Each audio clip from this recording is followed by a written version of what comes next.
Tingfei was abruptly declared dead by his system, only to find himself traversing into a parallel world, bound to the Grand Director system. Beep.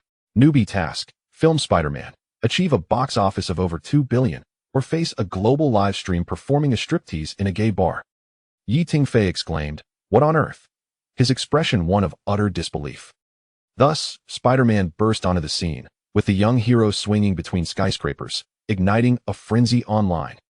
Just as the audience was moved to tears by the profound truth that with great power comes great responsibility. Beep. Marvel Universe unlocked. Please proceed to film Iron Man. Beep. DC Universe activated. Please film the Batman trilogy. From that moment on, the entire film industry went into a frenzy. Is this really special effects? I thought aliens were genuinely invading. Please stop it. Other directors are on the verge of unemployment. When reporters pressed for creative inspiration, Tingfei glanced at the script for Avengers vs. Justice League in the system, chuckling bitterly. Do you believe me if I say the system forced me? As the visuals of Iron Man's armor clashing against Batman's suit, and Thor's hammer meeting Superman's heat vision appeared on screen, audiences worldwide erupted in excitement. This is an epic superhero showdown. Tingfei was dozing off at his workstation. 3 months of relentless 996 overtime had left him utterly exhausted. As a fresh graduate, this job with a monthly salary of 4,000 had drained every ounce of his energy. Beep. Host binding in progress. A mechanical voice echoed through his haze, and Tingfei felt his consciousness being forcibly tugged. He attempted to resist, but felt as powerless as a drowning man. Hey, what the hell? Where are you taking me? Tingfei suddenly opened his eyes, his exclamation reverberating through a lavishly decorated living room, where a crystal chandelier cast glaring light. An elderly man with white hair glared at him, flanked by a coldly elegant woman holding a teacup. You wasteful brat. Say that again. The old man's beard trembled in anger. Tingfei instinctively covered his ears, which seemed to infuriate the woman beside him. With a splash, scalding tea was thrown in his direction. Ah, it burns. Tingfei screamed, collapsing to the ground, his face searing with pain. As he rolled on the floor, he caught a glimpse of the woman's trembling hand and reddened eyes. Xian, the old man admonished, how could you use hot water? Grandpa, just indulge him. The woman's voice choked with emotion. The Yi family will be ruined by him soon enough. The sound of her high heels faded away. The old man sighed, calling for a maid to bring ice packs and burn ointment. Tingfei was helped onto the sofa, his mind still in a daze. What on earth was happening? Wasn't he just working overtime? Beep. Grand Director system loading completed.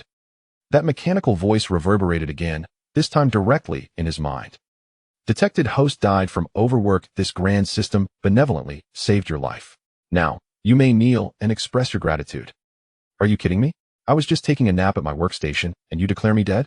Tingfei roared silently in his mind. Beep. System rechecking. Confirmed as an unprecedented epic bug. To express apologies, I can send you back to your original world to continue your corporate grind. Tingfei fell silent. Return to a 4,000 monthly salary grind? Being berated by his boss daily? Cough, cough.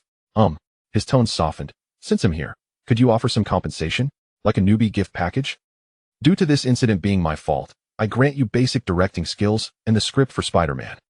A torrent of knowledge surged into his mind. Cinematic language, scene composition, actor guidance, along with the complete storyboard for Spider-Man. This is the director's perspective. Tingfei murmured in astonishment. Task released. Complete the filming and release of Spider-Man within 6 months, with special effects budget exceeding 300 million and total box office of 2 billion. Still immersed in newfound directorial knowledge, he was eager to shoot a short film as practice, only to hear the system announce the task. Are you insane, system? Where am I supposed to get 300 million?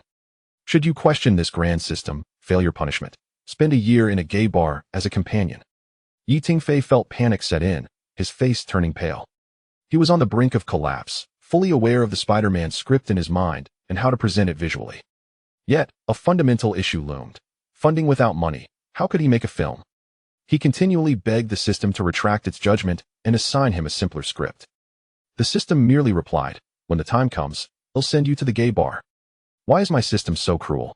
Tingfei lamented, raising his gaze to the heavens in protest. Detected host's internal complaints against this grand system. Punishment escalated. Spend a year in a gay bar as a companion and dance for a year. I was wrong, system.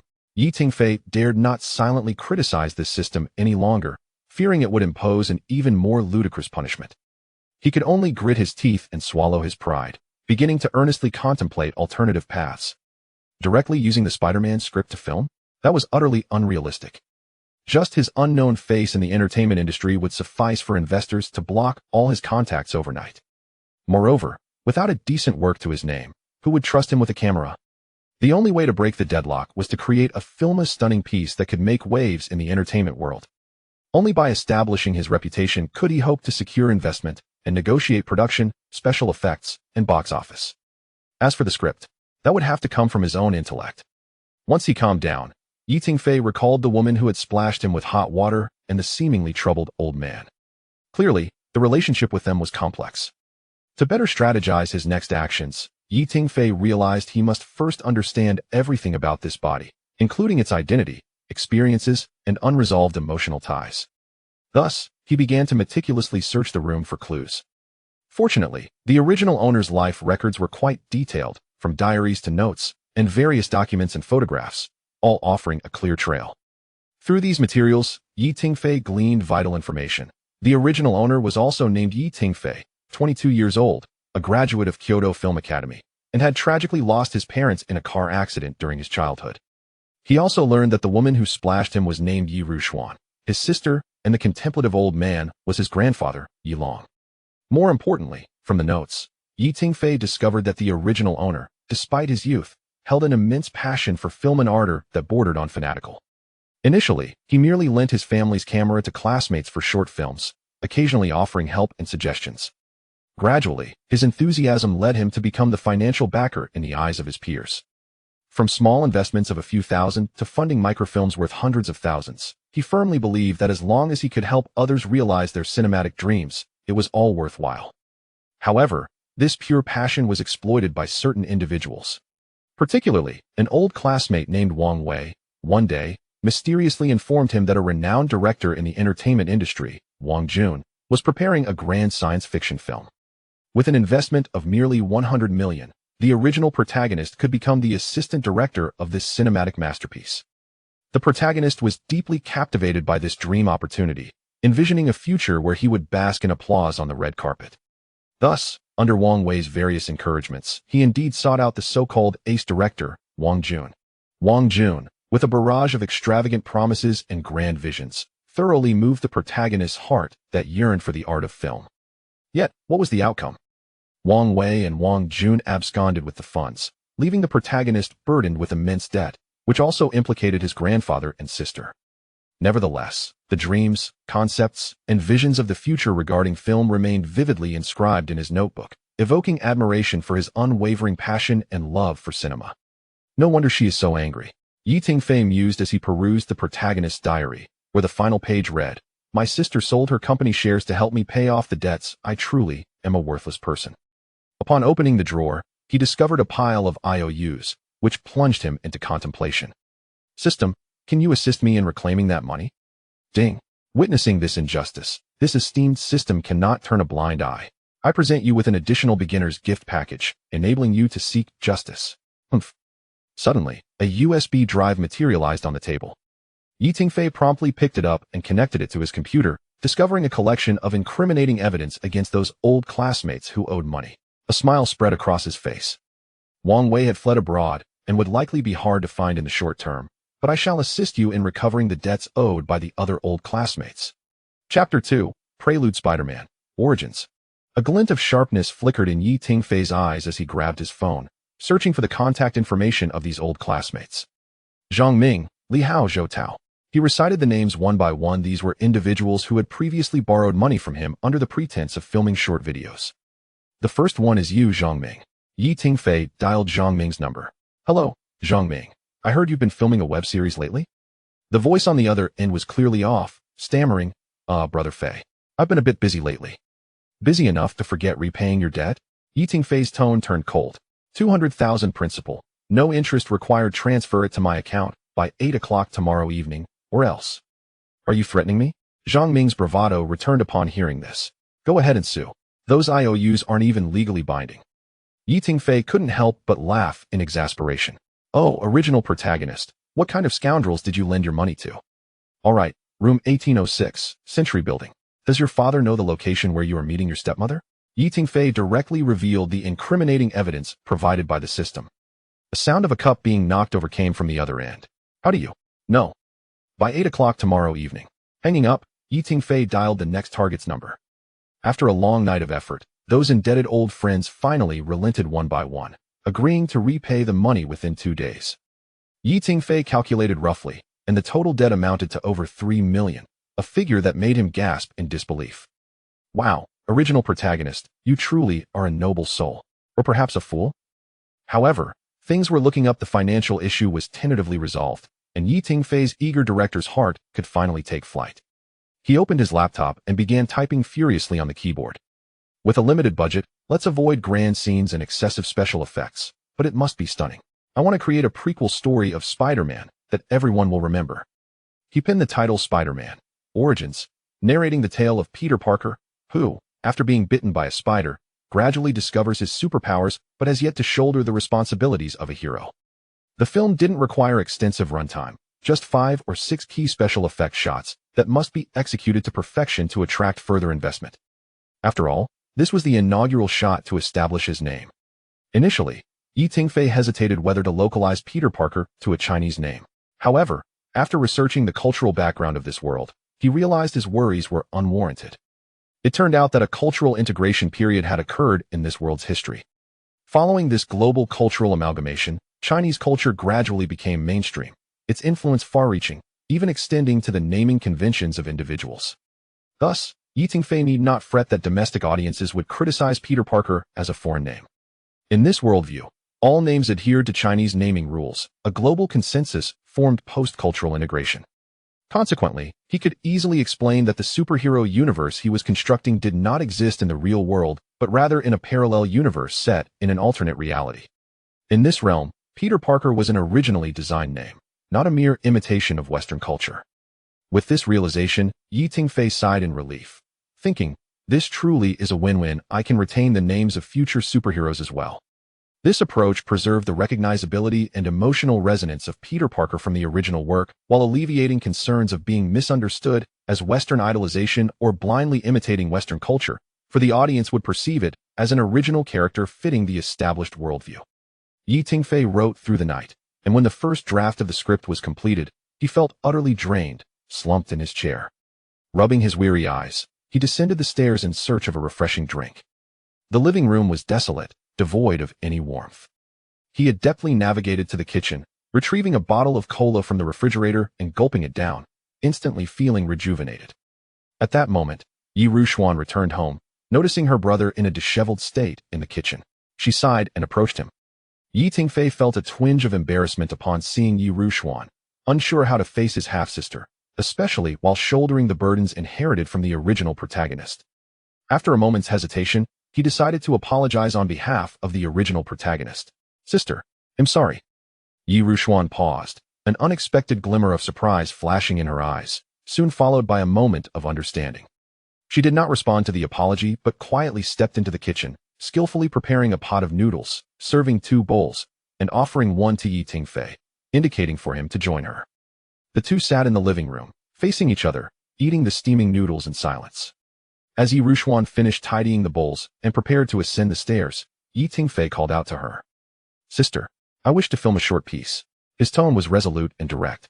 I am not seeking funds, I merely wish to use our family's abandoned studio. Yi Rushuan halted, turning to face him, her gaze fixed upon his countenance. She observed this brother, once despondent and evasive of reality, now emanating a glimmer of determination unlike before. After a moment's hesitation, she softly replied, Do you know what condition the studio is in now? Her tone held a weariness. The equipment has long been taken by creditors, there isn't even a chair left. I require no equipment, Tingfei declared, his fists clenched and his voice resolute. All I need is a venue. Grant me a month's time, and believe in me once more. He briefly recounted how he had leveraged certain advantages to recover debts, before presenting a meticulously crafted script for Spider-Man Origins to Yi Rushuan. As she perused the script, her expression transformed from one of confusion to astonishment, and finally to shock. She had never anticipated that this brother, who had once caused her utter disappointment, not only managed to reclaim over 3 million in debts, but also authored a tightly structured, emotionally rich, and highly promising screenplay. Raising her gaze, she looked into Tingfei's eyes, as if for the first time she truly recognized him.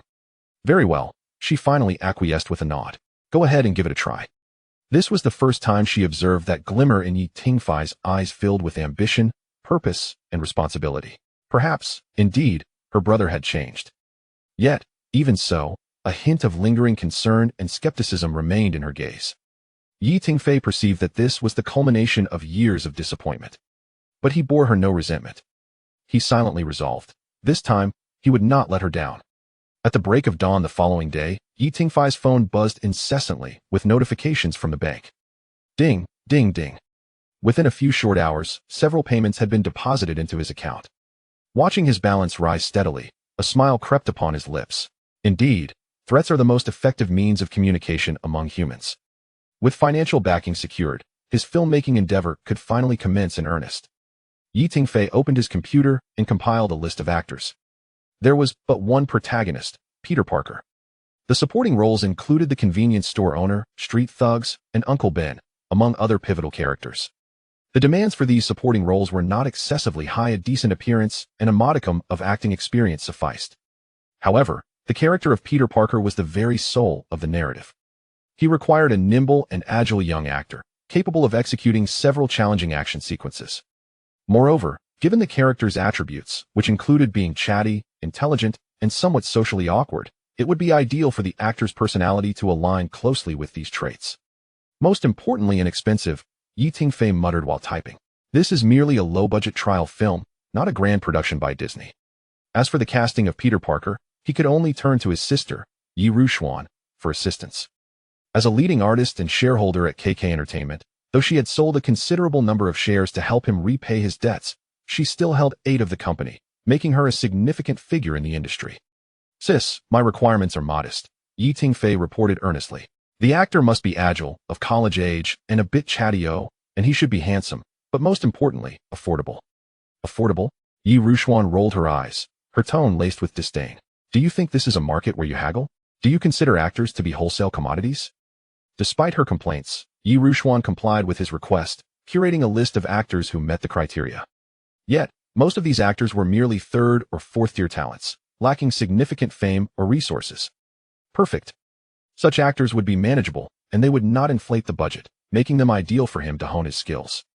As agreed, Tingfei arrived punctually at the entrance of KK Entertainment. Inside the audition room, a group of aspiring actors had already gathered for their auditions. Most were 3rd or 4th-tier artists, typically with few opportunities for roles. Hearing that this was a leading role, even with a modest budget of $3 million, they all arrived with a mindset of why not. Upon entering, Tingfei scanned the room, bypassing any unnecessary pleasantries or self-introductions. He was not there to make friends, he was there to find Spider-Man. As he observed each individual's posture and demeanor, he silently rated them in his mind. This one had thick legs, lacking agility. That one had broad shoulders, insufficiently youthful, and several appeared to be more suited for dramatic roles, surely struggling to even stand during a fight. Ladies and gentlemen, Tingfei spoke, his tone calm, yet exuding an undeniable authoritative presence as a director. As this character is a nimble superhero, the first round of testing will primarily assess your physical fitness, bodily coordination, and on-the-spot reactions. He then produced a prepared scoring sheet.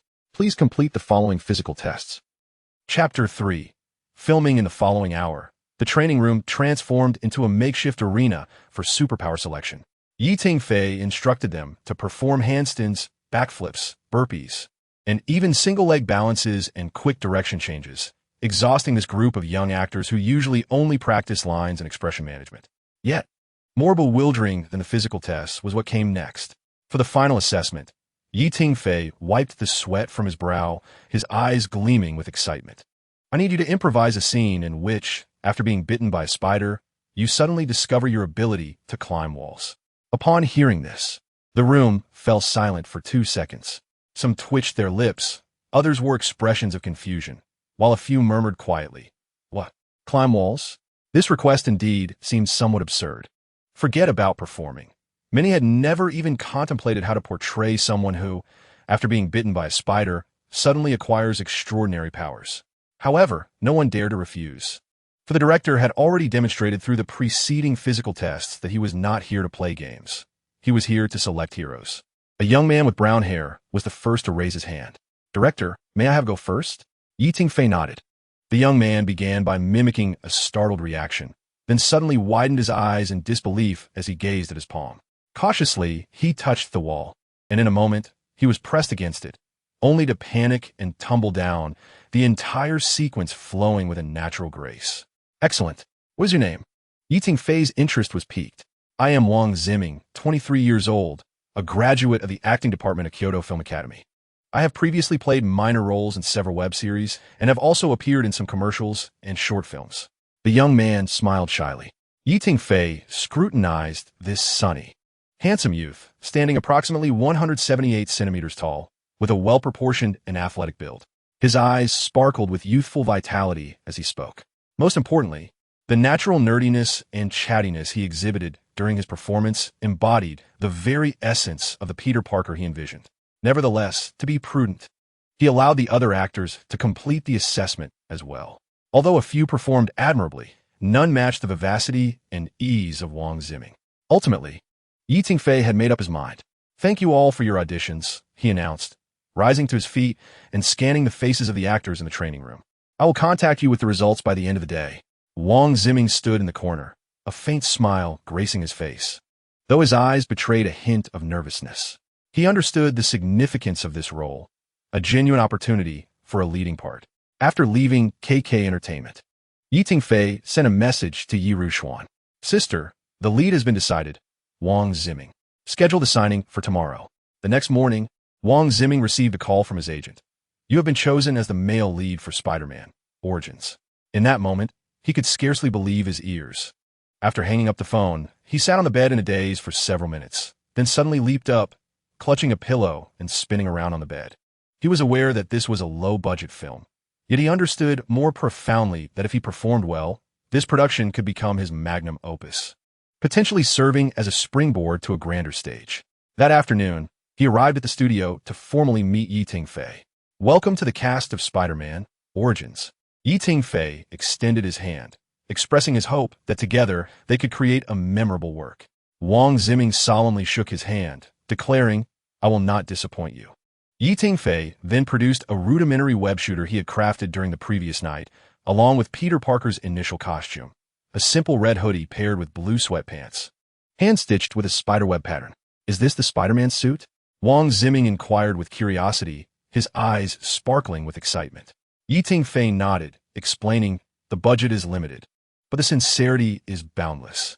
This costume is meant to embody the protagonist's initial DIY spirit. He picked up the web shooter, stating, this is a prototype I 3D printed. Although it doesn't actually shoot webs, it certainly looks cool. Wang Ziming could hardly contain his eagerness as he donned the costume, striking various poses in front of the mirror. It's so cool, director. Tingfei observed the exuberant Wang Ziming in the mirror, a faint smile creeping onto his lips. Indeed, he nodded. The way you wear that suit truly resembles my vision of Peter Parker. Wang Ziming turned his head, his eyes brimming with barely concealed excitement. Director, I can hardly wait to start training. Training? Tingfei raised an eyebrow. There is no time for that. We begin shooting tonight. Wang Ziming's smile froze on his face. What? We're starting tonight? Tingfei spoke calmly, as if it were the most natural thing in the world. But director, I haven't trained yet. Wang Ziming exclaimed in shock. I haven't practiced my stamina, action scenes, or how to use the web shooter. I'm completely unprepared. Tingfei regarded him with a hint of amusement. Did you think superheroes are merely the result of training? Peter Parker wasn't a professional at the outset either. He paused, softening his tone. You don't need perfect movements. I want the feeling of a novice. Is it realistic for someone to be bitten by a spider one day and scale walls the next? That's not cinema. That is mythology. Wang Ziming blinked, as if grasping a revelation. So, what you desire is my current state. Precisely, Tingfei affirmed. Authentic, clumsy, a bit flustered, yet filled with curiosity and courage. That is what embodies Peter Parker. Wang Ziming remained silent for a few seconds, then broke into a radiant smile. All right, director. I'm all in. To conserve funds, Tingfei opted to shoot most scenes at night. Thus, Spider-Man Origins officially commenced filming. At 7 o'clock in the evening, the cast arrived punctually, while Tingfei took on the roles of lighting technician, cameraman, and director all at once. Everything is in place. The studio is dimly lit, with only a soft, cool glow illuminating the main stage area. Tingfei stands behind the camera, taking a deep breath as all eyes focus on him. The first scene depicts an unexpected incident in the laboratory, marking the inception of the film, which narrates the transformation of the protagonist, Peter Parker, after being bitten by a mutated spider, granting him extraordinary powers. Wang Jiming has donned a simple white lab coat, his face devoid of any makeup, presenting a quintessential bookworm demeanor. Action. The camera begins to roll. Wang Jiming swiftly immerses himself in the role, meticulously observing the cellular structure under the microscope while muttering professional jargon to himself. Suddenly, a slight sting radiates from the back of his hand. Frowning, he glances down, discovering the mysterious spider perched upon his skin, its eyes glinting with an eerie light. Wang Jiming instinctively jerks his hand away, causing the spider to tumble to the ground. Yet he already feels a tingling sensation coursing through his arm. He takes a few steps back, inadvertently knocking over a beaker on the lab table, spilling liquid everywhere. What is happening? Is this an allergic reaction? He murmurs, panic lacing his voice. His pupils dilate slightly as his body begins to heat up, his vision blurring, and his heartbeat quickening. Leaning against the wall in an attempt to steady himself, he is astonished to find his palm inexplicably adhered to the surface. What on earth? He gasps in disbelief. In the next moment, he uncontrollably collapses to the ground. A profound silence envelopes the room. Moments later, Tingfei's voice breaks through. Cut. Tingfei scrutinizes the monitor, his brow furrowed. The portrayal of confusion and disbelief lacks authenticity. Let us do it again. Upon hearing cut, Wang Jiming quickly rises from the floor, wiping sweat from his forehead, his eyes betraying a hint of anxiety. Director, was that not satisfactory? Tingfei does not respond directly, but instead examines the script, replaying the previous footage several times. You conveyed panic, but it was not sufficiently genuine. He lifts his gaze, his tone calm yet firm. Peter Parker is not one to cry in fear. He is a science student. His instinct in an abnormal situation is not to scream, but to seek understanding. He pauses, adding, "You must depict confusion about what is occurring, not terror of impending doom. Remember, he is an exceptional student, not an ordinary individual." Wang Jiming blinks in realization before nodding, "I understand. Let us go again." Chapter 4. Viral sensation. As the night deepens, the studio remains brightly lit. The filming of Spider-Man Origins is officially on track. Despite the rudimentary equipment and limited budget, every individual is giving their utmost effort. Tingfei stands behind the camera, captivated by the images on the screen, a surge of excitement swelling within him. 3 weeks later, at 3 o'clock in the morning, the final shot of Spider-Man Origins is finally complete. Tingfei gazes intently at the monitor, hoarsely proclaiming, "Cut! It's a wrap." On the evening of the wrap party, Tingfei gathered everyone in a modest conference room. He raised a can of cola, expressing his gratitude for their relentless efforts over the past 3 weeks. Taking a deep breath, he acknowledged that the real challenge lay ahead. Editing, special effects, and scoring all had to be completed within a week. In the conference room, Tingfei had already initiated preliminary editing, yet the creation of special effects required a professional team. He took out his phone and dialed his sister's number. "Sis, I need your help." On the other end, Yi Rushuan's slightly drowsy voice replied, "You're asking for help right after the wrap? What is it?" "Special effects." Tingfei offered a wry smile. Although there are only 5 or 6 shots, hiring a special effect company myself would be prohibitively expensive and exceed the budget. After a few seconds of silence, Yi Rushuan spoke. "Their SA special effects company under KK Entertainment called Golden Dragon Visuals, which specializes in low-budget projects. I can put in a good word for you and commission them on behalf of the company, which will considerably lower the costs." "Really?" Tingfei's eyes sparkled. "Sis, you're truly my savior." "Don't rejoice too early," Yi Rushuan chuckled. "I'll have them prioritize your project, but you must ensure the quality is acceptable. I don't want this to tarnish KK Entertainment's reputation. Rest assured, I will personally oversee every frame," Tingfei replied earnestly. In the following week, Tingfei practically resided in the editing room. He reviewed the initial drafts sent by the special effects company while guiding the editors to adjust the pacing and emotional beats. To save on voiceover costs, he took it upon himself to provide voices for some background characters. For the score, He selected suitable tracks from a free music library and enlisted a friend of his sister S to handle basic mixing. Even the subtitles were painstakingly typed out by him, letter by letter. On the seventh night, the last segment of special effects was completed. As Tingfei gazed at the final cut on the screen, he exhaled deeply. At that moment, he realized that Spider-Man Origins was finally finished. He promptly sent it to Yi Ruxuan and then discussed his plans for filming the official Spider-Man movie. Initially, Yi Ruxuan found her brother's aspiration for the Spider-Man film utterly fanciful. A production investment of $3 billion? You really dare to dream. She immediately rebuffed Yi Tingfei. This is the bare minimum, he explained helplessly. However, after watching the film, she suddenly realized that she did not truly understand the current Yi Tingfei. The image she had of him was that of a reckless youth who squandered the family fortune and caused her worry. Yet now, he appeared resolute, articulate, and capable of creating such an impressive work. She began to reassess the short film. The 25-minute narrative depicted Peter Parker's transformation from an ordinary individual to a heroic figure. Lacking in flashy special effects, it nevertheless delivered a powerful emotional impact. She had to concede that this film was likely to become a sensation. In a world where superhero movies have become formulaic, this work offered a refreshing perspective. Without hesitation, she suggested uploading it to Weibo for free viewing, as it was the quickest way to establish notoriety. Thus, Yi Tingfei registered his Weibo account, uploading Spider-Man Origins along with a caption, Director Yi Tingfei's work, Spider-Man Origins. Available for a limited time for free viewing. Investors, please contact me privately. The Spider-Man project is ready to launch. At the moment he pressed the send button, his heart raced. He understood that this was merely the beginning. After uploading the video, Yi Tingfei collapsed onto the sofa, succumbing to a deep slumber. Unbeknownst to him, the internet was brewing a storm. At 2 a.m, college student Zhang Hao, drowsily scrolling through Weibo, was suddenly captivated by a retweet proclaiming it might be the most stunning short film of the year. He clicked on the video, instantly shaking off his fatigue. On the screen, the special effects of Peter Parker being bitten by a spider in the lab widened his eyes in astonishment. When he witnessed the scene in the convenience store, he gripped his phone tightly as Uncle Ben stepped in, only to be struck, causing his heart to wrench painfully. The storyline felt so real.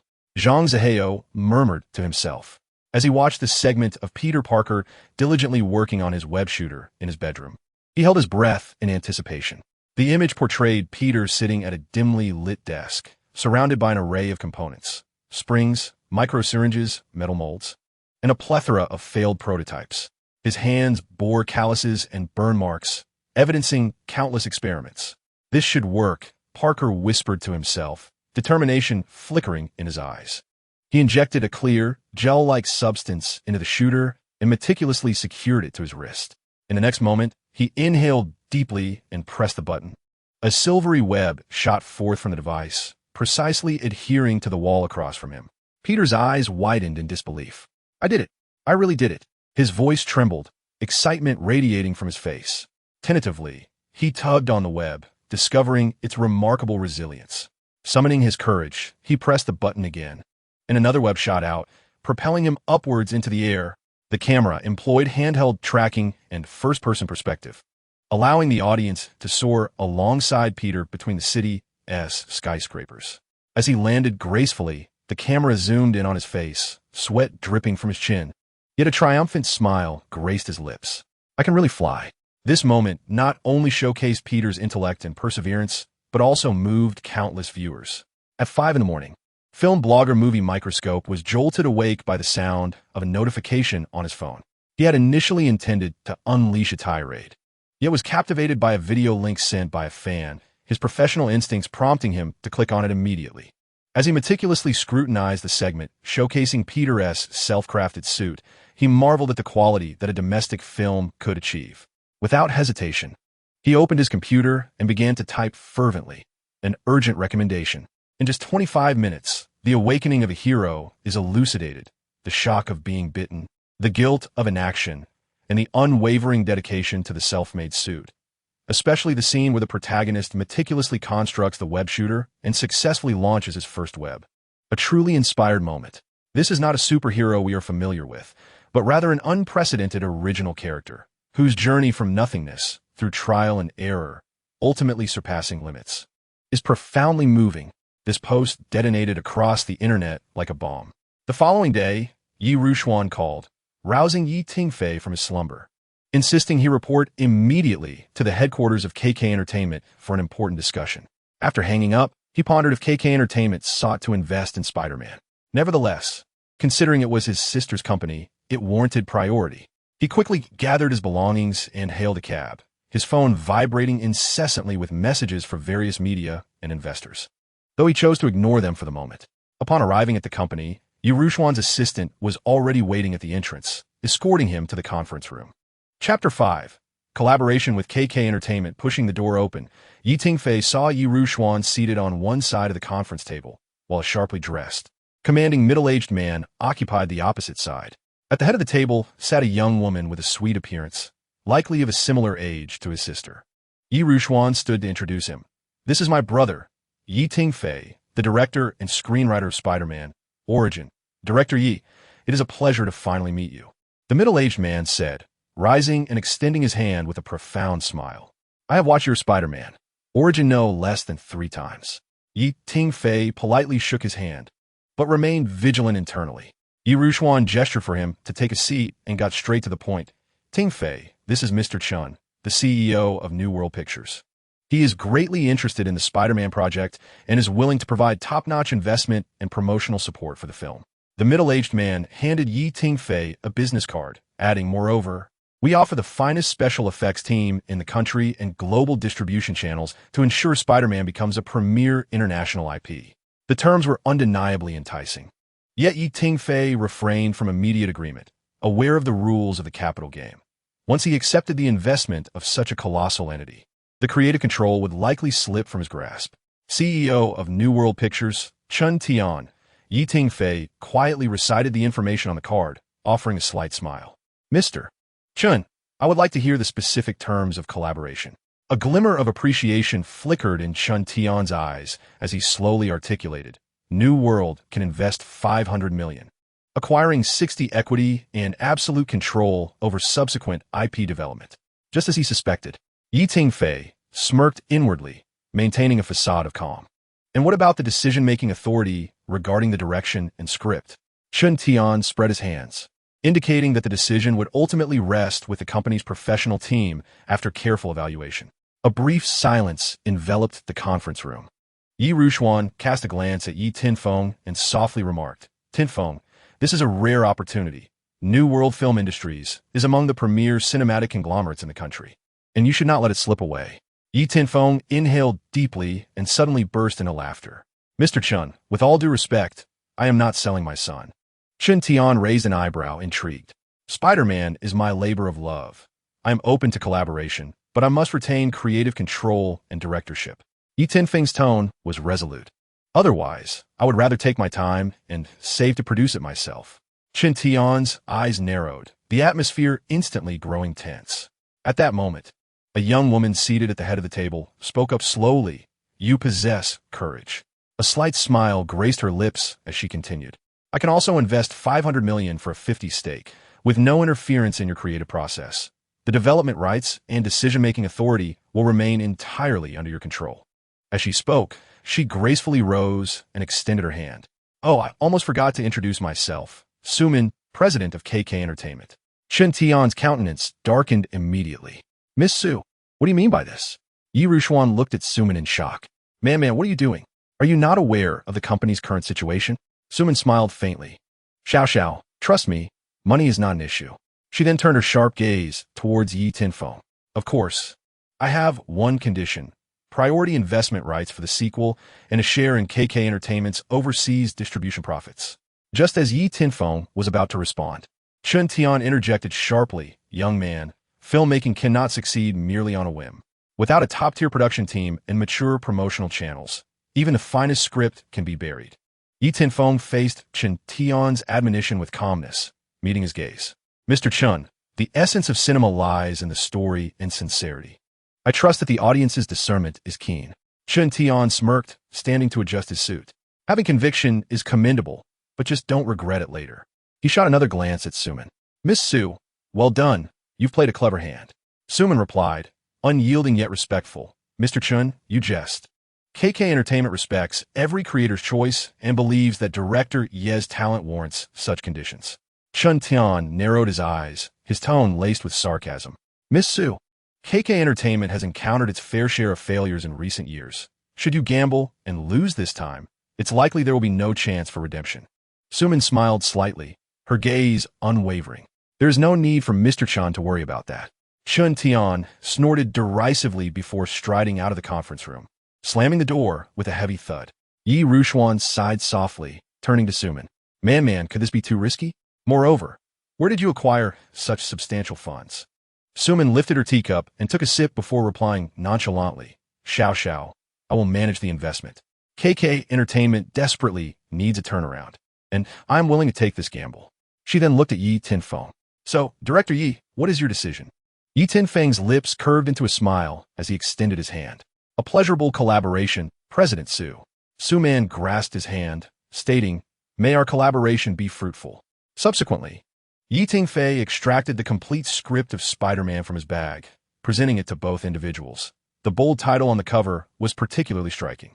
Yi Rushuan quickly became engrossed in the captivating narrative, which was interspersed with various storyboard frames. Meanwhile, Suman swiftly scanned the descriptions of pivotal scenes, her eyes shimmering with excitement. Yi Rushuan lifted her gaze, unable to conceal her astonishment. It was far more complete and sophisticated than she had anticipated. Suman closed the contract with determination, asserting, We shall sign the agreement tomorrow. I will transfer $50 million to the project account as initial funding. At that moment, the conference room door swung open, and a middle-aged man, impeccably dressed in a suit, strode in briskly, followed by several individuals who resembled assistants. Mr. Su, the newcomer began, his expression grim. I hear you intend to utilize the company's reserve funds to invest in a film? The board strongly opposes this. Suman's expression hardened. It appeared Chen Tian had disseminated the news, aiming to incite internal strife within KK Entertainment to sabotage the film project. Director Wong, this falls within my decision-making authority. Suman replied with unwavering resolve. Director Wong scoffed dismissively, stating, It is precisely your erroneous decisions over the years that have led KK Entertainment into decline. Are you truly willing to stake everything on such an inexperienced youth? Do you intend to ruin KK Entertainment? He cast a scornful glance at Yi Tingfei before continuing. The board will never agree to gamble the company's future on him. Let's not forget what your father said to you before his passing. The atmosphere in the conference room grew tense, as Yi Rushuan anxiously observed Suman, noting the slight tremor in her fingers. Yi Tingfei furrowed his brow yet maintained his composure, discreetly assessing the unfolding situation. He was acutely aware that the current debate was of immense significance. Yet he remained confident in his film project. Director Wong cast another derisive look at Yi Tingfei and remarked, Do not presume that just because the film is successful you have proven yourself. A project worth a few million is worlds apart from one worth billions. Are you capable of bearing that responsibility? His gaze shifted back to Suman, a triumphant smile emerging. Investment is possible, but we must establish a contingency agreement. If the box office for Spider-Man does not reach 3 times the production cost, he said, taking a pre-prepared document from his assistant, you will voluntarily resign from your position as CEO. Yi Rushuan abruptly stood, exclaiming, This is outrageous. I accept. Suman's calm voice stunned everyone into silence. She picked up a pen and, amidst the astonished gazes, added, However, I have 2 conditions. First, the board shall not interfere with the filming. Second, should the box office exceed $1 billion, I demand a 1% equity incentive. Director Wong's expression fluctuated between indecision and anger. Ultimately, gritting his teeth, agreed. The sound of the pen scratching against the paper was particularly jarring. After signing, Suman raised her eyes to Yi Tingfei, her gaze ablaze with a rare fighting spirit. Now, we have no way back. Chapter 6. Preliminary preparations after signing the contentious agreement. Director Wong let out a cold snort and turned to leave. As he reached the door, he glanced back with a meaningful expression and remarked, Suman, if your father were to know of your reckless defiance. Once Director Wong and his entourage departed, the conference room fell into a brief silence. Yi Rushuan looked at Suman with concern. Man, how could you agree to that? It's all right, Suman replied, regaining her composure. For too long, I have been overly concerned with their opinions. It is time for a change. As for the position of president, if I fail this time, it will merely affirm that I am not suited for it. Early the next morning, Su Man convened a core team meeting. Tingfei and Yi Rushuan arrived punctually at the conference venue. From this moment forth, the Spider-Man film project was designated as the company's utmost priority. She surveyed the room. All teams must cooperate with Director Yi. He possesses the authority to allocate any human or material resources as deemed necessary. The marketing director hesitated and spoke up, President Su. The board. Su Man raised her hand to interrupt. The board has been addressed. All you need to remember is that this is our golden opportunity for redemption. As you're all aware, the buzz surrounding Spider-Man Origins is palpable. If we succeed, we will reclaim our status among the top-tier entertainment companies. If we fail. Su Man paused. Then it shall be my personal setback. Next, Tingfei began to outline the specifics of the Spider-Man film project. He activated the projector, revealing a detailed timeline and organizational structure that he had meticulously prepared long ago. The preliminary preparations for Spider-Man included assembling the filming crew, casting, selecting and collaborating with the special effects team, as well as constructing the sets. Regarding the filming crew, Su Man vowed to provide the finest team for the Spider-Man project, ensuring that they would transition from their current assignments within 3 days to immerse themselves in the new endeavor. Given the time constraints, Tingfei opted to conduct casting internally within KK Entertainment, while the role of Spider-Man would continue to be portrayed by the original actor, Wang Ziming. Speaking of Wang Ziming, he had first tasted the sensation of widespread acclaim through his portrayal of Peter Parker in Spider-Man Origins. He had not anticipated that a web-based film would catapult him to fame. And since the day before, offers for films and endorsement deals have been pouring in. However, Wang Ziming refrained from hastily accepting any proposals, as he wished to meet with Yi Tingfei first. He had learned that the official Spider-Man film was set to commence production, and he wanted to vie for a role, even though the chances seemed slim. On that same morning, Wang Ziming arrived early at the base of KK Entertainment, wearing a cap and a mask. He was nonetheless recognized by a few fans who had been waiting. "Wow, it's Parker. Can we get an autograph?" A group of fans approached eagerly. Wang Ziming kindly accepted a pen to sign, but as he did, he overheard a female fan quietly remark, "I heard they are replacing the lead actor for the movie version. What a pity."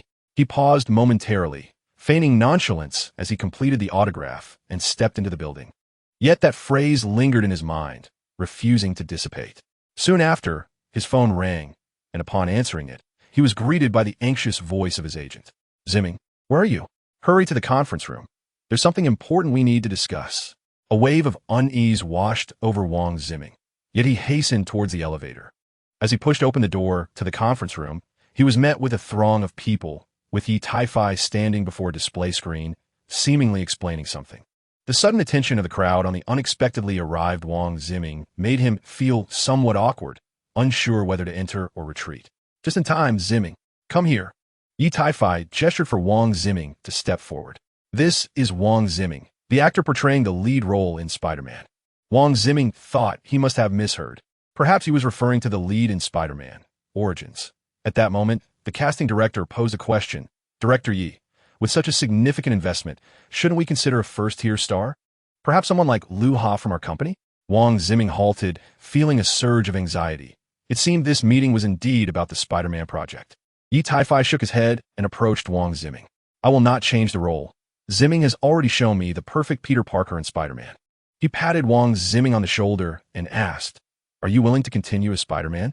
With a lump in his throat, Wang Ziming replied, "I am willing." Tingfei appeared quite pleased with this response and promptly ushered him out of the conference room. "Someone will bring you the contract shortly. See you in a bit." Before he could fully absorb the moment, he was pushed out, staring blankly at the closed door. Typically talkative, he found himself at a loss for words. After a while, he picked up his phone and called his agent. "Sister Yang, it seems I've been cast as the lead in Spider-Man." Inside the conference room, Tingfei continued to preside over the meeting, initially arranging the casting of the roles, and later discussing auditions, contracts, and scheduling matters. The casting director raised another concern. If they know that the lead is Wang Ziming, they may refuse to take on supporting roles. "What should we do?" Tingfei appeared unfazed by the issue. "Then we can opt for third-tier artists. If that doesn't work, we can go for fourth or fifth tier. Regardless of the tier, anyone who dares to act entitled will be replaced." The casting director cast a questioning glance at Su Man, who softly replied, "In the Spider-Man project, Director Yi has absolute authority." A murmur of astonishment rippled through the room. "I understand, Director Yi," the casting director replied, sensing Yi Tingfei's formidable resolve, hoping that the artists would behave accordingly. As for the selection of the special effects company, those responsible for the prequel's effects could not handle such a vast workload. Yi Tingfei had researched the top special effects teams in Huaxia and compiled a report. There are 3 top-tier special effects companies domestically. I recommend Phantom Effects. Although their prices are 10 higher than the other 2, they possess 2 significant advantages. First, they have developed their own real-time rendering system.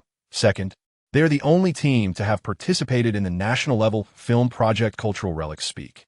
Yi Tingfei projected the report onto the screen, revealing that all 3 top special effect companies had participated in the bidding for the Cultural Relics Can Speak project.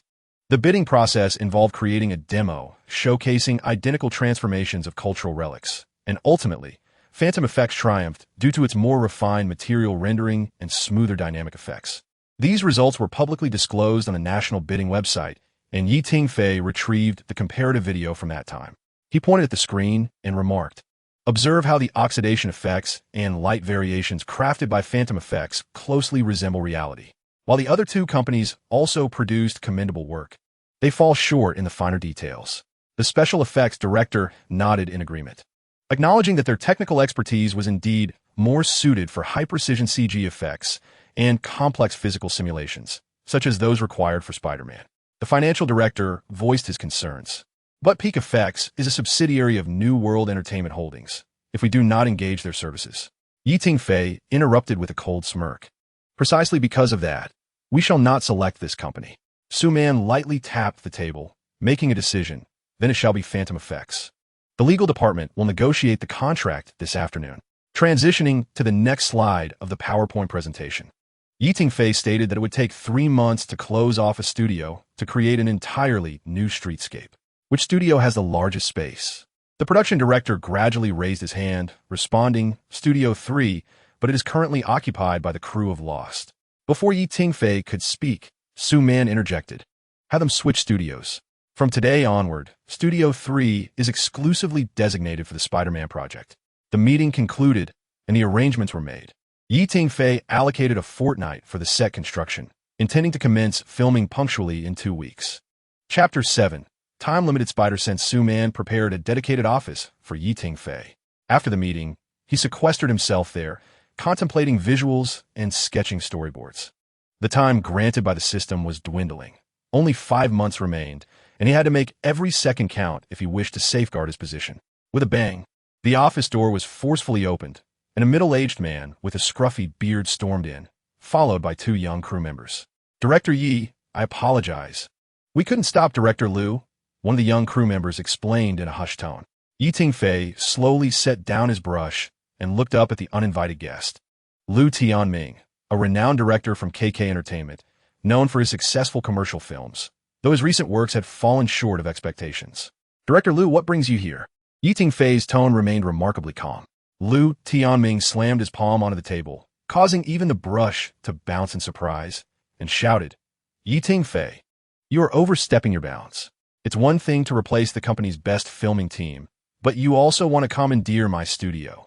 Yi Tingfei, unperturbed, began to tidy his disordered sketches. "This is a company decision. Stop talking nonsense." Liu Tianming's face turned crimson. "Do you have any idea how much I invested in Lost? 100 million. You invested 500 million in my Spider-Man project, yet your information is outdated." Yi Tingfei interrupted him, his gaze growing colder. "Now, please leave." Liu Tianming was momentarily taken aback, then smirked. "Do you think that having money guarantees the making of a great film? Without my support, you will find it impossible to advance in KK Entertainment, Director Liu." Su Man's voice echoed from the doorway. "Spider-Man is the company's premier project. If you meddle with it, I shall retaliate." Liu Tianming turned around, spotting Su Man's silhouette, accompanied by 4 security personnel, which instantly diminished his bravado. "Su, I was merely passing by." "Do you believe that? Passing by? What do you mean?" Su Man strode into the office, her high heels clicking sharply against the floor. "Were you passing by here to threaten my director?" Upon hearing the term Yi Tingfei involuntarily coughed. Liu Tianming forced a smile, attempting to appease Yi Tingfei. "No. At KK Entertainment, We value harmony, don't we, Director Yi? Without looking up, Yi Tingfei continued sketching storyboards. Director Liu, please take care. No need for farewells. Liu Tianming's smile faltered, and he awkwardly turned to leave. Just as he reached the door, he suddenly looked back, his tone sinister. By the way, Director Yi, the newcomer you selected for the lead role is rather intriguing. After Liu Tianming departed, Su Man closed the door, her expression grave. Liu Tianming has considerable ties with Chen Tian. Previously, when Chen Tian sought collaboration, it was through Liu Tianming's connection. Liu Tianming's reputation was notoriously poor, often associated with violence towards actors and scandals involving coercion of female artists. The actors at KK Entertainment were reluctant to work with him, primarily using those provided by Chen Tian. Will he do? Yi Tingfei's hand hesitated momentarily over his brush. For instance, Su Man produced her mobile phone and played a video, footage from an hour earlier of Wang Ziming's training. In the video, Wang Ziming practiced his moves while suspended high above by wires, when suddenly, the wires emitted a strange noise. Fortunately, the safety officer detected the issue in time and halted the training, discovering that the screws at the top of the wires were loose. Had they continued using them, a catastrophic failure could have occurred. It was unimaginable what would have happened had Wang Ziming continued training from 6 meters up. The consequences could have resulted in fractures, undoubtedly delaying subsequent filming.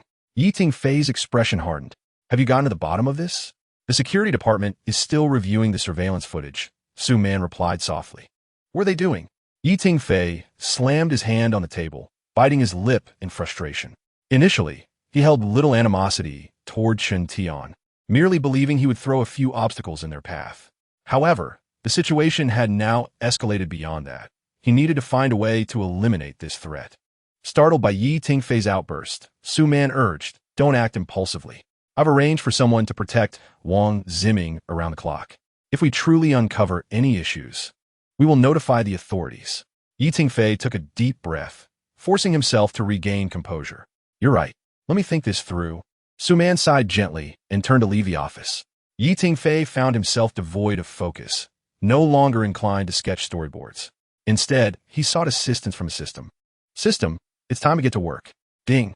Your esteemed system is now operational. Yi Tingfei wore an expression of disbelief. How audacious, host! How dare you display such a defiant countenance towards this esteemed system? Out of humanitarian concern, this system grants you a limited-time benefit, Spider Sense, applicable only during the filming of Spider-Man. Yi Tingfei rubbed his ears, struggling to comprehend. Wait, you mean Spider-Man has Spider Sense? Indeed, but I have matters to attend to. Goodbye. A smile graced Yi Tingfei's face, although he soon felt an unsettling realization.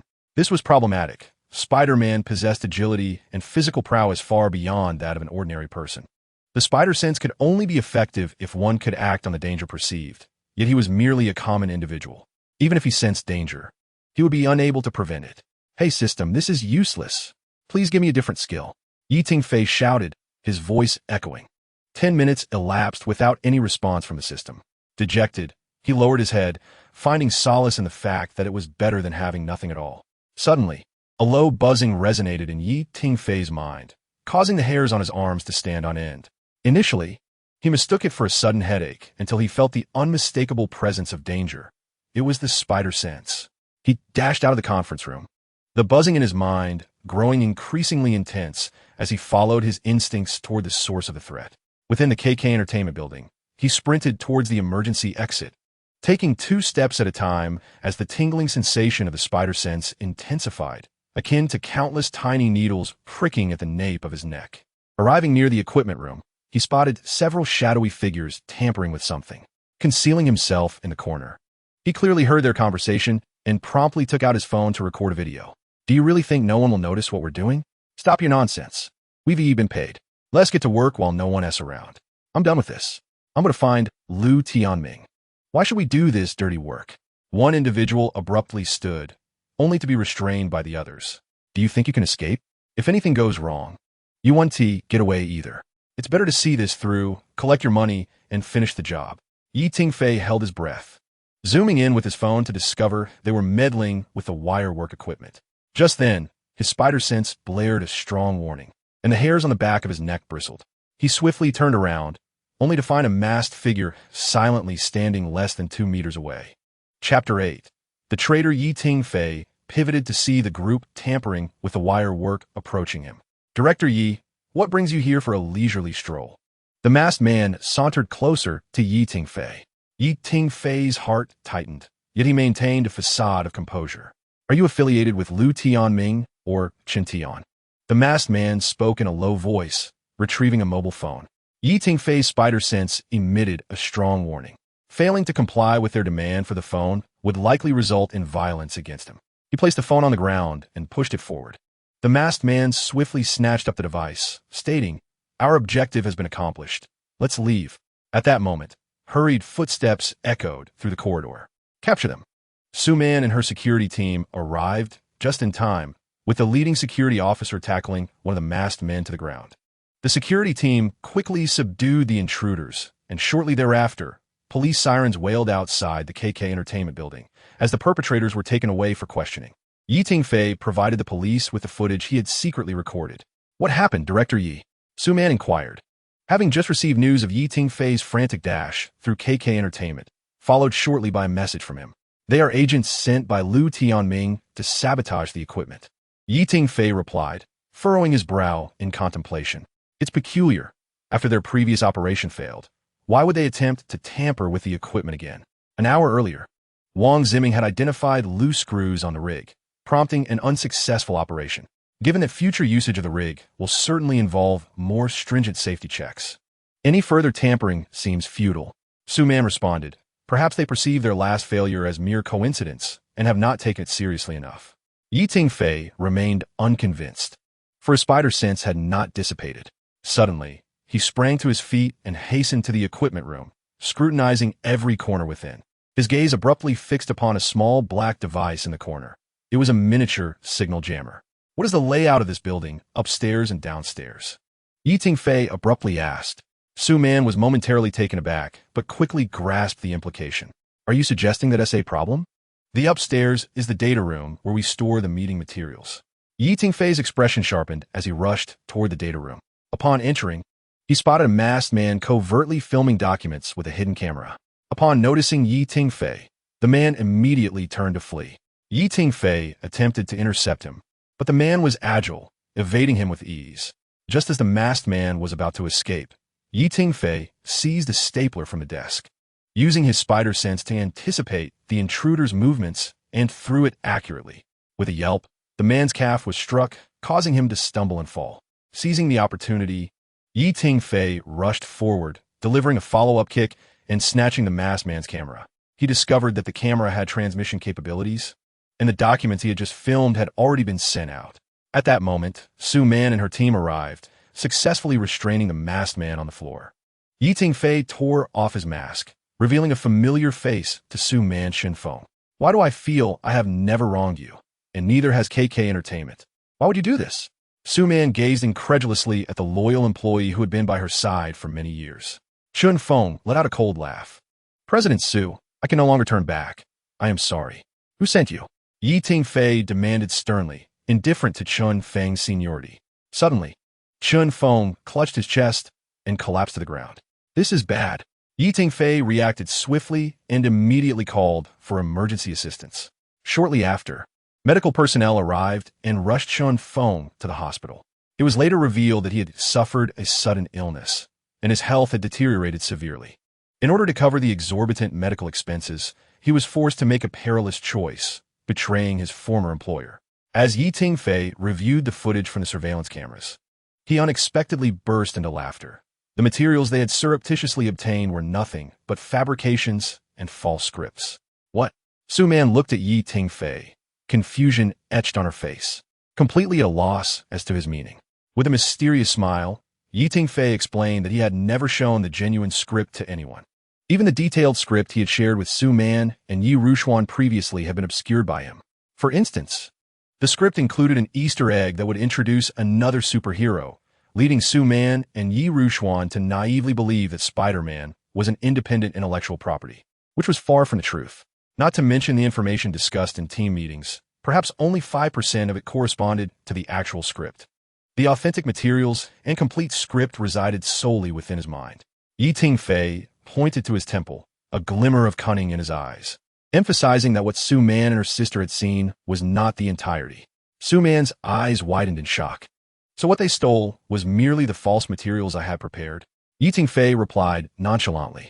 Her voice trembled slightly. Did you anticipate that someone would come to steal the information? No, I simply enjoy it this way. Before the film's release, only I know the complete storyline. Tingfei elucidated. The two found Lu Tianming in the company, leisurely sipping tea in his office. Lu Tianming glanced up at them, seemingly foreseeing this encounter, and presented 2 cups of hot tea. I didn't expect you two to arrive so soon. Please, have some tea. He invited them to sit. Tingfei wasted no time and played the video he had recorded of the masked intruder tampering with the materials. The dialogue was clearly captured, including the moment they heard Lu Tianming exclaim, "I quit. I'm going to find Lu Tianming." Lu Tianming inwardly cursed the fool, then donned a disingenuous smile, declaring, "This is slander, absolute slander. Whether it is slander is not for you to decide, nor for us. The police will investigate this matter thoroughly, and I believe you will soon be called in for questioning." Su Man interrupted Lu Tianming's explanation. Lu Tianming's expression darkened. "President Su, have you gone too far? After all these years, I have not only contributed but endured at KK Entertainment. I will report this to the board. Let us see who dares to support you." Su Man was resolute in her intention to expel Lu Tianming from KK Entertainment, and this was a rare opportunity.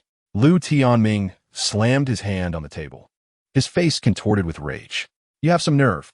Su Man, even your father wouldn't dare to treat me this way, yet you repeatedly obstruct me. Are you truly unafraid of my wrath?" Tingfei, witnessing the confrontation, shielded Su Man behind him. "Feel free to turn hostile, Lu Tianming. Are you proud to be a traitor?" he scolded. Lu Tianming scoffed, casting a scornful glance at Tingfei. "Go ahead, little Yi. There will be plenty of surprises awaiting you." As he spoke, Lu Tianming pulled an envelope from the drawer and tossed it onto the table. "This is my resignation letter. However, President Su, I assure you, I will not be the only one to leave. I wonder if you can handle the consequences of this." With that, Lu Tianming strode out of the office. Chapter 9. Counterattack. The office was left with 2 people staring at each other in disbelief. Many had entered this office, submitted their resignation letters, and departed. Observing the pile of resignation letters on the desk, Su Man's voice trembled slightly. "I anticipated this. KK Entertainment is rife with parasites, and the board is no exception. It is time for a cleansing, and their voluntary departure suits my intentions perfectly." Tingfei could sense her profound distress. "President Su," Tingfei called softly, unsure of how to offer comfort. Su Man took a deep breath, forcing a smile. "I'm fine. I have foreseen this day." Yet, she tightened her fists, astonished by the thoroughness of the betrayal. Tingfei silently handed her a tissue, and only then did Su Man realize her tears had fallen onto the table. Wiping her tears, Su Man said, "My father warned me before he passed, saying that in this industry, there are no eternal friends, only perpetual interests. At the time, I didn't believe him." Tingfei sat across from her. "President Su, not everyone is like that. At least," he paused, "my sister and I, along with those in the crew who truly love cinema, will always stand by your side." Su Man lifted her head, a glimmer of warmth crossing her eyes, quickly replaced by resolve. "Thank you. However, this is not the time for sorrow. Our Spider-Man project must not stop. This is our best retaliation against them." Tingfei nodded, surprised by her decisiveness, but even more so, he admired her. At that moment, the office door was flung open abruptly, and Wang Ziming rushed in, panting, followed by several bodyguards Su Man had arranged for his protection. "Director Yi, President Su, there's a major crisis. You need to check the trending topics on Weibo." Tingfei opened his phone to Weibo and discovered several negative headlines concerning KK Entertainment. Massive staff turnover, the Spider-Man project in jeopardy, and safety concerns at KK Entertainment. A training video featuring Wang Ziming has gone viral online. It is the same footage that Su Man previously showed to Tingfei, showcasing an incident where the wire harness malfunctioned. Many netizens have condemned KK Entertainment for its inadequate safety management, questioning their capability to produce a film like Spider-Man. To summarize, Wang Ziming narrowly escaped a catastrophic fall due to the wire failure. What a wretched company. They cannot even guarantee safety. Our Ziming should flee. He deserves far better. Entrusting this small company with Spider-Man, Is the original director out of his mind? This film is likely doomed. The internet is inundated with negative remarks about KK Entertainment and the Spider-Man project, and public sentiment has taken a sharp downer. Meanwhile, New World Entertainment has announced a new superhero film project titled Tiger Hero, directed by Liu Tianming and personally supervised by Chen Tian, expected to release concurrently with Spider-Man. This news quickly ascended to trending status, igniting widespread discussion online. Tingfei furrowed his brow, swiftly scrolling through the screen, thinking, well played, Chen Tian. Suman immediately dialed the public relations department. Activate the crisis management plan and prepare an official statement. However, Tingfei suddenly grasped her hand, saying, "Let us retaliate in kind." Tingfei shared the footage of the vandals on Weibo, captioned with shocking, "Captured by spider sense in the act of crime." As fans began to criticize on Tingfei's Weibo, they were suddenly captivated by the emerging video. "My goodness, spider sense? Is this a sequel to Spider-Man?" They exclaimed. "Wow, a new film is coming. Let us retweet and like before watching." Some remarked on the unattractive cover, asserting that the quality had indeed declined. Countless netizens clicked on the video, initially believing it to be a trailer, but soon realized something was amiss. The production quality was abysmal, resembling, it was unmistakably the work of a mobile phone camera. They flooded the video with question marks, though some astute viewers opined that this was a unique filming technique. You all misunderstand cinema. This style brings the film closer to reality, enhancing the sense of authenticity. An abrupt comment appeared on the screen. As Tingfei observed the view count escalating, a subtle smile graced his lips, and he turned to Suman, saying, "Let the bullets fly a bit longer." Soon, some keen-eyed viewers began to uncover the truth. They heard the name Liu Tianming, and connecting it with the trending topic on Weibo, they pieced together the reality of the situation. Wait, is the person in this video referring to Liu Tianming, the director who just switched to New World? Incredible. So, this is a genuine act of sabotage? KK Entertainment has been undermined? Public opinion began to reverse, and seizing the moment, Tingfei promptly released a second Weibo post. "Thank you all for your concern regarding the filming of Spider-Man. This is not a movie clip, but rather a real act of vandalism that occurred today. We have reported the incident to the police and trust that justice will prevail." Accompanying the statement was a complete copy of the police report. This Weibo post detonated across the internet like a bomb, instantly igniting discussion surrounding topics such as Liu Tianming's commercial espionage and the allegations of sabotage by New World Entertainment. At that moment, Tingfei turned to Suman with a smile and said, "It's time for public relations." Suman promptly dialed the public relations department, instructing, "Issue a statement immediately and initiate legal proceedings. We shall not spare any of those who spread these rumors." However, the video released by Tingfei could not serve as conclusive evidence, prompting Liu Tianming to publicly refute it on Weibo, questioning, "Is director Yi filming a movie or a spy thriller? He thinks he can slander me with an edited video?" The online discourse devolved into chaos, with netizens indulging in the unfolding drama, many assuming the role of amateur detectives, and some even creating video analyses of the situation. As public sentiment intensified, it escalated into a fierce verbal battle. In a bid to quell the uproar, the authorities were compelled to intervene, with the police announcing that Liu Tianming was under investigation for suspected commercial espionage, resulting in a reversal of public opinion. Tingfei stood by the office window, gazing down at the throng of journalists below. He turned to Suman and declared, "It's time to bring this farce to a close." He opened his computer and played a recording. Listen to this. The audio clearly documented Liu Tianming instructing his subordinates to sabotage the wire rigging, stating, "We must ensure Wang Ziming gets hurt. Otherwise, Spider-Man cannot proceed." Suman was taken aback and covered her mouth in shock. "When did you? The spider sense provided by the system is not merely a warning function," Tingfei replied with a mysterious smile. While public opinion was brewing, Tingfei did not idly await the police investigation. He had no time to waste. During his search for clues in Liu Tianming's office, his spider sense guided him to a listening device embedded within a picture frame, an audio recorder that stored a week's worth of surveillance recordings from Liu Tianming's office. This was set up by Chen Tian to monitor Liu Tianming, Tingfei explained, and unexpectedly, it has now become our evidence. Suman realized, so Chen Tian actually does not trust Liu Tianming. In this industry, who truly trusts whom?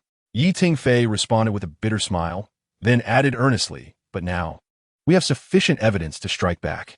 He promptly edited the recording to highlight the crucial parts, added subtitles, and published it on Weibo, commercial espionage confirmed, tagging the official police account, and subsequently submitted the complete recording to the authorities. Chapter 10. The endgame. Tingfei's Weibo post once again sent shockwaves through the internet, as the recording corroborated the fact that Liu Tianming had orchestrated the sabotage of the wire rigging. The topic of Liu Tianming's commercial crimes surged to the top of trending searches, prompting a swift response from the police. We have acquired irrefutable evidence, and the case is under investigation. At this juncture, Chun Tian also issued a Weibo post clarifying, "My collaboration with Liu Tianming at New World Entertainment is purely a business arrangement, and I was entirely unaware of his personal illegal activities. New World Entertainment will fully cooperate with the police investigation and will revoke Liu Tianming's position as director of Tiger Hero." Tingfei smirked at this post, remarking, "What a clean break." On the same day, Liu Tianming was taken by the police for further investigation. As the case deepens, an increasing amount of evidence surfaces, not only substantiating his attempts to sabotage the Spider-Man project, but also revealing his connections to several instances of unfair competition within the industry. This evidence has been disseminated online, where public sentiment overwhelmingly supports Tingfei and KK Entertainment. I was nearly misled. What a shock. The entertainment industry is truly terrifying. This is indeed the legendary business war. I wonder what you all think, but I find great enjoyment in this unfolding drama. Many netizens who previously doubted Tingfei's capabilities have since apologized and expressed their anticipation for the Spider-Man project. It must succeed. Indeed, Spider-Man has encroached upon many people's territories. As such, a superhero film is unprecedented. It has certainly not disappointed me. Director Yi. Meanwhile, Wang Ziming also made a statement on Weibo, expressing his support for Tingfei and unwavering confidence in the Spider-Man project. "I am grateful to all my friends who care for me. I will continue to train diligently to deliver the most spectacular performances. I believe that under Director Yi's guidance, Spider-Man will become a classic." This Weibo post garnered a plethora of shares and likes, further enhancing public confidence and anticipation for the film. Although Chun Tian swiftly severed ties with Liu Tianming, New World Entertainment faced significant repercussions, leading many netizens to question the once glorious film company. Is this how you rose to prominence? Previously, they had been lauding Tiger Hero, which now appears to be a mere imitation. Perhaps it would be more fitting to rename New World as Shadow World. However, that evening, a new trending topic unexpectedly seized the headlines, promising revelations of a scandal involving a top-tier star in a group activity. This topic swiftly captured public attention, surpassing the heat of the earlier Liu Tianming commercial crime incident. The trending news was released by China's foremost paparazzo, Luo Fei, who claimed to expose a scandal involving a leading star's participation in a group activity.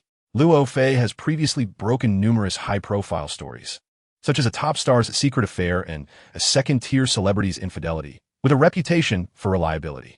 As this news spread, the internet erupted once more, with netizens speculating about which top star was involved and whether a larger secret lay beneath the surface. Tingfei sensed something amiss. He believed this revelation was inextricably linked to Chun Tian, attempting to mitigate the negative impact on New World Entertainment resulting from the Liu Tianming incident through this diversion.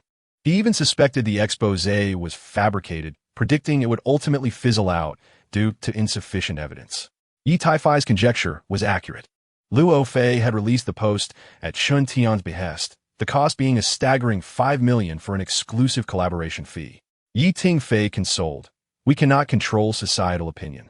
This is already a relatively favorable outcome. At the very least, we are the victorious side." Suman nodded, her gaze resolute. "Yes, I understand that the forthcoming work is crucial. Please take a good rest." Tingfei, looking at him, she spoke calmly, "I shall address you by your name directly, if you don't mind." Tingfei slightly shook his head. "I don't mind, Suzong. I shall take my leave now." With that, he departed her office with steady steps. Watching his retreating figure, Su Man smiled gently. He was rather impressive. As the days progressed, their relationship grew increasingly intimate, and Su Man gained a deeper understanding of Tingfei's character, admiring both his integrity and talent. However, a lingering question occupied her mind. Why had he previously been swindled out of $1 billion? She was aware that Yi Ruoxuan had sold some company shares to assist him with his debts, and she had acquired those shares at the highest price, intending to return them to Yi Ruoxuan at an opportune moment. Moreover, how did he seem to know about the sabotage occurring within the equipment department? Su Man dismissed the possibility of Yi Tingfei being a spy, but could not fathom any other explanations. In the next 2 days, under Su Man's leadership, KK Entertainment underwent a significant restructuring, particularly within the Spider-Man project team, where every member signed confidentiality agreements and commitments to professional ethics. This served not only as a test of trust among team members, but also as a preventive measure against potential information leaks or internal sabotage in the future. However, with strict oversight came generous rewards. Su Man announced a new incentive policy for every $100 million in box office revenue for Spider-Man. The entire core team would receive additional bonuses. This decision significantly boosted the morale of the team. Indeed, Su Zong is quite generous. Yi Tingfei observed the jubilant employees in the office, a smile unconsciously gracing his lips. This is the principle that under a great reward, brave men will emerge. Unbeknownst to him, Su Man had positioned herself behind him, holding 2 cups of coffee. Here you go, Americano without sugar. Su Man cleared her throat, by the way. The set construction is progressing smoothly. It should be completed by next week. Yi Tingfei nodded, aware that a significant portion of KK Entertainment's workforce had transitioned to New World Entertainment, resulting in a severe manpower shortage. While efforts to recruit new talent were underway, training newcomers required time. Other projects had already been halted, with resources concentrated on the Spider-Man project, which had led to dissatisfaction among others. While we do not wish to undermine Spider-Man, we cannot allow our other projects to be marginalized, can we? Just because other projects are paused, who truly holds the authority in this company? Are we to become mere pawns? These emotions quietly spread among the employees. Although there was no public outburst, an undercurrent began to form in the break room, WeChat groups, and private gatherings. Yi Tingfei had heard whispers of these rumors. He had previously mentioned them to Su Man, and others had raised the issue with her as well. Su Man, feeling helpless, could only temporarily soothe everyone. Once Spider-Man succeeds, all projects would be restarted. Chapter 11. Preparations complete, Su Man's reassurances served only as a temporary balm. The first to voice discontent was Lin Hao, the head of the historical drama project team. A veteran of KK Entertainment, he had previously helmed several blockbuster series, earning notable acclaim. However, following the launch of the Spider-Man project, his key project, the Long Wind Strategy, was postponed, and his team was disbanded and restructured, leaving him dissatisfied. During a drinking session, he became inebriated and posted a message on social media. I only desire fairness. This post was swiftly screenshotted and circulated, causing a stir within the company in under half an hour. Some echoed his sentiments, lamenting that previously, project success relied on merit. But now it seemed dictated by who had financial backers. Others retorted, questioning whether it was capital to blame for his elimination, suggesting perhaps it was a matter of personal capability. Meanwhile, some observed coolly, recognizing Yi as a formidable talent. A novice director daring to handle such a major project while others indulged in infighting. Ultimately, the post was deleted, but the damage had been done. A palpable anxiety gripped the company. Upon learning of the incident, Su Man immediately summoned Lin Hao to her office. Are you questioning my decisions? Su Man inquired, her tone calm, yet her gaze piercing. Lin Hao gritted his teeth, stating, I simply believe the company should not sacrifice everyone's opportunities for one project. Su Man scoffed coldly. Have you considered what success with Spider-Man could bring to the entire company? She rose, moving to the window. We are not abandoning other projects. Rather, we must prioritize creating a blockbuster to reshape the public's perception of KK Entertainment. Turning to face Lin Hao, she added, otherwise, let alone other projects, the very survival of the company may be in jeopardy. Lin Hao remained silent for a long time before finally lowering his head, conceding, I understand. When Yi Tingfei learned of this affair, he did not chastise Lin Hao. Instead, he proactively arranged a meeting with him. I know you're feeling uncomfortable right now. Yi began candidly. Had I been in your shoes, I would also feel discontent. Lin Hao looked up, his eyes reflecting a complex array of emotions. However, I hope you can comprehend that this is not a fair game. Yi continued. KK Entertainment cannot support too many projects at this juncture, but if Spider-Man succeeds, all issues will be resolved, including your desire to pursue the historical intrigue series. He paused for emphasis before adding, nevertheless, I will do my utmost to advocate for you with Sue to secure resources for the revival of the long wind strategy. Lin Hao was taken aback. He had anticipated Tingfei would undermine and isolate him, yet was surprised by his willingness to lend a hand. Why are you helping me? He could not help but ask. Tingfei chuckled softly and patted Lin Hao's shoulder, saying, because I understand your feelings. That sense of unwillingness after being harshly slapped by reality. In the beginning, even my closest ones were utterly disappointed in me. At that time, I had no choice. Reality is never fair. What matters is whether you can carve out your own path amidst the unfairness. Tingfei's voice was gentle, yet imbued with an undeniable strength. Lin Hao remained silent for a long while, finally letting out a soft sigh. Thank you, Director Yi. From that day forward, Lin Hao's demeanor underwent a subtle transformation. He ceased posting on social media and refrained from private complaints, instead actively assisting in the filming of Spider-Man, even recommending members from his team to the Spider-Man crew. Su-Man observed this scene with a slight smile. You truly have some talent. Tingfei replied with a smile. It's not my talent. It's that I do not want anyone else to endure the suffering I once did.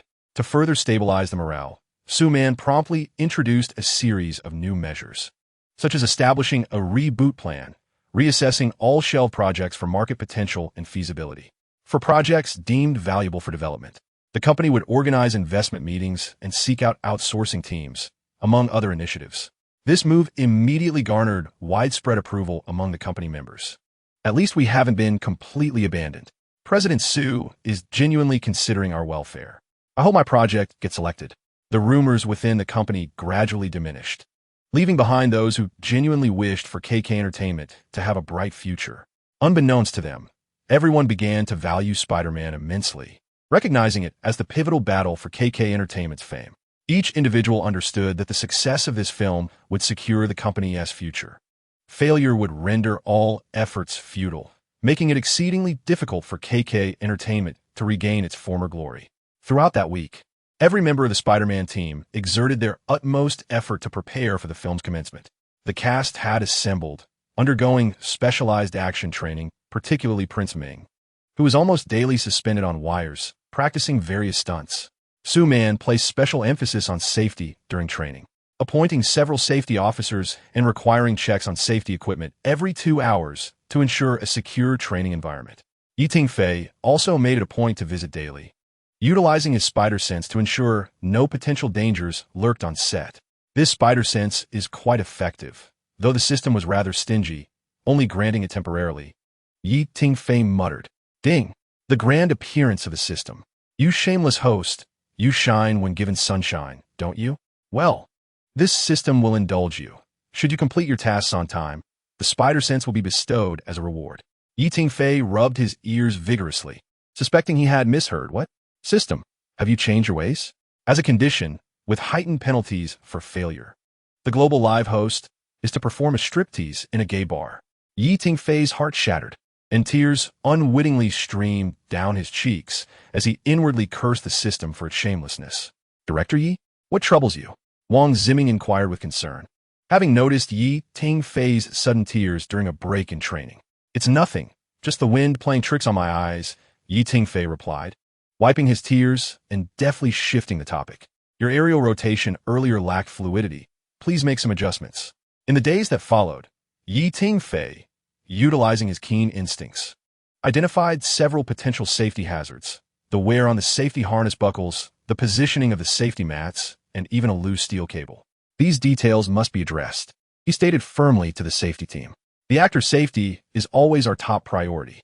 Meanwhile, negotiations with the Phantom Effects company proceeded smoothly, culminating in a signed cooperation agreement.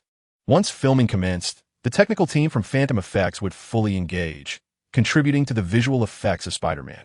This not only ensured a solid technical foundation for the film, but also significantly boosted the morale of the entire crew.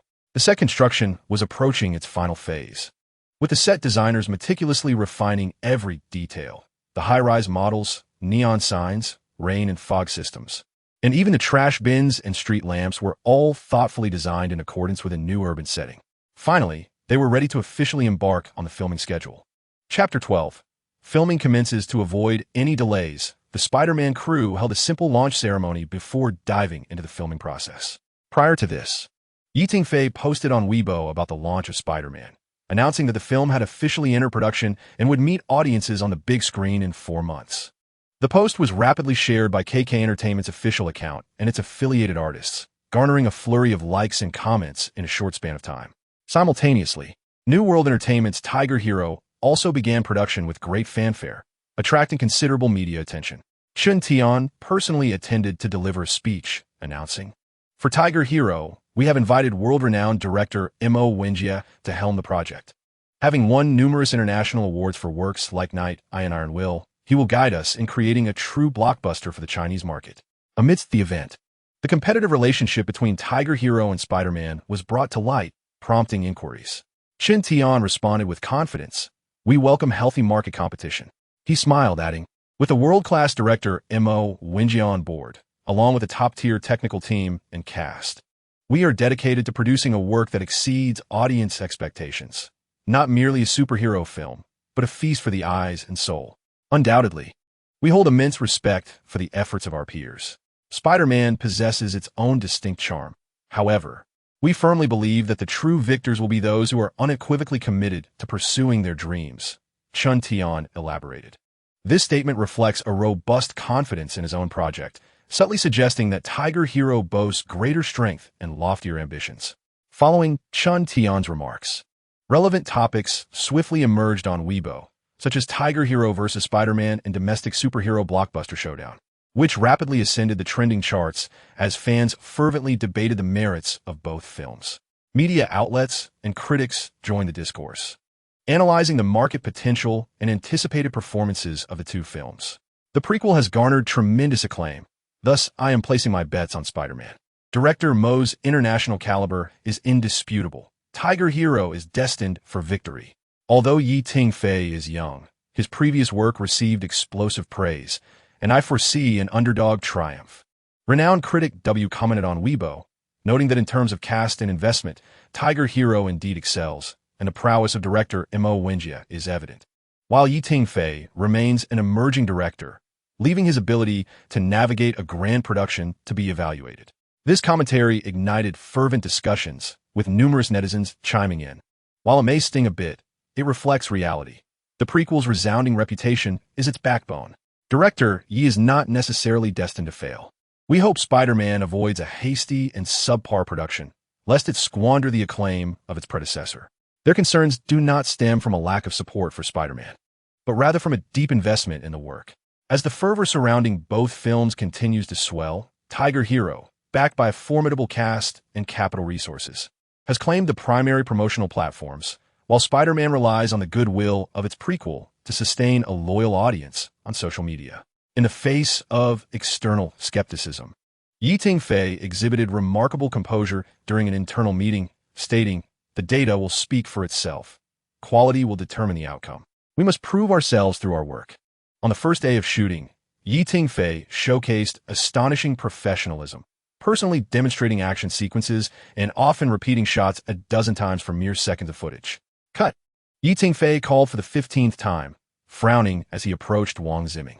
The aerial rotation still lacks fluidity. Remember, Spider-Man's movements should flow like water, not appear contrived. Wang Zimming wiped the sweat from his brow and nodded.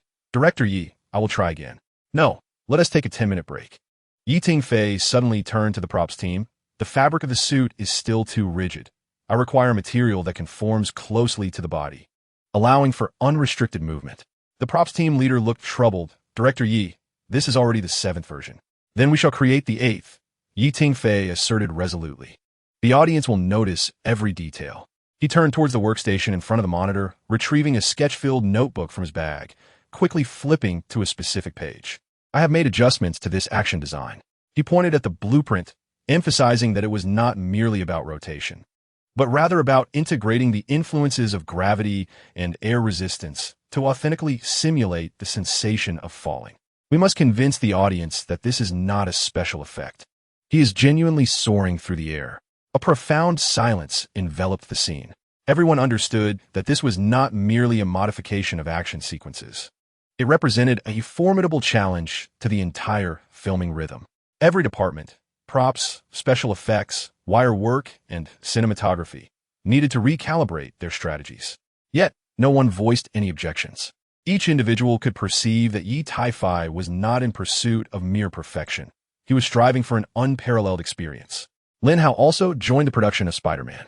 During breaks, he engaged in discussions with Tingfei regarding the choreography of the fight scenes. Have you noticed how superhero action sequences often emphasize strength and speed? Tingfei remarked, mimicking quintessential scenes from films. But Spider-Man is different. He possesses not just power, but embodies an agile hero, relying on reflexes, perception, and instinct. Lin Hao nodded. So you wish to design the action in a more biological direction? Precisely. Tingfei's eyes sparkled with fervor. We want the audience to witness a living, breathing superhero rather than a robotic figure clad in armor. Their conversation grew increasingly animated, even leading them to sketch spider web-like trajectories on the floor. Nearby, a photographer murmured. These two seemed to be studying animal behavior.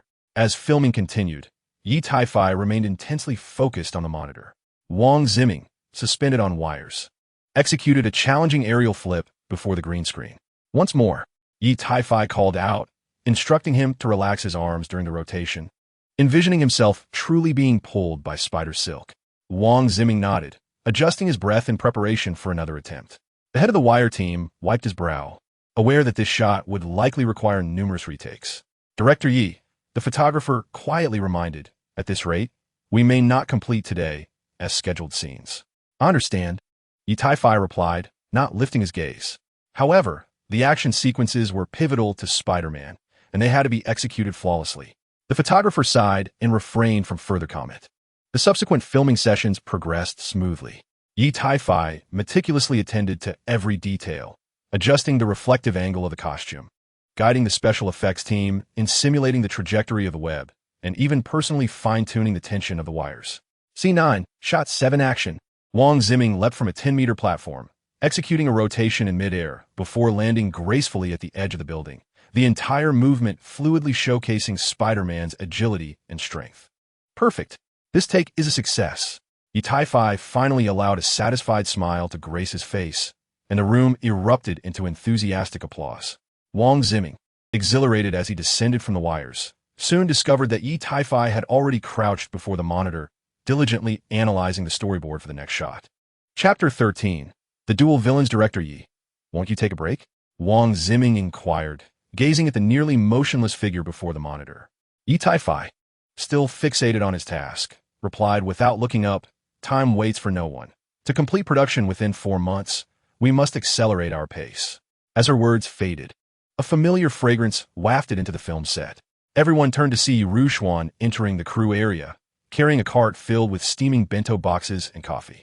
She was clad in a cream-colored knitted cardigan, her long hair casually tied back, and a gentle yet slightly pained smile graced her face. Following her were 2 assistants, pushing a specially designed cart laden with neatly arranged meal boxes, soups, juices, and freshly brewed coffee. You workaholics, are you planning to survive a night on instant noodles? She remarked, handing the first bento to Tingfei. He finally lifted his head to accept it, revealing a weary yet gratified smile. Sister, what brings you here? Why else? Grandfather asked me to check on you, Rushuan replied, giving him a sidelong glance. I heard you haven't been eating properly. If I didn't tea come, you might collapse right here. She handed him a warm cup of Americano. Finish this cup and take a 20-minute break, or I shall smash your monitor. Her words instantly lightened the atmosphere, eliciting laughter from the crew. How did you find time to come? Aren't you busy filming? Tingfei inquired as he ate. I just wrapped up today. I heard you all haven't had a warm meal, so I stopped by to check in. By the way, when will my scenes be shot? Rushuan feigned a stern expression as she continued. I especially postponed 2 projects to make a cameo in your Spider-Man. Suddenly recalling, Tingfei pulled out a crumpled shooting notice from his pocket. All right, your scenes are scheduled for next month. Rushuan's eyes widened in disbelief. Next month? Are you serious? She snatched the notice from him. I have to wait a month? Tingfei shrugged, helplessly explaining, to keep to the schedule. We prioritized shooting the special effects scenes, pushing the live-action portions to later. This was done to allow more time for post-production. With a sigh, Rushuan crumpled the notice into a ball and tossed it into the trash. Fine, I understand you're under a lot of pressure, but don't wear yourself out. Once Yi Ruxuan left, Wang Ziming quietly inquired of Yi Tingfei, "Director Yi, which character is Sister Ruxuan portraying?" "She plays Aunt May, your aunt," Yi Tingfei replied. Wang Ziming's eyes widened in shock. "Sister Ruxuan is playing Aunt May?" Yi Tingfei nodded, continuing to focus on his sketches. "Yes, I initially wanted to cast a more seasoned actress, but my sister volunteered and turned down several offers. But Sister Ruxuan is so beautiful, even though she's older than me. She looks younger. Isn't it strange for her to play my elder?" Wang Ziming expressed his concern. Yi Tingfei smiled faintly. "A little makeup will do the trick. Besides," he set down his pen and looked earnestly at Wang Ziming. "The essence of Aunt May's character lies not in age, but in a warm and resilient disposition. My sister possesses a unique quality, one that allows her to remain gentle and steadfast in love even after the tempest has passed. I firmly believe that she embodies this role more profoundly than anyone else." Wang Ziming nodded thoughtfully. The filming progressed, and other cast members began to arrive on set in succession. That day, the seasoned actor Zhang Li, who plays the antagonist Green Goblin, arrived at the location. Dressed impeccably in a tailored suit, he exuded an imposing aura, instantly capturing everyone's attention. "Mr. Zhang, you have arrived." Yi Tingfei promptly set aside his work to greet him. Zhang Li surveyed the surroundings and remarked with a smile, "The atmosphere of your production team is quite pleasant, far more relaxed than I had anticipated. It's all thanks to my sister's frequent visits." Yi Tingfei pointed to Yi Ruxuan, who was distributing snacks. "She always manages to lighten the tense atmosphere." Zhang Li regarded Yi Ruxuan with contemplation. "I heard she is playing Aunt May? An intriguing choice. Do you think it's inappropriate?" Wang Ziming could not help but inquire. "On the contrary," Zhang Li shook his head. "A good actor should not be confined by their appearance. I have seen Ruxuan's performances. She can portray a mother with remarkable depth." Just then, Yi Ruxuan approached, exclaiming, "Mr. Zhang, it is a pleasure to share the stage with you." She offered a cup of hot tea, stating, "This is a specially prepared herbal tea for you." Meanwhile, the talented actor Fong Hung, who portrays the antagonist Lizard Man, also arrived at the set, sporting gold-rimmed glasses and a white lab coat that lent him a scientific air. "Mr. Fong, your look is spot on." Yi Tingfei marveled. Fong Hung adjusted his glasses and replied with a smile, "For this role, I consulted several biologists. By the way, when will the special effects makeup trials commence?" "Tomorrow morning at 7. Yi Tingfei checked the schedule, noting that the Lizard Man's makeup would take approximately 4 hours, necessitating an early start. "Thank you for your hard work, Mr. Fong." Fong Hung waved his hand dismissively. At that moment, Yi Ruxuan approached again Mr. Fong. She handed him another cup of tea. "I heard you studied reptiles specifically for this role." Fong Hung accepted the tea, nodding, "Indeed. I even adopted a chameleon as a pet to observe its movements and expressions." He suddenly lowered his voice, "But to be honest, what I am most concerned about is the scene with the severed arm mutation." He removed his glasses and rubbed his temples. "As you know, the transformation from human to monster must convey a sense of tearing. It's not just a physical mutation, but a psychological collapse as well." Yi Tingfei nodded, a spark of excitement in his eyes. "Rest assured, I have already coordinated with the special effects team. We will employ a continuous 3-minute-long take to depict your transformation, beginning with the arm, through the twisting muscles, the deforming bones, to the ultimate loss of control. Moreover," he lowered his voice, "I will utilize a blend of practical effects and CGI to preserve the nuances of your expressions and movements." Upon hearing this, Fong Hung's lips curled into a subtle smile. "I appreciate your description." Wang Ziming, overhearing the exchange, was left utterly astonished. Yi Tingfei smiled, mused that a touch of madness was essential to portray a truly memorable villain. The following morning at 7, while the film set was still in slumber, the special effects makeup room was ablaze with lights. Fong Hung sat in the makeup chair, his face coated with a thick layer of gelatinous material, while an assistant carefully adhered silicone molds to him. "Does it hurt?" Yi Tingfei inquired, concern lacing his voice. "It's tolerable, though it feels akin to being bitten by dozens of ants," Fong Hung replied with a wry smile.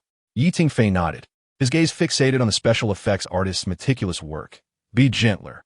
The facial nerves must not be compressed too tightly." "Understood. We have already diluted the adhesive." The LED effects artist responded quietly. "However, the upcoming work on the eyes and throat may cause a slight sensation of breathlessness." Fong Hung took a deep breath. "Let us proceed. I am ready." Chapter 14. The veteran actor, 2 hours later, the makeup was complete. Fong Hung slowly rose, turning his head before the mirror. He had fully transformed into a lizard-like form, his skin adorned with scales, muscles bulging, and joints contorted, as if they might tear apart at any moment. "How do I look?" he asked in a hushed tone, his voice hoarse beneath the weight of the prosthetics. Tingfei stepped closer, scrutinizing every detail, a glimmer of excitement in his eyes. "Perfect. This is even more realistic than I had envisioned." He turned to the cinematographer. "Prepare for a test shoot immediately. I wish to observe this character's presence on screen." As the camera rolled, Fong Hung began to move slowly, first stretching his arms, then gradually lowering himself, limbs on the ground, his spine arching slightly, as if a primal force surged within him. "Let us conduct another round of expression tests," Tingfei remarked, holding up the clapperboard. "Pain, struggle, anger, ecstasy." Fong Hung closed his eyes and, after a moment, suddenly opened them. In that instant, his expression transformed from a scientist's rationality and restraint to a gaze that was raw, savage, and filled with a feral intensity. Silence enveloped the room. "Incredible," Tingfei murmured. "This is exactly what I envisioned. Not merely a frightening monster, but the unraveling of humanity." Meanwhile, Zhongli had also finished dressing. Clad in the original Green Goblin costume, he stood before the mirror, assessing his appearance. Approaching Tingfei, he commented, "This is considerably heavier than I anticipated." He adjusted the shoulder armor as he spoke. "Yet it will lend you a more imposing presence," Tingfei replied thoughtfully. "We need you to embody a genius in chaos rather than a mere madman." Zhongli nodded. "Understood. I won't force the madness. Rather, I shall allow that sense of disarray to emerge naturally." "Precisely," Tingfei affirmed, "Osborne is a tragic figure. His insanity stems from a fear of failure and an obsession with perfection." Zhongli inhaled deeply, closing his eyes to center himself. When he opened them again, his gaze was sharp and menacing, yet his lips curled into an elegant smile. "Then let the game begin." Tingfei clapped his hands with satisfaction, announcing, "All departments, prepare." Today's first scene features the fierce battle between the Green Goblin and the Lizard Man. Action. The film set instantly transformed into a tense atmosphere. The Green Goblin soared down from the heights on his glider, while the Lizard Man skillfully navigated the steel framework of an abandoned factory. The movements of both actors flowed seamlessly, their coordination impeccable. "Watch your positioning." Tingfei intently monitored the screen. "Teacher Fong, the next move is a tail sweep." Fong Hung executed a roll, and the lizard's tail lashed out violently, sending a cluster of props steel pipes flying. Zhongli deftly maneuvered the glider to evade, while simultaneously launching a pumpkin bomb. Boom! The special effects team detonated the preset explosive point, and flames shot up into the sky. Suddenly, Tingfei called for a halt. "Wait, the lizard man's reaction is off." He quickly approached Fong Hung.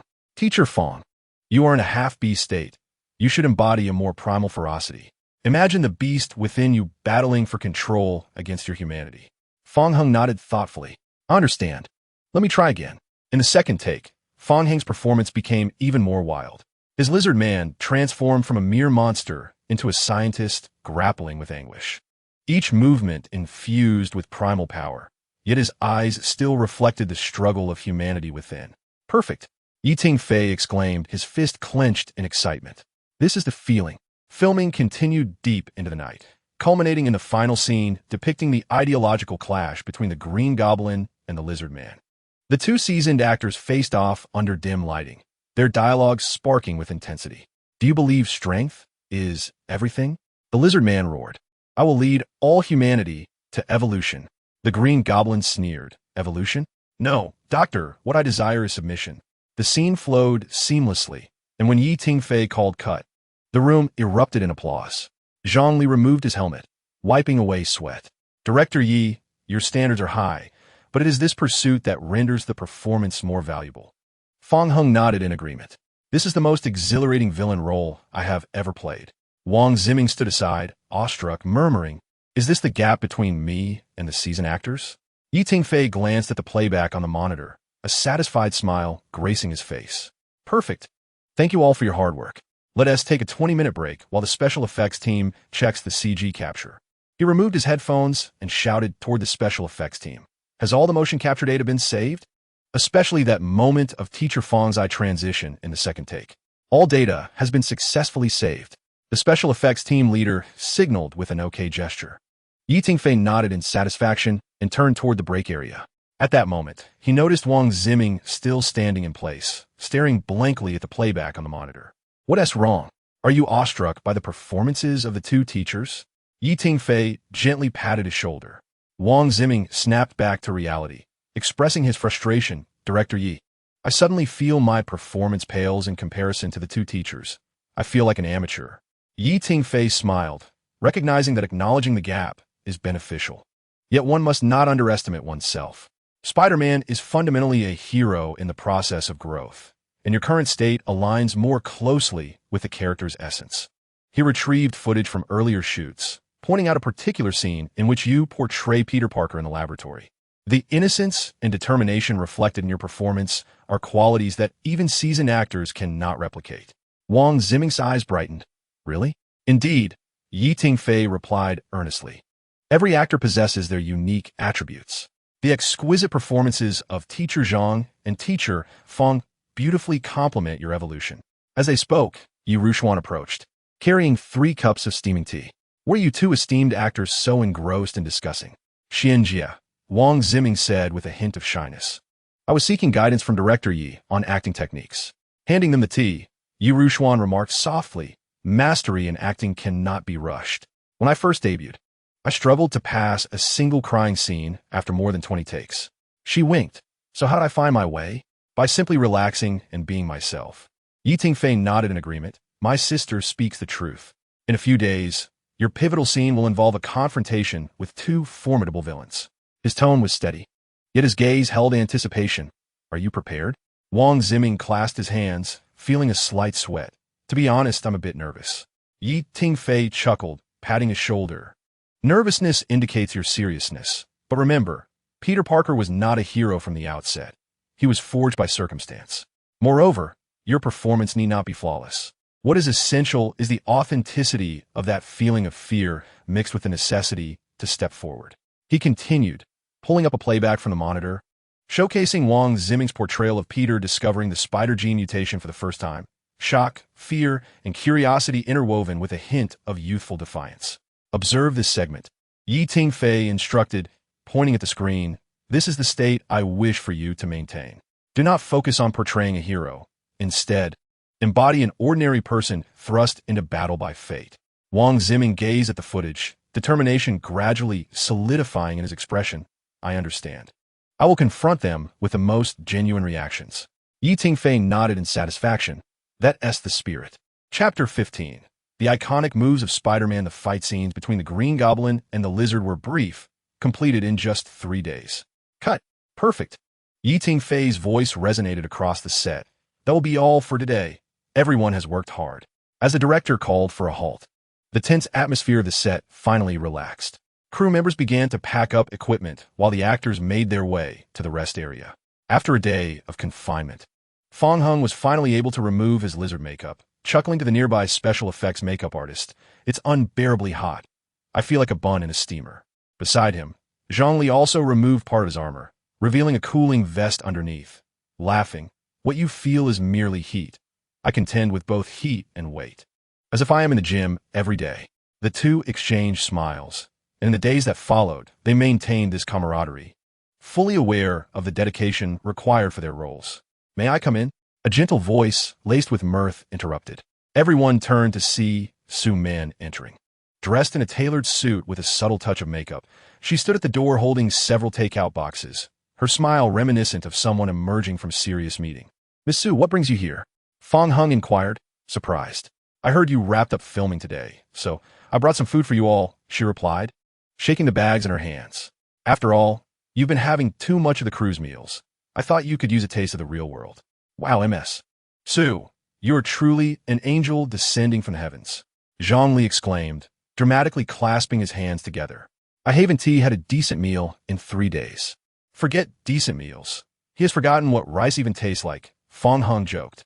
With a smile, Su Man began distributing the takeout. Enough with the banter. Once you finish your makeup, hurry and eat while it's hot. Where's the director? They exchanged glances. And Fong Hung pointed to a corner of the studio where a man was engrossed in his script. Over there, still pondering how to shoot the next scene. Su-man nodded and walked over with a bento in hand, softly calling out, "Director Yi, it's time to eat." Yi Tingfei looked up, momentarily taken aback at her presence, then broke into a rare smile. "Oh, Miss Su, what a delightful surprise to see you here personally. I just stopped by to check in," she said, placing the bento beside him. "You must take care of yourself. No matter how important the film is, it relies on your well-being to be completed." Yi Tingfei accepted the food, his tone unexpectedly gentle. "Thank you. With your words, I might manage to eat an extra half bowl tonight." "You must finish at least one bowl. There are many crucial scenes awaiting you," Su-man replied with a smile. Zhongli interjected, "Hey, this atmosphere feels a bit off. Is there something going on between the director and Ms. Su?" "Be quiet," Yi Tingfei retorted lightly, though the corners of his mouth betrayed a smile. "Exactly. Ms. Su is both an investor and a boss. You shouldn't speculate," Fong Hung chimed in. "You're just envious that I'm not tangled in any rumors." Zhongli shrugged. "At this rate, my character is becoming a template for villains. Then you should be grateful to Director Yi for giving you such depth." Su-man replied with a laugh. Laughter erupted once more, filling the set with a light and warm atmosphere. The following day, at 7 a.m., the makeup room was softly illuminated, and Fong Hung sat in a chair, eyes closed, allowing the makeup artist to apply special effects glue to his face. The door creaked open gently, and Zhongli walked in, script in hand, brow furrowed as he contemplated a particular line. He glanced at Fong Hung and couldn't help but chuckle. "With that look, you're bound to frighten the production assistant." Fong Hung opened one-eyed to glance at him in the mirror. "Likewise. Speaking of which, aren't you going to start your makeup?" Zhongli shook his script. "What's the rush? My makeup is far simpler than yours.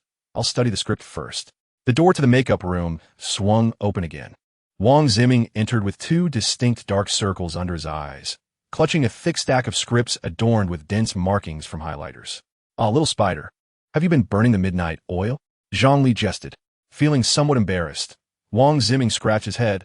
"Last night, I practiced the action scenes we were filming today over and over again, yet I still feel it's inadequate." Zhongli remarked, "In acting, sometimes being overly meticulous can backfire." He pointed to his temple, advising him to learn to strike a balance between thorough preparation and maintaining a sense of freshness. Wang Ziming nodded thoughtfully, suddenly noticing Fong Hung engaged in a complex makeup process. "Teacher Fong, how long will this makeup take?" "At least 3 hours," Fong Hung sighed. Just then, the makeup artist exclaimed, "Oh no, Teacher Fong, please don't move, the corner of your eye is peeling." Wang Ziming refrained from further interrupting Fong Hung and obediently sat aside, with the assistance of his aide donning the Spider-Man costume. During their makeup session, Yi Tingfei did not waste time. Instead, he convened the action direction team in the adjacent conference room to urgently discuss the pivotal scenes of the day. He pointed at a marker on the storyboard. "Can Ziming execute this aerial flip?" Action director Old Zhou scratched his head. During previous rehearsals, the success rate was about 60%. Primarily, the landing posture is still unstable. "Then let's modify it." Yi Tingfei decisively marked an X on the blueprint. "Safety first. Let's simplify it to a side roll. We can enhance it with special effects later." However, he insisted that this action must be perfectly showcased. Pointing to another marker on the storyboard, "This will also be the main visual for the movie poster." The action Yi Tingfei referred to was the iconic Spider-Man move he envisioned, leaping from a tall building, extending his body in mid-air, with his right hand shooting web fluid, creating a perfect arc. "This action must be captured live," Yi Tingfei asserted firmly. "CGI cannot replicate that authenticity." Old Joe looked troubled. "Director, this move is too dangerous. Even with wires." Yi Tingfei remained unwavering. "No room for negotiation. It must be filmed live, even if we use a stunt double." "Let me give a try," a voice called from the doorway. Everyone turned to see Wang Ziming, already clad in the Spider-Man suit, standing there with resolute eyes. He stepped into the conference room, pointing at the storyboard. "This action is crucial for character development. I wish to complete it myself." The room fell silent for a moment. Yi Tingfei scrutinized Wang Ziming for several seconds before breaking into a smile. "All right." An hour later, all safety measures were in place on set, and Wang Ziming stood atop a 5-meter-high platform, taking a deep breath. Below, Fong Hung and Zhang Li had also paused their makeup to watch. Action. With Yi Tingfei's command, Wang Ziming leaped down, On his first attempt, he did not fully extend his posture in midair and stumbled upon landing. Again, Wang Ziming called immediately, climbing back up to the platform without waiting for the crew's response. For the second time, his movements exhibited a remarkable fluidity. However, his arm trembled slightly at the moment of shooting the web. Just a bit more. Tingfei exclaimed, directing him to pay attention to his right hand's motion. Wang Ziming nodded and positioned himself at the edge of the platform for a third attempt. This time, he closed his eyes as if to immerse himself in the essence of his character. Upon reopening his eyes, it was palpable to everyone that the figure standing there was not Wang Ziming, but Peter Parker himself. The true Spider-Man had arrived. With a perfect leap, an impeccable aerial posture, and a flawless web-slinging motion, when Wang Ziming landed steadily, the entire set erupted in enthusiastic applause. Chapter 16. The confrontation scene. Tingfei observed the playback on the monitor, nodding in satisfaction. This take is good. Wang Ziming was still catching his breath. Yet his face radiated joy. Thank you, director, for this opportunity. Tingfei rarely displayed a smile of approval, signaling a 10-minute break to prepare for the next scene. Fong Heng's lizard makeup would take over 2 hours to complete, so the forthcoming filming would primarily focus on the scenes featuring Spider-Man and the Green Goblin. Zhongli had already donned the complete Green Goblin outfit, gliding across the set on the prop glider, adjusting his expressions in front of the mirror, sometimes showcasing a sinister smirk, at other times adopting an exaggeratedly mad demeanor. Teacher Zhang, your expression is spot on. Wang Ziming couldn't help but exclaim. Zhongli winked and replied in the Green Goblin's tone. Do you think I am acting? No, I'm serious. He then burst into laughter, prompting the entire set to join in merriment. At that moment, a voice crackled through the earpiece. Attention all departments. We commence filming in 3 minutes. Please, actors, take your positions. The lights flickered back on, and the set swiftly transitioned into a tense working atmosphere. In the center of the studio, Spider-Man was hoisted into the air by wires, while the Green Goblin stood at the edge of the platform, his armor glinting with a metallic sheen. The camera slowly moved in, and the story belonging to Spider-Man advanced at this very moment. Action. With Tingfei's command, Zhongli instantly got into character, elevating himself on the glider to gaze down upon Wang Ziming, suspended in midair. Peter Parker, his voice resonated with a chilling metallic edge. Look at you now. Don't you resemble a little bug ensnared in a web? Wang Ziming's body swayed gently with the wires, yet his gaze remained resolute. Mr. Osborn, you still have a chance to turn back. Turn back? Zhongli suddenly erupted into a spine-chilling laugh when the whole world is racing forward. Only a fool would think of looking back. According to the script, the next scene should involve Spider-Man breaking free from his restraints. However, just as Wang Ziming prepared to execute the anticipated action, an ominous click emanated from the wires. Everyone on set held their breath. Tingfei sprang to his feet. But before he could call for a stop, Zhongli had already begun to improvise. It seems even fate is on my side. He maneuvered the glider to ascend even higher, the madness in his tone becoming increasingly evident. Shall we see how high a spider can fly without its silk? Prince Ming instantly grasped the improvised narrative and seamlessly continued. A spider never needs silk to prove itself as a hunter. With that, he abruptly twisted his waist, using the inertia of the harness to swing towards the nearby steel frame. This unexpected maneuver caught the harness operator off guard. Yet his seasoned experience enabled him to swiftly adjust the ropes. Prince Ming executed a deft somersault and landed securely on the platform. Cut. Tingfei's voice carried a suppressed excitement. That was fantastic. We nailed it. The crew rushed forward to inspect the harness apparatus. Zhongli emerged from his character, looking at Prince Ming with concern. Are you all right? That was quite risky. Beads of sweat surfaced on Prince Ming's forehead, yet his eyes sparkled with exhilaration. I'm fine. It felt amazing. Tingfei approached, brimming with enthusiasm. This is the Spider-Man I envisioned. Unconventional and unpredictable. At that moment, the door to the makeup room swung open, and Fong Heng, now adorned as Lizard Man guise, stepped out. Seems I missed quite the spectacle. His voice, distorted by the special effects prosthetics, was deep and gravelly. After inspecting Fong Heng's appearance, Tingfei nodded in satisfaction. Perfect timing. Let us take advantage of this energy and shoot the standoff scene early.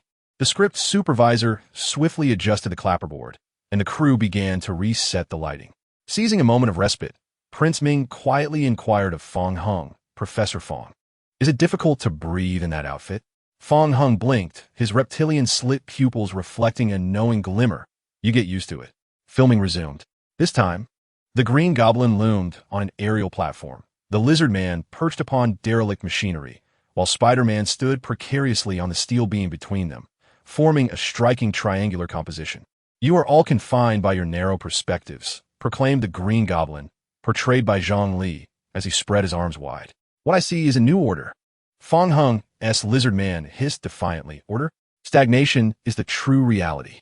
Caught in the middle, Prince Ming suddenly experienced a wave of genuine dizziness.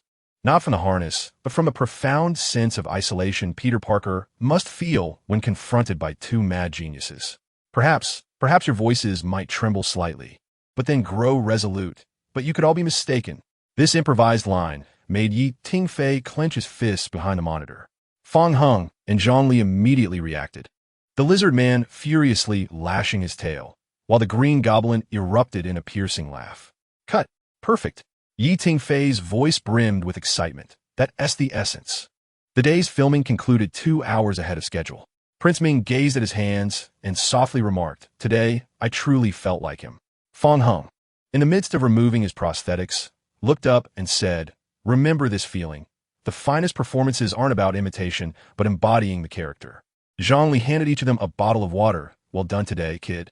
Tingfei approached, clutching the shooting schedule for the next day, his gaze falling upon the trio. The scenes captured today could very well become the most riveting segments of the film, although the effects were not yet visible. I am certain that once the post-production effects are completed, this scene will undoubtedly send shivers down the audience's spines. Tingfei continued to scrutinize the playback on the monitor, excitement gleaming in his eyes. Unbeknownst to him, Su Man had silently positioned herself behind him, her eyes fixed on the screen as she softly remarked, There's no need for special effects.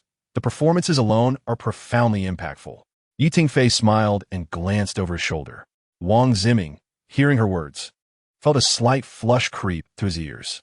He looked down at the Spider-Man suit he wore, suddenly reluctant to remove it. What is this? Are you too immersed in your role? Zhang Li teased, simultaneously removing his Green Goblin helmet, his hair drenched in sweat. Perhaps, Wang Ziming admitted. It feels as though Peter Parker truly existed. Fong Hung was having the makeup artist remove the lizard scales from his face when he turned to listen, recognizing this as the most precious moment for an actor, when one can no longer distinguish between the character and oneself. As night descended, the set remained brightly illuminated. The crew busied themselves with packing up equipment while Wang Ziming sat before the mirror, watching as the makeup artist meticulously removed the simulated wounds from his face. Chapter 17. Becoming Peter Parker, you performed admirably today, Zhang Li announced, having appeared at the doorway with 2 cups of hot tea. Drink some ginger tea to ward off a cold. Wang Ziming hurriedly accepted the cup, thanking Zhang. After a moment's hesitation, he inquired, Teacher Zhang, do you think the audience will enjoy our rendition of Spider-Man? Zhang Li suddenly chuckled. When I filmed my first movie, I asked the director the same question. And how did he respond? He said, Zhang Li mimicked the raspy voice of the old director. Whether the audience likes it or not is inconsequential. What truly matters is whether you believe in the story. Wang Ziming pondered this, nodding thoughtfully. Just then, his phone vibrated with a message from his mother. Son, is filming hard? Remember to eat on time. Reading her simple greeting, Wang Ziming felt a lump in his throat. He quickly typed a reply, Mom. I performed exceptionally well today. I'll be the first to take you to see the movie when it's released. Wait a moment. Zhang Li squinted. You're not about to cry, are you? Of course not. Wang Ziming quickly retorted, then sheepishly admitted, well, I do miss home a little. That's normal. When I filmed my first movie, I was away from home for 3 months, and on the last day of shooting, I hugged my mom and cried like a child. He exaggerated, gesturing dramatically, and I was 25 at the time. Wang Ziming couldn't help but laugh. Is that true? Why would I lie to you? Zhang Li shrugged. Actors are human too. He patted Wang Ziming on the shoulder. Come on. Teacher Fong wants to take you to savor some authentic local cuisine. I guarantee it will make you forget all about your mother's cooking. As they exited the makeup room, they happened upon Tingfei and Su Man engaged in quiet conversation at the end of the corridor. Moonlight poured through the corridor's window, casting the intimate silhouettes of 2 individuals. TSK, Zhang Li whispered, I wager $100 that Director Yi and President Su are definitely involved. Wang Ziming widened his eyes in astonishment. No way. Such affairs abound in the entertainment industry, Zhongli replied, narrowing his eyes. Yet our director is a workaholic. It's rare to find something that distracts him. Just then, Fang Heng approached from the opposite side. What are you two whispering about? Are you still going to eat? As the trio exited the film studio, the night had grown quite deep. Fang Heng expertly led them to a quaint little restaurant tucked away in a narrow alley. The owner clearly recognized him and warmly ushered them to a private room. You must be a regular here, Teacher Fang? Wang Ziming inquired with curiosity. This place has been open for 20 years, Fang Heng replied as he poured them hot tea. I shot my first film nearby. Soon, steaming dishes arrived at their table, and the three engaged in lively conversation. Their topics shifted from film production to industry anecdotes, and then to their respective journeys into the profession. Summoning his courage, Wang Ziming finally asked the question that had been on his mind. Why did both of you choose to take on this project? Especially as it stars a fourth-tier actor like me? Fang Heng and Zhongli exchanged knowing glances and chuckled in unison. Because Dr. Lizard is quite intriguing, Fang Heng remarked. A tragic figure who aspires to change the world through science, yet transforms himself into a monster. Zhongli added as he picked up a piece of food. I was moved by the director's sincerity. Tingfei wrote me a 3-page character analysis to persuade me. He shook his head. I've encountered many madmen, but a villain so logically deranged is truly rare. Wang Ziming pondered this. So, it's not about the remuneration? Huh. Zhongli laughed heartily. Young man, when you reach our level, you'll understand that a good role is far more precious than a paycheck. Fang Heng nodded in agreement. Moreover, collaborating with great directors and talented actors is a pleasure in itself. He cast a meaningful glance at Wang Ziming, for instance. Wang Ziming's face flushed, and he hastily lowered his head to focus on his food. On the way back to the hotel, the three were slightly inebriated. Wang Ziming gazed up at the starry sky and suddenly felt grateful for the opportunity to participate in this film and to meet these remarkable individuals. Upon returning to his room, Wang Ziming took a hot bath but found himself unable to sleep.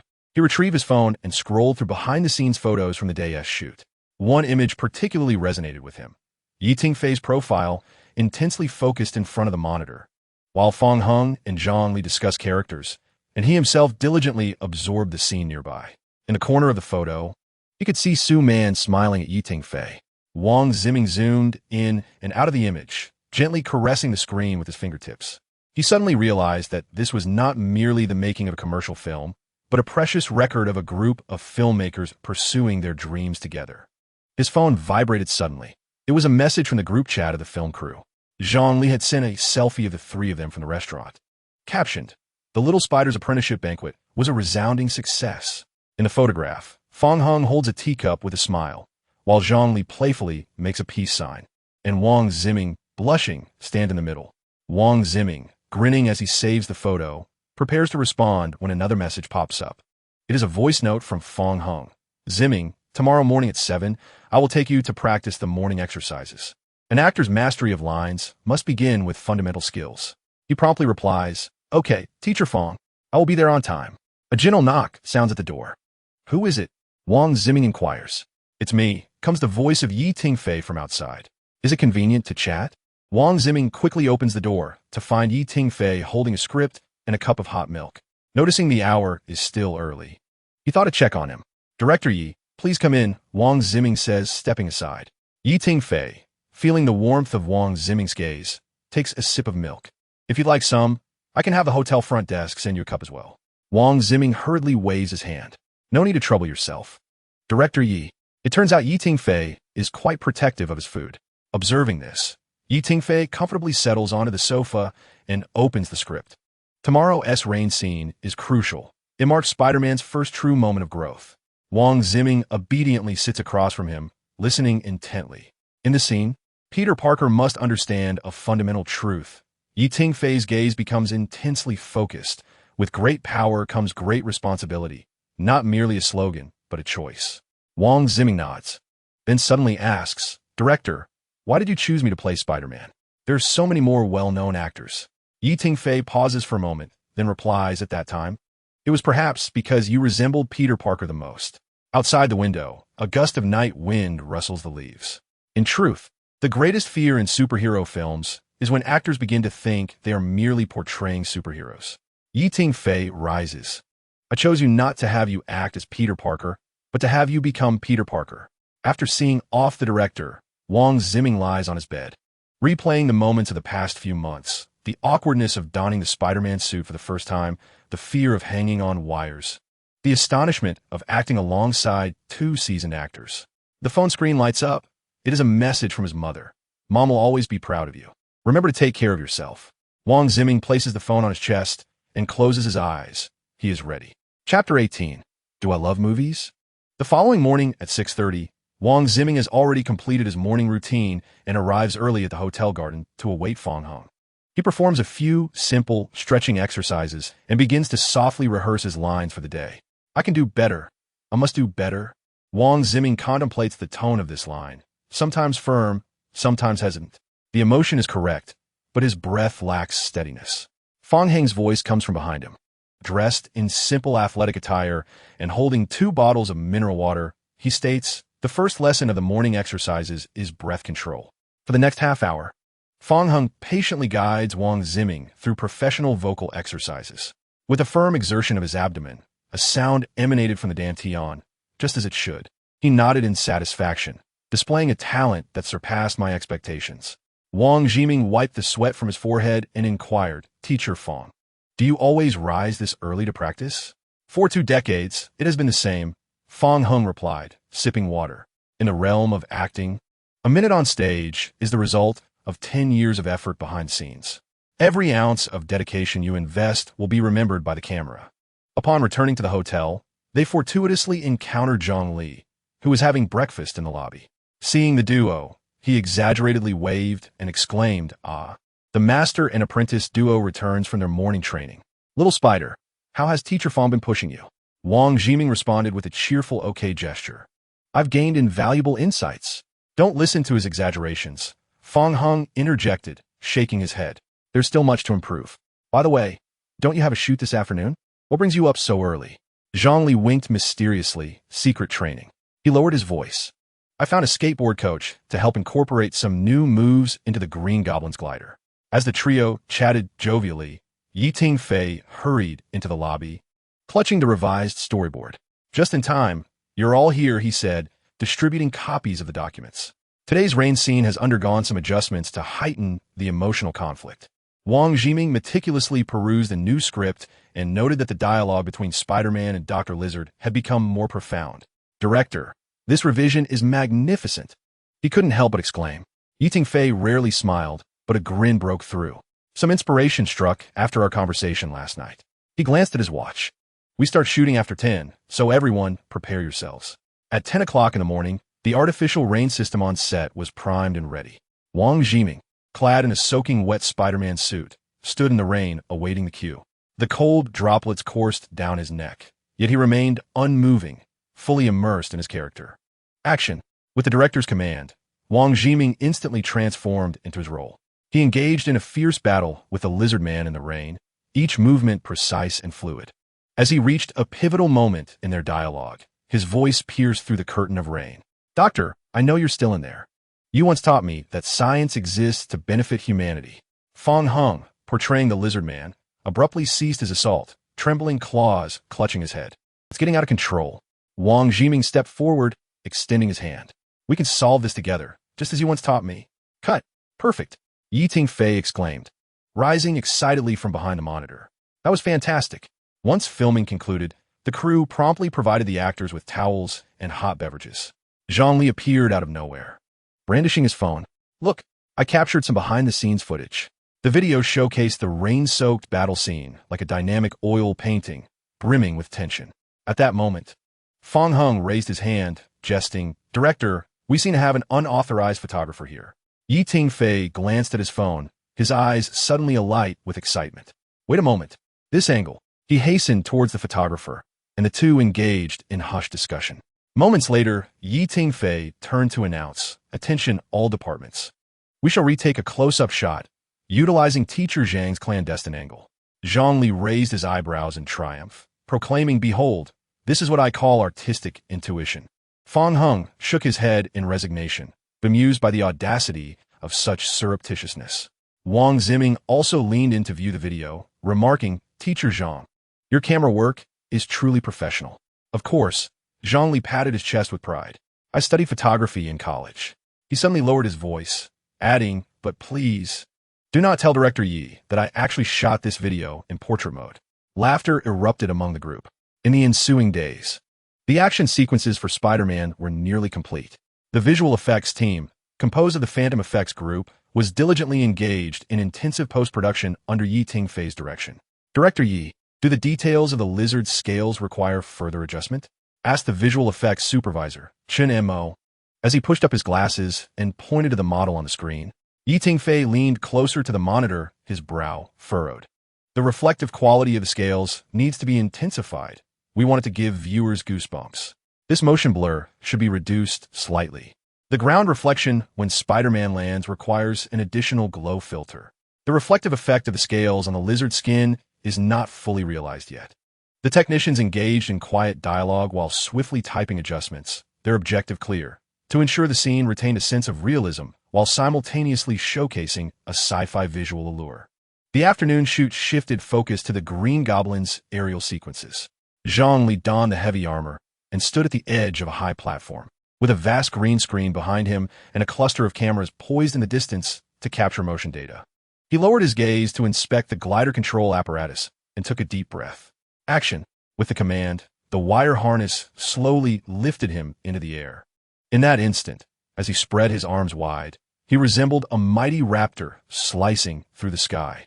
He dove, twisted, and spiraled, each movement imbued with a palpable sense of pressure and peril.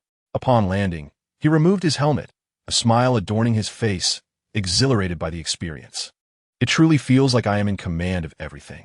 Yi Tingfei observed the playback on the monitor, a rare smile gracing his lips. This take is good. But next time, let us try having him jump from a greater height to enhance the visual impact. No problem, Zhongli responded without hesitation. Just ensure I don't end up with a fracture. Rest assured, we have stun insurance, Yi Tingfei replied with a chuckle. As evening descended, the set gradually quieted. Lights dimmed, equipment was returned to its rightful place, and the actors departed in succession. Yi Tingfei sat alone in the rest area, cradling a cup of coffee that had long since cooled. His gaze remained fixed on the monitor, replaying the Green Goblin's gliding segment filmed earlier that day. With a gentle sigh, his eyes revealed a hint of fatigue, yet were predominantly filled with satisfaction. Su-Man entered softly, inquiring if they had wrapped up for the day. You were still watching footage. Yi Tingfei nodded, glancing once more at Zhang Li's flight sequences, contemplating how the rhythm could be further intensified to evoke a stronger sense of urgency. Su-Man shook her head, expressing her frustration at how he never afforded himself a moment's respite. How is the progress? She asked. Yi Tingfei smiled faintly, exhaling deeply, assuring her that the action scenes would be completed within the week, allowing for the dramatic segments to be filmed the following week. Su-Man felt a surge of anger, believing Yi Tingfei was recklessly exhausting himself for the sake of this film. Must we be in such a rush? Even if the tiger hero is ahead of us, what does it matter? They are stealing not genuine scripts or authentic materials. We have no need to. Yi Tingfei lifted his gaze to meet hers, his eyes betraying a mix of fatigue and resolve. I'm not racing against anyone, he replied. Yet, he could not articulate the true reason behind his haste. Admitting that a 4-month filming schedule might jeopardize his standing, especially under the scrutiny of a global live broadcast, would likely have Su-Man deem him deranged. After a moment's contemplation, he fabricated a reason. Perhaps it is my love for cinema. Chapter 19. A new character joins the crew. Su-Man was taken aback, seemingly surprised by Yi Tingfei's declaration. The film had been in production for over a month, and she had observed his relentless dedication. He was the first to arrive on set and the last to leave. The script was densely annotated, with even the slightest change in expression meticulously noted. Whenever the actors displayed any fluctuation in performance, he was more anxious than they were, and as the visual effects team burned the midnight oil, he too labored through the night, fine-tuning parameters. She recognized his workaholic nature, but it was only at this moment that she truly understood. This was not merely work. It was a calling. Sensing the admiration in Su-Man's gaze, Yi Tingfei felt a twinge of bashfulness, lowering his head and clearing his throat. In truth, Yi Tingfei was aware of his transformation. Since the prequel to Spider-Man, Origins, more than 2 months had passed. Initially, He had been driven solely by the need to fulfill the demands of the system, throwing himself into the filming with reckless abandon. Now, he realized he genuinely began to relish the experience. I once thought filmmaking was merely about achieving objectives, Tingfei murmured, but now I perceive it as more of a journey. Perhaps he had truly fallen in love with cinema, and thus, whether for the sake of completing a task or for the pursuit of a flawless Spider-Man, he felt compelled to persevere. Su-Man listened intently, her expression softening gradually. They conversed until the deep hours of the night, as the set lights extinguished one by one, leaving only a warm glow in a corner of the resting area. The following day, Yi Ruxuan, portraying Aunt May, along with Gong Zhuing, the actress playing Mary Jane, and other supporting cast members, began to arrive, acclimatizing themselves to the rhythms of the production. Gong Zhuing was a newly signed actress at KK Entertainment, having graduated from drama school less than a year ago. Tingfei outlined the criteria for casting Mary Jane. She should be between the ages of 20 and 23, possess a foundational acting background, and be capable of expressing a rich emotional range in dramatic scenes. Ideally, she would also have training in dance or physical movement, as there would be complex action sequences to navigate later. Among the entire company, Princess Ing appeared to be the most suitable candidate for this role, thus making her the preferred choice for the audition list. During the audition, Princess Ing diverged from the norm and chose not to present a classic film excerpt like other actors. Instead, she performed a self-adapted monologue. Standing before the camera, illuminated by the lights, she exhibited no trace of trepidation. The lines she delivered were penned by her, narrating the journey of a girl who learns to confront the world alone after losing a loved one. I believe Mary Jane transcends being merely Peter Parker's love interest. Following the audition, she expressed to Tingfei that she, too, is a person with dreams, fears, and struggles. She aspired for her character to not simply await rescue, but to also stand as a pillar for him in critical moments. At that instant, Tingfei regarded her with a glimmer of appreciation in his eyes. He remarked to Su-Man, "This girl has potential." On the first day of shooting, they immediately sensed the intense work rhythm of the crew. Princess Ing and Yi Ruxuan sat at the edge of the set, observing Prince Ming and Zhongli engaged in a vigorous fight scene. The studio was ablaze with lights, and the wires whirred about as Tingfei shouted commands. "Stop. Again. This time Spider-Man needs to leap with more urgency." Princess Ing, captivated, took notes, contemplating that Peter's emotions should oscillate between anger and guilt, while Mary Jane's gaze must reflect concern without veering into panic. She quietly mimicked Prince Ming's movements, attempting to fathom Mary Jane's psychological state in such a scenario. "You truly dive into your role right away," Yi Ruxuan chuckled, handing her a bottle of water. "You're putting in the effort right from the start." "I must quickly catch up with everyone," Ing replied with an embarrassed smile. "I fear I may hold them back." "Your mindset is commendable," Yi Ruxuan nodded. "I felt the same when I first joined a production. I thought I couldn't do anything well. However, you'll gradually realize that when you genuinely immerse yourself, the character will naturally find you." Princess Ing nodded thoughtfully, her gaze returning to the center of the set. "Cut. Excellent. Take a 20-minute break," Tingfei announced, setting down the walkie-talkie and wiping the sweat from his forehead. The action team began dismantling the wire apparatus, while Prince Ming and Zhongli approached with weary strides, their faces still glistening with the sweat and excitement from the scene. "Xinjie, you're here," Prince Ming greeted with a smile. Today's fight was quite the challenge. Zhongli chimed in, shaking the sweat from his hair. The director demanded a quicker pace.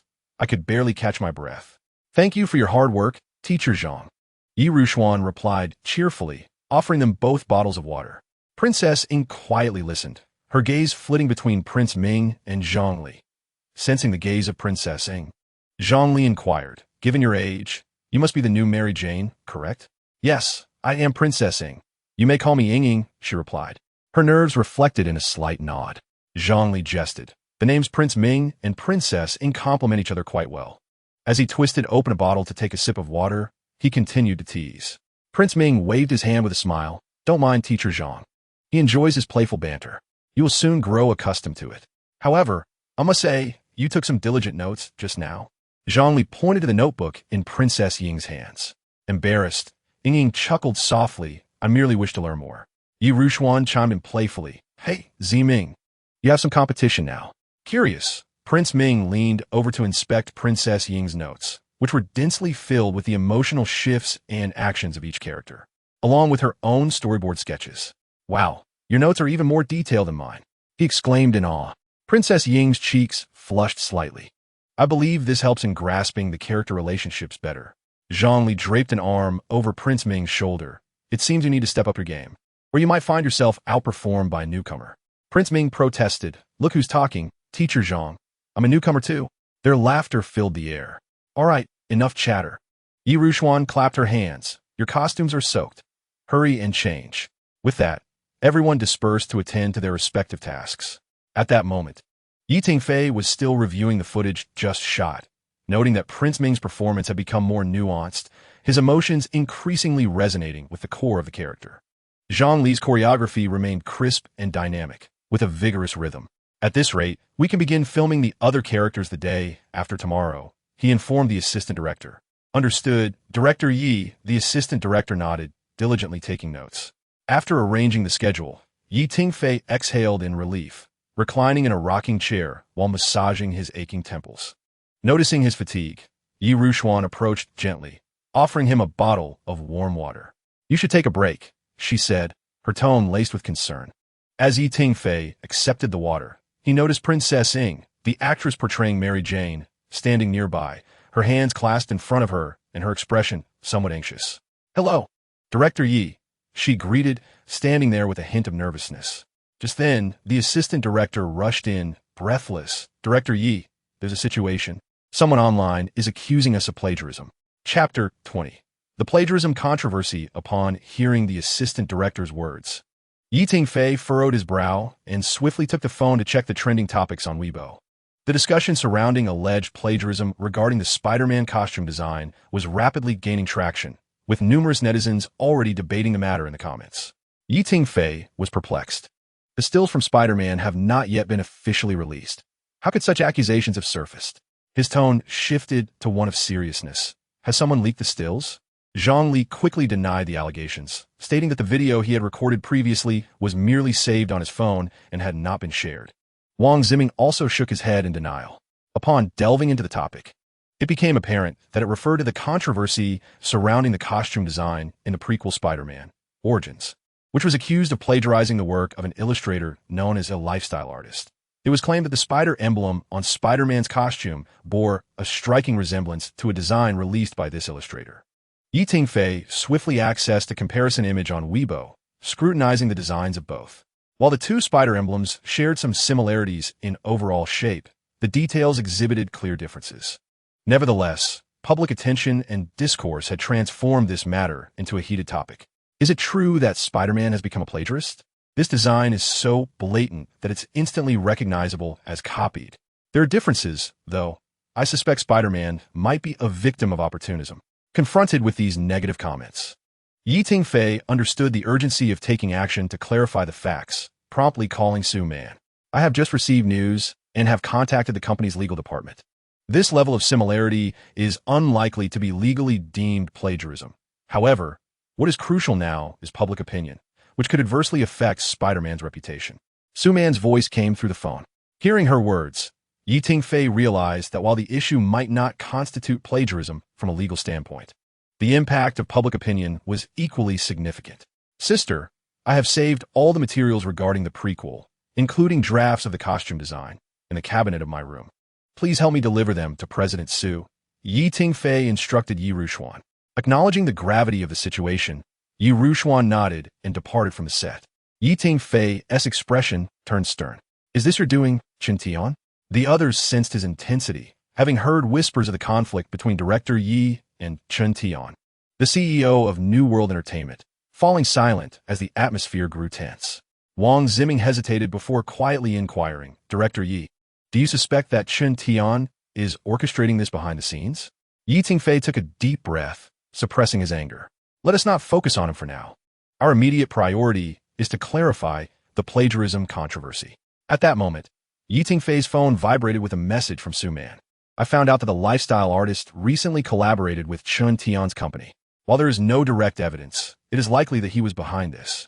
Yi Tingfei's expression darkened, confirming his suspicions. He quickly replied, Release the design drafts my sister brought to you. We will seek to retaliate once public sentiment calms down. Soon, Yi Ruxuan arrived at KK Entertainment with the design drafts.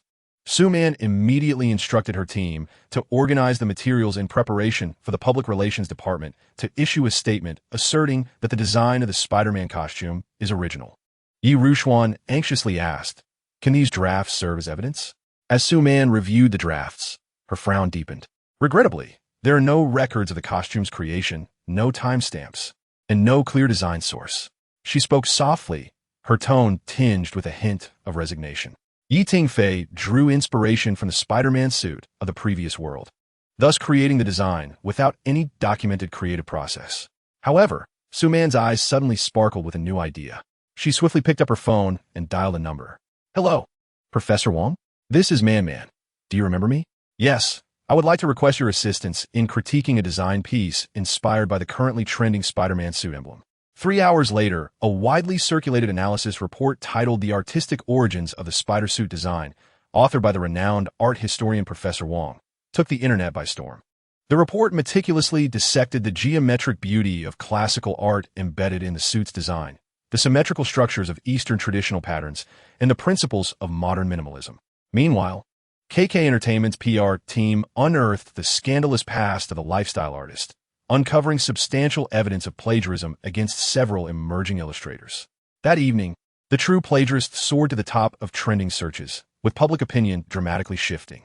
It turned out that this artist was the one attempting to exploit others.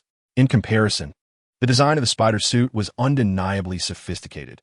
It was in fact a premeditated smear campaign. The filming had concluded for the day, yet Yi Tingfei remained on set, intently reviewing the footage from today's shoot. "Director Yi," Wang Ziming approached quietly. "Everyone has left. You should rest now." But what is the current public sentiment online?" Yi Tingfei's gaze remained fixed on the screen. Wang Ziming quickly checked his phone. The public opinion has completely reversed. Now everyone is criticizing that lifestyle artist for exploiting others. Our official Weibo followers have increased by over 200,000. Finally, Yi Tingfei lifted his head, his expression slightly weary. Yet a faint smile graced his lips as he remarked, "Chun Tian's efforts have certainly backfired this time." Yi Tingfei stood up, turned off the monitor, and grabbed his coat, preparing to leave. He addressed Wang Ziming. "Regardless of the online uproar, we must maintain our pace." Wang Ziming nodded in agreement. On his way back to the hotel, Yi Tingfei sent a message to Su-Man. "Thank you, Miss Su." Moments later, a reply came through. "Why are you thanking me? I am your investor and guardian of the suit. If I can't handle this little matter, then I would truly be unworthy of my title." Yi Tingfei glanced at the screen, a smile unconsciously forming on his lips. He casually tapped on his phone's keyboard, and after a moment's contemplation, he sent a light-hearted message. "With such remarkable capabilities, Ms. Su, would you be interested in a position as my personal assistant?" After sending the message, he raised an eyebrow playfully and added, "Of course, the compensation would be most generous." Upon reading the message, Su-Man couldn't help but chuckle, responding leisurely. "Are you trying to poach me, Director Yi? Do you want the CEO of KK Entertainment to be your personal assistant?" Yi Tingfei observed Su-Man's reply, a smile gracing his lips as he chuckled softly in response. Indeed, President Su is quite perceptive. However, this is an enticing proposal worthy of contemplation. Beside him, Wang Ziming noticed Yi Tingfei's relentless tapping on his phone's keyboard, the cascade of green bubbles, and the ever-widening smile on his face. Unable to resist, he teased, "Director Yi, are you reporting work to President Su?" Realizing his lapse in composure, Yi Tingfei cleared his throat and tucked his phone away. Just discussing some filming issues." Wang Ziming blinked, deliberately elongating his tone. "Oh, so you're discussing filming, huh?" Yi Tingfei felt a flush creep to his ears and, feigning seriousness, shifted the topic. "If you keep rattling on, I might arrange something special for you in tomorrow's shoot." At this, Wang Ziming immediately raised his hands in surrender, exclaiming, "Spare me, Director Yi. I was wrong." He retreated a couple of steps, a mischievous smile adorning his face. "Remember to report back diligently on work with President Su." Yi Tingfei shot him a glare, yet a hint of a smile remained hidden at the corner of his mouth. He understood that the spark between him and Su-Man, though never explicitly stated, had quietly taken root in both their hearts. Chapter 21. A visit on set the following morning. The crew continued to maintain their original filming rhythm. Tingfei settled into his director's chair, listening to the preparations from various departments through his earpiece when his phone vibrated once more. It was a message from Su-Man. The trending topic was removed last night, but my support remains steadfast. Keep up the great work, our Spider-Man director. As he read her message, a softness filled his gaze. He replied, and then turned back to monitor the screen. The grand scene had been successfully filmed, and from today onwards, they would transition to shooting the physical scene. Yi Ruxuan, Princess Ing, and other supporting characters began to engage in the filming process. Yi Tingfei picked up the walkie-talkie. All departments prepare for scene 82. First take, action. The set fell into a hush, the only sound being the gentle glide of the dolly. On the monitor, Yi Ruxuan, portraying Aunt May, was tenderly sorting through Peter Parker's clothes, her movements imbued with a poignant melancholy. Cut. Yi Tingfei suddenly called out, "Sister, Aunt May should be holding back tears at this moment. Your expression is too overt." Yi Ruxuan nodded, taking a deep breath to adjust her demeanor. Once they resumed filming, her performance indeed became more nuanced and moving. Yi Tingfei observed the monitor, nodding in satisfaction. This take is good. Prepare for the next scene. She stood by the window of the apartment, sunlight streaming through the curtains to illuminate her profile. Holding Peter Parker's jacket in her hands, her eyes reflecting profound sorrow and restrained tenderness. Before the monitor, Yi Tingfei watched the scene unfold, gently nodding. This take was successful. A light round of applause erupted on set. Wang Ziming, grinning, whispered, "Sister, you are truly in your element today. Your emotional control is superb." Yi Tingfei removed his earpiece and stood up. "Everyone, take a 10-minute break, then prepare for scene 83.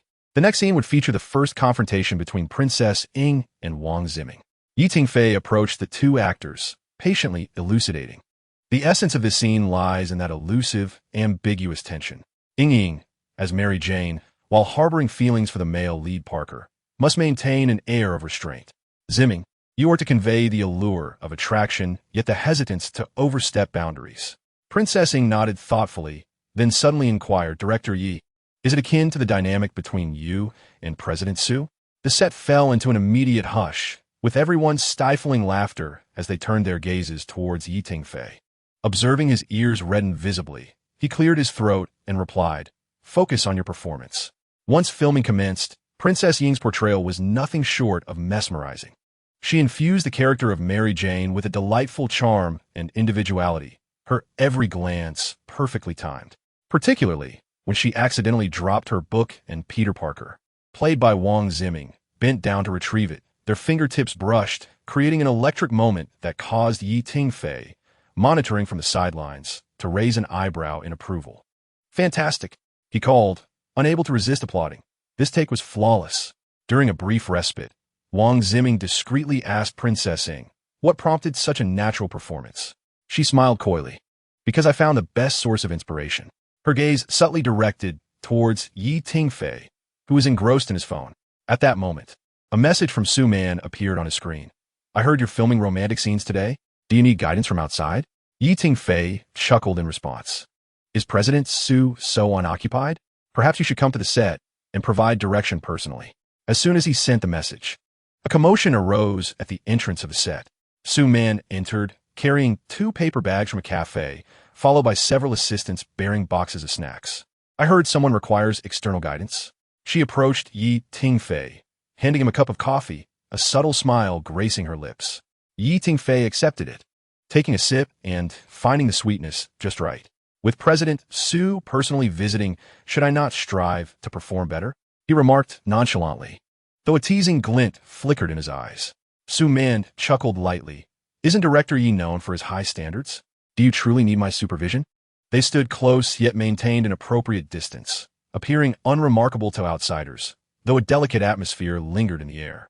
Wang Ziming and Princess Ing exchanged a knowing glance, stifling laughter in unison. "Next scene, please." The assistant director's voice shattered the brief silence. Su-Man stood to the side of the set, observing Yi Tingfei as he donned his headphones once more, settling back into the director's chair, a gentle smile softening her expression. She bit her lip lightly and quietly approached him from behind. "Are you tired?" she whispered. Yi Tingfei did not turn, his tone steady. "Aren't you here to visit? What is this? Have you truly decided to become an assistant?" I merely worry you might be too busy to take care of yourself. Su-man replied with a light laugh. Besides, who in the crew doesn't know that Director Yi neglects even water while directing? Yi Tingfei finally turned to glance at her. Well, you certainly seem to know me well, President Su. The assistant director cautiously interjected, holding a clapperboard in hand. The next scene is ready. Would you like to continue watching? Su-man smiled and nodded. Of course, I wish to see it. After all, this is a film I have invested in. Yi Tingfei let out a soft hum. You are investing in me, the genius director. This remark was uttered so softly that only the two of them could hear. Su-man felt a slight blush creep to her ears, and she lowered her head to conceal her amusement, quietly observing the monitor from the side. As the camera advanced, the Princess Ying and Prince Ming slipped back into character, their emotions delicate and authentic. Yi Tingfei focused intently on the monitor, occasionally adjusting the rhythm of a few lines. Each piece of guidance precise and effective. Watching him work with such dedication, Su-man found herself somewhat mesmerized. She couldn't help but take out her phone and surreptitiously capture a profile shot of him. Cut. Well done. Let's take a 5-minute break. Yi Tingfei removed his headphones, stood up to stretch his shoulders, and inadvertently caught a glimpse of the photo and message Su-man had sent on his phone screen. A faint smile graced his lips as he tucked the phone into his pocket. At that moment, Princess Ying and Prince Ming approached simultaneously. Director Yi, pardon the intrusion into your little world, but I have a question to ask. Upon hearing this, Yi Tingfei raised an eyebrow and looked at the giggling Princess Ying. Your tongue seems to have no bounds. I am quite serious. Princess Ying stifled her laughter and handed over her script. Regarding the previous scene, I believe Mary Jane's emotions could be portrayed with more nuance in her gaze and tone. I would love to hear your suggestions. Yi Tingfei accepted the script, flipping through several pages, his demeanor shifting back to that of a professional director. You have a keen eye for detail. Very good. Mary Jane's feelings for Parker are not immediately apparent. She may not be fully aware of them herself. Hence, she should not come across as overly proactive. He paused, his gaze locking with Princess Ying's eyes.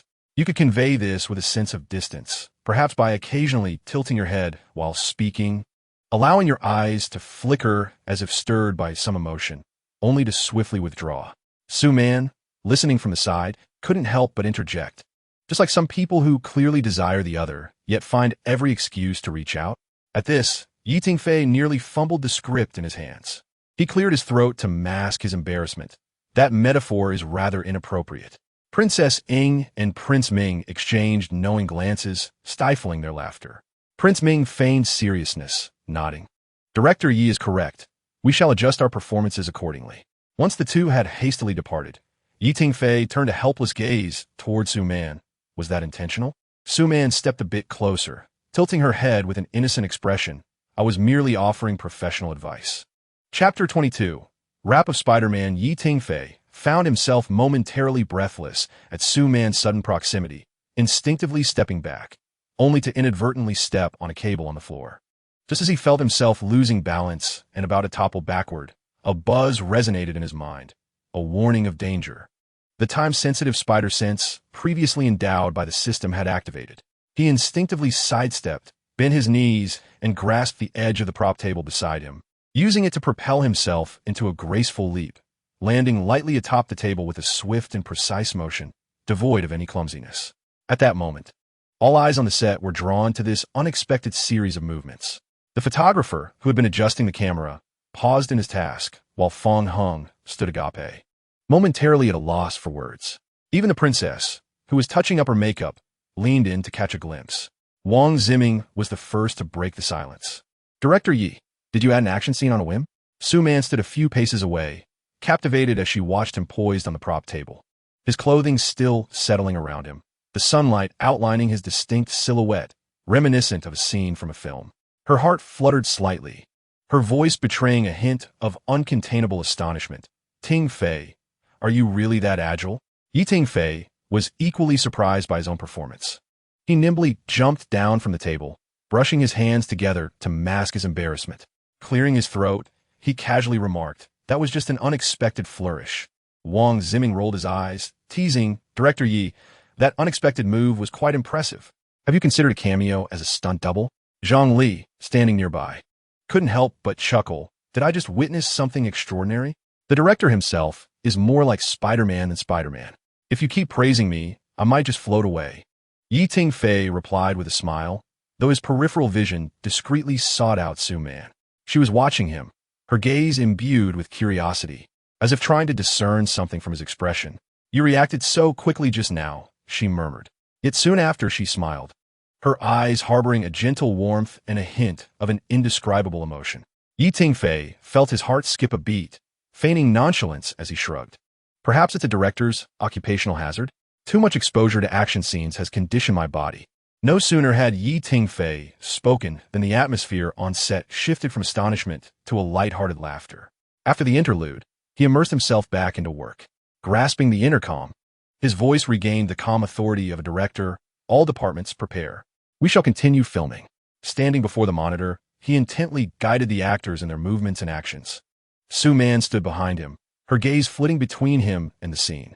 During a break in filming, she handed him a cup of water, teasing, "You look quite intimidating when directing the actors." Tingfei accepted the cup, their fingertips brushing together inadvertently. "What, are you scared?" he inquired. "Not at all," Su-Man replied with a light laugh. Their moment of eye contact was interrupted by the script supervisor's call. "Director Yi, the next scene is ready." Tingfei withdrew his gaze, turning towards the set. Action. This scene was an emotional one, capturing the moment when the female lead, Mary Jane, discovers that Peter Parker is Spider-Man. Princess Ying's performance was breathtaking, masterfully conveying the transition of a girl from shock and confusion to understanding and empathy. "Perfect." Tingfei called for a stop. "That take is in the bag." He turned to Su-Man. "What do you think?" In Su-Man's eyes sparkled a light. Her performance was exceptional, especially the way her gaze seemed to suddenly unveil a significant secret. Tingfei observed her thoughtfully and remarked, "Sometimes, uncovering a person's true nature can bring you closer to them." Su-Man paused momentarily, then laughed. "Director Yi, are you speaking of the play or of yourself?" "Yes." Tingfei replied with a wink, turning towards the next filming location. As the day's shoot concluded, the setting sun bathed the film set in golden hues while the crew began to pack up their equipment and the actors gradually departed. By the end of August, Liu Tianming's case finally went to trial. Liu Tianming realized he had been cast aside by Chen Tian, and, in a fit of defiance, he exposed Chen Tian in court. Chen Tian had already established layers of defense. The entire chain of evidence appeared meticulously severed, leaving only vague speculations and indirect clues incapable of yielding a conviction. Ultimately, Liu Tianming was sentenced to prison while Chen Tian remained outside the courtroom, a mere observer, coldly watching the unfolding events. Nevertheless, Liu Tianming's testimony thrust Chen Tian into the maelstrom of public opinion. The media began to delve deeply into his background, causing a sharp decline in the stock prices of Chen's film company, prompting partners to adopt a wait-and-see attitude. Preoccupied with his own troubles, Chen Tian found himself unable to pursue further conflict with Tingfei. By mid-September, Spider-Man officially wrapped. At the wrap party, the entire crew gathered in high spirits. The atmosphere vibrant. Wang Ziming, holding a glass aloft, drunkenly draped his arm around Tingfei's shoulder, exclaiming, "Director, I truly appreciate you. I confess, when we first embarked on the prequel, I never imagined the Spider-Man origin series would achieve such success, nor did I foresee you would allow me to continue portraying Peter Parker." His eyes glistened with emotion, his voice slightly choked. "I was merely a background actor. It was you who granted me this opportunity." Tingfei patted his back with a smile, saying, "You seized the opportunity yourself." Meanwhile, Su-Man was surrounded by the female cast members, engaged in conversation. Gong Zhuing leaned closer to her ear and mischievously whispered, "Sister Su-Man, is there a story between you and Director Yi that we are unaware of?" Su-Man's ears flushed with warmth as she pretended to arrange her hair, attempting to mask her embarrassment. "What nonsense! We only have a professional relationship." Gong Zhuing winked, her smile laden with meaning. "Is that so? Yet I noticed that Director Ye's gaze is always different whenever he converses with you." The surrounding girls immediately chimed in with playful teasing, causing Su-Man's face to redden further. She gently nudged Gong Zhuing, warning, "Stop it, or I might just make things difficult for you." "Oh, Director Su is fierce." Gong Zhuing exaggeratedly clutched her chest, eliciting a wave of laughter from the group. At that moment, Tingfei approached, glass in hand, and the crowd instinctively parted to make way for him. "What are you all chatting about so merrily?" he inquired with a smile. Su-man cleared her throat, feigning composure. "Oh, nothing much, just some amusing anecdotes from filming." Tingfei nodded, his gaze softening as he looked at her. "You've worked hard during this time. Without your assistance, Spider-Man would not have gone so smoothly." Su-man shook her head, sincerity gleaming in her eyes. "This is what I ought to do, and I'm genuinely delighted to be part of such a magnificent project." The two exchanged smiles, and the surrounding clamor seemed to fade away. At that moment, Zhang Li and Fong Hung ambled over, their arms draped around each other, both wearing mischievous grins. Zhang Li shook his wine glass and, deliberately elongating his tone, inquired, "What could Director Yi and General Manager Su be discussing so intently?" Fong Hung immediately chimed in, grinning broadly. "Could it be a discussion on personal collaboration?" Su-man's ears flushed with warmth as she shot them a glare. "Have you two had too much to drink?" Tingfei, however, remained composed, arching an eyebrow and asking, "What? Do you wish to join the discussion as well?" Zhang Li exaggeratedly waved his hands. No. We wouldn't dream of interrupting your profound exchange." Fong Hung then lowered his voice, feigning a mysterious air. "But Director Yi, I must remind you, many in our crew have their eyes on producer Su. You must act swiftly." Laughter erupted among the group. "Is someone attempting to steal my director away?" Both Tingfei and Su-man turned to see Yi Rushuan striding over with her arms crossed. Chapter 23. Completion of Special Effects. Tingfei sighed, rubbing his forehead. "Sister, why are you joining in on the ruckus?" Yi Rushuan raised an eyebrow, smiling as she approached Su-man, affectionately wrapping her arm around her. "I am not causing a fuss. I am merely safeguarding our director." She winked at Tingfei. "Such a wonderful girl. If someone were to whisk her away, you mustn't regret it." Su-man's face flushed a deep crimson as she gently nudged Yi Rushuan. Xian, why are you? Oh, dear sister, why are you shy with me?" "You are not like this usually."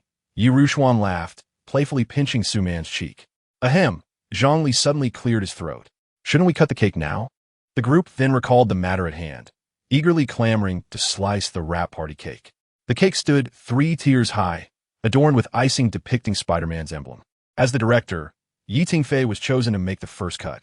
Gripping the handle of the knife, he surveyed his companions, a wave of emotions washing over him. The successful completion of Spider-Man was a testament to the hard work of each person present. He earnestly expressed his gratitude. "Thank you all." Applause erupted, and someone even whistled.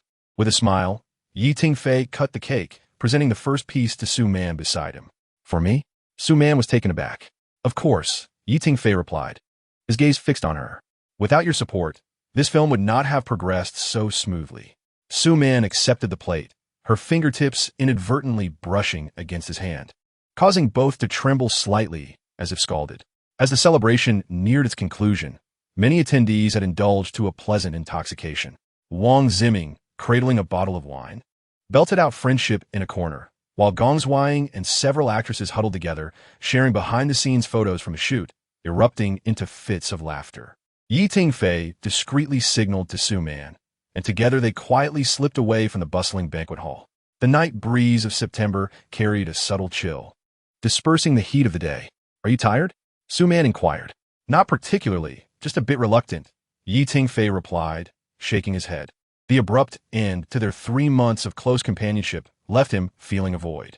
"It's not like we'll never see each other again," Su-man chuckled.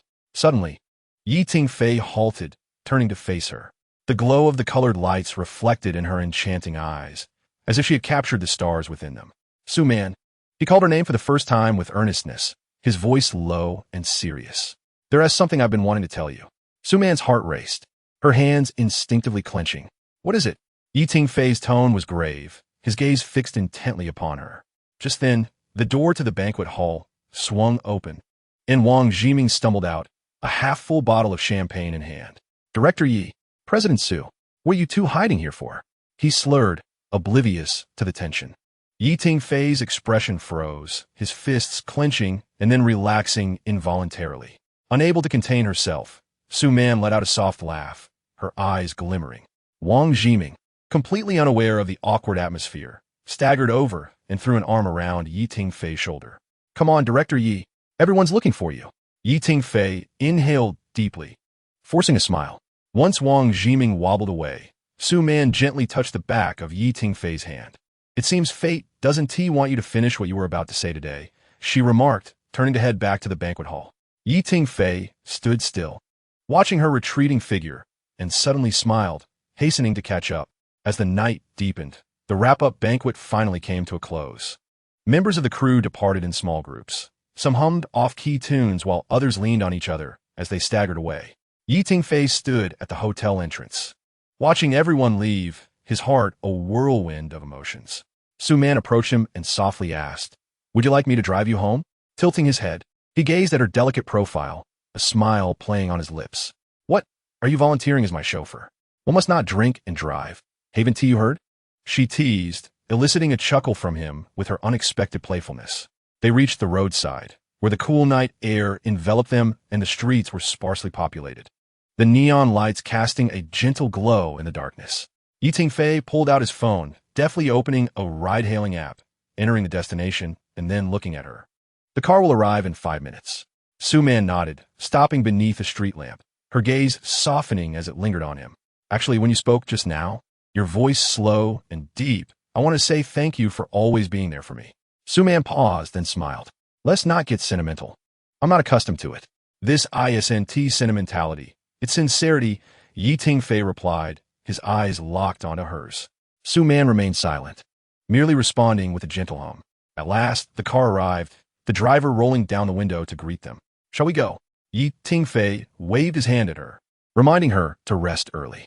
However, Su Man did not immediately get into the car. Instead, she stood in place, watching him. "You should return early as well. Don't stay out too late." "Understood," Yi Tingfei replied with a smile, gesturing for her to hurry up, lest the driver grow anxious.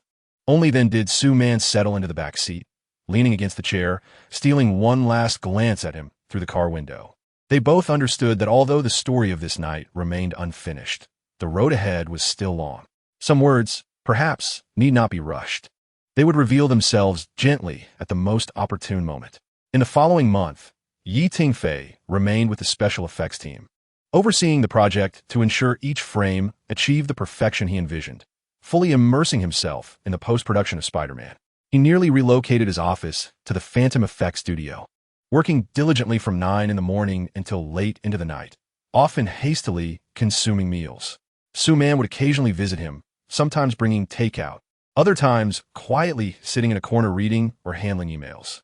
"If you continue like this, you'll work yourself to death," she said, handing him a steaming bowl of soup, shaking her head in exasperation. Yi Tingfei accepted the meal with a weary smile. "I can manage." "Not everyone has a body as resilient as yours," Su Man sighed. "You take your directing too seriously, even at the cost of your health." "Isn't it all for the film?" he replied, taking a bite of the rice ball. "It's also to preserve my own livelihood. Moreover, this is my first project. I want it to be special," Yi Tingfei added. The film finally entered its final phase.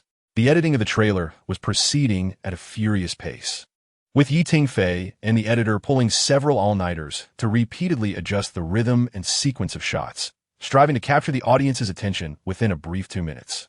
This shot of Spider-Man swinging through the city must be included, Yi Tingfei insisted, pointing at the screen, his voice hoarse yet resolute, paired with the line, "With great power comes great responsibility." The editor nodded, fingers flying over the keyboard as frames were meticulously adjusted, music swelling, tension mounting.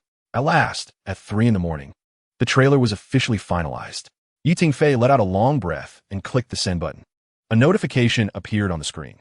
The first trailer for Spider-Man has been successfully uploaded to the official social media platforms and will be released simultaneously tomorrow night at 8 on Weibo, Douyin, Bilibili, and YouTube.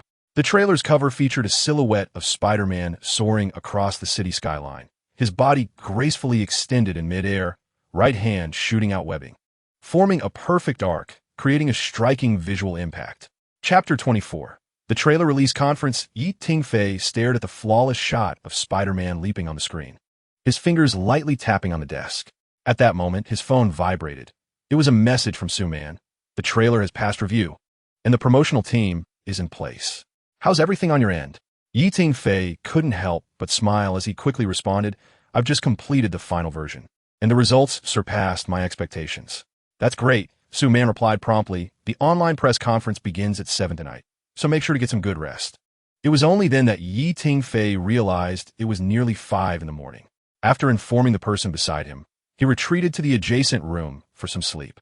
Originally, Su-Man planned to release the trailer the day after tomorrow, but Tingfei insisted on unveiling it today, setting the release date for November 1st.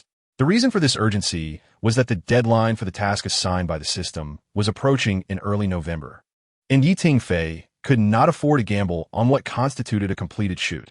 The cast of Spider-Man was also notified to begin their online live press conference at 7 p.m. at KK Entertainment. The event would last for 2 hours, with the trailer being simultaneously released on Weibo, Douyin, Bilibili, and YouTube at 8 o'clock. Consequently, the press conference for Spider-Man and the announcement of the film's release date stirred a tremendous uproar online. Weibo's trending topics were dominated by discussions surrounding the Spider-Man trailer and Tingfei's new project, with related topics amassing over 200 million views within just 1 hour. Chen Tian also received the news and immediately decided to launch the trailer for Tiger Hero at the same time, intending to directly compete with Spider-Man, even scheduling the release date for November 1st. At precisely 7 p.m., 2 highly anticipated film press conferences were broadcasted simultaneously online. On one side was the official live stream from KK Entertainment, with a creative team of Spider-Man, including Tingfei, Yi Ruxuan, and Wang Ziming, gathered, creating a vibrant and orderly atmosphere. On the other side was the live stream from New World Pictures for Tiger Hero, with Chen Tian personally overseeing the event, surrounded by a host of action stars and special effects directors, equally dazzling. Both platforms nearly simultaneously pushed their respective live stream links, and, as viewers opened the homepage, they were greeted with a pop-up message, The Duel of the Heroes. Which side are you on? Within a mere 10 minutes, Weibo's trending topics refreshed once more, with Spider-Man vs. Tiger Hero and Tingfei vs. Chen Tian dominating the charts. They truly dared to clash their schedules. And Su-Man furrowed her brows at the trending topics on her phone, realizing the trouble this could cause. Seated at the press conference, Tingfei maintained a steady demeanor. He had anticipated that Chen Tian would not back down, especially since Spider-Man had garnered significant attention, raising alarms among many established companies. It's all right, he murmured, let them compete. When the camera switched to him, the host cheerfully inquired, I hear Tiger Hero is also releasing a trailer today. What are your thoughts on this unexpected showdown? Tingfei smiled slightly and replied, I look forward to their work and hope we can elevate domestic superhero films to greater heights together. Upon hearing this, the comments section erupted. What a magnificent spirit. This vision is indeed commendable. It is no wonder he is a new director. His eloquence exudes grace. Chen Tian has begun to adopt a sardonic tone, while here we continue to praise him. Meanwhile, the atmosphere at the press conference for Tiger Hero is strikingly different. Standing at the center of the stage, Chen Tian remarks, with a hint of sarcasm, that some novice directors believe that simply creating a superhero who can spit silk constitutes innovation. We, on the other hand, are the true embodiment of original works rooted in Chinese culture. The media in attendance eagerly recorded his words, and the live stream began to fill with contentious remarks. At precisely 8 o'clock, the trailers for Tiger Hero and Spider-Man were released. However, upon the unveiling of Tiger Hero's trailer, the situation did not unfold as Chen Tian had anticipated. The visuals retained the traditional kung fu combat combined with cliched special effects, despite the grand scale. The overall aesthetic fell woefully behind contemporary standards. In contrast, Spider-Man's trailer swiftly gained traction on social media due to its fluid action design, exquisite CGI effects, and compelling character development. Furthermore, this Spider-Man film continues the tradition of its predecessor by adding a subtitle, Spider-Man, Hero's Journey. The announcement of this new subtitle sparked fervent discussions among film enthusiasts. Tingfei explained at the press conference that Hero's Journey not only signifies Peter Parker's pivotal moment of growth as he faces formidable adversaries for the first time, but also symbolizes that crucial turning point in everyone's life when they decide to become a better version of themselves. We aim to portray not a flawless hero, Tingfei added, but rather the journey of an ordinary youth taking the first step toward becoming a hero. This youthful interpretation instantly resonated with younger audiences. In comparison, the cliched hero introduction in Tiger Hero's trailer paled in significance. A film critic humorously remarked, one is embarking on a journey, while the other remains stagnant. After the press conference concluded, Tingfei returned to his office and opened his computer to review data feedback across major platforms. The Spider-Man Hero's Journey trailer surpassed 8 million views within the first hour, topping the charts on both Bilibili and Douyin, while the YouTube comment section was flooded with messages from overseas viewers. This new Chinese hero movie is going to blow everyone away. Who is behind this? The direction is insane. A young hero with fire in his heart. This is epic. Conversely, while Tiger Hero's trailer garnered some attention, its overall reception fell short of Spider-Man Hero's Journey, with numerous viewers expressing their disappointment in the comment section. Why are they still using effects from a decade ago?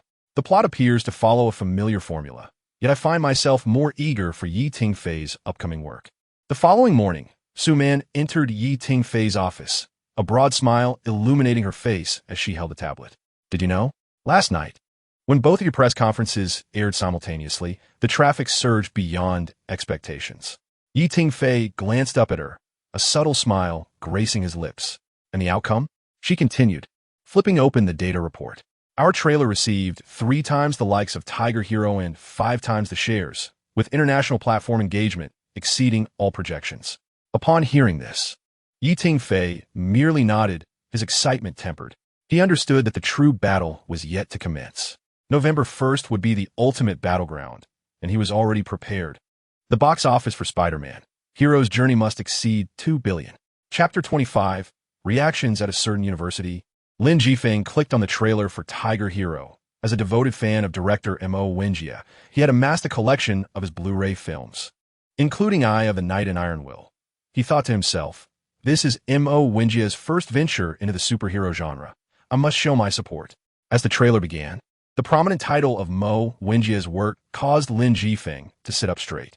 The screen displayed the male protagonist, clad in black armor, battling the antagonist amidst the rain, an unmistakable signature style and color grading that was indeed Mo Wenjie's hallmark. This is bound to be another classic, Lin Jifeng applauded. At that moment, he heard his roommates also applauding and cheering, prompting him to inquire, have you all seen the trailer? One roommate responded enthusiastically, I can't wait. I'll stay up late to snag tickets. Are you in? Absolutely. I'll take a leave just to watch it. Another roommate exclaimed, excitedly tapping on the bed. Lin Jifeng beamed with joy, pleasantly surprised that his roommates shared his admiration for Mo Wenjie. He quickly declared, all right, the pre-sale for Tiger Hero opens at midnight the night after tomorrow. Watch my single-handed speed, honed over 20 years, help you secure tickets. Suddenly, the dormitory fell silent. What Tiger Hero? Isn't it Spider-Man? I was referring to Spider-Man too. It seems Tiger Hero is in a showdown with Spider-Man. Check Weibo. Lin Jifeng was taken aback, his smile freezing on his face as if doused in cold water. You mean Tiger Hero and Spider-Man are competing? Furrowing his brow, he opened Weibo and saw trending topics such as Spider-Man versus Tiger Hero and Yi Tingfei versus Chen Tian. As he swiftly scrolled through the page, he encountered numerous comparison comments from netizens. The special effects in the Spider-Man trailer rival Hollywood. It's breathtaking. When the Tiger Hero trailer dropped, I felt as though I had time traveled back 10 years. The times had indeed changed. He realized with astonishment that director Mo Wenjie had ventured into such a style. You speak of Spider-Man, yet I refer to the Tiger Hero. Lin Jifeng murmured. After a brief silence in the dormitory, a burst of laughter erupted. Lin Jifeng's face flushed crimson, and he felt an overwhelming desire to disappear beneath his bed. However, he quickly regained his composure and reopened the trailer for Spider-Man, eager to discern what this purported cinematic masterpiece that overshadowed Tiger Hero truly entailed. Upon clicking the link, he was greeted by the trailer's cover, a superhero clad in a striking red and blue costume soaring between skyscrapers, his right hand shooting out webs, his form displaying a perfect arc. This costume design seems rather impressive. Lin Jifeng couldn't help but mutter. As he clicked play, the screen was instantly illuminated by the swift passage of the red and blue figure. Spider-Man perched atop the Empire State Building, surveying the sprawling city below. The wind howled, causing his vibrant attire to flutter gently. In the next instant, he leaped without hesitation, a leap that Yi Tingfei referred to as the leap of faith. Wow! Lin Jifeng exclaimed involuntarily. As Spider-Man plummeted rapidly, mere moments from colliding with the ground, he abruptly raised his hand, and with a swift flick, a web shot forth, securing itself to a distant skyscraper. In an instant, his body was yanked back into the sky, tracing a graceful arc between the buildings, followed by a flip that landed him perfectly on the glass facade of another tower. Isn't this choreography utterly seamless? Lin Jifeng murmured, his fingers instinctively tightening around the mouse. The scene shifted to Peter Parker entering Midtown High with his backpack, sunlight streaming through the corridor windows and bathing him in warmth. He shyly waved at Mary Jane, who responded with a sweet smile. A campus romance? Lin Jifeng pondered, feeling an inexplicable sense of anticipation. The scene transitioned to a laboratory, where Peter, donning a lab coat, stood beside Dr. Connors, assisting in calibrating a serum device. Connors patted his shoulder, smiling. Your talent should not go unnoticed, Peter. In the next scene, Norman Osborn burst into the laboratory, his expression grim. A fierce argument erupted between him and Connors, culminating in Osborn knocking over a vial of serum, releasing a noxious green gas that quickly enveloped the room. You have no comprehension of the significance of this research, Osborn screamed, inadvertently inhaling the toxic fumes. His pupils dilated sharply, and his mouth twisted into a grotesque grin. What is happening? I feel incredible. His voice began to take on a manic quality. Meanwhile, Dr. Connors was also ensnared by the gas. His left arm began to contort and swell, green scales gradually covering his skin. Ah! A pained scream echoed as the silhouette of the lizard flickered through the mist. The final scene revealed Spider-Man standing atop a clock tower, with the roaring lizard below, while in the skies above, the Green Goblin cackled maniacally as he swooped down on his glider, pumpkin bombs glimmering ominously in the night. The tableau held in a tense standoff. Spider-Man's suit rustled in the wind, and a resolute voice emanated from beneath his mask. This city shall be protected by me. The screen abruptly turned black, followed by the unveiling of the film's title, Spider-Man, Hero's Journey. Lin Jifeng sat transfixed before his computer, his heart pounding like a drum. His roommates burst into laughter, exclaiming, now you know, right? Spider-Man is the real blockbuster. Taking a deep breath, Lin quietly closed the page for Tiger Hero, his fingers swiftly navigating to the ticketing platform. At midnight the day after tomorrow, he would seize tickets for Spider-Man. Gritting his teeth, he thought, sorry, Director Mo, but I must watch Spider-Man first before supporting Tiger Hero. Laughter erupted once more in the dormitory. Such scenes unfolded in numerous locations. As the trailer for Spider-Man, Hero's Journey virally spread, especially among the younger generation, they were irresistibly drawn to this sci-fi-laden superhero film. In Chun Tian's office, director Mo Wenjia stared at the trailer for Spider-Man on his tablet, his expression dark and foreboding. His fingers unconsciously drummed on the table, the rhythm intensifying. Is this special effects team from Phantom Effects? Mo inquired, glancing at his assistant. The assistant replied, trembling, yes, director. Chun Tian abruptly shut his laptop. Phantom Effects prices exceeded those of Peak Effects by 10%. How could they afford it? Add another $50 million to the marketing budget for Tiger Hero. I want advertising space in every subway station, he decisively announced. Just then his phone rang. Hello, old Zhang. Chun Tian answered, suppressing his fury. Ah, Lao Chun, a smooth voice responded from the other end. The board just convened and is considering whether to adjust Tiger Hero's release schedule. Chun Tian's fingers clenched tightly. What did that mean? It means to avoid the first week of Spider-Man. You know how the youth are drawn to this kind of thing? Absolutely not. Chun Tian shot to his feet, declaring, my film has never needed to shy away from anyone. Mo Wenjia sighed, moving to the window to gaze at the city lights. For 2 decades, he had been a benchmark for commercial films in the country, from police dramas to thrillers. His works consistently set trends. Yet now, could a fledgling director challenge his esteemed position? Chun, the head of publicity, cautiously entered, saying there's a trending topic on Weibo, Mo Wenjia, is outdated. Most pupils dilated sharply. Chun Tian scratched his head vigorously, his gaze sharpening. Call an emergency meeting across all departments. I want to unearth every bit of dirt on Spider-Man, from KK Entertainment to Tingfei. No detail shall be overlooked. If there isn't any, we must fabricate some. I aim to reverse public opinion. Chapter 26, a continuous assault of negative publicity. Meanwhile, Tingfei sat in Su Man's office, both listening to the Public Relations Department's freshly compiled report on public sentiment. On the computer screen, real-time data reveals that the acclaim for Spider-Man continues to soar, while the discussion surrounding Tiger Hero is steadily declining. Su Man lifts her coffee cup, taking a gentle sip, a slight smile gracing her lips. I have watched the trailer for Tiger Hero, and it reflects Imo Wenjia's old style. Without the comparison to Spider-Man, it might still garner some nostalgia-driven support. She delicately sets down her cup, her fingertips tapping lightly on the table. Unfortunately, audiences are no longer swayed by such tactics. Tingfei swipes through his tablet, perusing online comments. Chen Tian should be feeling the pressure now. It won't be long before he takes some action. Suman nods. Yet, Liu Tianming has just been sentenced.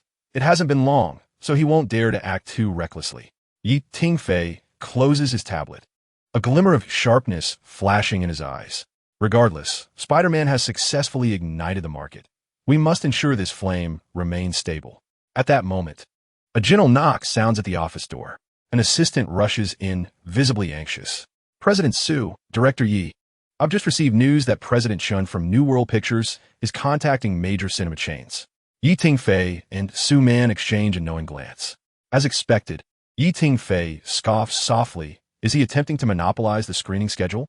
The assistant nods. According to internal sources, Chen Tian is willing to subsidize the cinema chains himself, demanding that Tiger Hero screening rate not fall below 50%. Su Man shakes her head in confusion. With such a stark disparity in acclaim between Spider-Man and Tiger Hero, no amount of financial incentive will compel the cinemas to comply with such an unreasonable request. Increasing the screening rate should logically favor Spider-Man. The assistant whispers. We've also spoken to a few friends in the cinema chains, and they privately indicated that some are indeed tempted. After all, Chen Tian is promising an additional guaranteed profit share. Even if the film flops, they can still secure a substantial gain. A hint of gravity clouds Su Man's expression. The issue is, even the cinema chains recognize that Spider-Man is the true blockbuster contender. Even if a few are swayed, the mainstream market is unlikely to deviate. After a moment of silence, Tingfei chuckles lightly. Chen Tian is not so simple-minded or foolish. He must have a hidden agenda. That very evening, a flurry of scandalous revelations about Spider-Man erupts online. The topic of director Tingfei's debt suddenly ascends to the top of trending searches. Reports claim that Tingfei has accumulated nearly $100 million in debt, prompting his sister, Yi Ruxuan, to sell her shares in KK Entertainment to help repay him, accompanied by alleged bank transaction screenshots. Following closely is a scandal involving a bar brawl featuring the star of Spider-Man, illustrated with a blurred surveillance image suggesting a man resembling lead actor Wang Ziming in a confrontation. The most explosive claim concerns the alleged inappropriate relationship between KK Entertainment's president, Su Man, and Tingfei, asserting that she has been suppressing other projects to promote Spider-Man, supplemented with several photos of their private meetings. Shortly thereafter, Yi Ruxuan's name surged to the top of trending topics, with several indistinct photographs suggesting her involvement in the marriage of a wealthy individual. Simultaneously, a video surfaced featuring Zhang Li, showcasing him allegedly discarding letters from fans out of his car window. Su Man gazed intently at her computer screen, her fingers gently tapping the table, recognizing the swift and concentrated influx of damaging information as clearly orchestrated. Indeed, the counterattack was imminent. Tingfei understood that the creation of such scandalous material was aimed at disrupting the promotional rhythm of Spider-Man. If the cinemas wavered, the screening rates could very well be seized by Tiger Hero. He inhaled deeply, calmly analyzing the situation.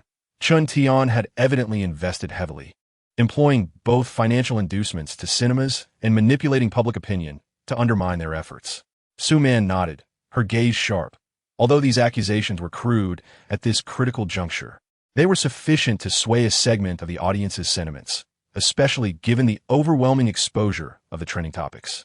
If they did not respond promptly, it could adversely affect the reputation of Spider-Man. She paused, turning to her assistant, instructing them to contact the legal department to launch an investigation into the trending topics, demanding the removal of false content from the platforms and reserving the right to pursue accountability. The PR team was to act immediately, preparing response strategies for each piece of disparaging information. Tingfei also asserted, I will personally clarify the debt issue, while any negative news regarding other actors must be addressed promptly by the management team to prevent them from being placed in a passive position. Confronted with this barrage of unexpected negative news, Tingfei and Su Man swiftly responded. They understood that the key to managing such situations lay in speed and transparency. With the pre-sale of Spider-Man, Hero's Journey commencing at midnight tomorrow, they had merely one day to reshape public opinion. At precisely 2 o'clock in the afternoon, an urgent online press conference for Spider-Man, Hero's Journey, was convened. Tingfei stood before the camera, his demeanor calm and his tone resolute as he stated, "The debts I owe stem from a misjudgment and misplaced trust half a year ago." He paused, his gaze locking onto the audience before him, his voice low yet clear. "At that time, a classmate introduced me to a project, claiming that veteran director Wong Jun was preparing a sci-fi blockbuster, fervently persuading me to invest, assuring that with an investment of 100 million yuan, I could serve as the film's assistant director." The journalists in attendance gasped in disbelief. In my youthful exuberance, driven by a passion for cinema, I was captivated by the enticing vision they painted. Wang Wei took me to meet Wong Jun, who laid out grand promises, suggesting that this film would be a milestone for domestic sci-fi and even have the potential to compete for an Oscar. I was brainwashed and signed an investment contract. He paused again, a flicker of anguish crossing his eyes. However, the outcome was that after receiving the funds, Wang Wei and Wong Jun vanished, and following police intervention, it was confirmed to be a meticulously planned investment fraud. The room fell into a heavy silence. This incident not only burdened me with massive debts, but also implicated my family. My sister, Yi Rushuan, had to sell part of her shares in KK Entertainment to repay my debts, and my grandfather also liquidated a significant portion of his assets. That period marked the nadir of my life. He raised his head, his tone resolute. Yet, I gleaned invaluable lessons from this experience on the path of filmmaking. Only through diligence and perseverance can one hope to achieve lasting success. Today, Spider-Man, Heroes Rising stands as my inaugural genuine directorial endeavor after emerging from the shadows. This accomplishment is not founded on connections or deceit, but rather is the result of the collective sweat and talent of my entire team. He gazed earnestly into the camera and stated, "I'm not a paragon of virtue, but I am at peace with my conscience. I hope everyone will continue to support this film and not allow malicious rumors to undermine our collective efforts." Seated beside him, Yi Rushuan listened to her brother's candid confession, her eyes glistening with unshed tears. Chapter 27. Clarification and counterattack. The press conference continued as Yi Tingfei revealed the truth behind his debts, garnering considerable public understanding and support, thus securing a precious advantage in public opinion for the team. Shortly thereafter, Wang Ziming took the stage to address rumors surrounding a bar brawl. He presented training attendance records and on-site photographs to substantiate that he had been rehearsing at the filming location at the time of the incident, proving that the attire, time, and place did not align with the claims. Subsequently, Lin Hao, the head of KK Entertainment's period project team, spoke candidly, acknowledging that Spider-Man was initially a project championed by Su Man. Despite sparking considerable controversy within the company during its early stages, the film's trailer eventually garnered acclaim, leading everyone to recognize Su Man's foresight and decision-making abilities. Thus, the allegations of her attempting to suppress other projects were unfounded, rather highlighting her unique vision in selecting and promoting promising works. Next, Yi Rushuan personally addressed the rumors surrounding an alleged love triangle. She declared her current single status, stating that the intimate photographs circulating online had been deemed maliciously edited by legal experts, emphasizing her fearlessness in the face of slander and her unwavering stance against such behavior. Finally, Zhang Li responded to the incident involving his alleged arrogance and letter throwing. He shared dashcam footage revealing a stranger forcibly attempting to insert a letter through his car window. He had merely rolled the window down to mitigate harassment, not to discard any correspondence as claimed. Following the press conference, KK Entertainment swiftly released a comprehensive clarification statement across major social media platforms, accompanied by relevant evidence. The legal team concurrently dispatched a letter to the accounts responsible for the rumors, demanding the immediate removal of false content and a public apology. However, Chen Tian's machinations did not cease. The next evening at 8 o'clock, an anonymous account named Truth of the Entertainment Circle unexpectedly published a manipulated recording, seemingly capturing Yi Tingfei and Su Man discussing how to undermine competitors. In the recording, their tones appeared exceedingly arrogant, even tinged with threats. Upon its release, this recording ignited a media frenzy, propelling the Yi Tingfei Su Man recording scandal to the pinnacle of trending topics. Su Man fixed her gaze upon the computer screen, her brow furrowed in concentration. The recording was evidently fabricated. It would be challenging for the average internet user to discern this truth. Without delay, she reached out to the technical department, demanding an immediate voice print identification and synthesis analysis of the audio. Tingfei struck the table with a heavy hand. His eyes sharp and intense. There are limits to patience. Even Buddha can be provoked. Observing Tingfei's fury tempered with restraint, Su-Man gently placed her hand on his, her voice soft yet resolute. Tingfei, please remain calm. She paused, a flicker of concern evident in her gaze. Tingfei inhaled deeply, gradually closing his eyes. When they reopened, his expression had shifted from wrath to tranquility. However, he stated, we cannot allow them to dictate the tempo. Nodding, he continued, although this recording is crude, it is skillfully edited. Coupled with our recent popularity, it easily sets a preconceived notion. Yi Rushuan nodded slightly, adding, their deliberate timing of the release is intended to prevent us from clarifying before pre-sales. If public sentiment escalates, it could severely undermine the audience's trust. The technical department required 3 hours to complete the voice print identification and source analysis.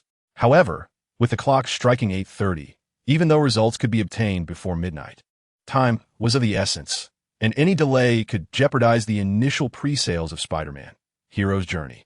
We must clarify this immediately, Tingfei declared, his tone resolute as steel. We cannot wait for the technical report to respond.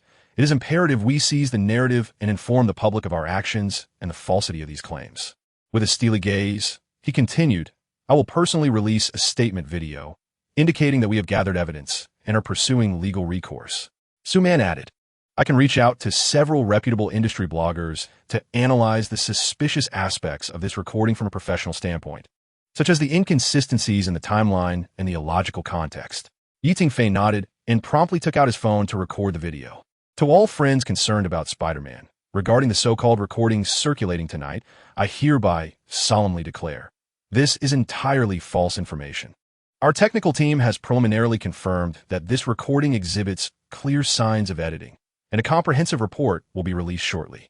He paused, fixing a determined gaze at the camera. Moreover, we have identified the perpetrator of this rumor. This is not a mere internet fabrication, but a premeditated act of commercial defamation, and we will pursue this to the end without leniency. Once the video was released, it quickly garnered millions of shares. Concurrently, the seasoned film critics contacted by Su-Man began to voice their opinions. From a professional perspective, they noted that the audio's sound field was manifestly incoherent. The timestamps mentioned in the recording were entirely inconsistent with actual events.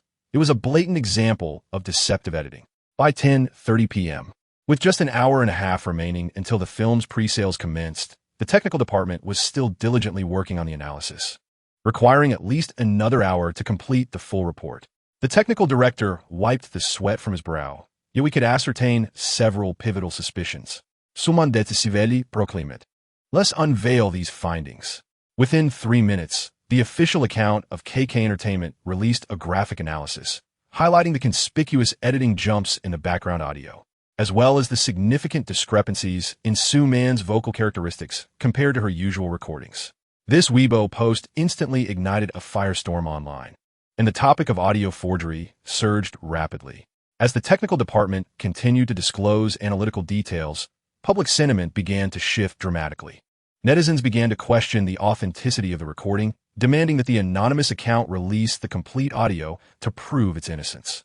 However, the anonymous account, known as Truth of the Entertainment Industry, remained obstinately silent, neither responding to the allegations nor releasing the so-called complete recording.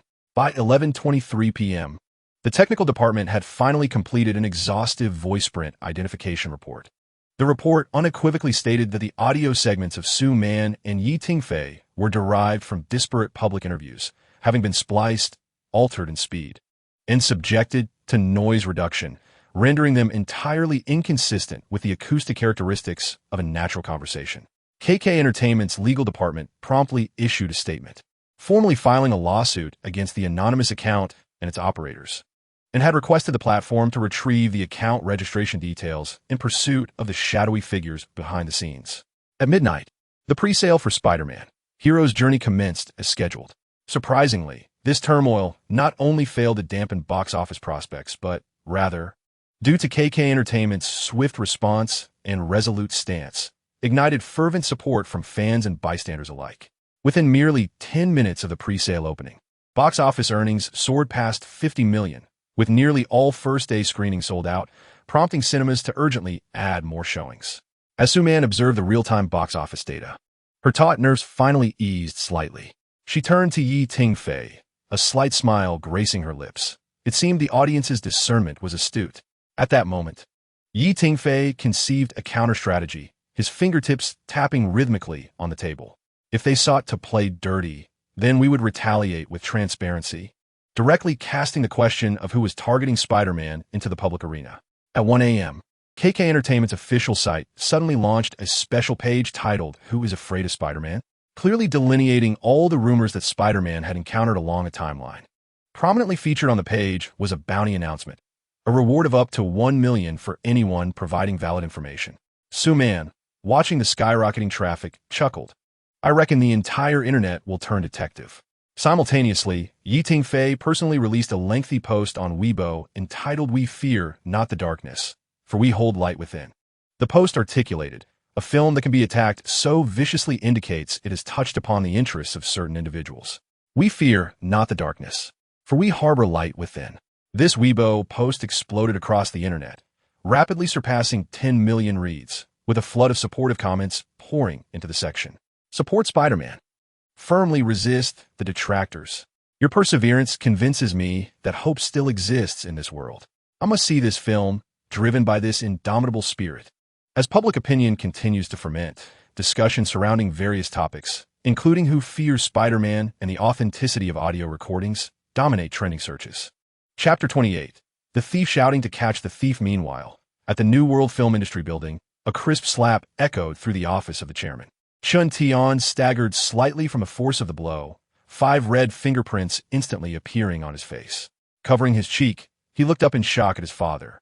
Chun Guodong, the founder of the New World Group and a respected veteran investor in the industry. You hit me? Chun Tian exclaimed, his voice cracking with indignation. Chun Guodong's expression was grim, his eyes ablaze with fury, yet his tone remained unervingly calm. I hit you? I would rather kick you. Look at the mess you've created. He gestured toward the computer screen, where trending topics scrolled relentlessly. Audio fabrication confirmed, and who is targeting Spider-Man? Did you really think you could deceive everyone? Chun Guodong's voice was laced with disappointment and anger. The entire internet is discussing this matter. Public sentiment has completely shifted in favor of KK Entertainment. Your petty actions have not only failed to suppress them, but have instead strengthened their position. Chun Tian's complexion darkened. He recognized his impulsiveness. Clenching his teeth, his eyes flickered with resentment and rage, yet the earlier bravado dissipated. Silence enveloped the room, broken only by the relentless scrolling of the trending topics on the screen, mocking his failure. Chun Guodong's tone turned somber and oppressive. You believe a few online accounts and edited recordings can topple them? You are naive and foolish. Chun Tian clenched his fists, his voice hoarse. I simply do not want Spider-Man to succeed. If it becomes a sensation, KK Entertainment will rise completely, threatening New World's position. Have you considered? Chun Guodong turned, his gaze sharp as a blade, that your actions have instead placed them on a moral high ground, garnering public sympathy? Who still cares about the film itself? The focus has shifted to who is targeting Spider-Man. It has transcended mere cinema, evolving into a battle of justice against conspiracy. He pointed at the trending tags on the screen, articulating each word. What role do you believe you play? You are the shadowy figure soon to be reviled by all. Chun Tian's face grew increasingly pale, cold sweat beading on his forehead. But they have no evidence. My hands are clean, and they will not trace it back to New World. Chun Guodong inhaled deeply, attempting to quell his rising anger. Do you need evidence? He retorted, sarcasm lacing his voice. In this digital age, sometimes concrete legal proof is unnecessary. Public opinion itself serves as a verdict. Chun Tian's complexion grew even more ashen as he began to grasp the gravity of the situation. Tiger Man is Spider-Man's fiercest competitor, implying that the greatest suspicion now lies with New World Film Industry. If public opinion deems one to be the puppet master behind the scenes, is far more terrifying than any court ruling. As Chun Tian anticipated, discussions online grew increasingly fervent. with netizens beginning to direct their ire towards those stakeholders whose interests might be adversely affected by the success of Spider-Man. Naturally, New World Pictures, as the producer of Tiger Hero, became the prime suspect. Chen Tian's fingers dug deep into his palms. His voice hoarse, "Dad, what should we do?" Chen Guodong slowly approached his desk and pressed the intercom. "Have Director Wang from the PR department come over immediately, bringing the crisis response plan." He turned to Chen Tian, his gaze sharp. "Now we can only." 10 minutes later, New World Pictures' official Weibo account unexpectedly released a sternly worded statement. "Recently, there have been multiple instances of malicious rumors targeting Spider-Man. Hero's Journey and New World Pictures strongly condemns this. We firmly oppose any form of unfair competition and have reported the matter to the public security authorities, demanding a thorough investigation into the hidden puppeteers. As a leading enterprise in the industry, we steadfastly uphold the principles of fair competition. Tiger Hero will let the quality of its work speak for itself, and we will pursue accountability for any malicious slander against our peers." The announcement sent shockwaves across the internet. The topic of New World's condemnation of the rumors quickly surged to trending status, with netizens commenting, "What a clever move, accusing others while being guilty themselves.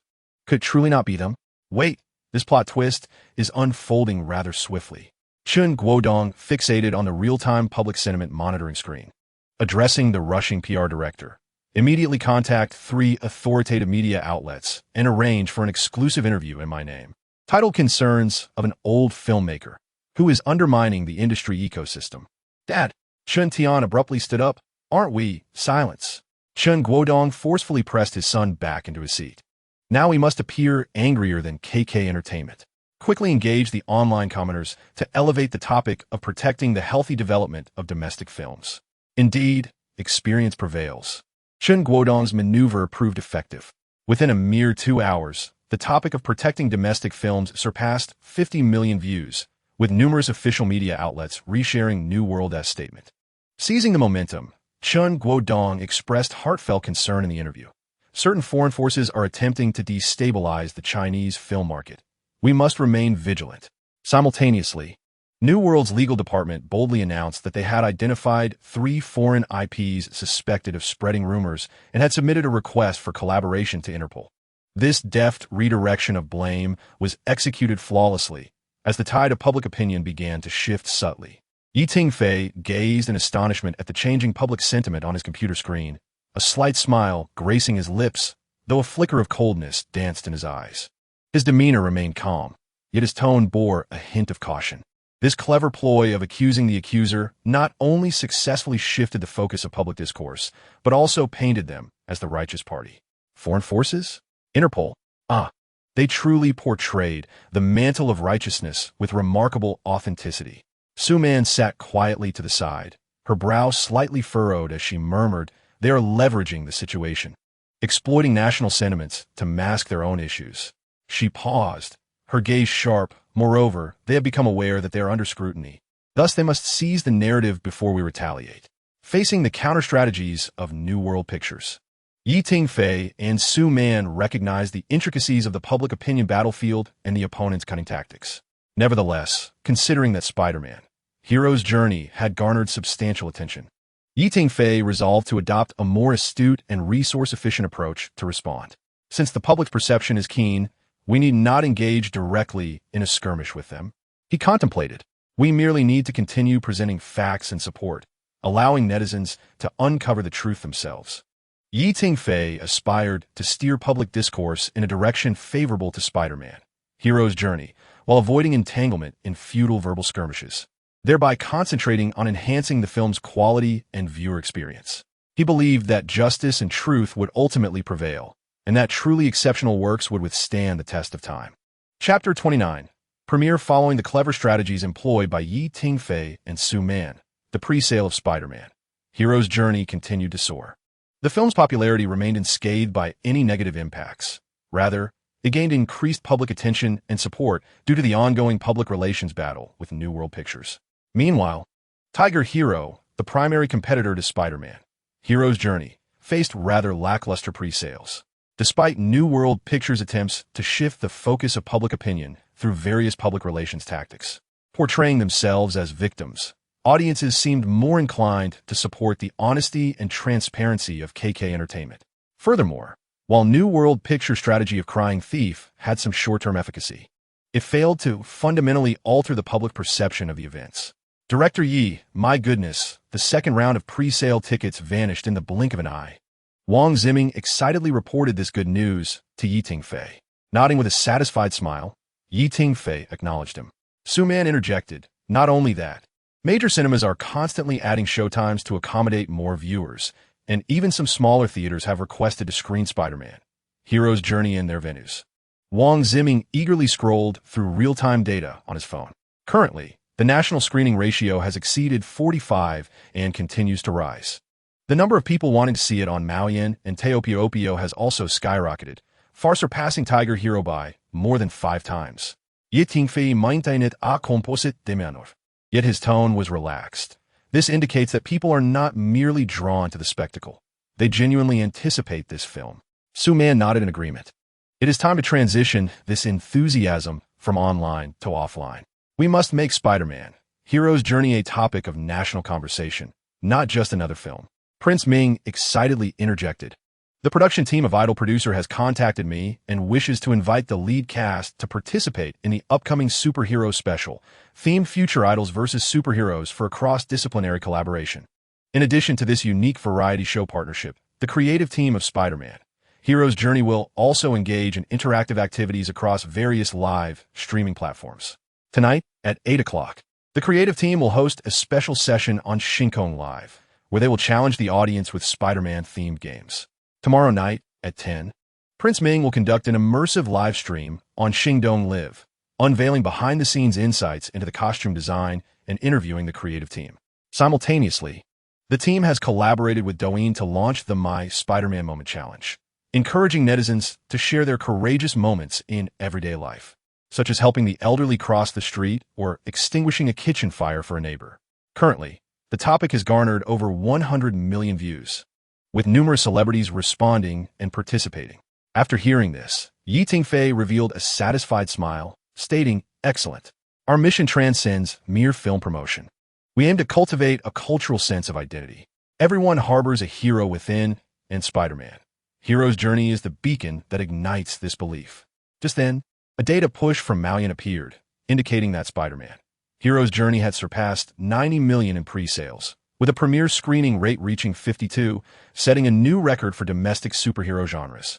The team members were filled with exhilaration upon such achievements, understanding that the battle was not yet complete. The true test would come from the film's reception post-release. However, at this moment, public sentiment had already tipped in their favor, and they stood at the pinnacle of brilliance. What about Tiger Hero? Yi Tingfei inquired. Su Man glanced at the data, noting that their pre-sales barely exceeded 10 million, with a screening ratio of only 18. Prince Ming couldn't help but chuckle, recalling that their recently released Ultimate trailer on Bilibili had plummeted below a 6 in rating, with negative reviews chiefly criticizing the cliched plot, subpar special effects, and unconvincing characters. Su Man sighed softly, acknowledging that they had initially possessed an opportunity, had they chosen to let their work speak for itself rather than resorting to underhanded tactics. Yi Tingfei remained silent, gazing resolutely at the cityscape outside the window. October 31st. The Kyoto Sports Center glowed brightly with lights and filled with the sound of bustling voices. This evening, the global premiere of Spider-Man: Hero's Journey would be grandly held here. The entire venue had been transformed into a superhero-themed world, blending futuristic aesthetics with urban style. With a colossal spider web-shaped lighting installation suspended above the entrance, and the red carpet flanked by enthusiastic fans and media reporters.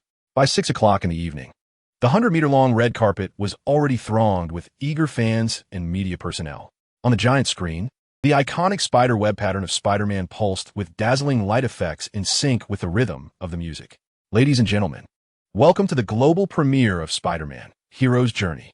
The host's passionate voice reverberates throughout the venue, building anticipation for the arrival of the creative team. As Yi Tingfei steps onto the red carpet first, the crowd erupts into thunderous applause. He has chosen a navy blue suit adorned with subtle patterns today, complemented by a delicate Spider-Man badge at his collar, exuding an air of calm confidence. The flashbulbs pop like a torrential downpour as Yi Tingfei strides toward the media area. pausing occasionally to sign autographs for enthusiastic fans. He accepts the signature pin from the host and leaves a stylish autograph on the theme backdrop. Following closely behind is Su-Man, who dazzles in a silver-gray gradient gown with a faint spiderweb pattern shimmering under the lights. The shutter clicks from the media area double in intensity. "Miss Su, how do you evaluate the competition with New World?" A reporter calls out. Su-Man smiles gracefully. "The film market is vast enough to accommodate more excellent works. We focus on delivering a quality content experience for our audience." She gestures gently towards the other creative members entering the venue, stating that they are the stars of the night. Next to grace the carpet are the youthful and vibrant actors Wang Ziming and Gong Zhuang. Wang Ziming sports a fitted suit in red and blue, with an exquisite spiderweb pattern embroidered on his chest. Gong Zhuang captivates in a burgundy off-shoulder gown, embellished with sparkling sequins, reminiscent of the night sky over Kyoto. "Wang Ziming, look this way." The fans scream in excitement. Wang Ziming playfully mimics Spider-Man's iconic web-slinging gesture, inciting another wave of cheers. Following them is Yi Ruxuan, portraying Aunt May, who has chosen an elegant champagne-colored backless gown paired with simple pearl jewelry, perfectly embodying the character's gentle yet resilient spirit. Making a grand entrance are the formidable villains Zhang Li and Feng Heng. Zhang Li dons a deep green suit with a black turtleneck, impeccably channeling the elegance and danger of the Green Goblin. Feng Heng, clad in a silver-gray three-piece suit, sports a finely crafted lizard-shaped brooch, showcasing the gravitas of a seasoned actor.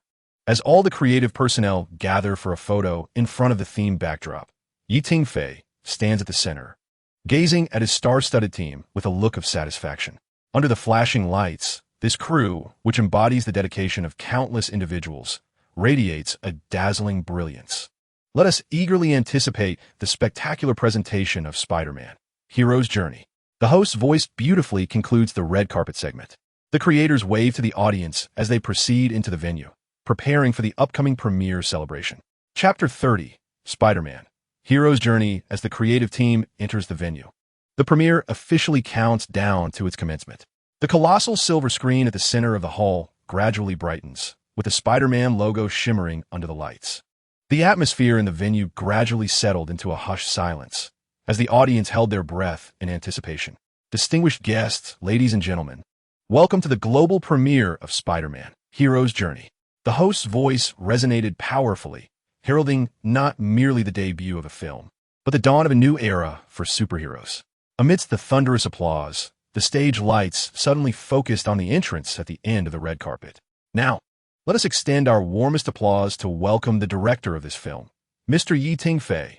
As the crowd erupted in cheers, Yi Tingfei gracefully ascended to the center of the stage, accepting the microphone from the host. With unwavering determination in his gaze and a steady tone, he expressed his gratitude for the support and attention of everyone present. This film has traversed numerous challenges and skepticism from its inception to this day. Yet we have steadfastly adhered to one belief: superheroes are not distant fantasies, but rather courage that resides within each of us. Applause erupted once more. I would also like to extend special thanks to my team, the actors, and all the dedicated staff who contributed to this film. Without their persistence and passion, Spider-Man: Hero's Journey would not have come to fruition. He paused momentarily, glancing at the lead actors seated in the audience, hoping that after watching this film, they too would feel the heroic light that belongs to them. No sooner had he finished speaking than a 10-minute behind-the-scenes documentary commenced. The footage captured the entire journey of the crew, from pre-production casting, stunt training, and special effects shooting to post-editing. Scenes of Prince Ming falling while practicing stunts, yet laughing as he got back up to continue filming. Princess Ing rehearsing her emotional outburst late into the night. Zhang Li studying his character's expressions in the mirror during breaks. And Yi Ruxuan gently and patiently guiding young actors on set. Each frame evoked tears of emotion. As the documentary concluded, the audience erupted into sustained applause. Following this, Su-Man took to the stage to deliver her address. As an investor and co-producer, I have always believed that the essence of a great film lies not solely in its technical prowess, but in its emotional depth. Standing under the spotlight, her tone was gentle yet resolute, as she expressed her hope that this film would inspire children to recognize the power of dreams and rekindle the passionate spirit within adults. After concluding her remarks with a subtle nod, the stage lights shifted, illuminating the entire creative team as they took the stage. Prince Ming remained exuberant, waving enthusiastically to the audience. Princess Ing smiled and graciously acknowledged both sides. Yi Rushuan exuded elegance, frequently nodding in response to the fervent enthusiasm of the fans. Zhang Li and Feng Heng stood in the back row, their expressions solemn and their presence commanding. "Now, let's count down together for 5 seconds." The host exclaimed with excitement. 5, 4, 3, 2, 1. The lights dimmed, and the images on the grand screen began to unfold. Title: Spider-Man. Heroes Awakening Director: Yi Tingfei Producer. Su Man Main Cast: Wang Ziming as Peter Parker Spider-Man, Gong Zhuang as Mary Jane, Yi Rushuan as Aunt May, Feng Heng as Dr. Kurt Connors, Lizard Zhang Li as Norman Osborn, Green Goblin. The film slowly unfolds, portraying the urban jungle of City C as both vibrant and enigmatic. The opening swiftly delineates Peter Parker's daily life through a series of rapid cuts. In the laboratory, he stares blankly at the centrifuge, only to be saved from a spilling test tube by Dr. Connors. At the back of a lecture hall, he is caught sketching a profile of Mary Jane, his notebook passed around by amused classmates. While working late delivering takeout, his electric scooter slips in the rain, sending him tumbling. Wang Ziming's performance is remarkable. His fingers fumble to adjust his glasses, unconsciously tugging at the hem of his shirt, and his spine stiffens as he sees Mary Jane approaching. The audience occasionally erupts in quiet laughter, some nodding in recognition of their own awkward teenage memories. A girl in the back pokes her boyfriend. "Isn't that just like you on our last date?" He chuckles and waves her off. It wasn't that exaggerated. As the narrative progresses, the tension on screen escalates. Peter assists Dr. Connors with a genetically modified experiment funded by Oscorp. The camera gradually zooms in on a luminous spider, its eyes glowing a haunting blue, crawling restlessly within a glass enclosure. This creature is no ordinary arachnid. It is a genetically engineered super spider. In the corner of the enclosure, a nearly invisible crack in the seal becomes apparent. Suddenly, the blue spider halts, its 8 eyes locking onto Peter's hand. It lunges forth, and in the moment Peter's finger brushes against the glass, the spider darts through the crevice, sinking its fangs into the web of his thumb. Peter jerks his hand back, but the spider has vanished without a trace. On the back of his hand, 2 tiny bite marks glimmer faintly with a blue hue. Gasps of shock ripple through the audience, as children in the front row instinctively pull their hands to their knees, fearing a similar fate. Peter frowns, rubbing the bite, assuming it to be a mere trivial injury. Yet, in the next moment, he is overcome by dizziness, a wave of heat surging through him, as if electrified. He stumbles a few steps, barely managing to steady himself against the wall. The lab lights flicker, alarms blare. Dr. Connors rushes over, but it is too late. Peter has already collapsed to the ground. When Peter regains consciousness, he finds himself sprawled on his dormitory bed, his phone displaying an unread message from Mary Jane. "Why didn't you come to the dance studio yesterday?" Attempting to rise, he is astonished to discover that his arms can effortlessly support his entire body, moving with an agility that defies human capability. Approaching the mirror, his eyes reflect a blend of confusion and excitement. The subsequent scenes quicken in pace, humorously yet somewhat chaotically illustrating Peter's initial mastery of his superpowers. In the cafeteria, he attempts to assist Mary Jane by twisting the cap off a bottle, only to have the glass shatter into diamond-like fragments. While rushing to class, he leaps, embedding himself within the second-floor ventilation duct. The most comical moment occurs when a sneeze propels mucus that disassembles the professor's treasured dinosaur skeleton. The audience erupts in light laughter. Some are seen slapping their knees, while others shake their heads in disbelief, the atmosphere in the cinema becoming considerably more relaxed. However, as the narrative reaches a turning point, where Peter witnesses a robbery outside a convenience store, yet chooses to stand idly by, the laughter gradually fades. The camera lingers on his bowed figure as he departs, and the audience begins to quiet down. Subsequently, when Uncle Ben is stabbed by the robber and collapses slowly, an eerie silence blankets the room. No one speaks, nor do they glance at their phones. All eyes remain fixed on the screen, as if every breath has been stifled. The phrase "with great power comes great responsibility" resonates with remarkable clarity and weight in the stillness. A few audience members in the front row sit up slightly, some sigh gently, while others silently press their lips together. Although this scene appeared in the previous installment, its portrayal here is more nuanced and impactful. The camera shifts to Peter, curled in a corner of his room, replaying memories of Uncle Ben's life. Aunt May, suppressing her sorrow, gently comforts him, while Mary Jane silently stands by his side, her eyes filled with compassion. A middle-aged male viewer removes his glasses, rubs his nose, and exhales deeply. His companion glances at him, but says nothing, merely shifting the popcorn aside. As Peter, with the support of Aunt May and Mary Jane, finally emerges from the shadows and resolves to use his abilities to protect others, the atmosphere in the theater revitalizes. On screen, Peter is seated in his cramped apartment, cluttered with electronic components and design sketches. His brow furrows as his fingers dance swiftly across the keyboard, the screen ablaze with intricate formulas and 3D models. Tensile strength, viscosity coefficient, launch pressure, he murmurs, beads of sweat forming on his forehead. The scene transitions to a laboratory in the dead of night, where Peter dons goggles, takes a deep breath, and presses the button on his device. Whoosh! A brilliant white web shoots forth, adhering firmly to the wall. Success! He leaps in exhilaration. But in the next moment, the web suddenly snaps, and the device erupts in a shower of sparks, blackening his face. A ripple of laughter resonates through the audience. Some exchange raised eyebrows with their companions, while others chuckle and shake their heads, a light-hearted mirth permeating the cinema. After 7 failed attempts, Peter wipes his face. Yet rather than feeling disheartened, his resolve intensifies. Again, after countless adjustments, the web shooter finally operates smoothly. Standing atop a building, he embraces the night breeze. Attempting to swing between the skyscrapers for the first time, wow, he clumsily collided with the wall, tumbling into a heap of refuse. Yet his laughter echoed with the innocence of a child. The creation of his battle suit was equally fraught with challenges. The camera panned to Aunt May's antiquated sewing machine, as Peter fumbled with the needle and thread, pricking his fingers numerous times. Ultimately, he crafted a rough yet heartfelt combat suit, a red hoodie stitched to blue athletic pants, adorned with a crooked white spider emblem painted across the chest. Standing before the mirror, he slowly pulled up the mask, the camera capturing the determination in his eyes. Spider-Man was born.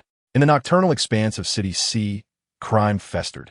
Clad in his homemade suit, Peter weaved between towering edifices, ensnaring robbers with webbing, rescuing harassed pedestrians, and even thwarting a convenience store heist. However, the blaring sirens of the police soon followed. "Halt! You have no authority to enforce the law." An officer aimed his weapon at him. Spider-Man froze momentarily, then, with a flick of his web, vanished into the shadows of the night. The voice of the news broadcaster pierced the air. A mysterious masked figure has been frequently sighted, labeled by the police as a high-risk outlaw. A murmur of discourse arose from the audience, with several young faces furrowing in concern. Despite his good deeds, the law would not recognize vigilantes. A boy in the front row, eyes alight with excitement, clenched his fists and silently mimicked Spider-Man's movements, only to be gently chastised by his mother. The screen suddenly shifted to a tense scene. In the surveillance footage from the laboratory, Dr. Connors perused encrypted documents, his pupils dilating in shock as the screen revealed the ominous title, Feasibility Report for the Evolutionary Legion Project by Norman Osborn. Connors' mechanical right arm trembled uncontrollably, and a test tube rack toppled, shattering with a crisp sound. "You have seen what you should not have, Doctor." Norman Osborn appeared at the door like a specter, impeccably tailored yet with a deranged glint in his eyes. In their heated exchange, a vial of luminous green serum rolled off the table. Bang! The moment the vial shattered, the entire laboratory was engulfed in an eerie green mist. Gasps rippled through the audience, and several spectators in the front row straightened in their seats, the air seemingly frozen for a few seconds. What followed was a breathtaking display. Flesh and blood writhed at the stump of Connor's severed limb, scales spreading across his body like a tide. While Osborn's face flickered in and out of visibility within the mist, his pupils morphing into grotesque compound eyes. Only Peter remained rooted to the spot, his spider sense causing every hair on his body to stand on end. "Run!" Peter shouted as he dashed out of the laboratory, half-clad in his makeshift suit. As he leapt from the fire escape, a thunderous sound erupted behind him. The fully transformed Dr. Connors crashed through the wall, a 3-meter-long tail sweeping aside an entire row of laboratory equipment. Spider-Man and the Lizard were poised for their inaugural confrontation, a true visual spectacle. The breathtaking battle scenes on the screen depict Spider-Man, darting through the steel frames of the laboratory with the swiftness of lightning. Each leap tracing a perfect parabola in the air. The lizard, with its ferocious claws, shreds the laboratory bench to pieces, while chemical vials explode, igniting eerie blue flames in the atmosphere. The lizard's robust tail sweeps across, shattering the entire blast-proof glass. In a moment of dire peril, Spider-Man shoots a web to the ceiling, narrowly evading this lethal strike, his body nearly parallel to the ground. Amidst the lizard's savage roars, Spider-Man suddenly alters his strategy. No longer merely evading, he approaches his prey like a true spider. Lowering his stance, he rolls sideways just as the lizard's claws swoop down, closing in on its abdomen. His palms and soles seem to possess adhesive properties, clinging to the lizard's scaly form like an arachnid. How about you? During his ascent, Spider-Man flips his wrist, and with a swift motion, 2 strands of web shoot out from different angles, expertly ensnaring the lizard's left arm joint. Subsequently, Spider-Man maneuvers with astonishing agility across the lizard's body, climbing rapidly as though in pursuit of prey, weaving webs with each inch he traverses, alternating his hands to shoot webs. He constructs a binding net upon the lizard's back. When the lizard reaches out to grasp him, Spider-Man swiftly slides down to its lower body, clamping his legs around the base of its tail while adding 3 more strands of web, anchoring it to the ground. At this point, the lizard is ensnared in layers of webbing, resembling a gigantic insect caught in a spider's web. The white threads intertwine across its form, tightly binding it from shoulder to ankle, leaving only its menacing head capable of movement. The entire theater falls into a hushed silence. Even the sound of popcorn crunching ceases. Is it not moving? A bespectacled girl in the front row whispers, her voice tinged with uncertainty. No sooner than she speaks, roar. The deafening bellow reverberates through the theater, shaking the very air. The crisp sound of snapping webbing pierces the surround sound system. The lizard's muscles bulge ominously, a terrifying power surging beneath its grayish-green scales. The web on its right arm snaps first, cracking like a taut string against the wall, leaving a deep mark. Next, the webbing around its back is violently ruptured by the bulging muscles. Finally, the strands binding its legs disintegrate as the lizard unleashes a furious thrust against the ground, causing all restraints to crumble instantaneously. Boom! Fragments of web scatter like fireworks in an explosion. This power is outrageous, a young man murmurs, his drink cup crumpled in his grip. The audience in the front row instinctively recoils, while several boys in the back exchange astonished glances. The lizard's hefty tail sweeps through the air, hurling 2 half-ton laboratory cabinets as if they were mere toys. Spider sense. As Spider-Man leaned back in a moment of imminent peril, the experimental cabinet whizzed past his mask, crashing into the wall behind him and creating a gaping hole 2 meters in diameter. A stifled gasp echoed through the theater, as if someone could hardly believe the unfolding chaos. A chilling breeze surged through the breach, stirring the tattered edges of Spider-Man's battle-worn suit. The lizard slowly turned, his claws tearing at the last remnants of webbing on his shoulder, emitting a sound reminiscent of fabric being violently ripped apart. Your web, he hissed, his scales glinting with a metallic sheen under the cold light. Even scratching me isn't enough. He swung his claws with ferocity, shattering laboratory instruments into a flurry of debris. Dr. Connors, listen to me. Spider-Man executed a backflip to evade the assault, his voice earnest beneath the mask. I know you can understand me. That serum is clouding your mind. The lizard responded with a tail swipe capable of rending steel. I'm not that weak human. The creature roared. I am the perfect evolution. The metallic lab table was struck by the tail, twisting and warping like paper. Spider-Man was compelled to shoot 3 strands of webbing to suspend himself from the ceiling. Think of your family. Your wife and daughter are waiting for you to come home. He endeavored to penetrate the lizard's frenzy with his words. Suddenly, the lizard rose to his full height, muscles bulging in a terrifying display. He seized a half-ton centrifuge and hurled it toward the ceiling, declaring, I will tear you apart, you bothersome insect. The theater fell silent for a brief moment. A flicker of resolution crossed his eyes, but he still shouted at the last moment, I don't want to hurt you. He then launched 2 strands of webbing with a swift motion. Whoosh, whoosh. The strands ensnared the lizard's eyes with precision. Roar. The monster swung his claws in fury, and Spider-Man sees the opportunity to slide beneath him, simultaneously yanking off his left wrist web shooter and wedging it into the scales of the lizard's tail. For an instant, the lizard hesitated, but soon turned with renewed rage. Sorry, Spider-Man exclaimed, pulling with all his might as the web shooter exploded, causing the lizard to emit a pained howl, a burst of crimson erupting from his tail. Among the audience, a few gasped softly, and several young patrons instinctively straightened in their seats, the air thickening with a mix of tension and excitement. Yet in the next moment, a thunderous crash resonated from deep within the laboratory. The sound of collapsing support columns reverberated through the space. Spider-Man, through the swirling dust, glimpsed several trapped researchers cowering in a corner. No, he hesitated only a heartbeat between saving lives and pursuing his foe, before pivoting to shoot toward the trapped individuals.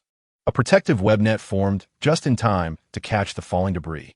Gratefully, the rescued researchers trembled, expressing their thanks. But as Spider-Man turned back, he discovered that the lizard had vanished. At the mouth of the sewer, a lizard-like creature stealthily slinks into the darkness, dragging its injured tail.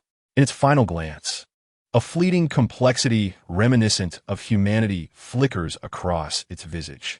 "I will find you, Doctor," whispers Spider-Man, clenching his fists. Meanwhile, unnoticed by anyone, Norman Osborn, trembling, gathers the spilled green serum from the shadows of the surveillance room. He chuckles maniacally, his glasses reflecting an eerie glimmer. Perfect data, too perfect.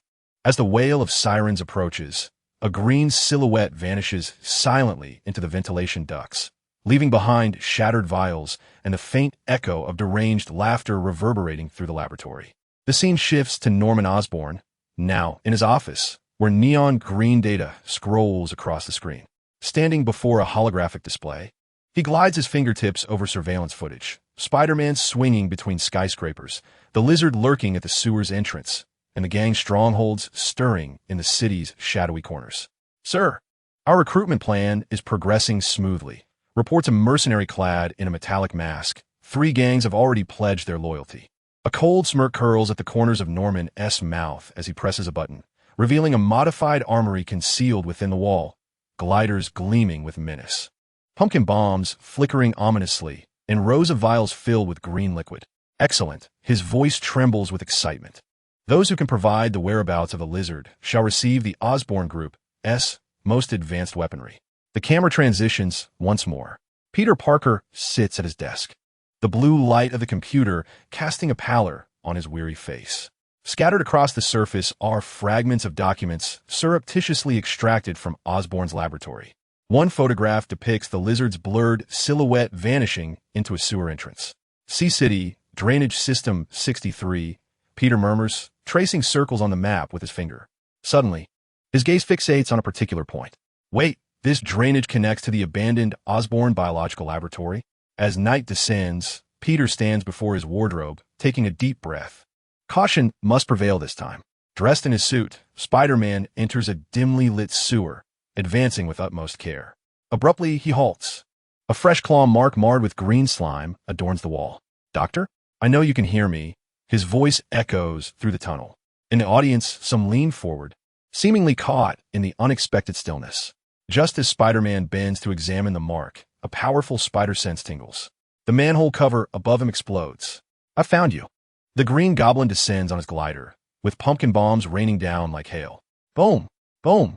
Although he evades most of the damage, the shockwave from the explosions hurls Spider-Man against the stone wall.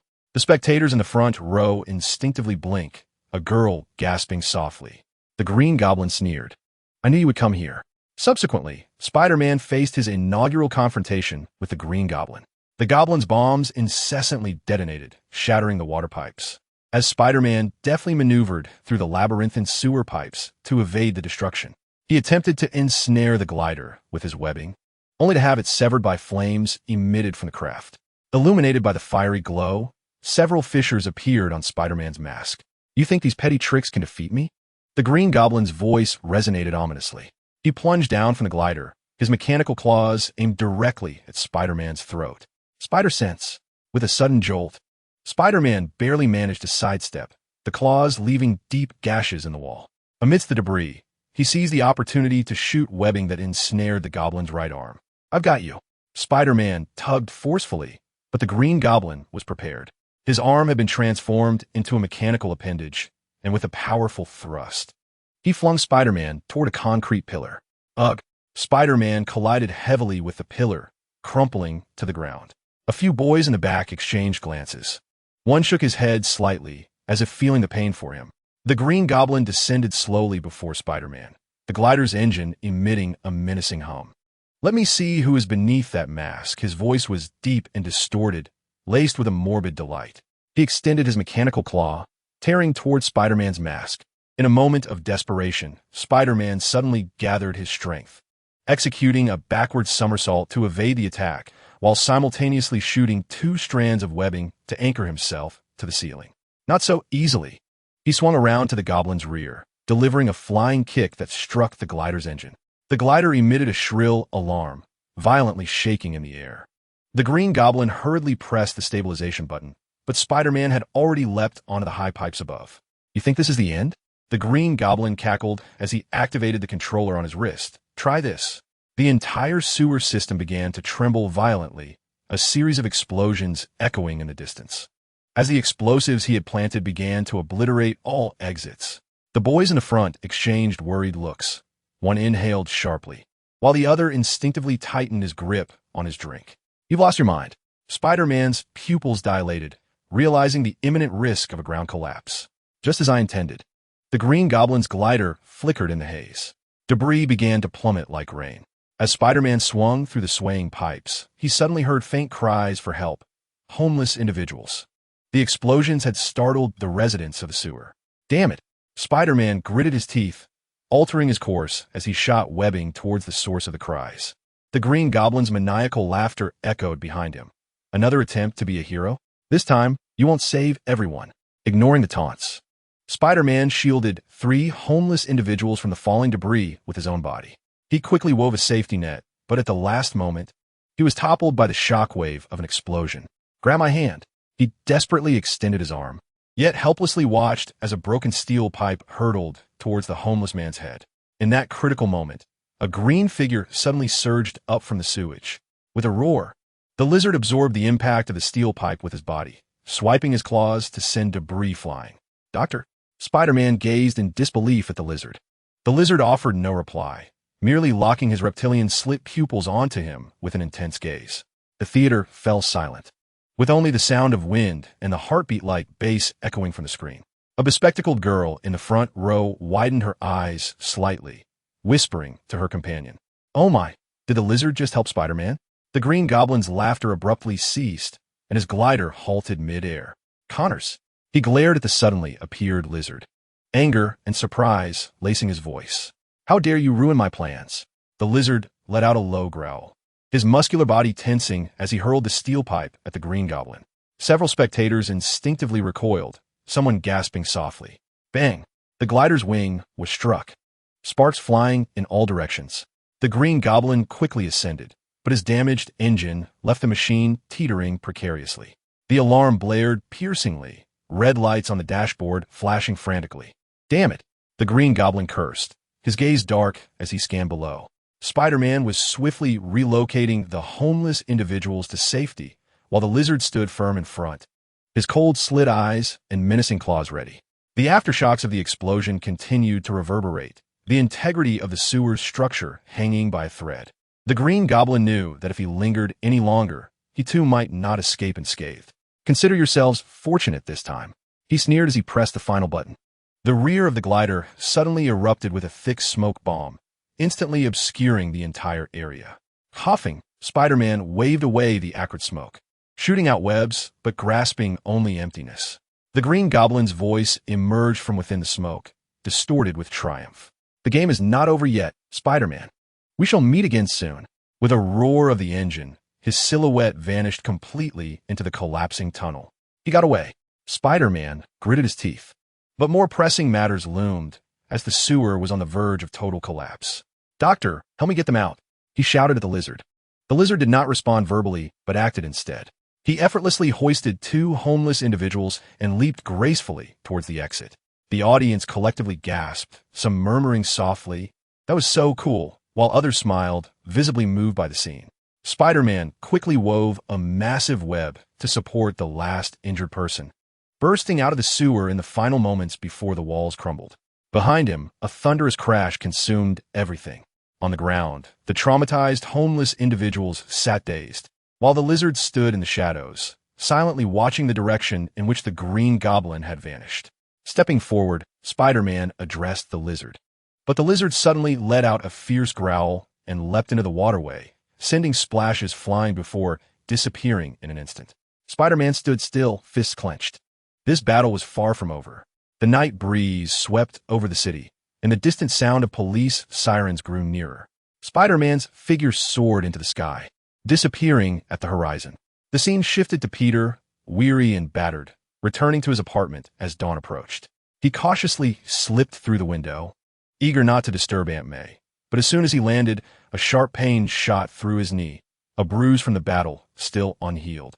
Gritting his teeth, he carefully removed his suit, only to discover that the cuffs had been torn and his arms bore several abrasions.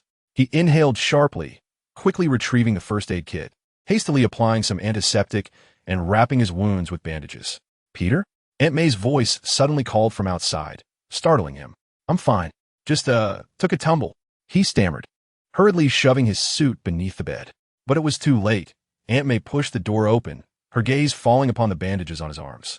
A brief silence enveloped the room. Her brow furrowed, but she refrained from questioning him, merely sighing softly. "You've been like this lately, Peter." Feeling guilty, Peter lowered his head, unable to meet her eyes. Aunt May approached, gently stroking his hair, her voice tender, yet laced with concern. "I know what you're going through. Even if you don't speak of it, I can sense it." Peter's throat tightened, leaving him at a loss for words. "Whatever you're facing," she said softly, "remember, you are not alone." A faint sound of suppressed sobs emerged from the back of the theater, someone discreetly brushing at their eyes, yet no one spoke. The following day, Peter dragged his weary body to school, nearly dozing off on his desk during class. "Hey, Parker, what is going on with you lately?" a classmate mocked. "Sneaking off to work at night?" Peter managed a strained smile, ignoring him. However, when he looked up, he locked eyes with Mary Jane.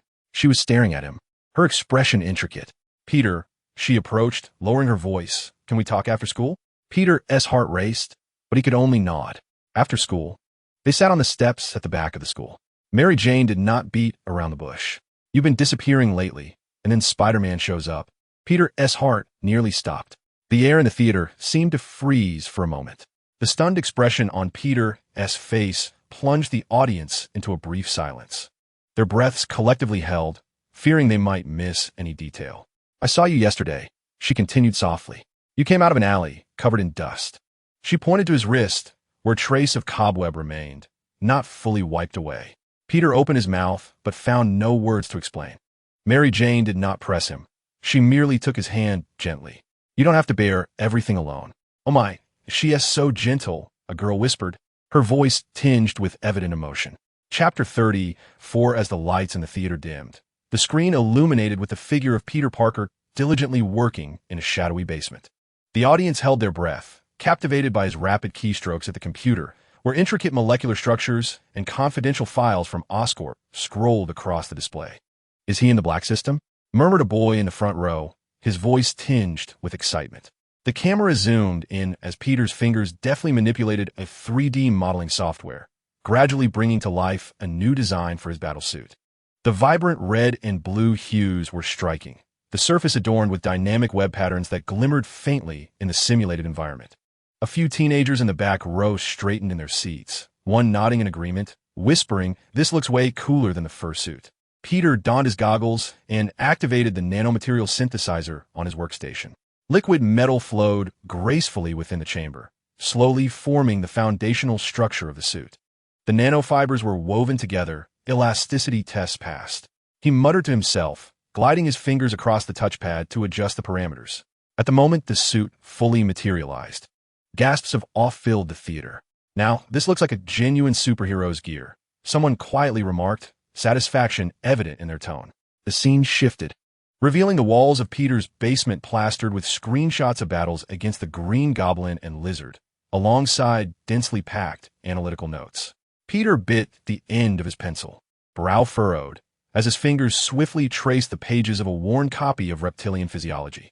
A few medical students, seated in the middle row, instinctively straightened up, one discreetly pulling out their phone to verify the book's title, whispering to a companion, "This book is real.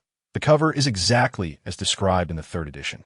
The lizard's regenerative abilities are based on reptilian genes, but Dr. Connor's inducer amplified the rate of cellular division. He softly recited, his pen racing across the paper with calculations.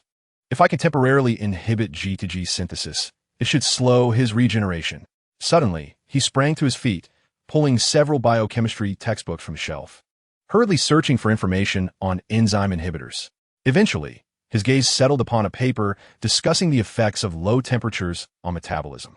Reptiles are ectothermic. Their metabolic rate significantly decreases as body temperature drops. He dashed to the workstation, retrieving several chemical reagent bottles to concoct a cooling gel. Dry ice sublimate too quickly, and liquid nitrogen is cumbersome, but if I use compressed carbon dioxide combined with a polymer. The mixture in the test tube gradually transformed into a pale blue gel as he shook it. Peter carefully dripped a drop onto a sample of lizard cells in a petri dish, witnessing the visible slowdown in cell division. "It worked," he exclaimed, fist pumping in triumph, only to furrow his brow in concern. "But how will I apply this in practice? I can't just go into battle lugging a nitrogen tank." He turned to the web shooter, disassembling its casing to begin modifying the cartridge. If a coolant could be encapsulated within a web projectile, releasing instantly upon impact. The scene shifts as footage of the Green Goblin's battle loops on an antiquated television. Peter presses the pause button, fixating on the engine structure of the glider. Oscorp's miniature turbine's electromagnetic shielding is commendable, yet the navigation system is reliant on wireless signals. He rummages through electronic components salvaged from the second-hand market, embarking on the construction of a compact EMP disruptor. If he could interfere with his control systems at close range, even for a mere few seconds. After several tests, he finally integrates the device into a specialized type of web shooter ammunition. The adhesive electromagnetic pulse projectile, upon attaching to the glider, would unleash a disruption wave. A few tech enthusiasts in the back row exchanged hushed technical terms, their voices barely audible, as if fearing to disrupt the unfolding narrative.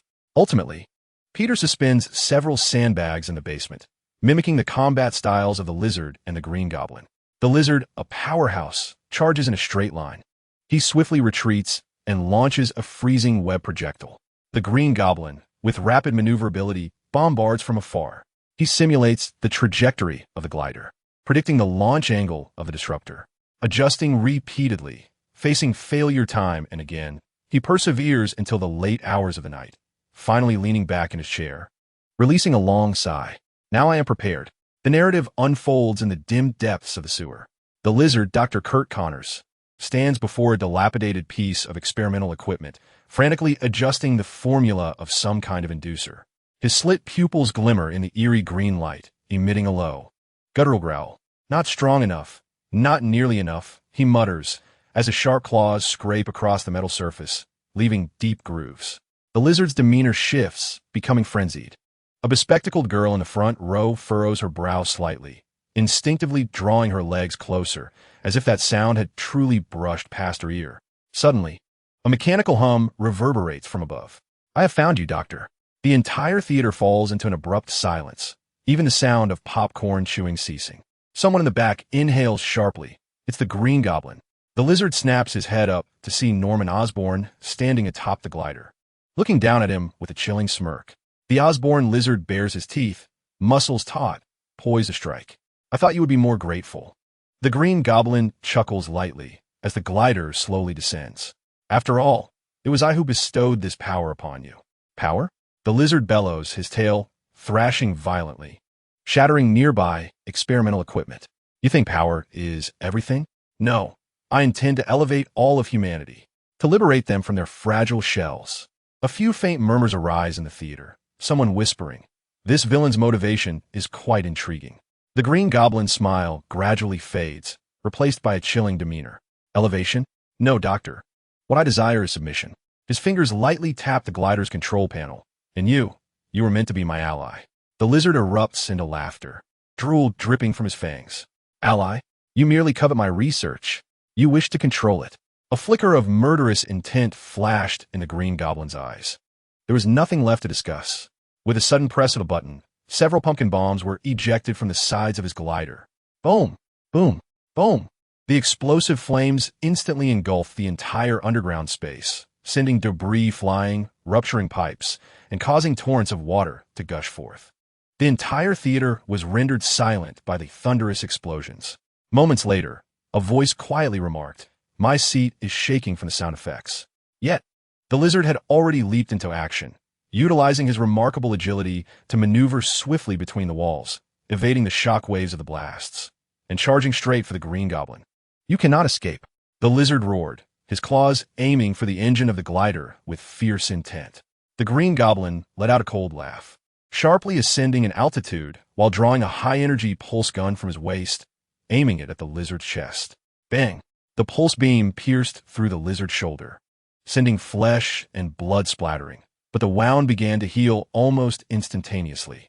"Useless, Osborn," the lizard cackled, lunging forward once more. A boy in the back row gasped softly, his eyes wide with astonishment. The Green Goblin clicked his tongue, rapidly increasing the distance while activating the glider's machine guns. Rat-tat-tat-tat. Bullets poured down like a torrential rain, forcing the lizard to dodge, yet he was still struck by several rounds, green blood splattering against the walls. "How long can your regenerative abilities sustain you?" The Green Goblin taunted, simultaneously releasing a cloud of neurotoxin from beneath the glider. The lizard's pupils dilated, and he gasped for breath, yet the toxin seeped through his skin, causing his movements to slow. "Damn it," he growled, crashing into a nearby support column, causing the entire underground space to tremble violently as the ceiling began to collapse. The Green Goblin was compelled to maneuver the glider to avoid falling debris, while the lizard seized the opportunity to leap and smash through the side drainage pipe, vanishing into the darkness of the tunnel. "He's gotten away." A murmur of hushed discussion arose in the theater, someone whispering, "That was exhilarating." As smoke and dust filled the air, the Green Goblin slowly descended, stepping onto the shattered remnants of the laboratory equipment. He bent down to pick up a shard of glass stained with green blood, letting out a cold chuckle. "Run, Doctor, but I shall obtain your research sooner or later." In the distance, the lizard crawled through the filth and shadows, his battered body still under the influence of his regenerative powers, though their efficacy was clearly waning. "Osborn, you humans will come to understand," he rasped, a frenzied glint in his eyes. "Evolution is the future." At that moment, a torrential downpour began, rainwater cascading through the broken sewer entrance, creating countless ripples upon the murky surface. The cinema fell into silence, with only the sound of rain echoing from the screen. At this juncture, Spider-Man crouched atop a rusty pipe, his red and blue suit standing out vividly amidst the dim light. His gaze was fixed ahead, where the lizard, Dr. Kurt Connors, was curled in a corner of a derelict laboratory, his body trembling slightly from pain, yet the madness in his eyes had not dimmed. "Konoos," Spider-Man murmured, his voice drowned by the sound of rain. He took a deep breath and leapt down. "Doctor, cease this." Spider-Man's voice echoed through the vacant sewer. The lizard abruptly looked up, his slit pupils contracting, and a low growl emanated from his throat. "You should not be here," he rasped, a voice hoarse and fragmented, a blend of beast and human. "I cannot allow you to continue down this path." Spider-Man edged closer, his wrist-mounted web shooters primed for action. "Your serum will claim more lives." Suddenly, the lizard erupted in maniacal laughter, the sound reverberating in the narrow space, harsh and jarring. "Claim lives? No, I am saving them." His claws dug deeply into the ground. "Humans are too fragile. They need to evolve." Before he finished speaking, the lizard lunged forward. Spider-Man was prepared, sidestepping while simultaneously firing a freezing web shot. Whoosh! The web struck the lizard's shoulder, frost rapidly spreading. Yet his movement was merely delayed for an instant before he charged again. "Your little tricks are useless against me," the lizard roared, his tail sweeping through the air and slamming Spider-Man violently against the wall. The seats trembled with a bass-like explosion, causing several audience members in the front row to instinctively recoil. Spider-Man grunted as he hit the ground, rolling to regain his stance. "Doctor, you still possess humanity. Don't let the serum control you." "Humanity?" The lizard bellowed, claws tearing through the air. "Humanity is a shackle. It is weakness. He lunged once more, this time with greater speed and strength. Spider-Man barely managed to block, but a claw still tore through his suit, blood seeping out. Ugh! He gritted his teeth and fell back. But the lizard relentlessly pursued him, each strike infused with devastating force. Spider-Man found himself cornered, the lizard looming above him, panting heavily, eyes flashing with madness and struggle. "You are but a child," the lizard hissed. "Why do you seek to impede me?" Spider-Man did not respond. Instead, he suddenly raised his hand, aiming the web shooter ahead. Bang! A specially designed web exploded, instantly enveloping the lizard's face, obstructing his breath. The lizard clawed frantically, but the web's resilience exceeded his expectations. His movements grew chaotic, the strength of his muscles waning under the lack of oxygen. Seizing the opportunity, Spider-Man broke free and distanced himself, but the lizard suddenly unleashed one last surge of brute force, lunging forward and gripping Spider-Man's throat. "It is over," the lizard growled, another claw seizing Spider-Man's mask. Rip! As the mask was torn away, the lizard's slit pupils abruptly constricted. "Parker?" His voice turned hoarse and tremulous, a familiar humanity mingling with his bestial growl. In the cinema, a faint gasp echoed, followed by a girl's soft exclamation, as if she were rendered speechless by the shock. Peter's face was illuminated by the dim light, rain cascading down his cheeks, mingling with streaks of blood. His gaze held no fear, only unwavering resolve. "I am the doctor." The lizard's claws slackened slightly, its body trembling violently, as though two conflicting consciousnesses were battling within. A tortured groan emerged from its throat, madness flickering in its eyes. "No, it shouldn't be you." The voice of Dr. Connors struggled to break free. "Hurry, hurry. I can't control it for long." A bespectacled girl in the front row suddenly grasped her companion's arm. The doctor has regained his humanity. The lizard's claws dug deeply into his own arm, attempting to stave off unconsciousness through pain. Beneath the green scales, human skin flickered into view. Peter did not retreat. Instead, he stepped forward. "I will not abandon you, doctor. You taught me that true science is about saving lives." The lizard's body convulsed violently, its claws embedding into the ground, leaving behind gruesome marks. The visage of Dr. Kurt Connors flickered beneath the scales, a blend of madness and reason in his eyes.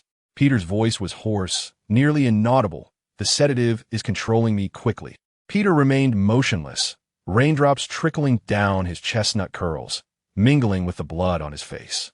In that moment, he suddenly grasped the profound meaning behind Uncle Ben's final words.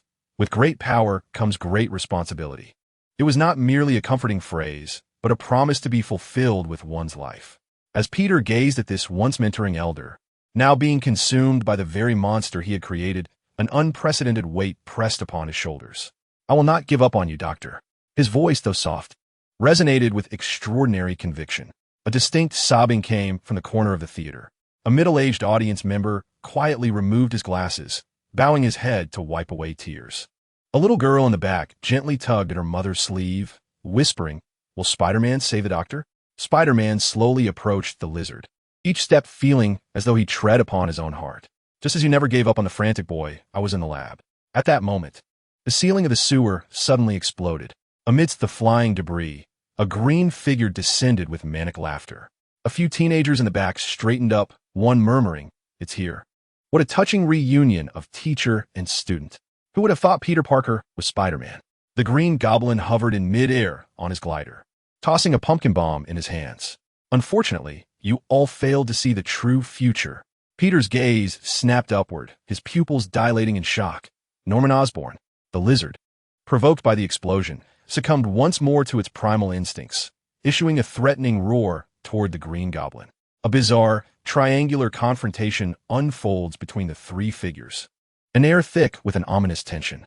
In the rear, several youths exchange glances, and one softly utters two words, "Final battle." Chapter 36, Spider-Man. Hero's journey. The Green Goblin extends his arms, his eyes behind the mask shimmering with a frenzied light. "I am a harbinger of a new order. I shall reshape this city through fear." "Order? No." The lizard's tail lashes restlessly against the ground, the scales emitting a piercing sound. "Evolution is the truth. All humanity must grow stronger." Caught in the middle, Peter slowly straightens his posture. He wipes the blood from the corner of his mouth, His suit is tattered, revealing bruised injuries beneath. Yet his gaze remains clearer than ever. You are all mistaken. His voice, though soft, draws the attention of both frenzied adversaries. The atmosphere is enveloped in silence. Even the sound of popcorn kernels falling onto the armrest can be heard. The Green Goblin lets out a mocking laugh. Oh, our little spider finally has something profound to say. Peter takes a deep breath and slowly dons his mask, the web shooters glimmering in the rain. Power is not for control, nor is it for altering others. It is meant to protect those who need safeguarding. The tense atmosphere of the standoff solidifies within the sewers, the roar of the torrential rain serving as the backdrop to this battle. The Green Goblin strikes first, a pumpkin bomb hurtling towards Spider-Man. Spider-Man performs a backflip to evade it, the bomb exploding near the lizard's feet, sending up a spray of water as the lizard lunges furiously at the Green Goblin. With claws slicing through the air, the Green Goblin's glider ascends rapidly, yet still gets struck by the lizard's tail, the metallic shell emitting a shrill screech. Seizing the opportunity, Spider-Man shoots webbing, ensnaring the lizard's arm. Doctor, snap out of it! But the response is a violent swipe from the lizard, sending Spider-Man crashing into the murky water. A faint gasp echoes in the theater, a few in the front row leaning forward, eager to catch every detail. The Green Goblin cackles as he dives down, his arm blade aimed directly at the lizard's throat. The lizard meets it with his scaled hide, sparks flying as the robust tail sends the glider spinning out of control. You wretched insects! The Green Goblin suddenly produces a crimson vial from his pocket, plunging it fiercely into his neck. Veins bulge instantaneously, muscles swell, tearing the suit apart as he emits an inhuman howl. Just as Spider-Man rises from the water, he witnesses the mutated Green Goblin charging at him with terrifying speed.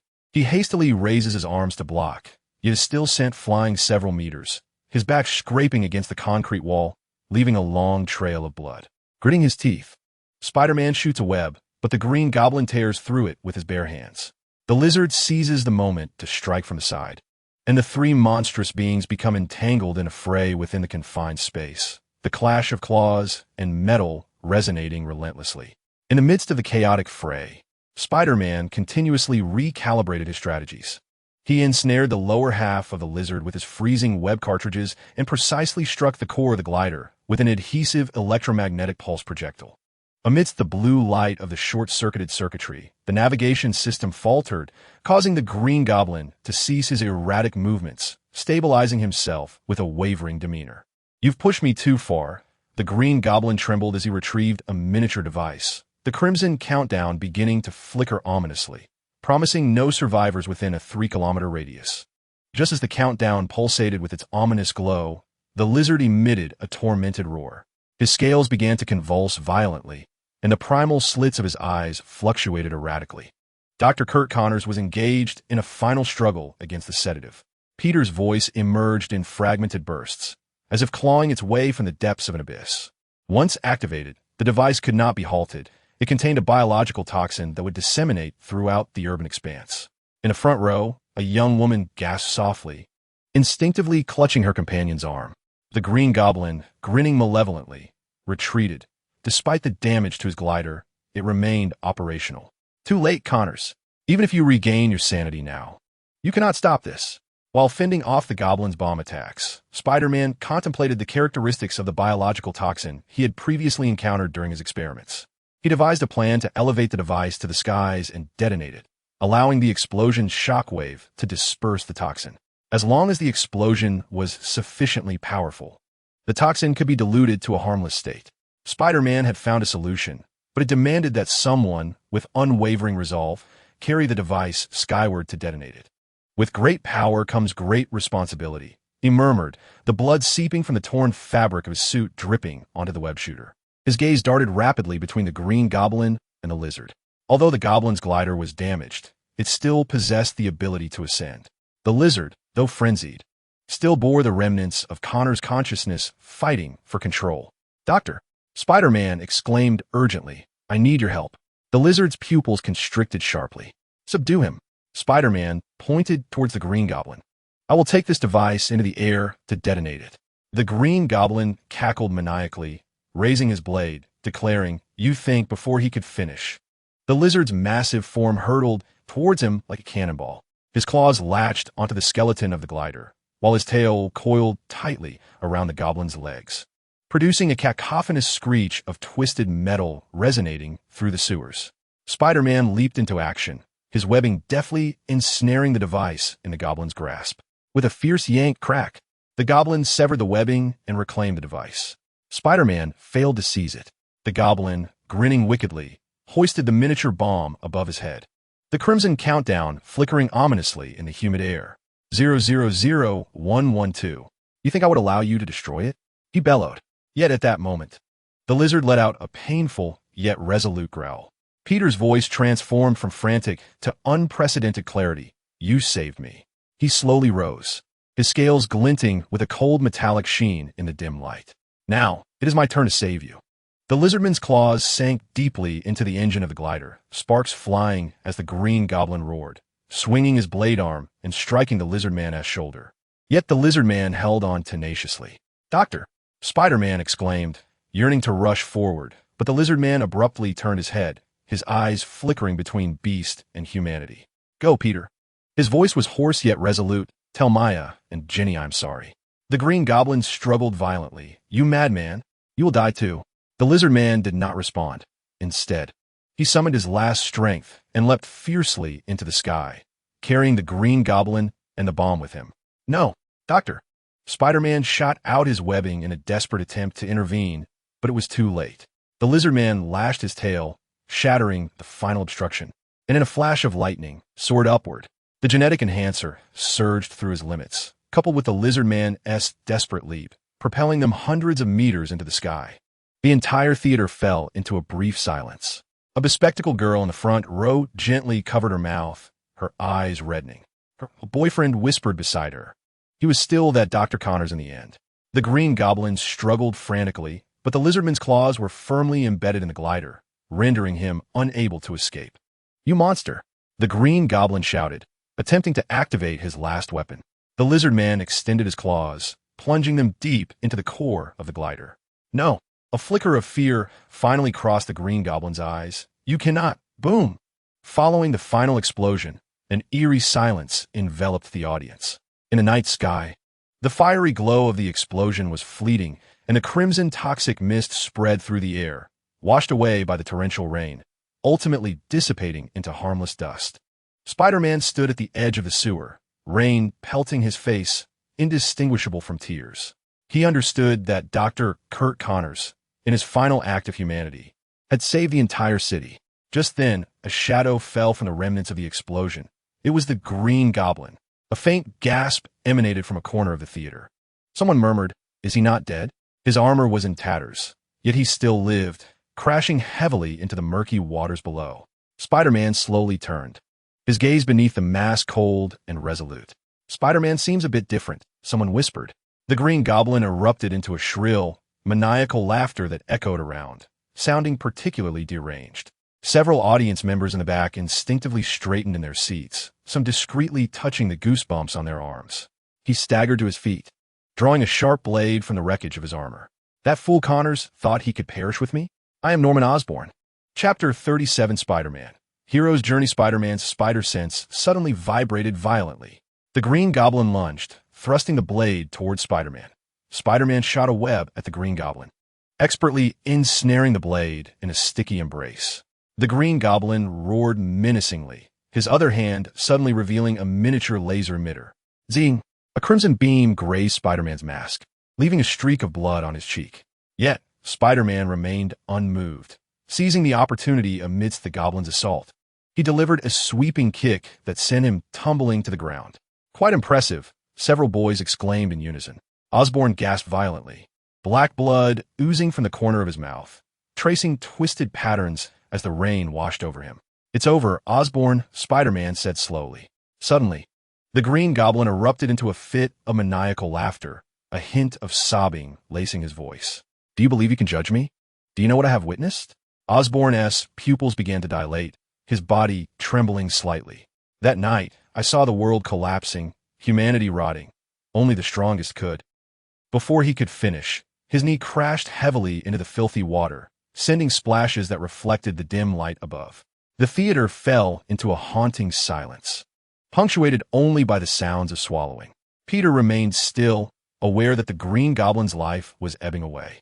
Those frenzied murmurs were like bubbles in a torrential downpour, fleeting and ephemeral. At that moment, the adjacent construction site, weakened by the earlier explosion, experienced a catastrophic failure. The already fragile rebar suddenly snapped. A rusted metal bar plummeted down, piercing the Green Goblin's back. A collective gasp echoed throughout the theater. A girl in the front row covered her mouth gently, her eyes wide with shock, yet silent. No! Peter instinctively shot out a web, but it was too late. In that instant of penetration, the goblin shuddered violently, spewing forth a torrent of black blood. He looked down at the sharp end of the rebar protruding from his chest, fear flickering in his eyes for the first time. This was not him struggling to rise. He was firmly pinned to the ground by the rebar. Peter rushed forward, attempting to secure the rebar with webs to prevent further injury. Hold on. I can. Don't waste your effort. The goblin's voice suddenly turned unnaturally calm, as if the frenzied demon had never existed.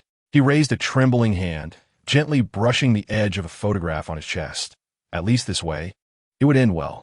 Peter gazed at this former foe, now revealing a familiar pain in his eyes, the agony of loss. Harry, the Green Goblin whispered softly, his fingers finally touching a corner of the photo. I'm sorry. The last raindrop fell upon his open eyelid. Those eyes that once sparkled with madness, now reflecting the solitary starlight above. Peter slowly released his grip, his breaths beneath the mask growing heavy. This death was not his doing, yet he understood that he was a witness to this moment. In the distance, the sound of sirens pierced the air, red and blue lights cutting through the rain. Peter turned and leaped onto the high wall, casting one last glance at the figure lying quietly in the murky water. At the moment when lightning cleaved the sky, a figure stood silently atop the towering building, resembling the most steadfast sentinel amidst the darkness. In the film's conclusion, Peter Parker, battered yet resolute, returned to school, immersing himself in the rhythm of daily life. Though still ensnared in the demands of academia, part-time work, and his heroic identity, he no longer evaded his responsibilities. Instead, he learned to seek equilibrium between the two. As dusk settled, on a bench in the playground, Mary Jane sat with the waning sunlight casting a golden hue upon the pages of her book. Taking a deep breath, Peter approached her. Hey, Mary Jane. She lifted her gaze, sunlight glimmering off the tips of her hair. In a corner of the theater, a few young viewers exchanged knowing glances, one whispering, "This shot is truly beautiful." Mary Jane smiled softly. "You're here. I think it's been a long time since we had a meal together." Peter, feeling a twinge of nervousness, scratched his head. "If you're willing, I'd like to treat you to dinner tonight." Mary Jane closed her book, tilting her head as a faint smile played upon her lips. "So, you're finally not avoiding me?" Peter paused momentarily, then chuckled wryly. "I had some things I hadn't figured out before." "Like what?" she inquired. "Like certain responsibilities I must bear," he replied quietly. "I've also realized that there are things I should not push away." Mary Jane looked into his eyes, as if she could see through his facade. Ultimately, she smiled gently. "I've been waiting for you to say that." She stood, extending her hand toward him. Peter took it, and together they walked into the embrace of the setting sun. The scene shifted to Aunt May's home. She sat in the living room, the television broadcasting the news. Today, Spider-Man thwarted yet another disaster, saving thousands of citizens in the city center. A smile graced her lips as her gaze fell upon a framed photograph on the coffee table. "Depicting Peter Erlonside Unkelben. Your uncle," she murmured softly, "would be so proud of you." Peter entered, carrying takeout. "Aunt May, I'm back." Aunt May turned, her smile warm. "Perfect timing. The news has just finished." Peter glanced at the television, which had switched to the weather forecast. He feigned nonchalance as he set down the food. "What are we having today?" "You bought it. Why are you asking me?" Aunt May chuckled, tousling his hair. "But you seem different lately." "How so?" he queried. "You've grown up." Peter smiled down, saying nothing further, as the phrase "when you grow up" echoed. Soft laughter arose from a corner of the theater, as if touched by a tender heart. That night, on the apartment balcony, Peter stood beside the railing, gazing at the city lights. In the distance, police sirens occasionally pierced the night, yet the city appeared remarkably tranquil. Within his backpack, the spider suit lay quietly, awaiting its next summons. As the night breeze caressed him, he murmured softly, With great power comes great responsibility. This time, his voice resonated with clarity rather than confusion. As the credits rolled, Peter stood amidst the city's nocturnal panorama, uttering that iconic line, enveloping the theater in an extraordinary stillness. It was not until the credits began to scroll that the audience stirred from their reverie, their applause erupting like a long dormant wave. Wang Ziming sat motionless in his seat, his fingers subconsciously gripping his knee. His gaze remained fixated on the screen, his lips quivering slightly. Is this truly the creation of our efforts? He murmured, his voice barely audible. Princess Ing gently grasped Wang Ziming's arm, her nails seemingly digging in. Her voice trembled as she recalled the scene in the rain. You endured 3 hours of artificial rain before the green screen, yet now it appears, my goodness. Zhongli suddenly chuckled softly, my heavens. That transformation shot. He turned to Tingfei. I was covered in goosebumps during the process of those scales emerging. Fang Heng slumped in his seat, his fingers incessantly tapping the armrest. That monologue, complemented by special effects. He shook his head. I could never have imagined it would culminate in such a result while reciting my lines on set. Tingfei sat quietly in the front row, his hands clasped beneath his chin. His eyes shimmered in the darkness, a barely perceptible smile gracing his lips. Suman gently tapped his arm. Tingfei, you did it. In the audience, a young boy wearing a Spider-Man mask suddenly leapt to his feet, exclaiming, that was so cool. His shout shattered a spell of silence, igniting the theater with thundering applause and cheers. Suddenly, the credits stuttered midway, yet the lights remained dim. The audience began to stir restlessly, whispers spreading through the darkness. Wang Ziming turned to the director in confusion. Director Yi, this is... Tingfei smiled mysteriously. Suddenly, a familiar manic laughter pierced the darkness.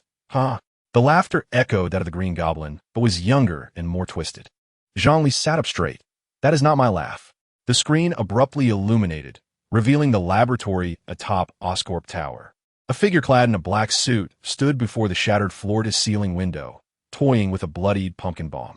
A youthful voice trembled with a neurotic edge. This world needs to be purified. Chapter 38. Easter egg. At this moment, the credits resumed their roll. The Green Goblin is not dead, Wang Ziming murmured, his eyes glued to the screen, his fingers instinctively digging into the armrest. The atmosphere in the theater shifted quietly. The once quiet audience began to stir. A bespectacled boy in the front row grasped his companion's arm, whispering, that black suit is even more terrifying than the Green Goblin's. The girl beside him gasped slightly, her mouth agape, speechless, yet her eyes bore witness to her shock. Wang Ziming felt his heart racing. That neurotic laughter sent chills down his spine. Though the voice was different, the essence of madness was unmistakably similar. Is this Harry? Princess Ing whispered softly, suddenly recalling the photograph touched by the Green Goblin before his demise, and the words, I'm sorry. Fang Heng leaned back in his seat, his gaze flickering. This character possessed a certain depth. He turned to Tingfei, exclaiming, Director Yi, you truly know how to tantalize your audience. Zhang Li's expression became extraordinarily complex.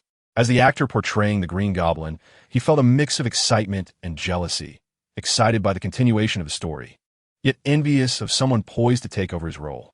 He chuckled softly. The laughter of this new actor was simply captivating. Whispers rose from the audience. As a little boy donning a Spider-Man mask cautiously looked up to his father and inquired, who is that person? Before the father could respond, the figure on the screen abruptly turned and the image froze. No! A wave of frustrated lament erupted from the entire theater. The credits continued to roll. Yet no one paid attention to the names. All were engaged in hushed speculation regarding the identity of the mysterious silhouette. It must be the Green Goblin's son. Perhaps a clone? The laughter was utterly chilling. Wang Ziming found his palms clammy with sweat. He turned to Tingfei, only to discover the director gazing meaningfully at the principal actors, a mysterious smile gracing his lips. As the final credit vanished, the theater was once again enveloped in darkness. The audience assumed it was over, but suddenly, the screen illuminated once more, transitioning to Peter Parker's dilapidated apartment. Peter sat at a table, repairing his web shooters. Various parts and textbooks scattered around him. Outside, the rain pattered softly, with a warm glow from the yellow lamp casting a gentle light upon his face. Abruptly, a low rumble of an engine approached, shattering the tranquility of the rainy night. Peter looked up, alert. A gentle tapping resonated against the glass window. Cautiously, Peter drew back the curtain, his pupils dilating in shock. A gold and crimson metal armor hovered outside his window, its visor glowing with an eerie blue light. A voice emanated from the armor. "Will you not invite me in for a cup of coffee, Peter Parker? Or should I say, Spider-Man?" Taken aback, Peter stumbled back 2 steps, stammering, How do you know? Have you heard of the Avengers?" The armored figure casually picked up the web fluid on the table for inspection. In the next moment, the gold and crimson armor sliced through the rain-soaked night, disappearing into the skyline, leaving Peter alone at the window. The screen went dark, yet the theater lights remained dim, seemingly prolonging the enchanting atmosphere of the moment. Although the screen was dark, many audience members remained wide-eyed, staring into the void as if anticipating something to suddenly appear. "Who is that?" A girl in the front row covered her mouth, her eyes wide with astonishment. "A robot?" A bespectacled boy whispered, his voice trembling. "Is it friend or foe?" Wang Jiming felt his heart racing wildly in his chest, the blood pounding against his eardrums like thunder. Instinctively, he loosened his grip on the armrest, only to realize his palms were thoroughly drenched. He turned to glance at Princess Ing beside him, discovering that her beautiful almond-shaped eyes were equally filled with astonishment and confusion. The voice of the armored Prince Ming was somewhat hoarse. "Did you know this shot would occur beforehand?" Princess Ing shook her head slightly, a strand of black hair slipping from behind her ear and cascading beside her cheek. Director Yi said nothing, and she whispered in response, "I only knew that the Green Goblin storyline might have a continuation, but this..." She paused, her eyes flickering. "This is entirely unexpected." "Unexpected?" Prince Ming replied with a wry smile. "I feel as though I've been played. I clearly filmed that apartment scene, yet there was no one outside. Director, you must have done additional filming later. The Avengers?" Fang Hung furrowed his brow, repeating the phrase, "What new organization is this?" He turned toward Yi Tingfei, half-jokingly exclaiming, "Director Yi, are you planning something grand?" Zhongli squinted, deep in thought. That armored voice sounded very confident, even a tad arrogant, yet not villainous. In the audience, discussions erupted with fervor. "It must be a villain. What good person breaks into someone else's home at midnight?" A boy asserted decisively, but his tone sounded quite friendly. A girl countered, "Friendly." He directly revealed Spider-Man's true name. That's clearly a threat. But if he asked the enemy, why didn't he make a move? Perhaps he's testing the waters? A child in the back row excitedly waved his arms. "That armor is so cool. Way cooler than a glider." Princess Ing gently bit her lower lip and whispered to Prince Ming, "Do you think this Avengers might be some kind of superhero team?" Before Prince Ming could respond, a stifled gasp came from the back row. Could this be a hint for the sequel? Yi Tingfei merely smiled slightly, feigning mystery as he shrugged, eliciting a chorus of lamentations from the audience. "Ah, we have to wait again. This is even more maddening than the Green Goblin 2. So will Spider-Man join this Avengers in the future?" Voices in the cinema surged with speculation, everyone fervently guessing the identity of the crimson and gold armor, the nature of the Avengers, and Spider-Man's fate. As the lights fully illuminated, they were still savoring the final scene, attempting to glean more information from every subtle clue. Meanwhile, Yi Tingfei observed the audience's reactions, his smile deepening. The suspense had only just begun. Su Man lightly tapped the armrest, turning her head with her red lips slightly parted. "Tingfei, those 2 post-credit scenes." She deliberately elongated her words. "Are they the hidden treasures you concealed?" Yi Tingfei chuckled softly in response, his long fingers syncing rhythmically with her gentle tapping on the armrest. "You caught me. However, this is merely the tip of the iceberg." Leaning slightly forward, he lowered his voice, a glimmer of mischief flashing in his eyes. Su Man raised an eyebrow, her fingertips unconsciously caressing the diamond bracelet on her wrist. "But who played that armored character? I didn't see that name in the cast list." Su Man's crimson lips curved into a playful arc as her fingertips lightly tapped Yi Tingfei's chest. "Could it be that you are personally taking the stage?" Yi Tingfei responded with a silent smile, yet the sparkle in his eyes spoke volumes. Su Man paused for a moment before letting out a soft laugh. "I knew it. You madman, managing to keep this under wraps until now." Yi Tingfei shrugged nonchalantly. "I'm merely making a cameo. We'll be looking for new actors later." Chapter 39. An extra surprise. The lights of the premiere finally illuminated the venue, yet the auditorium remained abuzz with chatter. Groups of spectators gathered in clusters, animatedly discussing the stunning revelations from the earlier segment. Ladies and gentlemen, please return to your seats. The host, microphone in hand, ascended the stage, signaling the start of our interactive session with the creative team. Wang Jiming took a deep breath, adjusting his suit as he stood. He could feel his fingers trembling, not only from the excitement of being an actor, but also from the astonishment of being an audience member. When he turned to glance at Yi Tingfei, he noticed the director wearing a knowing smile. "Director Yi," Wang Jiming whispered, "was that voice in the armor yours?" Yi Tingfei blinked, teasingly replying, "What do you think?" On stage, the host began to introduce the creative team. "Let us welcome the director of Spider-Man, Heroes Awakening, Yi Tingfei, along with the leading cast, Wang Jiming, Princess Ing, Zhang Li, Fang Heng, and Yi Rushuan." Amidst the enthusiastic applause, the creators made their way to the stage. Wang Jiming observed Zhang Li's expression, which was somewhat complex, as the actor portraying the Green Goblin. He clearly felt both anticipation and trepidation regarding the emergence of the second-generation villain. The host, smiling, addressed the audience on behalf of everyone. "I would like to ask a question. What do those last two surprises truly mean?" The room fell silent, every ear tuned in. Yi Tingfei took the microphone, a mysterious smile gracing his lips. As for the first surprise, concerning that shadow in the black suit, he paused intentionally. "I can only say that evil never truly vanishes."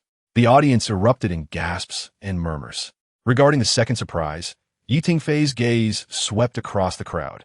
"Actually, it was a spur-of-the-moment test shot," he continued, his eyes glinting with mischief. "I was surprised that the post-production team managed to perfect it so thoroughly." A chorus of lamentations rose from the audience.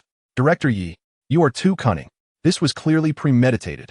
Observing the anxious yet eager expressions of the spectators below, Yi Tingfei couldn't help but chuckle. Following this, under the host's guidance, the audience began to eagerly pose their questions. A bespectacled girl stood up, her voice trembling. "Teacher Fang Heng, how did you portray Dr. Connor's gaze when he chose to sacrifice himself?" Fang Heng gently removed his glasses, as if still immersed in his character. "Dr. Connors is a tragic figure," he spoke in a low tone. "He dedicated his life to the pursuit of evolution, only to be consumed by the very monster he created at the last moment." He paused momentarily, a bitter smile gracing his lips.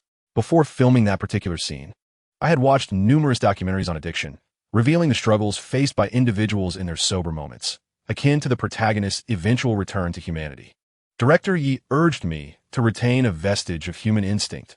Thus, I devised a motion of stabbing my thigh with claws, a manifestation of pain that served as his means of rediscovery." The audience sat in hushed silence, with someone discreetly wiping tears from the corners of their eyes. A sharply dressed gentleman adjusted his glasses and inquired about Teacher Zhang Li's mention of Harry, the Green Goblin's name. Before his demise, did this imply a second generation of the Green Goblin in a sequel? Zhang Li turned to Yi Tingfei, who signaled for silence with a gesture of his hand. I can only say that Zhang Li hesitated. The lines I uttered in that scene were steeped in profound guilt towards my son. A sudden stir rippled through the audience. At last, a fervent fan rose, brandishing a homemade web slinger, and shouted, "Director Yi, don't mislead us. The voice in the armor sounds just like you. Is it really you?" Yi Tingfei exaggeratedly sighed, donning a serious expression. "Well, since you were so insistent," he said, striding towards the sound control console to press a button. The large screen instantly displayed behind-the-scenes footage of Yi Tingfei standing before a green screen, utilizing a walkie-talkie for voiceover. The familiar lines echoed the sounds from the armor precisely. The audience erupted in gasps.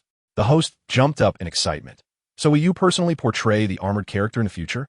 Yi Tingfei shook his head, a mischievous smile appearing. "I merely lent my voice temporarily. At that time, we truly could not find a suitable voice.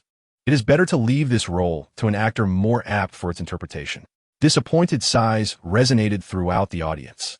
The host, keenly attuned to the audience's sentiments, pressed on. "Can you divulge whether this mysterious character will appear in the sequel?" Yi Tingfei feigned mystery, stroking his chin.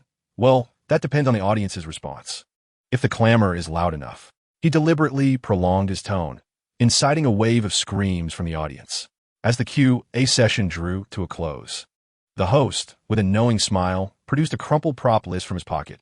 "I hear that our crew lost quite a few props after wrapping up."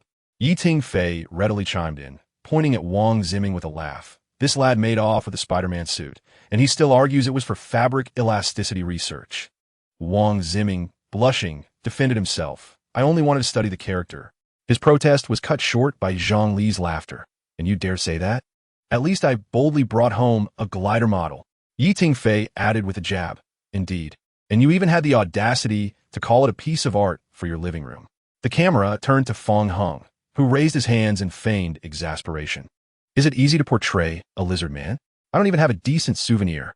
Laughter erupted from the audience, with someone teasingly shouting, Teacher Feng, what about your very own lizard skin? As the Q&A segment concluded, the host announced a special interactive segment where the creative team would reenact classic scenes from the film live. The audience erupted into enthusiastic applause, eagerly anticipating the splendid moments about to unfold. First to take the stage were Prince Ming and Princess Ing, who endeavored to recreate a touching dialogue between Spider-Man and his partner from the film. Their chemistry was palpable, and their performance was vibrant and natural, transporting the audience into the cinematic world and allowing them to feel the profound emotional bond between the characters. As the performance concluded, a wave of fervent applause filled the air. Subsequently, director Tingfei invited several fortunate audience members to the stage to partake in an impromptu game alongside the lead actors. This game was designed around some iconic actions from the film, such as mimicking Spider-Man's wall-crawling movements or evading the Green Goblin's attacks. Though merely a simple imitation, this interactive experience not only bridged the gap between stars and fans, but also infused the entire premiere with an atmosphere of joy and harmony. In the end, amidst a warm ambience, all the creative team members returned to the stage, holding signed posters and film merchandise for a lottery event. Each lucky audience member selected received a commemorative item signed by the entire creative team, and these unique gifts undoubtedly became one of the most unforgettable memories of the premiere. As the final award was announced, the event drew to a close. The creative team gathered for a group photo with the audience, capturing the essence of a night brimming with passion and dreams. Just as the host declared the premiere concluded, the large screen suddenly illuminated. Within the subterranean laboratory of Osborn Enterprises, a sealed glass container housed a black symbiote, violently thrashing against the inner walls. The label on the container ominously read, Sample 1987. Alien symbiote, codename Venom. Warning, containment failure. Amidst the shrill alarm, the black substance abruptly fragmented into countless tendrils, seeping through the ventilation ducts and slithering across the metallic surfaces in an eerie manner. It occasionally coalesced into spherical forms, at times extending like tentacles, as if imbued with life, exploring its surroundings. The scene abruptly ceased. Tingfei, in a panic, stood up, exclaiming, "Who brought the unencrypted master tape?" This was supposed to be revealed next year. He was forcibly escorted away by the staff, and the audience erupted into laughter, screams, and applause, spiraling into sheer madness. Prince Ming, standing on stage, gazed at the exuberant audience below and suddenly understood the true meaning behind Tingfei's words. The hero's journey had only just begun. Chapter 40. Premiere day, the online viewership for the premiere of Spider-Man. The hero's journey surpassed 8 million. The Weibo topic Spider-Man. The hero's journey premiere garnered 1.2 billion reads and 10 million discussions. The Douyin livestream reached a peak of 2.1 million simultaneous viewers, with total interactive comments exceeding 5 million. On November 1st, the day after the premiere, Spider-Man, The Hero's Journey officially launched worldwide. At 6:30 in the morning, a long queue of hundreds had already formed outside the Kyoto Starlight Cinema. The chill of early winter had yet to dissipate. As cinephiles wrapped in scarves rubbed their hands together, the white mist of their breath intertwining in the morning light. At the forefront of the line, a young man adorned in a red and blue knitted cap excitedly scrolled through his phone, the screen illuminating clips from last night as premiere. Peter Parker, portrayed by Wang Ziming, leaped from a towering building in his original suit, eliciting a collective gasp from the audience. I heard the action scenes were all filmed live. Did Wang Ziming really learn parkour? A girl behind him whispered to her companion. Not just that, all the special effects are grounded in real physics. I heard they even employed professional rock climbers for the motion capture of that swinging shot. Midway through the line, several cosplayers could hardly contain their excitement, striking poses in their homemade red and blue suits, imitating the iconic Spider-Man stances from the movie posters. Though their costumes appeared somewhat rudimentary, it did nothing to dampen their enthusiasm. As the clock struck 7, the cinema doors swung open, and the crowd surged in like a tidal wave. In the center of the lobby, a colossal LED screen played the movie trailer on a loop. Limited edition merchandise, first come, first served. Staff shouted, pushing carts laden with goodies. The most coveted items, a replica web shooter model and a green Goblin Pumpkin bomb keychain, vanished within mere minutes. Inside the screening room, every seat was filled. As the lights dimmed, applause erupted spontaneously with the appearance of the dragon logo. When the accompanying music played, the entire theater fell into a hushed silence, leaving only the sound of collective breaths. Hundreds of eyes fixated on the screen, and an almost reverent anticipation filled the air. As the first breathtaking shot appeared, the audience inhaled sharply in unison. Some leaned forward, fingers gripping the armrest tightly. In the darkness, the rustling of popcorn bags being unconsciously clenched was distinctly audible. Wow! The sudden burst of action sparked a wave of hushed exclamations. Several young viewers straightened their backs, with some even mimicking the protagonist's movements. In the back row, subdued discussions emerged. How did they film that? It's incredible. When the emotional scenes unfolded, the atmosphere in the theater shifted palpably. The sound of tissues being pulled out resonated clearly in the dark. Someone removed their glasses to wipe away tears, while a companion gently patted their shoulder. As the villain made their entrance, an unsettling stir rippled through the audience. Gasps were heard, and some instinctively shrank deeper into their seats. In the shadows, a few viewers could be seen nervously biting their lips. The climactic moments plunged the entire theater into an extraordinary silence. Everyone held their breath. Even the sound of popcorn crunching faded away. Only the rhythm of anxious breathing and occasional soft gasps broke the stillness. When the first post-credit scene appeared, whispers began to circulate among the audience. Is that the Green Goblin's son? Laughter seemed to grow younger. And when the crimson gold armor appeared at Peter's window, the theater erupted in excitement. Whoa, who is that? He is aware that Peter is Spider-Man. What does this alliance signify? Upon witnessing the eerie flow of that dark substance, the audience instinctively held their breath, and the entire screening room was enveloped in an uncanny silence. As the lights illuminated the space, the viewers remained immersed in their astonishment, reluctant to depart.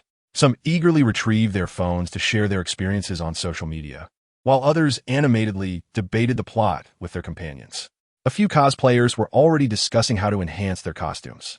This is undoubtedly the finest film I've seen this year, a young man declared as he exited the theater. His friends nodded in agreement, asking when the sequel would be released, expressing their eagerness to see it immediately. Outside the theater, the audience awaiting the next screening curiously observed the departing crowd. From their sparkling eyes and exhilarated expressions, one could already surmise the profound impact this film had imparted. Since the official release of Spider-Man Into the Spider-Verse, it has swiftly taken social media by storm, igniting waves of discussions. On Weibo, topics such as Spider-Man Into the Spider-Verse is exhilarating, Wang Zimming as Spider-Man, and Tingfei's masterpiece have consecutively trended. By noon on November 1st, the total reading volume of related topics had surpassed 100 million, with over 2 million discussions. Numerous viewers have spontaneously rallied in support of the film. According to Maoyan Professional, the national screening rate reached an impressive 65 on the first day, with ticket sales exceeding 100 million yuan. Teopio awarded it a score of 94, while Maoyan rated it 96, setting a new record for the year. Dubon ratings also commenced at a remarkable 87. Film critics universally bestowed high scores upon it. This is truly a phenomenal work of art. Director Tingfei, with an almost obsessive realism, has rendered Spider-Man in a convincingly relatable manner, achieving a new pinnacle in domestic superhero cinema through meticulous action design and stunning special effects. Renowned film critic Wang Zimming perfectly encapsulated Peter Parker's youth and confusion, embodying both the essence of adolescence and heroic spirit. Notably commendable is his grasp of the character's internal struggles, allowing the audience to genuinely feel the weight of the adage, with great power comes great responsibility. Film critic Screen Observer highlighted that on Bilibili, numerous content creators produced analytical videos that day, with those revealing the mechanics of web swinging and the villain's suit garnering over 1 million views each. A technical blogger meticulously analyzed the film's physical effects, noting that each shot of web shooting was precisely calculated, adhering perfectly to Newton's laws of motion, a pursuit of detail that is truly admirable.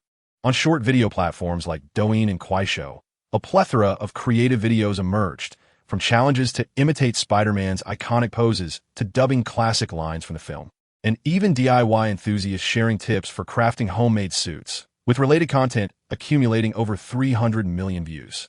A DIY blogger's video demonstrating a civilian version of the web shooter amassed over 3 million likes that very day. Numerous cinemas are experiencing a scarcity of tickets, a situation that is further accentuated by the vibrant social discourse it has ignited. A discussion thread on Jihu regarding the societal significance of superhero films has garnered thousands of comments.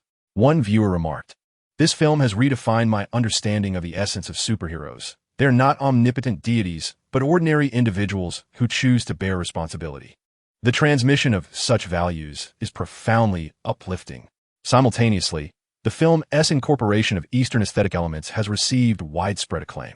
From the traditional architecture of Kyoto's streets to the classic tea sets displayed in Aunt May's home and the interspersed martial arts of China during fight sequences. These details convey the allure of cultural confidence to the audience. The fervor surrounding the viewing experience sparked by Spider-Man Into the Spider-Verse continues to escalate.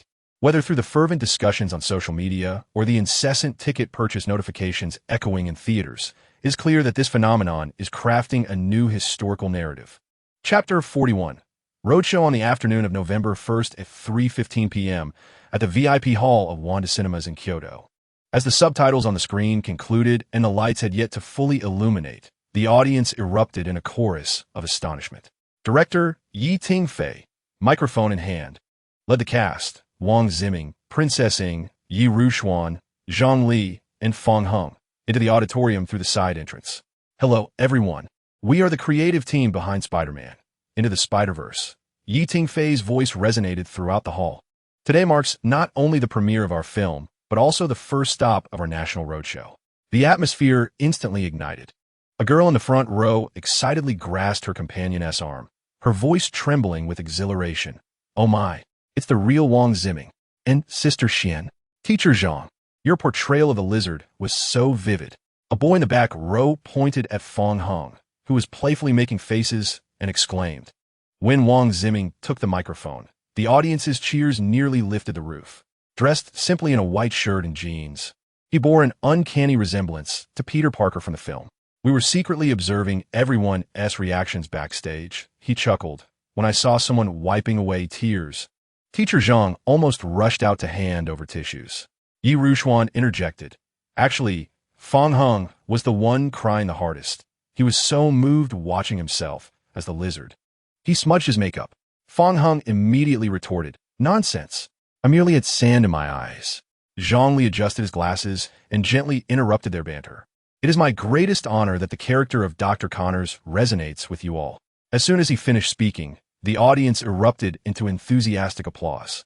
During the interactive segment, a young boy wearing a Spider-Man mask was selected to ask a question. "Peter, brother, can you really shoot webs?" Wang Ziming, unable to contain his amusement, pulled out a replica web shooter from his pocket. "This is a souvenir from the props team. Would you like to give it a try?" Amidst the laughter of the entire audience, he bent down to fit the device onto the boy. As the roadshow team departed, the audience, reluctant to say goodbye, raised their phones to capture the moment. Princess Ing turned back to wave, inadvertently colliding with a decorative pillar, which elicited a chorus of good-natured laughter. This unexpected interlude was reminiscent of the charming clumsiness of Mary Jane in the film. At 4 p.m., the creative team appeared at a well-known local shopping mall, where hundreds of fans, having heard the news, crowded the atrium. Security personnel formed a human barrier, hand in hand. On stage, Prince Ming reenacted the classic upside-down pose from the movie, triggering a flurry of flashes from cameras. By 7 p.m., the roadshow team arrived at Kyoto Institute of Technology, a renowned filming location. In front of the library where Peter Parker's campus scenes were shot, students filled the area. Yi Tingfei pointed to a window on the third floor, the very spot where Peter was bitten by the spider. Students eagerly raised their phones, as if to capture any lurking mutated spiders. At 8:30 p.m., the team held the final meet and greet at an open-air plaza in the city center. As night fell, A giant LED screen in the square looped the film's trailer. When the creators collectively bowed in gratitude, someone in the crowd led a chant of a line from the movie.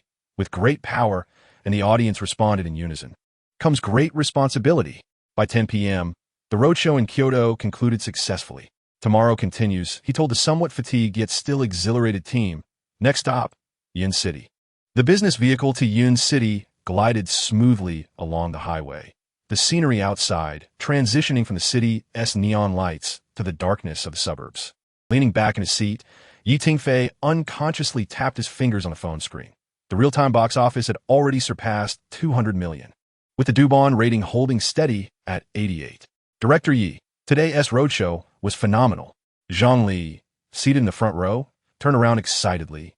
We occupied 3 spots in the top 5 of Weibo's trending topics.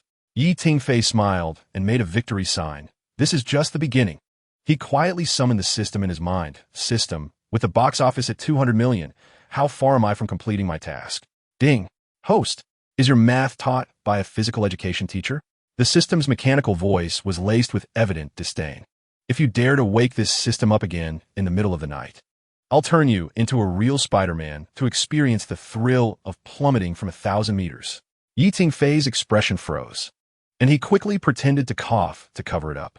The system certainly had a poor temper, but at least it clarified that as long as the box office reached 2 billion, the task would be considered complete. Director Yi? Prince Ming suddenly leaned over from the front row, shaking his phone. My fans have been urging me to go live. Is it convenient now? Of course. Tingfei's eyes lit up, recognizing it as a splendid opportunity to build momentum for tomorrow's roadshow. He straightened his collar, thinking this was an excellent chance to boost the box office. Prince Ming opened the live streaming app, and the camera lit up, causing a rapid explosion of comments. Wow, Prince Ming, you're finally here. I cried 3 times during the screening. Did you really swing out when you were filming the web-swinging scenes? I completely broke down during the lizard's last segment. Is Director Yi here? We demand a sequel. Hello, everyone. Wang Ziming flashed his signature sunny smile at the camera. We are currently en route to Yun City, with Director Yi beside me, casually turning the camera towards Tingfei. The barrage of comments erupted instantaneously, desperately seeking the director to discuss the conclusion of the Lizard Man's arc. The scene where the Green Goblin injects the Crimson Serum was utterly shocking. How does Wang Ziming manage to embody both a high school student and a superhero? Director, when will the sequel be released? Tingfei immediately assumed his role. I heard someone is attempting to spoil the sequel. He glanced at the comments, took a deep breath, and continued. In truth, this film is not merely a commercial endeavor for me. He paused, his voice turning somber. It represents a pivotal moment in my life. Many have inquired why I chose such a seemingly ordinary story rather than commencing with grand spectacles and cosmic-level villains. My answer is that Peter Parker is not a born hero. He begins as an ordinary person. I wish for the audience to witness a genuine process of growth, rather than jumping straight into saving the world. The comments exploded with excitement, and the viewership surged past 100,000 in the blink of an eye. The barrage continued to scroll frantically. I must screenshot this for eternity. The director's vision is immense. Please, make sure to film the sequel. We are waiting. Tingfei, satisfied, smiled subtly. This wave of enthusiasm was secure. Now, let us introduce our behind-the-scenes dream team. He turned the camera towards the interior of the vehicle, where Princess Ing was applying makeup in front of a small mirror. Upon noticing the camera, she hurriedly shielded her face with a powder compact. Teacher Zhang Li, with utmost seriousness, raised a thermos to the camera, giving a thumbs up. Suddenly, Fang Heng popped up from the back seat, placing a Spider-Man-themed hat atop Wang Ziming's head, then thrusting a lizard glove towards the camera. And this is the state of your skin after a night of hard work. When the camera shifted to Yi Ruxuan, she instantly adopted a gentle Aunt May demeanor. Remember to stay for the end credit scene. Soon, the live stream viewership soared to 300,000. Seizing the momentum, Tingfei declared, tomorrow in Yun City, the first 100 fans to arrive will receive sign posters from the leads. Before he could finish, the comments erupted with fans eagerly marking their locations. As the live stream concluded, Tingfei gazed at the constantly refreshing pre-sale data backstage and let out a soft whistle. At this rate, not only would they surpass 2 billion, but they might even aim for 30 billion. Chapter 42. Batman. Shadows of mystery script upon the team's return to Kyoto after completing the 10-city roadshow. The box office figures for Spider-Man. Hero's journey skyrocketed to $26 billion. During the celebratory feast, Tingfei finally heard the notification from the system indicating task completion. Ding! This system is online. Congratulations, host, you have completed the task. As per our agreement, you are rewarded with a permanent version of Spider-Sense. This voice momentarily left Tingfei in a daze. Ever since the filming of Spider-Man, Hero's origin wrapped, the limited-time Spider-Sense that had accompanied him throughout the shooting period had vanished. For over a month, he had been longing for that extraordinary instinctive ability. What is director Yi daydreaming about? Fong Hung, adorned with a still untamed lizard tattoo makeup, approached, only to have the champagne in his hand slip unexpectedly. In that fleeting moment, the hairs on Tingfei's nape stood on end, as a faint crimson halo encircled his vision. Spider-Sense. He deftly flipped his wrist, securing the falling bottle without spilling a single drop. The familiarity of this reflex ignited a warmth within him. Wow, the director's reaction is incredible. Princess clapped from the sidelines. Tingfei glanced at his hand, a smile involuntarily gracing his lips. Though this permanent version of Spider-Sense was not as formidable as Peter Parker's in the films, capable of foreseeing all manner of peril, it filled him with exuberance. Meanwhile, Wang Ziming pondered why it seemed the director sometimes resembled Spider-Man even more than he did. Hearing Wang Ziming's murmurs, Tingfei chuckled lightly. He swirled his champagne, feigning mystery as he remarked, "Perhaps it's because I understand Spider-Man better than you do." Fong Heng's eyes widened, pointing at Tingfei's hand. "Director Yi, your reaction was astonishingly swift." Tingfei shrugged, half-jokingly replying, "Maybe it's a case of occupational hazard from filming Spider-Man." Sensing the gaze of the crowd upon him, he stifled a laugh. He certainly couldn't divulge the nature of his Spider-Sense and swiftly changed the subject. All right. Tonight is a celebration banquet. Let us all enjoy ourselves. Cheers! Cheers! The group raised their glasses, cheers echoing around them. Ding! This system has returned. The familiar voice of the system rang in Tingfei's mind, causing a pang of anxiety. Surely, it wasn't T about to issue the next mission, and he fervently hoped it wouldn't involve any unsavory terms. Tingfei prayed silently. "Little host, it seems you are not particularly welcoming of my presence." The system's tone carried a hint of playful mockery. Tingfei's lips twitched, thinking, this system is rather difficult to manage. This system can sense your thoughts. Tingfei replied. "However, host, you need not worry. This time, there's both bad news and good news."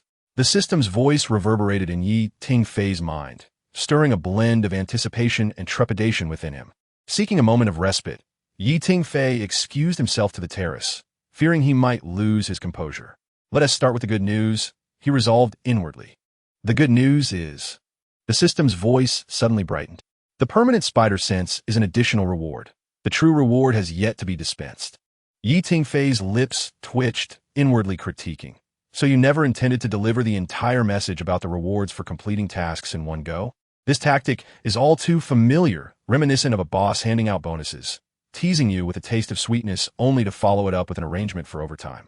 I can hear you grumbling, host. Do you still desire the reward?" Tingfei forced a chuckle, mentally donning a contrite smile. Yes. How could I possibly refuse? Please do go on, I am all ears." The mechanical voice of the system suddenly grew fervent, as if proclaiming a significant award. Tingfei was taken aback, but his eyes soon sparkled with excitement.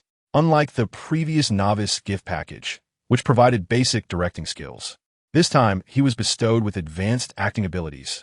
This was far more generous than he had anticipated. Just as he was about to inquire about the specific effects of this skill, he suddenly felt a warm current enveloping his entire body. His expressions, movements, and even the rhythm of his breath became extraordinarily acute. Countless performance techniques surged in his mind, as if he were an accomplished actor who had performed in 1,000 plays. He glanced down at his hands, which trembled slightly. Every minute gesture brimmed with expressiveness. "How does it feel? Do you not sense that you have transformed entirely?" the system asked triumphantly. The provision of advanced acting skills is intended to enhance your ability to guide actors during direction or even to demonstrate personally. After all, a director who truly understands acting can create works that resonate with the heart. Yi Tingfei attempted to adjust his expression, and his gaze instantly shifted from gentle to menacing. A dangerous smile curling at the corners of his lips. The swiftness of this transformation startled even him. "This is marvelous," he murmured to himself. "But, system, why haven't you granted me advanced directing skills?" Yi Tingfei pondered internally. Do you think advanced directing skills are so easily acquired?" The system scoffed. "Directing skills cannot be hastily achieved through mere system enhancements. They require practical experience. You are not yet worthy." Yi Tingfei was momentarily rendered speechless by the system's unrelenting assessment. After a brief silence, he nervously inquired, "What is the bad news?" "Ding! A new task has been issued. Complete the direction and filming of Batman: The Dark Knight within 6 months. Ensuring that special effects do not exceed 30 million and achieve a total box office of 2 billion. The system's task transported Yi Tingfei back to his original world. There, Nolan's The Dark Knight was hailed as a classic in the superhero genre. Moreover, Nolan was renowned among filmmakers for his dedication to practical effects. No matter the film, he relentlessly pursued real-world shooting. Consequently, the breathtaking scenes in The Dark Knight, the Wayne Manor, Gotham's underworld, and the Ninja Master's snow-capped base were primarily constructed with practical sets or shot on location, with minimal reliance on special effects. Given that the special effects budget for Spider-Man exceeded 300 million, and the current cap was set below 30 million, the system seemed to imply that he should emulate Nolan and embrace practical filmmaking. Yi Tingfei contemplated this in his mind. Precisely. The system's voice brimmed with pride. A true director should know how to create the most striking effects with the least resources. Yi Tingfei smiled ruefully. Nolan can't afford that approach because Warner Brothers invests heavily in practical sets. System, do you hold me in such high regard? Yi Tingfei rubbed his temples. Do not panic. Host, the system chuckled. If all else fails, you could always don the cape and play Batman yourself. Yi Tingfei thought this system must be doing this on purpose. He took a deep breath, forcing himself to calm down. If Nolan could complete it in half a year, surely he could too, he murmured to himself. The night breeze of Kyoto caressed the terrace, carrying a hint of chill. He closed his eyes. The outline of the script for Batman, the mystery of the Dark Knight emerging in his mind. With no high-tech special effects, he would have to rely on creativity, real settings, the actors' performances, and the director's orchestration to uphold the film as quality. System, he thought, although you have bestowed upon me advanced acting skills. Suddenly, Yi Tingfei opened his eyes, a playful smile curling at the corners of his mouth. Who said I had to play Batman? If I were to perform, it would be as the Joker. Chapter 43, The Joker's Laugh. However, the Joker only appears in the sequel, so there's no rush. Yi Tingfei suddenly grinned widely, his facial muscles contorting in a peculiar manner. His gaze turned instantly mad and perilous, a low, throaty chuckle escaping his throat. His laughter grew louder and more maniacal, eventually erupting into a hysterical cackle. His entire face twisted grotesquely, veins bulging, eyes bloodshot, resembling a madman escaped from Arkham Asylum. Director Yi, are you all right? Wang Ziming's voice suddenly echoed from behind. Yi Tingfei's laughter ceased abruptly, yet the manic expression on his face could not be retracted in time. The two locked eyes, and the air thickened instantly. Wang Ziming's hand trembled slightly as he held his wine glass, his complexion paling. Director Yi, your expression just now. Yi Tingfei blinked, promptly regaining his usual gentle demeanor. What's wrong? I was just conceptualizing my next film. A new film? Wang Ziming swallowed hard. What kind of film would require such a terrifying expression?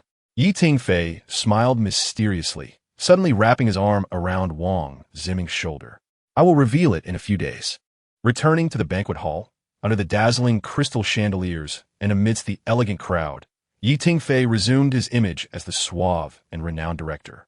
He gracefully accepted the champagne offered by the waiter, smiling and engaging in pleasantries with the guests, as if the earlier moment of madness had never occurred.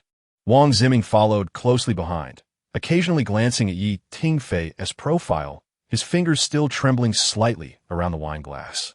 He opened his mouth, but ultimately swallowed his questions. Hey, Wang Ziming. Princess Ing tugged at his sleeve. Have you seen Director Yi? I have an idea that I would like to share with you, Prince Ming whispered, leaning closer to Princess Ing.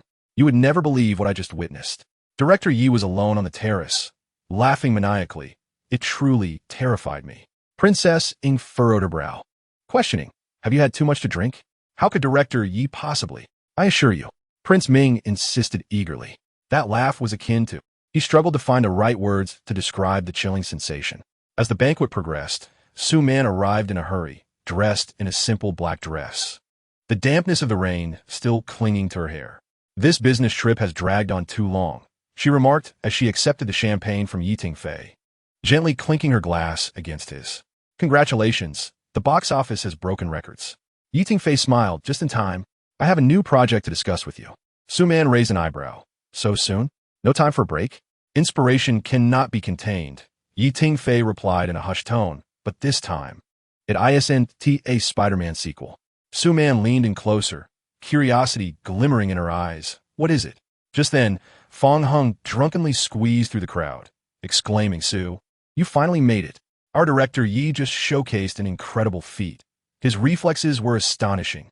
Tingfei gave Su Man an apologetic smile, waiting for her to dismiss Fong Hung before continuing. It's a much darker story. Su Man took a thoughtful sip of her drink. That sounds quite challenging. Do you have a draft yet? I have a framework in my mind, Tingfei replied, pointing to his temple. Shall we discuss it in your office tomorrow? 10 o'clock. Su Man agreed, glancing at her watch. I must take my leave. There's an early meeting tomorrow. As Tingfei watched her depart, he unconsciously touched his earlobe. With a faint scent of her perfume lingered from her proximity. At the opposite end of the banquet hall, Prince Ming continued to recount the terrifying scene to Princess Ing. She looked skeptically at Tingfei, who was engaging elegantly with others, his demeanor composed and his smile poised, far from the image of madness.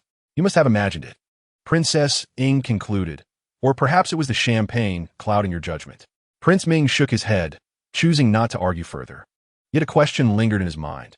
What kind of new film was Director Yi planning? What did that spine-chilling smile signify? As night deepened, the celebration continued with fervor. But Tingfei's thoughts had shifted to the Gotham City devoid of superpowers, a realm dominated by the struggles of humanity and the emergence of the Dark Knight, Batman. Perhaps, he mused, he would even portray a deranged villain, one he never anticipated embodying himself. Masterful acting, he murmured to himself, a smile unconsciously curling at the corners of his lips. Director Yi, what are you doing hiding here? A familiar voice called from behind. Tingfei turned to see his sister, Yi Rushuan, approaching with 2 glasses of champagne in hand. She donned a simple black long dress tonight, her hair casually swept up, appearing at least a decade younger than when she portrayed Aunt May. Tingfei accepted the wine glass she offered, merely stepping out for some fresh air. Yi Rushuan squinted at him, remarking, You've been acting oddly since earlier. Wang Ziming rushed over to tell me you were smiling vacantly at thin air, and your expression was particularly unsettling. She paused, adding, his exact words were more terrifying than the Green Goblin's transformation. Tingfei felt a pang of anxiety, silently cursing Wang Ziming for his loose tongue. He cleared his throat, asserting, that fellow has had too much to drink and is rambling. I was merely contemplating the concept for a new film. A new film? Yi Rushuan raised an eyebrow. Is it a sequel to Spider-Man? No, it's an entirely new series.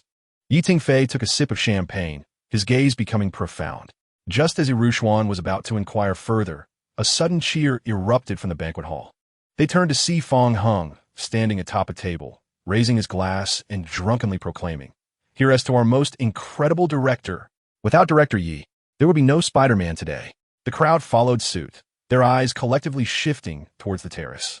Tingfei chuckled helplessly and returned to the banquet hall with Yi Rushuan.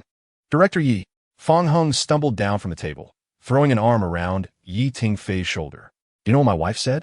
After I played the lizard, even my sleeping position resembles a reptile. He exaggeratedly twisted his body, provoking uproarious laughter from those around. Tingfei patted his back, replying, That indicates you immerse yourself deeply in the role. However, he lowered his voice deliberately. Next time, refrain from actually licking your eyes on set. The makeup artist complained for ages.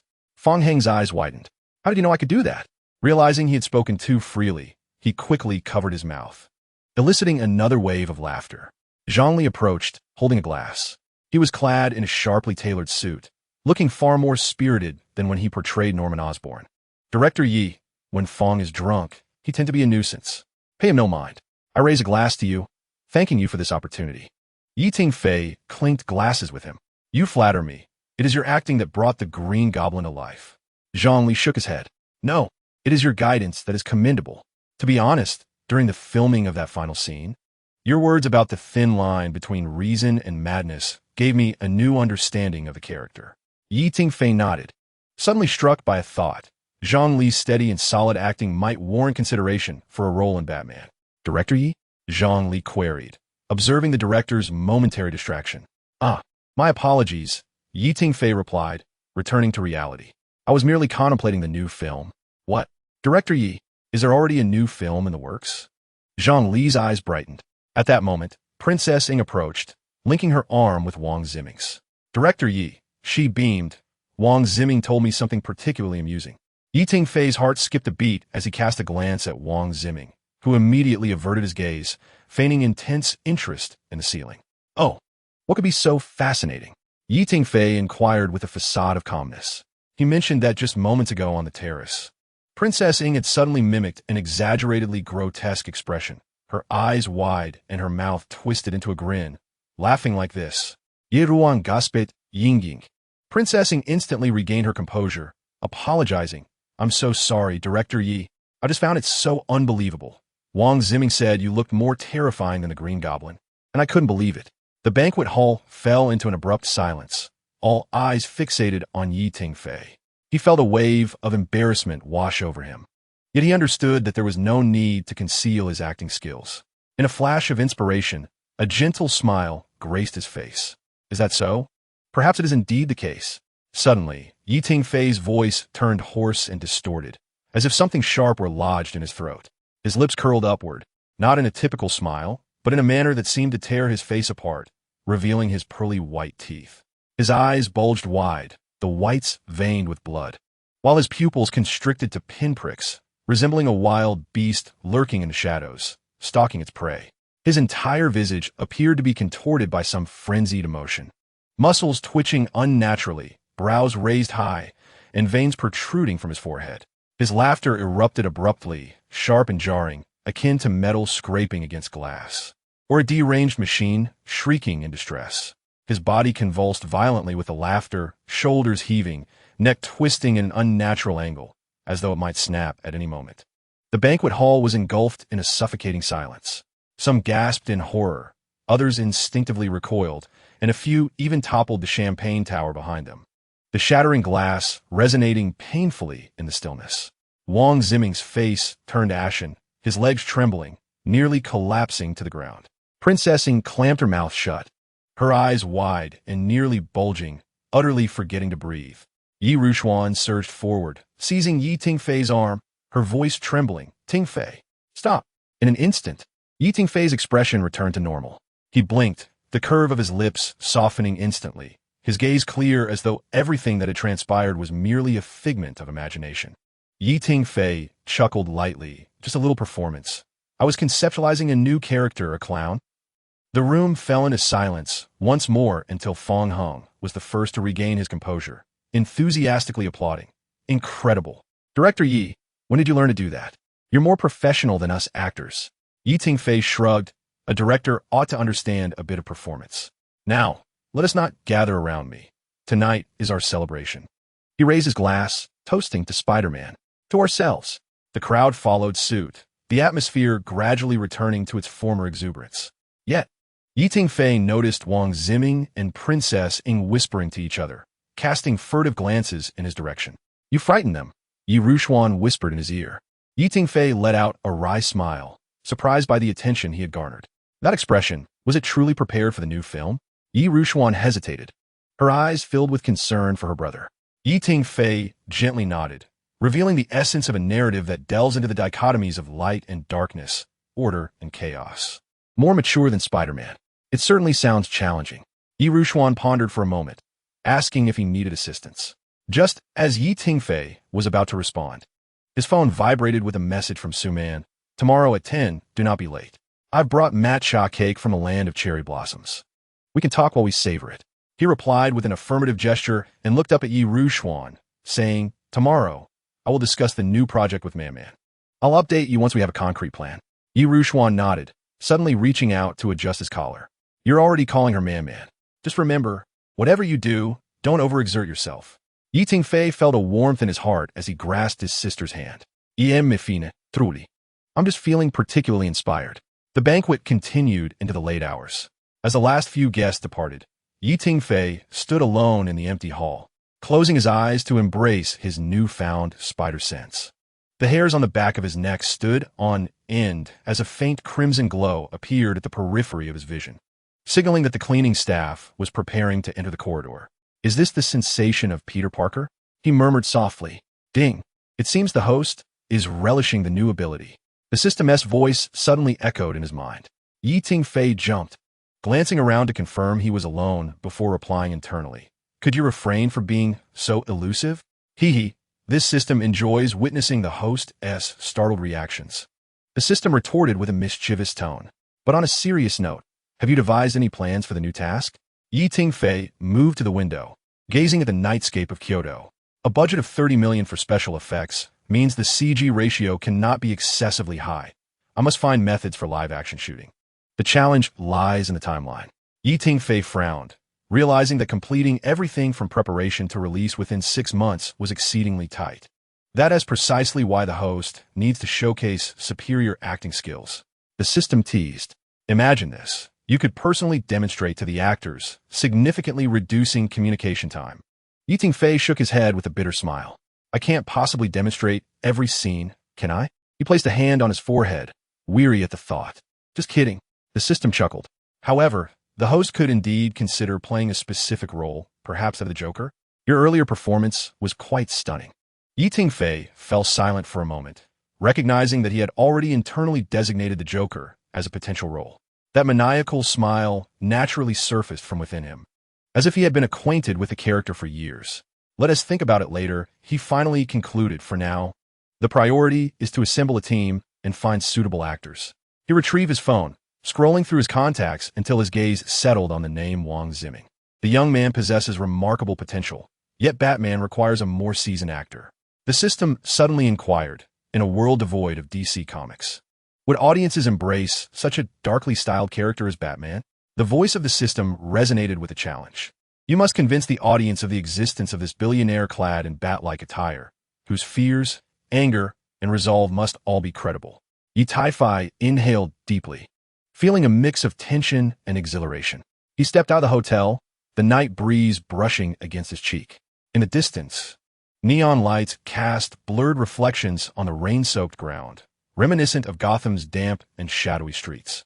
Welcome to Gotham, Tingfei murmured, a faint smile reminiscent of a jester gracing his lips.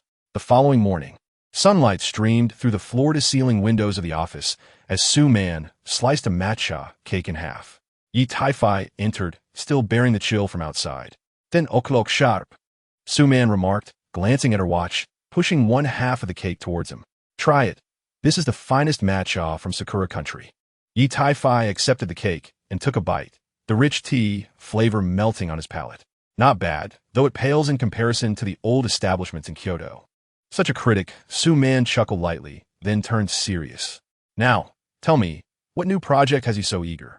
Tingfei set down his fork and retrieved a folder from his bag. Batman, the shadowed mystery. Batman? Su Man frowned. What sort of creature is that? A mutant akin to Spider-Man? No, quite the opposite. Tingfei's eyes sparkled. An ordinary man devoid of superpowers, who becomes a guardian of the city through training and technology. Embodying the Dark Knight. Chapter 45. A New Beginning. Tingfei recounted in detail the tale of Bruce Wayne, whose parents were gunned down in an alley, inheriting a vast fortune, ultimately becoming Gotham's protector. Su Man listened intently while savoring her cake, her brow occasionally relaxing, then furrowing in concern. When Tingfei described Bruce diving into a pit teeming with bats, she abruptly set down her fork. This sounds rather dark, far heavier than Spider-Man. Are you certain the audience will accept it? Tingfei pulled out several concept sketches. Take a look at this initial concept. One illustration depicted a figure clad in black armor, with a cape unfurling like bat wings, standing atop Gotham's towering gargoyles, surveying the city. Another showed Bruce Wayne before a burning estate, his gaze a tempest of anguish and resolve. Su Man's fingers gently traced the drawings. The visual impact was indeed striking. What is the budget for special effects? However, the success of Spider-Man Homecoming has granted us greater funding, so financial concerns are minimal. 30 million, Yi Taifai replied calmly. Only 30 million? Su-Man nearly toppled her coffee cup. You must be jesting. The special effect for Spider-Man cost 300 million. Yi Taifai offered a confident smile. Precisely what I intended to convey. This time, we have largely eschewed CGI, opting instead for a complete live-action shoot. Wayne Manor will be rented from a castle in Country A, while the ninja training base will be filmed amidst the majestic Himalayas. We are considering transforming a natural cave for the Batcave, though the specifics of these locations remain open for discussion. He elaborated endlessly on various cost-effective, yet quality-assured plans. And Su-Man's expression shifted from astonishment to contemplation. It seems you have a comprehensive plan already, she finally remarked, but the paramount question is, who will portray Batman? Such a complex character demands an exceptionally talented actor. Yi Tingfei flipped to the casting section of the proposal, stating, I intend to hold open auditions. Bruce Wayne must embody both the elegance of nobility and the ferocity of a warrior. He should be handsome, yet harbor a darkness in his gaze. Why not play the role yourself? Yi Tingfei was taken aback. What? Your performance at the celebration startled Prince Ming quite a bit, Su-Man replied, her eyes glinting with mischief. I believe your acting surpasses that of many professional actors. A wave of dizziness washed over Yi Tingfei. The voice of the system echoed in his mind. Look, even Su-Man thinks you should take the role. He shook his head, reminding himself that he was slated to portray the Joker in the sequel, and promptly declined. No, directing and acting are both full-time commitments.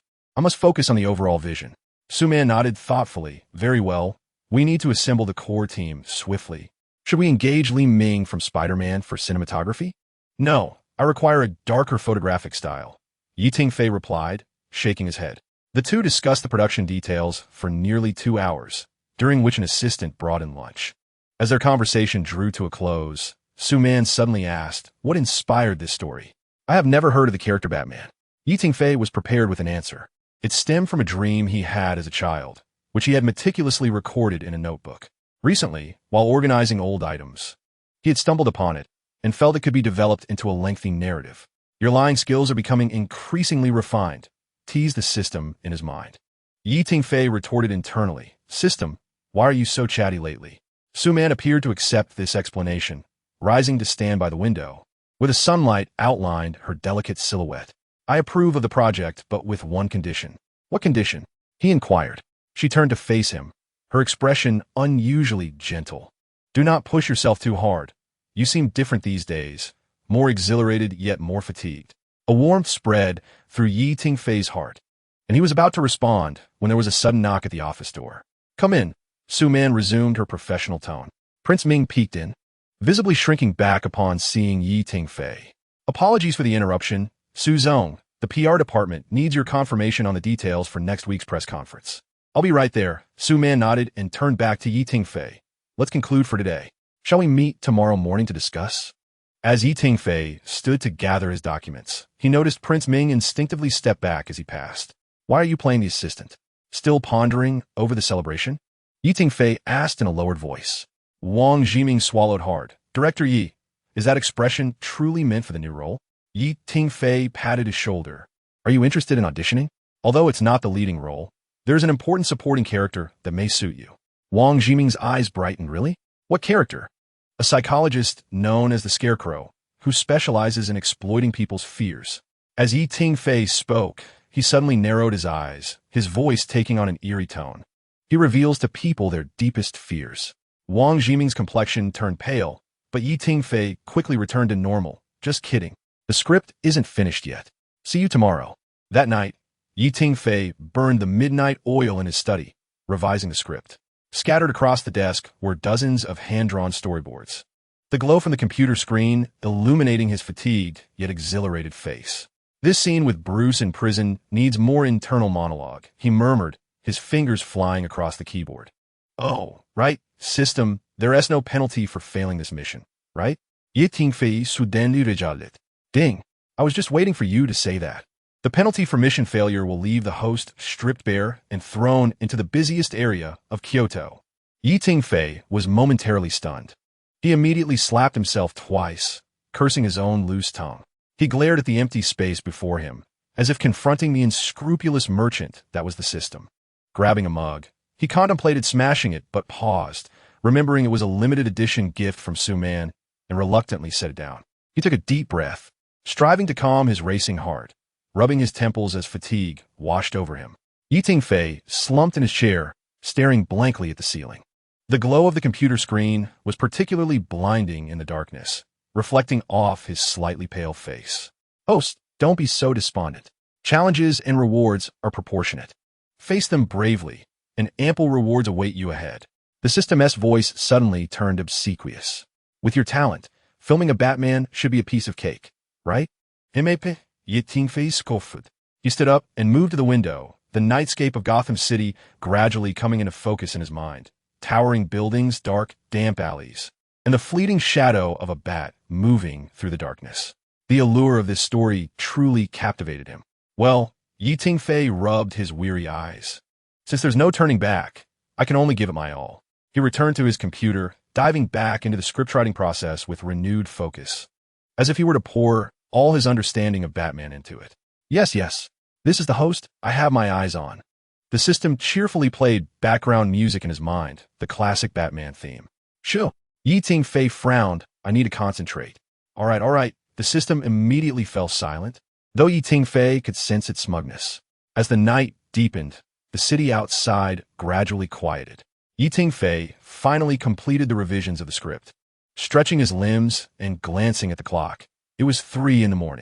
Tomorrow I still have to discuss with Su-Man, he murmured, suddenly recalling her comment about him looking fatigued. Chapter 46. The Establishment of Batman. The Shadow of the Night on the following morning. Tingfei appeared at Su-Man's office door, sporting dark circles under his eyes, precisely on time. In his hand, he clutched the script, which he had tirelessly revised overnight. The bitter taste of coffee lingering on his tongue. You didn't pull an all-nighter, did you? Su-Man questioned, her brow furrowing upon seeing his disheveled appearance as she opened the door. Tingfei waved the document in his hand, announcing the final draft of the script, still warm. He flashed a grin, though a yawn escaped him, pulling at the muscles of his face. Su-Man took the script, pausing slightly as her fingertips brushed against the paper. Are you certain this is a film script and not a novel, given its thickness? I've attached the storyboard and character analyses at the back, Tingfei replied, following her into the office and closing the door behind him. I aim for as much detail as possible, so the team can acclimate more swiftly. As Su-Man quickly scanned the script, her focus deepened. When she reached the section depicting Bruce training on the snowy mountains, her finger inadvertently halted on a particular page. Are you sure this fight sequence can do without CGI? Practical effects lend a greater sense of realism. Tingfei leaned in, pointing out, I've already liaised with a location in the Himalayas, where there's a professional mountaineering guide team. Su-Man looked up, realizing they were close enough to count each other's eyelashes. She cleared her throat, leaning back against her chair. I've reviewed the budget. It is indeed meticulously calculated. However, she flipped to the casting section. The public audition will require considerable time, and we are approaching our scheduled shoot date. I've devised a plan, Tingfei interjected, retrieving a tablet from his bag. We can conduct the selection in phases, establishing preliminary audition points in major cities, using this standard for screening. He displayed a scoring sheet, proposing that the final selections be concentrated in Kyoto, with the core team overseeing the final decisions. Su-Man took the tablet, her fingers gliding across the screen. You've dissected Bruce Wayne's traits quite meticulously. He must embody both elegance and ferocity, with eyes that convey emotion. She chuckled lightly. What's this last criterion? Must he be able to don the bat suit without breaking character? That is indeed a serious selection criterion, Tingfei replied earnestly. Trust me, many actors will falter upon seeing those pointed ears. Sunlight streamed through the floor-to-ceiling windows, casting dappled shadows on the documents between them, creating an unusually relaxed atmosphere in the office. Su-Man tucked a loose strand of hair behind her ear.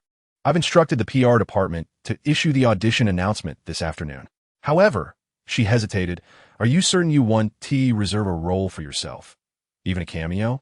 Tingfei, mid-sip of water, nearly choked at her words. Cough, cough. I can hardly manage the directing responsibilities as it is. Su-Man nodded. Very well. Let us convene at 3 this afternoon to assemble the core team. Tingfei stood to leave, but was halted at the door by Su Man's voice. "Tingfei," she said, shaking the hefty script, sunlight playing upon its pages. "Will this Bruce Wayne ultimately find happiness?" Tingfei paused, his hand resting on the doorknob. "In this story," he replied softly, "I've left a window open for him." As the door closed, Su Man turned to the final page of the script. In the margin, Tingfei had penned a brief note in red ink. "Sometimes saving others is akin to saving oneself." Su Man gazed at the crimson words, her fingertips gently caressing the paper surface. "Presidenzu?" The knock of her assistant interrupted her reverie, announcing that the meeting materials were ready. "All right, I will be there shortly." She closed the script, her fingers lingering for a moment on the gilded title, Batman, The Mystery of the Shadow. At precisely 3 o'clock in the afternoon, the largest conference room at KK Entertainment was filled to capacity. Tingfei stood before the projection screen, observing the department heads as they entered, his fingers unconsciously tapping the edge of the podium. Director Coffee, his assistant, handed him a steaming cup of black coffee, mentioning that President Su would arrive 10 minutes late. Tingfei accepted the coffee, the bitter liquid coursing down his throat, sharpening his foggy mind from a night of sleeplessness. "Ladies and gentlemen," Tingfei cleared his throat, and an immediate hush fell over the room. "I appreciate everyone gathering on such short notice. Today, we're launching a new project, Batman, The Mystery of the Shadow, which tells the origin story of Batman." On the projection screen appeared the concept art he had hastily prepared, a figure cloaked in black standing atop a Gotham skyscraper, surveying the twinkling city below. The budget is set at $300 million, with special effects costs not exceeding $30 million, a shooting schedule of 3.5 months, followed by a month and a half of post-production, with a mandatory release within 6 months. As he finished speaking, a collective gasp resonated through the room. "Director are you certain there's no zero missing from the special effects budget of $30 million? We spent $300 million on the effects for Spider-Man. This is less than 1/10 of that amount. Where will the remaining budget be allocated?" An unusual atmosphere enveloped the conference room. The attendees were not reassured by the lower budget proposal. On the contrary, they held profound confidence in Tingfei and his project, believing that the film possessed immense potential to yield substantial returns through higher investments. Everyone felt that this opportunity was not to be underestimated, warranting increased investment for maximum profit. Tingfei was well prepared. He clicked the remote, and the screen transitioned to a detailed budget allocation chart. The CG costs were to remain under $30 million, with the remainder allocated to practical effects. Wayne Manor would be represented by Hami's Manor in Country A, with a 2-week rental fee of only $3 million. The ninja training base would be filmed in the Himalayas. The Batcave would be a transformed version of the Jijin Cave in Yinzhou. He elaborated on each item, watching as the expressions of the team shifted from shock to contemplation. What about the action scenes? Action director Chun, who stroked his stubbled chin, pondering Batman's fighting style. "It's not about flamboyant martial arts, but rather highly practical close combat techniques." Tingfei moved to the center of the room, suddenly adopting a defensive stance, each movement designed to swiftly subdue an opponent. He spontaneously demonstrated several moves, fluid and powerful, as though truly engaging in combat with an unseen adversary. "Fascinating," Chun, who expressed his excitement, proclaiming that he could devise a combat system that would imbue every movement of Batman with unparalleled dynamism. At that moment, the conference room door swung open, and Su Man briskly entered, apologizing for the board's extended session.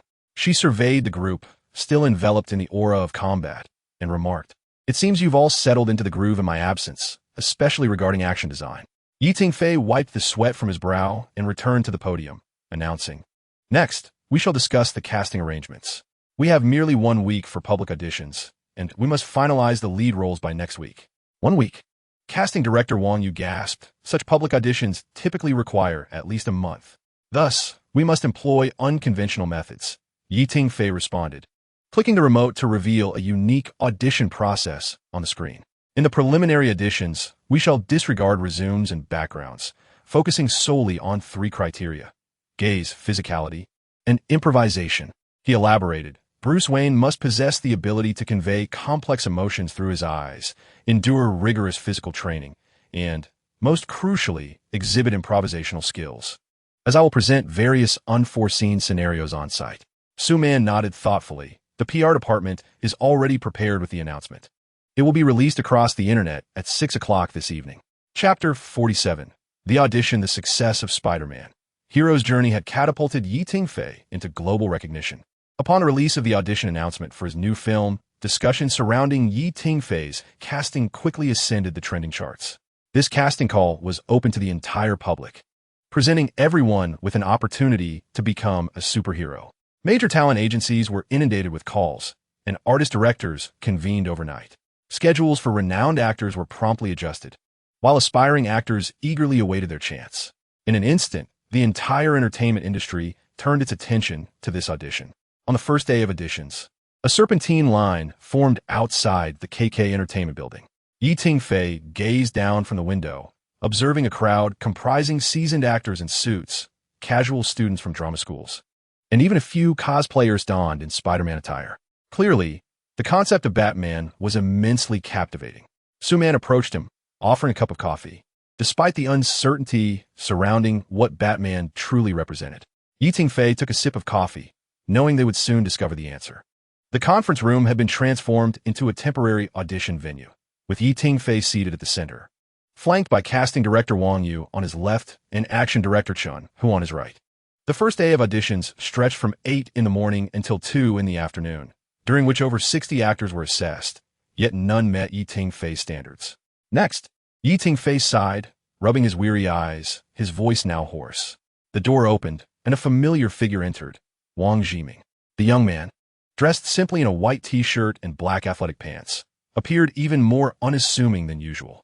Director Yi, esteemed teachers, good day, Wang Jiming bowed. I am auditioning for the role of Scarecrow. Tingfei nodded, placing the materials in his hand onto the table. In a surreal twist of fate, a once dignified lawyer finds himself ensnared in a hallucinatory web, succumbing to the madness of a frenzied Scarecrow. With 3 minutes to prepare, Wang Jiming takes a deep breath, closes his eyes, and begins to conjure his emotions. The conference room is so silent that the hum of the air conditioning can be distinctly heard. After 3 minutes, he opens his eyes, and a profound change is evident within them. He adjusts an imaginary tie and speaks with a steady voice. Your Honor, my client is clearly the victim of a false accusation. Suddenly, his fingers begin to twitch uncontrollably, and his gaze becomes vacant. Wait, what is happening? He touches his arm, his expression shifting to one of growing terror. No, this isn't right. The ceiling of the courtroom is melting. Wang Jiming stumbles back 2 steps, his voice trembling. What have you done to me? He scratches at his neck, his breathing becoming rapid. Yet, just as his emotions are on the brink of eruption, his performance falters. His movements freeze mid-air, his eyes flashing with a madness that seems just out of reach. I see straw everywhere, it's all straw. His voice adopts an exaggerated, artificial tone, failing to genuinely convey the chilling transformation. Tingfei furrows his brow and suddenly rises from the judge's panel. Stop. He raises his hand to signal Wang Jiming to pause, striding directly towards him with a piercing gaze. You're not performing correctly. A sheen of sweat beads on Wang Jiming's forehead. He fidgets. Director Yi, but Tingfei interrupts. Watch closely. I will demonstrate only once. In an instant, his demeanor transforms. One moment, he is the composed director. The next, a grotesque smile spreads across his face, unnervingly wide. His pupils dilate slightly, the whites of his eyes tinged with unnatural blood vessels, and from his throat emerges a low, gravelly laugh, reminiscent of sandpaper. What have you done to me? His voice shifts from Tingfei's familiar tone to a distorted, metallic whisper, akin to a demon clawing its way from the depths of hell. His fingers spasm as if venom is seeping into his nerves. He staggers back 2 steps, suddenly looking up, fixating on an unseen point in the air. His gaze a tumult of madness and dread. There's straw everywhere, it's crawling into my throat. His voice grows increasingly shrill, culminating in a piercing scream that abruptly halts at its apex. The audition room falls into an eerie silence. Wang Yu's hand hovers frozen in midair. In Chun Hu's pen clatters to the floor. Wang Jiming's face has drained of color. He instinctively retreats a step. Tingfei's expression swiftly returns to normal, as though the madness had never transpired. Do you understand? He calmly inquires of Wang Jiming. Wang Jiming swallows hard and nods slowly. Let's try again. Tingfei returned to the judge's table, his hands interlaced beneath his chin, his gaze intently fixed upon him. Wang Ziming inhaled deeply, closing his eyes as he endeavored to recall Tingfei's recent performance. A minute later, he opened his eyes, this time revealing a glimmer of coldness within his stare. The judge's voice remained steady, yet it was tinged with an unmistakable tension, asserting the innocence of my client. Suddenly, a twitch marred the corner of his mouth, and his gaze began to waver. Wait, something is amiss. His voice trembled, fingers nervously scratching at his own arm. What is this? His breath grew increasingly rapid, pupils constricting, and the muscles of his face twisted uncontrollably. What have you injected into me? This time, his voice was laced with genuine terror and outrage, even echoing a hint of the madness exhibited in Tingfei's earlier performance. His body began to sway, as if being tugged by an invisible force, his gaze alternating between vacant and focused, ultimately settling into a chilling smile. I see the scarecrow. His voice was as soft as a whisper. It seemed to plunge the room's temperature several degrees. Tingfei kept his eyes locked on him, his expression subtly shifting. Stop. He gently tapped the table, and Wang Ziming was instantly jolted from his trance, his chest heaving, forehead beaded with cold sweat. Tingfei remained silent for a few seconds before turning to Wang Yu and Chun Hu, asking for their opinions. Wang Yu hesitated, murmuring, much improved from before, yet still lacking that true, spine-chilling madness. Chun Hu, stroking his chin thoughtfully, remarked, however, he learns quickly, and he does convey that essence now. Tingfei nodded, addressing Wang Ziming. Your previous performance consisted of 70% imitation of me, with only 30% stemming from your own understanding. Wang Ziming lowered his head, apologizing Director Yi. But Tingfei interrupted him, stating that to achieve such a level of mimicry in such a short time signifies your strong potential. Wang Ziming's eyes lit up with a flicker of hope as he raised his head abruptly. Tingfei jotted down a few notes in his notebook, then closed it, placing Wang Ziming on the alternative list, deciding to finalize his choice after all auditions concluded. Wang Ziming bowed deeply, expressing his gratitude. Thank you, Director Yi. Thank you. Esteemed teachers. Chapter 48. Guidance. After Wang Ziming departed, Wang Yu could not resist whispering, Director Yi, do you truly believe he can portray the scarecrow? Tingfei gazed towards the doorway, responding calmly. What he lacks is not technique, but a genuine comprehension of the essence of madness. He paused momentarily, a barely perceptible smile gracing his lips. However, I can teach him. Wang Yu erupted in laughter, yet he remarked, Director Yi, you certainly frightened our little spider quite a bit. Chun Hu bent to retrieve a pen that had fallen to the floor, jesting. Transitioning from Spider-Man to the terrifying scarecrow is quite the leap. But in all seriousness, that demonstration you just performed, he mimicked a trembling gesture, made even this seasoned veteran shiver with goosebumps. Tingfei rubbed his temples, a familiar, exasperated smile gracing his lips, one he often wore during the filming of Spider-Man. This lad had nonchalantly flubbed his lines 20 times on set without so much as a blush. Yet today, he seemed to have acquired an air of nervousness. He retrieved his phone and opened the WeChat group chat pin for the Spider-Man production team, locating Wang Ziming's conversation, and messaged him to come to his office at 7 the following morning. Just then, his assistant entered, announcing that the next auditionee had arrived. Lin Shen, recommended by Xingyao Entertainment, was auditioning for the role of Batman. Tingfei closed his notebook, murmuring to himself, let him in. Compared to the scarecrow, he mused, selecting Batman was indeed the true challenge. The following morning at 6:50 a.m., upon entering his office, Tingfei discovered Wang Ziming curled up on the waiting chair, fast asleep. Clutching a copy of Extreme Psychology Studies, Wang's eyelashes fluttered in the morning light, and crumbs of bread lingered at the corner of his mouth. Wake up, Tingfei said, lightly tapping his head with a folder. Have you spent the night studying fear theories? Wang Ziming jolted awake, the book thudding to the floor. Director Yi, I researched all the cases regarding hallucinogens. Tingfei bent down to retrieve the book, casually flipping through its pages, noting the dense array of fluorescent markings and sticky notes that nearly covered every blank space. Take a seat. He gestured towards the office sofa before moving around to his desk. Do you know why I included you in the shortlist? Wang Ziming nervously twisted his fingers. Because my imitation is decent? Tingfei chuckled softly, pulling out a thick folder from his drawer and tossing it onto the desk. Upon seeing the cover emblazoned with Spider-Man NG records, Wang's ears flushed crimson. During Spider-Man, you had the highest number of NGs in the entire crew. Tingfei opened the folder, continuing, yet, on the second day of reshooting the same scene, your improvement was also the most remarkable in the group. He extracted a page documenting the scene where Peter Parker first tested the web shooters. In the initial take, Wang Ziming was so nervous that he forgot his lines. But by the 13th take, he had mastered the subtle control of his trembling fingers. In this, Tingfei flipped to a video segment, showcasing surveillance footage of Wang Ziming practicing aerial stunts alone in the deserted set late at night. The props team informed me that you practiced for 4 hours straight until your shoulder bled from the harness. Wang Ziming's eyes widened in astonishment. You knew all this? And now there's this. Tingfei waved the psychology book. It has only been 6 hours since the audition ended, yet you've unearthed clinical cases. Sunlight filtered through the blinds, casting golden stripes across the desk. Suddenly leaning forward, Tingfei continued. The Scarecrow is not merely a madman. He was once Professor Jonathan Crane of Gotham University, specializing in the mechanisms of human fear. Wang Ziming quickly pulled out his notebook. The sound of his fountain pen scratching against the paper filled the air.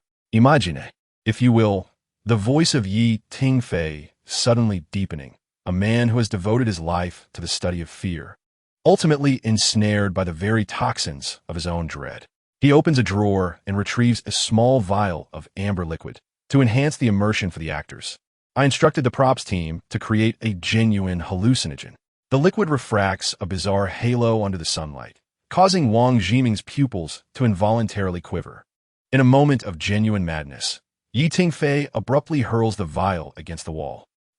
Wang Ziming startles, only to discover that Tingfei has deftly caught the vial. His heart races, cold sweat trickling down his back. Just kidding, Tingfei chuckles, a satisfied expression gracing his features. This is the reaction I sought. The horror of the Scarecrow lies not in its menacing gestures, but in its ability to suddenly tear the veil of reality when one is at their most relaxed. He draws the curtains and activates the projector, revealing a neuroanatomy chart on the screen.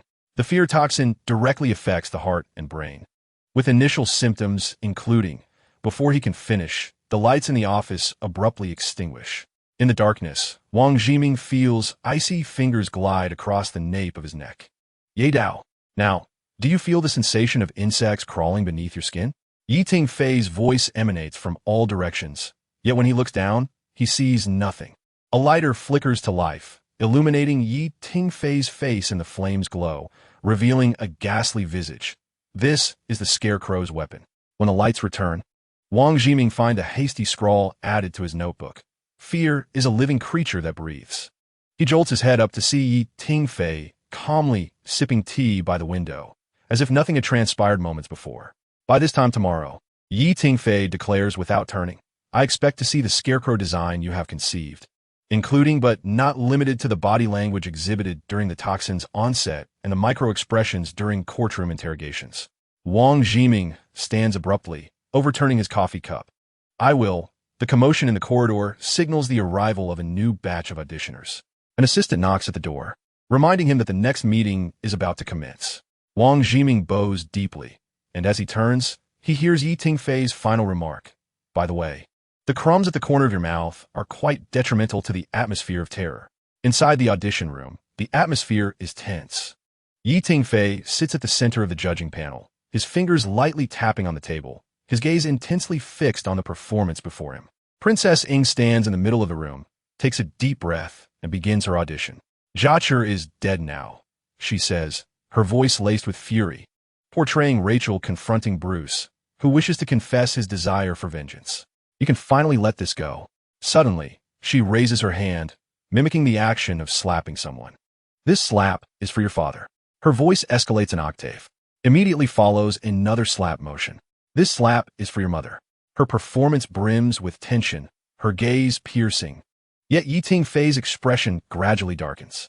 No, this is not how Rachel Dawes would behave. Your father would be ashamed of you. Princess Ing concludes sternly. Stop. Tingfei raises his hand in a gesture of pause. Princess Ing halted immediately, casting a somewhat anxious glance at him. Director Yi, what adjustments do I need to make? Tingfei rose from his seat and approached her, his tone calm, yet laced with a familiar teasing. You are portraying an indignant avenger of justice, not Rachel Dawes. Princess Ing paused, momentarily taken aback. Wasn't Rachel expressing dissatisfaction with Bruce's choices? Not entirely. Tingfei countered, shaking his head as his tone softened. Rachel is not merely condemning. She is heartbroken. Chapter 49. Rachel Dawes. Tingfei hesitated for a moment before suddenly inquiring. Have you ever experienced that feeling? To deeply love someone, yet helplessly watch them spiral towards self-destruction? Princess Ing froze, her gaze flickering as if something had struck a chord within her. Rachel was not condemning Bruce. Her heart was shattering. She understood what he had endured and why he held such thoughts. Yet she still hoped he could become the person his father envisioned. He moved closer, lowering his voice as if sharing a secret between friends. Try again, but this time, do not portray anger. Embody heartache. Taking a deep breath, Princess Ing closed her eyes to adjust her emotions. Moments later, she opened her eyes, her expression transformed. Jatcher is dead now. Her voice trembled, softening. You can finally let go of this. Slap. The first strike. This is for your father. Her voice lost its sternness, now tinged with a quiver. Slap. The second strike. This is for your mother. Tears began to well in her eyes. Your father would be ashamed of you, she uttered, almost as a sigh, her disappointment piercing deeper than any anger. Tingfei's gaze finally softened for a fleeting moment. Indeed, this is Rachel Dawes. She is not a lofty moral judge, but a woman whose heart breaks at the sight of her beloved teetering on the brink of darkness. Much improved, Tingfei nodded, returning to the judge's table with a rare hint of a smile. However, do not become too complacent. You're still a tad off. Princess Ing could not suppress an eye roll, muttering under her breath. I knew you wouldn't easily praise anyone. Isn't that to keep you grounded? Tingfei raised an eyebrow. You have indeed progressed in your second attempt, yet it remains insufficient. Leaning back in his chair, his tone became serious yet gentle. At this moment, Rachel is on the verge of collapse, yet she strives to uphold the dignity of the prosecutor. You may shed tears, but your back must remain straight. That is her final stand. Princess Ing bit her lip, jotting down key points. When she lifted her gaze, she had reverted to her familiar, teasing demeanor. Director Yi, do you torment every actor in every production like this? Tingfei chuckled softly. What do you think? How do you think Spider-Man was brought to life? He glanced at the audition list before meeting her eyes. Go back and truly grasp this nuance. We'll be in touch. Princess Ing smiled and nodded before turning to leave. After her departure, Wang Yu could not help but speak. Director Yi, she performed quite well the second time. Why is it that she is still deemed unsuitable? Tingfei shook his head, stating that Rachel requires a temperament that embodies the resilience to adhere to principles even in the face of heartbreak. Princess Ying's performance lacked the genuine essence of someone who has deeply loved, yet must cause pain to their beloved. Wang Yu pondered, do you have a suitable candidate? Tingfei fell silent for a moment, suddenly recalling someone. Yi Rushuan, his sister. In her gaze, there was a poignant glow that spoke of the torment of having to hurt a loved one. Perhaps, Tingfei murmured to himself, she would be a fitting choice. As the audition reached contestant number 37, Tingfei rubbed his weary eyes. After watching dozens of actors, he still had not found a Rachel Dawes he envisioned. Next, Yi Rushuan announced the casting assistant from outside the audition room. Yi Rushuan adjusted the collar of her blazer, took a deep breath, and stepped inside. In the audition room, Tingfei sat at the center of the judging panel, engrossed in reviewing the materials. Upon hearing footsteps, he looked up, his expression momentarily taken aback. Sister, please begin your performance. Tingfei quickly regained his composure, his voice reverting to the calm professionalism of a director. Yi Rushuan nodded and walked to the center of the stage. Instead of immediately immersing herself in the role, she closed her eyes, her shoulders gently lowering as if shedding a heavy burden. When she opened her eyes again, her entire demeanor had transformed. Rachel is dead. Her voice was soft, yet carried a texture akin to sandpaper. You can finally let go of this. Tingfei instinctively straightened his back. Suddenly, Yi Rushuan raised her hand with a swift, decisive motion. This slap is for your father. Her voice trembled, her gaze a tapestry of anger and anguish. With a second, more forceful slap, she declared, this slap is for your mother. Tears finally cascaded down her cheeks, yet she stubbornly refrained from wiping them away. Your father will be ashamed of you, she uttered, her last line nearly a sob, the disappointment in her eyes resonating with more potency than words could convey. On the judging panel, casting director Wang Yu found himself holding his breath involuntarily. This was precisely the Rachel Dawes they sought, not mere anger, but a soul tormented by the necessity to harm a beloved. Tingfei's fingers unconsciously tapped the table as memories flooded back to him. His sister's performance in the scene where Aunt May sensed Peter was Spider-Man. At that moment, Yi Rushuan had captivated the entire crew with just a single glance. That will suffice, Tingfei suddenly interjected. Yi Rushuan instantly broke character, looking toward him. The audition room fell silent, the only sound being the hum of the air conditioning. Tingfei softly asked, "Could you perform another scene?" The monologue after Rachel discovers Harvey Dent has become Two-Face.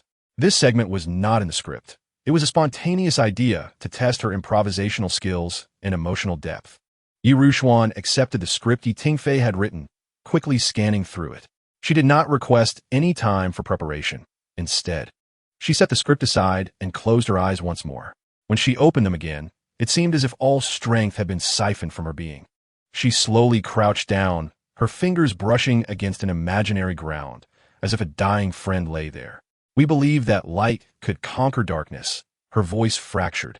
"But darkness has long since corroded each of us." A single tear finally cascaded down, landing in her loosely clenched palm. "Harvey, I once believed in you so fervently." Tingfei's heart constricted sharply. This was no mere acting. His sister was truly weeping. He suddenly realized that she was not portraying Rachel. She was embodying herself, the self that believed in familial bonds yet had been forsaken. "Enough." Tingfei rose, his voice slightly hoarse. Yi Rushuan wiped away her tears with the back of her hand, regaining her composed demeanor. Yet, her fingers trembled slightly, and the tension in her shoulders beneath her suit was palpable. "Thank you for your performance," Tingfei stated, his voice still rough. "Please return and await further notice." Yi Rushuan nodded and turned to leave, her silhouette standing tall like a pine, though only Tingfei could perceive the vulnerability concealed within. Once the door closed, Wang Yu could hardly contain himself. "Director Yi, she is Rachel. The blend of resilience and fragility is utterly perfect. Moreover, she just excelled in Spider-Man and has a fantastic rapport with the audience." Tingfei did not respond immediately. He gazed in the direction his sister had departed, his thoughts swirling. "Director Yi?" Wang Yu called out in confusion. Tingfei withdrew his gaze and contacted her agent. Rachel was now hers. That evening, Tingfei's phone illuminated, displaying a meticulously crafted text. "Sis, you performed beautifully." His thumb hovered above the send button before he ultimately pressed it. Meanwhile, Yi Rushuan was engaged in a heated argument with her agent. "Sister, your schedule for the latter half of the year is completely booked. Are you going to breach contracts again?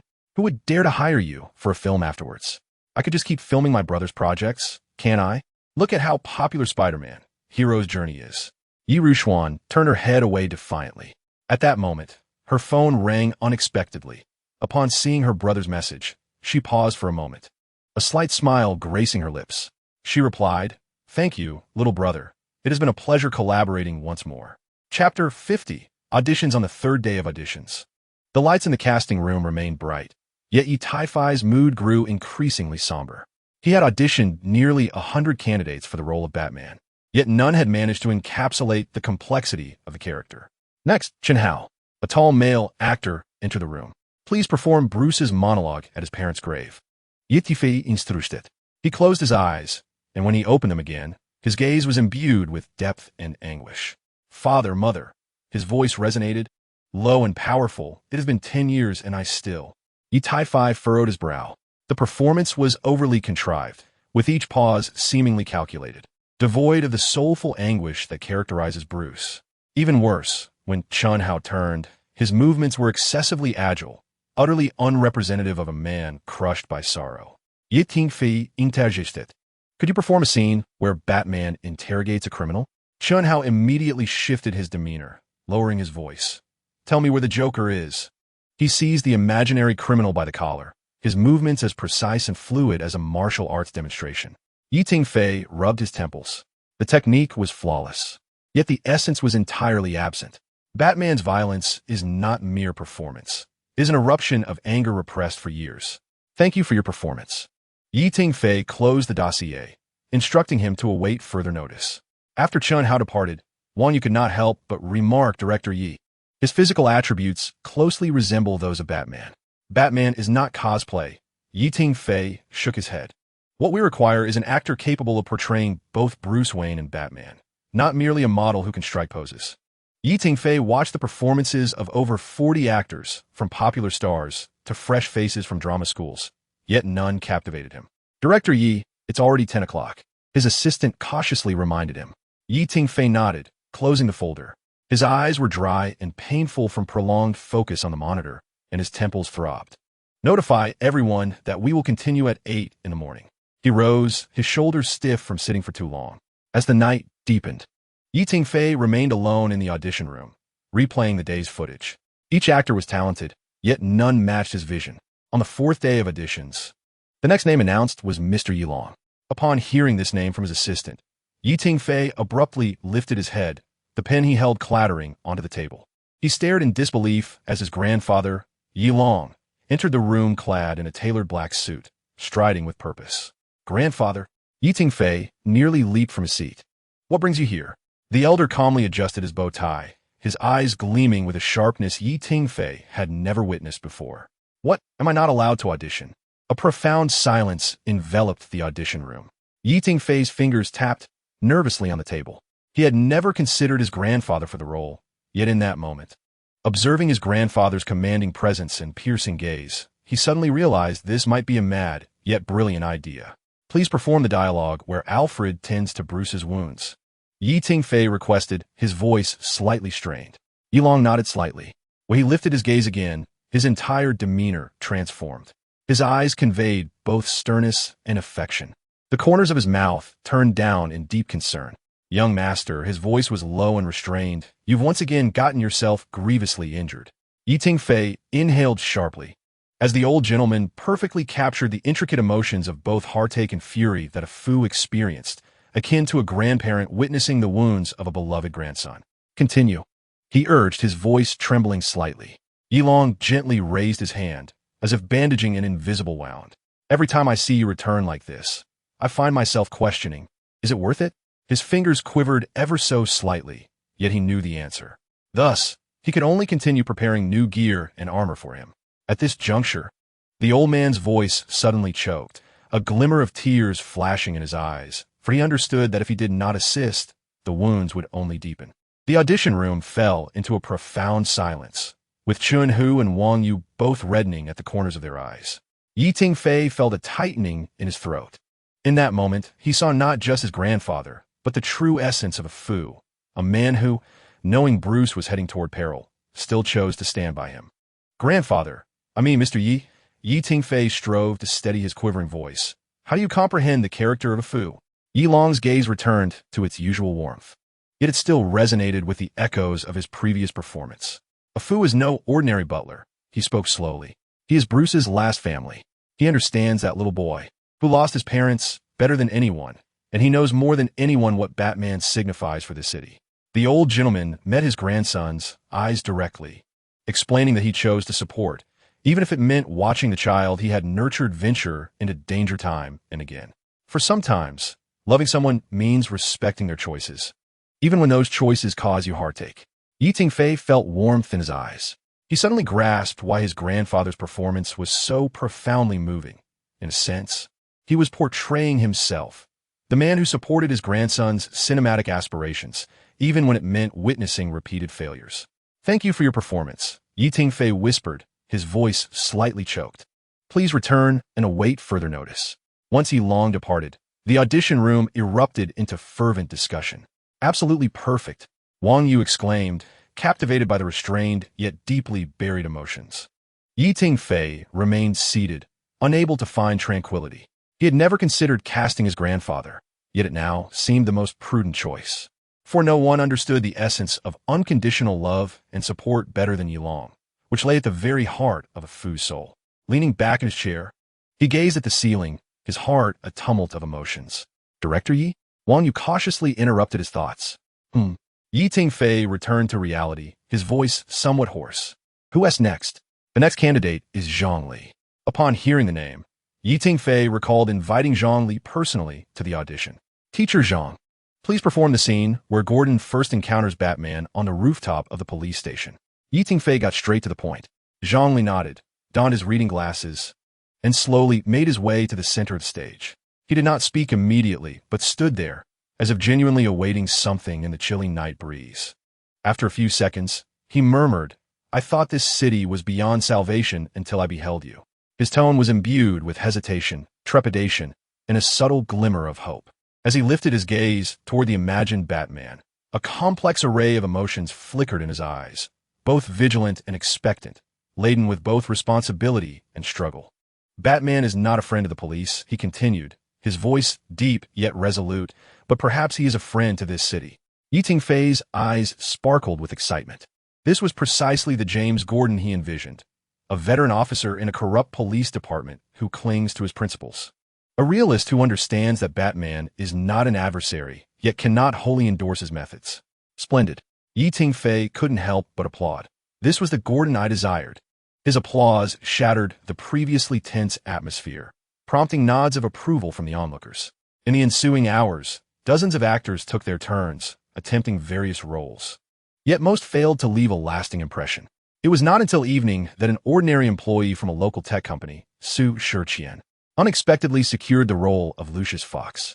He eschewed exaggerated expressions and theatrical gestures, instead embodying the character with a calm, rational, and slightly sardonic tone, perfectly encapsulating the technological backbone of Wayne Enterprises. When he spoke of the Batcave's new energy system, the idealistic glimmer in his eyes assured the audience that he was a true believer in the transformative power of technological advancement. This man is not merely portraying Lucius. He is Lucius, Wang Yu marveled. As dusk approached, Tingfei surveyed the finalized list of actors, noting that the Batman slot remained conspicuously vacant. Chapter 51. Bruce Wayne. The audition process had reached its final day, yet the choice for Batman had yet to be made. Today, Tingfei arrived at the audition venue an hour earlier than usual, seeking solitude to collect his thoughts. The casting director's materials cluttered the long table, and he perused them one by one, hoping to uncover a gem that had been overlooked. At exactly 8 o'clock, the auditions commenced. Actors from major cities across the nation, having passed the preliminary selections, entered the room, each imbued with hope and anxiety.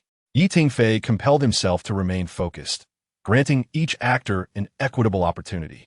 Yet by the time of the midday break, he had still not identified the Batman that resonated within him. There were 12 final contestants remaining in the afternoon. The casting director handed him a cup of coffee, which included the independent film actor he had particularly requested to see. Tingfei nodded, recalling the actor named Chung Mo, who had demonstrated astonishing emotional depth in the submitted footage. However, the photograph accompanying his materials appeared frail, starkly contrasting the rugged persona of Batman.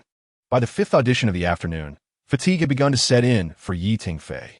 Just then, the audition room door creaked open, and a tall, slender figure entered. "Apologies for my tardiness." The man's voice was deep and hoarse, indicating that something was amiss on the road. Tingfei lifted his gaze, instantly captivated by the individual before him. The photograph had utterly failed to capture the essence of this man, who appeared to be in his 30s. Possessing a tall yet sturdy physique, with a black turtleneck sweater that accentuated his well-defined muscles. Most striking were his eyes, profound as a well, concealing untold stories within their depths. "Chung Mo?" Tingfei inquired, seeking confirmation. The man nodded, his movements imbued with an elegant restraint, as if each gesture had been meticulously contemplated. "Please perform Bruce Wayne's monologue at his parents' grave," Tingfei requested, a line he had repeated most frequently over the past 2 days. Chung Mo did not commence immediately. Instead, he surveyed his surroundings, his gaze lingering on the vacant chairs for a brief moment before he sauntered toward the center of the room. Unlike other actors who might close their eyes to cultivate emotion, he maintained a steady gaze ahead, his expression gradually becoming vacant. "Father, mother." His voice was scarcely audible, yet rendered the entire room silent. "I promised I would not return, but I need you." Tingfei instinctively straightened in his seat. This was not mere performance. This was authentic anguish. Chung Mo's voice, devoid of deliberate tremors, conveyed a sorrow that penetrated to the marrow. His shoulders slightly hunched, as if bearing an invisible burden. "This city is dying," Chung Mo continued, his eyes fixed on an unseen point in the void. And I do not know if I can. He abruptly halted, his Adam's apple bobbing. Tingfei noticed his fingers trembling slightly, a manifestation of raw, uncontrollable emotion rather than mere acting. Continue, Tingfei urged softly, reluctant to disrupt the enchantment of the moment. Chang Mo inhaled deeply. Sometimes I feel that on the night you left, a part of me died as well. His voice fractured. Yet that very fragment was what Gotham truly required. The room fell into an eerie silence. Tingfei felt his heartbeat quicken. This was Bruce Wayne, a man forged by suffering, authentic and profound. Now, please perform the scene where Batman interrogates a criminal, Tingfei proposed, eager to witness whether this actor could equally embody the darker, more violent facet of Batman.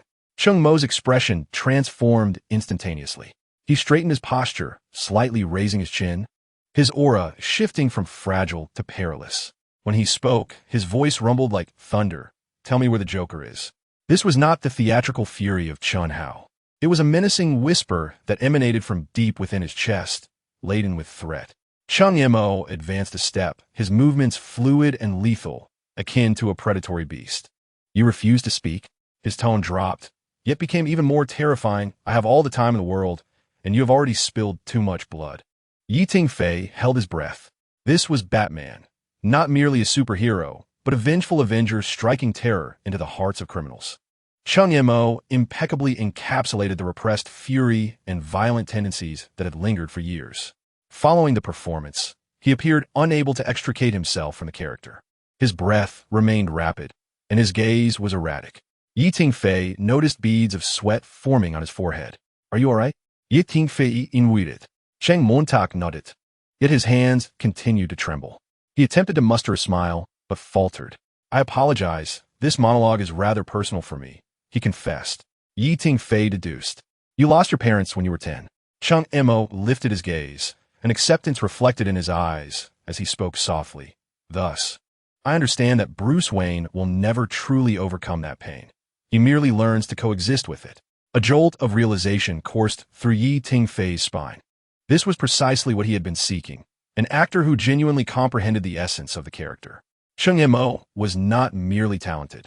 He shared a life experience akin to that of Bruce Wayne. Could you perform another scene for me? Tingfei requested, wishing to test Chung Mo's ability to navigate the character's multifaceted nature. Chung Mo's expression shifted once more. He relaxed his shoulders, a roguish smile curling at the corners of his mouth, and his gaze instantly transformed into something frivolous and vacant. Darling, you look absolutely stunning tonight, he exclaimed, his voice rising an octave, infused with the languid drawl characteristic of high society. Shall we indulge in another glass of champagne?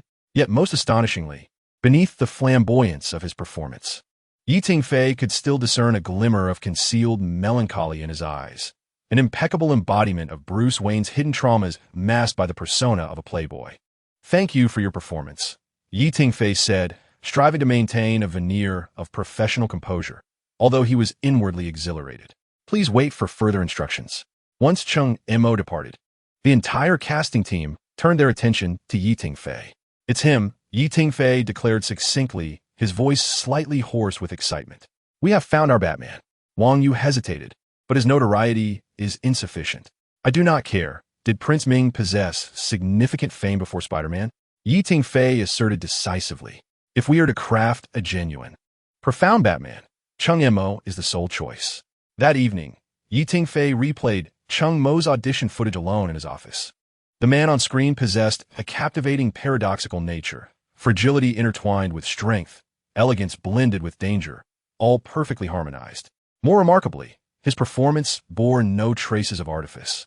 It was as if those emotions surged forth from the very depths of his soul. Tingfei approached the window, gazing out at the nocturnal cityscape. The lights of the towering buildings twinkled like stars, and he suddenly recalled a line from the script. Batman is not merely a man. He is the shadow of this city, the embodiment of all fear and hope. He had finally discovered the individual capable of imbuing that shadow with a soul.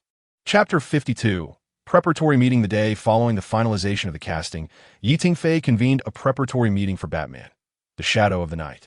Armed with materials he had meticulously prepared during his spare time, The morning sunlight streamed through the floor-to-ceiling windows of the conference room, casting a warm glow as Tingfei gently placed the cast list at the center of the long table.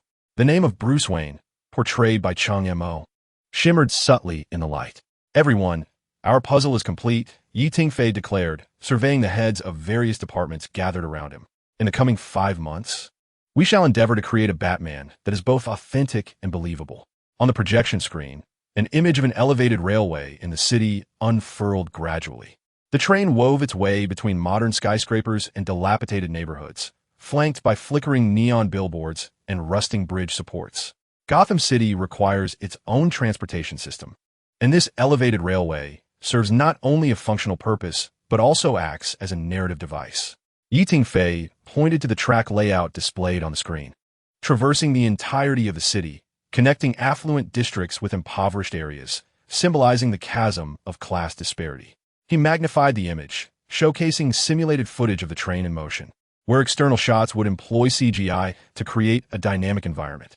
However, pivotal scenes, such as Bruce and his family riding the train and Batman battling the Ninja Master, necessitated the construction of a full-scale, realistic train car. Action director Chun, who furrowed his brow. "Are you suggesting we build an actual train car in the studio?" "Not just one," Tingfei replied, displaying construction sketches.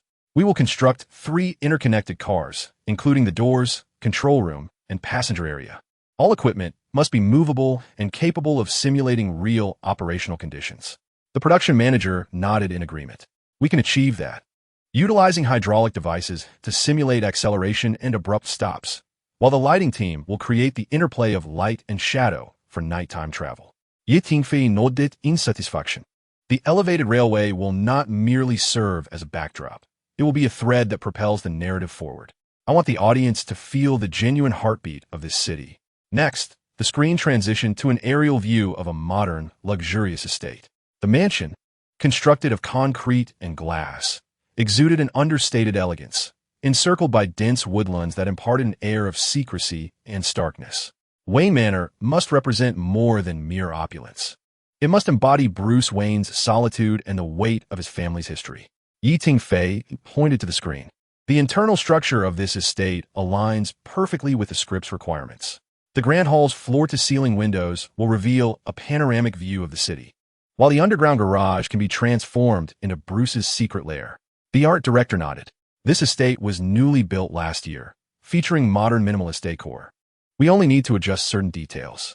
"Precisely," Tingfei responded, retrieving a design plan. "We will focus on renovating 3 areas: the Grand Hall, Bruce's bedroom, and the underground passage, while preserving the rest of the estate. We will utilize natural light and on-site filming to evoke authenticity." The location manager interjected. "The estate's owner has agreed to lease it to us, but has requested that we ensure no structural damage occurs during the filming process." "Not a problem," Tingfei assured them. Tingfei stated decisively. Furthermore, he instructed the team to set up surveillance equipment and concealed entrances around the periphery of the estate, emphasizing the clandestine nature of Batman's operations. In the next moment, the screen shifted to a new set of images, featuring the snow-capped peaks of the Himalayas, shrouded in mist, with precariously perched wooden monasteries clinging to the steep cliffs. This location was chosen for the ninja training base. Tingfei enlarged one of the temple structures captured in real time, devoid of any green screen. Action director Chun, who furrowed his brow, concerned that the high altitude might adversely affect the stamina of the actors and stunt performers. "Precisely for this reason, it will evoke authenticity," Tingfei explained, his gaze intense. "Bruce Wayne's training here encompassed not only combat skills, but also the fortification of his will. I want the audience to witness the actor's genuine responses, labored breaths, flushed cheeks, and eyes that reflect both fatigue and resolve." The production manager could not help but pound the table, exclaiming that transporting equipment up the mountain would necessitate hiring a team of yaks. "What if we encounter a snowstorm?" "We have a contingency plan," Tingfei replied, clicking on another set of photos. At the mountain's base lay an abandoned military outpost. Should the weather turn severe, we could relocate to the Tibetan Buddhist monastery. If conditions at the summit shifted abruptly, we would swiftly transition to this location for indoor scenes. However, our primary goal is to capture the summit. I desire the desolate and profound sensation of a world isolated at the edge of existence. The screen displayed images of a natural cave in Yunzhou, filled with stalactites, while an underground river glimmered under natural light. The special effects supervisor's eyes lit up. These natural formations, with slight modifications, could transform into the rocky walls of the Batcave. However, the humidity within the cave necessitates waterproofing for the equipment. The equipment team will handle that, Tingfei assured. We only need to establish 2 core areas within the cave, an equipment display zone and a control console, while preserving the rest of the cave's natural state, employing cool-toned lighting to accentuate its depth. He paused, pointing to a naturally formed rock silhouette in the photograph. See, doesn't this shape resemble a bat? Nature has provided us with the finest props. The attendees in the conference room nodded, moved by the authenticity of these details. Tingfei continued to lightly press the remote, transitioning the screen to the renovation plans for KK Entertainment Studio No. 3. Gotham City must embody realism. His fingers traced the blueprints. We aim to construct a crime-ridden cityscape reminiscent of any major metropolis, towering buildings, yet shrouded in shadows and dampness.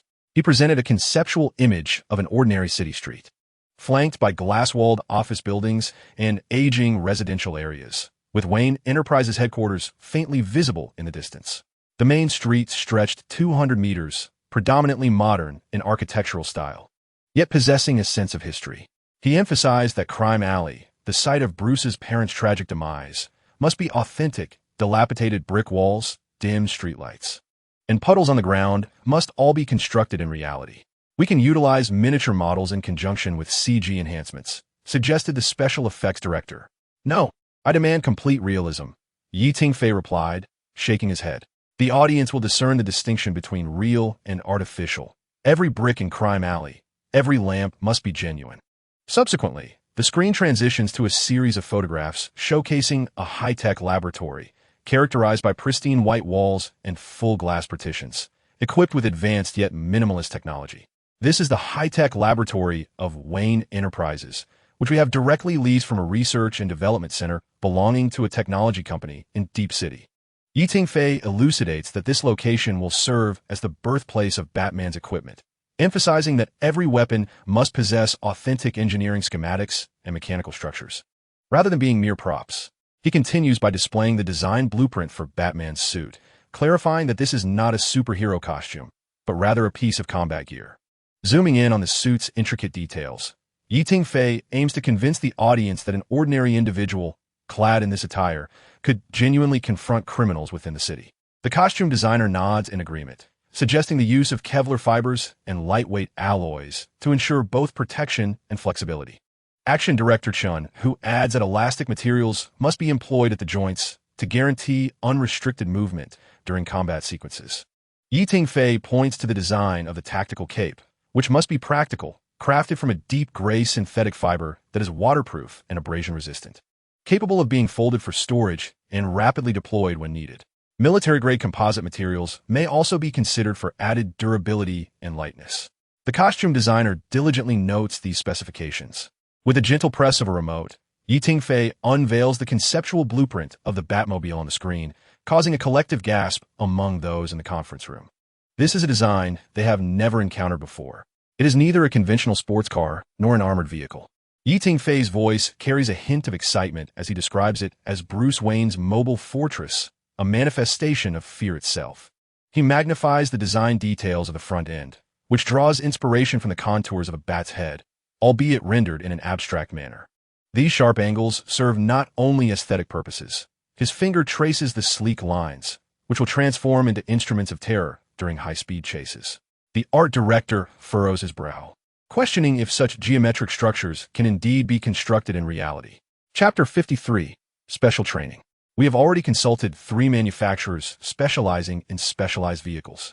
Tingfei presents a technical assessment report detailing a vehicle body constructed from military-grade alloy framework, coated with carbon fiber armor plates. The most challenging aspect lies in the cockpit design. The open concept means that traditional door structures cannot be utilized, necessitating the design of a stunt mechanism that enables actors to safely enter and exit the vehicle while it is in motion. Action director Chun, who suddenly slams his hand on the table, exclaiming, "No doors? How will we film the chase scene? How will Tingmo get in and out while the vehicle is moving?" Precisely the effect I desire. Tingfei responds, a glint of brilliance in his eyes. Imagine, in the darkness, this steel beast suddenly halting. Batman leaps from a 2-meter-high cockpit, his cape unfurling behind him. There will be no extravagant special effects, just the sheer impact of live action. He then presents several hand-drawn storyboards, revealing that we will install hidden footrests beneath the vehicle, coordinating with the stunt performer's jumping abilities during actual filming. The special effects director leans closer to the screen, observing that the gaps between the armor plates appear to be movable. "Clever," he remarks. Tingfei nodded in appreciation, noting that this was not mere decoration. Each armor plate was affixed to a hydraulic system, allowing for precise adjustments of angle to modify airflow at high speeds. He gestured expansively, reminiscent of a bat folding its wings during a dive. The production manager wiped his brow, calculating that the cost of the prototype vehicle exceeded 20 million. "It's worth it," Tingfei asserted with unwavering conviction. "I want the audience to believe, at first glance, that this is not a figment of imagination, but a genuine war machine existing in some underground garage." He transitioned to the internal structure of the vehicle, revealing that the cockpit had been designed to meet the standards of a fighter jet. "Observe this." He pointed to the red button beside the steering wheel, which is not a mere ornament. Pressing it will indeed activate the nitrous acceleration system. Of course, power output will be controlled during actual filming. The costume designer pondered aloud whether the vehicle's color should be considered in matte black. Tingfei immediately responded, "But not with simple spray paint. We need to develop a special coating." He displayed a material sample that was nearly invisible in low light. Yet under the illumination of headlights, it would reveal a texture reminiscent of bat scales. The conference room fell abruptly silent as everyone gazed at the design on the screen. A fusion of violent aesthetics and engineering precision, as if they could already hear the engine's roar slicing through Gotham's night sky. Tingfei continued to steer the meeting, guiding the team into the next critical phase. He clicked the remote, transitioning the screen to an audio waveform as a deep, rhythmic electronic sound began to resonate. "This is the essence of Batman," he stated sharply, emphasizing that Bruce Wayne's everyday dialogue must starkly differ from Batman's menacing voice. He played 2 contrasting audio clips. The first featured Chung Mo's natural voice, soft and slightly aloof. The second was a specially processed, deep voice, imbued with a metallic coldness. "Batman's voice requires slight distortion, but we must not overly rely on post-production," Tingfei explained. Tingmo will undergo vocal training to ensure he can deliver 80% of the desired effect during filming, with only minor adjustments needed in post. The sound director nodded in agreement, suggesting we could design a miniature voice-modulating prop for the actor to wear, enhancing the authenticity of the voice transformation. Next, the screen displayed a series of stark black and white concept images, where towering buildings formed sharp silhouettes against the rain, illuminated solely by the distant glow of blurred neon lights. Gotham's visual tone was dark yet rich in detail. Tingfei pointed to the imagery, asserting, "We will not employ the high-saturation colors typical of traditional superhero films. Instead, we will utilize cooler tones to accentuate the layers of shadow." The cinematographer contemplated, proposing to draw inspiration from film noir lighting techniques to highlight character contours with high contrast, particularly Batman's silhouette. Indeed, but it must retain a contemporary feel. Tingfei magnified a concept image of Batman standing atop a stone gargoyle. His figure must blend into the city, yet rise above it, with only his shoulder armor and pointed ears defined against the darkness, the rest enveloped in shadow. As the meeting concluded, team members began to gather their materials, engaging in hushed discussions about the details just presented. Tingfei stood before the projection screen, his gaze sweeping across each focused face, a slight smile gracing his lips. "Ladies and gentlemen," he began, clapping his hands with a steady and resonant voice. "I am fully aware that the demands of this project are exceptionally high, but it is precisely for this reason that it holds the potential to become a classic. This is not merely a superhero film. It is a tale of suffering, will, and faith. Our task is to transform an ordinary man into a knight of the shadows, convincing the audience of his genuine existence." A brief silence enveloped the conference room, soon followed by a wave of applause. The preparatory meeting concluded with a sense of urgency, as all present understood that this creative journey was merely at its inception. Departments swiftly plunged into action, the entire crew functioning as a finely tuned machine, operating at high speed. Immediately after the meeting, Tingfei set about organizing the preparations for the actors. He was acutely aware that the essence of Batman lay in the profound characterization and the authenticity of the action. Thus, he decided to subject Cheng Mo, who portrayed Bruce Wayne, and Zhao Hongfei, cast as the Ninja Master, to an intensive 2-week training regimen. Zhao Hongfei, a former Special Forces instructor turned action choreographer, had contributed to numerous international action blockbusters, excelling in various martial arts and possessing a deep understanding of camera language and the rhythm of movement. His recommendation for the role of the Ninja Master, Henry Duca, came directly from the action director, Chun Hu. "This is no ordinary shoot," Tingfei told Cheng Mo. "You must embody the Knight of the Night, transforming both physically and mentally. You are not merely playing a hero. You are interpreting a person forged by suffering." Subsequently, Tingfei introduced him to Zhao Hongfei. Zhao, arms crossed, scrutinized Cheng Mo from head to toe before suddenly inquiring, "How long has it been since you engaged in systematic training?" Cheng Montauk instinctively straightened, admitting he had practiced Sanda for 2 years, but had intermittently learned some action routines while filming. Zhao nodded and turned to Tingfei, "Director Yi, is it truly only 2 weeks?" Upon receiving confirmation, he directed his gaze back to Cheng Mo. "Then we shall commence this evening." The training program was hastily scribbled on hotel notepaper by Zhao Hongfei, the handwriting rough yet infused with vigor. The intensive training was divided into 3 progressive phases, gradually shaping the actors into true Dark Knights. The first phase emphasized physical conditioning and combat fundamentals, incorporating weighted mountain runs, extreme core workouts, and Muay Thai techniques to acclimate the body to high-intensity loads. Each day concluded with a cold water bath, forging resilience through the cycle of muscle tearing and repair. The second phase introduced aerial stunts and practical combat scenarios, with wire training simulating falls from high buildings and leaps between structures. Nighttime sessions escalated to armed combat, requiring precise counterattacks in dark environments while under extreme heart rates, honing instinctive combat responses. The final phase encompassed comprehensive practical refinement, featuring combat in muddy rainstorms, navigating dangerous obstacles blindfolded, and maintaining character immersion for 12 continuous hours. This is a dual test of body and spirit. Only when exhaustion, pain, and fear have been subdued does the silhouette of the Dark Knight truly emerge. Cheng Mo fixed his gaze upon the coffee-stained note, his throat swallowing hard. A flash of lightning streaked across the sky outside, illuminating the suddenly taut line of his jaw. Chapter 54. A break. Tingfei regarded the two with an expectant glimmer in his eyes. After a brief exchange of pleasantries, Zhao Feihong took Cheng Mo away to the training grounds. Watching their retreating figures, Tingfei's fingers unconsciously tapped on the table, as if lost in thought. He stood before the hotel's floor-to-ceiling window, observing the darkening sky outside. The preparatory meeting had just concluded, and fatigue washed over him like a tidal wave. This was the first time in 6 months that he truly felt the signals his body was sending him. The special training for Cheng Mo and Zhao Feihong would require 2 weeks, while the set construction in Gotham City had only just begun, granting him the opportunity to extricate himself from the relentless pace of work. A week of rest, he murmured to himself, his voice barely audible. The label of workaholic had long since been affixed to him. Over the past 6 months, he had scarcely slept more than 4 or 5 hours each night, dedicating the remainder of his time to the production of Spider-Man: Hero's Journey. From casting to set design, from choreographing action sequences to post-editing, he had meticulously overseen every detail.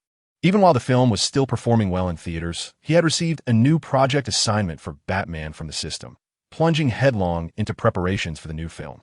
His assistant had humorously remarked that what flowed through his veins was not red blood cells, but storyboards. His greatest concerns were Yi Ruxuan and Su Man. They had repeatedly urged him to slow down and take a proper rest. Yet Tingfei always smiled and waved his hand dismissively, saying, "Let us talk about it after this film wraps." Now, however, he had finally resolved to grant himself a 2-week respite. Although the promotional campaign for Spider-Man: Hero's journey was not yet fully concluded. The box office had surpassed $2 billion, reaching its anticipated goal. He chose to entrust the lead cast with the subsequent promotional efforts, temporarily stepping back from the helm. Wang Ziming and others only found brief moments to audition for new roles between promotional activities, rushing back to continue their roadshow as soon as the interviews concluded. This weighed heavily on Tingfei's conscience, further solidifying his determination to adjust his pace. He turned towards the sofa, picked up his phone, and dialed Su Man's number. Man, I want to take 2 weeks off." The voice on the other end radiated surprise. "Really? You're willing to rest?" Tingfei smiled, a long-lost ease gracing his features. "Indeed. For these 2 weeks, I belong to myself. I've waited for this for so long. Tonight, I'll treat you to hot pot." Upon hearing this, Tingfei felt warmth envelop his heart, as if a heavy stone had finally been set down. After ending the call, he took a deep breath and gazed at the ceiling, as if engaging in a dialogue with himself. After resting well, it will be time to embark once more. The story of Batman has only just begun. As the night deepens, the city begins to shimmer with lights. Yet, Tingfei's heart is remarkably tranquil. Perhaps this is the true path of a hero, not merely narrating tales of light amidst darkness on screen, but also learning to pause amid the storm in reality, rekindling the flames within. He gently closes his eyes, leaning back against the sofa, weary yet serene. In this moment, he transcends the role of the decisive and hands-on director, becoming an ordinary man who can finally catch his breath. Nevertheless, the fervent fire within him has not been extinguished. It merely dims its brilliance for now, quietly burning in the shadows, awaiting the moment to erupt once more. He recalls the resolute and hopeful figures of Zhao Feihong and Cheng Yemo as they departed. He understands that the actors are preparing for their forthcoming roles, and soon, he too will don his armor once again, guiding them into a realm interwoven with shadows and justice. Batman, he whispers the name, as if it were a hushed incantation from the depths of his throat. This is not merely a straightforward superhero role. It embodies a belief, a will to persevere on the brink of despair. Much like himself, the gentle breeze wafts in from outside, carrying the warmth of early summer and a fleeting moment of tranquility. Tingfei rises and strides toward the bathroom, ready to wash away his fatigue.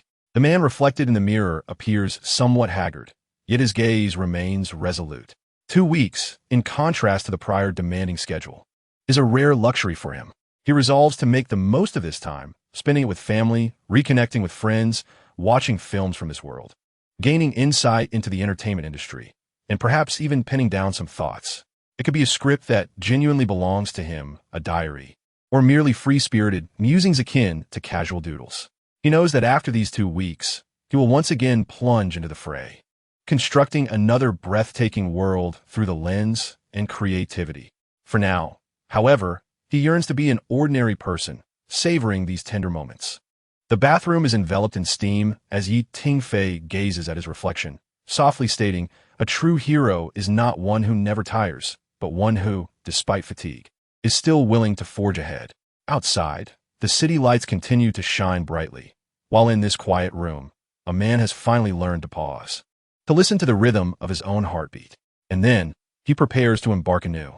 Just as Tingfei steps out of the bathroom, towel in hand, a familiar cacophony suddenly echoes in his mind. Ding! The system is online. Detected that the host dares to be lazy? Tingfei halts his movements, a smirk playing at the corners of his mouth. This is a justified break, he retorts, tossing the towel onto the chair, defiantly asserting, "The actors are in rigorous training. The scenes are being set. I am merely allocating my time wisely." "Oh dear," the system replies with a sardonic tone. "Has the little host grown some wings?" Tingfei leisurely pours himself a glass of whiskey, deciding that this time, he is in control. Ding! Warning!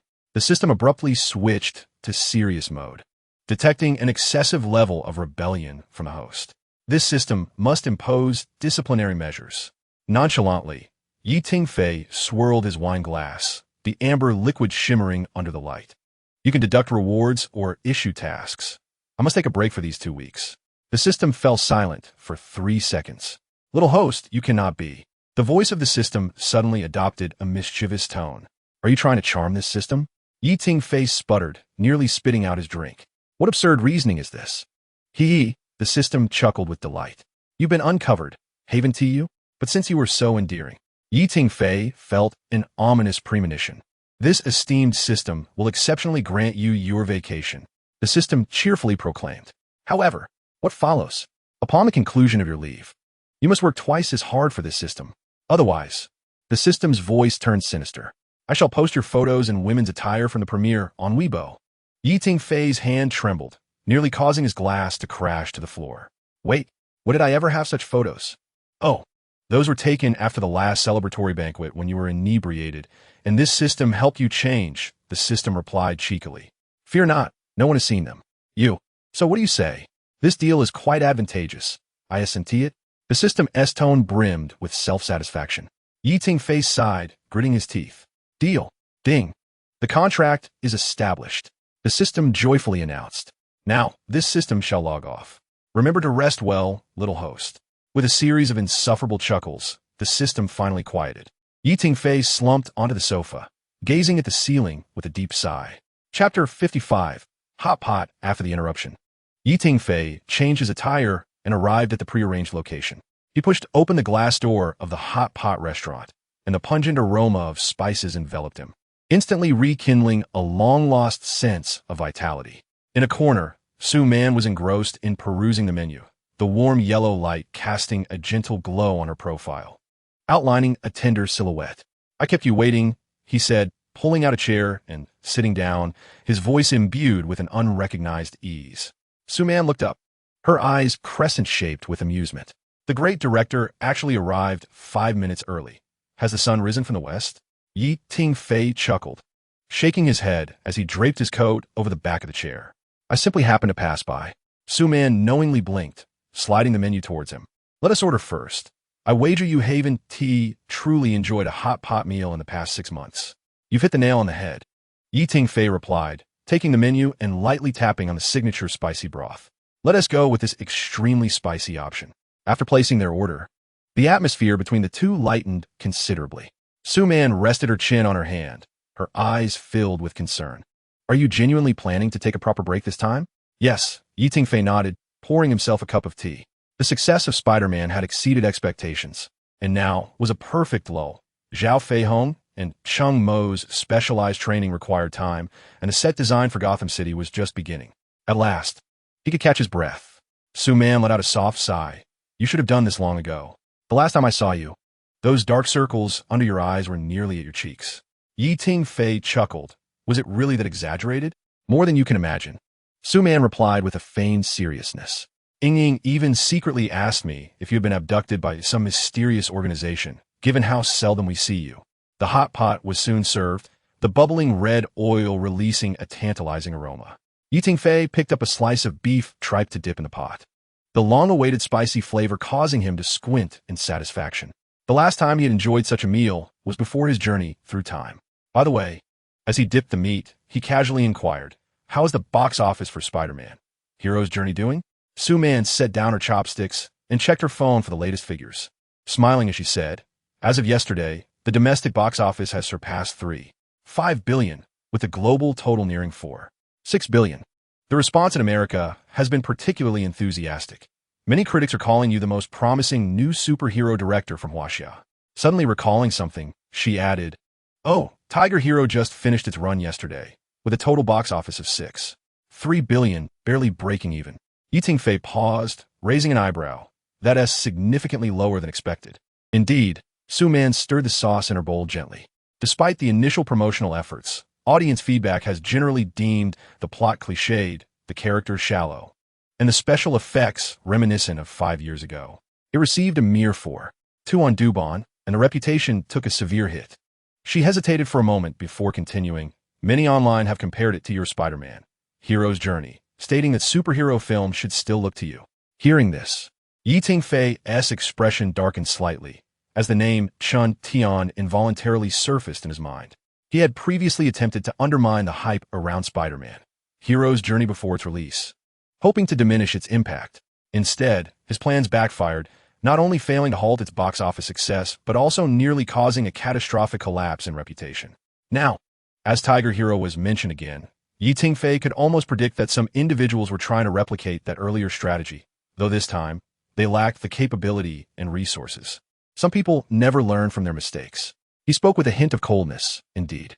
Su-man gazed at him and softly remarked, "But you need not take it too to heart. Right now, everyone is more concerned about your upcoming film, Batman. The industry is watching closely, eager to see if you can create another phenomenon." Tingfei smiled lightly, raising his teacup for a gentle sip, then let them wait. As he placed a slice of beef into the pot, he mused, "Every film possesses its unique value. Competition is what drives the industry forward. Although Tiger Hero has achieved only modest success, it has at least explored new directions for domestic superhero films." Su-man looked at him and suddenly laughed. "You're starting to sound more and more like a great director." "Am I?" Tingfei touched his nose, perhaps a result of the numerous interviews he had been giving lately, becoming accustomed to the formal tone. As the two exchanged smiles, the steam from the hot pot rose delicately between them, obscuring their outlines yet enveloping the atmosphere in warmth. "Seriously," Su-man set down her chopsticks, her expression turning earnest. "I am genuinely pleased to see you taking the initiative to rest. You have worked too hard these past 6 months, and everyone is concerned about your health." Tingfei paused in silence for a moment, his gaze fixed on the bubbling red broth. Sometimes, it is necessary to pause in order to journey further. He lifted his head, a resolute glimmer in his eyes. "I intend to recharge thoroughly over these next 2 weeks. When I return to work, I will be able to create an even better Batman." Su-man smiled and raised her teacup. "Let's toast to your holiday." "Cheers." Tingfei gently clinked his cup against hers, the tea reflecting the lights like it was filled with stars. Outside the window, the city's neon lights continued to flicker. Upon returning, Tingfei received a video report from Zhao Feihong regarding Cheng Mo's training, as well as updates and photos from the art department concerning the set construction. Sitting at his desk, he opened his laptop and clicked on the video file. In the footage, Cheng Mo was undergoing intense physical training under Zhao Feihong's guidance. His t-shirt soaked in sweat, yet his gaze remained unwavering. "One more set." Zhao Feihong's voice echoed from the video, stern yet encouraging. Cheng Mo gritted his teeth and bent down once more to perform push-ups, his movements precise and powerful. The camera zoomed in, clearly revealing the bulging veins and slightly trembling muscles in his arms, which were evidently nearing their limit. Yet he persisted. Tingfei nodded slightly, a flicker of satisfaction crossing his eyes. Next, he opened the photos sent by the art department showcasing the Gotham City set. In the images, the vast studio had begun to take shape, with the city's street outlines already emerging. On either side of the broad main road, glass-walled office buildings stood juxtaposed against weathered old residential blocks, creating a striking contrast. The neon lights at the street corner flickered erratically, and the rain-dampened ground mirrored the somber glow of the lights, the air thick with a damp, oppressive atmosphere. The fragmented slogans on the billboards, vehicles parked haphazardly by the roadside, and the cardboard boxes and trash piled in the corners. Every detail meticulously restored the Gotham that resided in his mind. Director Yi, the exterior of the Gotham Police Department has been completed, and the model of Wayne Tower is currently under production, with interior construction expected to commence next week. The art director noted in the email. Tingfei magnified the photos, scrutinizing every detail. Although still in the preliminary stages, the city's gloomy, intricate, yet palpably tense atmosphere was already discernible. Leaning back in his chair, he exhaled softly. It seemed that everything was progressing according to plan. He intended to shut down the computer and fully relax. Yet his fingers, almost by some mysterious compulsion, clicked to open another folder containing the storyboard script for Batman that he had previously organized. The frames on the screen flickered by, illustrating Bruce Wayne's growth, the birth of Batman, and the darkness and light of Gotham City, each shot vividly clear in his mind. TSK. What happened to that promised holiday? He chuckled self-deprecatingly, but couldn't resist flipping through a few pages. At that moment, Tingfei's phone screen illuminated, revealing a Weibo notification with a striking headline. Director Tingfei of Spider-Man. Hero's journey allegedly exhibits erratic behavior at celebration banquet. Chapter 56, Clown's Laughter Trends. Tingfei glanced at the frantically flashing notifications on his phone, his brow furrowing slightly. He opened the trending topics on Weibo and was met with a bizarre image of his own distorted smile, alongside discussions of his supposed mental instability, all climbing into the top 5 trends. The most popular video had been edited to showcase only the grotesque segment of him performing a clown's laugh, his face twisted, laughter tearing through the air, and his eyes wild, all set against a chilling background score that was indeed spine-tingling. The comments section erupted.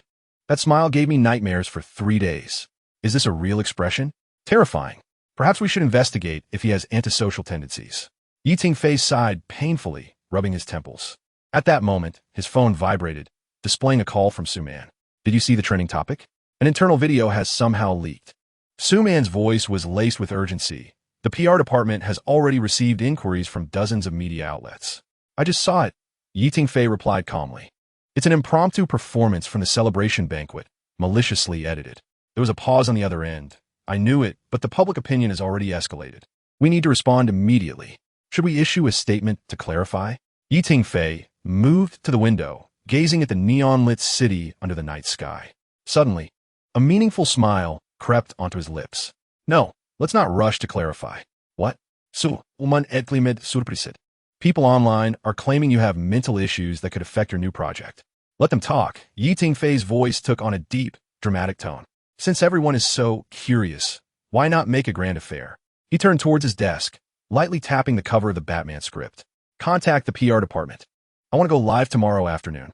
The next day at noon, a new topic suddenly surged on Weibo, Tingfei livestream. Millions of netizens flocked to the livestream, where Tingfei appeared seated on a stylishly simple balcony of a guest house, sunlight bathing him, with a lush green backdrop. Dressed in a dark gray hoodie and a black trench coat, he lounged casually in a wrought tan chair, exuding an air of relaxed composure. Hello, everyone. Thank you for your concern. He smiled gently at the camera. Regarding that video from yesterday, it was actually me conducting character research for my next film. The comments exploded instantly. What film requires such a terrifying performance? This must be a joke. Director, are you being possessed? Tingfei calmly picked up a tablet, pulling up the complete video, which showcased the entire performance he had demonstrated for Wang Jiming at the celebration banquet. As you can see, this is merely a normal interaction between actors. He paused momentarily, his gaze suddenly deepening. Yet, given everyone's keen interest in my unique performance, he leaned closer to the camera, lowering his voice dramatically. I might as well reveal that an unprecedented supervillain will make an appearance in Batman, and I am currently devising a distinctive portrayal for him. The number of viewers in the live stream surged past 10 million. Tingfei reclined slowly, a signature jester's smile manifesting on his face, perfectly controlled this time, retaining an eerie sense of madness while showcasing remarkable mastery of his craft. This character is even more deranged than the Green Goblin, his voice oscillating effortlessly between normalcy and insanity, poised to upend everyone's perception of villains. The barrage of comments went wild. I have goosebumps. This acting is phenomenal. So, was it truly a performance in the video? Tingfei restored his normal expression, offering a gentle smile. I hope everyone continues to support Batman. This smile is merely an appetizer. After the live stream concluded, discussion surrounding Tingfei's acting and the enigmatic villain of Batman quickly dominated the trending topics. The previously negative public sentiment not only reversed entirely, but also successfully built momentum for Batman. Suman called, her voice brimming with admiration. Your crisis management is brilliant. Now the whole internet is buzzing about that mysterious villain. Tingfei returned to his room, gazing at the design blueprint of Gotham City on his computer screen, murmuring, "This is just the beginning." He opened an encrypted folder containing his meticulously crafted villain character design, green hair, ghostly makeup, and a perpetually wide, crimson grin. Tingfei stared at the character design within the encrypted folder, his fingers gently tracing the pale visage and the scarlet corners of the mouth. A flicker of complex emotion crossed his eyes. What a pity, he whispered to himself. In this story, it's not yet your turn to appear. He closed the folder and opened the script outline for Batman, The Mystery of the Shadow. This time, the villain is a character as riveting as the Scarecrow and the League of Shadow Warriors. Yet compared to that green-haired madman, it somehow feels lacking. Suman's voice came through the phone. What did you just say was a pity? Tingfei snapped back to reality, chuckling softly. It's nothing. Just pondering that while this villain in Batman is splendid, it pales in comparison to the ultimate adversary I envision.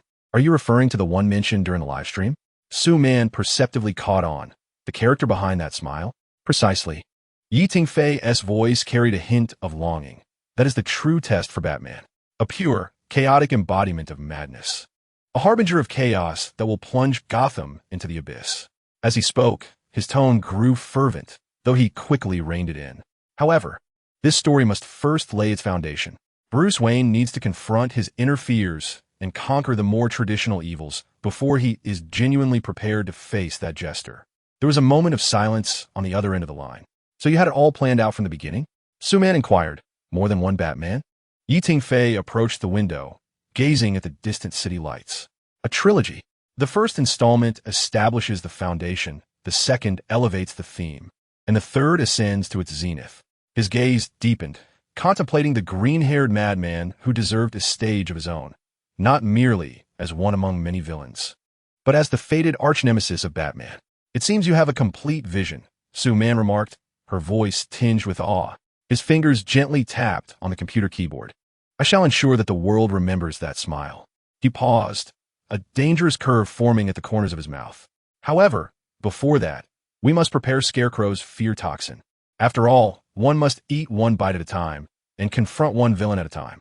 Tingfei reopened the encrypted folder, softly addressing the Joker's design sketches. Wait for your time. It will arrive soon. He gently closed the notebook and strolled toward the balcony. The night breeze caressed him, and he seemed to hear the echoes of maniacal laughter reverberating over Gotham, envisioning that blinding purple figure dancing amidst the flames. In the next installment, Tingfei raised his teacup to the night sky. You shall make an astonishing entrance.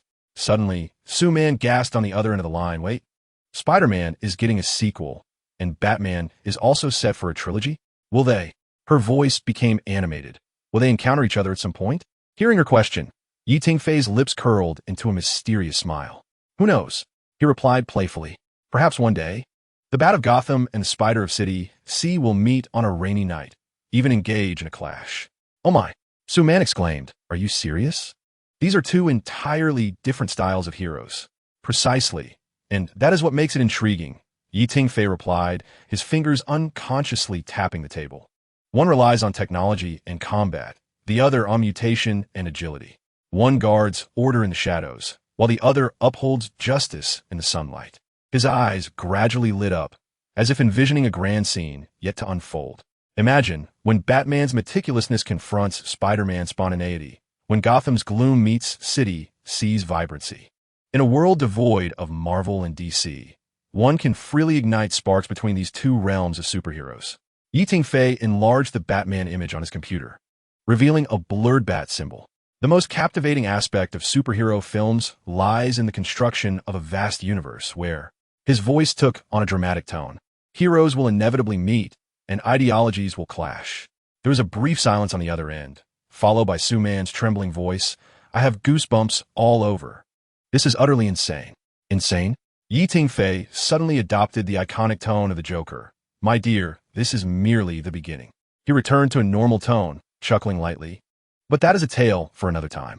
For now, let us concentrate on the present iteration of Batman. After hanging up the phone, Tingfei moved to the window, his gaze seemingly transcending the fabric of time, envisioning a future day when, amidst a torrential downpour, the crimson figure of Spider-Man would streak across Gotham's somber sky, while the obsidian bat wings unfurled in the neon lights of City C.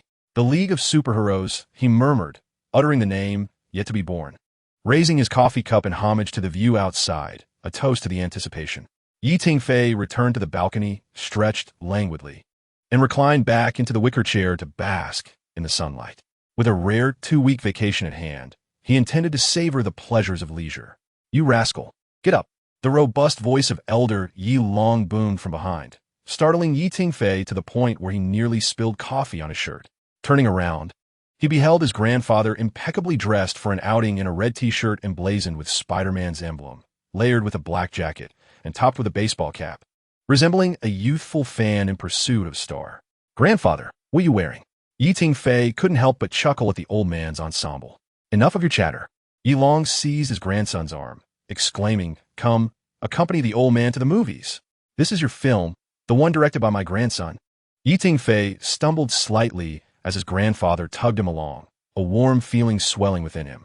He recalled the entries in the original owner's journal he had perused before his journey through time, noting that every time the original owner faced financial ruin, It was this seemingly rugged elder who silently sold off assets to help him settle debts.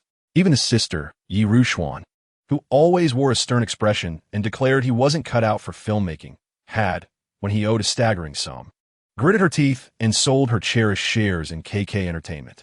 "Grandfather, you've already seen it twice," Yi Tingfei teased him. "So what if I have?"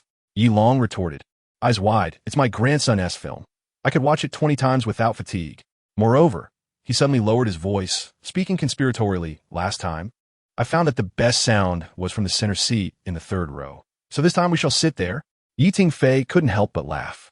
This stubborn, yet endearing old man reminded him of his grandfather in his past life, who was also a cinema enthusiast and unconditionally supported his grandson's aspirations. All right, I'll accompany you." Yi Tingfei conceded, raising his hands in surrender. "But this time, let us purchase some popcorn. You were so engrossed last time that you didn't even drink a sip of water." "Popcorn? Nonsense." The old man waved his hand dismissively. Watching a film requires full concentration. However, he suddenly winked mischievously. "If you wish to indulge, the grandfather will treat. How can I let you pay?" Yi Tingfei wrapped his arm around his grandfather's shoulders. "This time, it's my treat. We shall get the largest bucket." On the way to the cinema, Yi Long excitedly recounted the plot of Spider-Man Into the Spider-Verse, flailing his arms like an exuberant youth. That line, "With great power comes great responsibility," was delivered splendidly. "I told old Lee and the others that this was my grandson's idea, and they didn't believe me." The old man beamed with pride, and the battle between Spider-Man and the Green Goblin was truly breathtaking. My heart raced with anticipation. Yi Tingfei smiled as he listened to his grandfather's ramblings.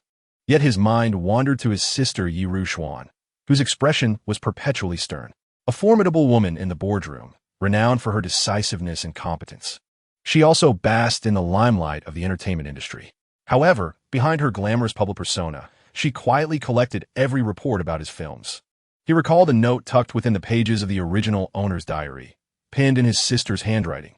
"The money has been deposited into your account. If you invest recklessly again, I shall break your legs." The words were sharp, yet they concealed an underlying concern. "Grandfather, there is a question I have been meaning to ask you." Yi Tingfei suddenly spoke as they waited at a traffic light. "What is it? Hurry up. The light is turning green." The old man urged impatiently. "Why have you and my sister continually supported my filmmaking endeavors, even after my numerous failures and mounting debts?" Yi Long paused, turning to face his grandson in the middle of the crosswalk. Pedestrians hurried past them, car horns blared, yet the old man seemed oblivious, gazing steadfastly into his grandson's eyes. "Because," he said, his rough hand gently patting Yi Tingfei's cheek with just the right amount of pressure, "every time you speak of films, your eyes shine, just like how your grandmother's eyes sparkled when she spoke of Beijing opera." The old man hesitated. "As for your sister, she simply puts on a tough front." As the green light began to flash, the old man grasped his grandson's hand and swiftly crossed the street. In life, it is not easy to find something that makes your eyes gleam. Once across, Yi Long's voice softened. "Money can always be earned again. But if you lose the light in your eyes, it may never return." Yi Tingfei was taken aback. He remembered a line from the original owner's notes. "Even if everyone calls me a madman, I shall create the film that belongs to me." Now he understood where this nearly obsessive passion originated. It was his grandfather's unwavering trust, his sister's concealed support, and the sheltering love of this family that provided him with a haven. "We're here." The old man's excited voice jolted him back to reality. Before them stood the largest cinema in the coastal city, its exterior adorned with a colossal poster for Spider-Man, Hero's Journey, with a queue for tickets stretching into the square. Just as Yi Tingfei was about to join the line, his grandfather seized him. "Foolish boy, you are a renowned director now. How can you stand in line yourself?" Yi Long mysteriously produced 2 tickets from his pocket. "I had Xiao Wang procure them for us in advance." VIP Hall. As Yi Tingfei observed his grandfather's proud demeanor, he suddenly recalled the inconspicuous photo frame in his sister's office, containing a picture of the 3 of them, strategically placed where she would see it daily. In the VIP hall, as the lights dimmed, the old man clutched Yi Tingfei's arm tightly, like a child. "It's about to begin. It's about to begin," he whispered, his eyes fixed intently on the screen. As the familiar opening theme resonated, Yi Tingfei, bathed in the soft glow of the screen, beheld the pure joy and pride radiating from his grandfather's face. In that fleeting moment, he grasped the profound significance of his journey into this realm. Halfway through the film, he felt a weight on his shoulder. The old man had succumbed to slumber, his head resting against Tingfei, emitting gentle snores. Tingfei adjusted his posture slightly, ensuring his grandfather was more comfortable. As he watched Spider-Man soaring across the screen, a smile unconsciously crept upon his lips. Suddenly, his phone vibrated in his pocket. It was a message from his sister. Has Grandpa dragged you to the movies again? Don't let him indulge in too much popcorn. His blood sugar is high. He silently repeated the words Superhero Alliance, his resolve gradually solidifying. This time, he aimed not only to create a film that would make his family proud, but also to construct a universe that would captivate audiences worldwide. And it all began with the elderly man napping on his shoulder and his stubborn yet tender-hearted sister, for it was this family, each in their unique way, that safeguarded the unquenchable light in the original owner's eyes. Now, that very light illuminated his path. Chapter 58. Vacation in the subsequent days. Tingfei experienced what one might call a sweet burden. He had intended to relax during this rare holiday, yet his grandfather's exuberance put even his youthful energy to shame. One morning, barely opening his eyes, he was jolted awake by loud knocks at the door. You rascal! The sun has risen, and you're still asleep. Yilong's booming voice pierced through the door. Get up quickly. Let us go watch a movie with the old man.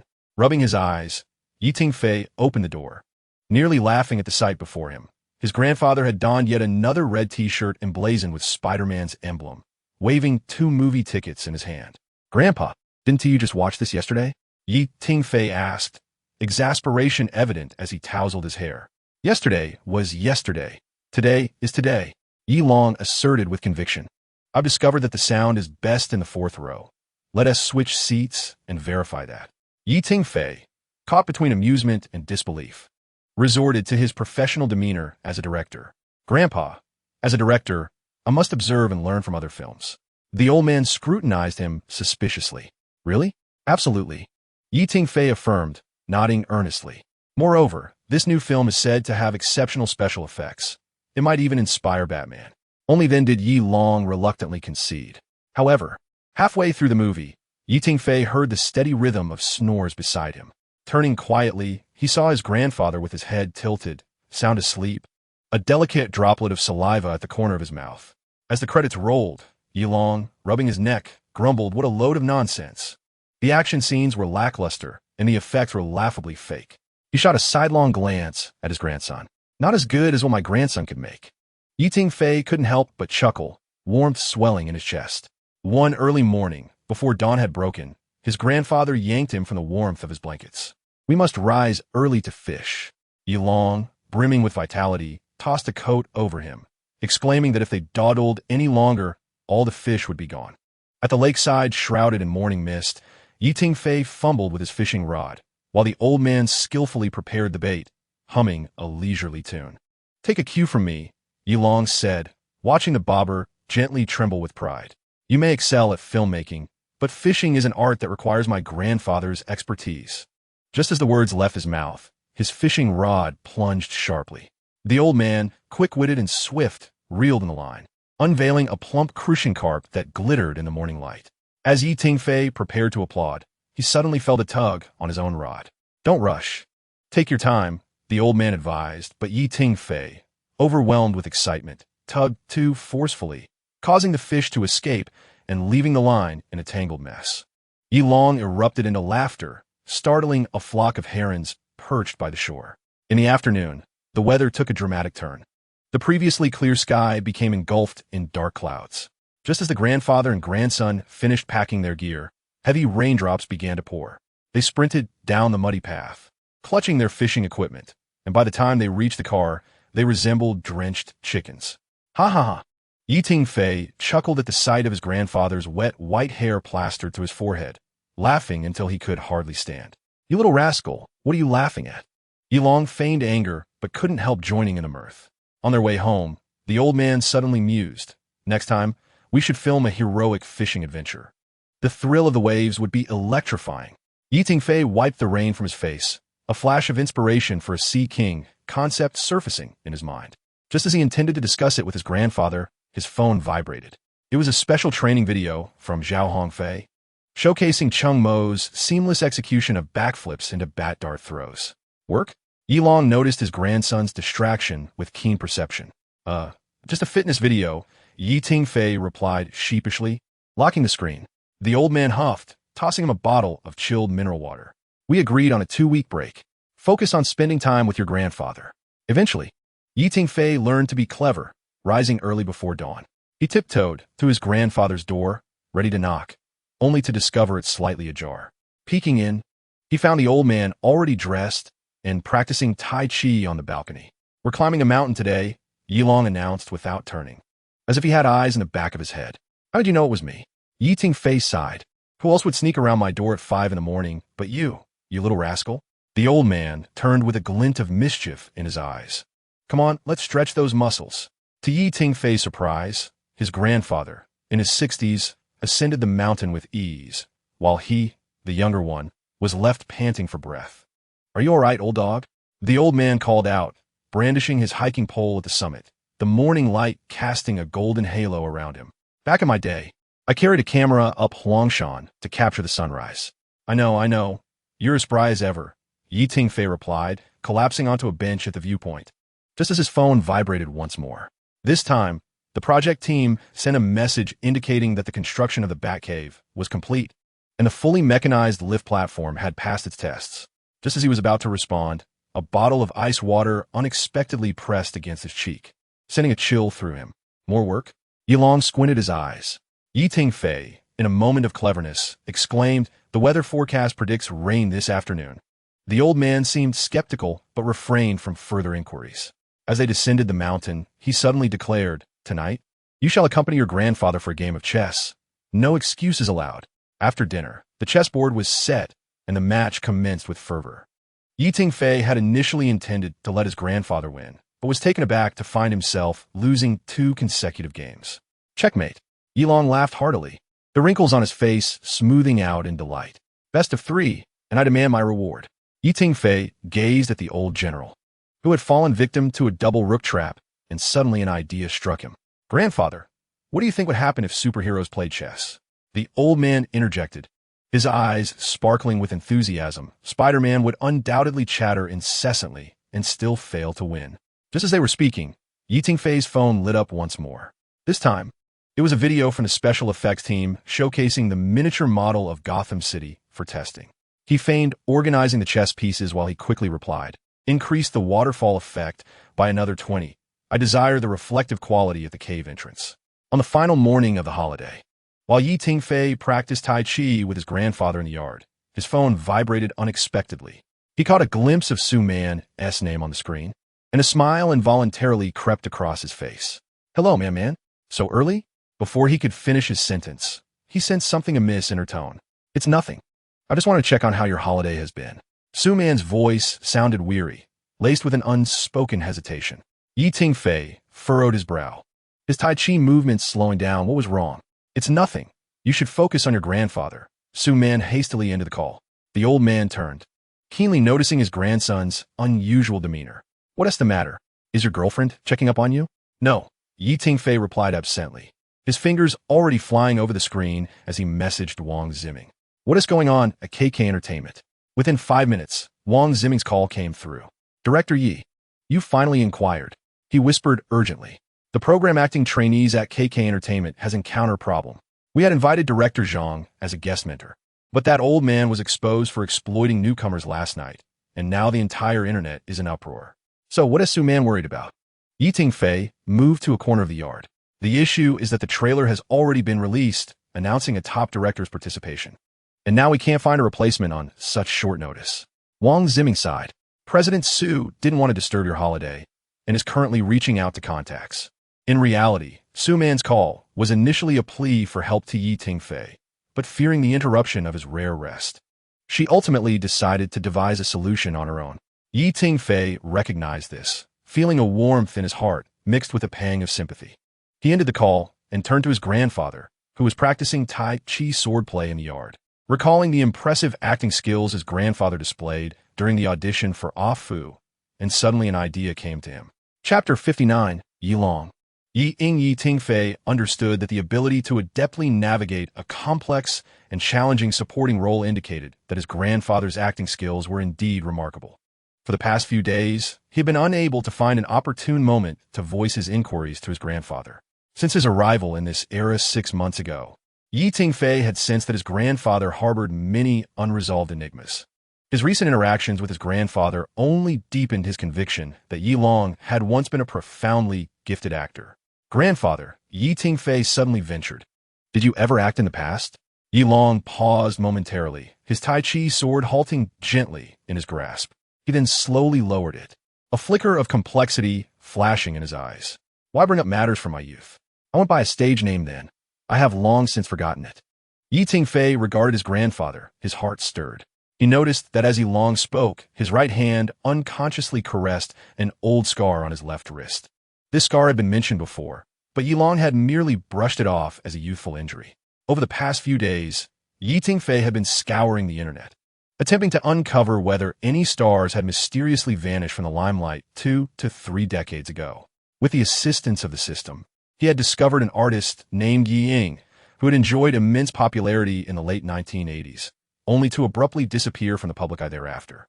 "You portrayed the water drifter in Zhenghulu, didn't you?" Yi Tingfei inquired softly, his gaze fixed intently on his grandfather's reaction. The old man's form stiffened noticeably, yet he soon resumed his Tai Chi practice, though his movements lacked the previous fluidity. "Where did you hear such ancient tales? It's not just Zhenghulu." Yi Tingfei stepped closer. "There also soared shadow and desolate smoke. You were once a celebrated martial arts star." At last, Yi Long ceased his movements, turning to reveal a depth of weariness in his eyes that Yi Tingfei had never witnessed before. "It's all in the past," he replied in a subdued tone. That era was different. Yi Tingfei acutely discerned the hidden pain within his grandfather's words. He recalled snippets of information he had encountered while researching, how Yi Ying had suddenly receded from the spotlight at the pinnacle of his career in the late 1980s. "Grandfather, what truly transpired back then?" Yi Tingfei could not help but press further. "Why did you disappear at the height of your fame?" "Because I could no longer tolerate certain injustices." Yi Long's voice rose unexpectedly, only to deflate as he waved his hand dismissively. "Forget it. It's all ancient history." Yi Tingfei retrieved an old photograph from his phone. "Is this related?" In the photograph, a young Yi Ying stood at the center of a film set. His expression one of fury. Behind him, several burly men encircled a female actress, their actions brutish, with one even tearing at her clothing. Yi Ying's fists were clenched, his face a canvas of anger and long-suppressed rage. The old man's hand trembled slightly as he sighed, after a long silence. "That day, I struck the investor's nephew and broke 2 of his ribs." Later, he let out a bitter laugh. "Subsequently, all my scenes were mercilessly cut. My contract was unilaterally torn apart, and I was comprehensively blacklisted within the industry. It was not just me. Even that actress was compelled to withdraw from the entertainment circle, her mental state collapsing under the pressure." Yi Tingfei's heart quivered, as if he had unearthed a long-buried tragedy. He finally comprehended why his grandfather always exhibited a subtle detachment from the entertainment world, why he would sneer at negative news from the industry, even angrily hurling the remote control at times. "Do you regret it?" Yi Tingfei inquired softly. Yi Long raised his head, his gaze piercing. "Regret? The only thing I regret is not having thrown a few more punches back then. If I had the chance to do it again, I would send those beasts to the hospital, rather than merely breaking a few bones." He paused momentarily, adding in a hushed tone, "Some individuals deserve to be nailed to the pillar of shame by history." He patted his grandson's shoulder, revealing, "Do you know why I never interfere with your filmmaking? Because witnessing you uphold your principles makes it worthwhile." Grandfather Yi Tingfei felt a tightening in his throat. Yi Long shook his head, tears welling in his eyes. "It's all in the past. My greatest pride in this life is not the number of roles I've played, but..." He paused. "But in nurturing your sister and you, my principled grandson who aspires to be a director. I know the 2 of you have always been competitive," Yi Long remarked, looking at Yi Tingfei with a mix of pride and nostalgia. One determined to be a director, striving to create memorable works, the other having debuted at 18, now standing at the pinnacle of the industry. He sighed gently, confessing, "To be honest, when your parents left us early, I harbored a deep-seated fear about not raising you properly. Yet, looking at you now, not only have you both grown up, but you've also become individuals of great responsibility. Tingfei was taken aback, nearly dropping his phone as he gazed at his grandfather's weathered yet resolute face, suddenly grasping the significance of his words. You. His voice trembled slightly. Yilong's gaze drifted beyond the old locust tree in the yard, as if peering into the distant past. At my age, I should have long been laid to rest. However, he turned to Tingfei, his eyes sparkling with youthful fervor. When I learned you were going to hold open auditions, I realized that the opportunity one had waited my entire life for had finally arrived. But grandfather, you could have told me sooner, Tingfei protested. Foolish child.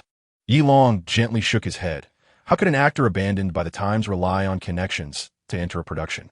I must prove myself worthy of your film. Tingfei suddenly recalled the day of the auditions, the astonishing performance his grandfather delivered as the old butler off Fu. It wasn't mere acting, but a lifetime of experience articulated through the voice of an elder. Taking a deep breath, Tingfei's eyes gleamed mischievously. Grandfather, I have a win-win solution. Yilong, polishing his Tai Chi sword, raised an eyebrow at the suggestion. Oh, pray tell. The acting trainee program wishes for me to serve as a special judge. Tingfei elongated his tone, but it would be rather dull to attend alone. The elder paused his movements, a glimmer of understanding passing through his eyes. You sly boy, attempting to coax your grandfather into accompanying you on the show? Not all. Tingfei approached with a cheerful demeanor, explaining that the production team had heard of his enigmatic acting mentor and insisted on meeting him. He waved his phone, revealing a message from Suman, indicating that arrangements could be made for the elder to appear as a special consultant. Yilong slammed his sword onto the stone table, producing a resounding clang, dismissing the notion. Don't play this game. It's clearly you who wishes to bring the old man for support. Well, you've seen through me, Tingfei admitted, adopting a serious tone. But consider this. Those who once bullied others may now be sitting before their televisions. The elder's gaze sharpened suddenly. Imagine you standing once more in the spotlight, proving what it truly means to be an actor. Tingfei added softly, and this time, you have your grandson as your backing. The courtyard fell silent, save for the rustling of the locust tree leaves. That afternoon, in the KK Entertainment conference room, Suman fixated on the video call interface, her eyes wide and mouth slightly agape, momentarily stunned. On the screen, Tingfei lounged lazily against his chair, recounting the tale of his grandfather's illustrious youth, the unjust turmoil he faced, the truth behind his forced exit from the film industry, and the unwavering belief in his craft that he had maintained. After absorbing this narrative, Suman found her emotions in turmoil. She had initially assumed Tingfei was merely sharing a casual family anecdote, unaware of the profound and admirable story hidden beneath. Meanwhile, seated beside Tingfei, Yilong polished his Tai Chi sword, bellowing with gusto. Girl, arrange the most challenging improvisational segment for me. I want this lad to understand that a director who lacks acting skills is akin to a chef who cannot taste his own dishes. You and your grandfather are appearing on the show together? Suman stammered, her voice laced with astonishment. Yilong, out of view of the camera, boomed. Girl, remember to prepare a set of training attire. The old man will show them what true skill looks like. Tingfei rubbed his temples in exasperation. Grandfather, we are going to be judges, not filming a martial arts movie. Enough with the chatter. The elder delivered a resounding slap to his grandson's back, declaring, back in my day, during Sword Shadow Hero, I could take on 10 opponents while your father hadn't even been born. Hearing this, Suman felt compelled to respond with a playful retort, but as she opened her mouth, no words came forth. She gazed at the elder on the screen, her heart suddenly heavy. The once revered actor, who had stood for justice yet was cast aside by time, was now willing to reclaim his place on stage, not for fame or fortune, but to demonstrate that he had never been defeated. She inhaled deeply, striving to quell the tumult of emotions within her, and softly remarked, "It is our program's honor to have you back, Grandpa Yi." Tingfei glanced at her and nodded, understanding that Suman recognized the significance of this moment for his grandfather. Tingfei, I will send you the questions for the assessment of the students, so you can prepare. Suman hispered. No need. Both Tingfei and his grandfather replied in unison, exchanging a glance filled with eager anticipation. Yilong stroked his beard and chuckled. It is an improvisation that true skill is revealed. Chapter 60. speculations across the internet, Su Man promptly convened an emergency meeting with her publicity team, her fingers lightly tapping on the table as she articulated her directives with clarity. The official social media announcement was to be swiftly revised, emphasizing 3 key points. First, that the invited director is a leading figure among the new generation of filmmakers. Second, to highlight the delightful addition of 2 special guest mentors. And third, to hint at another mysterious guest who has previously embodied a classic martial arts character. The publicity director quickly retrieved the prepared poster design. Madam Su, should we incorporate something intriguing into the poster? Perhaps using 2 silhouettes? Absolutely. Su Man's eyes sparkled. On the left, depict the profile of Tingfei, and on the right, the iconic outline of the old master from his classic water stunt. She instructed, ensure the treatment is subtle and add a touch of martial arts elements. Turning to the new media operations team, she directed the discourse in the comments section to focus on 2 themes: the pinnacle of the new generation of directors and the forgotten textbook of acting skills. The public relations director interjected, should we leak a hint? Several media outlets have been inquiring. A smirk played on Su Man's lips as she decided to give a subtle nudge to Entertainment Weekly, indicating that a martial arts superstar who had been absent from the scene for 30 years would be making a comeback, but insisted they refrain from mentioning any names, suggesting they delve into the classic martial arts films from the late 1980s. An hour later, both the official accounts of KK Entertainment and Acting Apprentice were updated, a significant upgrade for Acting Apprentice with a surprise dual mentor configuration. The invited director is a leading figure of the new generation. The other special mentor is a master actor who has long been away from the limelight. See you in a martial arts world on December 15th at 8 p.m. On the poster, 2 silhouettes stood side by side. The left featured the outline of a director in modern attire, with a camera logo faintly visible. The right showcased a traditional swordsman brandishing a long sword, his garments flowing elegantly. The comment section was quickly inundated by fans. I only recognize Director Yi among the new generation. He made a name for himself with Spider-Man, Heroes Dawn. Come argue if you disagree. Who is this figure on the right? I have no clue. 30 years. This must be an actor from the late 80s or early 90s. Despite the fervent discussions and speculations regarding the identities of the 2 guests, especially upon learning that one might be Yi Tingfei, the true identity of the other remained shrouded in mystery. The internet was abuzz with various conjectures. And Entertainment Weekly's official Weibo account joined in the guessing game, offering some possible names for public consideration. Yet, the actual answer remained enveloped in obscurity, stirring immense interest in the upcoming program. Meanwhile, at the Yi family's ancestral home, Yilong, donning reading glasses, was perusing his phone, laughing heartily at the discussions among netizens. These little rascals are quite diligent in their sleuthing. He turned to Yi Tingfei, who was watching a movie, and remarked, during my acting days, I didn't even leave behind many proper stills.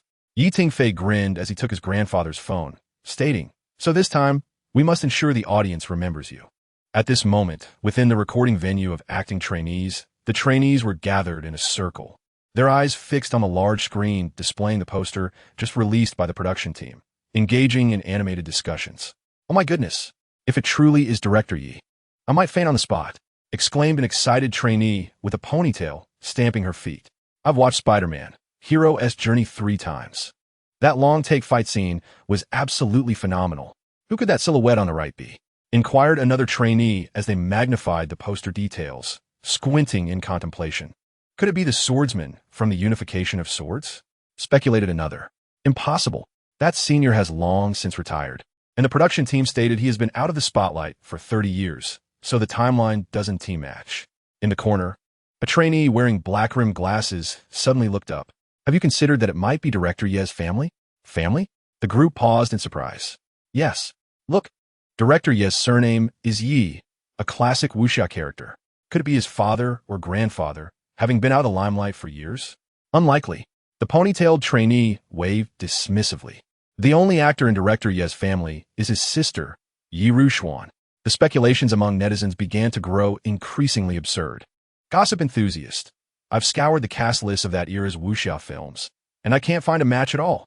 Surely the production team didn't just pick a random extra? Cinematic connoisseur. That silhouette bears a resemblance to the nameless swordsman from the Sword's Howl in the Jianghu, but that actor has long since emigrated abroad. Director Yi is my husband. Stop guessing. The figure on the right is definitely my husband in costume. He mentioned in an interview that he loves wuxia films. In the monitoring room of the production team, Su-Man was fixated on the real-time data display, her eyes sparkling with excitement and anticipation. The screen was alive with various data charts and trending analyses, showcasing the rapidly escalating online discussions surrounding the new mentor lineup of acting trainees. The publicity director rubbed his hands together in excitement. We've hit the trending search. Director Ye's confirmation to join acting trainees has surged to third place. Su-Man set down her pen, her gaze drifting back to the large screen.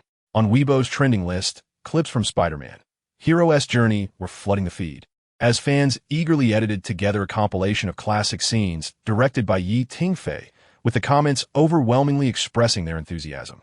The publicity director continued his report. TikTok and Bilibili influencers have started analyzing the poster, particularly the silhouette on the left, which is almost universally presumed to be Director Yi. At that moment, a knock sounded at the door, and an assistant peeked in. Teacher Rushuan has arrived. The door swung open, revealing Yi Rushuan. Her complexion was pale, her eyes a tempest of suppressed anger and unmistakable sorrow. In her hand, she clutched a photograph of her grandfather in his youth, taken on set, the familiar figure merging with the visage of the elderly man at home, nearly taking her breath away. Su-Man immediately stood to greet her, her voice laced with regret. Rushuan, you're here. Man, Yi Rushuan's voice was hoarse yet restrained. I just received your call and learned about my grandfather. She placed the photograph heavily upon the table, her voice trembling slightly. You know, and so does Tingfei, that only I, his beloved granddaughter, remain blissfully unaware. Su-Man paused momentarily, then shook her head with a bittersweet smile. No, Rushuan, I too only learned of these matters today, including Tingfei. She moved to the window, gazing into the distance, her tone laced with lingering shock. It was during the video conference that I discovered the elder's past. It dawned upon me what he had endured, and I never anticipated that he had once been such a legendary figure. Yi Rushuan stood frozen, the anger that had weighed upon her heart suddenly wavering. Are you saying that you were unaware as well? She murmured.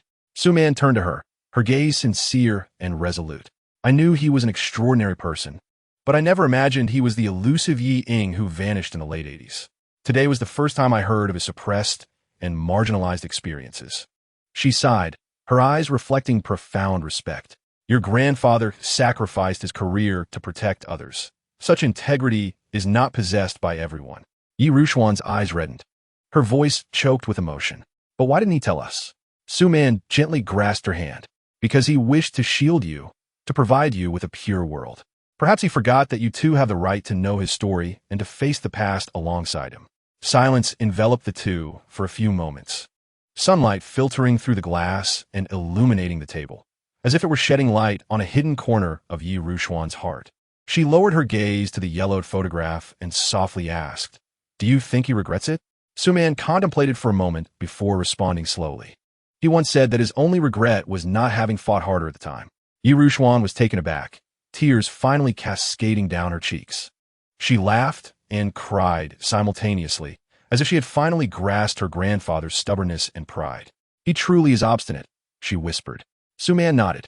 Hence, he is willing to step back into the limelight, not for a comeback, but to demonstrate that a true actor is never forgotten. She paused, adding furthermore this time, he is not alone on stage. He has you, Tingfei, and all of us by his side. Yi Rushuan took a deep breath, wiped her tears, and her gaze grew resolute. I want to see him. Suman Smilet. Of course, he is waiting for you. Chapter 61. The recording begins as Yi Rushuan pushed open the wooden door of the Yi family's ancestral home. The subtle fragrance of osmanthus wafted through the courtyard. Grandfather Yilong sat beside the stone table, cradling a cup of tea, his gaze wistfully directed toward the distant sky. Sunlight filtered through the branches of the ancient locust tree, casting dappled shadows upon him. Grandfather, Yi Rushuan softly called, her voice tinged with emotion. Yilong turned his head, noticing his granddaughter standing at the door with reddened eyes. He paused for a moment, then broke into a gentle smile. Rushuan, you're back. What brings you here at this hour? Before he could finish his sentence, Yi Rushuan had rushed forward and enveloped the elderly man in a warm embrace.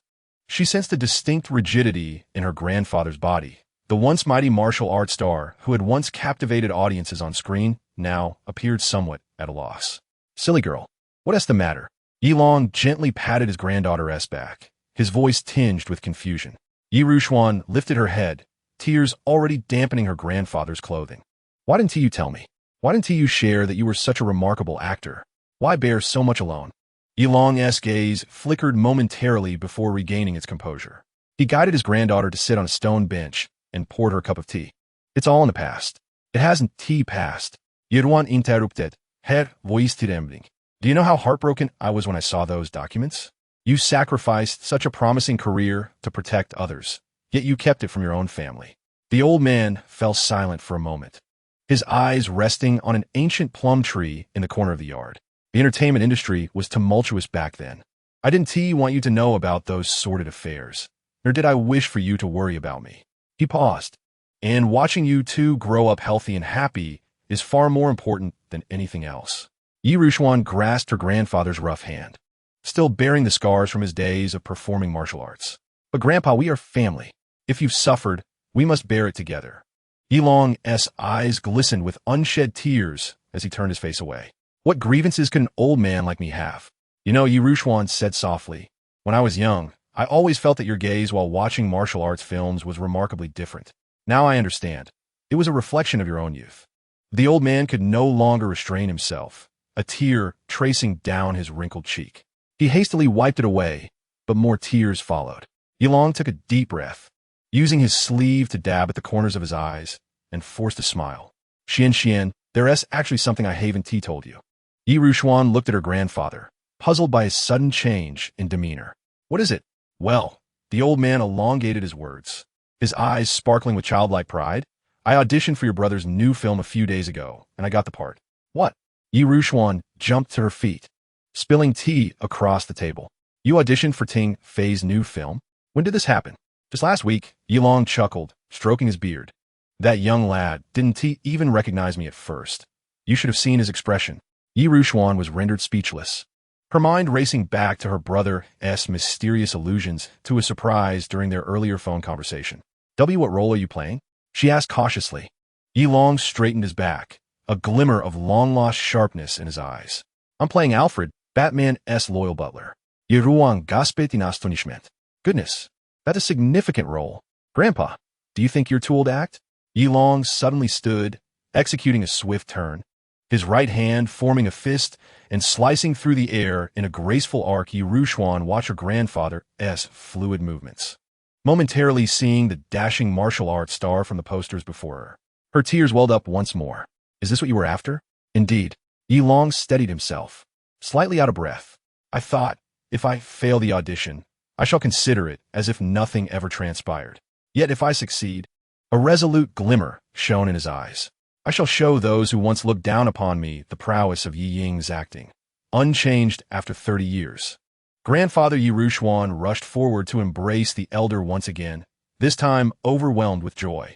You are simply marvelous. That rascal Tingfei actually dared to keep this from me. Yilong gently patted his granddaughter's back, his voice brimming with satisfaction. That boy initially intended to give me a backdoor entry, but I scolded him thoroughly. I told him, either select me based on merit or not at all. In the distance, footsteps approached. Yi Tingfei entered the courtyard, bearing an assortment of snacks. Upon seeing the affectionate embrace of his grandfather and sister, a knowing smile spread across his face. I take it Grandpa has informed you? Yi Rushuan turned and shot a glare at her brother. How dare you keep this from me? Yi Tingfei raised his hands in surrender. It was Grandpa who forbade me from saying anything. He insisted on telling you himself. He approached his grandfather, pride gleaming in his eyes. But honestly, Grandpa's performance during the audition left us all astounded. That monologue moved several staff members to tears. Yi Rushuan observed the earnest expressions on the faces of the two, and suddenly burst into laughter. So, now, the 3 generations of our family are destined to dominate the film industry together? Sunlight bathed the trio, and the courtyard resonated with long-lost laughter. December 15th. The recording site for acting trainees. This was a rehearsal room specially arranged, its walls adorned with stills from classic films, while a few cameras and lighting equipment occupied the corners. There were no audience seats, only several cameras quietly positioned, capturing every moment and streaming it to countless viewers online. More than a dozen trainees had arrived early, nervously and excitedly seated on the floor, scripts in hand. They knew today was not an ordinary training session, but rather the day when the esteemed mentor would make their grand entrance. Lin Ruoxua, dressed in a flowing white dress, entered the rehearsal room, a stack of materials in her hands. She gently clapped her hands, and the trainees immediately fell silent. Today, we shall engage in a special improvisational performance training. Her voice was soft yet authoritative. The theme is reunion. Nieli followed closely behind, his black shirt accentuating his tall stature. He added, "You have 30 minutes to prepare. Feel free to form groups of 3. The trainees quickly sprang into action, clustering together to discuss their ideas. In a corner, a girl with a ponytail whispered, "I heard Director Yi is particularly strict." Nieli interjected, "Remember, true performance lies not in the quantity of lines, but in the transmission of emotion. A single glance, a solitary gesture, can convey more than 1,000 words." The trainees nodded thoughtfully, beginning their earnest rehearsals.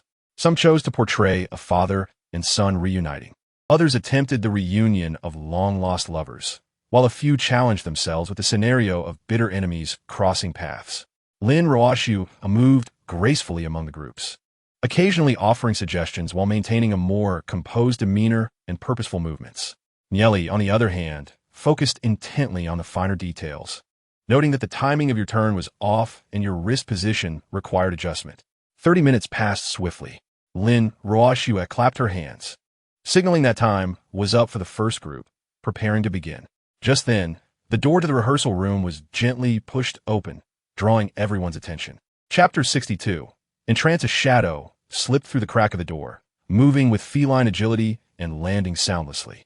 It was a man clad in a black casual jacket, the brim of his hat pulled low, obscuring much of his face. He lifted his hand to remove the hat, revealing a handsome yet sharp-featured visage. In a corner, a girl with a ponytail let out a piercing and excited scream. "It's Director Yi. It's really Director Yi." Instantly, the rehearsal room erupted with fervor as the trainees sprang to their feet, their eyes shimmering with uncontainable excitement. "Oh my goodness, I've watched Spider-Man Into the Spider-Verse 3 times, and I remember every frame," exclaimed a boy, nearly jumping with enthusiasm, his fists clenched in admiration. "I even studied his long-take fight scenes." Another boy stammered, his voice trembling with excitement as he pointed towards Tingfei. "Today, I will be the examiner." Tingfei stated firmly, his tone calm, yet authoritative. "Improvise, no routines." With that, he turned and gestured invitingly towards the doorway. However, one more instructor had yet to arrive. The group held their breath in anticipation. A slow yet resolute cadence of footsteps echoed from outside. A steady, powerful male voice resonated, "Youngsters, let the old man see what you are capable of." The door creaked open. An elderly man, with white hair and dressed in a gray training outfit, entered with a posture as straight as a pine tree and steps as steady as a clock. A faded scar was faintly visible on his left wrist, and as he surveyed the room with his profound gaze, it evoked a spontaneous respect from the young actors. It was he, the silhouette from the poster. The girl with the ponytail quivered with excitement. Could it be Master Yilong?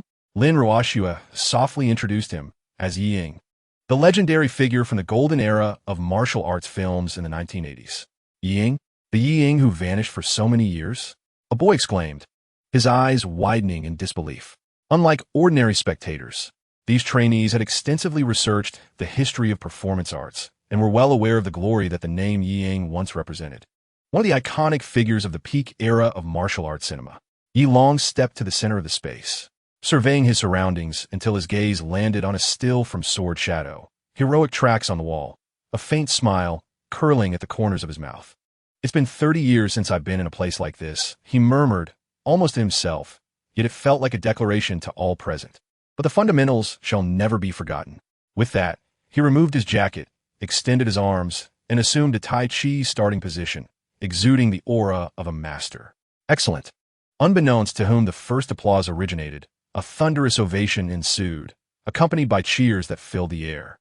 The trainees instinctively formed a circle, as if not facing judges, but rather standing amidst the fervor of a martial arts assembly. Tingfei stood aside, a slight smile playing at the corners of his mouth, his eyes brimming with pride. He understood that in this moment, his grandfather was not merely Yi Long, but also the courageous Yi Ying, who once stood for justice and dared to challenge the entire industry. Lin Ruoxue hurried forward, her face illuminated with genuine respect and excitement, and was the first to extend her hand to Yi Long. Mr. Yi, it is such an honor to meet you. I have grown up watching your films. The water-walking scene in Sword Shadow will forever remain a classic in my heart. Yi Long smiled gently, grasping her hand, his tone calm yet tinged with nostalgia. He was pleasantly surprised that young people still remembered those old films. Nieli also approached, his gaze filled with admiration. I feel the same way. The dedication exhibited by actors of your generation is truly rare today. That silent monologue in Desolate Smoke. I have watched it no less than 20 times. Yi Long nodded, a smile dancing in his eyes. Hearing such praise from you both makes this old man feel almost buoyant. Lin Ruoxue turned to Yi Tingfei, her eyes sparkling with admiration. And director Yi, Spider-Man, Hero's journey was absolutely stunning, especially that continuous shot in the fight scene. It redefined the narrative style of superhero films. Nieli nodded vigorously, adding, many in our industry have remarked that this is one of the most creative superhero works in recent years. You masterfully intertwined action sequences with character emotions. Yi Tingfei chocolate modesty. Thank you for the compliments. My intention was merely to portray how a real person confronts responsibility after donning a costume. That is why it resonated with so many. Lin Ruoxue said earnestly, if there is ever an opportunity, I truly hope to collaborate with you on a project. Nieli chimed in with a smile. So do I. Even if it's just a minor role, it would be worth it to perform under your direction. Yi Tingfei laughed heartily. With such words, you make it hard for me to decline. But let me be clear, joining my crew is no easy feat. It demands true skill. No problem. Lin Ruoxue replied without hesitation. We have been preparing for this. Nieli made a gesture indicating he was ready at any moment, prompting laughter from the crowd. Yi Long observed this scene with a look of contentment on his face. Clearing her throat, Lin Ruoxue picked up the prompt card in her hand. According to the original plan, the first group's topic was long-lost lovers reunited. Please commence your performance. Just as the two young trainees were about to step forward, Yi Tingfei suddenly raised his hand. Wait a moment. He turned to his grandfather, a glimmer of mischief in his eyes. Grandfather, what do you think of this topic? Yi Long stroked his beard thoughtfully, casting a penetrating gaze over the trainees. It is too ordinary. He then stood up and walked to the center of the stage. Since this is an improvisational performance, let us raise the stakes. The reunion occurs in a hospital, with one party suffering from amnesia. The trainees gasped in shock. This alteration profoundly transformed the tone of the performance, shifting from a heartwarming romance to a scenario brimming with dramatic tension. The first group of young men appeared visibly flustered, casting anxious glances toward Lin Ruoxue. Just as she was about to speak, Yi Tingfei interjected, adding a stipulation. They had not seen each other for 5 years since their breakup. The female trainee bit her lip, beads of perspiration forming on her forehead. Suddenly, Yi Long clapped his hands and announced 3, 2, 1, begin. The two young performers, steeling themselves, commenced their act. The male, portraying a doctor, entered the hospital room, while the female sat bewildered on the bed. Though their performance was somewhat unrefined, the unexpected pressure elicited genuine emotions. Cut! Yi Tingfei abruptly called. Your expression is not right. When facing someone you once loved, but have forgotten, your pain should be laced with the relief that she is still alive. Yi Long nodded in agreement, adding, moreover, your grip on the medical record is far too steady. A person racked with inner turmoil would have trembling fingers. The trainees suddenly comprehended, promptly adjusting their demeanor to begin new. This time, their performance was markedly more nuanced and poignant. For the second group, Yi Tingfei glanced at the list, where the original premise was a long-lost father and son reunion. Yi Long's lips curled into a subtle smile, his gaze calm, yet piercing. Let's change it to a father, a retiring old policeman, and a son, a suspect recently apprehended, reuniting in an interrogation room. Adding a detail, Yi Tingfei's eyes brightened as he spoke in a low tone. They have not seen each other for 5 years, and this time, the father personally brings his son into the interrogation room. The moment this premise was revealed, the atmosphere in the room grew suddenly tense, as if the very air had thickened. The two young men exchanged glances, a flicker of unease crossing their eyes. But they quickly steadied themselves and entered the simulated interrogation room. The lighting was stark, the furniture cold. The two sat in silence, their lack of dialogue conveying a complex web of emotions through their exchanged glances. Guilt, anger, disappointment, pain, and even a deeply buried love and helplessness. Their performance was restrained yet powerful, vividly portraying the suffocating reunion. As the performance concluded, Yi Long slowly applauded, his voice deep and solemn. "Excellent. You have captured the essence of familial bonds amidst estrangement, which is the most challenging aspect." Yi Tingfei nodded in agreement, expressing his approval. In the final chapter, it was the last group's turn. The originally prepared topic was a reunion between best friends. However, Yi Tingfei suddenly declared, "Let us change it to, you are twin sisters. One raised in a wealthy family and the other abandoned in an orphanage, meeting for the first time after 30 years. Yi Long added, "The meeting takes place at their mother's funeral." The two female trainees instantly welled up with tears. Their performance was heartfelt and moving, portraying a reunion laden with regret and dislocation that brought many to tears. At the conclusion of the act, several individuals in the audience discreetly wiped their eyes. "This is the allure of performance," Yi Tingfei softly remarked, "for within the most ordinary circumstances lie the most profound aspects of humanity." Yi Long rose from his seat and approached the trainees, imparting a crucial lesson. True acting is not merely imitation, but a profound understanding of the character's joys and sorrows. Suddenly, he turned to Yi Tingfei and suggested with a glint of mischief in his eyes, "Why don't we, grandfather and grandson, demonstrate a scene?" Yi Tingfei, Jiqinon, smiled and stepped forward, asking, "What shall we portray?" Yi Long's eyes sparkled with cunning as he proposed a narrative of a master and disciple who had not seen each other for 30 years, the disciple now successful, while the master had fallen to the streets. Yi Tingfei raised an eyebrow and added a stipulation. It was the master who had cast the disciple out. The trainees held their breath, captivated as the legendary duo seamlessly slipped into character. Yi Long, hunched and with clouded eyes, trembled as he reached out, pleading, "Please have mercy." Yi Tingfei's previously relaxed demeanor suddenly froze. His expression shifted from casual indifference to confusion, then to shock, finally settling into a complex blend of guilt and anger. Each subtle nuance of his performance executed flawlessly. "Master?" Yi Tingfei's voice was barely audible, yet caused a ripple of emotion among the onlookers. Yi Long was poised to respond, but was taken aback by the depth of emotion in his grandson's gaze, his pupils slightly dilating in astonishment. When had this young man acquired such acting prowess? The layers of his expression rivaled even that of seasoned professionals. However, Yi Long quickly regained his composure, continuing his portrayal with a hoarse voice, "Sir, you must have mistaken me for someone else." But then Yi Tingfei seized the old man's wrist, his voice quivering. "The scar on your right hand, it's from when you taught me swordplay and I accidentally cut you." Yi Long was stunned to realize that his grandson's hand was trembling, not an act. This young man could control his muscles to such a degree? What astonished him further was the glistening tears that gathered in Yi Tingfei's eyes, refracting the light like crystal, yet refusing to fall, a testament to his inner strength. This performance exceeded all of Yi Long's expectations. As the scene progressed, Yi Long felt increasingly unsettled. Every gesture of Yi Tingfei was impeccably timed. When he recounted how Yi Long had once claimed he would never amount to anything, a self-deprecating twitch at the corner of his mouth spoke volumes.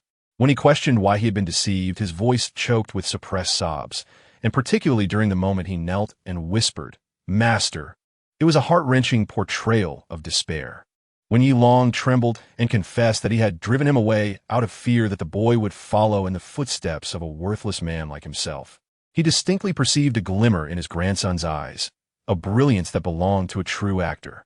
As the performance concluded, Yi Long remained in a state of shock, gazing at Yi Tingfei as if seeing him for the first time. "When did you?" he began, his voice taut. Yi Tingfei mischievously blinked, momentarily breaking character. "Just picked up a little bit," he replied with a grin. "A little?" Yi Long exclaimed, unable to contain his rising voice. "You've hidden this talent quite well." He burst into laughter, heartily patting his grandson's back. "Well done.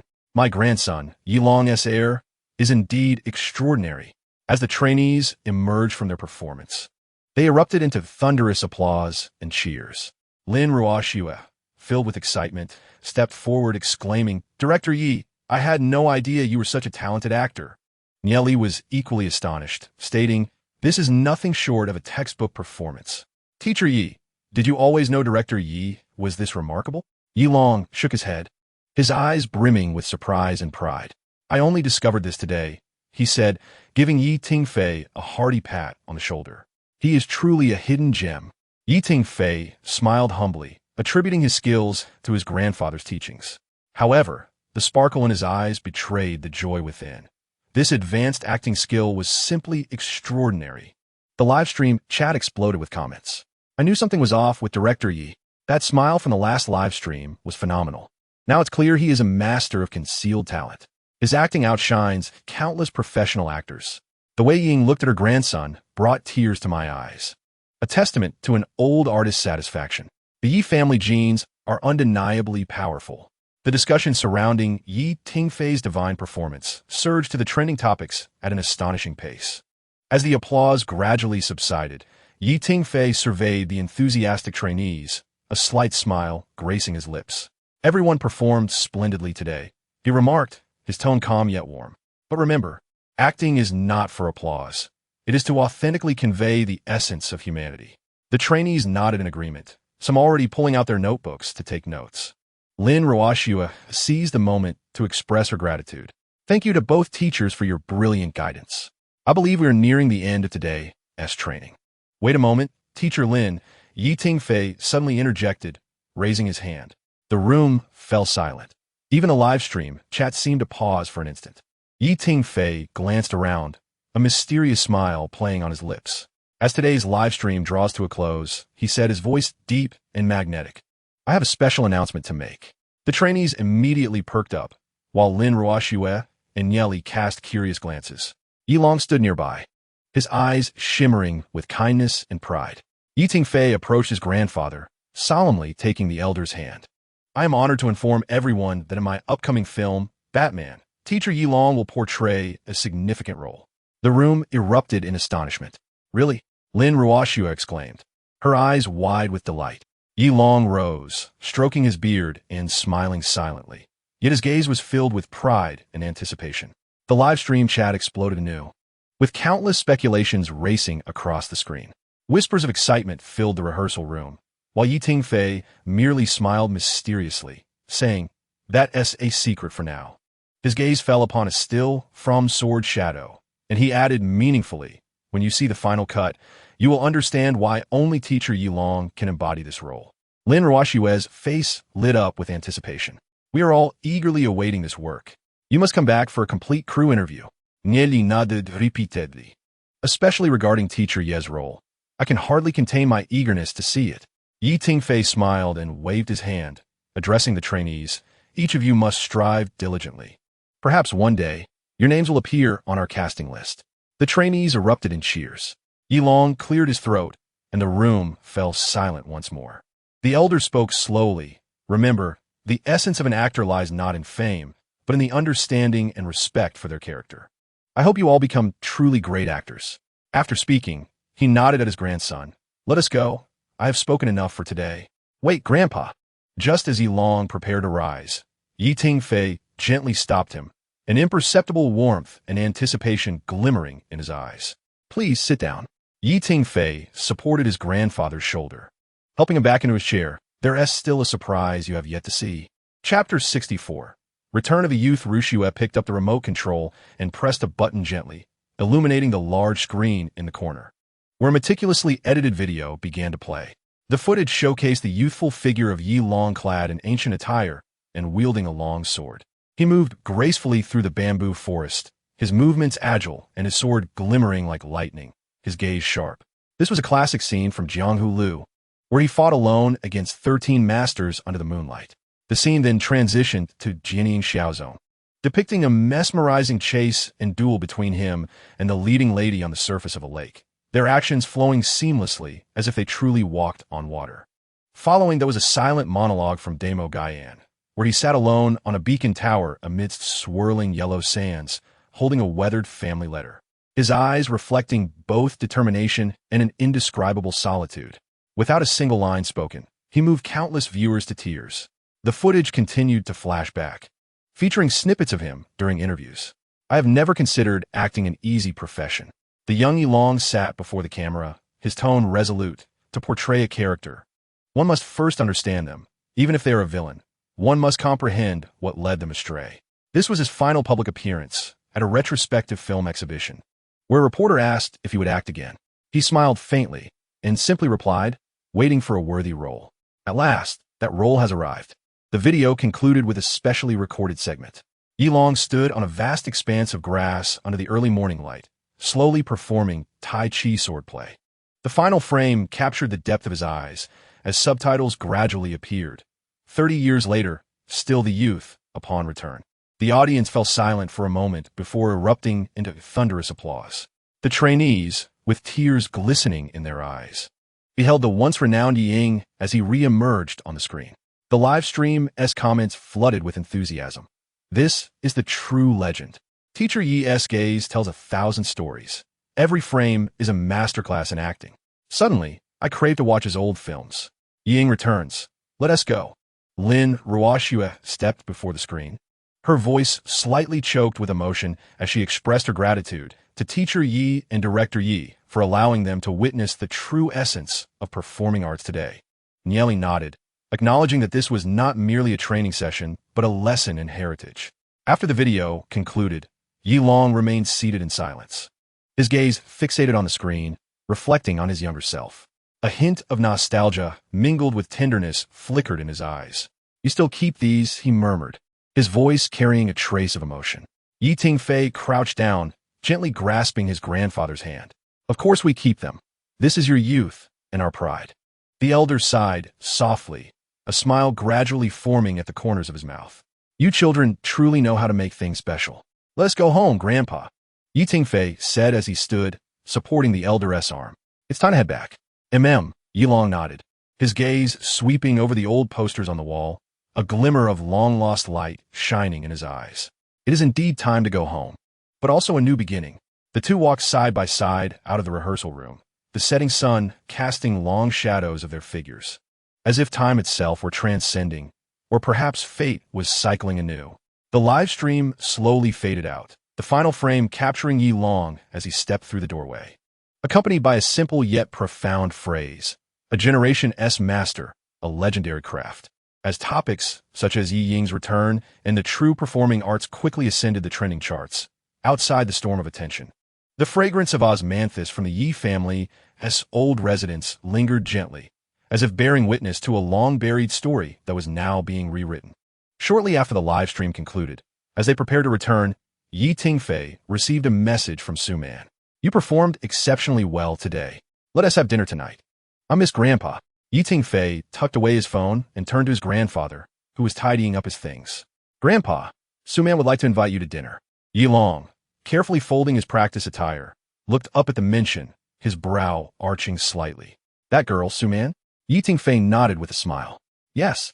She said she hasn't seen you in a long time and wishes to have a chat. Yilong placed his practice attire neatly, a soft light glimmering in his eyes. She asked thoughtful. He paused, a gentle warmth in his gaze mingled with a hint of nostalgia. In fact, she has been visiting me frequently during this time, always bringing new tea and snacks, helping me organize my study, though she often claims to be too busy to come often. Tingfei was taken aback for a moment, then smiled. Indeed, she has always cared about you. Yilong gazed out at the osmanthus tree, seemingly recalling the girl in her black mourning attire, weeping until exhausted. He sighed lightly. When Xiao Su departed, her greatest concern was for Man. Over the years, she has single-handedly shouldered the burden of KK Entertainment, and the hardships are beyond words. Thankfully, your sister has always been by her side offering support. Tingfei listened quietly, a complex array of emotions flashing in his eyes, as Suman's gentle face surfaced in his mind, stirring a soft ache within his heart. Subsequently, Yilong gently shook his head, seemingly attempting to dispel the weight of his emotions, and a flicker of warmth reignited in his gaze. He patted his grandson's shoulder, his tone laced with a hint of jest. How are you two faring now? Tingfei felt a slight flush creep to his ears and coughed lightly. Grandpa, please don't overthink it. We are merely ordinary friends. Yilong smiled knowingly. Ah, the youth, always speaking contrary to their hearts. You must not disappoint Man Yatu, otherwise I shall be the first to hold you accountable. Come now, let us not keep her waiting. As Yi Tingfei walked, he sent a message to Su-man. An involuntary smile gracing his lips. Meanwhile, Su-man sat in a quaint and charming restaurant, her fingers gently tapping the table. She had deliberately chosen a traditional eatery today and ordered the Longjing tea, Yilong's favorite. Her phone vibrated, prompting her to quickly check the screen. Grandpa has agreed. We should arrive in about half an hour. A sigh of relief escaped her lips, accompanied by a sweet smile. She tidied her hair in a small mirror and checked her makeup, ensuring everything was perfect before settling in to await their arrival. Half an hour later, Yi Tingfei and Yi Long arrived punctually at the restaurant. Spotting them from afar, Su-man immediately stood and waved. Grandpa Yi, it's been so long. She hurried forward, affectionately linking her arm with Yi Long's. He patted the back of her hand, speaking tenderly. Man Yatu, you are becoming more beautiful by the day. A blush crept onto Su-man's cheeks as she replied, Grandpa, please don't tease me. Please, take a seat. I ordered your favorite dishes. As Yi Tingfei observed their camaraderie, warmth filled his heart. He pulled out a chair for his grandfather, seating himself next to Su-man. At the dining table, Yi Long animatedly recounted amusing anecdotes from his acting days, captivating Su-man, who occasionally gasped in astonishment. Yi Tingfei listened quietly, interjecting now and then. Grandpa, your performance in today's live stream was truly remarkable. Su-man exclaimed with genuine admiration. Those video edits nearly brought me tears. Yi Long shook his head, his tone tinged with nostalgia. Those are bygone days. I can hardly believe that these young ones still remember me. Of course we remember. Su-man asserted earnestly. You are a legend in the hearts of our generation. After dinner, as they stepped out of the restaurant, the night breeze carried the scent of osmanthus flowers. Gently caressing them, Yi Long suddenly halted, his weathered hand resting softly on Su-man's shoulder. Man Yatu. His voice was both gentle and resolute. It has not been easy for you to uphold the company alone these years. Do come by more often. I'll prepare your favorite braised spare ribs. Tears brimmed in Su-man's eyes as she lowered her head to conceal her rising emotions. Her voice slightly choked. I will certainly come often, Grandpa. I also wish to learn how to make that sweet and sour fish from you. Chapter 65. Review progress watching the elderly man walk towards the parking lot. Su-man turned to Yi Tingfei. Thank you once more. Having Grandpa as a mentor has brought so many surprises to the program. Yi Tingfei scratched his head, revealing his signature sunny smile.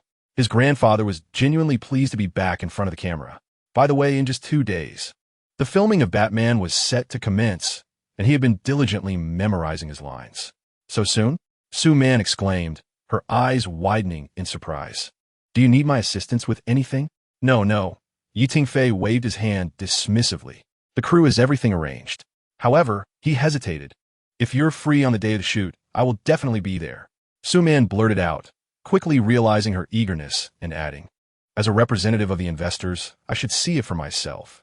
From a distance, Yi Long's booming voice called out, you two young folks, if you don't get in the car soon, this old man will have to walk back on his own. Yi Tingfei chuckled in response. As he turned, he inadvertently stepped on the shoelaces caught beneath Su-man's high heels, causing him to stumble precariously. He quickly grasped the nearby railing to steady himself. I'm so sorry, Su-man exclaimed, instinctively reaching out to help, only for their foreheads to collide with a soft thud. Ouch, are you all right? They rubbed their foreheads and straightened up, their eyes meeting, unable to suppress their laughter. The scent of osmanthus in the night breeze seemed to intensify. See you at the opening ceremony, Yi Tingfei murmured, bending down to tie his shoelaces before sprinting towards the waiting vehicle. Su-man remained rooted in place, watching the taillights of the car fade into the darkness. She touched her still warm cheeks, thinking she needed to prepare some gifts for the visit. Her grandfather loved Longjing tea. Suddenly, she halted, feeling a twinge of regret. How could she not even know his favorite snacks? Meanwhile, inside the car, Yi Long squinted at his grandson. Young man, why are your ears so red? No. Yi Tingfei hurriedly rolled down the window. I just got startled when my shoelaces were stepped on.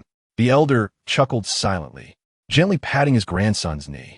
Su-man looked down at her high heels and touched her forehead where they had bumped, unable to stifle a soft laugh. How careless of me, she murmured, though a smile lingered at the corners of her mouth. Her phone vibrated with a work reminder from her assistant. Ms. Su, There's a board meeting at KK Entertainment tomorrow at 10 a.m. Will you be attending? She sighed, putting away her phone, and turned towards her car, her steps feeling lighter than usual. In the ensuing 2 days, Tingfei tirelessly navigated through various preparations. He first confirmed the progress of all the set constructions and their locations. Due to the widespread and complex nature of the outdoor sites, he could only visit the KK Entertainment No. 3 studio to inspect the main set of Gotham City's elevated railway carriage and the Batcave's construction status. Inside the studio, the 3 interconnected train carriages had begun to take shape, their metallic frame as solid as a rock. The internal wiring and hydraulic systems had also completed initial testing. The lighting team was simulating the light and shadow changes of nighttime travel, while the technical staff calibrated the vibration platform to replicate the jostling sensation of actual operation. The car door switch needs to be expedited by an additional 5 seconds. Tingfei stood before the control panel, diligently taking notes. Furthermore, the glass in the passenger area must be crafted from specially designed breakable glass to ensure that it shatters safely during the fight scenes between Chung Mo and his adversaries, while also safeguarding the actors and crew. The staff nodded in acknowledgement and immediately arranged for the necessary adjustments. As for the other sets located in far-flung areas, such as the cliffside monastery atop the Himalayas, the natural caves of Yinzhou, and other locations, Tingfei could only monitor progress through remote video conferences. While observing the live footage from the ninja training base, he furrowed his brow. The wooden ladder was too worn. Given that the actors would perform high-intensity stunts on it daily, it needed to be replaced with a reinforced version. His assistant promptly replied that they were in contact with local craftsmen to remake it, with installation expected within 3 days. Meanwhile, at the filming location in the Batcave, the engineering team was addressing the humidity within the cavern to ensure that the lighting and camera equipment would not be damaged by moisture. Upon seeing the naturally formed bat rock wall in the footage, Tingfei couldn't help but smile with satisfaction. "Just keep it as is, don't alter it," he remarked. "Nature's power understands darkness better than we do." Simultaneously, Chung Mo's physical training was progressing rigorously. Zhao Hongfei, serving as the special training coach, personally devised an intensive regimen of physical conditioning and combat skills for him. Considering the heavy action sequences required of Batman, Chung Mo needed not only exceptional close-quarters combat abilities, but also the agility to perform various high-difficulty stunts. His foundation was solid. Zhao Hongfei reported via video call to Tingfei, stating that his strength and endurance were commendable, though his flexibility and combat reflexes required enhancement. Tingfei nodded, emphasizing that safety was paramount and injuries must be avoided. Zhao Hongfei chuckled, patting Chung Mo, who was stretching in front of the camera. "Rest assured, I'm even more anxious than you are. This kid has to test the safety ropes 3 times before jumping off a building." Chung Mo smiled wryly. "Director, don't listen to his exaggerations. It's not that dramatic. You will be jumping soon," Tingfei remarked calmly. "Batman's first leap must be breathtaking." Zhao Hongfei quickly added, "We conducted several rounds of simulated training, including leaps from a 2-meter-high platform, aerial flips, and landing techniques, all rigorously practiced." Tingfei nodded in satisfaction, insisting that they maintain this momentum. "I want a Bruce Wayne who can fight and act, not just a superhero propped up by special effects." In the costume workshop, the final fitting of the Batsuit was entering its last phase. In the softly lit fitting room, Chung Mo had specifically taken an hour off to try on the Batsuit. As he donned the battle attire, he stood transfixed before the mirror, slowly turning around, his eyes reflecting an unmistakable blend of astonishment and excitement. "This is too cool," he gasped softly, feeling as though he had stepped directly from a futuristic battlefield. Tingfei observed his reaction from the side, a subtle smile playing at the corners of his lips. "How does it feel?" Chung Mo took a deep breath, moving his limbs, noticing how the synthetic materials conformed seamlessly to his joints, providing complete freedom of movement. "It is far more lightweight than I had imagined." He paused momentarily, his gaze fixed intently on his reflection in the mirror. "Clad in the attire, I genuinely felt like Bruce Wayne." "What about the cape?" Tingfei inquired. Chung Mo gently shrugged his shoulders, and the tactical cloak unfurled swiftly, resembling wings spread wide against the night, exuding an aura of imposing presence. "Excellent." Tingfei approached for closer inspection. "Is the waterproof layer intact?" "Indeed. Even in the rain, it will not hinder our movements," the costume designer affirmed. Tingfei meticulously examined the seams on the chest armor and the structural integrity of the straps on the back. These intricate details were the essence of Batman's authenticity. The costume designer added, "We have also prepared 3 spare suits in case of wear or damage during filming." Very good, Tingfei nodded in satisfaction. This was not merely an outfit, it was a symbol of identity. The one who donned it must inspire belief that he is the guardian of the shadows. Cheng Yimou remained in front of the mirror, his gaze unwavering. He reached out to touch the texture of the armor on his chest, his tone turning earnest. "Director, I am ready. No matter how challenging the action sequences, I will give my all to portray this character." Tingfei stepped behind him and patted his shoulder. "You have discovered the shadow that belongs to Batman." Chapter 66, The Official Commencement of Batman, The Shadow's Enigma. At the specialized vehicle manufacturing facility, the prototype of the Batmobile had been fully assembled. Tingfei meticulously inspected every detail of the vehicle. Its design harmoniously fused military technology with futuristic aesthetics. The front profile resembled a menacing bat visage, the armor gleaming with a cold sheen under the sunlight. "Start the engine." With a deep, resonant roar, the steel beast gradually awakened. The dashboard inside flickered with blue lights, and the red button adjacent to the steering wheel was the switch for the nitrous acceleration system. An engineer explained, "We have installed concealed foot pedals, which in conjunction with the stunt team's jumping apparatus, ensure safe ingress and egress at high speeds." Tingfei settled into the cockpit, assessing the field of vision and operational space, nodding in acknowledgement. This is indeed Batman's war machine. Exiting the driver's seat, he cast a final glance at this iconic vehicle poised to grace the silver screen, his expression resolute. It must convey to the audience that this is no mere fantasy, but a tangible reality. Standing outside the studio, Tingfei gazed at the brightly lit set against the night, a wave of long-awaited reassurance swelling within him. From the initial script discussions and casting auditions to the completion of the set construction, the actors' training, and the readiness of props and equipment, every step encapsulated the tireless efforts of countless individuals. At last, he could tell himself, everything is prepared. Tingfei retrieved his phone, scrolling through the schedule for the opening ceremony, confirming each item meticulously. The stage setup, guest list, media arrangements, and safety protocols were all in order. Tomorrow marked the official start of filming. He silently recited in his mind, a slight smile involuntarily gracing his lips. On the following morning, as dawn gently broke, a considerable number of individuals had already gathered outside Studio 3. Members of the crew, actors, and media reporters arrived in succession, filling the air with a palpable blend of tension and excitement. Su-Man also arrived as promised, carrying 2 thermal boxes, one filled with the elderly gentleman's beloved Longjing tea, and the other containing a specially prepared breakfast bento by the chef, along with several cups of coffee and snacks for the staff. From a distance, she spotted Tingfei engaged in discussion with the art director, clad in a black jacket and exuding an air of concentration. Upon hearing footsteps, Tingfei turned, his eyes lighting up as he exclaimed, "You're here so early." Su-Man smiled as she handed over the boxes, saying, "I thought I'd bring you some energy supplies." Tingfei opened the box and couldn't help but laugh. "You even inquired about my favorite food?" "Not at all," Su-Man replied, momentarily taken aback. "I merely guessed." Their eyes met, and they shared a laugh. At that moment, Wang Zimming approached, holding a scarecrow mask. "Director, my scarecrow mask looks rather unappealing. Could it be made a bit more handsome?" Tingfei shot him a disapproving glance. "How handsome do you expect a villain to be? Be mindful, don't bring that out during the opening ceremony." Wang Zimming sheepishly withdrew his hand, concealing the mask behind him, muttering, "I was just trying to get into character.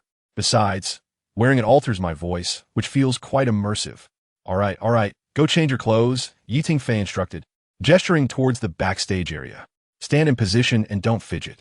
Once we start filming, you can wear it as long as you like." Wang Zimming nodded and retreated, turning back to make a silly face. "Director, your wisdom is unmatched. I shall prepare at once." Watching him depart, Su-Man couldn't help but chuckle. "The way you two interact is reminiscent of a teacher and student. Tingfei Shuruk.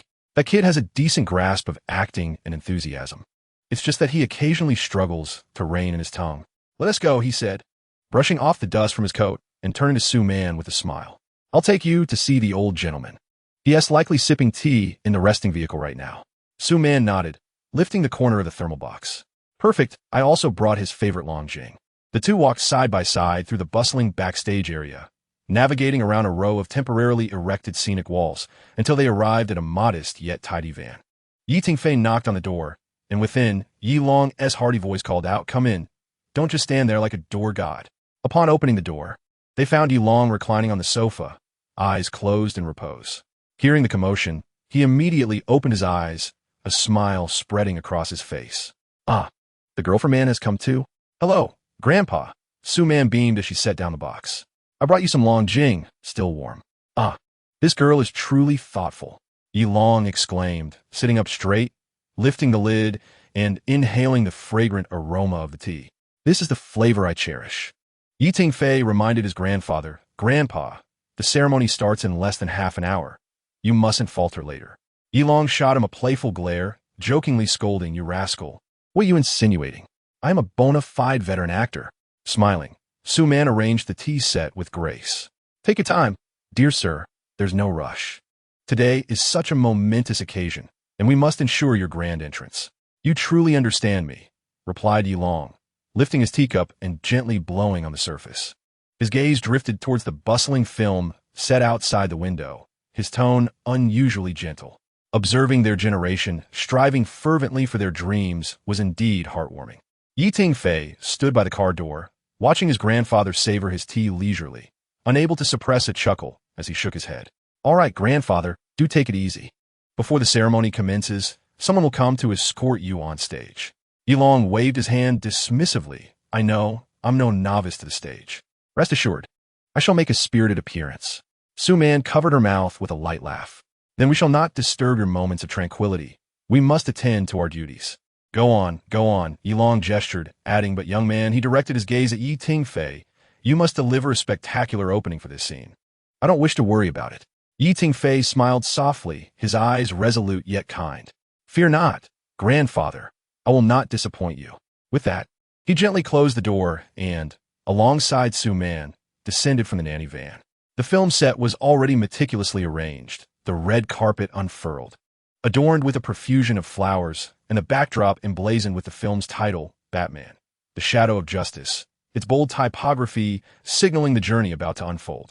While he usually enjoyed keeping others in suspense, this time he unexpectedly revealed the film's subtitle, The Shadow of Justice. Those four characters sliced through the night like a lightning bolt, instantly igniting the imaginations of all present. 20 minutes later, the lighting technician was making final adjustments. The stage crew was ensuring order along the sides of the red carpet, and media reporters began setting up their equipment, flashes igniting like a flurry of stars. "Let us proceed." Tingfei extended his hand towards her. "It is time to welcome our hero's entrance." They walked side by side towards the center of the stage, surrounded by the diligent and orderly crew, while ahead lay the moment of glory about to unfold. The instant they stepped onto the red carpet, thunderous applause erupted, and fireworks burst forth as Batman, The Shadow of Justice, officially commenced filming. Chapter 67. The shoot begins. The red carpet was unfurled, and flashes rained down like a torrential storm, illuminating the entire film set as if it were midday. Tingfei stood at the center of the stage, the massive movie logo Batman, The Shadow of Justice, gleaming with a chilling radiance behind him.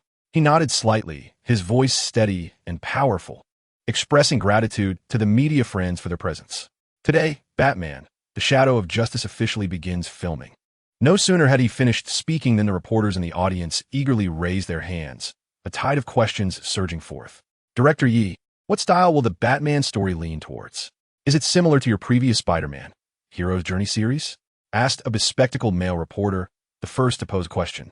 Tingfei's lips curled into a slight smile, his gaze unwavering. "Batman, The Shadow of Justice leans more towards a narrative of realism, exploring the boundaries between fear and justice. Every hero possesses their own underlying essence, and Batman's essence is darkness." His response elicited a hushed murmur from the audience, a blend of satisfaction and lingering curiosity.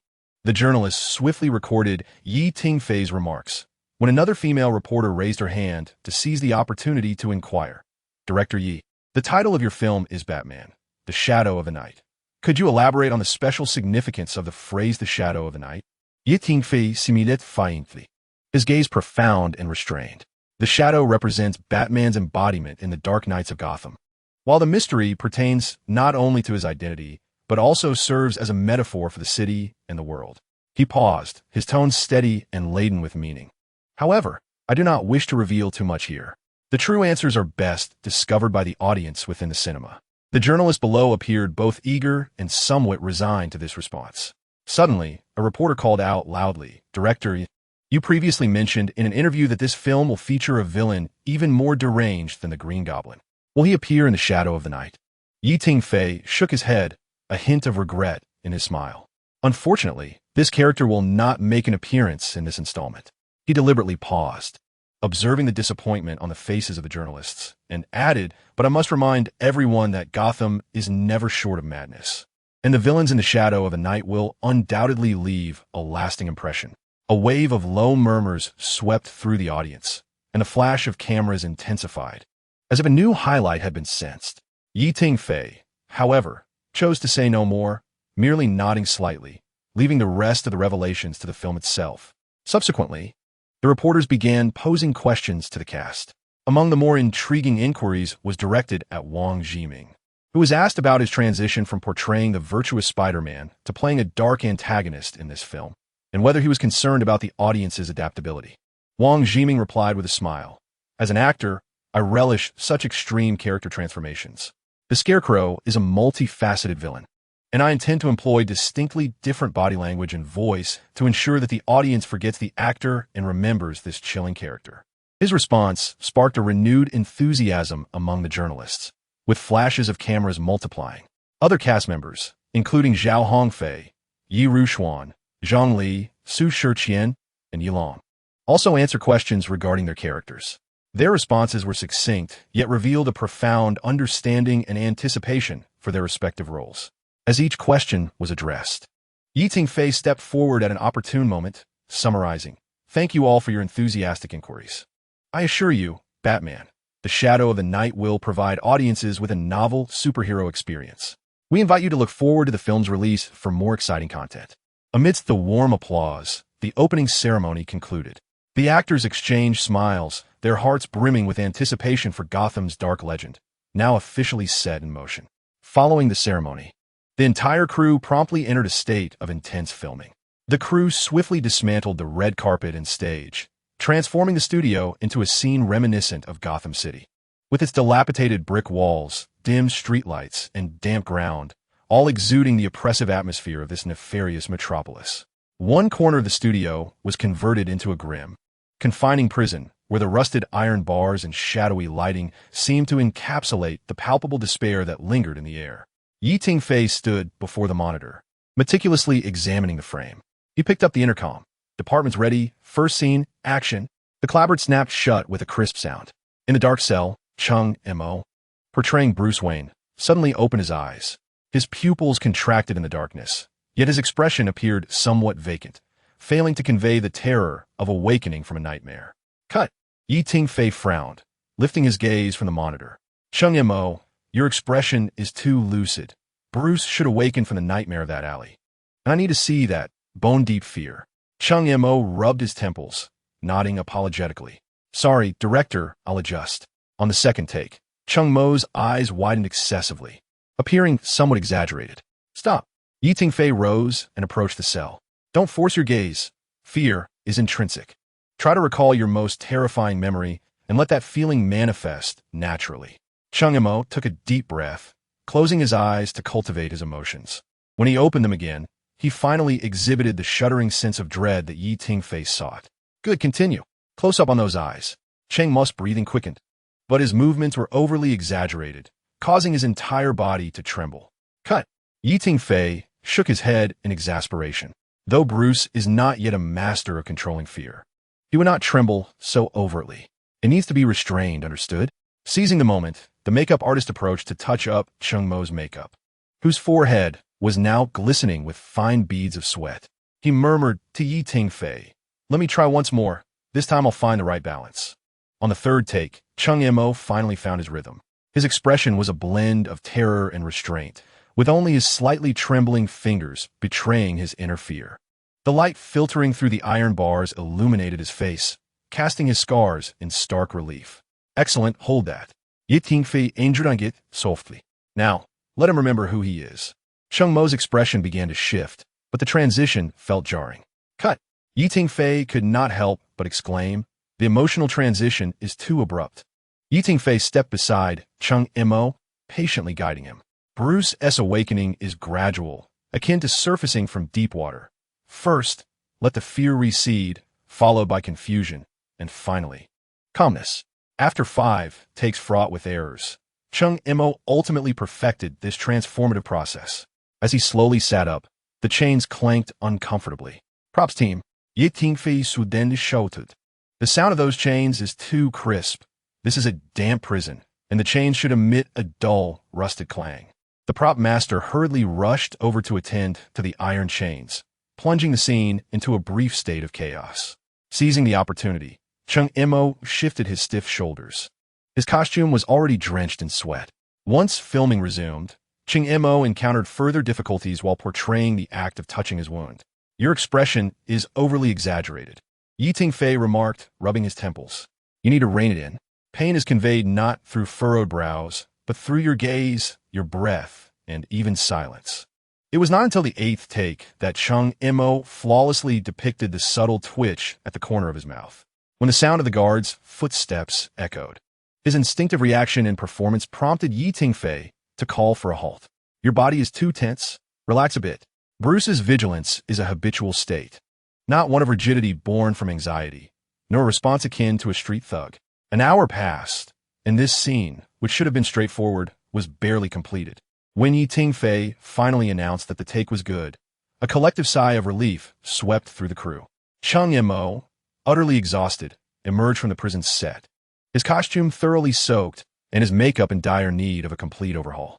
Yi Rushuan handed him a bottle of water, softly encouraging, don't be discouraged. The first scene is always the hardest. Cheng Mo accepted the water with a wry smile. I thought I had prepared sufficiently. Tingfei approached and patted his shoulder. It is precisely because you are well prepared that I can hold you to such high standards. Take a break. Shortly, we will film your scenes alongside the other prisoners. In this challenging filming environment, each shot gradually approached perfection through relentless refinement. This arduous first scene would serve as a microcosm of the entire crew's pursuit of excellence. Chapter 68. The prison sequence after lunch, the lighting in the studio was readjusted, and the crew swiftly prepared for the second scene. This pivotal moment featured Bruce Wayne in a confrontation with several prisoners in the prison yard. It was both an action sequence and a crucial point for character development. Here, Batman had yet to be born, but the dark seed had quietly begun to germinate within Bruce's heart. Cheng Mo had donned another tattered prison uniform. Despite having endured an unsatisfactory morning shoot, his gaze remained sharp as a blade, exuding an indomitable, fierce spirit. The makeup artist touched up his new bruises and wounds as sweat soon trickled down his cheek. Remember, Tingfei cautioned from his position by the monitor. This is not merely a fight. It is an emotional eruption. Bruce is not fighting to win, but to release. Cheng Mo nodded, his voice low yet resolute. I understand. For him, this is the only way to assert control. As the lights dimmed, the wind machine roared to life, and the artificial rain system gradually activated. The rain cascaded down, transforming the entire set into a muddy battleground. All departments ready, action. In a rain-soaked prison yard, Cheng Mo portrayed Bruce Wayne, standing with his fists clenched. 5 burly inmates slowly encircled him, their eyes gleaming with disdainful amusement. Suddenly, Bruce sprang into action. His movements were as swift as lightning, executing a precise knife-hand strike to the throat of the nearest assailant, who immediately crumpled to the ground, retching. With a swift turn, he delivered a spinning kick. The sharp crack of the second assailant's knee echoing in the air. Amidst the splattering mud, Bruce's face bore the unwavering hardness of stone. Each maneuver a testament to a decade of honed, lethal precision. Stop! Tingfei suddenly called out. Cheng Mo, your actions are flawless. Yet I need to see anger. That pent-up fury that has been building for 10 years, finally unleashed. Cheng Mo took a deep breath, his gaze gradually shifting to a menacing intensity. He nodded to the stunt performers, each one tensing in anticipation. As filming resumed, Bruce surged forth like a beast unleashed. A powerful punch shattered 3 ribs of the nearest prisoner, and, as the man bent over in pain, a knee strike shattered his jaw. He swiftly turned, seizing the second assailant's arm, executing a shoulder throw that slammed him into the mud, followed by a brutal elbow strike aimed at the temple. When confronted with a third assailant's ambush, he deftly blocked the attack and retaliated with 2 rapid punches to the liver, causing the criminal to collapse while spewing forth. Rain cascaded over Bruce's bloodied visage, his eyes ablaze with a cold fury that was not the madness of losing control, but the culmination of a meticulously forged, lethal wrath. Each movement carried an unimaginable lethality. Splendid, Tingfei exclaimed, fixated on the monitor. Camera crew, zoom in on Cheng Mo's expression. As the lens drew closer, Bruce stood amidst 5 incapacitated assailants, his chest heaving dramatically. His gaze was that of a calm predator, yet also a raging beast. Cut. Perfect. Tingfei leapt to his feet, exhilarated. This take is a wrap. Medical team, please attend to the actor's injuries. The makeup artist promptly approached to touch up Cheng Mo's appearance, enhancing the bruised effect on his face. One of the stunt actors, rubbing his arm, chuckled, "Teacher Cheng, that punch of yours was truly fierce." Cheng Mo wiped the blood from the corner of his mouth, offering an apologetic smile. "My apologies. I got too immersed in the role." During a break between scenes, the muddy Cheng Mo approached the monitor to review his performance. As he focused intently on the screen, a pristine white towel was suddenly presented before him. "Wipe your face. It's covered in mud." Yi Luxuan stood beside him, a polite smile gracing her lips. Cheng Mo momentarily froze, feeling a bit awkward as he accepted the towel. "Thank you, Teacher Yi." His voice, still hoarse from earlier shouts, was deliberately softened. Wary of imposing on the renowned star before him, Yi Luxuan curiously observed the footage on the monitor. "You performed very authentically." She paused, seemingly recalling something. "Forgive me, but I don't believe we have collaborated before." "No, this is my first time working with Teacher Yi," Cheng Mo replied as he wiped the mud from his face, standing stiffly. "However, I participated in Urban Romance where you played the lead, and I had a minor role." "Ah, that urban drama from 2 years ago?" Yi Luxuan smiled apologetically, feeling somewhat embarrassed. There were simply too many people in the crew at the time. "It's quite all right." Cheng Mo quickly waved his hand dismissively. "You, Teacher Yi, have to memorize so many lines each day. How could you possibly remember every supporting character?" He glanced down at his filthy clothes and instinctively took a step back. "I'm too dirty. I wouldn't want to soil your garments. Just call me Luxuan." Yi Luxuan chuckled at his reaction. "You are a leading man now. There's no need to be so reserved." She pointed at the monitor. That expression just now was superb. It perfectly captured Bruce's inner turmoil. Tilting her head slightly, she added, "I did quite a bit of homework before we started, especially since Rachel is such a complex character." Suddenly, she noticed her assistant waving from a distance. "Apologies. I must go touch up my makeup." Cheng Mo nodded, watching her depart before finally exhaling deeply. He looked down at the towel in his hand, now smeared with mud, and carefully folded it, placing it aside. At that moment, Tingfei approached, script in hand. "Cheng Mo, I have a new idea," he began. "In the next shot, I want to add a detail. When Bruce is dragged away by the guards, let his right hand unconsciously scrape the ground, as if he is trying to grasp something but can hold on to nothing."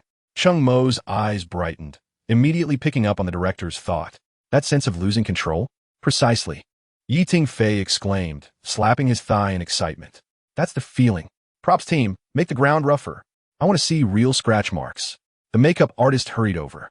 "Teacher Cheng, we need to age your fingernails. We might have to apply some matte glue." Cheng Mo extended his hand, gazing at his neatly trimmed nails, and suddenly declared, "No need for that. Let me truly grasp." He looked up at Tingfei, his tone earnest.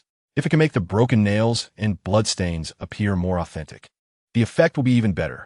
At this point, Bruce no longer feels pain. Cheng Mo's gaze grew increasingly profound and resolute. As he was being consumed entirely by his own fury, Tingfei studied him intently, and after a moment, nodded in quiet affirmation. "Let us proceed, as you suggested."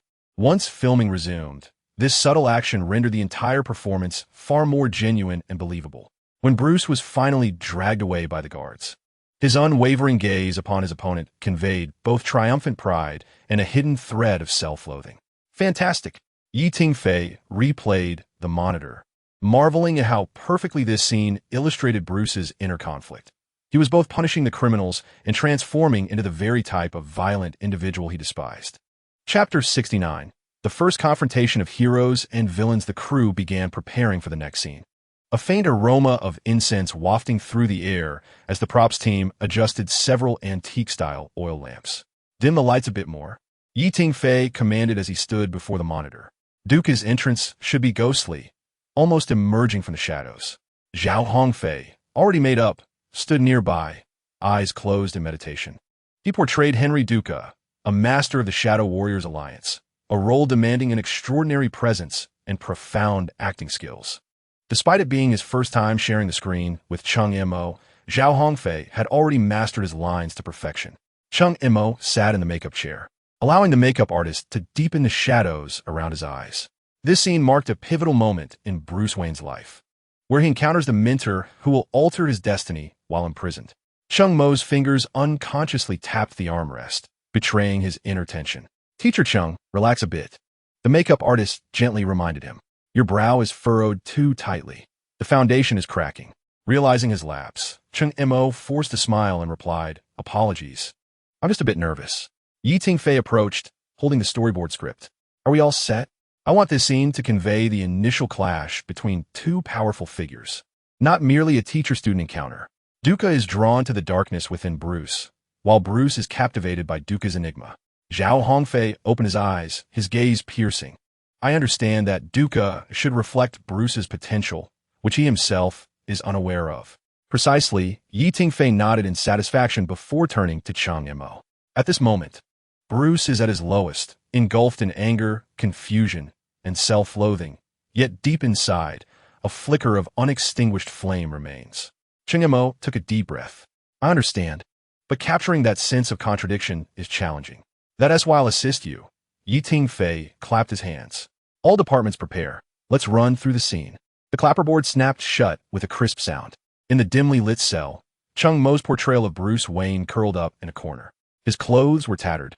Fresh wounds on his face had begun to scab, yet the anger in his eyes was undiminished. Zhao Hongfei's Duca appeared like a specter outside the iron bars, silent and ghostly. His figure nearly blended into the shadows, save for the piercing glint of his eyes. "Bats, you fear them, don't you?" Bruce suddenly looked up, warily regarding the unexpected intruder. According to the script, he was meant to display surprise and caution, but Chung Mo's gaze was too sharp, lacking the tremor of being seen through. "Cut!" Tingfei stood up from behind the monitor. "Chung Mo, Bruce should feel shock at this moment, as Duca sees straight through him. Your reaction is too superficial. I need to witness the sensation of the soul being struck." Chung Mo rubbed his face. "My apologies. I'll adjust." During the second take, Chung Mo's reaction was overly exaggerated, his eyes wide and mouth slightly agape. "Stop." Tingfei approached the cell. "Not this cartoonish surprise. Duca's words should pierce your heart like a knife. I want to see that genuine reaction of pain that one cannot deny." He pulled Chung Mo aside and whispered, "Try to recall if someone has ever said something that struck at your most vulnerable core. That feeling of wanting to deny, yet being forced to acknowledge." Chung Mo closed his eyes, and when he opened them moments later, his expression had shifted. "I understand." During the third take, when Duke delivered his line, Bruce's reaction was impeccable. His pupils constricted slightly, his jaw tightened, and he seemed to be struck by an invisible force, becoming momentarily rigid. There were no exaggerated expressions. Yet every subtle shift in his muscles conveyed a profound inner turmoil. "Wonderful. Keep going." Tingfei encouraged softly. Duke slowly opened the prison door and stepped into the cell. According to the script, he was to circle around Bruce as if assessing a weapon. In the monitor, Zhao Hongfei's movements were steady and elegant, prompting Tingfei to furrow his brow and call for a stop. "Teacher Zhao, your demeanor is too upright." Duke, as a master of the Shadow Warriors Alliance, should embody the essence of a predator, exuding both threat and allure. At present, you resemble a paragon of virtue rather than a dark mentor capable of molding a Batman. Zhao Hongfei pondered for a moment, then asked, "Director, could you demonstrate?" Without hesitation, Tingfei stepped into the cell himself. As he took his first step, his entire presence transformed. His shoulders leaned slightly forward, his stride light yet powerful, and his gaze sharp as a blade. He circled around the imagined Bruce, each step seemingly measuring the value of his prey.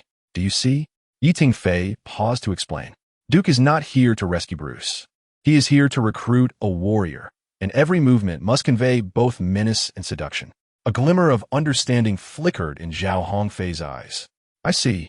He is neither an angel nor a demon, but a being that exists between the two. Once filming resumed, Zhao Hongfei's performance was revitalized. His circling around Bruce took on the duality of a judge and a savior, his voice deep and beguiling. I can teach you to conquer your fears, and even more, how to wield them. Bruce, wary, lifted his gaze. Why help me? Because you're different from them. Duke halted, looking down at him. You harbor hatred, but there is more. You possess purpose. This dialogue was meant to flow seamlessly, yet Chung Mo's responses were overly stiff, resembling recited lines rather than genuine exchange. Cut. Tingfei massaged his temples. Chung Mo, while Bruce is on guard, he is also curious about Duke deep down. Your tone is too adversarial, lacking that subtle allure. After several takes that failed to meet Tingfei's expectations, Chung Mo, frustrated, raked his fingers through his hair.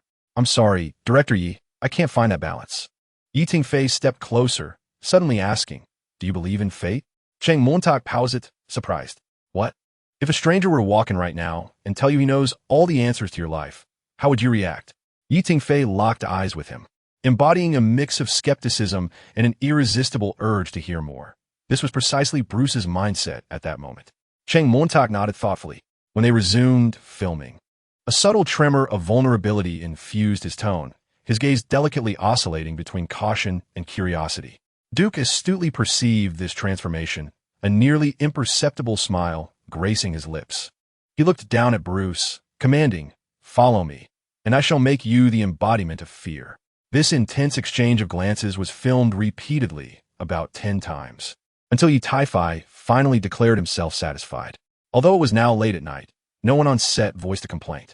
Everyone was captivated by the tension of the scene, as if they were witnessing the genesis of the Batman legend. Magnificent! Tingfei replayed the monitor, recognizing that this moment would serve as the pivotal turning point of the film. Teacher Zhao, that final smile of yours was simply exquisite, both perilous and reassuring.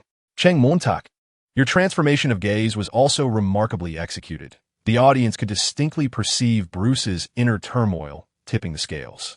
Zhao Hongfei wiped the sweat from his brow, chuckling. It is your exemplary direction, Director Yi, that has truly illuminated the complexity of the character Duke for me. Chung Mo remained absorbed in his role, gazing at his hands as if he were encountering them for the very first time. Unbeknownst to him, Yi Ruchuan approached and handed him a bottle of water. You performed splendidly, she sincerely remarked. I could almost see Bruce Wayne coming to life. Chung Mo, finally brought back to the present, accepted the water with a hint of shyness. Thank you, but it is primarily due to the excellent guidance from you and Brother Hongfei. Tingfei approached with a satisfied smile. Everyone has worked hard today, especially the two of you. As the crew began to pack up the equipment, Chung Mo remained seated amidst the prison set, savoring the performance they had just delivered. For the first time, he genuinely felt that he was not merely portraying a character, but resonating with Bruce Wayne to a certain extent, experiencing that anger and confusion, alongside a profound yearning for redemption. Chapter 70. Conversation. The night had deepened, and the streetlights outside the film studio cast a hazy, golden glow through the mist. Chung Mo and Zhao Hongfei walked side by side out of the studio, their faces still adorned with the makeup from the shoot. The night breeze carried a hint of chill, prompting Chung Mo to instinctively draw on his neck.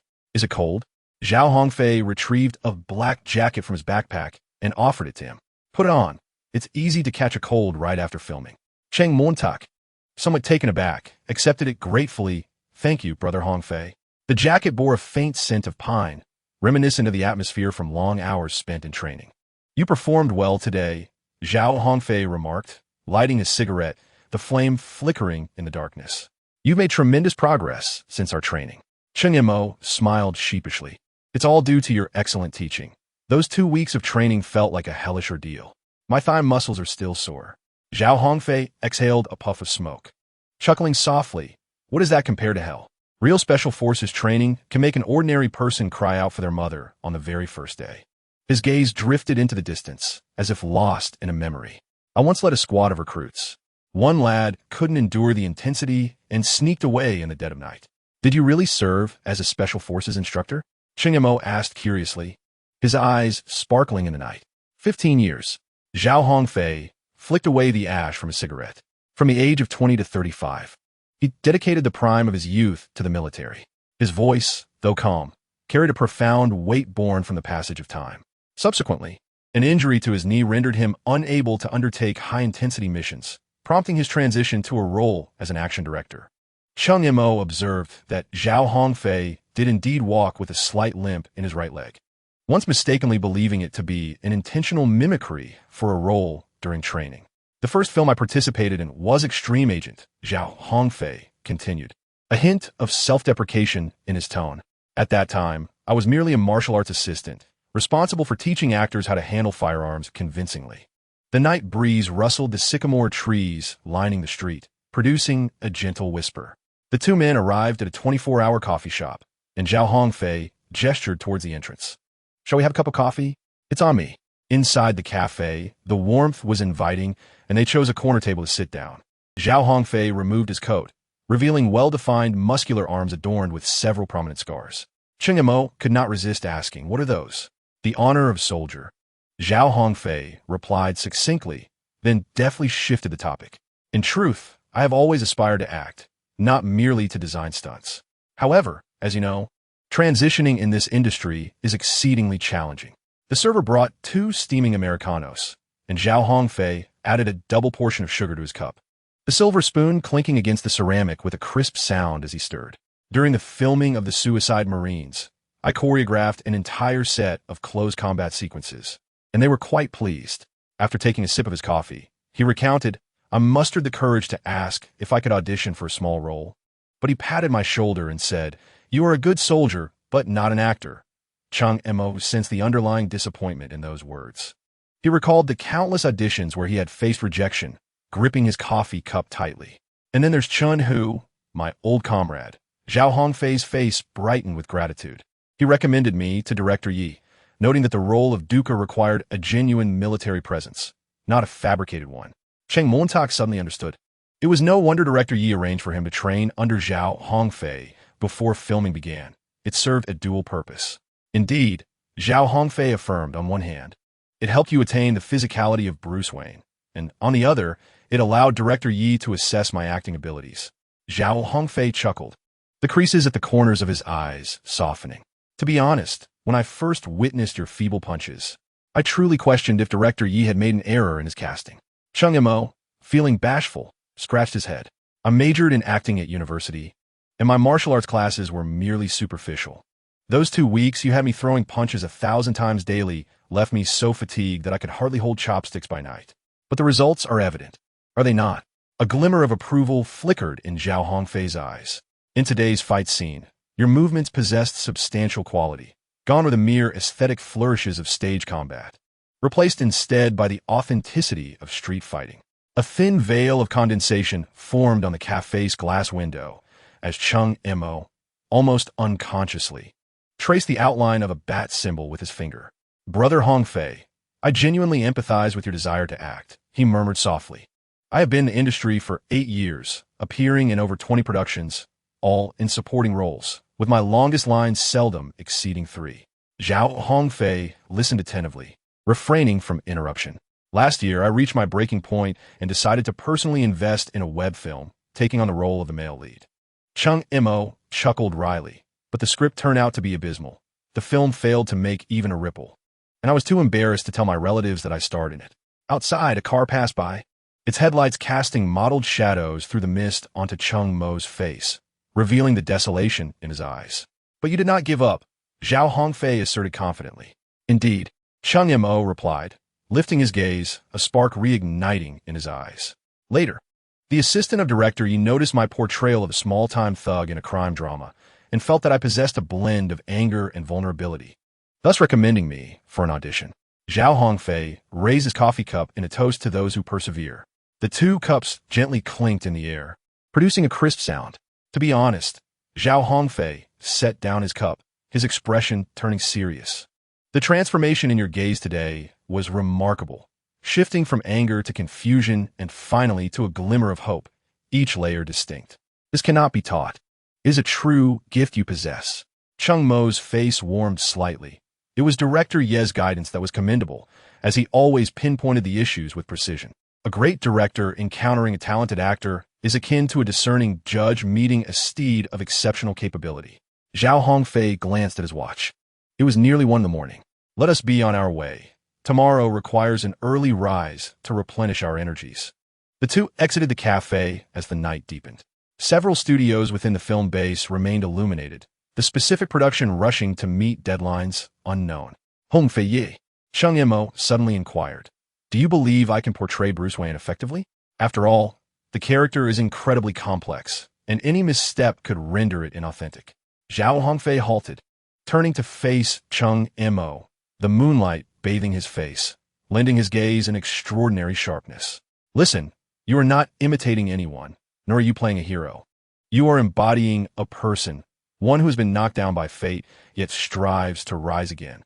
Director Yi chose you because he recognized the essence within your eyes, the anger, the struggle, and the deeply buried yearning that cannot be feigned." Chung Mo fell silent for a moment, inhaling deeply before nodding in acknowledgement. "See you tomorrow, Bruce." Zhao Hongfei patted his shoulder and turned toward the dormitory in another direction. Chung Mo remained in place, watching Zhao Hongfei's upright figure gradually merge into the night. He suddenly recalled a phrase often repeated by Zhao Hongfei during training. A true warrior does not lack fear. Rather, he is capable of coexisting with it. The night breeze swept away the fatigue of the day, and Chung Mo felt something igniting within his chest. He looked up at the starry sky, for the first time genuinely sensing that perhaps this was the opportunity he had long awaited, not to impersonate others, but to discover himself. Chapter 71. The arrival of Alfred. The morning mist had yet to dissipate as sunlight poured through the kitchen window, casting a warm hue over the scene. The frying pan on the stove sizzled, the aroma of bacon wafting through the air. Yi Long portrayed Alfred, the butler of the Wayne family, Bruce Wayne's only family member, who stood with his back to the doorway, intently tending to the food in the pan. His movements were graceful and deft, as if they had remained unchanged for decades. Behind the monitor, Tingfei intently observed the scene, softly remarking, "Grandfather, the essence of this scene lies in its subtlety." Afu should instinctively know Bruce has returned without needing to turn around. Bruce's reaction ought to be a complex blend of guilt, nostalgia, and a hint of trepidation upon returning home. Outside the door, Chung Mo took a deep breath, immersing himself fully into his character. The role of Bruce Wayne, who had roamed the world for many years, enduring trials and tribulations, was finally returning home. Action. Tingfei watched the monitor but abruptly called for a halt. Chung Mo. The gesture of Bruce touching the scratch on the dining table feels too deliberate. It should be more instinctive, as if his fingers have stumbled upon a childhood memory. Tingfei demonstrated, the motion appearing as natural as breathing. Once more, he instructed Chung Mo. Chung Mo nodded and adjusted his demeanor. When the filming resumed, his fingers casually rested on the edge of the table, inadvertently brushing against the old mark. His fingertips hesitated momentarily before he continued to glide smoothly. "Perfect." Tingfei whispered in admiration. "That's the feeling we need." The shooting progressed. When Afu delivered the line about the milk not being poisoned, Tingfei again called for a pause. "Grandfather, this line needs to be conveyed more lightly." He gestured beside Yi Long, illustrating it as if saying, "What lovely weather today," while subtly embedding the bittersweet essence of 10 years of waiting within the words. He approached Chung Mo, saying, "Chung Mo, this line is neither a threat nor a jest. It carries a sarcastic concern. You must express that complex emotion, wanting to laugh, yet feeling sorrowful." As the scene was shot again, Fu's tone became casual. Yet as he turned, the audience caught a fleeting glimpse of moisture in the corner of his eye.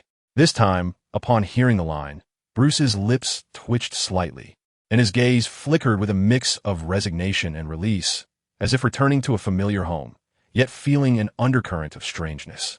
"Very good." Tingfei nodded in satisfaction. This take is approved. The pivotal moment of this scene revolved around Bruce articulating the core philosophy of his future plans. During his initial performance, Chung Mo's intensity was overwhelming, akin to declaring a war. No, Tingfei shook his head. At this moment, Bruce is more like someone trying to persuade himself. His voice should be soft, yet each word must emerge as if squeezed from the depths of his soul. On the seventh take, Chung Mo's voice nearly transformed into a whisper, yet his eyes shone with an alarming brilliance, something sharper than a bullet, more enduring than fear. The final word vanished from his lips, as if he dared not utter it fully. Behind the monitor, Tingfei held his breath, watching Ah Fu's reaction. The elderly steward's brow furrowed slowly, not in shock, but in the pain of prior knowledge. He softly stated, "You intend to become that symbol." This was not a question, but a confirmation. Cut. Tingfei's voice trembled slightly. This take was approved. The entire set fell silent for a few seconds before breaking into applause. This seemingly ordinary breakfast scene, after repeated refinement, ultimately reveals a heart-wrenching tension. Two individuals who understand each other intimately determine the most extraordinary fate through the most mundane dialogue. Chung Mo slowly exhales, his fingers still gripping the edge of the table, as if he remains immersed in the identity of Bruce Wayne. Tingfei removes his headphones, a satisfied smile adorning his face. He approaches Chung Mo, patting him on the shoulder, remarking on his excellent state today, particularly praising the emotional pivot at the end, which was executed with remarkable depth. Chung Mo shyly smiles, his gaze shifting to Yilong, who is adjusting his cuffs. It is indeed thanks to Teacher Yi's guidance that the emotions naturally flow during their scenes together. Hearing this, Yilong squints slightly, the wrinkles at the corners of his eyes relaxing. He steps beside his grandson, Tingfei, adopting a deliberately stern expression. "So what do you think? My acting hasn't deteriorated, has it?" Yet pride subtly underlies his tone. Tingfei can't help but chuckle, quickly handing his grandfather a thermos. "Who would dare say you've regressed? Just look at how Chung Mo has outperformed himself under your influence." He turns to the crew, calling out, "Whereas the specially prepared tea and snacks for my grandfather. Hurry up." In a corner of the set, the makeup artist whispers to the assistant, "Old mister. Yi's acting is truly textbook level. Did you see that look he had just now?" Even without words, he conveyed the old butler-esque mix of tenderness and restraint perfectly. Yilong takes the thermos, but does not rush to drink. He walks slowly to stand before Chung Mo, his weathered eyes sparkling with both kindness and sharpness. "Little Chung," he begins, his voice imbued with the unique cadence of an old artist. "Do you know what is most difficult about acting?" Chung Mo immediately straightens his back, like a humble student eager to learn. "Please enlighten me, Master Yi." Yilong gently taps the wooden table, the sound resonating dully. It is authenticity. It is not about technique or experience, but rather how much of your true self you are willing to invest into the character. He points to Chung Mo's heart. "When you delivered that line as Bruce, just now, I saw something in your eyes. That was your own story, wasn't it?" Chung Mo's throat constricts slightly, yet he does not deny it. Yilong smiles, the wrinkles at the corners of his eyes unfurling. "That's right. A good actor must learn to lend their life's anguish to the character and then bring the character's strength back into life." He turns to Tingfei, who is inspecting the monitor. "My grandson loves to make you shoot dozens of takes, but remember, the first 9 are to strip away the traces of performance. The last 3 are where you rediscover your authentic self." The set falls silent. Even the crew cleaning up moves with greater care. Yilong lifts the thermos and takes a sip, suddenly tapping the ground with his cane. "Come, let me teach you a little trick." He gestures for Chung Mo to come closer. "Next time you perform such an introspective scene, silently recite a secret in your heart that only you know. It need not be something monumental, but it must be genuine." Chung Mo nods thoughtfully. Yilong gazed at him with satisfaction, patting his shoulder. "Remember, while the audience may not discern the technique, they will always sense the sincerity. Indeed, grandfather, your prowess remains undiminished. Your acting and experience are truly commendable." Tingfei approached, and Yilong, basking in the praise, erupted into hearty laughter, his face aglow with pride. "These 30 years have not been in vain. Although I have not performed on screen, life itself is a stage, and my craft has naturally flourished." Chung Mo, listening intently from the side, was filled with admiration. Tingfei glanced at his watch and clapped his hands. "All right, everyone, take a 20-minute break. Then we will transition to the courtroom." He turned to the assistant director. "Can you confirm that the lighting for the courtroom set has been adjusted? Particularly the angle of the defendant's seat. I I want Rachel's profile to remain shrouded in shadow. Yi Rushuan sat in the makeup chair, eyes closed in meditation, as her assistant adjusted the collar of her prosecutor's uniform. She softly recited her lines, her fingers gently tapping a rhythm on her knee. Yi Tingfei strode purposefully towards Yi Rushuan and Wang Ziming, clutching a crumpled storyboard in his hand. He paused before Wang Ziming, scrutinizing him as a teacher would a student's work. Ziming, Yi Tingfei suddenly reached out to straighten his crooked tie. When playing clan, remember to adjust your glasses with your middle finger. It conveys a more arrogant demeanor. He demonstrated a deliberately slowed motion. Remember, you are not merely acting. You are the psychological expert who can turn lies into truths. Wang Ziming nodded, unconsciously mimicking Yi Tingfei's earlier gesture. Turning to his sister, Yi Tingfei's tone softened. Sister, in this scene, you must exercise restraint. He abruptly seized a pen from the table and thrust it into Yi Rushuan's hand. Rachel should grip the pen as if she were crushing the throats of those corrupt officers, yet her expression must maintain the calm of a prosecutor. Yi Rushuan raised an eyebrow. Director Yi is now directing even his own sister? She feigned to strike with the script aimed at her brother's head, but halted midway. This pause perfectly mirrored Rachel's effort to suppress her anger. Exquisite. That is precisely the sensation of restraint. Yi Tingfei's eyes brightened. All departments, prepare. Yi Tingfei suddenly raised his voice. In 30 minutes, I want to witness a courtroom scene that sends shivers down the audience's spine. Chapter 72. The protagonist Rachel takes the stage. Action. Under the solemn lighting of the courtroom, Wang Ziming, portraying Dr. Clan, stood in the witness box, his gold-rimmed glasses reflecting a cold glimmer. At this moment, Wang Ziming had shed any semblance of youthful innocence reminiscent of Peter Parker. His features were sharpened by makeup and lighting, his complexion pale, his gaze tranquil as water, and a faint, inscrutable smirk graced his lips. He was no longer the young man filled with anxiety and enthusiasm, but rather a rational, nearly indifferent psychological expert, a puppeteer draped in a white coat. He opened the diagnostic report with the elegance of a pianist lifting the lid of a grand piano. Your Honor, my client evidently suffers from severe schizophrenia. Yi Tingfei, fixated on the monitor, called out with calm, yet resolute authority. Stop. He removed his headphones, and the sound resonated clearly in the space. Ziming, your tone is excessively rigid. This is not an account of a medical record. It is the performance of a lullaby. Do it again.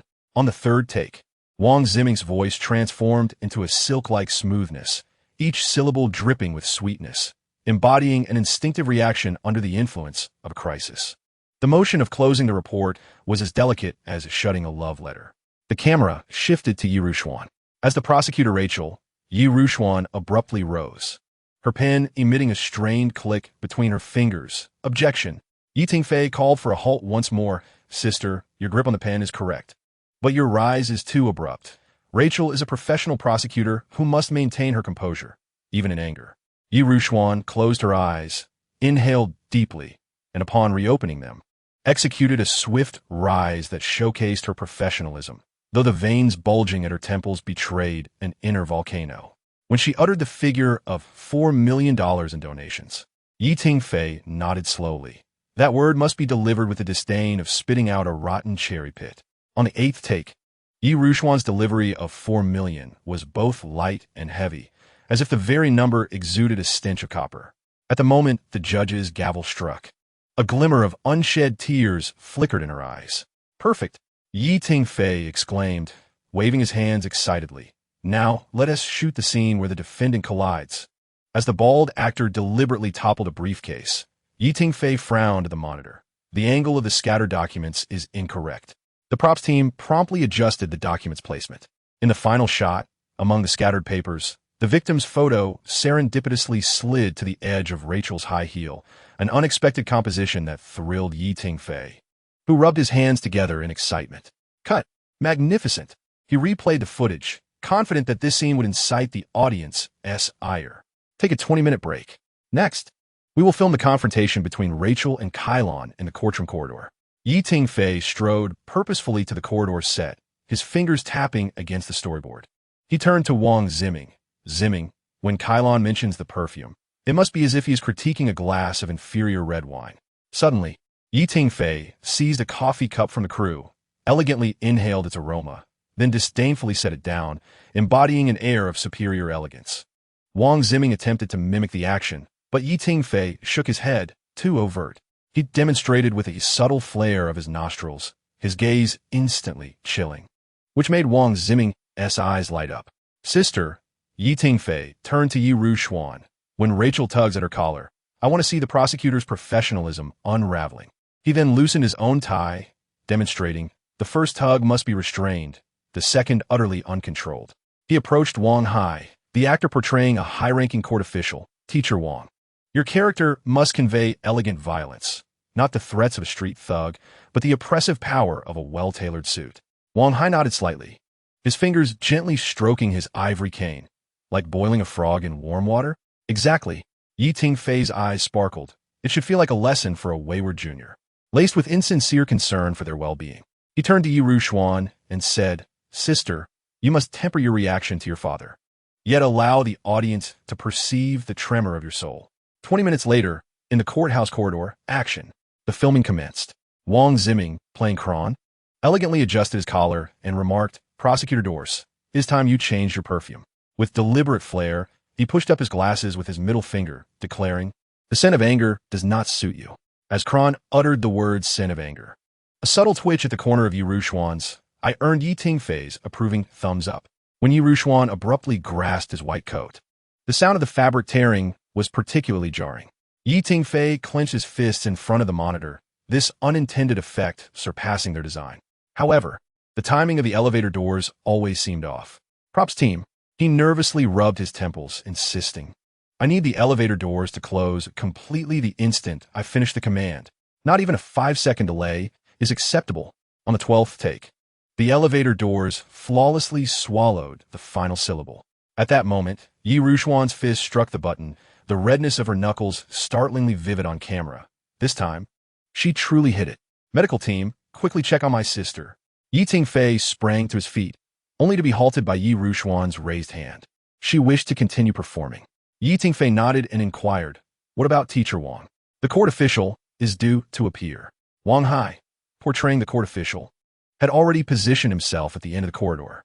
Upon hearing the director's call, he approached with measured steps, his ivory cane tapping crisply against the marble floor. Teacher Wang, Yi Tingfei quickly interjected, Slow down the rhythm of your cane a notch while walking. I desire that sense of oppressive control.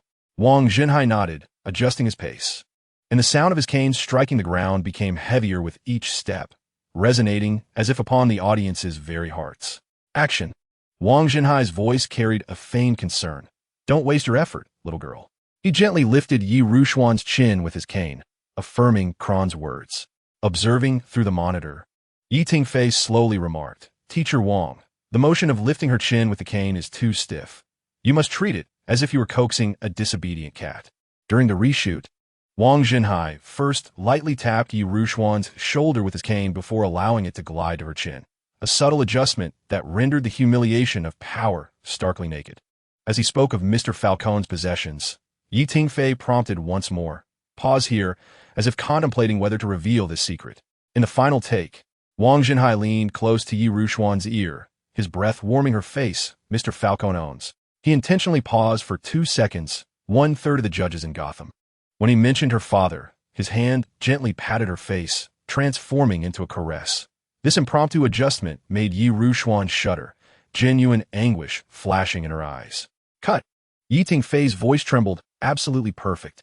He rubbed his reddened eyes, aware that this scene would captivate the audience's very souls. The set fell into a profound silence, everyone still immersed in the performance that had just unfolded. Yi Rushuan stood still, her fingers unconsciously stroking her flushed cheek. Yi Tingfei approached and gently embraced his sister, asking, Are you all right? Yi Rushuan shook her head, forcing a smile. I'm fine. It's just that in that moment, I truly remembered our father. Yi Tingfei fell silent for a moment before suddenly turning to the entire crew and declaring, It's getting late. Let us call it a day. Everyone, wrap it up. He put his arm around his sister's shoulders and softly said, Come on, sis, I'll treat you to hot chocolate with double marshmallows. Amidst the bustling noise of the crew packing up their equipment, the siblings made their way slowly to the lounge, the tension of the scene giving way to the warmth of their bond. Chapter 73. The superpower of Batman, the filming progressed smoothly, with the crew maintaining a tense working atmosphere. Tingfei stood behind the monitor, his hands crossed under his chin, his eyes fixated on every detail of the courtroom set. Lighting team, he suddenly shouted, dim the overhead light at the defendant's standby 10. I want half of Falcone's face in shadow. The seasoned actor Luo Lei, portraying Falcone, leisurely adjusted his suit cuffs and looked up. Director Yi, do I have enough of a gangster vibe? Lao Luo, your expression is far too fierce. Tingfei replied as he walked briskly towards him. Falcone should exude an air of assured confidence, as if he were mocking a child's playtime. Luo Lei nodded thoughtfully. When he lifted his gaze again, his eyes had transformed into a condescending mockery, a faint smirk playing at his lips. Perfect. Tingfei gave a thumbs up and turned to his sister, who was quietly rehearsing her lines. Sister, when you deliver your opening statement, it should be like declaring war. Each word infused with 10 years of pent-up anger. Yi Rushuan closed her eyes, taking a deep breath. When she opened them again, the sharp gaze of the prosecutor compelled everyone present to stand straighter. Action. The courtroom scene officially commenced. Yi Rushuan's statement was powerful and resonant, and as she spoke of bringing the guilty to justice, her fingers struck the indictment with a heavy thud. At that moment, Tingfei felt a shiver run down his spine, the hairs on the back of his neck standing on end, as a faint red glow appeared at the edges of his vision. Spider sense. Crack. A strange noise echoed from above. Tingfei, who had been seated at the monitor, abruptly looked up to see a large chandelier-S screw loosening on the ceiling, swaying precariously, directly above Yi Rushuan. Sister, get down. Tingfei instinctively bolted forward. Boom. The chandelier crashed down. In a split second, Tingfei pushed Yi Rushuan away, but the edge of the light fixture grazed his arm, blood instantly staining his shirt sleeve. Cut! Stop! Stop! The assistant director shouted, chaos erupting on set. The incident unfolded so swiftly that even Yi Long, standing not far behind the monitor, had no time to react. A veteran actor with a lifetime of experience. His expression changed as he witnessed his grandson recklessly rush towards danger. He rushed to Tingfei's side in just a few strides, one hand firmly gripping his shoulder while the other pressed against his bleeding arm, his voice deep and resolute. Don't move. We must staunch the blood. Grandfather is fine. Tingfei gritted his teeth and managed a faint smile, his complexion already pale. Yi Rushuan, still shaken, clung tightly to her brother, her eyes reddened. Tingfei, have you lost your mind? You can't let yourself be struck. Tingfei feigned nonchalance, his tone laced with that familiar teasing undertone. Yi Long remained silent, gazing at his grandson's face for several seconds, a mixture of complex emotions flickering in his eyes, pain, reproach, and pride. After a moment, he spoke quietly to the staff, instructing them to call for the medical team and to take him to the hospital for examination without delay. Medical personnel quickly arrived to bandage the wound, while the directing team urgently halted the filming to assess the safety hazards on set. Following initial treatment, it was determined that Tingfei's arm had only superficial cuts, with no bone damage. However, due to the length of the wound and the risk of infection, the doctor recommended immediate stitches and observation at the hospital. You must go to the hospital, Yi Rushuan stated firmly, her gaze unwavering and filled with undeniable concern. Sister, I'm really fine, Tingfei attempted to argue, but was silenced by a look from her. You are the director, not a superhero. Ultimately, under the persuasion of those around them, the day's shooting was brought to an early conclusion. Chung Mo drove the siblings to the hospital in silence, the darkening sky outside the car window reflecting the lingering tension from the set. Meanwhile, Yi Long remained at the filming location, personally supervising the equipment team as they conducted a thorough inspection of all lighting setups, ordering a halt to all high-altitude operations until safety could be assured. Before leaving, Yi Long placed a reassuring hand on Chung Mo's shoulder, his tone calm yet weighty. Take good care of them, especially that boy. He is the least capable of protecting himself in our family. Chung Mo nodded. I will. In the stillness of the night, within the hospital ward, Tingfei lay on the bed, his arm wrapped in fresh bandages. Yi Rushuan sat on the chair beside him, her hands clasped, her gaze never leaving her brother's face. You'll stay here for the night for observation, she said softly, but with an air of authority. Sister, no more arguing, she interjected, her tone gentle yet commanding. You saved me. I cannot allow you to return home injured. Yi Tingfei sighed, conceding to her wishes. As night deepened, Yi Rushuan left to fetch a change of clothes. Leaving Yi Tingfei alone in the ward, he stared at the ceiling, replaying the scene of the chandelier's fall in his mind, his sister's silhouette, and the instinctual impulse that had propelled him forward. Fortunately, he had the spider sense bestowed by the system. Otherwise, leaning against the headboard, he exhaled deeply and summoned the system in his mind. System, I've sustained an injury at work. Expedite my compensation. The system remained silent. Don't play dead. I nearly had a chandelier drop on my head. Ding! Here I come. TSK, granting you superpowers, and yet you still get injured. The system's tone was laden with disdain. Yi Tingfei rolled his eyes, exclaiming, Brother, my senses may keep pace, but my body does not. Truly troublesome. Very well. I shall grant you a limited-time Batman ability as compensation. Yi Tingfei was momentarily taken aback, his eyes brightening at the mention of Batman's prowess. Is it mastery of 127 martial arts? No. A smile tugged at his lips as he quietly inquired. Is it the ability to wield wealth? Dream on. The system scoffed. Now issuing a limited-time Batman capability experience. Fear manufacturer capable of instilling terror, suitable for intimidation, negotiation, interrogation, and other scenarios. Suddenly, Yi Tingfei sat up straight in his hospital bed, wincing in pain from his wounds. Wait, what do I need this for? How can you not appreciate this? Batman is a master of psychological warfare who dominates Gotham using this very skill. The system finally displayed some enthusiasm. Batman's ability to instill fear essentially creates an atmosphere of oppression and unease through environmental cues, costumes, sound effects, and psychological suggestion. As a director, you are in an unparalleled position on set. Yi Tingfei's eyes sparkled. Wait, are you saying I can master this technique through training? For instance, creating an atmosphere so tense it leaves people gasping for breath? Bingo! You can perceive and manipulate elements such as lighting, sound effects, spatial structure, and actors' micro-expressions to manufacture an intensely oppressive psychological ambience in specific environments. He chuckled thoughtfully, realizing it could indeed be applied to interrogation scenes or thrilling segments. Clever. For example, if you're shooting a psychological thriller in a confined space, you can enhance the sense of suffocation and unease by adjusting lighting angles, background sound frequencies, actor positioning, and even the humidity of the air. Sitting up straighter, Yi Tingfei inhaled sharply due to the pain, yet his expression turned excited. If I apply this on set, wouldn't it help actors enter their roles more easily? Perhaps even reduce the number of NGs? Precisely.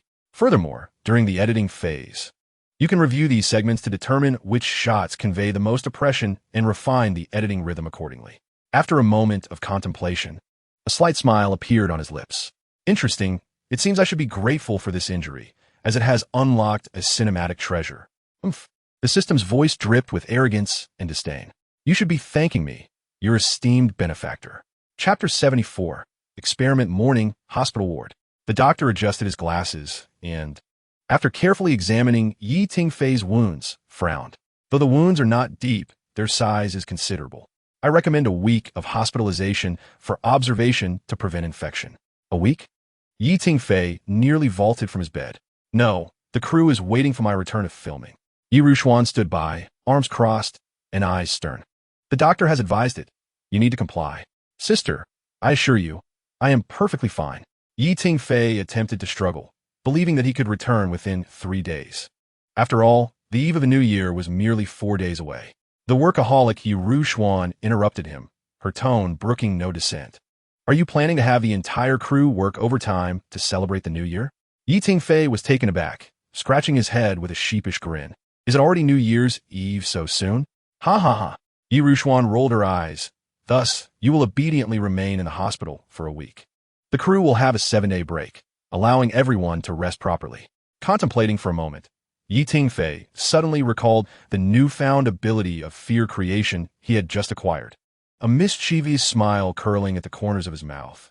All right then, once I return, the shooting efficiency will be much higher, and we will swiftly catch up on the schedule. Yi Rushuan cast him a dubious glance. What scheme are you concocting this time? Nothing. Yi Tingfei replied with a beaming smile. I just feel that this injury is worth it. Yi Rushuan, too disinterested to engage further, turned to notify the crew. Before long, the group chat for the Batman. The Shadow's mystery crew erupted with messages. Director injured, all staff on a week-long holiday. Happy New Year's Eve. Cheng Mo was the first to respond. Director Yi, take good care of your injuries. The crew is waiting for your return. Zhao Hongfei followed suit. Director Yi, take care of your health. Gotham cannot do without you. Yi Tingfei glanced at his phone screen, unable to suppress a chuckle. Leaning against his hospital bed, he gazed out at the winter sunlight, his fingers gently tapping the edge of the bed.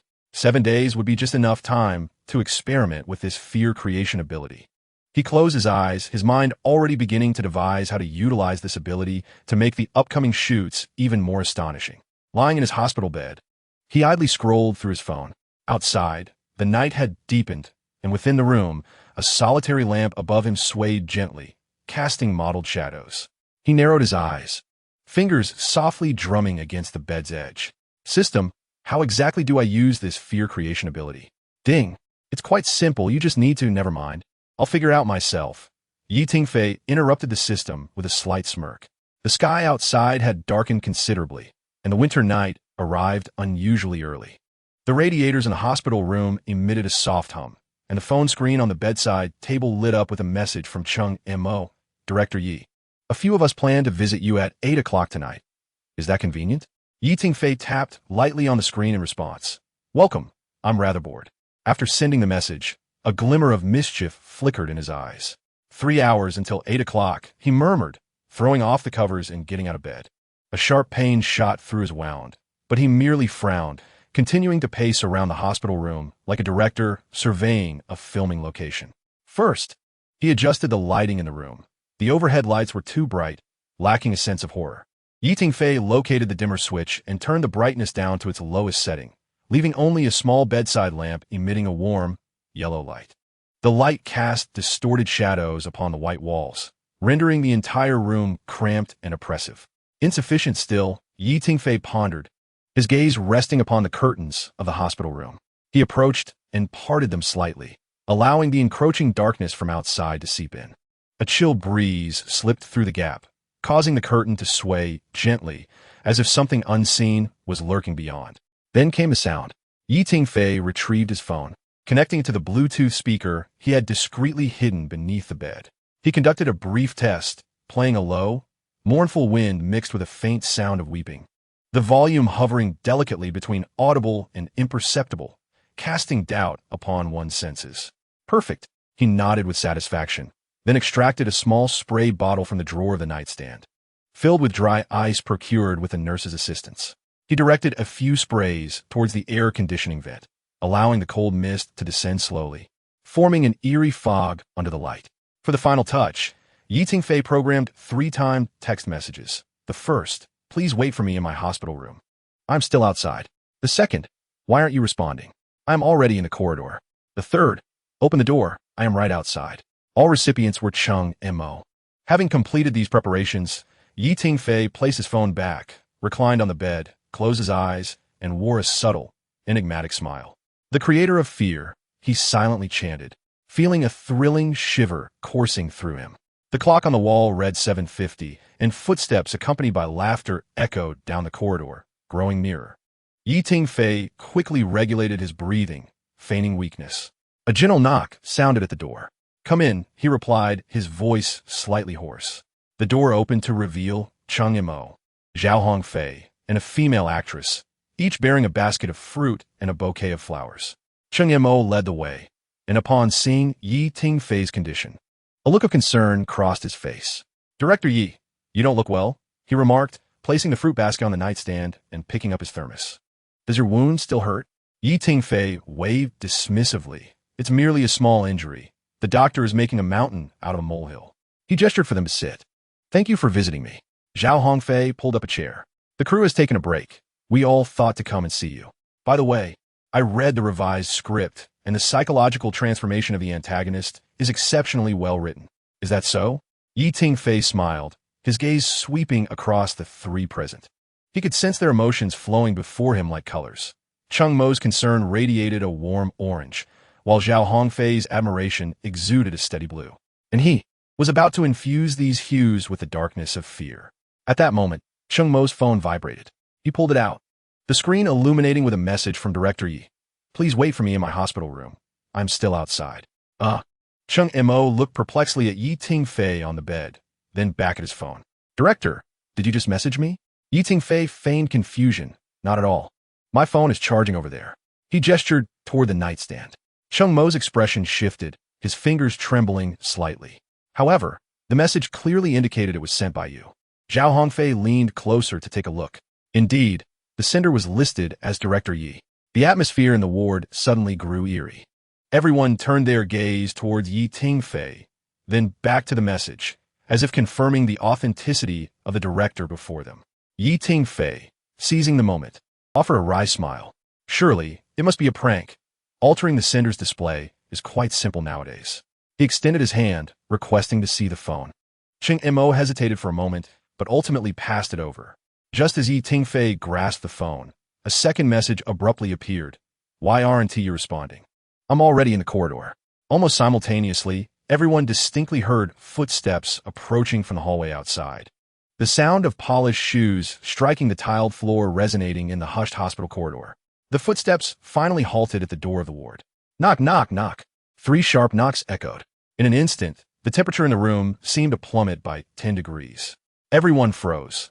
Cheng Mo's face turned ashen, and Zhao Hongfei's eyes widened in disbelief. The female actor accompanying them instinctively grasped Cheng Mo's arm. What is happening? Cheng Mo's voice trembled. Yi Tingfei slowly lowered the phone, activating his superior acting skills, his expression gradually becoming unfamiliar and vacant. His lips curled into an unnatural smile, yet his eyes lost focus, as if gazing into a distant realm. Are you truly certain that the person before you is me? His voice suddenly became ethereal, echoing from afar, seeming to resonate from all corners of the ward simultaneously. Cheng Mo's throat constricted, his fingers clenching the armrest of the chair, knuckles turning white. Director Yi, this joke is far from amusing. Just then, the third message arrived, illuminating the phone screen. Open the door, I'm right outside. Simultaneously, the doorknob began to turn slowly. Chapter 75. Apology. A nurse pushed the door open, only to find a room full of pallid faces, raising an eyebrow in confusion. Patient Yi Tingfei. It's time to change the bandages. At that moment, the Bluetooth speaker hidden under the bed also quietly ceased playing the sound of footsteps. The air in the ward seemed to solidify. Everyone remained frozen in place, eyes wide open, fixated on the doorway. Suddenly, Yi Tingfei erupted into hearty laughter, slapping the edge of the bed. Your expressions are absolutely priceless. Cheng Mo stood there, stunned, watching the director doubled over with laughter, then glanced down at the final message on his phone. Opened the door, I'm right outside, and suddenly realized, wait, is this your arrangement? Yi Tingfei wiped away tears of mirth, reached for the controller hidden beneath the pillow, and the overhead light automatically brightened. Indeed, he proudly waved his phone, proclaiming, I have set 3 timed messages, the first at 2005, the second at 2007, and the third at 2009. Zhao Hongfei suddenly understood. Those messages were indeed sent from my phone. Yi Tingfei nodded in affirmation. The actress, Xiao Lin, patted her chest and questioned, but what about the footsteps? They sounded as if they were coming from outside. Yi Tingfei smiled subtly, his eyes gleaming with satisfaction. That was merely a combination of psychological suggestion and environmental cues. I played a pre-recorded sound of footsteps mixed with the whisper of the wind and soft sobbing, all at a low volume. Just enough to make you doubt your own hearing. He paused, gently tapping the edge of the bed. When one is anxious, the ears instinctively seek the source of danger. With your focus entirely on the door, it was only natural to perceive the sound as emanating from a corridor. Zhao Hongfei frowned, but those footsteps stopped so precisely at her door. With a shrug, Yi Tingfei replied, given the tension in your minds, even the most authentic sounds are reinterpreted by your brains. He gestured to the swaying light above, adding, just like the lighting, curtains, and cold mist earlier. None of these elements are terrifying in isolation, yet together they evoke fear. Cheng Mo felt a chill run down his spine and murmured, so, the footsteps were actually within the room, all along? Yi Tingfei nodded, chuckling as he kicked under the bed. The Bluetooth speaker is right here. It never left this room. The group exchanged glances, a shiver coursing through their spines. Zhao Hongfei smiled wryly. So we frighten ourselves? That, Tingfei said, is the art of fear. Cheng Mo exhaled deeply, collapsing into his chair. My goodness, Director Yi, you're quite the joker. But the effect is remarkable, isn't it? Tingfei's eyes sparkled. This is precisely the sensation we need for the Scarecrow's toxic gas scene. That indistinguishable blend of reality and illusion in fear. He excitedly straightened his posture, only to inadvertently tug at his wound, gasping in pain. Your reactions were more genuine than any audition. The nurse, growing impatient, looked at Tingfei. Mr. Yi, please be still. You mustn't aggravate your wound. I need to change your bandage now. Right away, right away. Tingfei quickly responded, winking at the others this time. I assure you it was not staged. Cheng Mo and the others exchanged bemused glances, smiling wryly. The following morning, the hospital corridor echoed with crisp and hurried footsteps. Tingfei had just finished his breakfast and was leaning against the bed, engrossed in his phone, when the door to his room was flung open with a force. Tingfei, the familiar, furious voice, silenced the entire floor for a moment. He looked up to see Yi Rushuan standing at the doorway, hands on her hips, her expression darker than the lighting in the room the previous night. Did you scare someone last night?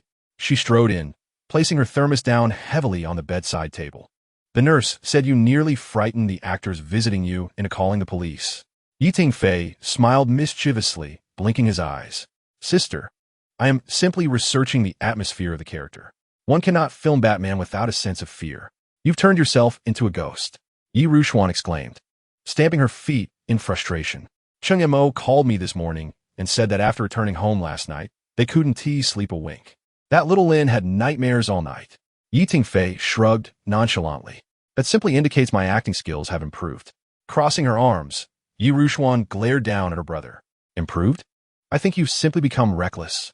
She pulled out her phone, swiftly scrolling to produce a photo, thrusting it in front of Tingfei. Look at how little Lin is doing now. In the photograph, the young actress bore 2 heavy dark circles under her eyes, her complexion as pale as paper, and her eyes reflected a lingering terror. Tingfei's smile faltered. Oh, what is this? Yi Rushuan seized his ear. That girl is only 22 years old. She just joined the crew, and you scared her out of her wits. You need to apologize to her right now. Ouch, that hurts. Sister, be gentle. Tingfei winced in pain. I'll apologize, all right? Finally releasing her grip, Yi Rushuan huffed and dialed a video call. The call was answered promptly, revealing little Lin's exhausted face on the screen. Miss Lin, Tingfei said, displaying an unusual expression of guilt, I sincerely apologize for what happened last night. I merely intended to explore the sensation of filming a horror scene and did not expect to frighten you. Little Lin forced a smile. It's all right, Director Yi. It's just that I'm a bit timid. Yi Rushuan interjected, don't make excuses for him. This brat deserved a good scolding. I truly apologize. Tingfei said earnestly. How about this? Once the film wraps up, I'll treat you to a delightful meal to ease your fright, and you can choose the venue. Little Lin's eyes sparkled. Really? Can we go to that Michelin 3-star restaurant in Kyoto? I've heard one must book 3 months in advance. Tingfei's lips twitched, but under his sister's piercing gaze, he reluctantly agreed. Of course, I'll have my assistant make the arrangements. After ending the call, Yi Rushuan nodded in satisfaction. Now that's more like it. She opened a thermos and poured a bowl of fragrant chicken soup. Drink up. It's specially made by Grandpa for you. As Tingfei cradled the bowl, he suddenly remembered something. By the way, sister, what about Cheng Mo and the others? Don't worry, Yi Rushuan rolled her eyes. I've already instructed my assistant to send each of them a bottle of top-tier red wine as an apology. However, she narrowed her eyes. This is a one-time deal. If you dare to frighten the crew again, I'll post your childhood photos of you in a dress online. Tingfei nearly choked on the soup at that threat.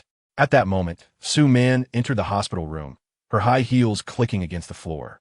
Tingfei was too busy being scolded by Yi Rushuan to lift his head. She wore a sharply tailored white suit, holding an exquisite food box. Her long hair gently cascading over her shoulders, exuding an elegant yet capable aura. Oh, what's going on here? Su Man raised an eyebrow, a playful smile gracing her lips. Has our esteemed director Yi gotten himself into trouble with his sister again? Yi Rushuan turned to see her close friend and immediately reported. Man, you arrived just in time. This rascal frightened the cast half to death last night. Su Man placed the food box on a nightstand and gently patted Yi Rushuan's shoulder Do not be upset. I brought you some macarons from France. A little sweetness will surely lift your spirits. She then glanced at Tingfei, her gaze settling on his bandaged arm, and her expression softened instantly. Is the injury severe? Tingfei shifted uncomfortably. It's nothing, just a minor injury. Minor injury? Su Man suddenly poked at his wound, causing him to gasp in pain. Is this what you call a minor injury? I heard you were injured while saving Rushuan. Rushuan looked at Tingfei, her eyes softening. Indeed. This fellow saved my life. Su Man's gaze lingered on Tingfei's face for a few seconds before she chuckled lightly.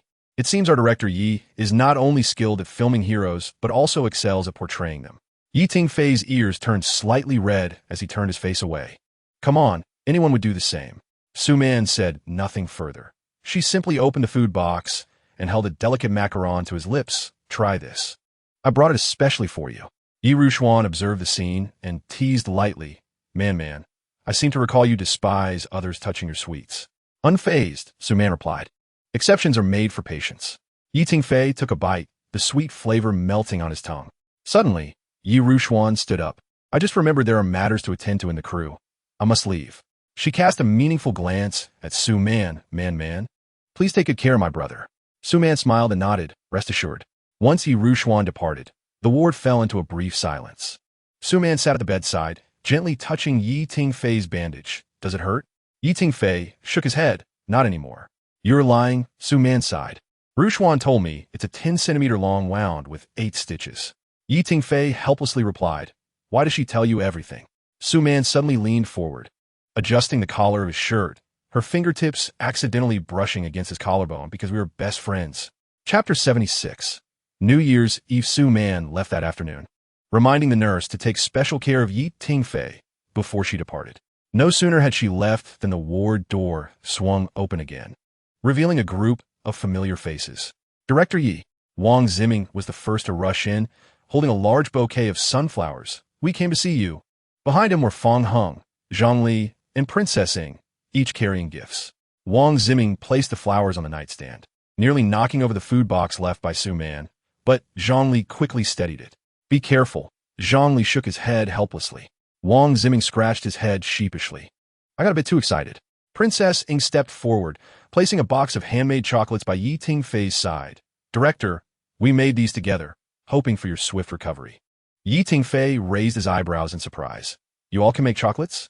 Feng Heng chuckled as he explained that it was Ying Ying's suggestion. We spent the entire night at Ziming's place yesterday, nearly causing an explosion in his kitchen. Not at all, Wang Ziming immediately retorted. The smoke alarm just went off a few times. Laughter erupted among the group, filling the hospital room with a lively atmosphere. A warm feeling surged in Tingfei's heart. Although he was currently filming Batman, the camaraderie among the Spider-Man crew remained undiminished. Director Yi, Wang Ziming suddenly leaned in, lowering his voice conspiratorially. I heard you scared Chung Mo and the others quite a bit last night. Do tell us. Tingfei couldn't help but chuckle at how quickly the news had spread. Zhang Li adjusted his glasses and, with utmost seriousness, remarked, the whole company knows. They say Director Yi is playing tricks in the hospital, scaring the visiting actors out of their wits. Wang Ziming burst into laughter, recalling how Chung Mo had encountered him that morning, claiming he had never witnessed such a vivid horror performance in his life. Curious, Princess Ying inquired, Director Yi, how did you manage that? Tingfei winked mysteriously and responded, it's a trade secret. Hiss. The others collectively voiced their disapproval. Suddenly, Wang Ziming had a thought and excitedly exclaimed, by the way, Director Yi, once you're healed, could you teach me that trick? I could really use some frightening skills for my scarecrow role. Tingfei smiled and nodded. No problem, but you must first pass my test. What test? Wang Ziming sat up straight, like a soldier awaiting orders. Tingfei pointed out the window. Tonight at midnight. Take a solitary stroll through the hospital morgue and snap a selfie. Wang Ziming's complexion turned pale in an instant. The morgue? Laughter erupted once more, even drawing the attention of passing nurses. Amidst the joyful banter, time flew by. Before leaving, Zhang Li earnestly conveyed on behalf of everyone, Director Yi, please take good care of yourself and recover quickly. We are all waiting for you to continue leading us in creating more wonderful works. Tingfei felt a surge of warmth in his heart and nodded. Thank you all. Once everyone had departed, the The room fell silent again. In the evening, Yi Long entered, finding Tingfei leaning against the headboard, perusing a script. The elder gentleman, dressed in a deep gray Zhongshan suit, approached the bedside steadily, carrying a thermos. "Grandfather?" Tingfei exclaimed in surprise. "What brings you here?" "Everything is arranged on the set." Yi Long placed the thermos on the bedside table, unscrewed the lid, and a rich aroma of chicken soup wafted into the air. "The equipment team has conducted a thorough inspection, and the shooting schedule has been adjusted. Those who need to go home can do so, and those who wish to travel may do so. You can rest assured and focus on your recovery." Tingfei felt a warmth in his heart. Just as he was about to speak, Yi Long had already served him a bowl of soup, urging him to drink it while it was hot. In the days that followed, Yi Long was almost never far from his grandson's side.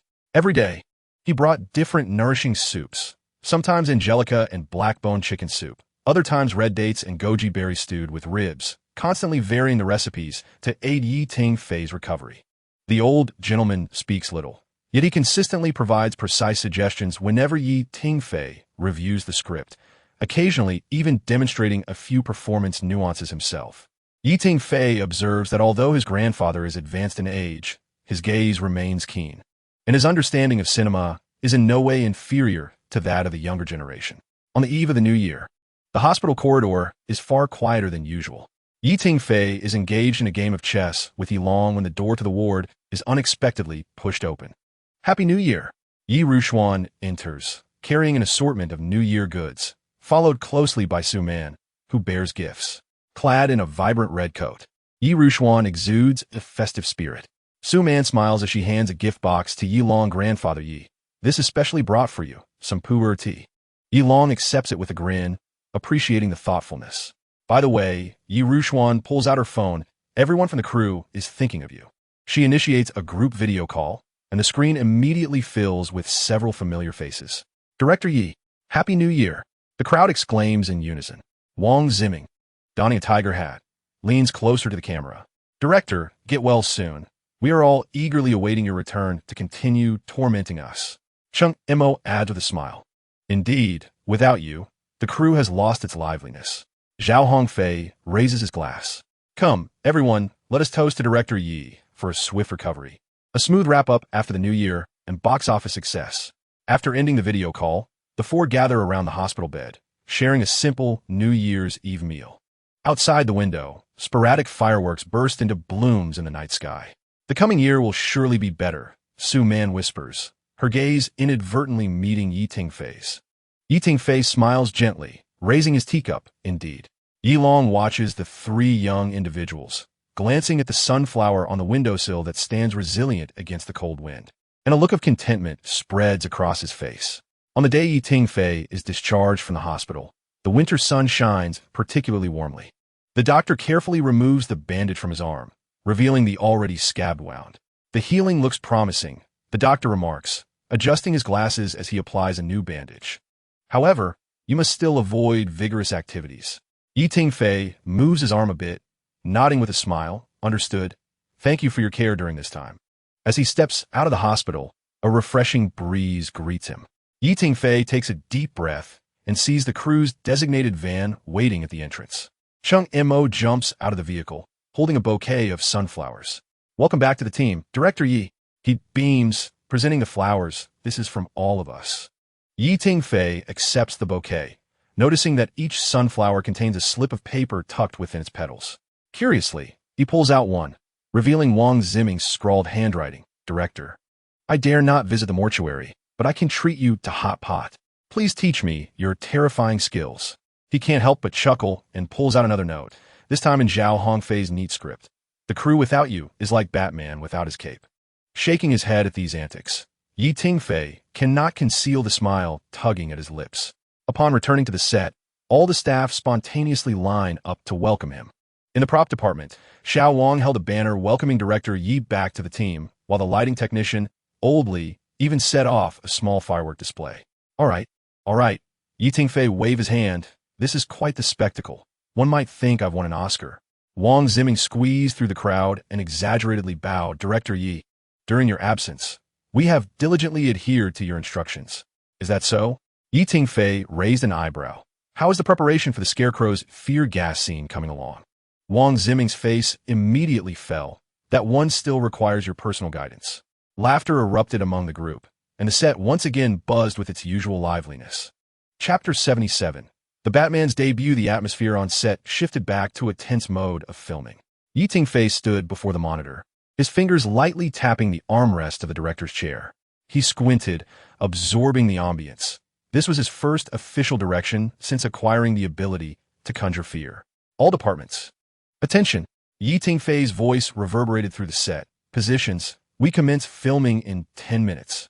With a snap of his fingers, the lights dimmed, leaving only a few eerie green emergency lights casting a faint glow. The originally suspended circular fluorescent tubes had been replaced with specially designed one-way glass lamps, enveloping the entire space in a stifling, deep well sensation. The prop team had already set up several dry ice machines in the corners, which now emitted wisps of white fog that crept along the floor. Sound team. Tingfei whispered into the intercom, play sound effect number 20, the kind that resonates from beneath the ground. Moments later, a deep rumble echoed across the set, akin to a distant subway train traversing its tracks, or some colossal being breathing slowly in the darkness.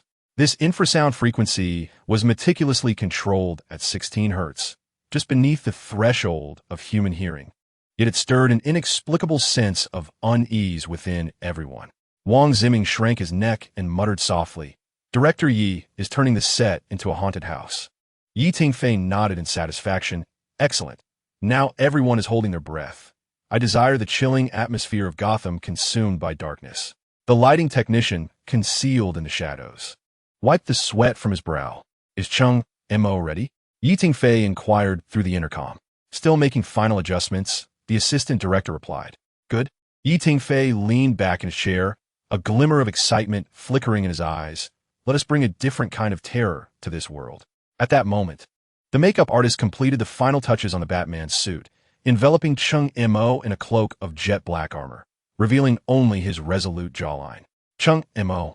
Tingfei entered the makeup room, speaking softly so only they could hear. "Remember, you are not a superhero. You are Gotham's nightmare. Walk like a predator, and let your voice resonate as if it were emerging from hell." Chung Mo nodded, a flicker of determination flashing in his eyes beneath the mask. "All right." Tingfei clapped his hands, returning to the monitor. "Everyone ready? We begin filming in 5 minutes. Chung Mo, return to your starting position." The moment Chung Mo stepped out of the makeup room, an invisible force seemed to press the mute button on the entire film set. The previously bustling crew members halted their actions, their gazes irresistibly drawn to that figure. He stood beneath the intertwining lights of deep green and dark red, his armor gleaming with a metallic chill, while his cape undulated as if alive, capable of devouring the surrounding light. Each step he took felt like a heartbeat, slow and heavy, imbued with a suffocating sense of pressure. Props assistant Xiao Wang dropped his tools with a clatter, while lighting technician Oldly instinctively took a step back. Even the seasoned Yi Long squinted slightly, revealing an expression of admiration. Tingfei wore a satisfied smile. "This is the Batman I envisioned." Action. In the frame, Zhang Li, portraying Gordon, sat in the archives, the cigarette between his fingers nearing its end. Outside, the artificial rain system was in full force, the sound of the rain drumming like a heartbeat. Suddenly, a flash of lightning illuminated the scene, and Chung Mo's Batman appeared like a wraith, without a hint of warning. Zhang Li's reaction was entirely genuine. He sprang to his feet, the chair scraping the floor with an abrasive sound. "Cut!" Tingfei frowned. "Teacher Zhang, your reaction is too exaggerated. Gordon is an old cop, and his fear should be more restrained." In the second take, Zhang Li adjusted his demeanor, and when he discovered the gun missing from the drawer, the shock in his eyes seamlessly blended with a facade of composure. As for the shot of Batman crushing the handgun, it took a total of 7 attempts.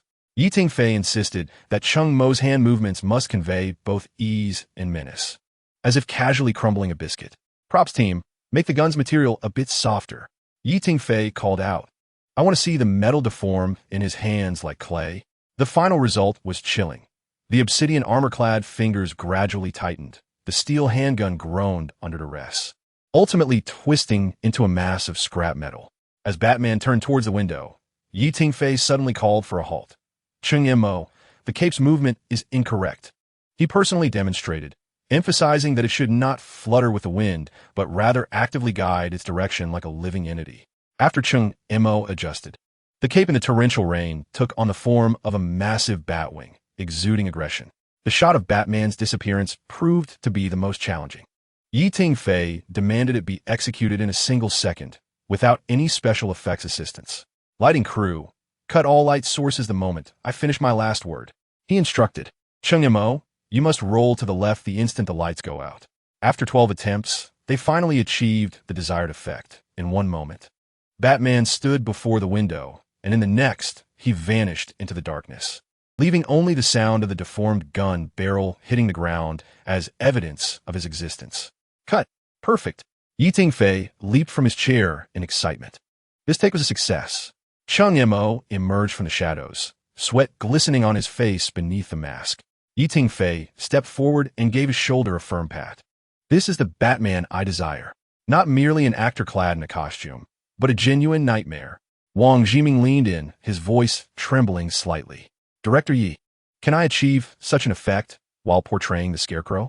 Tingfei smiled mysteriously. Just wait. Your performance will be even more splendid. He turned to the entire crew, announcing, tomorrow we will shoot scenes at Arkham Asylum. Everyone, his gaze swept over each staff member, prepared to embrace true terror. As night descended, the set gradually fell silent. Crew members departed one by one, leaving only a few emergency lights flickering, casting mottled shadows in the desolate studio. Tingfei sat alone before the monitor, replaying the day's footage repeatedly. His fingers gently tapped the keyboard, pausing and rewinding, so engrossed that he failed to notice the footsteps behind him. Still working this late? A familiar voice suddenly broke the quiet.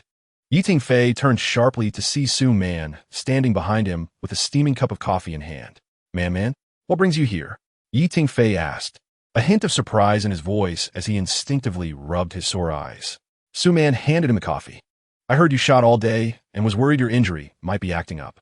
Her gaze fell upon his bandaged arm, and her brow furrowed. Didn't the doctor say you need a rest? Tingfei accepted the coffee, the warmth seeping through the cup into his palm. It's fine. The wound doesn't hurt anymore. He took a sip, the rich aroma easing his taut nerves. Su-Man sat beside him, her attention drawn to the monitor. The screen captured an image of Batman emerging from the shadows, portrayed by Mo, appearing ghostly in the dim light. Is this what you filmed today? Su-Man asked softly, her tone reflecting intrigue. It looks quite different. Tingfei's eyes sparkled. Exactly. This is the effect I wanted, something that can truly haunt criminals in their nightmares. He became animated, gesturing in the air. Look at this shot. I had the lighting team lower the brightness by 30% and added dry eyes for a fog effect. Seeing his enthusiasm, Su-Man couldn't help but chuckle. You haven't changed. You can't stop talking about movies. Realizing he had become overly engrossed, Tingfei sheepishly scratched his head. Apologies, it's a professional habit. No need to apologize, Su-Man replied, shaking her head, her expression softening. I appreciate your passion. She paused, seemingly aware of her words, and quickly added, your passion as a director. Tingfei was about to say more when Su-Man stood up. It's getting late. She glanced at her watch. I should be going. Tingfei rose as well, the bandage on his arm glimmering faintly under the green emergency lights. Let me see you off. No need, Su-Man interrupted, a hint of inexplicable urgency in her voice. Just remember to get plenty of rest. She turned to leave, yet paused, retrieving a small box from her bag and placing it beside the monitor. It contained a soothing muscle ointment. Remember to apply it on schedule. Before Tingfei could respond, she briskly made her way to the exit. The sound of her high heels striking the ground echoed sharply in the empty set, gradually fading away at the end of the corridor. Chapter 78. The Scarecrow appears early the next morning. Tingfei stood at the center of the Arkham Asylum set, his gaze sharp as an eagle's. He snapped his fingers, and the lights of the entire set dimmed instantly, leaving only a few pale emergency lights flickering above. Props team, he commanded softly, increase the dry ice concentration by 30%. I want to see the mist enveloping the ankles. Following his directive, 6 dry ice machines roared to life, and a milky fog began to spread across the floor like a living entity. Tingfei approached the monitor, adjusting several parameters. And the screen was immediately veiled in an eerie green hue. Sound team, play sound effect number 43, he instructed via the intercom. Keep the volume below the threshold of human hearing. Moments later, a chilling sensation permeated the set, causing an inexplicable sense of apprehension among everyone present. Wang Ziming, portraying Dr. Crane, stood in a corner, unconsciously swallowing hard. Ziming, Yi Tingfei moved closer, his voice barely audible to the two of them. Remember, you are not here to frighten him. You are here to treat him. Every movement must exude the professionalism of a doctor, yet carry an air of mad elegance. Wang Ziming took a deep breath and nodded. The makeup artist handed him a weathered burlap mask, its stitches twisted like a tormented visage. Action. In the frame, Falcon was bound to a chair, beads of sweat glistening on his forehead. As Dr. Crane entered the room, Yi Tingfei suddenly called for a stop. Lao Luo, your expression is too fierce. He approached Luo Lei, who played Falcon. At this moment, you should convey disdain, not fear. True terror is to be reserved for the instant he turns towards Wang Ziming. The moment the scarecrow mask is donned, they resumed filming, and Yi Tingfei scrutinized the monitor, his brow furrowed. Luo Lei had already missed the mark 9 times, unable to evoke that visceral fear. Stop! Yi Tingfei abruptly rose, and the set fell silent.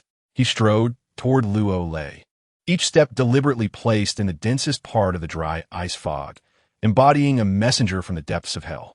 Lao Luo, his voice suddenly deepened and rasped. It seems we need to approach this differently. Yi Tingfei turned and signaled to the makeup artist, prepare the scarecrow mask for me.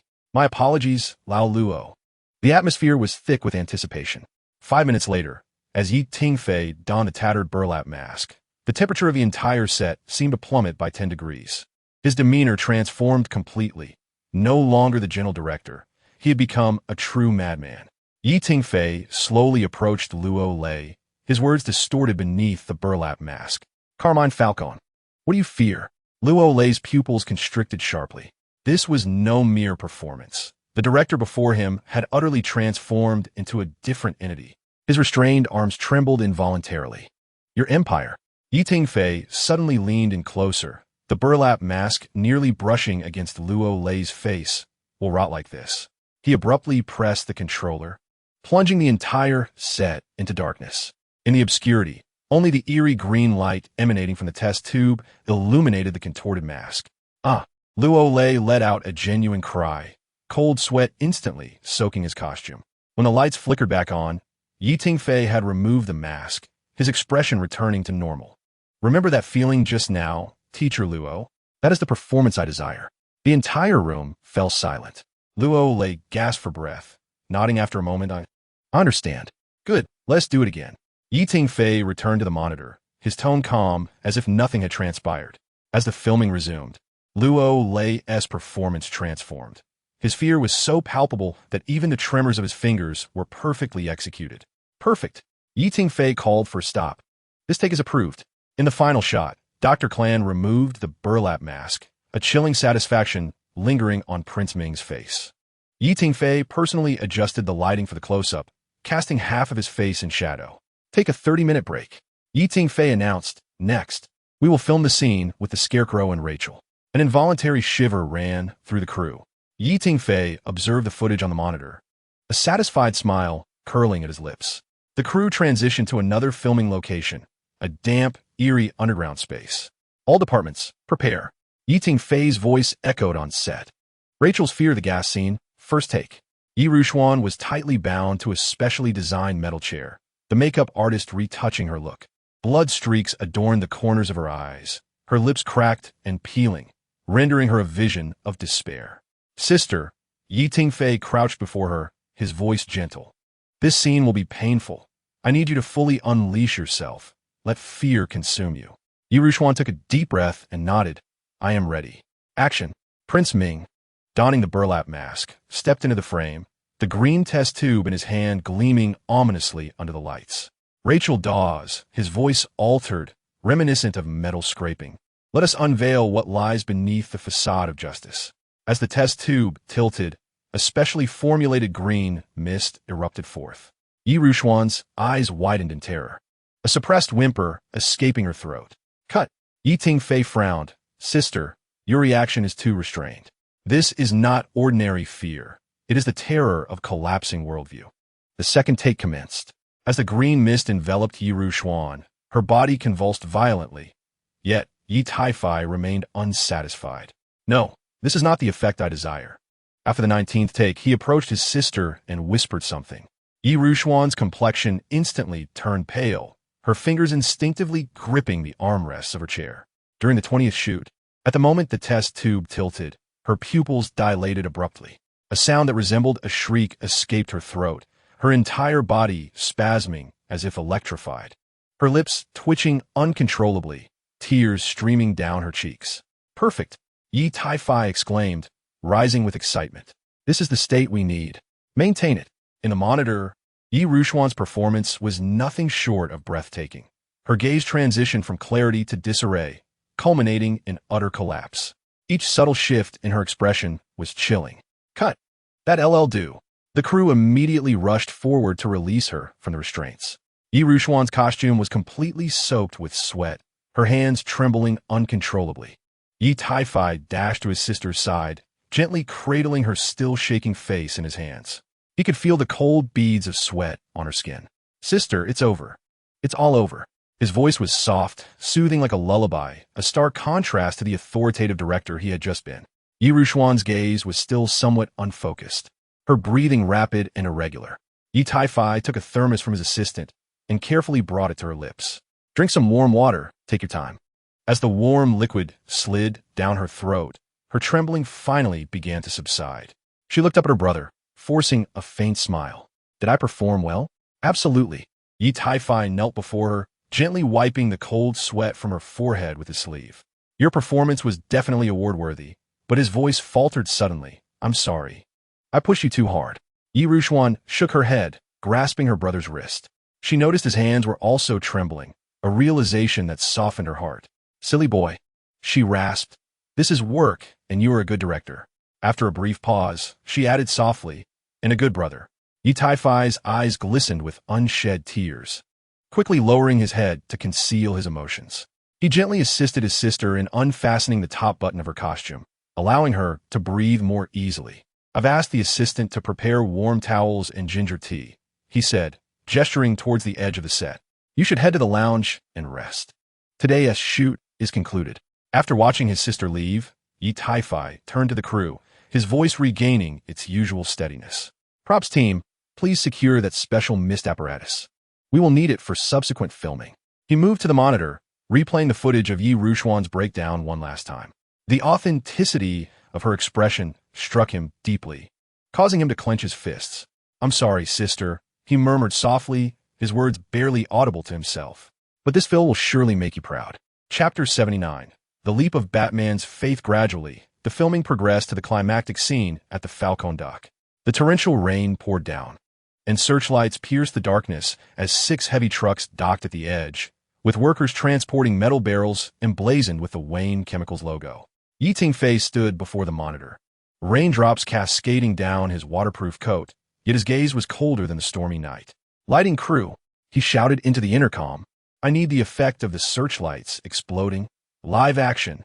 Use miniature explosives, ensuring the glass shards are directed safely. Received. The lighting technician swiftly adjusted the explosion points, ensuring that the debris would not harm the actors. Yi Tingfei turned to the stunt team. Is the wire rig ready? The 3 capes have been calibrated. The stunt coordinator replied.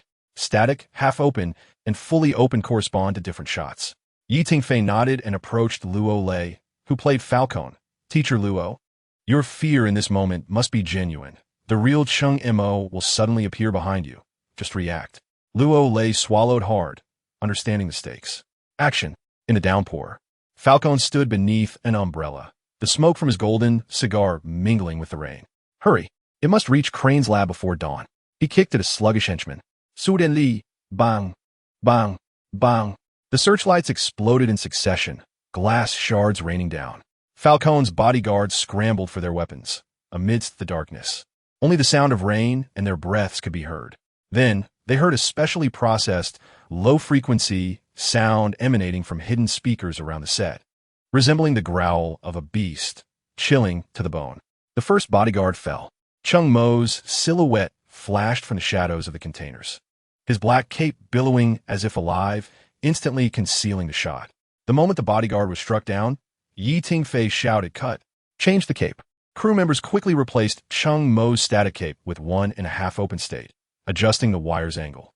For the second take, the bodyguards fired wildly, bullets sparking against the specially designed combat suit. Chung Mo leaped between the containers with the aid of the wire, each appearance accompanied by the sound of bones cracking.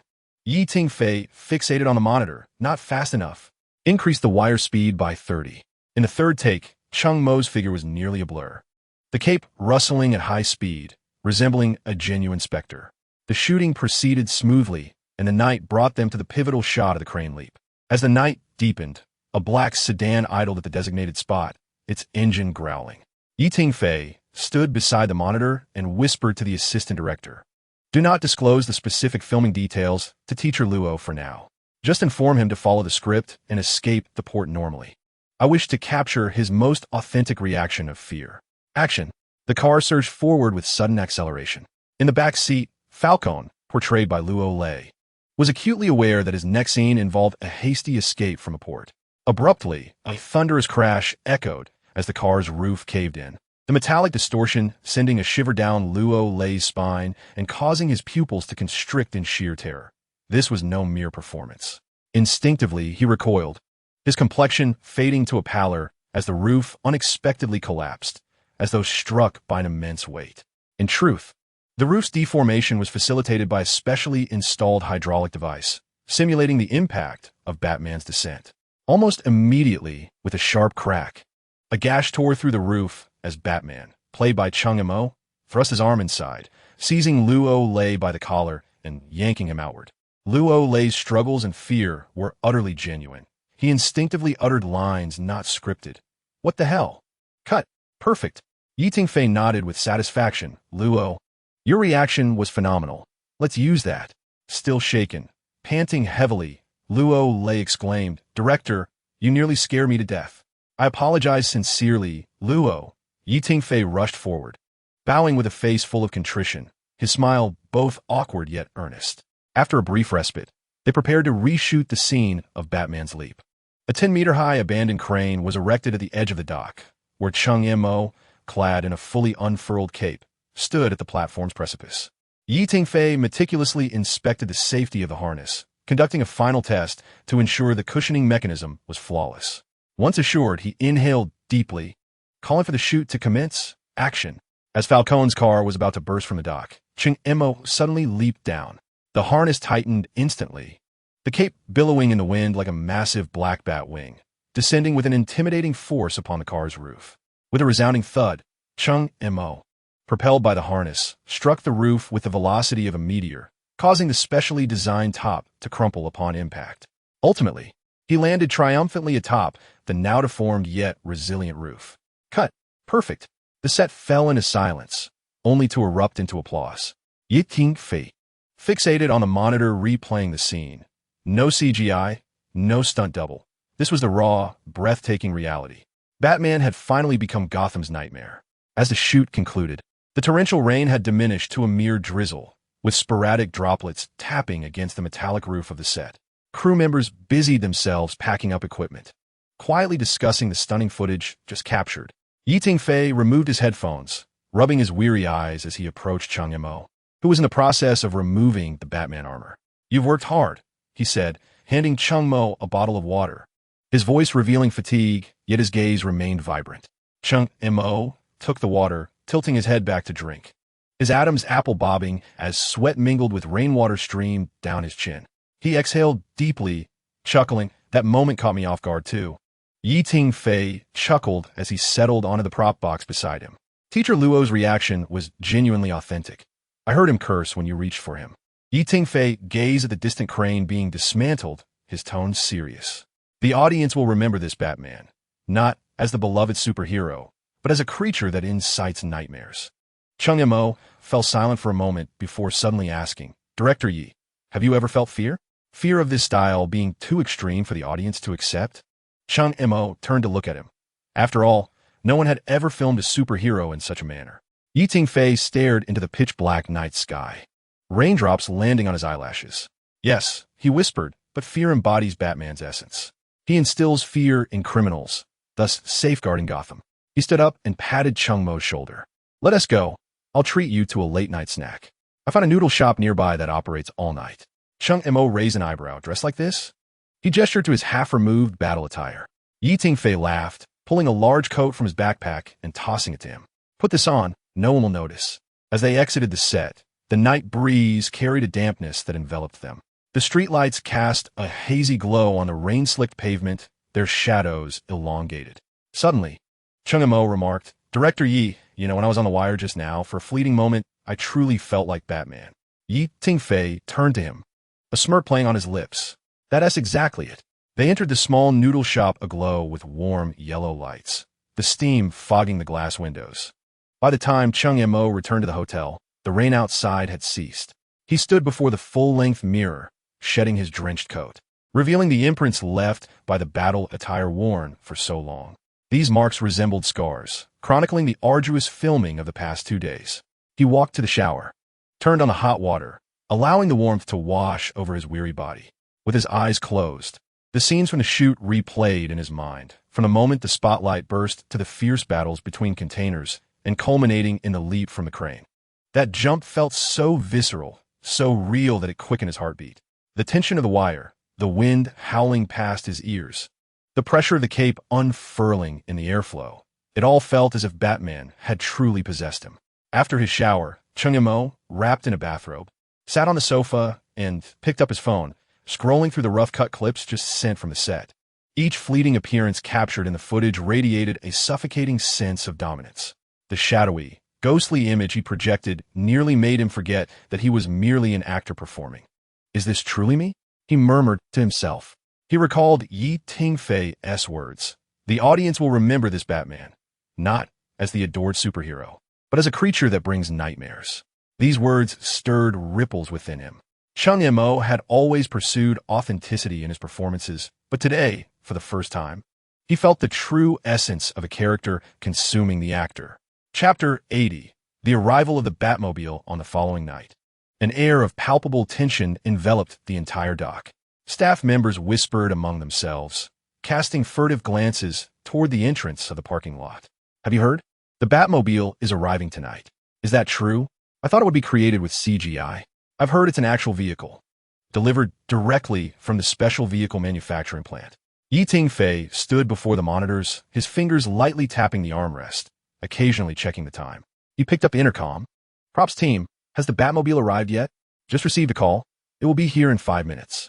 Chung Mo had already donned a batsuit, engaged in confirming driving details with the stunt coordinator. Prior to this, whenever his scenes were not being filmed, he would practice driving the Batmobile at a professional facility. And he was now quite adept at handling this extraordinary vehicle. Remember, the stunt coordinator instructed, pointing at the blueprints. Although this car does not possess the exaggerated weapon system seen in the films, its acceleration capabilities are 3 times that of an ordinary sports car. Be mindful of inertia when turning. Chung Mo nodded, his eyes gleaming with excitement beneath the mask.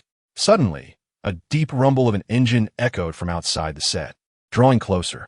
The sound was unlike that of a typical automobile.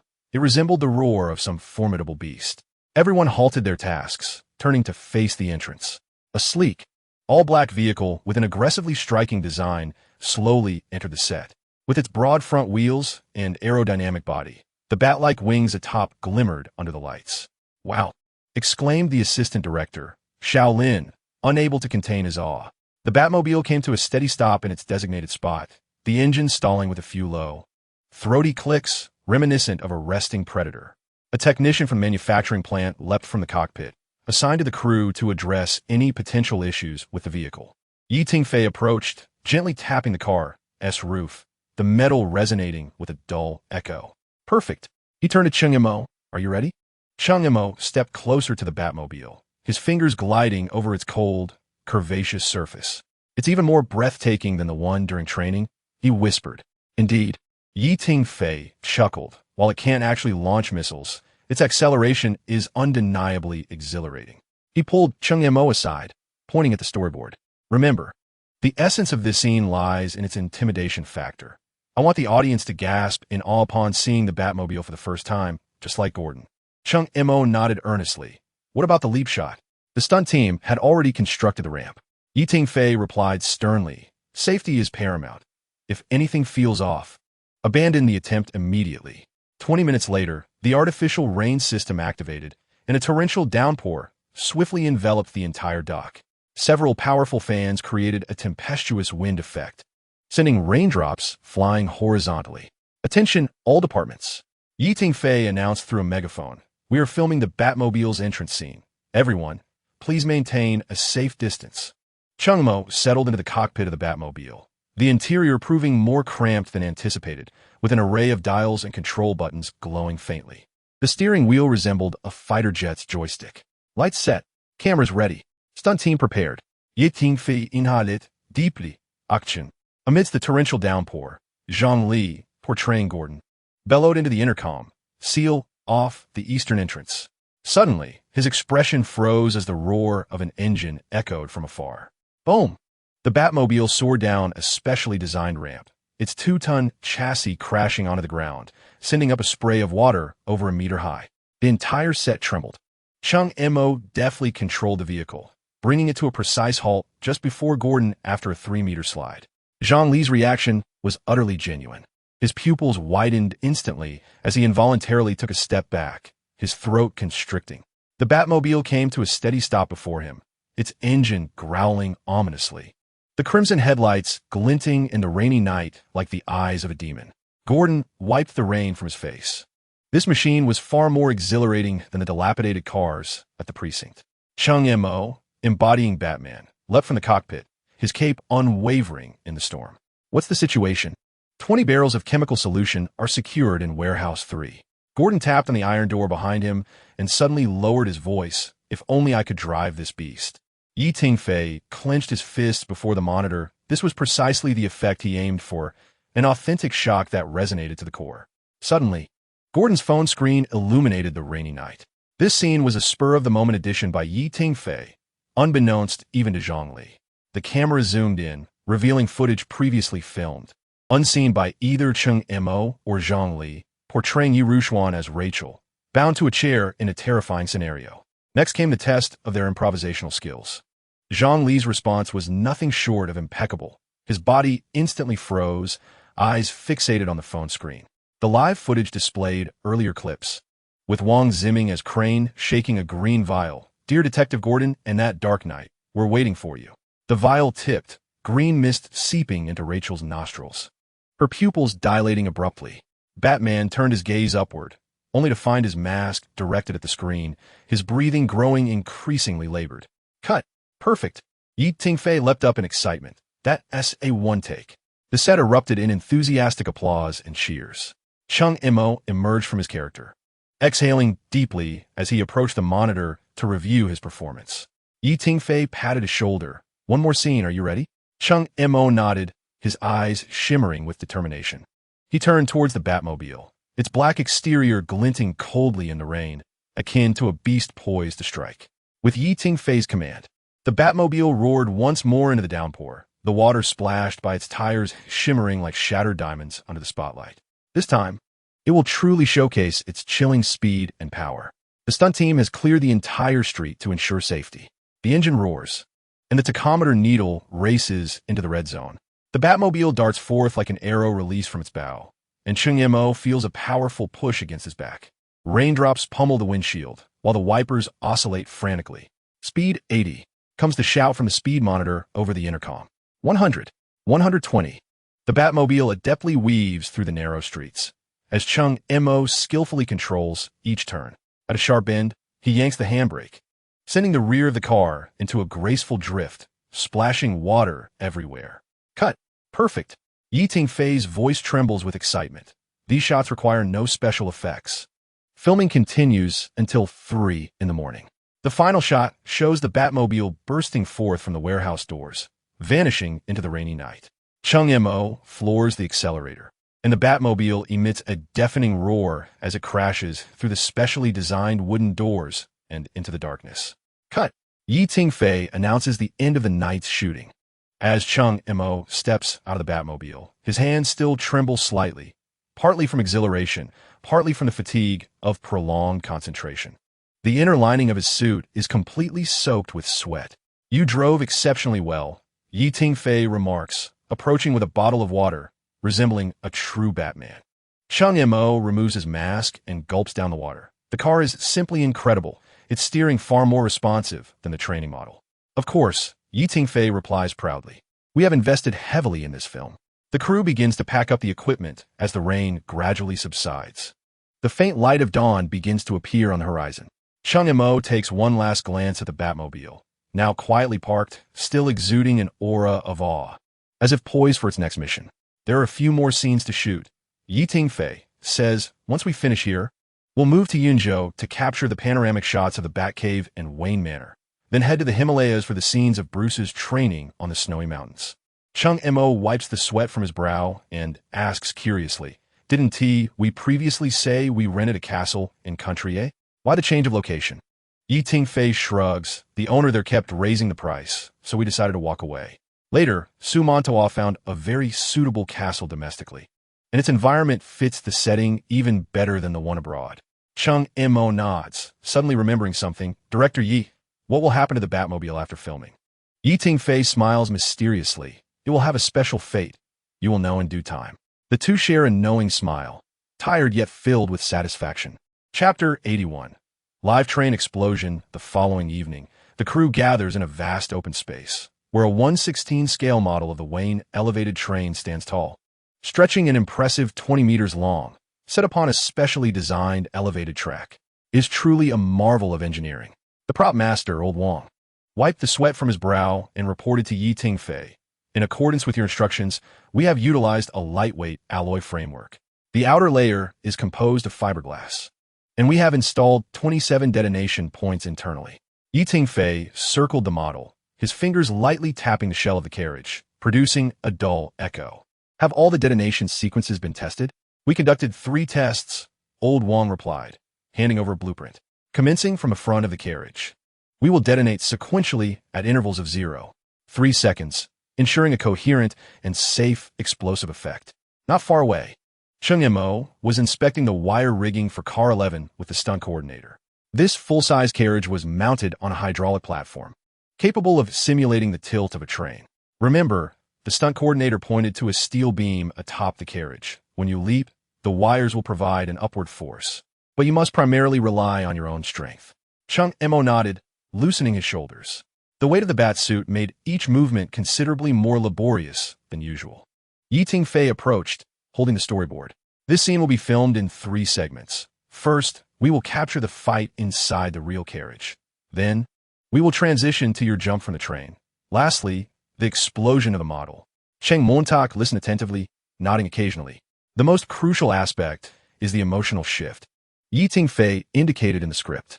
"When Duckard falls, you must convey the instinct to save him, yet restrain yourself, knowing it is his choice." "Understood." Chung Mo took a deep breath, reminiscent of the final duel between 2 warriors. "Precisely." Tingfei patted his shoulder. "Prepare yourself. We commence shooting in an hour."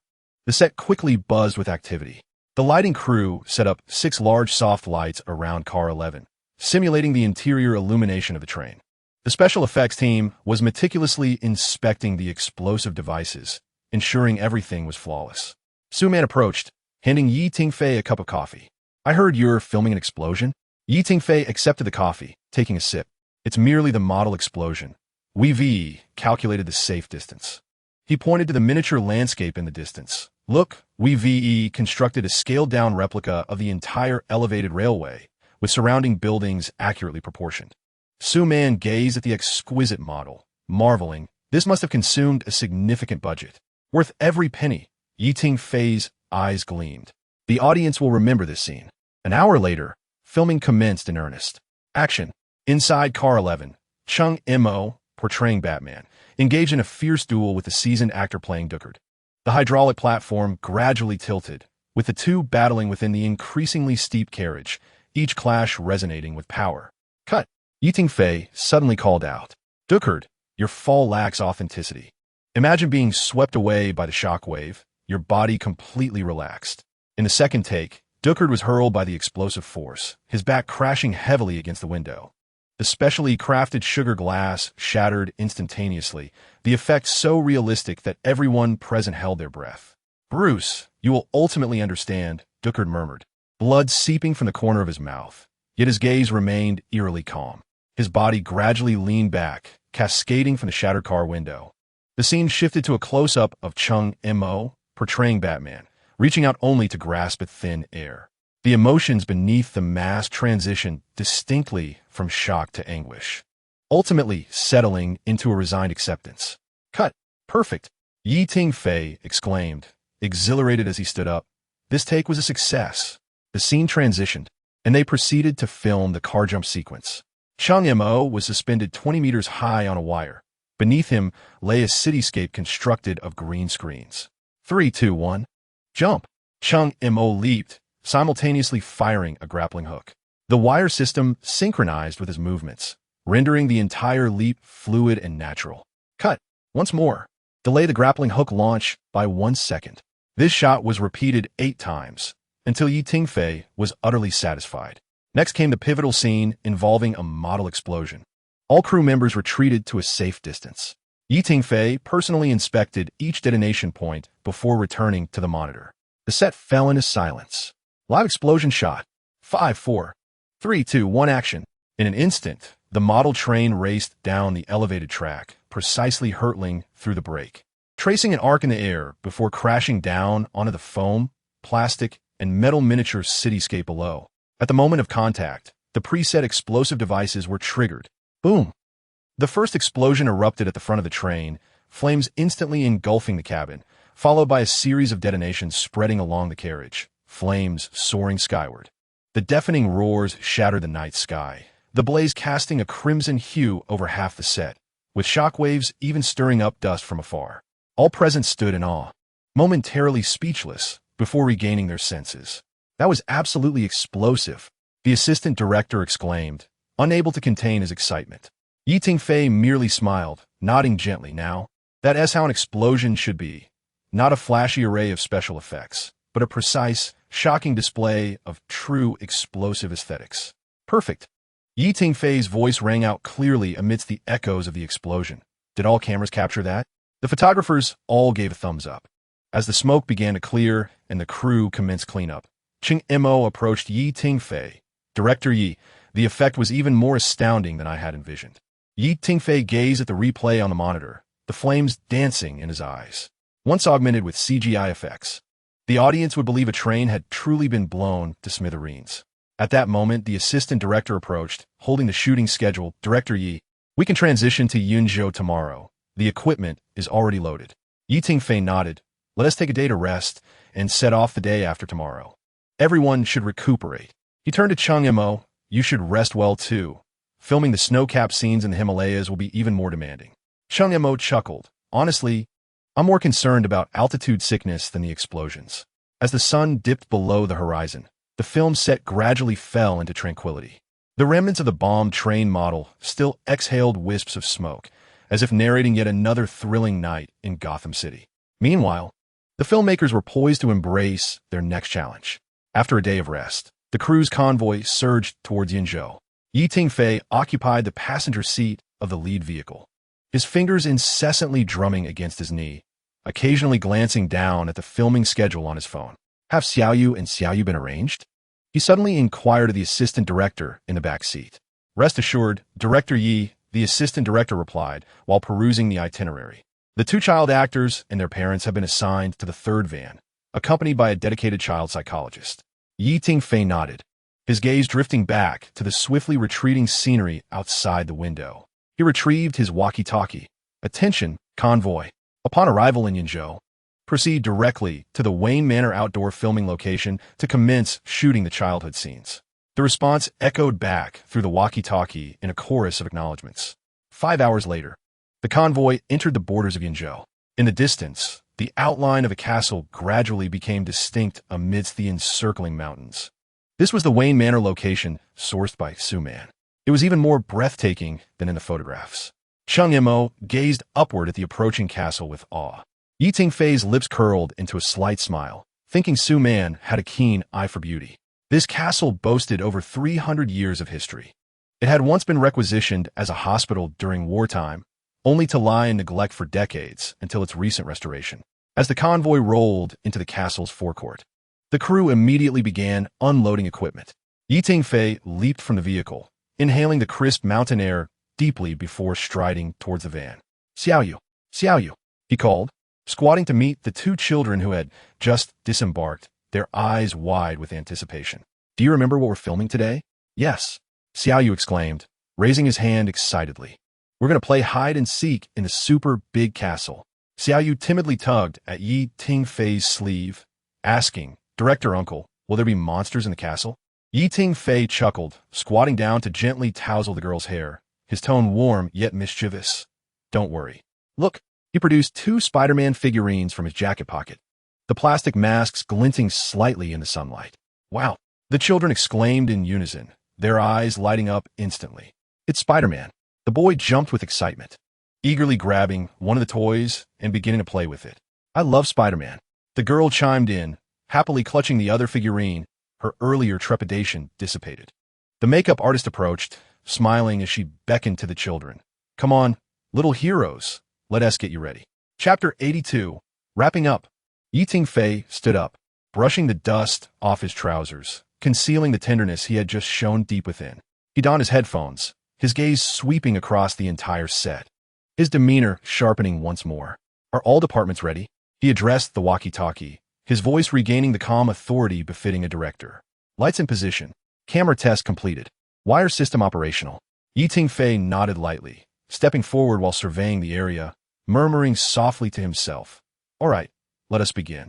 20 minutes later, beside the dry well in the castle's backyard, Tingfei knelt on one knee, meeting the gaze of 2 children at eye level.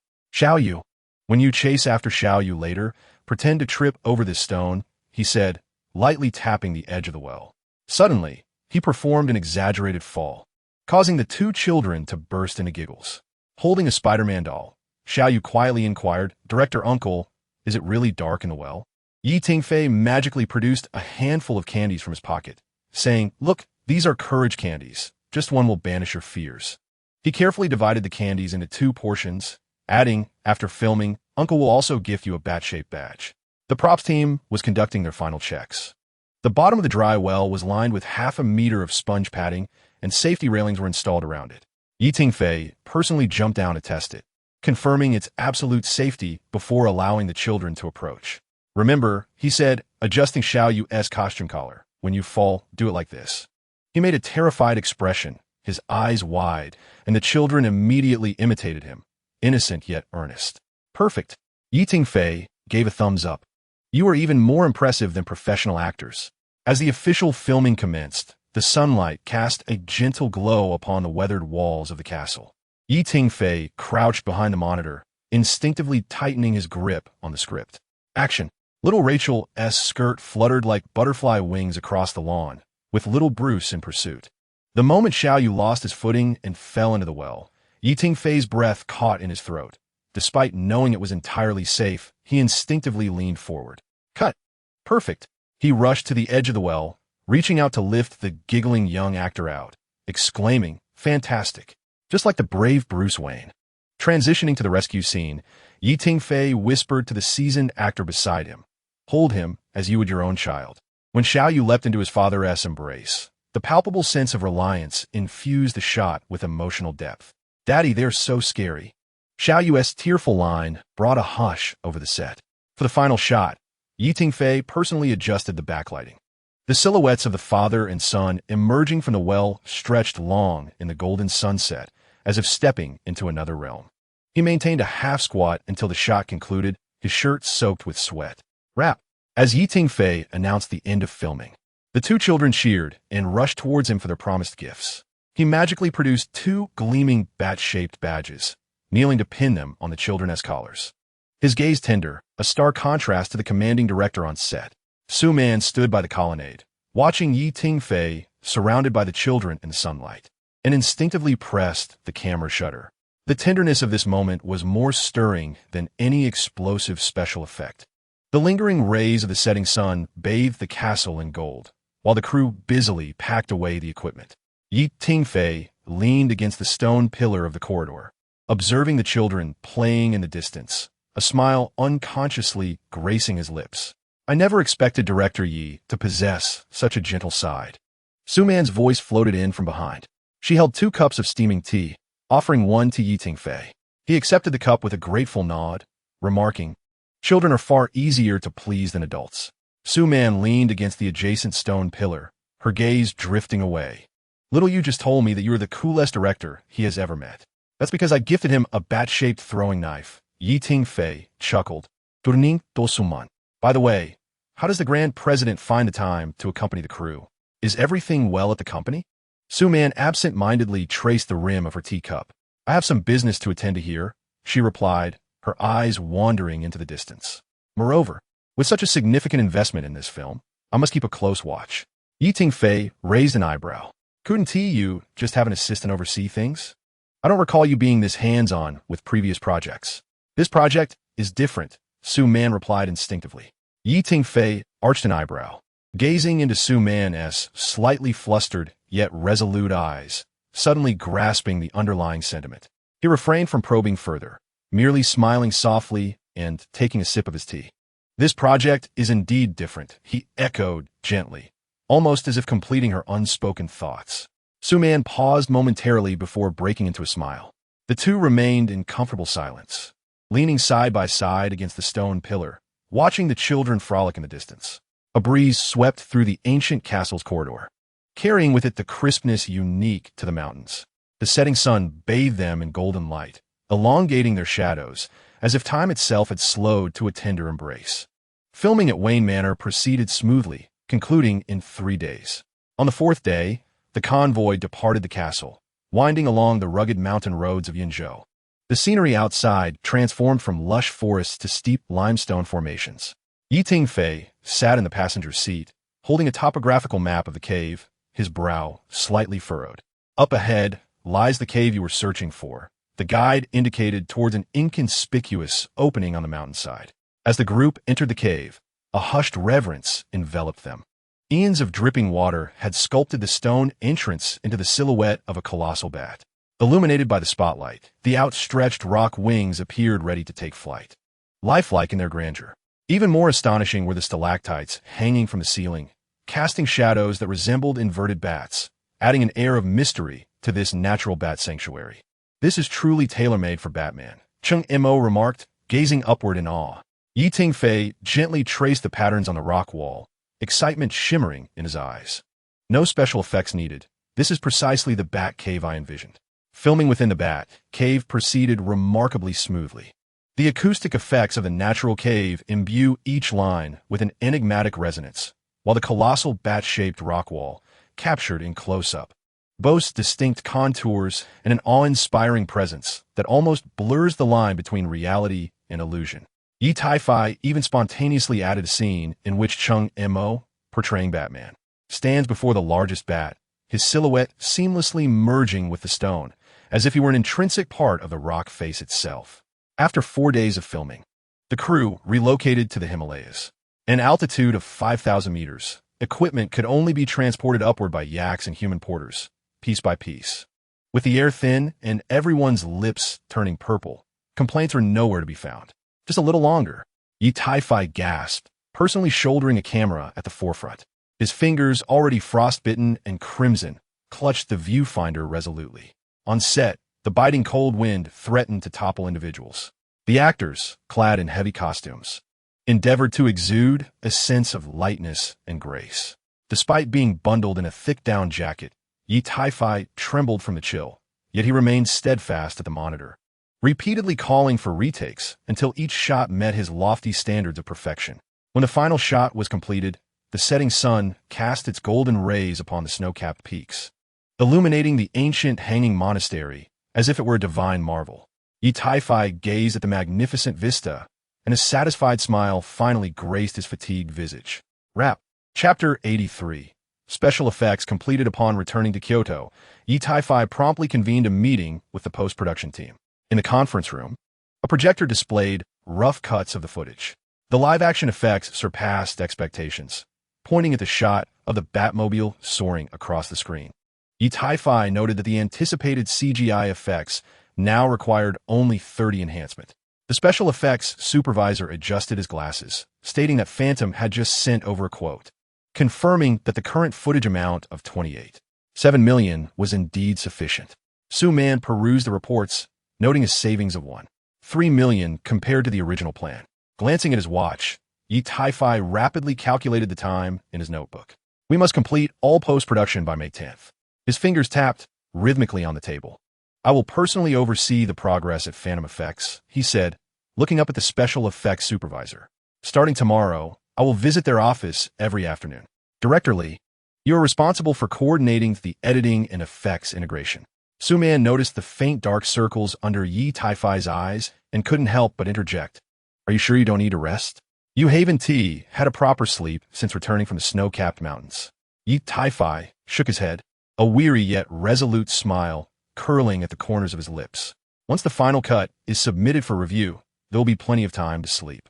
He turned to the editor. Old Zhang, I want to see the rough cut tonight. We need to finalize the edit by April 10th. The atmosphere in the conference room grew tense. Everyone understood the implications. For the upcoming month, all hands would need to enter a relentless work mode. What about the music segment? Tingfei sudenli invited. The music supervisor promptly responded, indicating that the demo for the theme song was ready for a preview the following day. However, the complete score would only be finalized after the final edit was confirmed. Tingfei nodded slightly, jotting down notes in his notebook, marking April 15th as the date to commence recording. Additionally, he reminded himself that the mixing studio needed to be reserved in advance to ensure the finest Dolby Atmos experience. After the meeting adjourned, Tingfei remained in the conference room, fixated on the screen, displaying the continually looping rough cut. He massaged his temples, his mind already mapping out the work schedule for the coming days. At 3:17 a.m. on May 6th, the lights at the Phantom Effects studio still burned brightly. Tingfei stood in the rendering room, observing the final segment of the visual effects shot complete its rendering. He exhaled slowly, taking out his phone to capture the screen, displaying rendering complete 100. Send it. He nodded to the marketing director beside him. 3 minutes later, the official Weibo account for Batman, The Shadow of the Night, updated. The Dark Knight of Gotham is about to descend. At 8 p.m. on May 9th, the first trailer will be released across all platforms. At 6:30 p.m. on May 9th, director Tingfei, along with stars Chung Mo, Yi Ruxuan, Zhao Hongfei, Wang Ziming, Luo Lei, and veteran actor Yi Long, will make a surprise appearance in the live broadcast to share behind-the-scenes stories. Countdown to the Batman trailer. The accompanying image was a photo Tingfei had taken in the rendering room, his weary reflection visible on the screen surface. As the news broke, the fan group erupted. Wow. Finally, the wait is over. Working at 3 a.m., director Yi is truly dedicated. Help! My DNA is activated. Tingfei turned off his phone and exited the Phantom Effects company, the morning breeze brushing against his face, offering a hint of coolness. He pulled out his phone and noticed several messages from Su-Man, the last one reading, I'm waiting for you at the 24-hour cafe on the corner. Pushing open the cafe door, Tingfei immediately spotted Su-Man seated by the window, 2 steaming cups of coffee in front of her. Haven't you gone back to rest? Tingfei asked as he took a seat across from her, his voice slightly hoarse. Su-Man slid 1 cup of coffee toward him, saying, I knew you must have pulled an all-nighter. Tingfei smiled gratefully, lifting the coffee to take a sip. The bitter liquid brought a semblance of clarity to his muddled mind. I just watched the trailer for Apocalypse, Su-Man remarked as she opened her tablet. The effects are indeed impressive. The disaster scenes are quite stunning, but the plot, she grimaced, is just the same old hero saves the world. Tingfei nodded, gently tapping his fingers against the coffee cup. This is always the case with such films. Audiences are drawn to the visual effects and thrills. By the way, has the final data for Spider-Man, Hero's Journey been released? Tingfei jesuali invited. Su-Man glanced at him, the corners of her mouth turning downward. Didn't I already send it to your email? You haven't even looked at it, have you? Honestly, she teased, elongating her tone as she pretended to appear slightly disappointed, her fingers lightly tapping on the tablet. Tingfei was taken aback for a moment, then smiled and raised both hands in a gesture of surrender. Oh dear, I was mistaken. I was so overwhelmed with the filming process that my mind nearly exploded. Su-Man let out a soft laugh, shaking her head. I was just teasing you. I'm not that easily angered, and I understand how hard you've been working lately. She turned the tablet around, pointing at the screen, and remarked, Spider-Man, Hero's Journey has grossed a staggering 8.7 billion globally, with a Dubon score of 8.3. Although it hasn't reached the 10 billion mark, it is currently the box office champion of the year. Not too shabby, Tingfei observed, a glimmer of satisfaction flashing in his eyes. Not too shabby. Su-Man responded with a chuckle. The entire industry is now hopping on the bandwagon of superhero films. Look at the films released this month, Flying Birdman and B-Man. She made an exaggerated expression, adding, the special effects are barely passable, and the plot is utterly nonsensical. Tingfei chuckled lightly. It was to be expected. Creating a successful superhero film is not merely about throwing together some special effects. She continued scrolling through the tablet, analyzing market data. This month alone, 4 superhero films have been released in quick succession. Besides Flying Birdman and B-Man, there's also Lightning Agent and Iron Fist King, all mere attempts to ride the coattails of current trends. She shook her head, noting the special effects are barely satisfactory, but the plots are painfully formulaic. Audience reviews are devoid of originality. They can predict the ending from the very beginning. Tingfei took another sip of his coffee, remarking, a superhero film cannot succeed solely based on a plethora of special effects. What the audience craves are compelling characters and a captivating story. Exactly, Su-Man nodded, pulling up another set of data. However, the real threat comes from a foreign film end of the world, which boasts an investment of 1.3 billion. The special effects are indeed spectacular, but the plot is, as I mentioned earlier, she grimaced, same old story of a meteor colliding with Earth, with the protagonist saving the world and a forced emotional arc. Disaster films, after all, are meant for sheer enjoyment, Tingfei stated blandly. But their impact won't last long. And then there's the domestic film 10,000 years later, Su-Man continued, pulling up the trailer. It claims an investment of 1 billion, with grand sci-fi concepts, yet the trailer is a chaotic mess. Audience feedback is polarized. Some find it visually stunning, while many others complain that it's incomprehensible. Tingfei raised an eyebrow. In science fiction, the greatest fear is complex settings that are poorly articulated. Indeed, Su-Man closed the tablet, gazing intently at Tingfei. However, our Batman is different. A confident smile graced her lips. Audiences have grown weary of mindless popcorn flicks. They desire depth in characters and a solid narrative, and Batman is precisely a tale of fear, vengeance, and redemption. Tingfei turned his gaze toward the window, where the morning light had already bathed the streets. He spoke slowly. Into the world relies on a barrage of special effects, while 10,000 years later plays with conceptual gimmicks. Those trend-following superhero films can't even manage basic character development. He turned his head, his eyes resolute and sharp. But Batman is different. We are telling a story about humanity, the struggle within darkness, and the path to awakening. Su-Man smiled. Thus, no matter how many competitors arise, Batman will undoubtedly prevail. Tingfei nodded gently, glancing at his phone to check the time. Let's go. It's time to prepare for the trailer release. Chapter 84. Trailer of The Mystery of the Shadow Knight at 5:30 p.m. on May 9th in the backstage lounge of the Kyoto International Exhibition Center. Tingfei was giving final reminders to the lead actors. Remember, he said, surveying Chung Mo, Yi Ruxuan, Zhao Hongfei, Wang Ziming, and Luo Lei, along with his grandfather Yi Long. Today we will only discuss filming anecdotes and character interpretations. Absolutely no key plot details should be revealed. His gaze lingered on Chung Mo for a moment longer. Especially you. Any transformations of Bruce Wayne must remain under wraps. Chung Mo raised his hands in a gesture of surrender. Rest assured, Director Yi, I have spent the past month practicing how to navigate around the trap questions posed by journalists. Yi Ruxuan smiled as she adjusted her dress.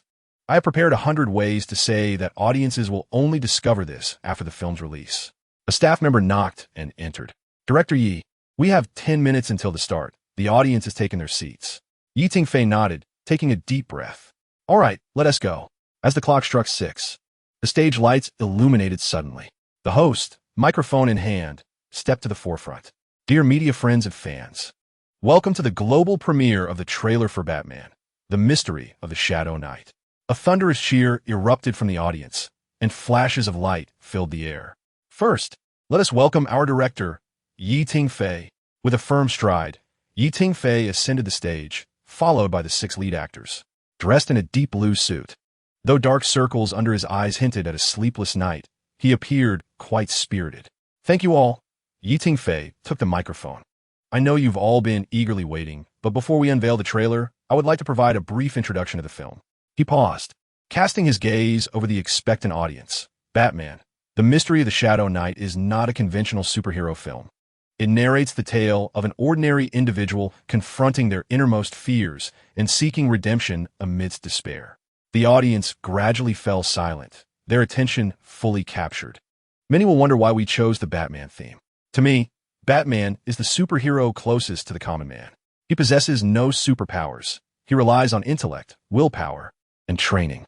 Tingfei paused again, continuing, "This concept of a mortal hero is frequently encountered in films. Yet it is presented here for the first time within the superhero genre." The host seized the moment to steer the conversation. "Cheng Montak, it is said that you underwent rigorous training for the role of Bruce Wayne?" Chung Mo leaned slightly forward, responding earnestly, "Yes, I specifically trained with Hongfei for 2 weeks. And throughout the filming process, I continue to practice, including combat, physical conditioning, and even psychology courses." The director insisted that I must truly comprehend every choice made by this character. A wave of admiration resonated from the audience. "Director Yi," a reporter raised his hand to inquire, "the worldview of this film seems vast. How did you construct the unique universe of Gotham City?" Tingfei displayed a contemplative expression and replied, "We drew inspiration from various international metropolises, yet infused it with a distinctive dark essence. Gotham is not merely a city. It embodies a pivotal character within the narrative." A female journalist in the audience raised her hand. "Director Yi, I have heard that all the action scenes in this film were shot live?" Tingfei nodded. 90% of the action sequences feature the actors themselves performing. Chung Mo underwent rigorous training akin to that of a special forces soldier to embody Batman's iconic fighting style. He turned to Chung Mo. "Would you like to demonstrate his signature move for everyone?" Chung Mo stood up and executed a seamless defensive maneuver, transitioning into an attack, eliciting gasps of amazement from the audience. Subsequently, the lead actors took turns sharing their interpretations and insights regarding their characters, creating a relaxed and vibrant atmosphere filled with laughter and applause. The host smiled and announced, "Next, we will engage in a special segment. Each lead actor will create a simple sketch of their character live. These artworks will be raffled off to lucky audience members during the film's premiere." Staff swiftly set up easels and markers, and the 6 lead actors picked up their brushes to begin their creations. The audience craned their necks, eagerly observing. Yi Long was the first to finish. His portrayal of Alfred Pennyworth was characterized by smooth lines and a demeanor that exuded both warmth and authority, with the details of the suit meticulously rendered. "After all, I often assist the young master with his attire," he joked. "Drawing suits is my specialty." Luo Lei picked up his brush, rendering a falcon that radiated an oppressive presence, with bold and vigorous lines. "This character is like the shadows of Gotham City," he remarked while drawing, ever present yet elusive. Chung Mo furrowed his brow in concentration, his Batman sketch conventional yet slightly disproportionate, the cape resembling a rag. "I admit," he said sheepishly while scratching his head, "fighting training is far simpler than drawing." Yi Rushuan's artwork drew widespread admiration. Her depiction of Rachel Dawes was incredibly lifelike, with even the strands of hair intricately detailed. "I took an art class in college," she explained bashfully. "I never expected it would come in handy now."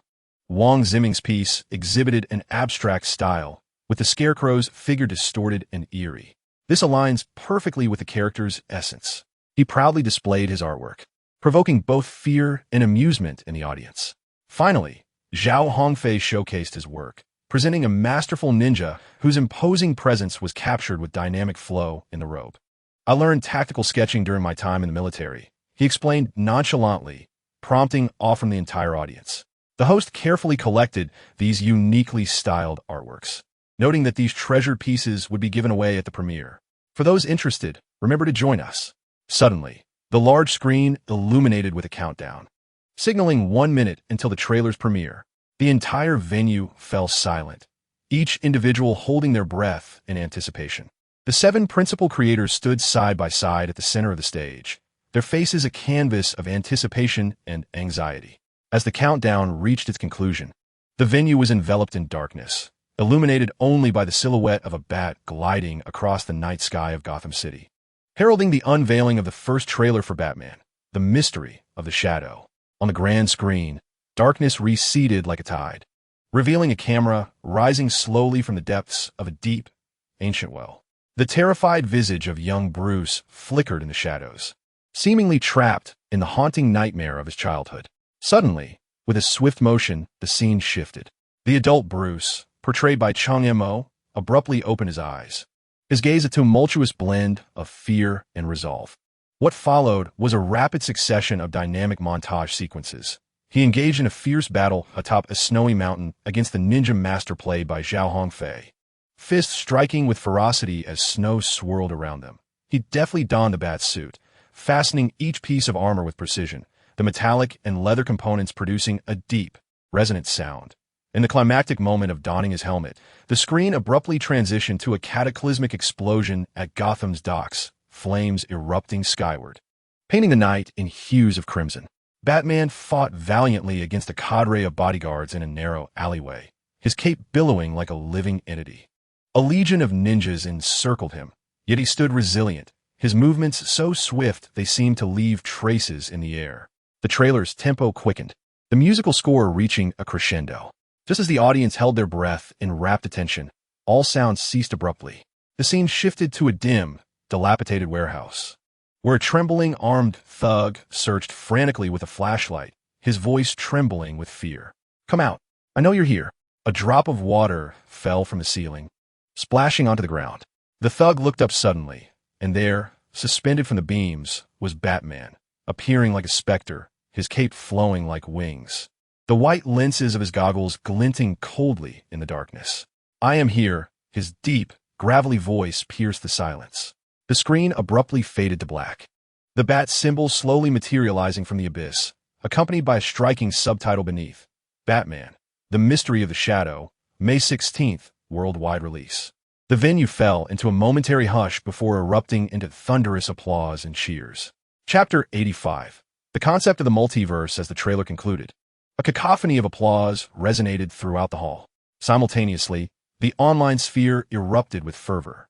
The host glanced at her tablet, her eyes widening in astonishment. My goodness! In just these brief 3 minutes, the Batman trailer has surged to the top of the trending topics. She turned toward the big screen, eager to unveil what questions the audience was most curious about. On the grand screen, the real-time scrolling of netizens' comments and trending topics captivated the audience. Batman trailer is incredible. Chimo's Batman is so handsome. Director Yisawar Kiss Bound Toby Classic. The host with a smile. Read aloud the most popular question from the comments. Director Yi, will Batman be related to the Spider-Man you directed previously? After all, both are your creations. Yi Tingfei revealed a mysterious smile as he took the microphone, stating, "In my cinematic universe, there exists a grand worldview characterized by a multiverse." He surveyed the audience, who were filled with anticipation, and continued, "In my conception, there are countless interconnected universes, each with its unique trajectory of development. Spider-Man and Batman, however, belong to two distinct universes, and under normal circumstances, they would not have the opportunity to intersect." A wave of disappointed sighs swept through the audience. Yet, Yi Tingfei deliberately elongated his tone, capturing everyone's attention. However, the multiverses are not entirely isolated. They are interconnected in some manner. Perhaps, at a special moment, we may witness characters from different universes converge. He mischievously winked, adding, "As for whether they will be foes or allies, I cannot reveal that just yet." A chorus of screams erupted from the audience, with fans excitedly stamping their feet. Chung Mo pretended to be aggrieved, interjecting, "Director, how could I not know about such a significant matter?" The host's eyes lit up, seizing the opportunity to delve deeper. "Speaking of the multiverse, I noticed something particularly intriguing. Zimming plays Peter Parker, Spider-Man, in director Yi's Spider-Man. Yet in this Batman, he takes on the role of the villain Scarecrow, Jonathan Crane. If these two universes truly intersect, wouldn't it feel a bit like crossing roles?" Yi Tingfei appeared contemplative, acknowledging, "That is indeed a fascinating question. In my understanding, the multiverse is replete with infinite possibilities. The same entity can manifest in astonishingly diverse forms across different universes. He picked up the microphone, earnestly explaining, for instance, in Universe A, Peter Parker may still bear that name and remain Spider-Man, yet his appearance might be entirely different. In Universe B, he could be called Jonathan Crane and become Scarecrow, while in Universe C, he might go by another name but still possess the abilities of Spider-Man.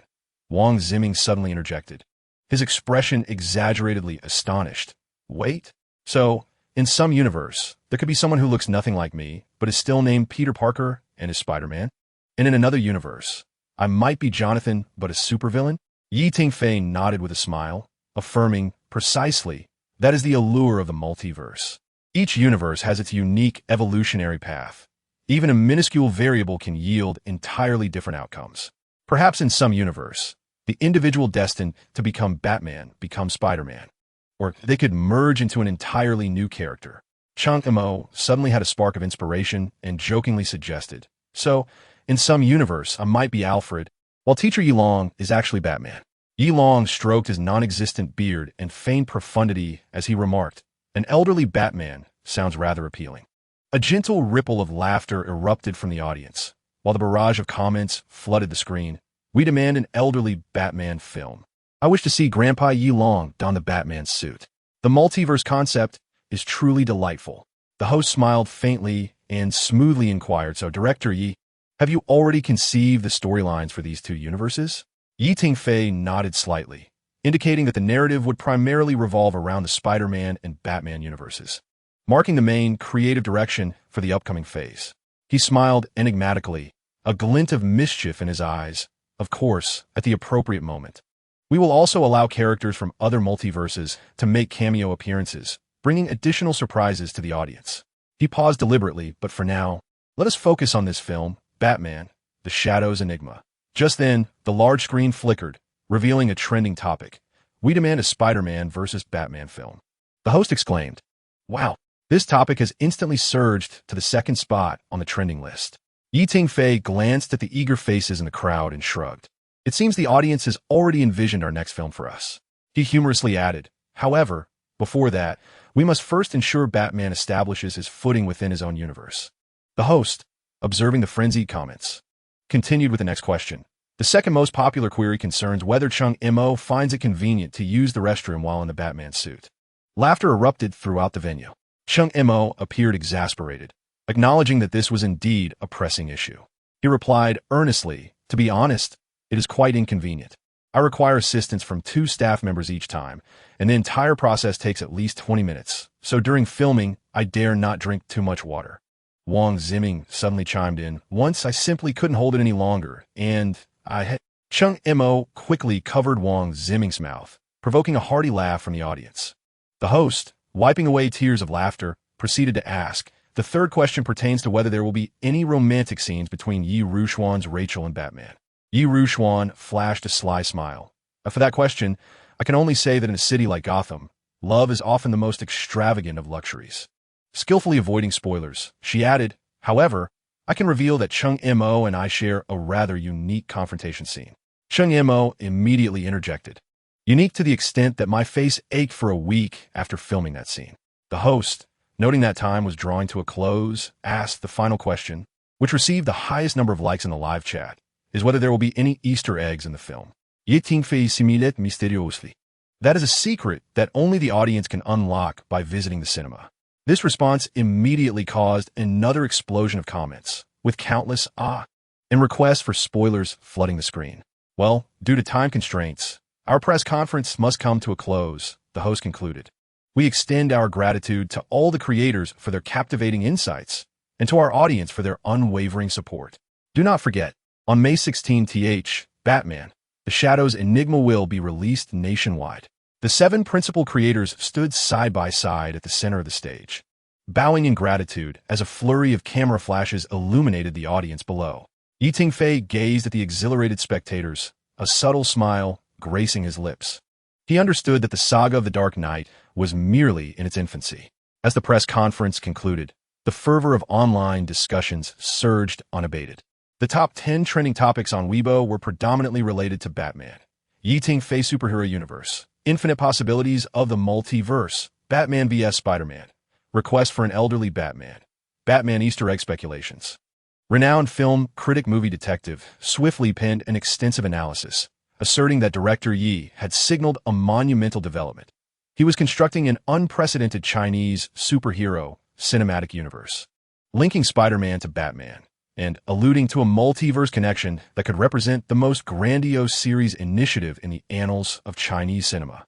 Netizens' imaginations ran wild, spawning a plethora of hypotheses. If we follow director Ye's narrative, could it be that in a certain universe, Chen Mo portrays the Scarecrow while Wang Ziming embodies Batman? A fervent plea emerged for director Yi to create a Spider-Man versus Batman film. The casting alone could ignite a sensation online. I am particularly intrigued by the elderly Batman mentioned by Grandpa Yi Long. That concept is simply captivating. A prominent video platform hastily launched a special program titled Decoding Yi Tingfei's Multiverse Perspective, inviting several film experts to delve deeply into the subject. During the program, a seasoned producer expressed with enthusiasm that the concept introduced by director Yi today could potentially transform the entire landscape of Chinese superhero cinema.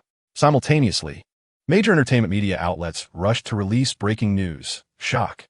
Yi Tingfei hints at creating China's first superhero universe, and from Spider-Man to Batman. The multiverse mysteries behind Wang Ziming's identity transformation, along with Chen Mo, reveals difficulties of using the Batman suit in the restroom. Netizens, even superheroes have their woes. Within fan groups and forums, discussions flourished with fervor. Some fans had already begun crafting a relational map of Yi Tingfei's cinematic universe, hypothesizing various connections between the characters and events of Spider-Man and Batman. A concept image depicting multiverse collisions created by a fan garnered over 100,000 shares within just 2 hours. Content creators in the film sector celebrated collectively, as analysis videos proliferated like mushrooms after rain.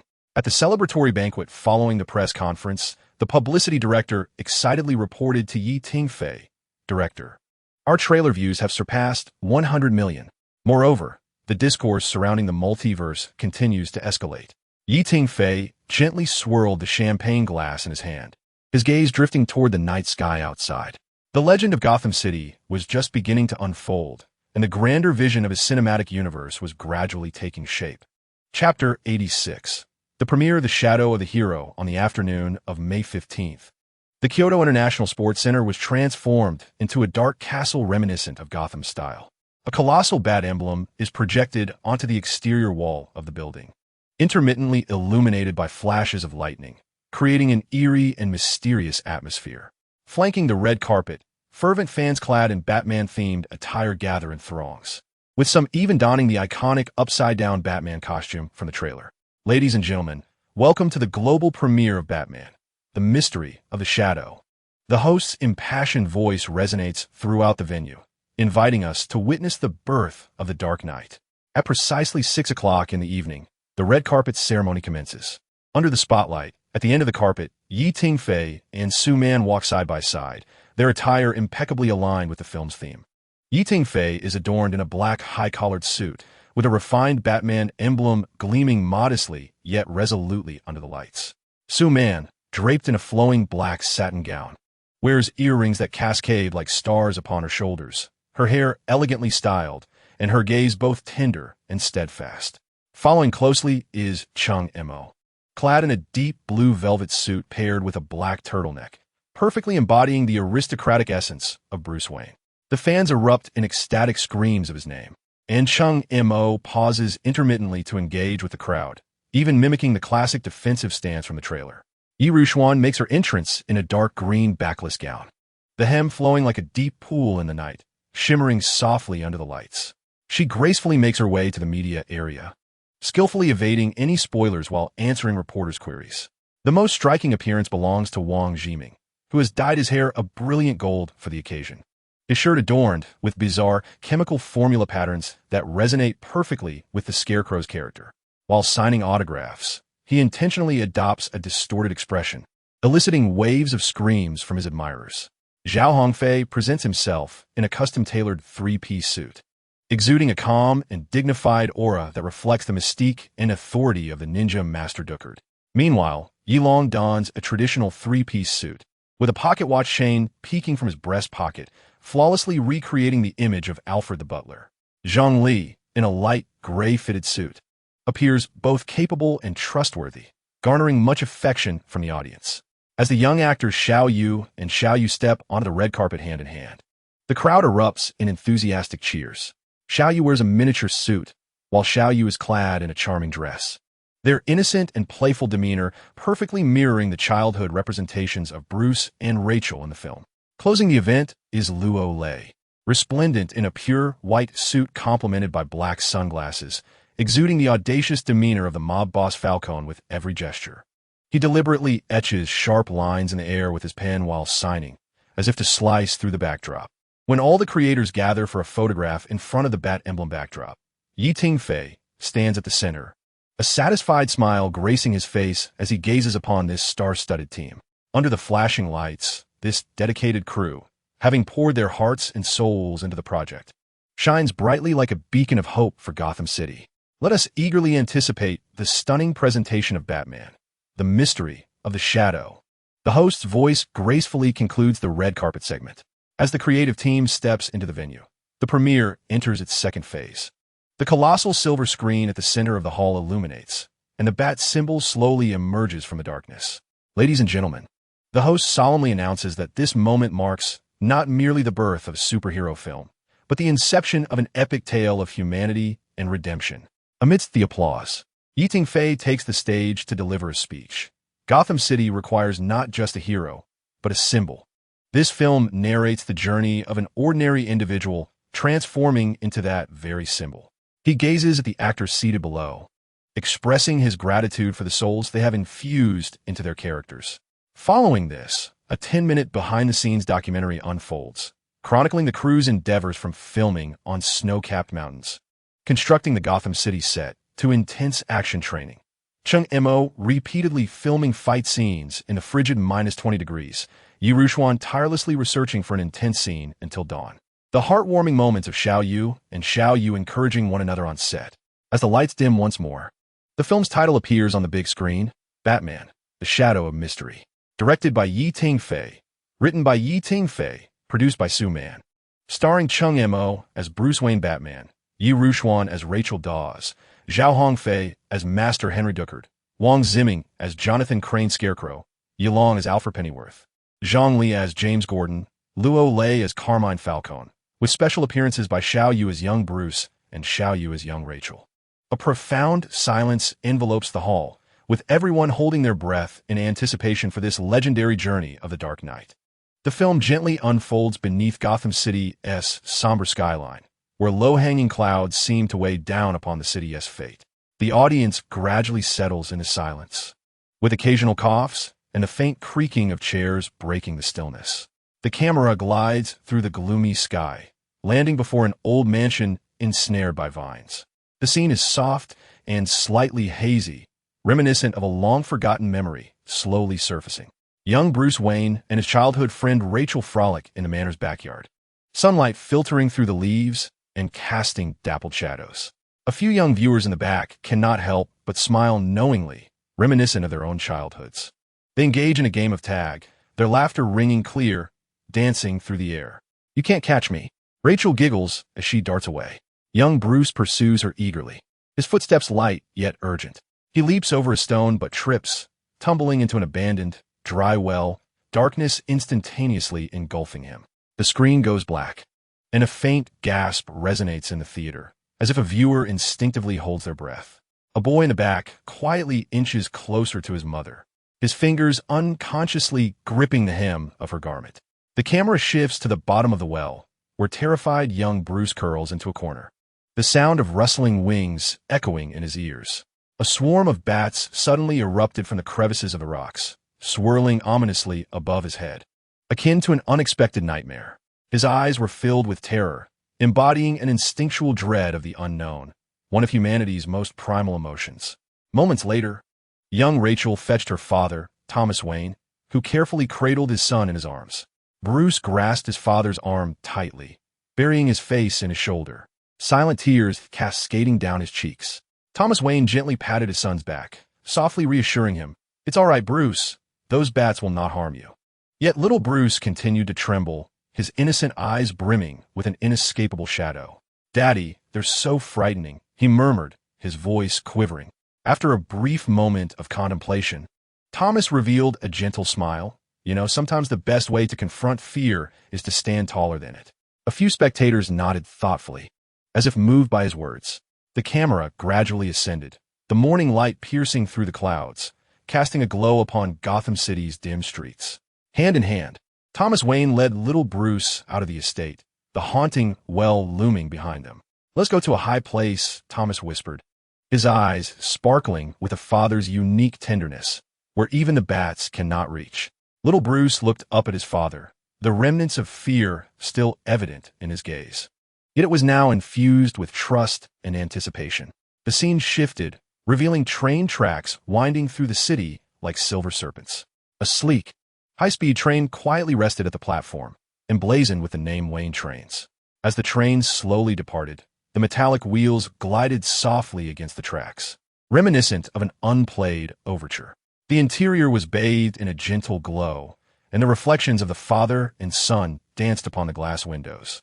Little Bruce sat by the window, while Thomas held his hand tenderly. The audience instinctively leaned forward, as if drawn into their journey. "You will love the opera," Thomas said with a smile. "It's like a dream that can take you to places you have never been." The camera swept past the train window, the Gotham skyline receding outside, as the elevated tracks carried them toward the city's splendid theater. Neon lights flashed past, alternating with the weathered walls of the old town, symbolizing the city's essence of light and shadow.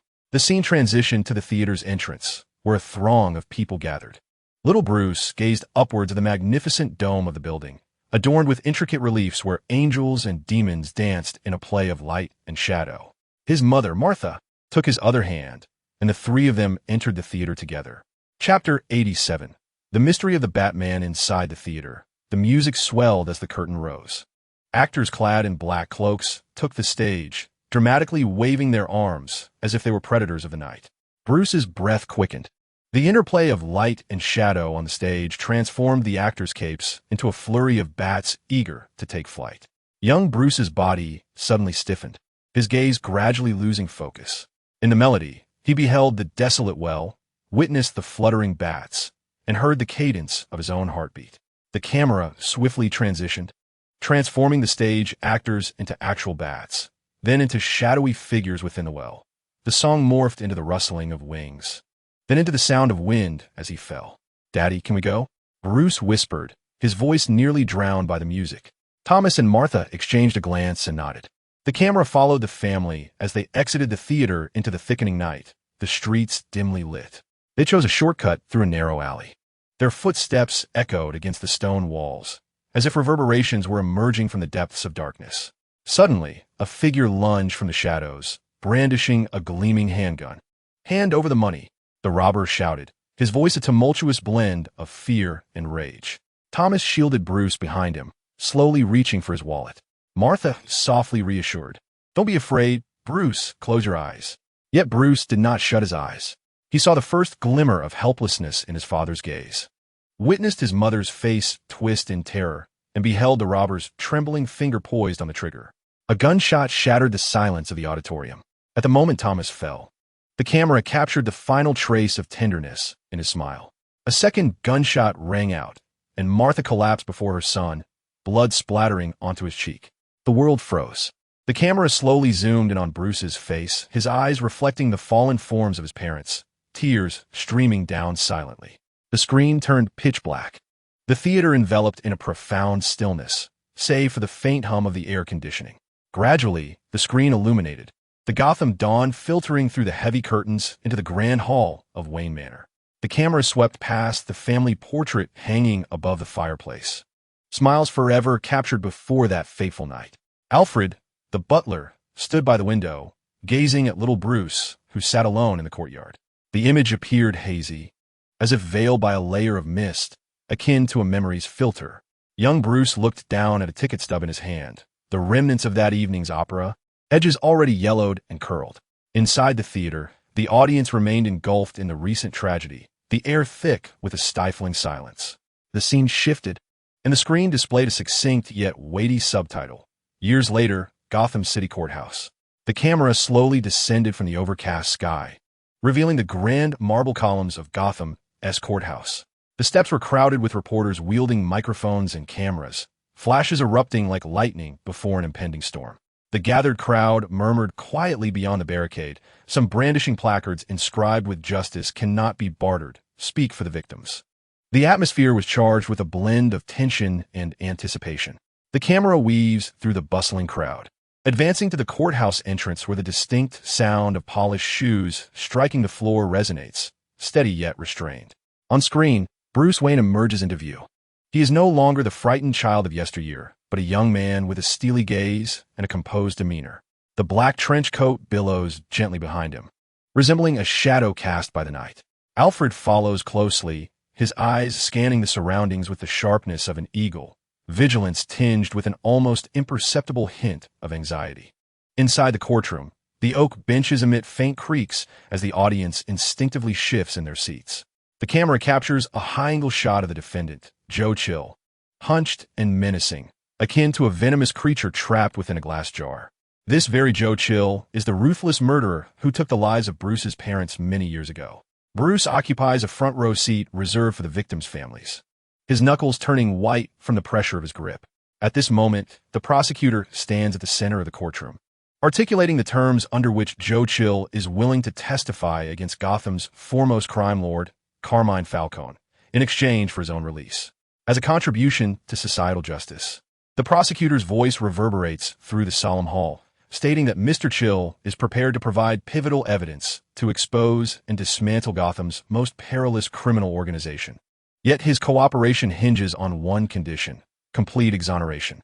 The atmosphere in the auditorium thickens with tension. Several spectators in the front row furrow their brows, and a soft sigh escapes from someone among them as the judge strikes the gavel, consenting to the defense's request and deciding to release Joe Chill immediately. The audience seems to collectively feel the weight of this heavy burden. Bruce suddenly rises, the hem of his trench coat sweeping across the seats. Alfred's hand rests firmly yet gently on his shoulder, a gesture that brooks no dissent. The camera shifts from Bruce's trembling shoulder to the taut line of his jaw, his eyes ablaze with icy fury. A few audience members instinctively lean forward, their gazes fixed on Bruce as if they too are awaiting his next move. They cannot allow this to happen.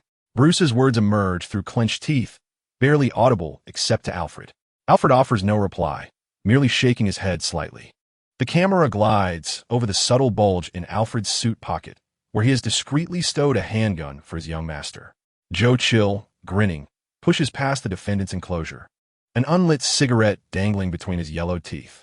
As he deliberately slows his pace next to Bruce, his murky gaze slants toward the orphaned heir. "Send my regards to your parents in the underworld," he murmurs. On screen, Bruce's pupils dilate sharply. The shot suddenly switches to a shaky, handheld perspective as Bruce's hand delves into Alfred's inner pocket. He bolts from his seat, footsteps rapid, as if determined to intervene and thwart this unfolding nightmare. Yet Alfred reaches out to halt him. Their eyes lock in a silent exchange, a conversation laden with unspoken words. Alfred's gaze remains calm and resolute, as if he has anticipated this very moment all along. "If you truly intend to proceed with this, I shall take care of everything," he murmured, his tone devoid of reproach, imbued instead with an almost fateful certainty. Bruce remained silent for an extended period, as if having reached a resolution. Before turning to exit the courtroom, the camera gradually pulled away, revealing the deepening night of Gotham outside, seemingly heralding an impending storm. The scene shifted to the courthouse entrance, where rain fell diagonally upon the stone steps, droplets cascading down the stairs and reflecting the dim light of the street lamps. Jokel emerged from the courthouse, a small bag in hand and a relaxed smile gracing his face. He inhaled the damp air deeply, as though experiencing a rebirth. Yet, the moment he stepped onto the street, bang, a gunshot tore through the curtain of rain. Jokel's body jolted violently, a bloom of crimson blossoming from his chest. He widened his eyes, staggered a few steps, and ultimately collapsed to the ground. A black sedan sped past the corner, vanishing into the downpour. The frame froze on his fallen figure, blood mingling with the rainwater, resembling a blossoming poisonous rose. The theater fell into an oppressive silence. The scene returned to the corridor above the courtroom, where Bruce stood, overlooking the chaos below. Alfred approached him, gently placing a hand on his shoulder. The camera gradually zoomed in on Bruce's face. His expression was stern, yet concealed a barely perceptible tremor of uncertainty. Chapter 88, Batman. The shadow of mystery on the screen. Rainwater cascaded from the eaves of Gotham Courthouse, pooling at Bruce Wayne's feet in dark puddles. Alfred's hand remained on his shoulder, akin to a silent shackle. Or perhaps a final bastion. That was not your gun, Master Wayne. Alfred's voice resonated deeply, nearly drowned by the sound of the rain. Yet you must comprehend the implications of this. The camera shifted to the street where Joker lay in a pool of blood, the rain washing away his lifeblood. Seeping into the ancient bricks of Gotham, the onlookers screamed and scattered, sirens approaching in the distance.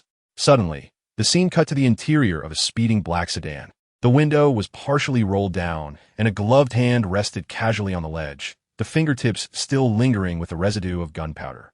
The interior was shrouded in thick shadows, and with a crack, a flame ignited, illuminating the cold profile of a man. He inhaled deeply from his cigar, the smoke swirling around him, his eyes dark and menacing. Carmine Falcone, the most feared mob boss in Gotham City. Joker knew too much. He exhaled a plume of smoke, his voice rough like sandpaper, and the dead cannot testify. One of his subordinates, a gaunt man with a sinister countenance, chuckled softly, retracting the handgun into his suit pocket. Joker thought he could betray you. How foolish. In the theater, several audience members frowned, as if beginning to realize that the true darkness emanated from deeper within. Falcone's gaze pierced through the rain, directed at the high corridor of the courthouse, as though he were locking eyes with Bruce Wayne from a great distance. Gotham does not succumb to such tactics, he murmured, the ember of his cigar flickering in the darkness. Here, one either reigns or is crushed. The scene shifted back to Bruce, his fists clenched tightly, nails digging into his palms, raindrops cascading down his chin, indistinguishable from the oppressive sweat. Alfred's voice emerged as if drawn from the depths of an abyss. After a pause, he finally spoke. This city is ailing, Master Bruce. Corrupt policemen bribe judges, and streets under the control of the mob. Your father endeavored to change it, starting from the light. Bruce abruptly turned, a cold fury igniting in his eyes. And then he died in a filthy alley. The audience in the theater held their breath, a girl in the front row instinctively covering her mouth. Alfred's gaze remained unwavering. So, will you become like them? He inquired softly, intending to fill this abyss with bullets and hatred. Bruce offered no response. Alfred slowly stepped closer, revealing that Joe Chill's release was orchestrated by Carmine Falcone, who bribed the judge to release Joe Chill, merely to execute him openly and intimidate all who would dare oppose him in Gotham. The air seemed to freeze for a moment. Bruce's body trembled slightly, a flicker of shock and realization igniting in his eyes. The scene transitioned to the greenhouse at Wayne Manor. The rain continued to fall, droplets on the glass dome distorting the world outside. Rachel Dawes stood at the entrance, her clothes soaked through. I heard about the court's decision, she said softly, her voice sharp as a knife. Bruce turned away from her, his fingers brushing against the leaves of a black orchid, his father's favorite flower in life. Joe Chill is dead, he stated, his tone eerily calm. Falcone's doing.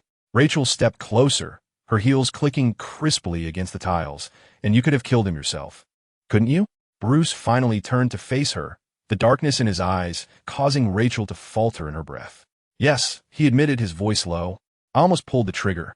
In the next moment, Rachel's palm struck his face with force. A soft gasp resonated through the theater, several audience members instinctively recoiling, as if sharing in the moment. That was for Uncle Thomas. Her voice trembled, her eyes reddening. Before Bruce could react, a second slap followed suit. That was for Aunt Martha.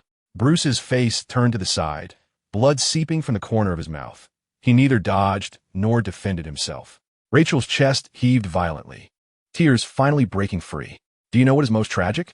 She choked. They taught you to discern right from wrong, yet you chose to become a monster. Bruce raised his eyes, his voice hoarse. Perhaps Gotham only needs monsters. No, Rachel shook her head, her disappointment piercing deeper than her anger. It needs people like your father. She stepped back, her voice as soft as the final judgment, and he would be ashamed of you. The door was forcefully slammed shut, causing the glass to resonate with a buzzing sound. Bruce stood frozen in place, his fist striking the flower stand, shattering the pots and exposing the roots of the black orchids to the air. resembling a gaping wound. As the camera pulled back, the sound of rain gradually subsided. Alfie lingered in the shadows outside the greenhouse, cradling an old album filled with photographs of Thomas Wayne from his lifetime, depicting him smiling as he treated children from the impoverished districts in front of a hospital. Those who are lost will eventually find their way home. The old butler murmured softly, gently closing the album. The scene faded to black. On the screen, the words spoken by Thomas Wayne to young Bruce many years ago emerged. Handwritten script faintly glowing in the darkness. Fear will consume you unless you choose to stand taller than it. The screen brightened, revealing Gotham's rain-soaked night, still unrelenting. Bruce's expression was somber and resolute as he stood before the window of Wayne Manor, a yellowed, old photograph of his parents at the Opera House. Their radiant smiles clasped between his fingers. The lights in the auditorium dimmed, and the audience watched in silence as the scene slowly unfolded. A bespectacled young man in the front row shifted slightly, seemingly affected by the heavy atmosphere. "I want to see him," he suddenly uttered, his voice low and grave. Alfie stepped out from the shadows, his brow furrowed. "Master Falcone? This is too dangerous." "I need answers," Bruce interrupted, gripping the photograph tightly. "About this city, about my father." The scene shifted to Gotham's docks. Damp mist enveloped the abandoned warehouse district, and the sound of waves crashing against the rocks in the distance echoed like a mournful sob. Bruce traversed the iron-wrought fence alone, his footsteps reverberating in the desolate dock. Suddenly, several shadows darted out from behind the containers, guns aimed directly at his chest. "The Wayne heir?" A scar-faced man sneered. "The boss said you would come." Bruce maintained a stoic expression, allowing them to search him and blindfold him. The scene transitioned to a dimly lit interior. Carmine Falcone lounged on a leather sofa, the smoke from his cigar swirling around him.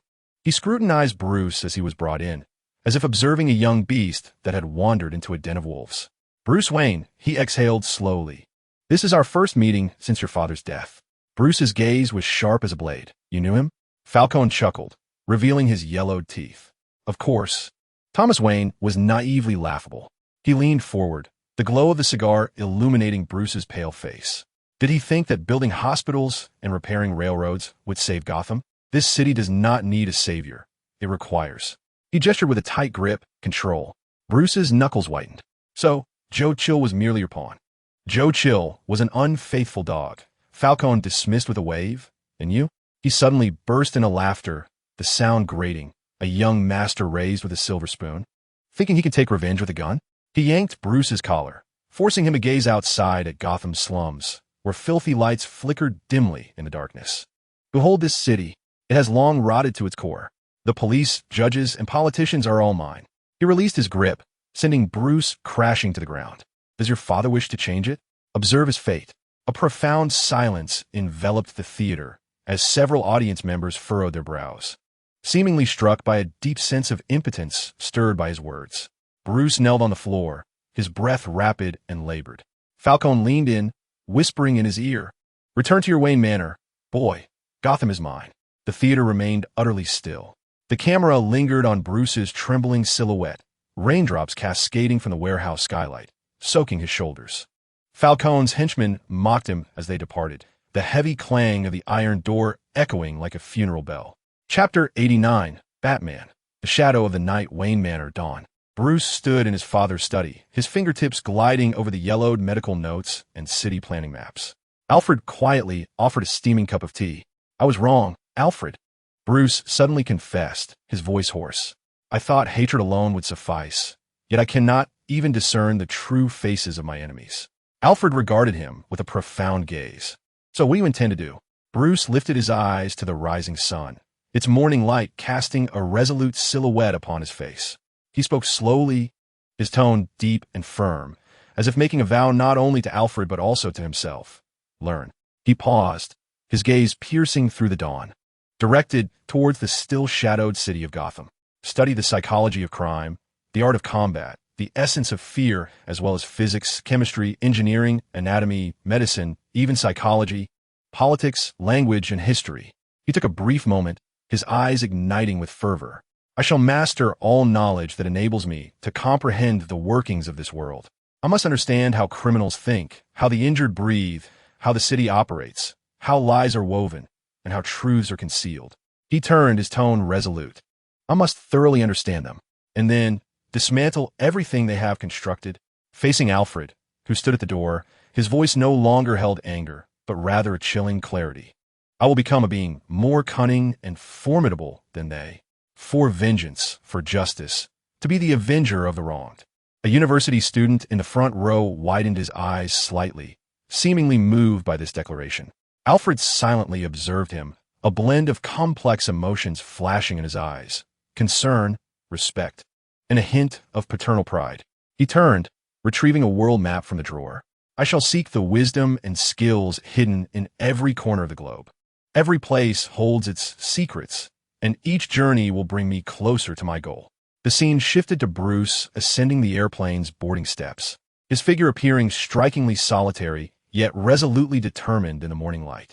Several audience members instinctively held their breath, as if embarking on this unknown journey alongside Bruce. The subsequent montage unfolds with a razor-sharp precision. Within the world's most notorious underground fighting arena, he learns the most brutal combat techniques amidst blood and roars of fury. In the vast expanse of the black market, he tracks down an art thief, for the first time taking action under the guise of a masked vigilante. In a prison located at the world's end, he engages in a psychological duel with a serial killer, delving into the darker facets of human nature. As the scenes shift seamlessly, the youthful Bruce gradually transforms into the adult Bruce. His once innocent visage is replaced by a chiseled countenance. His physique becomes tall and robust, muscles rippling with strength, and his gaze remains as profound as the night, concealing the anger and confusion of the child who once fell into the Batcave. Yet now, that confusion has silently morphed into a cold resolve. On the screen, torrential rain pours down, distorting a slum into a blurred silhouette. The figure of Bruce Wayne weaves through narrow alleyways, his black trench coat drenched, clinging to his sturdy back, each step radiating a chilling determination. His target, a crime lord, lurks within a dilapidated warehouse at the end of the alley. Suddenly, the warehouse door is kicked open, and Bruce rushes in like a wraith. The fight, illuminated by flashes of lightning, is particularly fierce. An elbow strike shatters the jaw of one thug, while a spinning kick sends another flying several meters away. The crime lord, gripped by terror, brandishes a handgun, but in the instant he pulls the trigger, Bruce seizes his wrist, the sound of snapping bone echoing sharply. Who sent you? The crime lord wails. Bruce remains silent, pressing him against the wall, his voice rumbling like thunder. Where are the children you've kidnapped? At that moment, the wail of police sirens grows closer. Bruce furrows his brow, swiftly scanning the surroundings. The back door of the warehouse is blocked by police cars, red and blue lights flickering through the rain. He does not flee, but slowly raises his hands. Don't move. The police guns are aimed at him, flashlight beams piercing his eyes. The crime lord suddenly bursts into a sinister laugh, shouting in the local tongue, "He is my accomplice. He has killed someone." Bruce offers no defense, allowing the cold handcuffs to clasp around his wrists. He understands that the true enemies lurk in the shadows, and one way to comprehend them is to step into their world. On screen, the heavy clang of prison doors echoes down the corridor. Bruce is roughly shoved into his cell, the damp, moldy odor enveloping him. He slowly surveys the surroundings.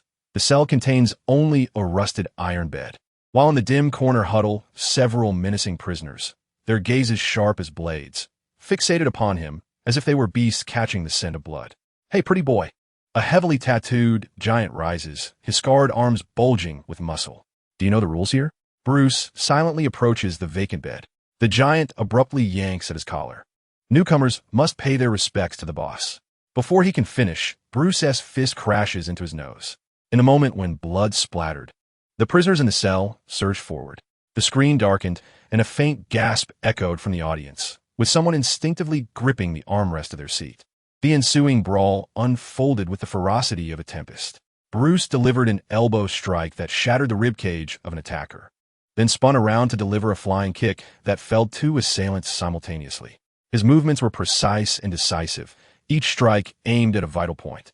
The theater fell into a profound silence, as several audience members instinctively tensed their shoulders, as if they could feel the impact of every punch.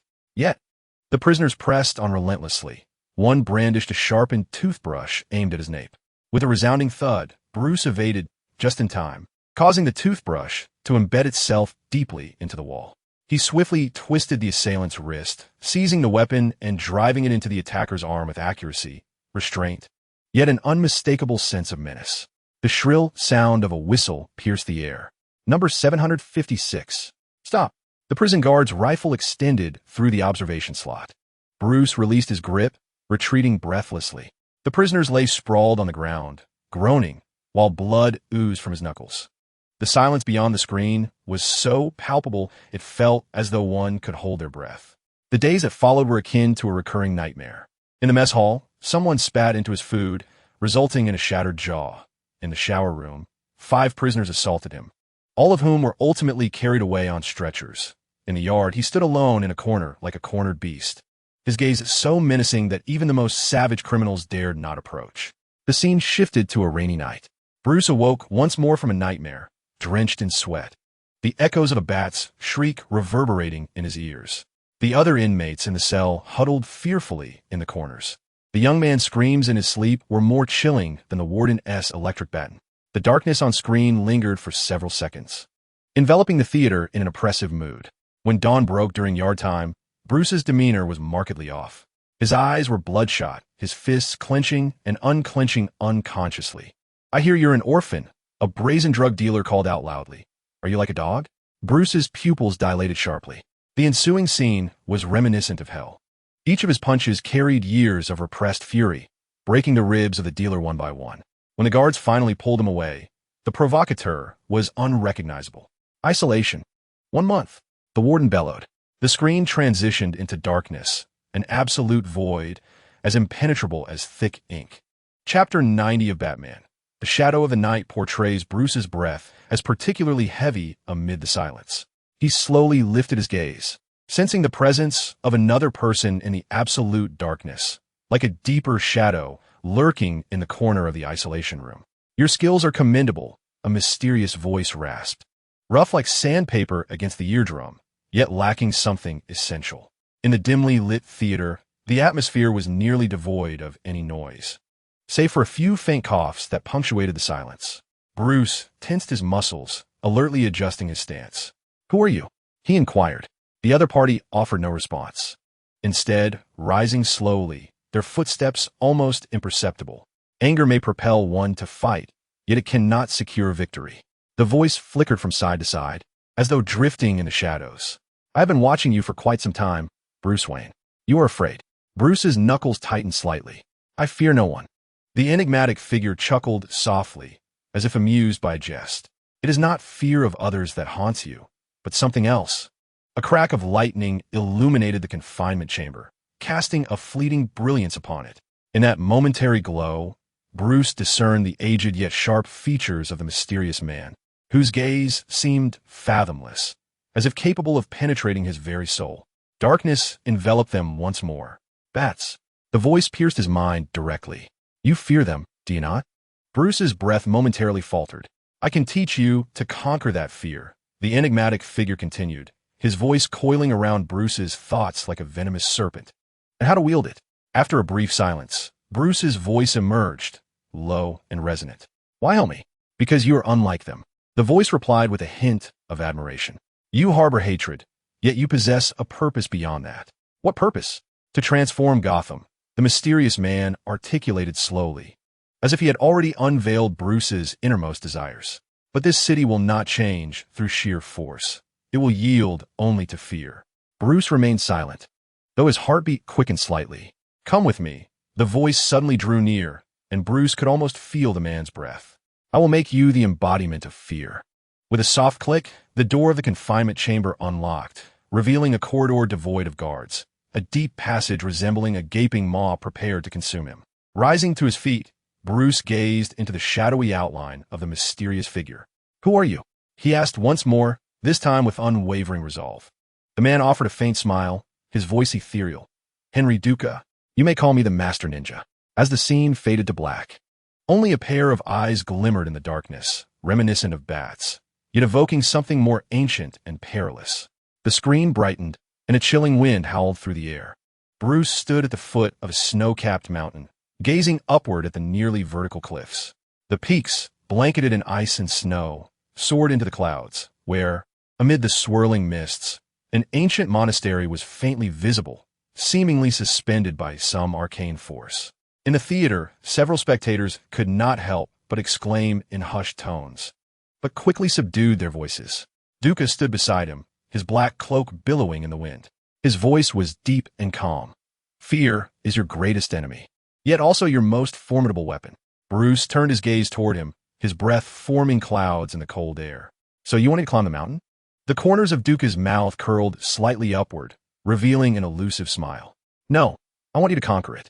He gestured towards a crevice in the mountainside, cloaked in ice and snow, where a faint, ethereal blue glow flickered. Along the way, you will encounter a flower known as the ghost orchid. Duca's voice drifted with the wind. Pluck 3 of them and bring them to the hanging temple. Bruce squinted, questioning why. Because it thrives on the edge of death. Duca slowly turned, his dark robe blending seamlessly into the swirling snow, much like yourself. Before his words faded, his figure vanished into the vast white mist, as if he had never existed. Bruce inhaled deeply. The frigid air pierced his lungs. He flexed his fingers and commenced his ascent. The climb was akin to traversing through purgatory. The ice was fragile, threatening to collapse with the slightest misstep, and the rocks were as sharp as blades, each grasp leaving his palms bloodied. The biting wind felt like countless tiny daggers slicing through his skin. Halfway up the mountain, he spotted the ghost orchids. 3 ethereal blue flowers emerged from the ice and snow, their petals nearly translucent, while their cores shimmered with a faint bioluminescence, as if darkened eyes were watching him. Bruce leaned closer to inhale their scent, and an eerie chill surged from his head to the rest of his body. Hallucinations struck him. He beheld the silhouettes of his fallen parents and heard gunfire echoing through the alleyways. He witnessed Gotham ablaze, while he stood amidst the ruins, enveloped in solitude and despair. Fear will consume you, Duca's voice reverberated in his mind, unless you learn to master it. Gritting his teeth, Bruce snatched the 3 ghost orchids. The hallucinations gradually receded, yet the chill lingered in his veins. He continued his ascent until his fingers finally grazed the edge of the hanging temple. Inside the temple, candle flames flickered. Duca sat cross-legged at the center. Before him lay a pitch-black well. "Give me the flowers," he said, slowly opening his eyes, his gaze sharp as a blade. Bruce extended the 3 ghost orchids, their icy crystals glimmering with an eerie blue light in the candle's glow. Duca accepted the flowers and retrieved a bronze censer from within his robes, gently placing the petals inside. With a deft motion of his fingers, a dark red flame silently ignited upon the petals, emanating an unsettling rhythm, as if whispering secrets. With each petal that burned, a twisted wisp of smoke rose. Its scent extraordinarily peculiar, reminiscent of snow mixed with rust, intermingled with the acrid aroma of ancient runes consumed by fire. The smoke spiraled in the air, coalescing into a thread-like blue-gray essence that drifted slowly towards Bruce. "What is this?" he murmured. "The embodiment of fear," Duca replied, his tone chillingly calm. "The ghost orchids absorb the coldness of 1,000 years of ice and the despair of climbers. Now, they shall ignite an invisible conflagration within your mind, allowing you to confront your deepest nightmares." The atmosphere within the theater grew increasingly tense, as several audience members in the back row unconsciously straightened their postures, seemingly suffocated by the weight of the lines spoken. Bruce found his breath faltering, a sharp pain piercing deep within his nasal passages, akin to icy needles penetrating his trachea and invading his lungs. He closed his eyes and drew a deep breath. The moment the smoke flooded his mind, the world crumbled around him. The walls of the hanging monastery twisted and melted, candle flames elongating into flickering phantoms. Bruce sensed his consciousness being torn apart, as if plummeting into an endless abyss. A bespectacled young man in the front row furrowed his brow, his fingers instinctively tightening around the armrest of his seat. Bruce staggered backward, only to be thrust toward the well by Duca. "Now descend." Bruce fell into the well. Darkness engulfed him. The bottom of the well was not a tangible space, but a chaotic void. At the instant the screen was shrouded in darkness. The air in the theater seemed to still for several seconds. Bruce stood in the shadows, with no ground beneath his feet and no sky above his head. Suddenly, 2 crimson points ignited in the distance. Eyes of a bat. Then came a second pair, a third pair, and thousands of bats emerged from the darkness, their wings beating like thunder. Several audience members inhaled sharply, as if they could also hear that deep, resonant hum. They coalesced into a swirling black mist, gradually forming the figure of Bruce at 8 years old. The young boy trembled, his eyes filled with terror. He gazed at the adult Bruce, his lips quivering. "You cannot save them." Bruce attempted to step forward, only to find himself immobilized. Duka's voice resonated from the void. "Fear is not your enemy, but your strength. Master it." The swarm of bats suddenly lunged at the boy, engulfing him. Bruce roared in fury, breaking free from his constraints, and with a single punch, scattered the bats. The illusion shattered, yet it was not over. The vision drew Bruce back to the alley where the Waynes met their tragic fate, blood mingling with the rain. Young Martha extended her hand, her voice piercing. "Why did you not protect us?" Bruce collapsed to the ground, his heart nearly bursting. A middle-aged audience member sighed softly, his gaze somewhat dimmed, as if this recollection struck a tender chord within his heart. Duka's voice sounded once more, closer this time, as if whispering in his ear, "Stand up. Fear cannot kill you unless you permit it." Bruce gritted his teeth and lifted his head, the agony in his eyes gradually replaced by resolve. He slowly rose, confronting the apparition of his mother. "I will no longer be ruled by fear." Martha's image distorted and dissipated. The scene shifted again. This time, Gotham was collapsing in flames. Thick smoke obscuring the sky, the cries of citizens echoing through the air. The streets transformed into a sea of fire, and order utterly disintegrated. A figure stood atop the towering ruins, draped in a tattered cloak, his face adorned with a warped, contorted bat mask. He laughed heartily, his laughter sharp and jarring, reminiscent of metal scraping against nerves, instilling a sense of dread. Within that cacophony lay no rationality, only the ecstasy of madness and destruction. Behold all of this. The maniacal Bruce brandished a blazing bat symbol, flames dancing at his fingertips, as if he were a judge dispatched from the depths of hell, declaring, "I am the true guardian of Gotham." His eyes glimmered with a sickly light beneath the mask, his lips curved in a manner that threatened to tear his cheeks apart, revealing a smile alien to humanity. Fear was mightier than justice, and suffering more equitable than law. The true Bruce stood before this mirage, his body taut, breath rapid. He gazed upon his fallen self, as if witnessing the irrevocable end of destiny. Yet he abruptly closed his eyes, inhaling deeply, plunging into the abyss only to emerge anew. When he opened his eyes once more, his gaze was as cold as ice, steadfast and lucid. He strode forward through the burning city, each step shattering the illusion. "I shall wield fear, but will not be consumed by it." The scene erupted alongside his declaration, a faint gasp resonating in the theater. The world crumbled around him. Bruce snapped his eyes open to find himself still standing in the depths of the well, drenched in cold sweat. A voice from above, that of Duka, declared, "You did it." A rope descended. As Bruce climbed out of the well, he beheld a semblance of satisfaction on Duka's face for the first time. The screen faded to darkness, the scene shifting as candle flames flickered. Duka stood in the shadows of the temple, his black robe melding with the darkness, save for his hawk-like eyes that glimmered with a cold light. He slowly raised a hand, pointing at the dagger in Bruce's grasp. "Fear is not weakness, but a weapon." His voice resonated like an echo from the abyss. "Now, allow me to teach you how to transform it into your strength." The first lesson: become the darkness itself. Duka suddenly lifted his hand, releasing a dart from his sleeve, extinguishing the last candle within the temple with precision. Absolute darkness descended. Bruce's pupils dilated, instinctively tensing his muscles. Yet this time, he did not succumb to panic. He compelled himself to breathe steadily, allowing his senses to acclimate to the void. The theater was engulfed in darkness once more, a few patrons involuntarily holding their breath, as if awaiting Bruce's response in a training ground. "Darkness is your ally." Duka's voice echoed from all directions, as though he were omnipresent. "Ordinary individuals would lose their way in the dark, but you can make it your domain." Bruce closed his eyes, his hearing and touch sharpening within the obscurity. He could feel the flow of air, hear the subtle rustle of Duka's robes. "Now find me." Bruce whirled around, the dagger slicing through the air, but merely striking at the void. Duka's low chuckle erupted in his ear, too slow. Silence enveloped the theater. Even the rustling of popcorn ceased. In the next moment, Bruce felt the cold metal pressed against the nape of his neck. The first step of fear is to make the enemy aware of your omnipresence. Bruce inhaled deeply, synchronizing his heartbeat with the pulsing darkness. He ceased to rely on sight, allowing his body to meld into the void, where the whispers of the wind, the temperature, the scents, and every subtle shift became his guide. The sound of Duka's breath rose and fell 3 meters to his left, the rustle of his robes leaving nearly imperceptible traces on the stone surface.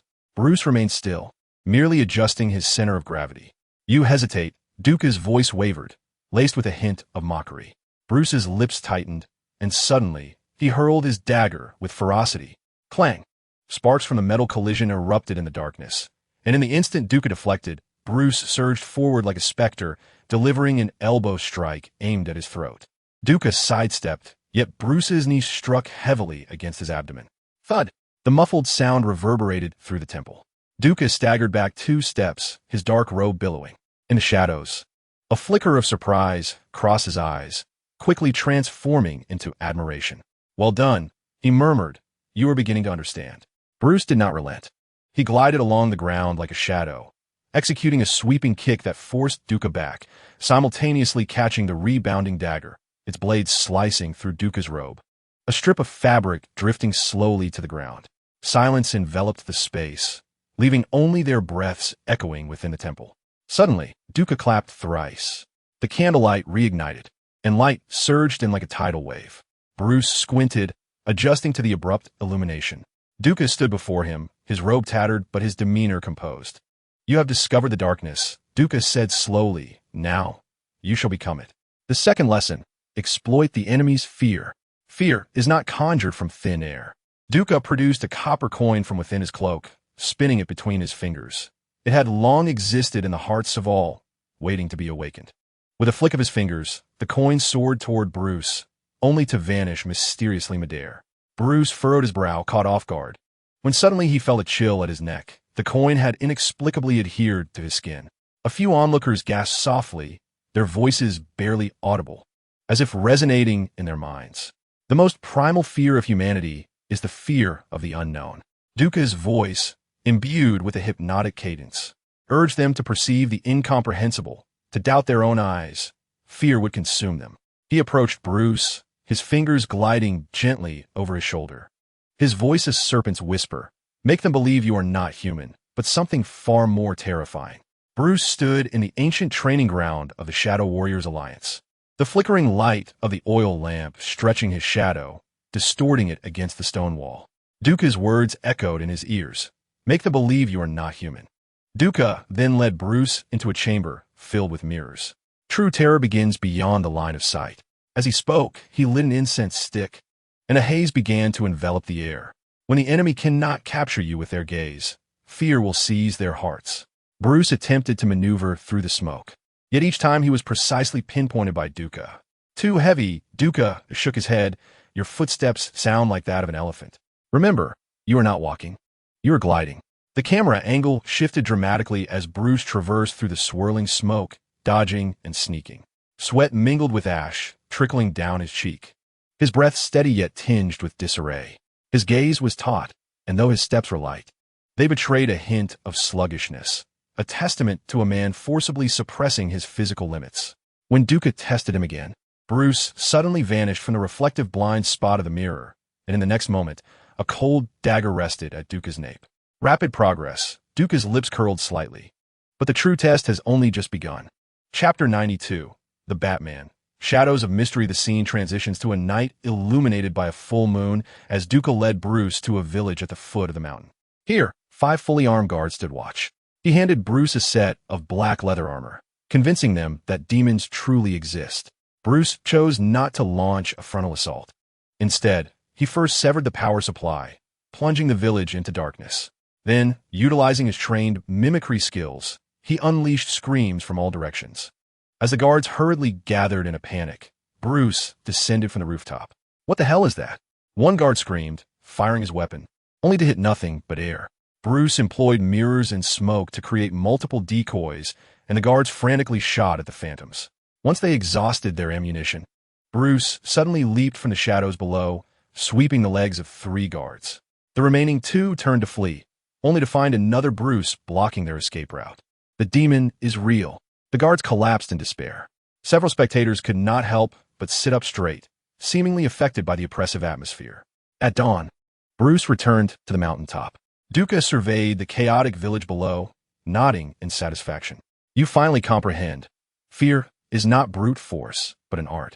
Bruce removed his black mask, his face devoid of triumphant joy. He understood that this was merely the beginning. The darkness of Gotham was deeper than he had imagined, and he must embody a darkness surpassing it. The scene shifted to outside the temple, where Duca suddenly grasped Bruce's wrist with such force it nearly crushed his bones. Now, for practice, he abruptly thrust Bruce towards the precipice of the temple's edge. The cold wind howled, and below lay an abyss of unfathomable depth. Jump! Bruce's pupils dilated. The air in the auditorium seemed to tense, as several audience members quietly gripped the armrests of their seats. Trust your fear. Duca's voice was cold and resolute. Let guide you. Bruce inhaled deeply, closing his eyes before tilting backward. The wind howled fiercely in his ears, and a sensation of weightlessness wrenched at his insides. Yet, in the instant of his descent, his muscle memory surged to life. He twisted midair, his fingers deftly gripping the protruding stones of the cliff, his body adhering to the precipice like a phantom, coming to a steady halt. A few spectators exhaled collectively, as if they too had experienced that leap. Duca stood at the edge, gazing down at him, a flicker of approval crossing his eyes. Fear accelerates you, strengthens you. His deep voice sliced through the wind and snow. Now you no longer evade it, but command it. Bruce climbed back to the cliff, his breath steady, his gaze as frigid as ice. Duca nodded in satisfaction. For the final lesson, he produced a black mask from his sleeve and handed it to Bruce. Don this mask and become their deepest nightmare. Bruce accepted the mask, slowly covering his face. In that moment, Bruce Wayne vanished, replaced by a more primal, more perilous entity. Duca stepped back for the first time, revealing genuine awe. Perfect. The screen abruptly darkened, leaving only a pair of eyes ablaze in the shadows. The screen gradually illuminated. Bruce stood at the heart of the temple, the black mask concealing his visage. Duca faced away from him, gazing out at Gotham's silhouette as it subtly emerged in the twilight. Gotham is rotting. Duca's voice was low and chilling, like the proclamation of a fate long sealed, from its officials to the criminals on the streets. Every corner exuded an air of decay. Bruce remained silent, yet the eyes beneath the mask narrowed slightly.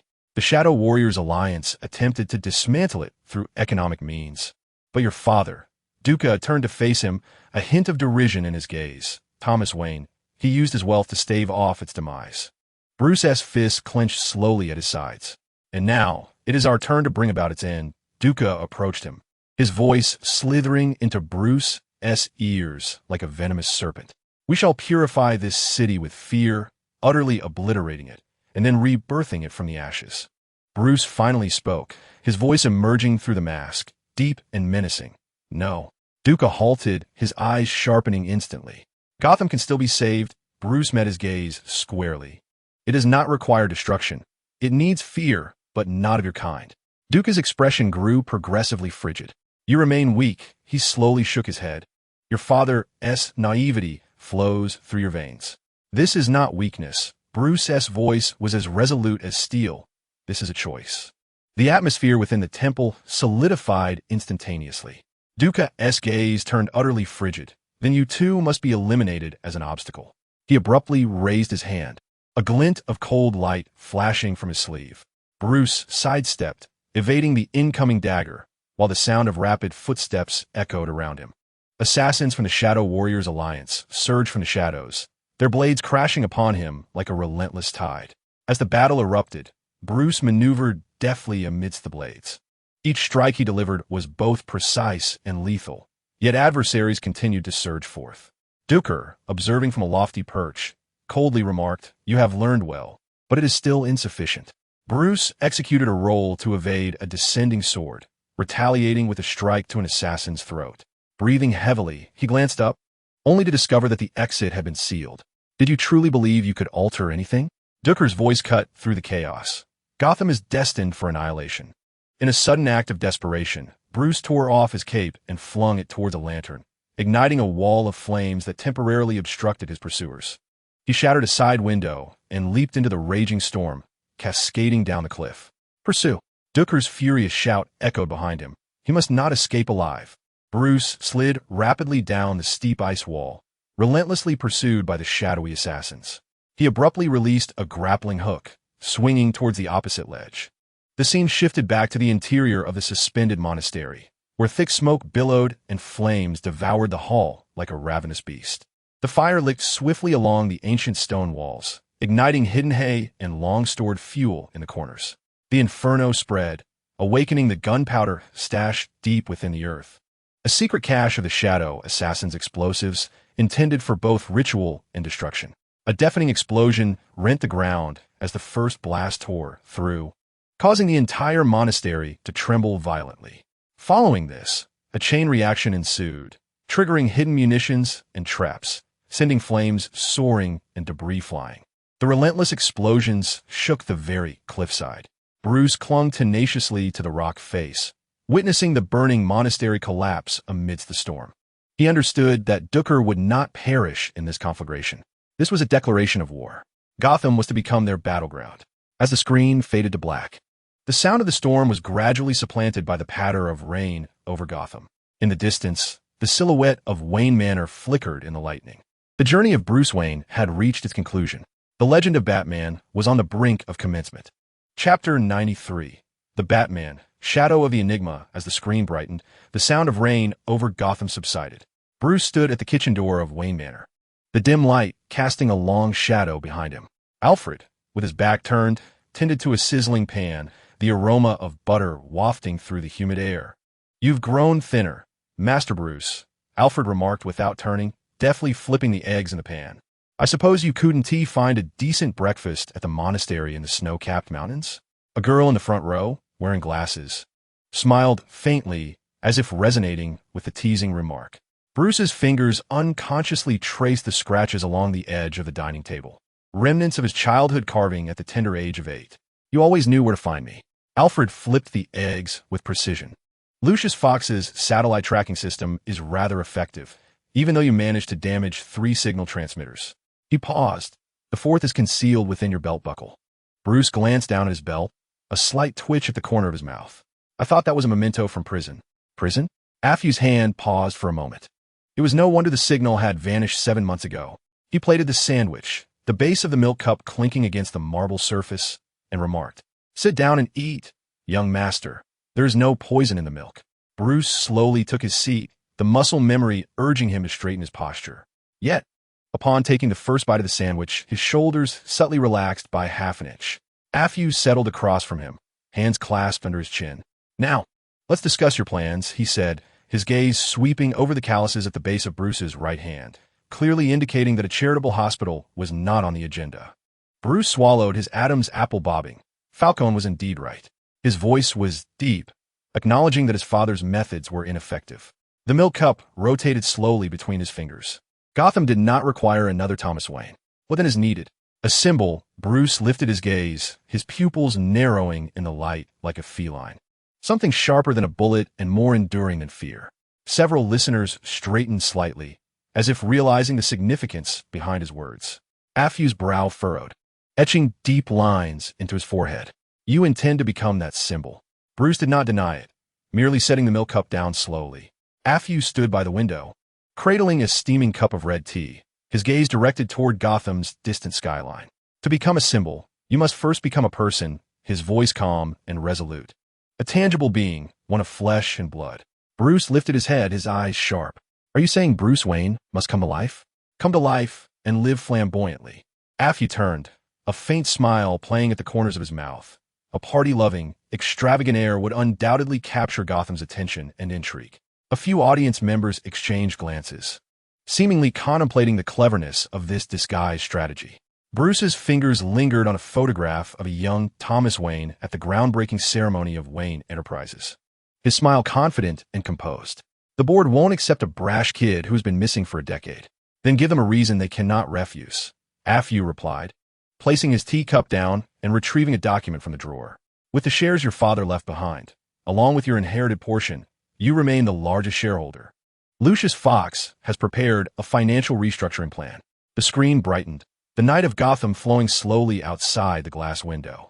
The camera swept across towering skyscrapers, finally resting on an upscale restaurant atop one of them.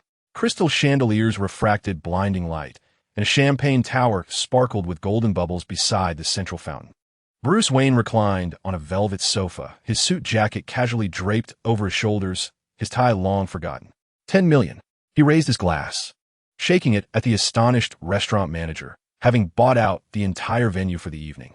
Beside him, the blonde model giggled as she nestled into his embrace.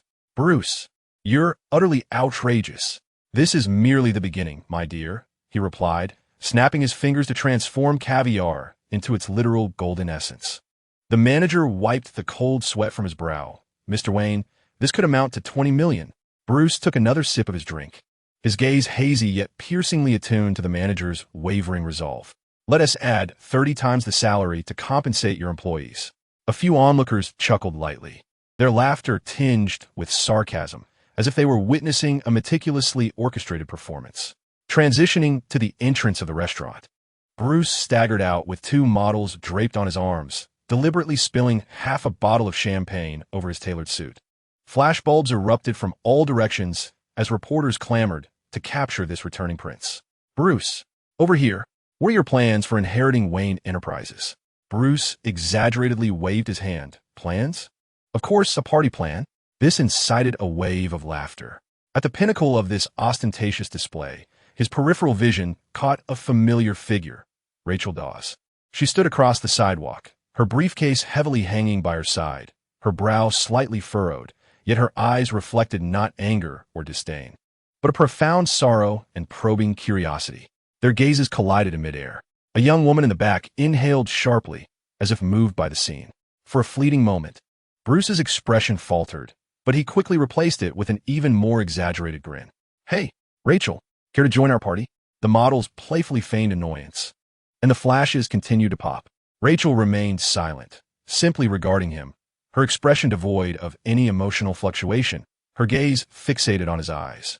They held each other's stare across the rain-slicked street for several seconds. Bruce's eyes wavered momentarily, yet he swiftly regained his nonchalant demeanor. Rachel spoke slowly, her voice soft yet as sharp as a knife slicing through the night. Your father despised champagne. With that, she turned and strode away, her steps resolute, never looking back. Bruce's smile froze, gradually retracting into a more subdued expression. The model in his arms continued to laugh, chattering about leaving, but he could no longer hear her. The night breeze swept through the crowd, fluttering his jacket. He watched Rachel's retreating figure. His lips moved slightly, yet no words escaped his mouth. The reporters persisted in snapping photos, the clicks falling like raindrops. But in that moment, the air within the theater seemed to suspend for several seconds.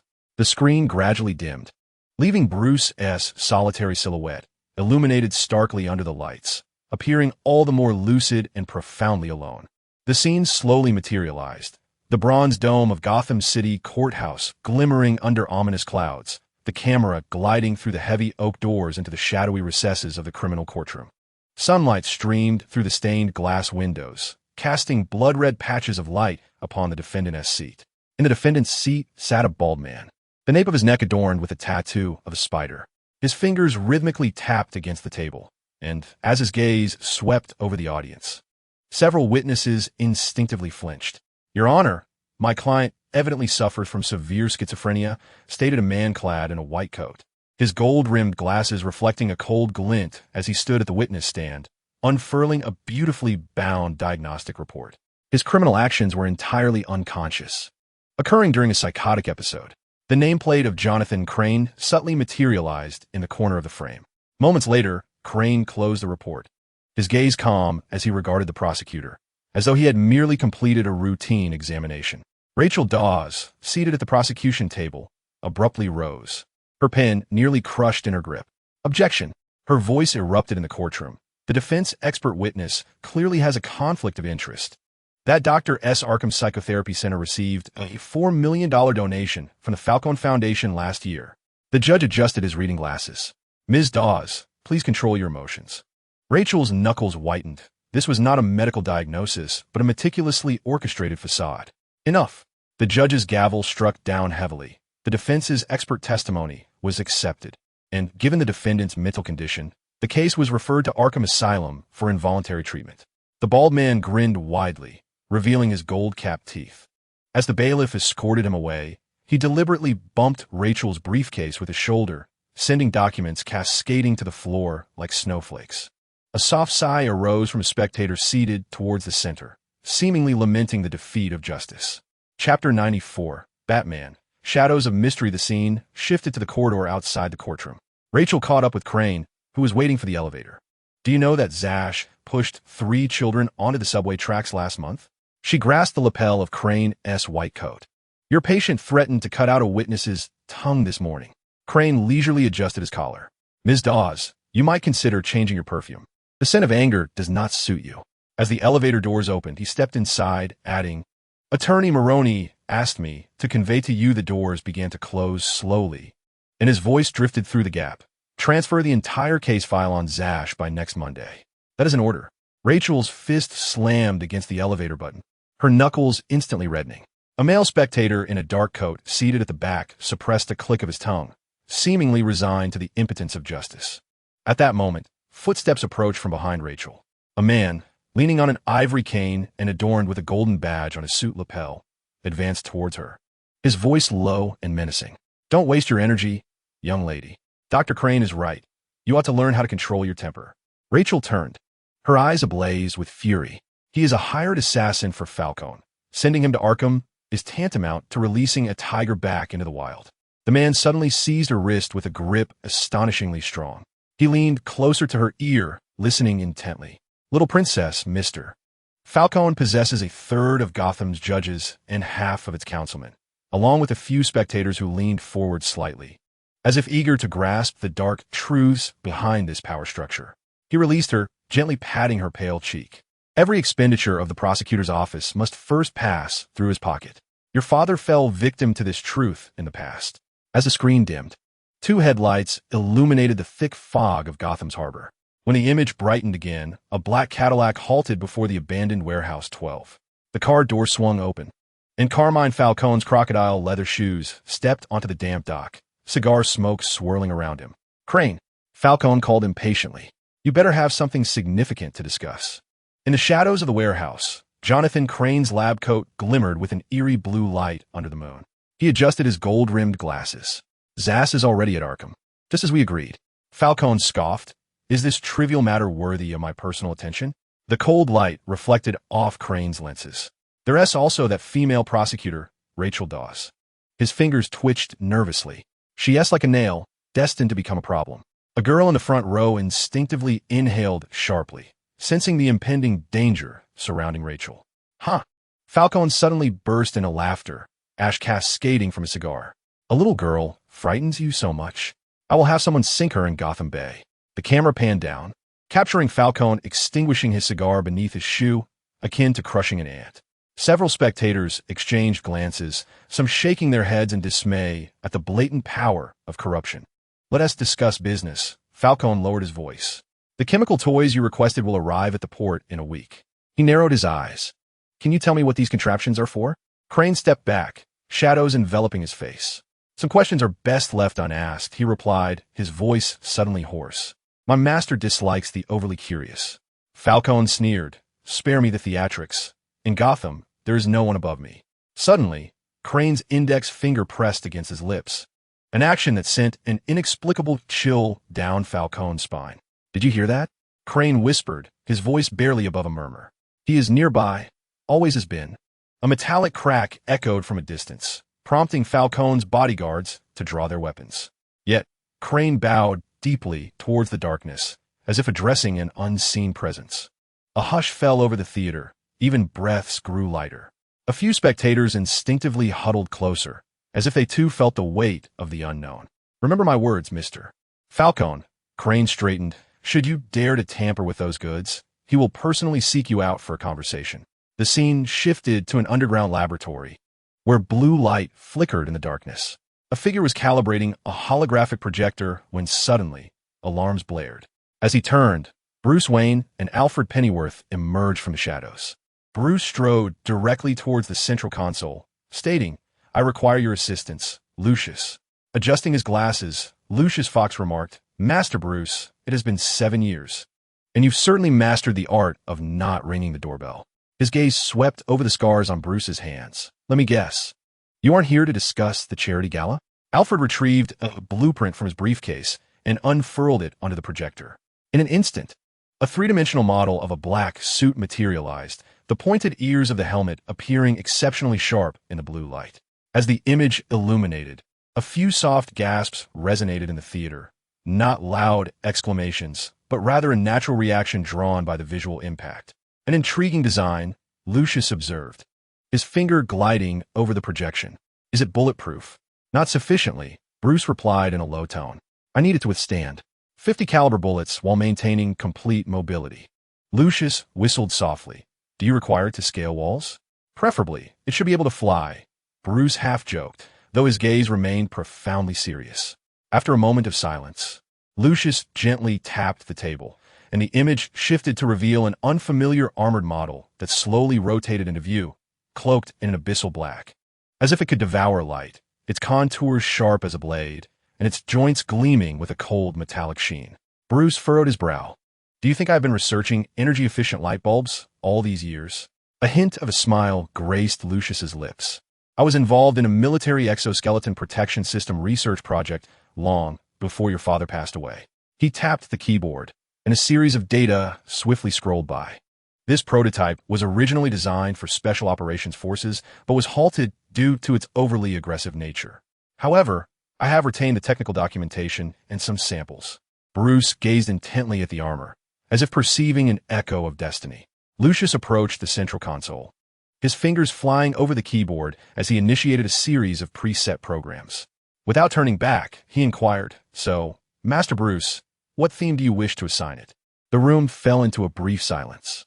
Bruce slowly spoke, his voice deep and resolute, "The bat." A slight smile curved Lucius's lips as he pressed the confirmation key. As a series of commands were executed, the armored model transitioned from its cumbersome military form into a more agile and technologically advanced batsuit. "Wear it." Lucius gestured toward the platform at the center, where the newly designed batsuit lay. Bruce stood upon the platform, inhaling deeply, and grasped the weighty black armor, donning it with deliberate care. The leather clung to his skin as he fastened the metal plates one by one, his actions skilled and unwavering, as if each clasp was a vow to justice and vengeance. The memory alloy skeleton, Lucius's voice echoed through the earpiece, will automatically harden upon impact. The cape is crafted from nylon memory fibers, capable of transforming into a glider when electrified. As the final piece of armor clicked into place, Bruce's breath became heavy and distinct within a mask. Several spectators instinctively straightened in their seats, as if they too could sense the solemnity of the moment when the protagonist officially stepped onto the battlefield. A small surprise awaited them. Lucius pressed a button, and the suit's surface absorbed all light, rendering him virtually indistinguishable in the darkness, an active optical camouflage. Although the military had deemed it a failed experiment, no one had managed to walk without visibility until now. A murmur of astonishment rippled through the audience, laced with excitement. Alfred presented a metallic belt, a mini-smoke grenade, a grappling gun, and a sonic disruptor developed by Bruce's father, his fingers trembling slightly.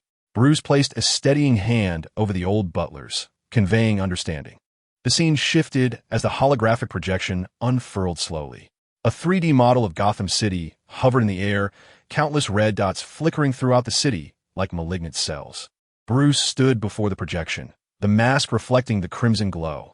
The red indicated the territory of the Falcone crime family. Lucius's finger traced the projection. City Hall, the police headquarters, the courthouse, and even Arkham bore their mark. A bespectacled male spectator nodded gently, seemingly shaken by this stark and visceral data. The projection suddenly focused on two blue dots, one at the police headquarters and the other in the district attorney's office. James Gordon. Alfred retrieved a file detailing how he single-handedly dismantled an arms deal in the Dock District last year, only to be reassigned to the archives to sort paperwork. The scene transitioned to surveillance footage showing Gordon pinned to the ground by a group of officers, his badge trampled beneath their feet. Rachel Dawes. Lucius opened another window. revealing that she had prosecuted 17 gang members over the past 3 years, 5 of whom had perished in prison, while 7 were transferred to Arkham due to mental issues. In the footage, Rachel meticulously organized documents in an empty courtroom, the setting sun stretching her shadow long across the floor. Several audience members exchanged glances, and someone sighed softly. Heavy breaths emanated from beneath Bruce's mask. Did they truly comprehend the adversities they faced? They did. Alfred's voice softened, as if echoing the understanding that Bruce's father had possessed. A profound silence enveloped the theater, as though even the air conditioning had lowered its hum. The screen dimmed, transitioning to the Gotham Police Department's archives, where fluorescent lights buzzed incessantly.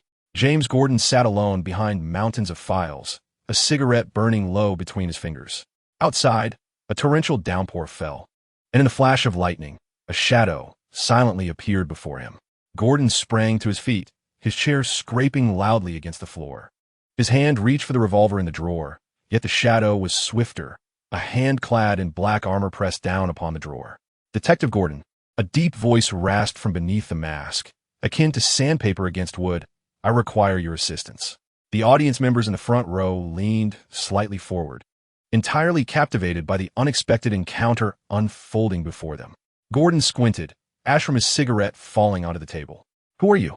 The shadow remained silent for a moment, its eyes glinting coldly from beneath the mask. "Batman," came the deep, gravelly voice from behind the mask. A few audience members inhaled sharply, feeling that familiar yet alien sense of pressure that accompanied the name. Gordon scoffed, his fingers stealthily probing the drawer. Gotham was already rife with lunatics. Batman did not move. Yet Gordon suddenly realized the gun in the drawer was missing. The dark metal was now firmly grasped in the other's hand, effortlessly crumpled into a worthless lump.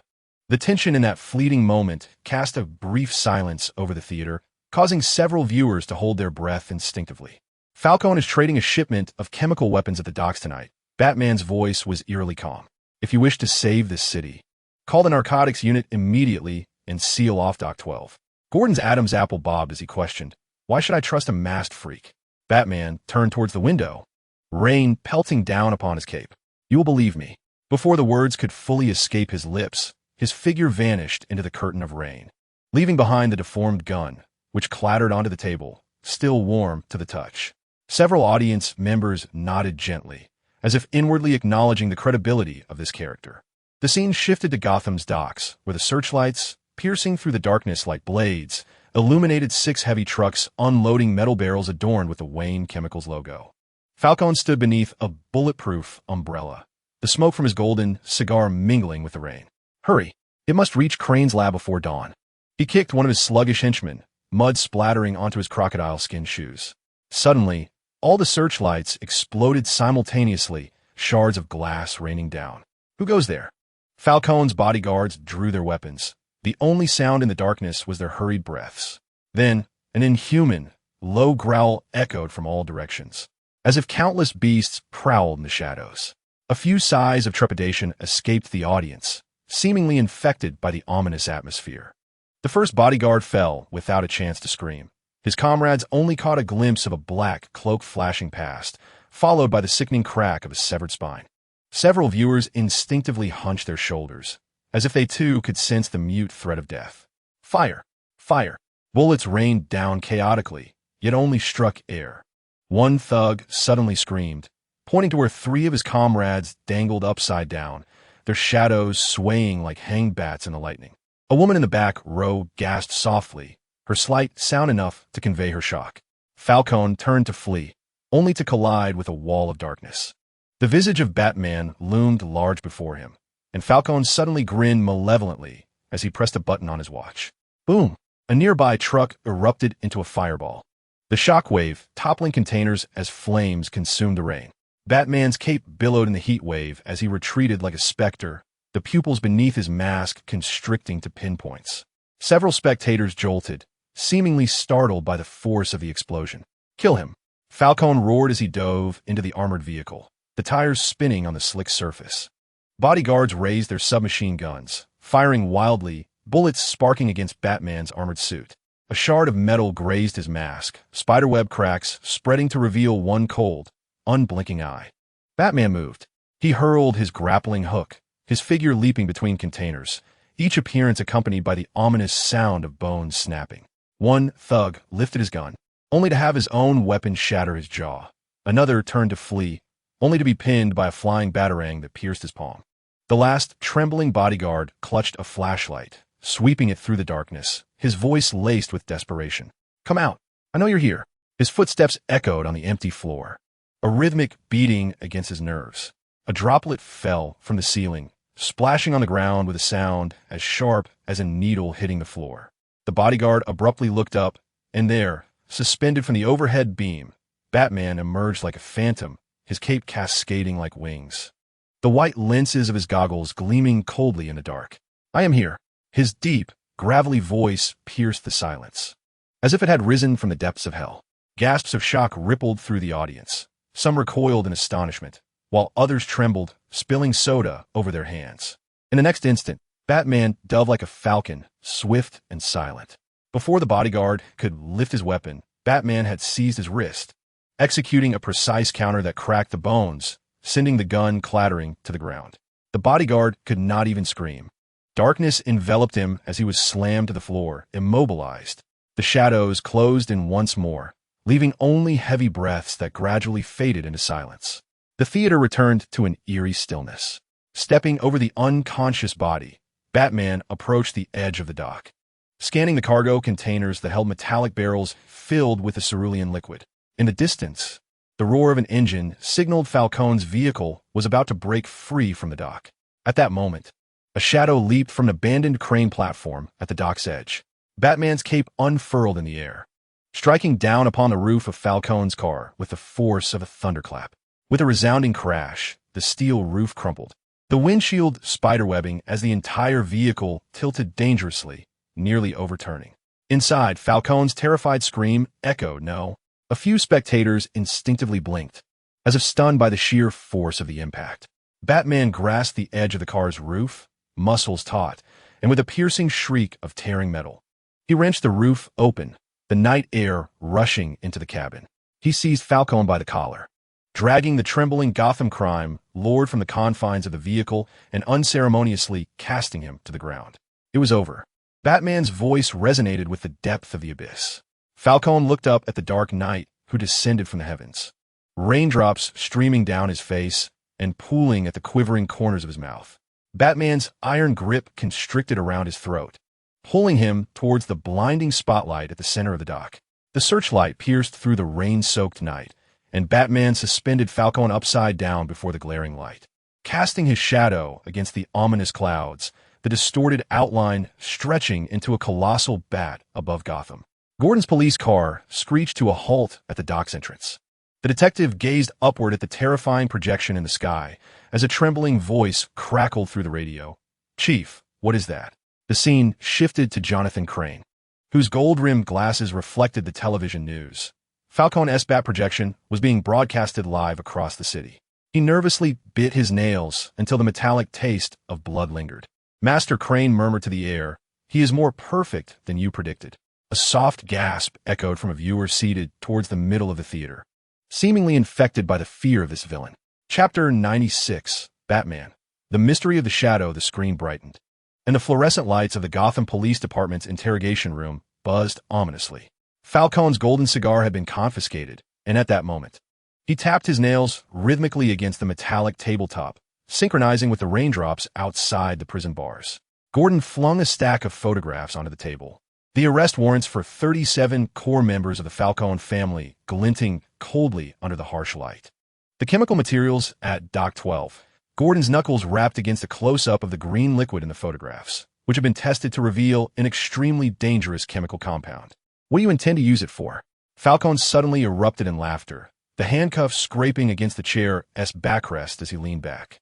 "Officer, those are legitimate pesticide materials procured by Wayne Enterprises." Behind the one-way glass, Rachel's pen punctured the notepad as she observed Falcone leisurely twisting his wrist. Gordon leaned in abruptly, casting a shadow over half of the interrogation table. "Do you know who hung you from the lighthouse?" Falcone's smile froze, his left hand's ring finger twitching nervously. A lump rolled in his throat. "Monster!" The screen dimmed, and the lights in the Gotham prosecutor's office flickered ominously. Rachel Dawes hurried towards the elevator, clutching a stack of heavy files, her high heels tapping a frantic rhythm against the tiles. The lights in the elevator suddenly extinguished. The green emergency exit sign glowed starkly in the darkness. Rachel's breath caught momentarily as her fingers stealthily reached for the pepper spray in her bag. The theater fell silent once more, as if everyone held their breath, awaiting the next moment's unfolding. At the end of the corridor, 3 shadowy figures silently pushed open the stairwell door, the leading man twirling a brass knuckle, the metallic joints glinting coldly in the shadows. "Dawes!" The prosecutor's voice rasped like sandpaper. "Mr. Falcone sends his regards." In the front row, a man wearing a hat slightly furrowed his brow, instinctively adjusting his posture, as if he too sensed the peril that Rachel faced. Rachel took a step back, her back pressed against the cold wall. Suddenly, the man with the tiger claw froze, his shadow on the wall contorting and elongating, sprouting an additional head. Several spectators inhaled sharply, their gazes fixated on the screen, the atmosphere growing palpably tense. "What on earth?" Thud! A heavy blow descended from the ceiling, the man's face crashing violently into the floor.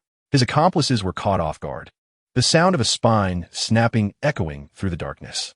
The last assassin frantically pulled the trigger, bullets sparking against the corridor walls. "Come out! Show yourself!" he screamed in a frenzy. In response, a guttural roar, almost inhuman, reverberated as if exhaled from the depths of hell. Several audience members held their breath. The assassin's pupils dilated in terror as he witnessed the iron grate of the ventilation shaft being torn apart from within. Rachel clamped her mouth shut, her eyes widening as a pitch-black demon crawled out from the duct, hanging upside down above the assassin. A cloak cascaded down like bat wings, revealing a pale chin beneath the mask. The assassin's gun clattered to the ground. The suffocating tension in the air plunged the theater into a brief silence. With a sharp twist, Batman snapped the assassin's wrist and hurled him towards the fire hydrant like a discarded rag doll. The assassin's head collided with the metal valve, rendering him unconscious. Several audience members nodded subtly, a flicker of satisfaction in their eyes. Rachel aimed her pepper spray at Batman. "Stop!" Her voice trembled. "I know Falcone sent you to silence me." Batman halted in his tracks. Slowly, he raised his hand and tossed a waterproof envelope at her feet. "Officials in Gotham." His deep voice resonated from beneath the mask, bank statements of those who have accepted bribes from Falcone over the past decade. Rachel bent to pick up the envelope, and when she raised her gaze again, the corridor was left with only the unconscious assassin. A soft sigh echoed through the theater, as if the audience collectively exhaled in relief from this nail-biting escape. The screen shifted to the Gotham prosecutor's office archive room, where the moonlight at 3 in the morning sliced through the iron bars, casting prison-like shadows over Rachel's desk. Before her lay the envelope delivered by Batman, her fingers pausing over a page detailing the bank transactions of Gotham's Chief Justice, with a fixed deposit of $200,000 on the 5th of every month, annotated as a charitable donation. "Goodness," Rachel murmured, her coffee cup reflecting her widened pupils. Suddenly, the door to the archive room swung open. The scent of Gordon's cigarette wafted in ahead of him, his badge swaying on his crumpled shirt. 37 officials. Gordon's cigarette pointed towards the pile of documents, including my superior. He let out a wry smile, exhaling a smoke ring. "Are you sure you want to poke this hornet's nest?" Rachel stuffed a stack of indictments into her briefcase, the sound of the metal clasp clicking shut akin to the chambering of a gun, just as Thomas Wayne had done years ago. A faint inhalation reverberated within the theater, akin to a gesture of reverence. The screen dimmed, casting a pallid glow upon the corridors of Gotham City Court. Rachel Dawes stood before the prosecution bench, her fingertips lightly tapping upon a hefty stack of indictments. The courtroom was filled to capacity, the lenses of reporters' cameras trained upon the defendant, Falcone, who remained clad in his opulent tailored suit, a subtle smirk playing at the corners of his mouth, as if this entire affair were naught but a farce. The judge rapped the gavel, a solemn sound echoing throughout the chamber, signaling the commencement of proceedings. The prosecution was invited to present its case. Rachel took a deep breath, her gaze cutting through the air like a blade aimed at Falcone. "Esteemed judge, honorable jurors, Carmine Falcone and his 37 accomplices have, over the past decade, transformed Gotham into a veritable city of crime through bribery, murder, and drug trafficking. Her voice rang clear and sharp. Today, we finally possess the opportunity to bring them to justice. Several spectators straightened in their seats, their expressions intent. Falcone chuckled derisively, his fingers gently drumming on the table, as if savoring a theatrical performance.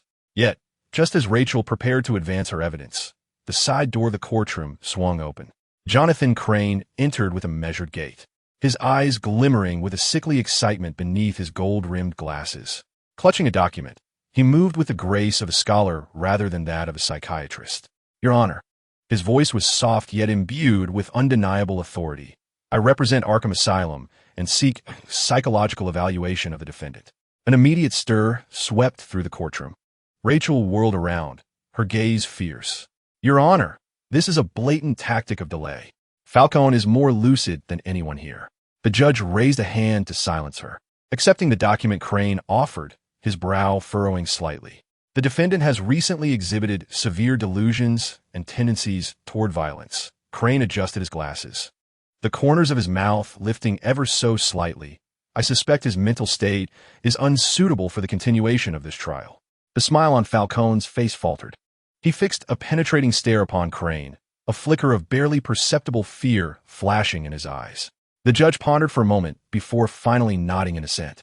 The request for psychological evaluation was granted, and the court would recess for 24 hours. The gavel struck, and Falcone was escorted out by the bailiffs. As he passed Crane, their gazes met briefly. Falcone's pupils constricted suddenly, as though he had glimpsed something terrifying. Several onlookers involuntarily furrowed their brows, seemingly affected by the subtle clash of their eyes. Chapter 97, The Batman, Shadows in the Dark Arkham Asylum, Psychological Evaluation Room. Under the harsh fluorescent lights, Falcone was secured to a chair by restraining straps. The room contained only a metallic table and a surveillance camera, with an antiquated tape recorder in the corner emitting a low, nearly hypnotic white noise. The door opened. Crane entered, holding an assessment form, a professional smile adorning his face. Carmen Falcone, his voice soft, today we shall discuss your fears. Falcone scoffed. Spare me, Crane. Do you truly believe I would fear you? Crane offered no reply, instead slowly retrieving an object from his briefcase, a tattered burlap sack stitched into the distorted semblance of a human face. Falcone's breath hitched. Crane's fingers delicately traced the stitches on the sack, akin to caressing the skin of a lover. Do you know? He whispered, fear is a chemical reaction. Suddenly, he raised his hand and switched off the surveillance camera. The red light extinguished, plunging the room into an eerie silence. What do you intend to do? His voice began to tremble. Crane remained silent. He gradually donned a scarecrow mask. The hollow, dark eyes beneath the burlap sack appeared as gaping chasms leading into the abyss.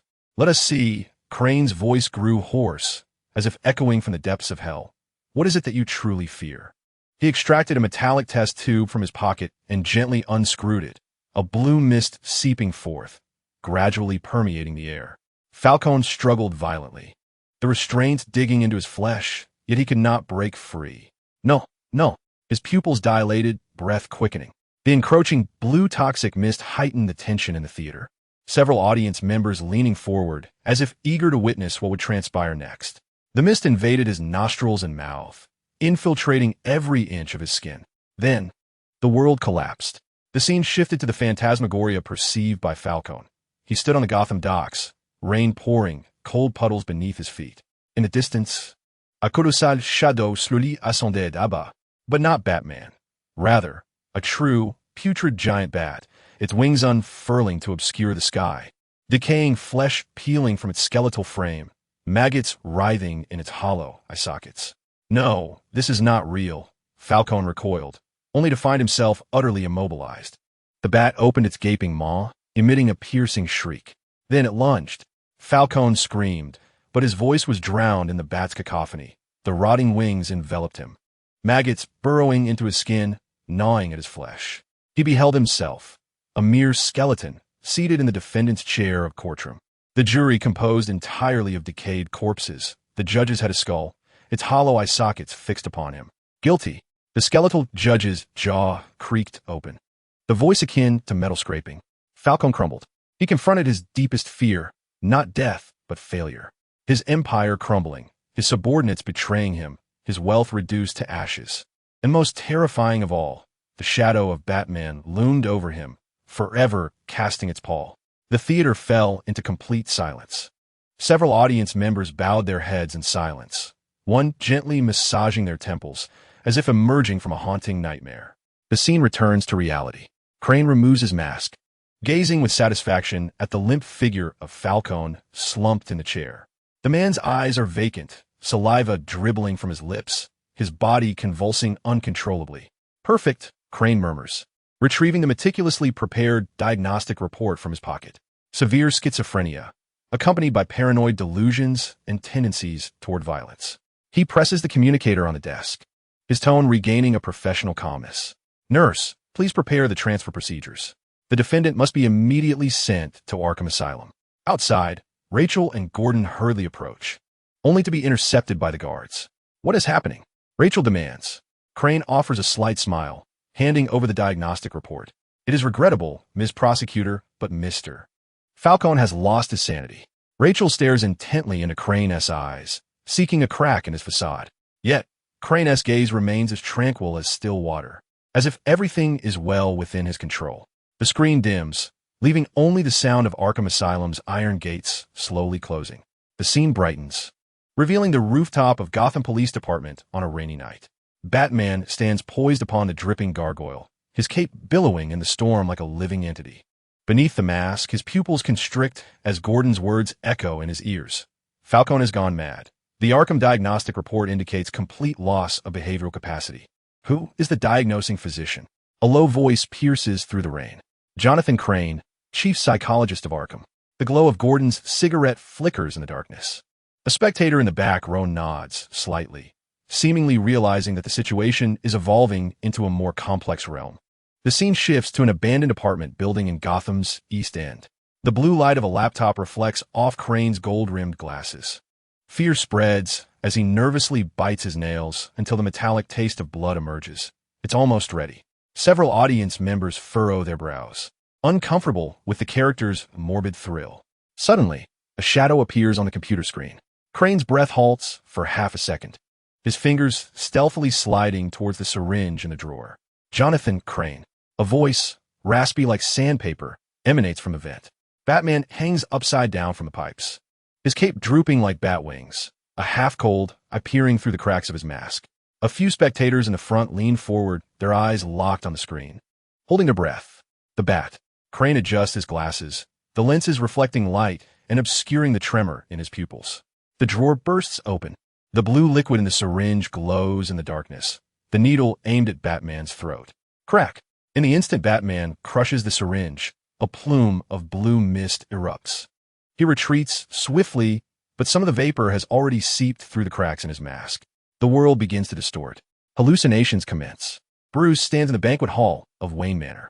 Beneath the crystal chandelier, Thomas and Martha Wayne dance in a pool of blood, their heads tilted at unnatural angles, their mouths torn from ear to ear. Bruce's mother's voice oozes from her decayed throat. "Why didn't you save us?" The father's eye slipped into the champagne glass, floating there as it gazed upon him. "You could have prevented all of this." Bruce lowered his head, his hands stained with blood, clutching a smoking revolver. The Adam's apple beneath the mask bobbed anxiously. Several onlookers instinctively tightened their shoulders, seemingly infected by this nightmarish illusion. Reality and delusion intertwined, Crane's figure fracturing into three within the blue mist, a burlap mask flying forth from a briefcase to envelop his head. "Fear is a chemical, Batman." The three scarecrows chorused, their voices grinding like rusty gears. "Show me what you truly fear." Batman staggered backward, an electromagnetic pulse device slipping from his tactical belt. In his vision, blood seeped from the corridor walls, and the tiles sprouted his father's gravestone. Body temperature rising, pupils dilating, the scarecrow's voice fluctuated, a perfect heart rate sample. Suddenly, a sharp scent of gasoline invaded his nostrils. Batman struggled to focus. Crane was dousing his cape with an entire barrel of gasoline. The moment the lighter flickered to life, Batman, with the last vestige of sanity, hurled his grappling hook. Flames erupted violently. The burning bat crashed through the glass window, plummeting into the torrential Gotham night. The fire danced wildly upon the cape, transforming him into a falling meteor. Silence enveloped the theater, interrupted only by the roaring flames emanating from the speakers. Batman promptly activated the memory fibers, the burning cape barely unfurling into wings. He spiraled downward toward the alley, his back crashing heavily into a trash bin. Rainwater and decaying food temporarily extinguished the flames.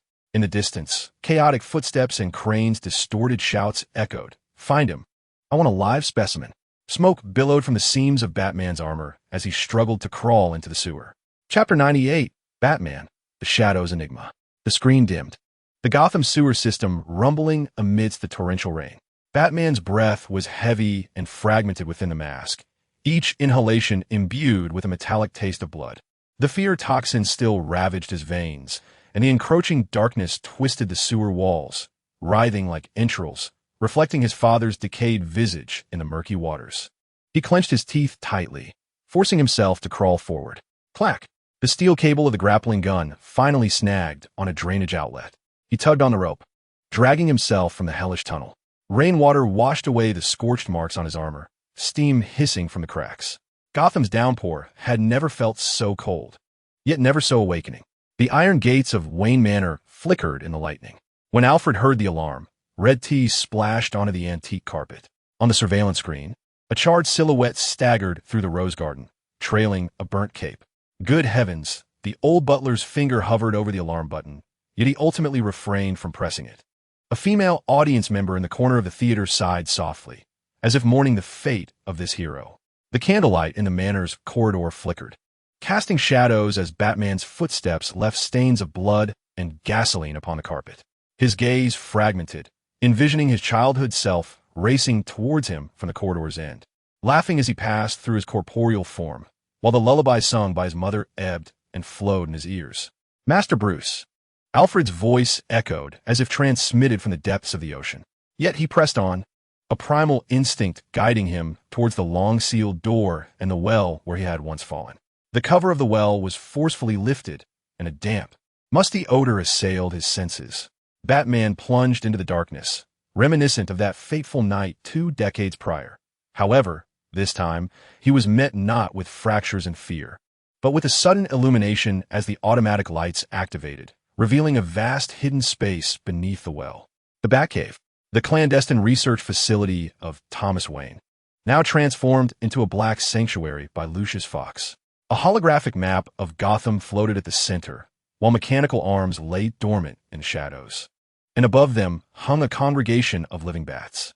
They dangled among the stalactites, their crimson eyes fixed upon him, their wings creating a soft, rustling sound.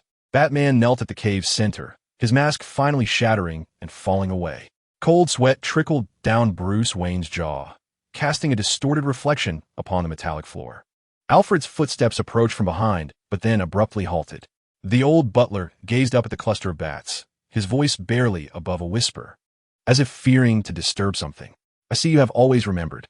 Bruce offered no reply. In his pupils, hallucination and reality continued their battle, the flapping of the bat's wings resembling an ancient lullaby, gently drawing his consciousness into the abyss. The screen brightened, the cold light of the Batcave flowing across the metal walls. Lucius Fox's polished shoes echoed crisply against the alloy floor as mechanical arms whirred rapidly at the laboratory bench. "This toxin," he muttered softly, "appears to be an extract of some plant." Suddenly, Bruce's fingers twitched. He was on the verge of awakening.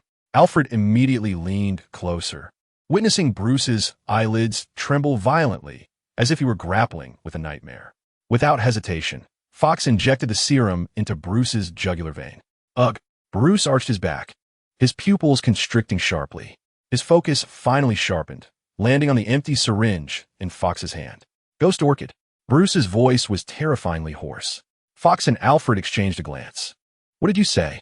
Bruce struggled to sit up, his shirt soaked in cold sweat, his fingers pressed against his temples, forcing himself to recall the ninja masters of the League of Assassins, who had cultivated this flower in the snowy mountains to evoke humanity's deepest fears. Those chemical solutions, Bruce's voice was low and taut, are not ordinary venom. They're a concentrated extract of the ghost orchid. Fox's glasses reflected the blue glow of the holographic projection as he swiftly brought up the scanned images of the confiscated metal barrels from the docks. The molecular structure rotates in the air, overlapping with the model of the serum antidote. The compatibility is at 926. Fox's fingertips glide across the data stream, yet here, the molecular formula appears more pristine, having undergone extensive purification. A few spectators furrow their brows, seemingly aware that the situation is more dire than they had anticipated. Fox opens the freezer, and as the cold mist rises, a beam of soft light reveals the items within. There are only 2 serums, he murmurs, his fingers gently brushing over the 2 vials of blue serum lying quietly in the ice trough. They shimmer with an ethereal azure hue under the cold light, reminiscent of stars plummeting into the abyss. The existing antidote can barely neutralize the toxin. You must be cautious not to fall victim again, Fox states as he closes the freezer, the metallic lid echoing with a dull thud, and mass production will require at least 72 hours. The screen dims, the shadows of the Batcave spreading like a tide. Bruce's fingers gradually tighten, the joints emitting a faint creaking sound. His gaze sweeps over the holographic projection of Gotham's docks, chemical plants, and Arkham Asylum, each location flickering with a perilous red glow. Several spectators' eyes follow the camera movements, as if pondering what might transpire next. The Master of Ninjas would not send only clan. His voice is low and steely, akin to steel scraping in the cold night. Those solutions are merely the beginning. The League of Assassins seeks more than mere chaos. Alfred hands over a cup of hot tea, steam swirling in the frigid cave. What they desire is annihilation. Bruce does not accept the teacup but strides directly toward the weapon rack. He reaches for the repaired batsuit, silently draping it over his shoulders. The black armor gleams with a dark metallic sheen under the cold light, the bat emblem on his chest still bearing the scars of fiery burns. He secures the armor with one hand and fastens the clasps with the other, his movements decisive and practiced, as though the suit is an extension of his will. A female spectator in the corner of the theater sighs softly, as if feeling sorrow for the hero's unrelenting fate. Gordon needs to know the truth. Bruce's voice emerges through the mask, growing hoarse. If his manpower is insufficient, once those solutions spread, Fox swiftly taps the keyboard, the surveillance footage shifting to the police headquarters. Gordon stands before a whiteboard, his brow furrowed, surrounded by towering stacks of case files. I've hacked into the police channel. Fox adjusts his glasses. Should I inform him directly about the Master of Ninjas? In my own way, Bruce fastens the last gauntlet. He will understand. With a click, a hidden metal wall slowly opens, a rumble reverberating throughout the cave. The long-sealed air stirs up a tempest, sending a swarm of bats soaring, spiraling in the air. A suppressed gasp arises from the audience. The camera pulls back, revealing the outline of a colossal machine emerging from the darkness, resembling a slumbering beast lurking behind the rock face. The metallic shell reflects a faint blue light, its streamlined body seemingly forged from the night itself. From massive wheels, adorned with serrated tires, resemble iron hooves that crush all obstacles in their path. Sharp, wing-like airfoils protrude from either side of the vehicle as front, reminiscent of a bat's outstretched wings. The Batmobile makes its grand debut. As the engine roars to life, a deep growl reverberates throughout the Batcave, akin to a beast from the depths of hell awakening. The headlights illuminate not with ordinary white light, but with a piercing crimson beam that cuts through the darkness, illuminating the endless tunnel ahead. A chorus of gasps fills the theater. Bruce leaps into the cockpit, and the mechanical seat automatically adjusts to fit his form. The holographic display on the dashboard rapidly loads data. Tactical maps, target locks, and weapon systems come online one after another. Sir, are you sure you do not wish to rest first? There is no time, Bruce interrupts, his gaze fixed resolutely ahead through the visor. He presses the accelerator, and the Batmobile surges forth from the cave. With a thunderous roar, the wheels create a shower of sparks as they grind against the rocky ground, causing the entire estate to tremble. Rain cascades from the heavens, drumming on the vehicle's body with a relentless patter. The Batmobile leaps over the precipice, slicing through the curtain of rain like a bolt of black lightning, plunging into the night of Gotham. The audience in front of the screen holds their breath, some unconsciously leaning forward as if to chase the vehicle into the world within the screen. The score swells, the bass drum beats heavy like a heartbeat, while the strings weave a tense melody in the higher register. This is the Batmobile, making its true debut on the streets of Gotham. the very embodiment of justice materializing at last. Chapter 99, The Batman. Shadows of mystery. The screen dims, transitioning to the warehouse district of Gotham's docks. The rain pours heavily, and searchlights carve pale beams through the deluge. Gordon shouts into his radio, "Seal off the eastern entrance." Suddenly, the roar of an engine drowns out the sound of the rain. He whirls around as a blood-red headlight pierces the downpour, soaring down from above and landing with a splash. The Batmobile has arrived. The ground trembles beneath it. It stands before Gordon like a steel beast from hell, its engine still growling, seemingly poised to tear apart any foe. A young spectator in the back row can't help but murmur, "Incredible." Gordon wipes the rain from his face but can't resist whistling. This machine is far more exhilarating than the battered police vehicles. Batman leaps from the cockpit, his cape unfurling defiantly against the deluge. What's the situation? 20 barrels of chemical solution are sealed in Warehouse 12. Gordon taps the iron door behind him, lowering his voice suddenly. "If only I could take this thing for a spin." He wipes the rain from his face, and suddenly, his phone screen glows blindingly in the rain-soaked night. An anonymous live stream link appeared, showcasing an image of Rachel Dawes bound to a chair, her eyes bloodshot and her mouth twitching. Before her stood Jonathan Crane, donning a burlap mask, gently shaking a blue test tube. Gordon's body instantly froze. Batman abruptly lifted his gaze, only to find his mask turned toward the screen, his breath becoming heavy amidst the torrential rain. Within the live stream, Crane's voice, electronically altered, slithered like a venomous serpent. "Dear Detective Gordon and the Dark Knight, Batman, I await your arrival." The test tube tilted, releasing a blue mist that seeped into Rachel's nostrils. Her pupils dilated suddenly, and an inhuman scream erupted from her throat before the stream cut off.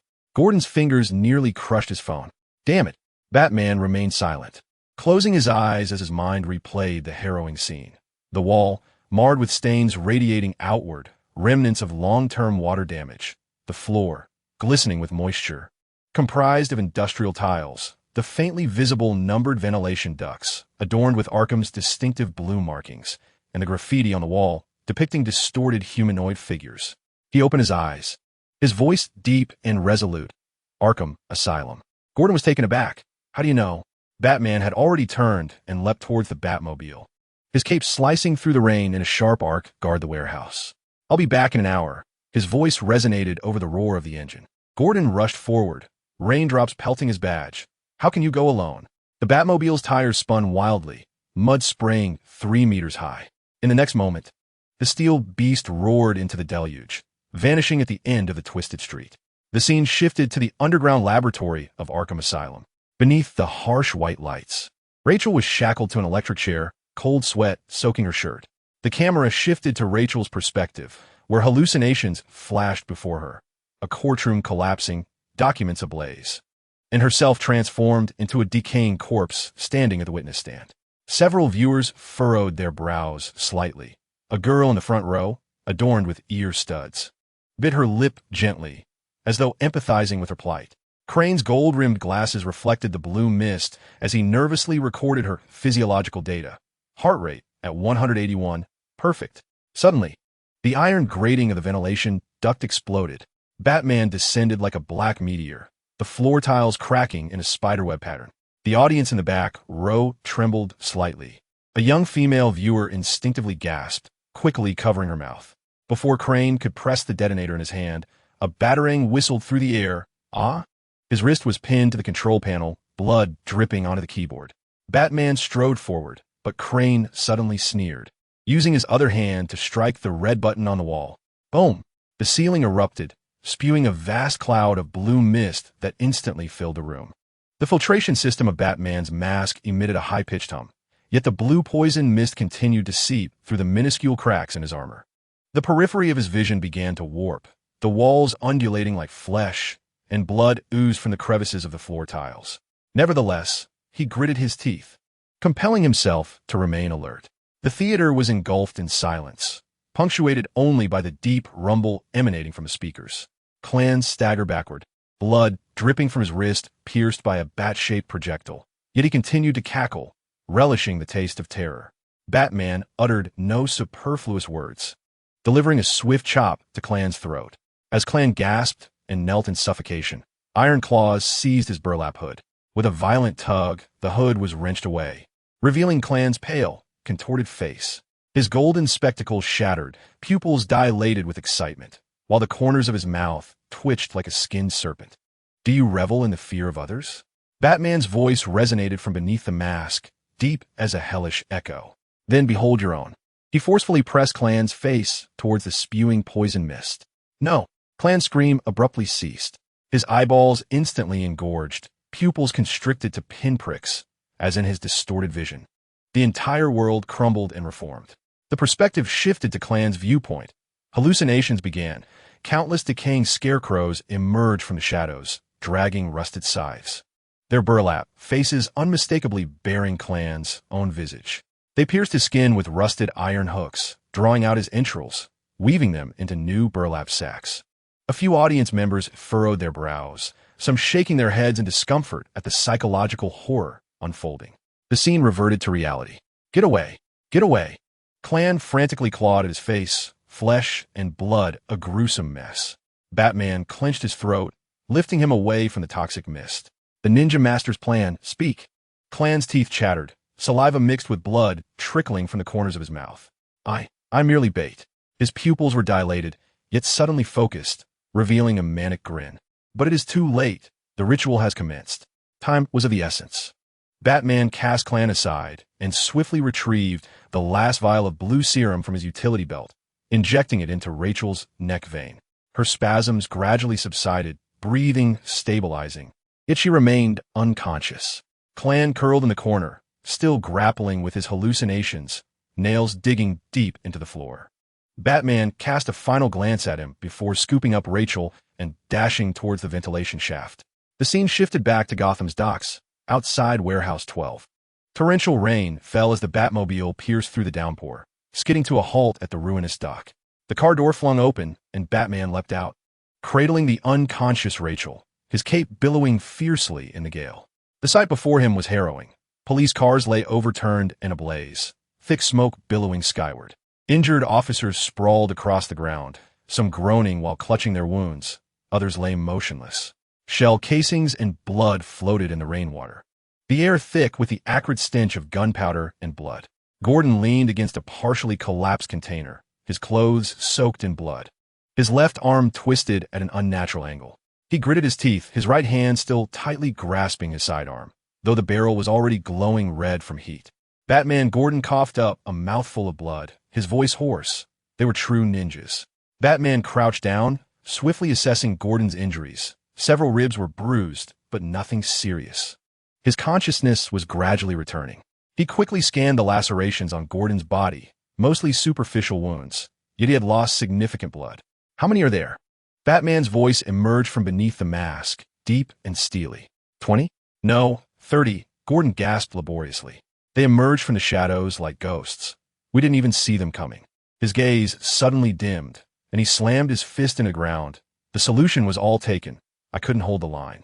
Batman bore him no reproach. Instead, he retrieved a miniature tracker from his utility belt, the red dot on the screen, moving swiftly toward the Gotham Reservoir.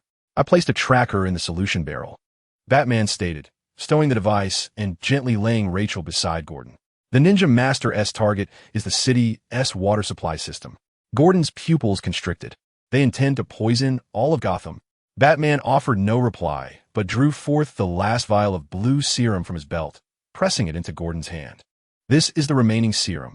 Gordon tightened his grip on the serum, suddenly seizing Batman's wrist. Wait. You can't handle them alone. Wait for reinforcements. There are no reinforcements. Batman replied, shaking off his hand and turning toward the Batmobile. Only I can confront them. The engine roared to life, the Batmobile's turbocharger belching forth blue flames. In the back seat, a young boy couldn't help but murmur, "So cool." Gordon clenched his jaw and turned to direct the remaining medical personnel. Quick, evacuate all the wounded. Contact headquarters, mobilize every available officer, and seal off a 10-kilometer radius around the reservoir. He pulled open the door of a police car, gripping the steering wheel with one hand, cranking the siren to maximum volume, and flooring the accelerator. The scene shifted to the underground hub of the Gotham Reservoir. A ghostly blue solution surged through the pipes, spreading along the city's intricate water supply network. Dozens of bronze-masked ninjas stood silently in the shadows, resembling lifeless statues. Master Duca, cloaked in dark red robes, stood before the core control console of the purification system, his fingers lightly tracing the ancient scrolls. Suddenly, a thunderous explosion shattered the silence of the underground laboratory. The ceiling trembled violently, debris cascading like an avalanche. The entire concrete wall exploded into fragments amidst flames and shockwaves, rebar twisting outward like gnarled thorns. From the smoke and dust, a dark figure descended. He arrived like the Grim Reaper, his cape billowing in the blast's wake. Landing with a heavy, yet resolute thud, the ninjas gasped, drawing their weapons, but the shockwave had already sent several of them tumbling to the ground. Before they could even rise, they beheld a dark figure plunging into the crowd. The sound of fists slicing through the air, bones colliding, and anguished cries echoed in succession. With the ferocity of thunder, Batman swept through the ranks of enemies, his steps unceasing, his gaze fixed at the far end of the room. There stood Duca before a colossal platform, a familiar cold smirk gracing his lips. "Duca," Batman's voice pierced through the tension, chilling to the bone. "I know that an explosion cannot vanquish you." Duca slowly turned, removing his hood. The face that should have been reduced to ashes in the snow-capped explosion remained intact, albeit marred on the left side by ghastly burn scars. "Bruce," Duca smiled, his scars twisting like centipedes, "you have arrived just in time to witness the purification of Gotham." The battle erupted. Batman was the first to strike, launching 3 batarangs in a triangular formation towards Duca, while his form ghosted towards the control panel. Yet, Duca merely raised a hand, and the shuriken that flew from his sleeve deftly struck down the batarangs. "Kill him," Duca commanded softly. Over 30 ninjas drew their blades simultaneously, their cold glint reminiscent of freshly fallen snow. Batman pressed a button on his utility belt, and a high-frequency sound wave erupted, causing the nearest ninjas to collapse to their knees in agony. Seizing the moment, he flung out his grappling hook, soaring into the air, his cape unfurling like bat wings, releasing dozens of miniature smoke bombs. The subterranean space was instantly enveloped in thick smoke. The ninjas darted through the haze, their blades flashing like silver serpents. But this time, Batman held nothing back. Every strike he delivered was precise and ferocious, an elbow to the throat, a knee to the temple, a joint lock that shattered the wrist of a knife-wielding foe. Sparks flew from his armor, the marks of blades clashing against his bat suit. The front-row spectators involuntarily straightened in their seats, captivated by the intense display of action. Duca observed coldly, suddenly drawing a bizarre long sword from his robe, its curved blade gleaming with an eerie blue light. "Let me see how much you have learned," he challenged. The two engaged in combat. Duca's swordplay was unpredictable and multifaceted, each strike aimed at a vital point. Batman's gauntlet was sliced open, blood seeping forth. A bespectacled male spectator in the front row frowned slightly, instinctively leaning forward, entranced by the ferocity of the battle. "You have slowed down, teacher." A spinning kick landed heavily on Duca's chest, causing him to stagger backward. Seizing the opportunity, Batman lunged for the control panel. But Duca suddenly pressed the detonator in his hand. Boom! Boom! The entire underground space began to collapse. "You will never learn, Bruce." Duca retreated amidst the dust. "Sometimes destruction is the only form of salvation." A steel pipe, 2 meters in diameter, plummeted from the ceiling, and Batman could not evade in time, becoming trapped beneath its weight. Duca cast one last glance at him before leading the remaining ninjas into the ventilation ducts. "Batman!" Gordon's voice echoed from the entrance, the old detective covered in blood, struggling to drag his injured body towards him. "Hold on." He knelt before the steel pipe, summoning every ounce of strength to lift the several tons of metal. In a corner of the theater, a female spectator gently bit her lip, her eyes revealing a mixture of tension and sorrow. Batman's mask was shattered halfway, blood trickling down from his forehead as he struggled to extend his hand and press the last button on his utility belt. With a hiss, the hydraulic device activated, and the steel pipe was slightly lifted. Seizing the opportunity, Gordon wedged his baton into the gap and pressed down with all his weight. 1, 2, 3. The steel pipe finally rolled away. Gordon pulled Batman up, and the two stumbled towards the exit. Behind them, the entire reservoir hub collapsed like a cascade of dominoes. Just as they leaped out of the tunnel, a thunderous roar erupted. A torrential wave surged from behind, propelling them several meters forward. Batman twisted in midair, using his body to cushion Gordon's fall, and they landed heavily on the rain-soaked grass. In the distance, Gotham's skyline began to brighten. Gordon lay on his back, gasping for breath. How he failed? Batman's mask was riddled with cracks, rainwater seeping into the wounds through the armor seams. He struggled to prop himself up, his gaze sweeping over the ravaged reservoir hub, where torrents of water continued to gush from the collapsed pipes, washing away the remnants of the ninja's presence. At that moment, Batman's communicator suddenly flickered, and Lucius Fox's voice echoed in his ear.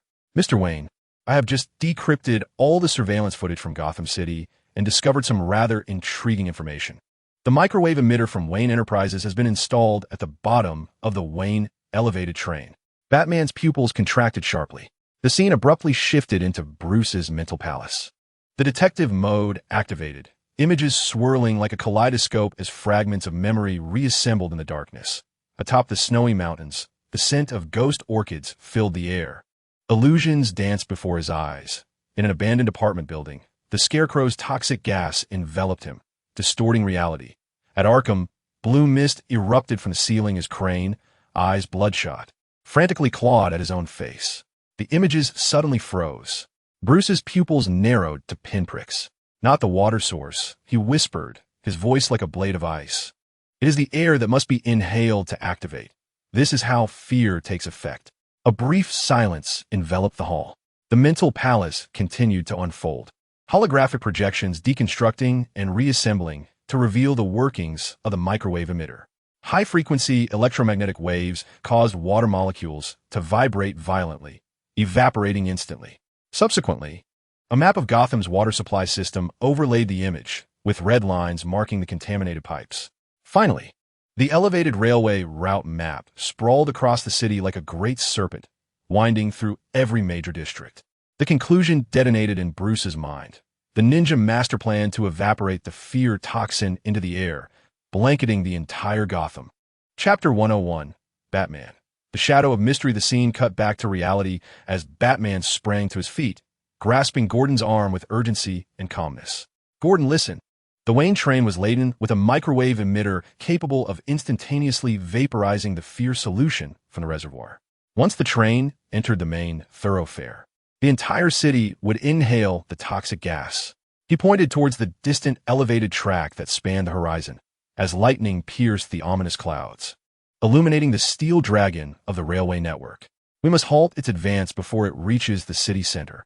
Batman's voice was deep yet filled with an overwhelming urgency. "You will destroy the northern elevated hub to sever the train's route." Gordon, standing with a limp, exclaimed, What if there are civilians on that train?" "There are no passengers," Bruce replied, producing a grappling hook gun. "It was supposed to be an empty train for maintenance. They have stolen it." Gordon gritted his teeth as he opened the door, the control interface of the Batmobile lighting up before him, its intricate weapon systems momentarily stunning him. "How do I fire?" "Aim, then press the red button," Bruce instructed solemnly, raising the grappling hook gun and targeting the rooftop support of a nearby skyscraper. "I will deal with the ninja master." With a bang, the grappling hook shot forth, the steel cable tautening instantly. Bruce soared into the air like a falcon, tracing a sharp arc through the torrential rain, crossing streets and traffic, heading straight for the skyscraper. Gordon looked up at the figure disappearing into the rain, took a deep breath, and gripped the steering wheel tightly. Blue flames erupted from the Batmobile's rear turbine as the tires screeched against the pavement, billowing thick smoke.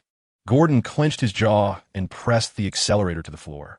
The scene shifted to the speeding train on Gotham's elevated railway. The microwave emitter emitted a piercing hum, high-frequency electromagnetic waves violently agitating the water molecules within the pipes. The blue solution boiled and evaporated, transforming into a noxious fog that spewed forth from the train's undercarriage, resembling a dragon of death winding through the night sky of Gotham. On the streets, panic spread like a plague. Pedestrians halted abruptly, their pupils dilating as they began to claw at their faces.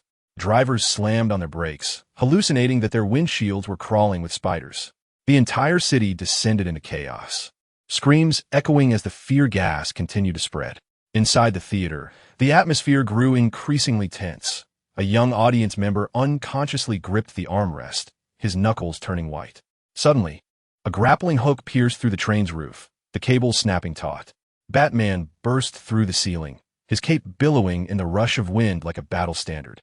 As soon as he landed, 3 ninjas leapt from the shadows, their katanas glinting menacingly. Batman sidestepped the first strike, elbowing the second ninja in the throat, while simultaneously tossing a batarang that severed the wrist of the third. Blood splattered as alarms blared into the night. More ninjas surged forward. Batman fought fiercely, advancing towards the front of the train. His suit was riddled with cuts, the left side of his mask shattered, revealing a bloodied visage. At last, he kicked open the door to the conductor's cabin, where Ninja Master Duca stood with his back to him, hands resting on the control panel of the microwave emitter. "You have arrived too late, Bruce." Duca's voice was eerily calm, fear having taken root. Duca slowly turned, his dark red robe swirling in the turbulent air, the burned half of his face appearing particularly grotesque under the console's glow. Batman's breath was heavy, blood trickling from his brow. Yet his gaze was as sharp as a blade. "Duca, it ends now." Duca sneered, a serpentine longsword slipping from his sleeve, its blade gleaming with a chilling azure light. "No, Bruce, this is merely the beginning." In an instant, the two clashed. Duca's swordplay was ruthless, each strike aimed directly at vital points. Batman sidestepped to evade, but his gauntlet was still sliced open, blood seeping forth. He retaliated with an elbow strike aimed at Duca's jaw, only for Duca to lean back and evade. With a wicked grin, Duca abruptly twisted his sword, thrusting it towards Batman's throat. Clang! Batman crossed his arms, meeting the blow with his armor, sparks flying. He used the momentum to lunge forward, his shoulder crashing into Duca's chest, sending him hurtling backward. Duca shattered the control panel's glass, shards scattering everywhere. He coughed up blood, yet continued to glare at Batman. "You taught me the power of fear, and now I shall use it to end you." The hall fell silent, everyone holding their breath, anticipating the next eruption. The scene shifted to Gotham's northern elevated hub. Gordon drove the Batmobile, speeding through the rain, the vehicle splashing torrents of water. The Batmobile roared onto the overpass, the turbo engine emitting a blue flame. Gordon's gaze was fixed ahead at the pitch-black train, an iron beast approaching with terrifying velocity.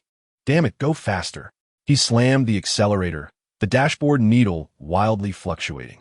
The train drew ever closer, Gordon's finger hovering over the red button, sweat trickling down. Now, he pressed the launch key with fervor. Boom! The Batmobile's missile struck the tracks ahead with precision, an explosion erupting skyward, the rails twisting and shattering, debris flying. The audience in the back trembled slightly. The scene returned to the interior of the train.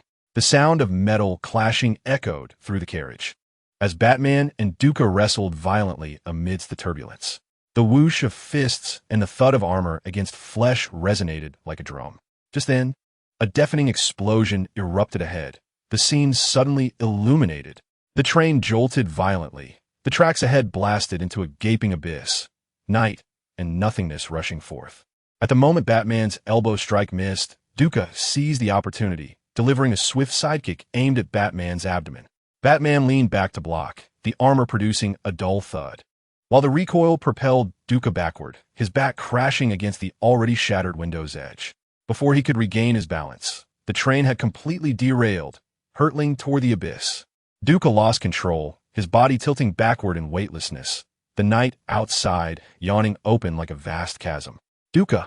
Batman reached out to grab him, but it was too late. Duca's body tilted backward, tumbling from the shattered window of the vehicle. A flicker of relief crossed his gaze, and the corners of his mouth curled into a final sardonic smile. "Bruce, you will ultimately understand," he murmured, but before the words could fully escape his lips, he was cast into the abyss by the speeding train. Batman, unable to linger on thoughts, swiftly launched his grappling hook. With a resounding thud, the cable latched onto a distant building, propelling him skyward just before the train plummeted into oblivion. Behind him, the out-of-control locomotive crashed to the earth like a decapitated head, flames erupting skyward, staining the night sky a crimson hue. The scene was illuminated by the shockwave, and several spectators gasped, their eyes riveted to the screen, as if they too were struck by the cataclysmic conclusion. As the screen dimmed, the setting shifted to the Gotham City Police Department's morgue. Under the pallid light, a metal drawer was slowly pulled open, a cold mist billowing forth.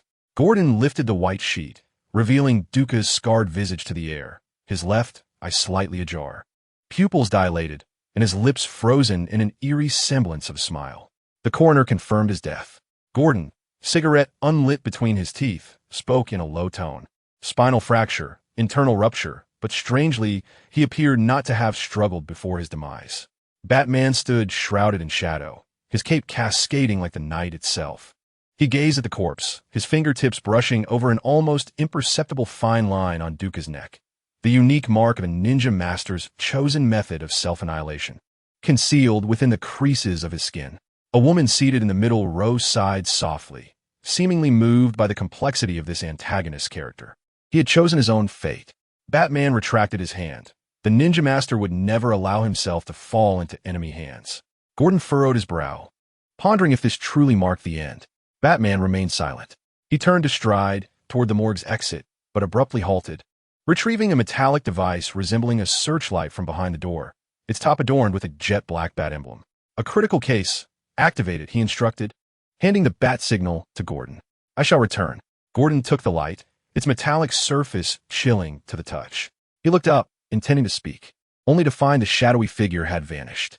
The scene transitioned to Rachel Dawes, exiting the courthouse with a stack of documents, the setting sun elongating her shadow.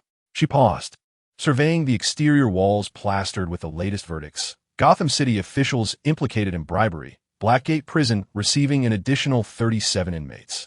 A gust of wind rustled the newspapers, revealing a circled report on the back, detailing anonymous evidence exposing the corruption network within City Hall. The corners of Rachel's mouth lifted slightly. She looked up at the gargoyle statue atop the courthouse, catching a fleeting glimpse of a dark silhouette. The frame fell silent for a moment. A woman in the front row gently nodded, as if in agreement with the triumph of justice. Chapter 102. The Shadow of the Vigilante. Post-credits scene. The screen faded to black, and the credits began to roll.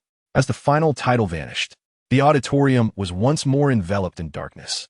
A murmur of hushed discussions arose from the audience. There must be an Easter egg. Director Yez films never lack one. In the darkness, faint coughs emanated from the front rows as someone shifted in their seat, producing subtle sounds. The entire theater was enveloped in an atmosphere of anticipation and tension, as if every individual was holding their breath. Suddenly, the screen illuminated once more. The scene shifted to the rooftop of Gotham Police Department. A brilliant blue beam from the bat signal pierced the night sky, cutting through the clouds and casting a colossal silhouette of a bat over the city. The audience fell into an instant hush. You've arrived. Gordon did not turn around, but fixed his gaze upon the bat shadow above the clouds. I expected your entrance to be more theatrical. Batman's voice rasped like gravel scraping against stone. What has transpired? A troublesome case. Gordon rose and handed him a card. Batman accepted it and turned it over to reveal a Joker card. At its center was a maniacally grinning clown. The artwork bizarre, the colors distorted, as if one could hear laughter seeping from the paper. The image began to blur, the background noise crescendoing into a cacophony of laughter. A haunting giggle that grew increasingly frenzied and closer. The screen now displayed only the twisted Joker card, seemingly gazing into the soul of every audience member. Inside the theater, Wong Zimming's fingers dug into the armrest of his seat, his knuckles turning pale. His pupils constricted slightly, as he instinctively held his breath to stifle the laughter. He was far too familiar with it. It was that laughter which caused him to choke out a few words, prompting Yi Ruxuan, who had been seated beside him at the celebration banquet, to turn abruptly, her eyes wide with shock. Zimming, is that laughter? Wong Zimming stiffly nodded, his voice scarcely above a whisper. It's identical to what director Yi presented that night, perhaps even more deranged. Although Zhang Li had long known he was handing over a Joker card, he had never heard that laughter during filming. At that moment, a chill ran down his spine, and he instinctively glanced back at Yi Tingfei. Leaning against his seat, Yi Tingfei wore an enigmatic smile, as if relishing the audience's reaction. Sheng Yimou furrowed his brow and quietly inquired, Director Yi, what is that laughter? Yi Tingfei chuckled softly. Patience, you will find out in due time. Zhao Hongfei nodded, his tone laced with complexity. What a wicked villain. The laughter abruptly ceased. The screen turned completely black, and the theater lights flickered on. Following a brief silence, An explosion of gasps and applause erupted throughout the auditorium. Wang Ziming exhaled deeply, only then realizing his palms were drenched in sweat. He looked down at the imprints left by his nails in his palm, his heart still racing. As the lights in the theater fully brightened, the audience's emotions ignited like kindling, bursting forth. My goodness, that laughter! It was the one director Yi performed during the live broadcast, but this time, it genuinely frightened me. I have goosebumps all over. In the front row, Yi Tingfei slowly rose, turning to face the exhilarated audience. A trace of an enigmatic and perilous smile lingered at the corners of his mouth, while his eyes sparkled with a glint of almost euphoric delight. Cheng Yimou approached him, whispering with a chuckle, "They are utterly terrified." Zhang Li leaned in as well, exclaiming, "I told you this Easter egg would explode." Yi Tingfei surveyed the audience, still fervently engaged in animated discussions, and remarked softly, "Let them speculate."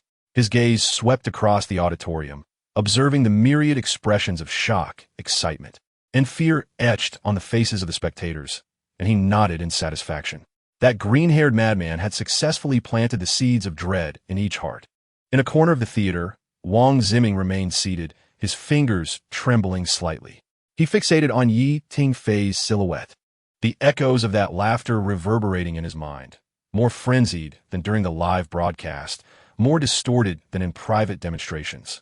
It was as if Yi Tingfei had wholly unleashed a different version of himself within that Easter egg. The host exuberantly took the stage, expressing gratitude to the media friends and audience for their attendance. Now, we shall enter our interactive segment. First, let us welcome the creative team of Batman, Shadows of the Dark Knight. Yi Tingfei led the cast to the stage, where a wave of enthusiastic applause erupted from the audience. The host then initiated the Q&A session, cheerfully inviting the audience to raise their hands with inquiries. A female spectator was the first to raise her hand. "Director Yi, this film's tone is significantly darker than Spider-Man. What prompted this transformation?" Yi Tingfei smiled slightly, responding, "Gotham City is inherently a place ravaged by crime. The story of Batman is destined to be devoid of sunlight. I aim to portray a genuine world, rife with contradictions." At that moment, a bespectacled male audience member eagerly raised his hand. "Director Yi, about the laughter in the Easter egg." Yi Tingfei promptly raised his hand to interrupt. "Regarding the Easter egg's content, we shall keep it under wraps for now." He winked mysteriously, adding, "However, I can assure you, the next installment will be even more thrilling." Cheng Yimou couldn't help but stifle a laugh, only to receive a gentle elbow jab from Yiru Xuan. Subsequently, several audience members posed questions to the cast, and the brief interactive segment infused the atmosphere with vibrancy and ease as the audience's enthusiasm and anticipation for the film were palpable. Following the cue, it was a game segment. "Next, we shall engage in a fun little game," the host exclaimed excitedly. "We will play a dubbing game. I will play a clip from a movie, but mute the sound, and our creators will provide the voices." The first segment featured the confrontation between Batman and the Ninja Master on a snowy mountain. Zhao Hongfei and Cheng Yimou were invited to the forefront. Zhao Hongfei immediately got into character, lowering his voice to convey disappointment. "You are still weak." Cheng Yimou assumed a combat stance, replying gravely, "No, this is not weakness." Their performances were strikingly vivid, earning a thunderous applause. The second segment showcased Scarecrow's debut. Wang Ziming exaggeratedly waved his arms, taunting, "Let us see what you are truly afraid of." His distorted voice sent shivers down the spines of the audience. As time swiftly passes, we reach the conclusion of the premiere, where a special segment unfolds with live artwork presentations. The host mysteriously announces, "We are now entering the most extraordinary part of the evening. Our creators have prepared a singular gift for tonight, hand-painted character portraits." With palpable excitement, the host declares that 7 fortunate audience members will each receive a precious original piece. As seat numbers are drawn, the atmosphere reaches a crescendo. The recipients of the artwork are overwhelmed with joy, some moved to tears. At the conclusion of the premiere, Yi Tingfei addresses the audience, expressing gratitude to all who supported Batman, the Shadow of the Night. He shares that this film is the culmination of their team's dedicated efforts and hopes the audience enjoys it. With a mysterious smile, he scans the crowd, hinting that the character from the Easter egg will soon make a return. The audience erupts into enthusiastic applause and cheers. The premiere concludes triumphantly amidst the enduring ovation. Yet the chilling laughter lingers hauntingly in the minds of each viewer. Outside the cinema, groups of people gather, still immersed in the profound impact of the film. Is this truly a superhero movie? It feels more akin to a psychological crime thriller. The superhero is no longer a savior, but a vengeful figure teetering on the edge of morality. Strikingly authentic. The soundtrack, the color palette, and the cinematography, every frame is worthy of being captured as wallpaper. Chapter 103. The premiere day of The Shadow of the Night. On the day of the premiere, the topic of Batman quickly surged in popularity on Weibo, amassing a staggering 2.1 billion views and 20 million discussions. On May 16th, directed by Tingfei and starring Chung Mo, Batman, The Shadow of the Night had its grand premiere, igniting fervor among nationwide film enthusiasts with its phenomenal scale. By 5 a.m., a multitude of fans had gathered outside the Kyoto Times Cinema, forming an extensive line. Despite the early morning chill, these devoted admirers donned black t-shirts and masks emblazoned with the Bat emblem, patiently awaiting their moment to enter. At the front of the line stood a young man wearing a handmade bat ear headpiece, repeatedly watching a trailer where Chung Mo's Bruce Wayne dons his cape amid a storm, the camera gradually pulling back to reveal Gotham City illuminated by lightning. The bat symbol strikingly prominent. I heard Chung Mo gained 15 pounds for this role, a girl whispered to her friend. Not only that, I heard he trained with special forces for 2 years, performing all the fight scenes himself, her companion replied. In the middle of the line, several cosplayers embodying Batman were ready, clad in their handmade bat suits, capes billowing in the wind. Though their costumes appeared somewhat rudimentary, they successfully captured the film's gloomy atmosphere. At 7:30, the grand doors of the cinema finally swung open. The central LED screen in the lobby played a continuous loop of trailers. And as the image of the Batmobile soaring through flames appeared, a collective gasp emanated from the crowd. Limited edition Bat disc models, first come, first served, announced a staff member, pushing a cart. The collectible Bat signal, valued at 599 yuan, was snatched up within a mere 10 minutes. The screening room was filled to capacity. As the dragon emblem appeared, the once boisterous audience fell into an instant hush, a palpable tension and anticipation thickening the air. When the first aerial shot of Gotham City graced the screen, a synchronized intake of breath rippled through the audience. Some unconsciously gripped their armrests, and in the darkness, one could even hear the sound of soda cup being crumpled. As the first dive shot suddenly accelerated, gasps of astonishment erupted from the back rows, with some instinctively clutching the seats in front of them. The unexpected action sequences sparked murmurs of awe.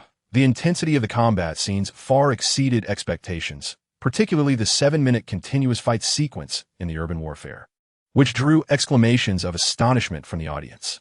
Quiet discussions arose from the rear. This fight scene feels so real. I heard it was real fighting. When Bruce's training during his time of wandering appeared on screen, the atmosphere in the hall grew even more somber, the sound of swallowing resonating distinctly in the darkness. The moment when Scarecrow released his fear toxin instilled an unsettling anxiety in the audience. Some gripped their armrests tightly, while others shrank deeper into their seats. In the shadows, a few viewers in the front row were visibly biting their gloves in tension. The climax of the ultimate showdown elevated the viewing experience to a zenith, enveloping the theater in an eerie silence. Everyone held their breath. Even the crunching of popcorn ceased. The only sounds were accelerated heartbeats and the occasional soft sigh. When the post-credit scene appeared, murmurs began to circulate. That laughter is quite terrifying. Is this a new villain? And as the close-up of the Joker card flashed on screen, the entire hall erupted in excitement. What is this? A playing card? It feels like some kind of teaser. That laughter is going to haunt my dreams tonight. As the lights flickered back on, the audience remained immersed in the awe of the experience, reluctant to depart. Some trembled as they pulled out their phones to post on social media, while others animatedly discussed the action sequences with their companions. A few cosplayers began deliberating on how to enhance the details of their costumes. This film has completely transformed the conventional image of superhero movies. A young man declared firmly as he exited the theater. His friend nodded in agreement. Outside, the audience waiting for the next screening curiously observed those who had just emerged. Their pale faces and dazed expressions revealed the profound impact the film had on them. As of noon on May 16th, Topics such as Batman is too dark, Chung Mo's Batman, and mysterious playing card Easter eggs have surged onto trending lists. According to data from Maoyan Professional, on its opening day, Batman, The Mystery of the Shadow achieved an impressive nationwide screening rate of 68, with box office earnings exceeding 1.5 billion yuan. Teopia Opio and Maoyan bestowed high scores of 94 and 97 respectively upon the film, a feat remarkably close to the record set by Spider-Man Into the Spider-Verse. The film also garnered an 89 rating on Dubon, breaking the recently established highest score by Spider-Man Into the Spider-Verse, thus becoming one of the highest-rated superhero films in recent years. Numerous renowned film critics have expressed high praise, deeming the work revolutionary. Director Tingfei employs an almost brutally realistic style to profoundly unveil Batman's inner darkness. Both the action choreography and psychological portrayal have reached new heights in superhero cinema. Esteemed critic Chung Mo, known as Film Knight, perfectly embodies Bruce Wayne's anguish and struggle, showcasing the elegance of wealth without sacrificing the coldness of a warrior. His grasp of the character's inner world is particularly commendable, allowing the audience to truly comprehend the profound meaning behind becoming fear itself. The film critic known as Observer noted that social media promptly erupted in jubilation. On Bilibili, numerous content creators released analytical videos related to the film, with those discussing the combat suit's practical assessments and the scientific principles of fear gas, each surpassing 2 million views. A tech-savvy blogger meticulously analyzed the film's fight scenes, revealing that each confrontation was meticulously crafted, a pursuit of authenticity that is truly admirable. On Douyin, a plethora of creative videos emerged. A challenge to imitate Batman's deep voice surpassed 30 million views within 2 hours, while a voice actor's dubbing video was shared 1 million times. From challenges imitating Batman's iconic poses to dubbing shows recreating classic movie lines, and DIY enthusiasts sharing experiences of crafting homemade bat-shaped shurikens. Related content has accumulated over 500 million views. A special effects makeup artist video recreating the Scarecrow's mask garnered over 5 million likes. On Jihu, discussions regarding the dark side of superheroes received tens of thousands of comments. One viewer remarked, "This film has led me to rethink the essence of justice. Batman is not a hero in the light, but a guardian in the dark, and this transmission of values is profoundly impactful." Additionally, the incorporation of Eastern philosophical elements in the film has received widespread acclaim. From the Zen-like dialogue of the ninja master to the landscape artistry within the Batcave, these details allow the audience to appreciate the unique charm of Chinese culture. The fervor for viewing Batman, The Mystery of the Shadow, continues to escalate. Cinema managers are adjusting schedules accordingly, with one cinema chain even temporarily canceling 3 film screenings to reschedule all auditoriums for Batman to meet the surging demand from audiences. This storm in the darkness has only just begun. Chapter 104. The Enigma of the Heroic Shadow Roadshow, May 16th, afternoon, 3:21 p.m., VIP Hall of Kyoto Time Cinema. The credits on the screen rolled slowly as the lights gradually illuminated the room. Inside the VIP hall, 200 fortunate spectators remained enraptured by the profound impact of the film, many gripping the armrests of their seats with knuckles turning pale. The atmosphere was so hushed that only the echoes of the film's conclusion could be heard, as the audience seemed reluctant to detach from the overwhelming experience. Suddenly, the side door swung open, and Tingfei, accompanied by the lead cast, entered the hall, eliciting an eruption of thunderous applause and enthusiastic screams. "Ah, Chung Mo!" a female fan exclaimed, rising in sheer excitement, her voice quivering with joy. "Wang Ziming, look over here." Several boys waved handmade scarecrow masks in jubilation. With a smile, Tingfei approached the stage and took the microphone. "I presume everyone has finished watching the film?" He paused deliberately before continuing. "Then I have some wonderful news to share."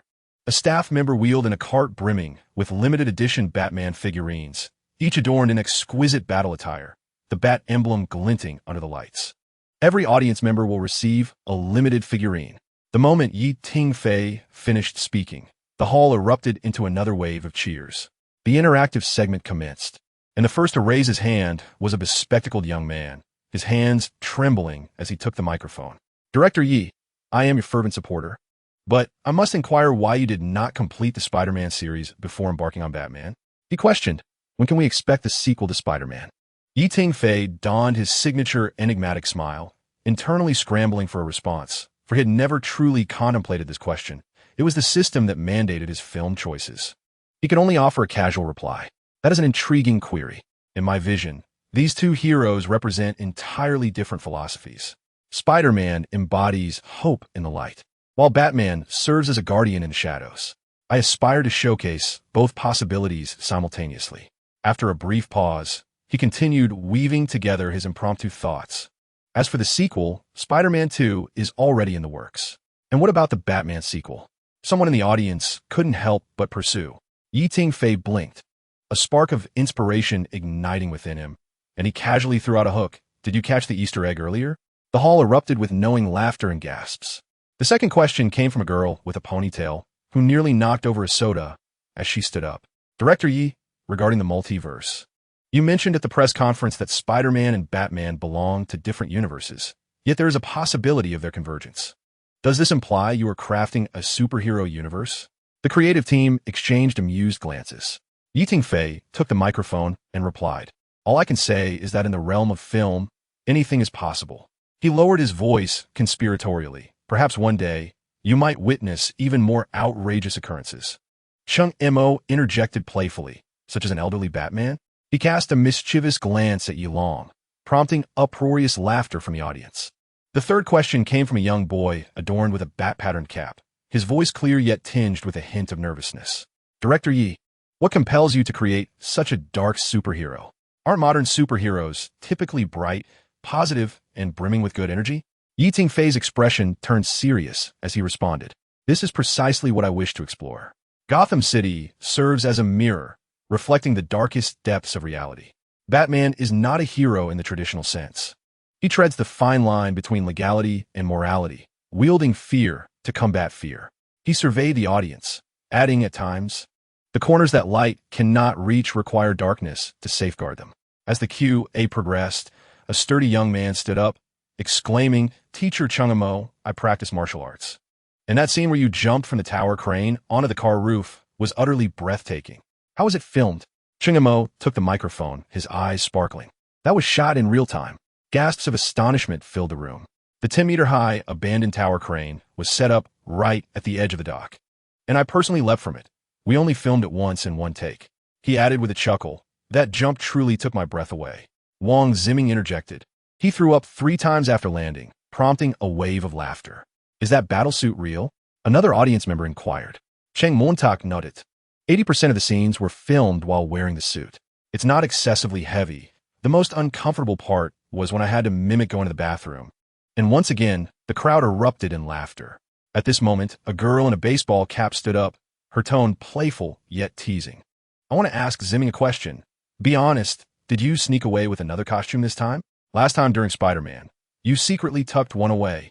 Wang Zimming feigned innocence for a moment before shrugging and raising his hands in mock surrender. I confess a little, I did borrow the Scarecrow's hood.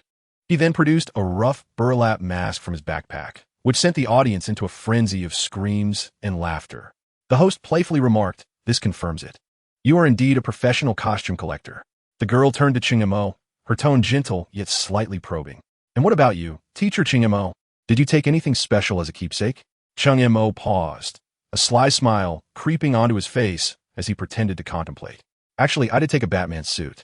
He glanced at Tingfei, adding, to be honest, I even considered bringing the Batmobile home. Tingfei immediately waved his hand. I stopped him. After all, it costs 10 million. The audience erupted in laughter and applause. The interaction continued for nearly half an hour, and finally, the host raised his hand with a smile. Now, let's capture a group photo. The audience sprang to their feet with excitement, while fans in the front row eagerly raised their phones. Chung Mo made his way to the center of the audience, flanked by Yi Ruxuan and Wang Zimming on either side. Tingfei stood in the back, arms crossed, smiling. Everyone, hold up your bat toys. Chung Mo called out enthusiastically. 200 limited edition Batman figurines were raised in unison, creating a breathtaking spectacle. 3, 2, 1 Batman, echoed the crowd. At the moment the flashbulbs illuminated the scene, Wang Zimming unexpectedly donned a stolen Scarecrow mask, eliciting gasps from the onlookers. Chung Mo struck a classic defensive pose from the film, his gaze fierce. Yi Ruxuan stood gracefully to the side, embodying the competent prosecutor from movie.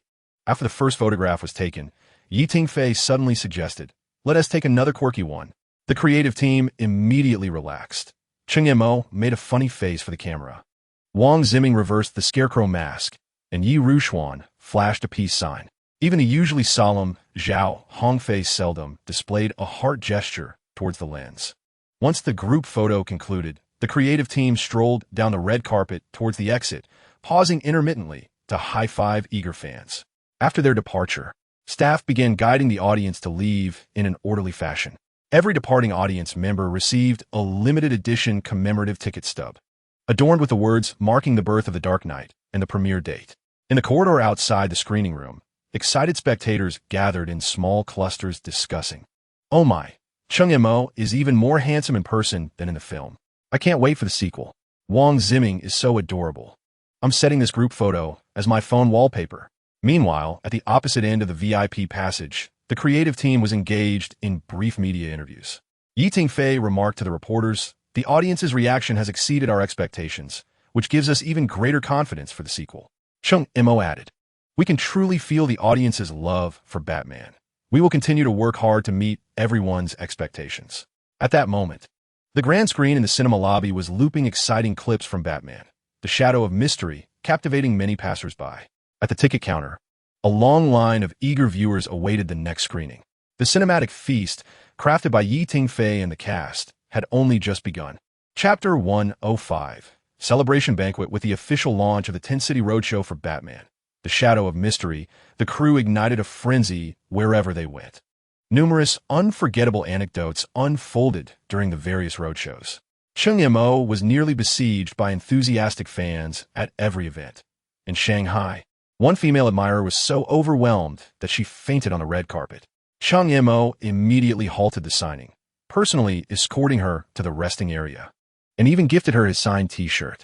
Following this, the fan posted online, "I was princess carried by Batman," sparking widespread discussion across the internet. Wang Ziming fully embraced his persona as a costume collector. From the moment they departed from Kyoto, he had prepared a suitcase filled with props pilfered from the set, Scarecrow's syringes, Batman's batarangs, and even fragments that had fallen to the ground after an explosion scene. In each city, he would randomly select a lucky audience member to gift an item, sending fans into frenzied screams. At the Silver State Station, Yi Ruxuan experienced an unexpected delight when a young fan, clad in a homemade prosecutor's outfit, recited her lines from the film in a tender voice. Overcome with emotion, Yi Ruxuan knelt down to embrace the little girl and invited her to walk the red carpet together. This heartwarming moment was captured by the media, becoming one of the most touching highlights of the promotional tour. Meanwhile, at the Cloud State Station, Yi Tingfei orchestrated a playful prank. When an audience member inquired whether Batman would appear in the sequel to Spider-Man, he suddenly commanded the lights to be turned off. Moments later, the big screen lit up with a silhouette of Spider-Man and Batman fighting back-to-back, sending the audience into a frenzy. Although Yi Tingfei later clarified that it was merely a concept image created by the special effects team, the excitement it generated was enough to drive fans wild. The most dramatic scene occurred during one of the promotional events when the power unexpectedly cut out, plunging the theater into darkness. A faint stir arose from the audience. At that very moment, a sudden beam of bat signal light pierced through the gloom, illuminating Cheng Mo at the center of the stage. The crew had brought along several small bat signals for promotional purposes, and they proved to be fortuitously timely. Seizing the opportunity presented by this unexpected illumination, Cheng Mo swiftly slipped into character, lowering his voice to deliver Batman's iconic gravelly line, "Let fear govern the darkness."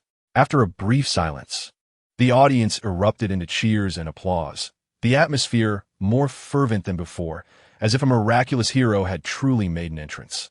The audience's reaction exceeded all expectations, with hundreds of fans cosplaying as Batman, Scarecrow, and other characters lining up outside the cinema to welcome them. Some even brought handmade models of the Batmobile. After each promotional event, remarkable scenes unfolded around the cinema, with black T-shirts flying off the shelves at convenience stores and a surge in orders for Wayne Manor-style steaks on delivery platforms. On social media, discussions surrounding the Batman promotional tour finally surpassed 1 billion views. Fans organized increasingly creative support activities, with some using drones to form the bat symbol in the sky, while others left notes in the cinema restrooms declaring, "You're Gotham's hope." Some even dyed their pet dogs to resemble Batman, which drew criticism from animal protection organizations. Reflecting on the final promotional event, Tingfei remarked, "We made a film about fear, yet we received so much love in return." Chung Mo then promised the audience that this was merely the beginning of the Dark Knight story. As the promotional tour concluded, Batman, the Shadow of Mystery soared at the box office, ultimately surpassing the 3 billion mark. That evening, upon returning to Kyoto, a celebration banquet for Batman, the Shadow of Mystery was held at the city's finest hotel, with no media or flashing lights present. The entire cast and crew gathered to commemorate the film's remarkable success. The banquet hall was meticulously adorned in Gotham style, its dim, golden lighting casting ghostly reflections upon every decoration, adding an air of mystery and eeriness to the atmosphere. The long table at the center was adorned with exquisite delicacies, while the champagne tower shimmered enticingly under the lights. Tingfei stood by the floor-to-ceiling window, gazing at the nightscape of Kyoto, a subtle smile gracing his lips. At that moment, a familiar mechanical voice echoed in his mind. "Ding! The system is online. Congratulations, host. For completing the task, you are awarded the permanent version of the Fear Creator." Tingfei raised an eyebrow, silently contemplating. Is this it? The reward merely grants permanence? Indeed, this is an exceptionally rare ability that will elevate your cinematic atmosphere to new heights. Tingfei squinted, his tone tinged with skepticism. "System, be honest with me. You previously granted me basic directing skills. When will I receive an intermediate or advanced directing ability?" The system fell silent for a moment. "Oh well, that will reveal itself in due time." Tingfei smirked, thinking, "Surely you don't possess intermediate or advanced directing skills, which is why you can only supplement my basic ability with the Fear Creator." Cough, cough. "Host, you must trust the system's arrangements. The Fear Creator is an immensely practical skill." Tingfei rolled his eyes, choosing not to engage further in the debate. Just then, Su-Man approached, holding a glass of champagne, gently clinking it against his. "What are you pondering so deeply?" she asked with a smile. Tingfei snapped back to reality, returning her smile. "Oh, nothing much, just contemplating the upcoming plans." Su-Man sighed, her tone laced with concern. "You aren't planning to initiate a new project right away, are you? You've been working too hard lately. You need a rest." Tingfei nodded. "Don't worry, this time I'll take a break. A month." Su-Man raised a finger, her tone leaving no room for disagreement. "At least a month. No touching scripts, no discussing projects." Tingfei chuckled resignedly. "All right, I'll heed your advice." They clinked their glasses gently, the champagne bubbles dancing within. Just then, Chung Mo approached with a sincere smile. "Director Yi, thank you." Tingfei raised an eyebrow. "What for?" "If it weren't for you selecting me, I might still be playing minor roles," Chung Mo replied earnestly. "You gave me the chance to become Batman." Tingfei patted his shoulder. "I should be the one thanking you for presenting a perfect portrayal of Batman." Soon after, Zhao Hongfei approached, his usually composed demeanor betraying a rare excitement. "Director Yi, thank you so much for allowing me to step into the limelight and fulfill my dream of becoming an actor." Tingfei replied with a smile. "Teacher Zhao, your action scenes were a highlight of the film. I will certainly seek you out for suitable roles in the future." Wang Ziming then conspiratorially leaned in, lowering his voice. "Director Yi, when will the Spider-Man sequel commence filming?" Tingfei glanced at him. "Soon." Wang Ziming's eyes lit up. "When exactly?" Tingfei calmly sipped his champagne. "Soon." Just then, Yi Long and Yi Rushuan strolled over. "Well done, my boy," Yi Long said as he patted Tingfei on the shoulder, his tone laced with satisfaction. Yi Rushuan also smiled and raised her glass, exclaiming, "Congratulations, little brother." Tingfei gazed at them, a warm tide surging within him.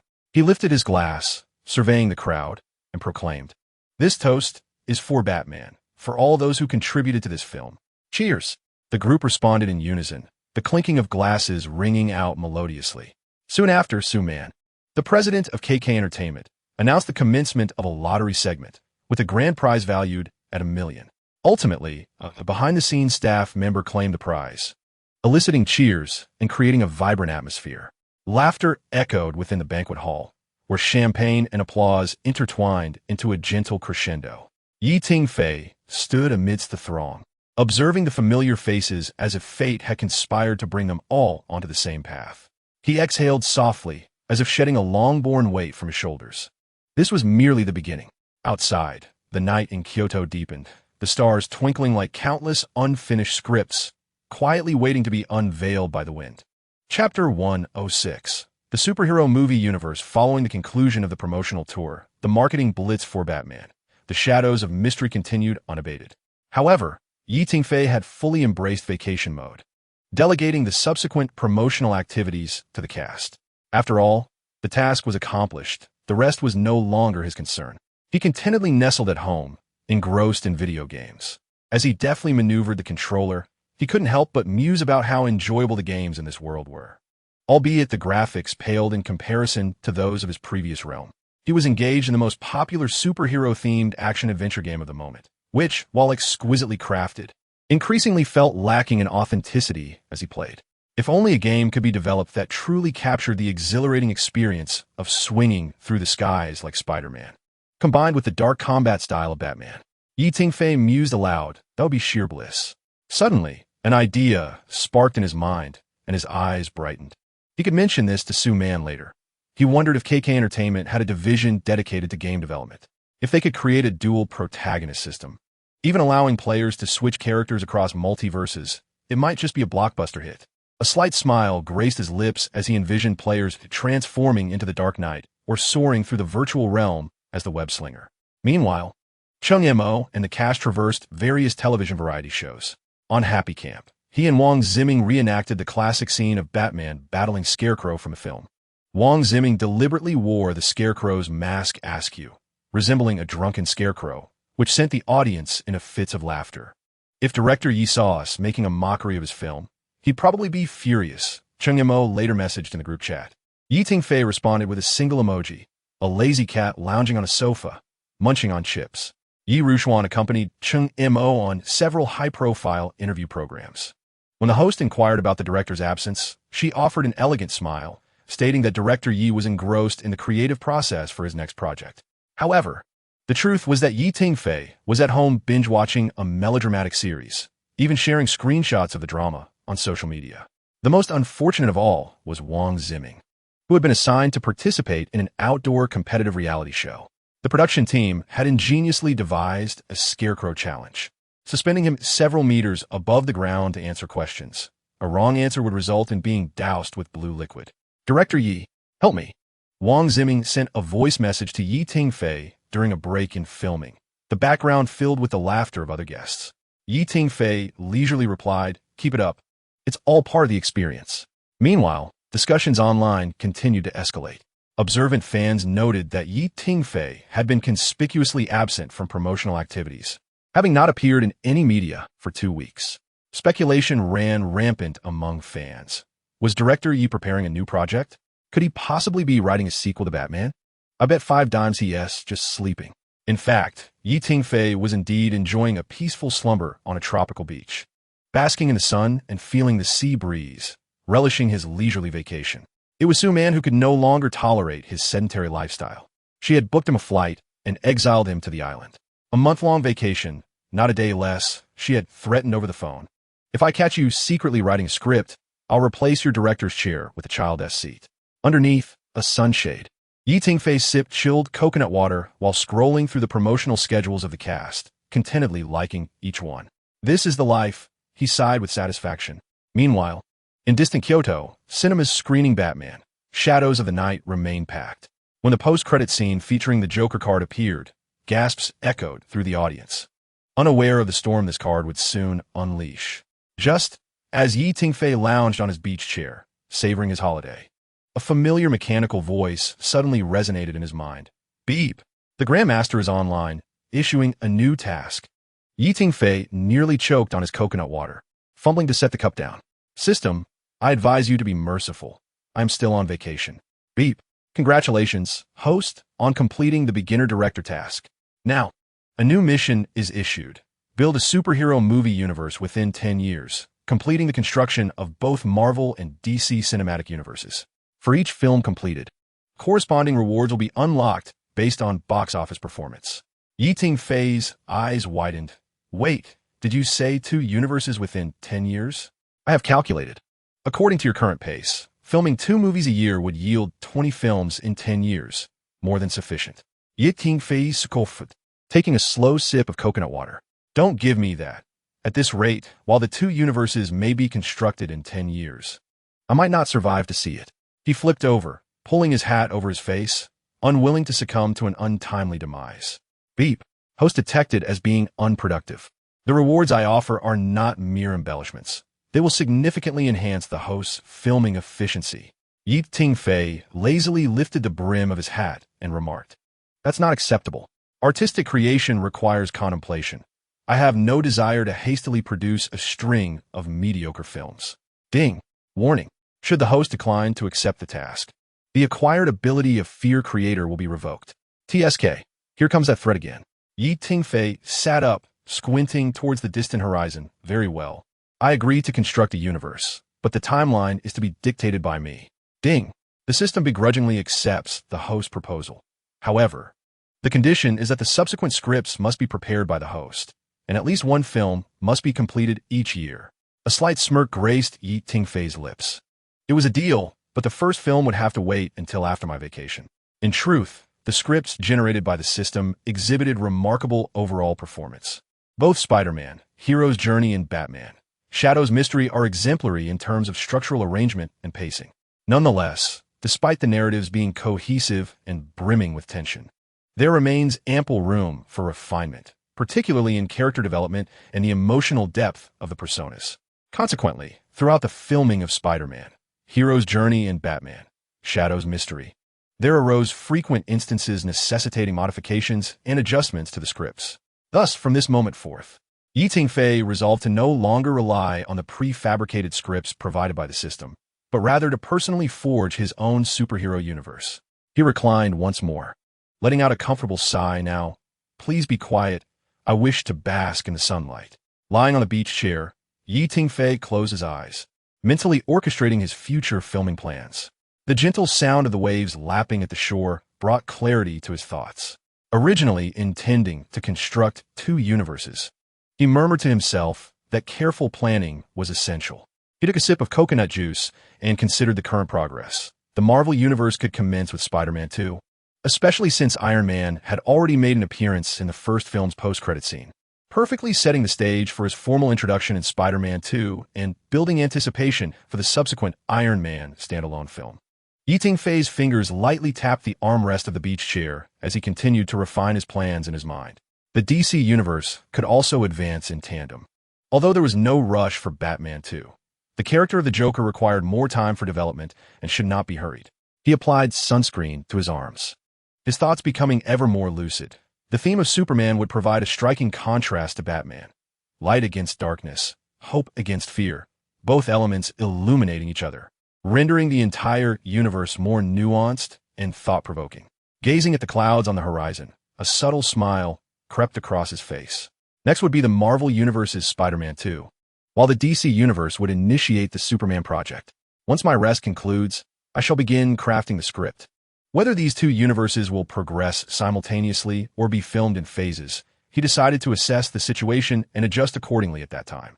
Patience is key to achieving longevity. He spoke softly, then donned his sunglasses once more, closing his eyes in tranquility as the sea breeze caressed his face. The superhero universe belonging to Tingfei was quietly unfurling its curtain. Chapter 107. Return in the ensuing month, Tingfei completely liberated himself, reveling in this rare holiday. Far removed from the pressures of filming, he surrendered to the embrace of sunlight, sand, and sea breeze, occasionally recalling to check his phone for messages. However, the box office performance of Batman, the Shadow Mystery, soared like a rocket, continuously shattering records in both domestic and international markets. The film's cumulative box office surpassed the monumental $5 billion mark, far exceeding the concurrent Hollywood blockbuster Apocalypse and the domestic sci-fi giant 10,000 years later. Even more remarkable was that Batman not only achieved resounding success at the box office, but also garnered exceptional acclaim. Its Dubon rating stabilized at 89, while its Mayan score soared to an impressive 97, making it the undeniable dual champion in both box office and critical reception. Meanwhile, An intense discussion erupted online regarding who the best superhero truly was. Major social platforms and film forums were inundated with comparative posts between Spider-Man and Batman. The Weibo topic Spider-Man vs. Batman rapidly surpassed 500 million views, with discussions exceeding an astonishing 3 million comments. On Jihu, the question regarding the evaluation of Tingfei's two superhero films garnered over 20,000 responses, while related comparison videos on Bilibili exceeded 8 million views. In this fervent nationwide discussion, fans from both camps stood their ground, unwavering. Supporters of Spider-Man argued that Peter Parker was more relatable to the average person, with a coming-of-age story that resonated deeply. His humor and youthful spirit constituted his greatest charm, and the exhilarating scenes of swinging between skyscrapers ignited passion. Conversely, Batman's advocates countered that Bruce Wayne's Dark Knight persona possessed greater depth. The oppressive atmosphere of Gotham City and its exploration of human nature appeared more mature. Chung Mo's portrayal of Batman in action sequences was deemed textbook-level excellence. A poll initiated by an authoritative film website indicated that, out of 500,000 valid votes, 48 favored Spider-Man, while 52 supported Batman. Further data analysis revealed that the 18 to 25-year-old demographic gravitated more towards Spider-Man, comprising 63 of the votes. Conversely, the 26 to 40 age group favored Batman at a rate of 58. Among male viewers, Batman received slightly higher support at 54, whereas female viewers leaned more towards Spider-Man, accounting for 53. Tingfei chuckled as he browsed through these impassioned discussions on his phone. These viewers were indeed quite amusing. He sent a message to Suman, inquiring if she had seen the online discussions. Our superhero universe is already taking shape. Soon, Suman replied, I've seen it. The marketing department is conducting a detailed analysis. But you should continue to enjoy your vacation. Tingfei chuckled as he set his phone down, his gaze drifting once more to the shimmering expanse of the sea. The sunlight danced upon the water's surface, glimmering with a brilliance akin to the radiant glow of two superheroes from a futuristic universe. In that moment, he felt an overwhelming sense of satisfaction, as though all his efforts had culminated in this singular instant. A month of vacation slipped by quietly amidst the sunshine and sea breeze, as if merely blinking lazily had brought Tingfei back to the place where his dreams were set to take flight. As Tingfei returned from his holiday and stepped through the grand entrance of KK Entertainment Company, he was taken aback by the lavish welcome ceremony that awaited him. A red carpet stretched from the doorway directly to the center of the hall, flanked by posters of Spider-Man, Hero's Journey, and Batman, Shadows of Mystery. The walls were adorned with handwritten welcome messages from the actors. Director Yi, we missed you terribly. Please hurry and shoot the sequel. If you don't come back soon, I'll be driven mad by the production team. When the elevator doors slowly parted to reveal Tingfei, clad in casual attire and sporting a sun-kissed complexion, the crowd erupted into enthusiastic applause and cheers. Welcome home, Director Yi. Chung Mo led the applause, flanked by a row of familiar faces. Wang Ziming was the first to rush forward, throwing an arm around his shoulders. Director, how did you come back from vacation, even tanner? After a month in the sun, what do you expect? Tingfei laughed, gently pushing him away as his gaze swept over the group of actors who had accompanied him through the making of two superhero films. Yi Ruxuan approached, scrutinizing her brother from head to toe, shaking her head in mock disapproval. You've lost weight. It must be all that seafood and no proper meals. Cease. My muscles are just more defined now, okay? Tingfei retorted playfully, pinching his arm. Princess Ing stood nearby, smiling brightly. Director Yi, I brought you some local delicacies. Little snacks from my hometown. I'll give them to you later. Thank you. Tingfei nodded. But how did you know I have a craving for sweets? Just a guess. Princess Ing winked. Aren't you always stealing my chocolates on set? Fong Hung interjected. Director, during the month you were away, Wang Ziming flooded our group chat with funny videos. I couldn't concentrate on researching my new character. Wang Ziming immediately protested. Hey, Teacher Fong, I was just trying to liven things up. Besides, you also posted a bunch of animal science videos. Zhongli chuckled and shook his head. You two are equally matched. At that moment, the receptionist presented a bouquet of flowers. Director, welcome back. Tingfei accepted the flowers, surveying the familiar faces around him, a warm feeling swelling in his heart. Thank you. Everyone, noticing the absence of his grandfather, Tingfei turned to Yi Ruxuan and inquired, Sis, Where's Grandpa? I haven't seen him. Yi Rushuan smiled mysteriously, lowering her voice. He's waiting in your office, saying he has something important to discuss with you. A sudden unease gripped Yi Tingfei's heart. He hesitantly pushed open the office door, revealing Yilong standing before the floor-to-ceiling window, sunlight casting a golden hue upon him. Grandfather, Yi Tingfei called softly. Yilong turned, a rare, gentle smile gracing his face. You're back. Please have a seat. Once Yi Tingfei settled down, the elder began to speak slowly. Xiao Fei, I have two great dreams in this lifetime. Yi Tingfei sat upright, awaiting the continuation. The first dream is to return to the entertainment industry. Yilong's gaze deepened. I was forced to leave the showbiz years ago, and I've always felt a sense of regret. Thank you for granting me this opportunity for a comeback. It was then that Yi Tingfei noticed a stack of stills from Batman on the desk, featuring Alfred the butler prominently. You flatter me, grandfather, Yi Tingfei replied sincerely. It is truly an honor for you to portray Alfred. Yilong waved his hand dismissively, then abruptly shifted the conversation. The second dream is to embrace a great-grandson. Coughing slightly, Yi Tingfei nearly choked on his own saliva. The elder wasted no time. How is your relationship with Su-Man? I see that she seems quite devoted to you. Yi Tingfei's ears flushed. Grandfather, we are merely colleagues. Spare me that. Yilong tapped his cane. Everyone in the company can see through your pretense. That girl helps you manage your messes daily. Remember when you were watching films on set? And she stayed with you until 3 in the morning? She even learned to make soup for you. Yi Tingfei was taken aback.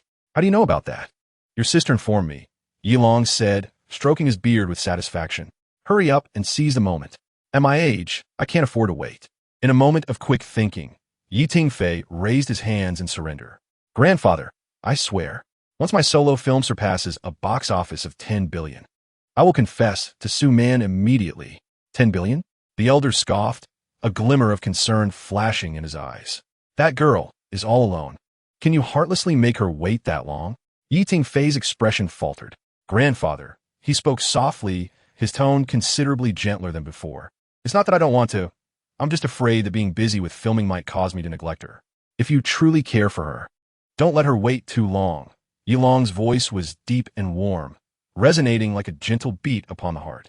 A person who bears the weight of the world often needs someone to hold an umbrella for them. But I don't know how to pursue a relationship. I'm utterly clueless about courting girls, he murmured, his voice laced with a hint of struggle. Yilong paused, then burst into laughter. You, my boy, are quite talented in filmmaking, yet when it comes to matters of the heart, you turn into a novice? I've just never been in a relationship. Yi Tingfei admitted awkwardly, scratching his head. The elder pondered for a moment, his eyes reflecting warmth and playful teasing. This is a decision only you can make. But remember, he paused, his tone suddenly serious and resolute. Some people do not wait until you are ready to appear. Rather, they appear, and you must begin to learn how to prepare. With that, he gently patted Yi Tingfei's shoulder and turned to walk towards the door. Do not always strive to orchestrate every detail with precision. As he reached the threshold, he glanced back at his grandson, a subtle smile gracing his lips at times. A touch of impulsiveness is not amiss. The door closed softly, leaving Yi Tingfei alone in the office. Chapter 108. Once the office door was shut, Yi Tingfei slumped into his chair, his fingers unconsciously drumming against the armrest. Sunlight streamed through the blinds, casting dappled shadows on the floor, mirroring the chaos of his thoughts. Suddenly, his phone vibrated, illuminating the screen with a message from Su-Man. I just arrived at the company and heard you got back early. I brought you some desserts. Swing by my office to pick them up when you have a moment. Yi Tingfei stared at the message for several seconds before springing from his chair, tidying his hair and collar in front of the glass window. Just as he was about to exit, he turned back to spritz on some cologne. Standing before Su-Man's office door, he inhaled deeply before knocking. Come in. As he opened the door, a sweet aroma enveloped him. Several exquisite boxes of pastries adorned Su-Man's desk, where she was bent over organizing documents, her hair cascading gently by her cheek. I heard someone was craving sweets every day during vacation, she remarked with a smile, her eyes curving beautifully. Feeling warmth creep to his ears, Yi Tingfei coughed lightly. I just want to change up the flavors after all that seafood. Su-Man slid a box toward him. Try this. It's from a newly opened dessert shop. He took a bite, the sweet yet light cream melting on his tongue. Delicious. Far better than what I had at the beach. Glad you like it. Su-Man replied as she turned to fetch some materials. By the way, have you thought about the new project? Tingfei set down his fork, his expression turning serious. I was thinking of launching 2 films simultaneously, Spider-Man 2 and Superman. Su-Man raised an eyebrow, not Batman 2? The audience is eager for the Joker's appearance. That is precisely the issue, Tingfei said, unconsciously tapping his fingers on the table. The Joker is a character that requires depth. Rushing to unveil him now would risk superficiality. I want to refine the script for a year. Su-Man nodded thoughtfully. That makes sense. However, she suddenly turned serious. This time, you must not work around the clock like with Batman. Limit yourself to no more than 12 hours a day, and ensure at least 1 day off each week. Tingfei was taken aback, warmth flooding his heart. The whole company knows you nearly had a health scare. Su-Man shot him a disapproving glance. Though her tone softened, I don't want to receive another late-night hospital call. Sunlight poured through the window, casting a gentle glow around her. I promise, Tingfei blurted out, but you must be my supervisor. How will I supervise? Follow you every day? Su-Man chuckled lightly. For instance, Tingfei gathered his courage. Would you like to watch a movie together tonight? And perhaps dinner afterward? The office fell silent, save for the faint hum of the air conditioning. Su-Man's fingers absent-mindedly traced the edge of the documents, her ears tinged with a faint blush. Sure. She finally lifted her head, her eyes sparkling with enthusiasm. However, I wish to dine at that newly opened French restaurant. Tingfei's lips involuntarily curved into a smile. No problem. Shall I pick you up at 7? Su-Man nodded and added, do remember to dress formally. The establishment has a dress code. As he exited the office, Tingfei felt his steps light as if he might take flight. He took out his phone and sent a message to his grandfather. I won't be home for dinner tonight. Almost immediately, he received a reply. You rascal. You've finally come to your senses. Be sure to treat that girl well. Tingfei chuckled and shook his head, gazing out at the bright sunshine. Perhaps his grandfather was right. Some matters do not require perfect timing. The following morning, KK Entertainment's largest conference room was filled to capacity. Sunlight streamed through the floor-to-ceiling windows, illuminating the projection screen, showcasing concept posters for Spider-Man 2 and Superman. Tingfei stood at the front, impeccably dressed in a suit, radiating vitality, utterly devoid of the fatigue from last night's late rendezvous. Good morning, everyone. He tapped the microphone, and the room fell silent. Today, we shall discuss the specific planning for our next 2 heavyweight projects. The projection switched to reveal a detailed production schedule. Spider-Man 2 will continue the narrative of the first installment, depicting Peter Parker's new challenges as a superhero, while Superman, he paused, excitement shimmering in his gaze, will represent another significant piece of our puzzle. Wang Ziming whispered to Chung Mo from the audience. Why is Director Yi so spirited today? Chung Mo nudged him with his elbow, signaling for silence. Tingfei clicked the remote, transitioning the projection to a new page clearly labeled with the decision to postpone the production of Batman 2. Regarding the highly anticipated Batman 2, his voice was steady and commanding. We have decided to postpone its production for at least a year of reflection. A murmur of discussion arose in the conference room. Unable to contain himself, Wang Ziming raised his hand. Director Yi, the audience is eagerly anticipating the Joker's appearance. The buzz is immense. Precisely for that reason, we must not rush. Tingfei leaned on the conference table, his gaze sweeping over everyone present. The Joker is not an ordinary villain. He embodies the darkness of Gotham City, the perfect mirror of Batman. I require more time to refine the depth and complexity of this character. He paused, his expression deepening. I do not wish to portray the Joker as merely a madman. He must be a chilling yet inexplicably captivating presence, a character that induces contemplation amidst fear.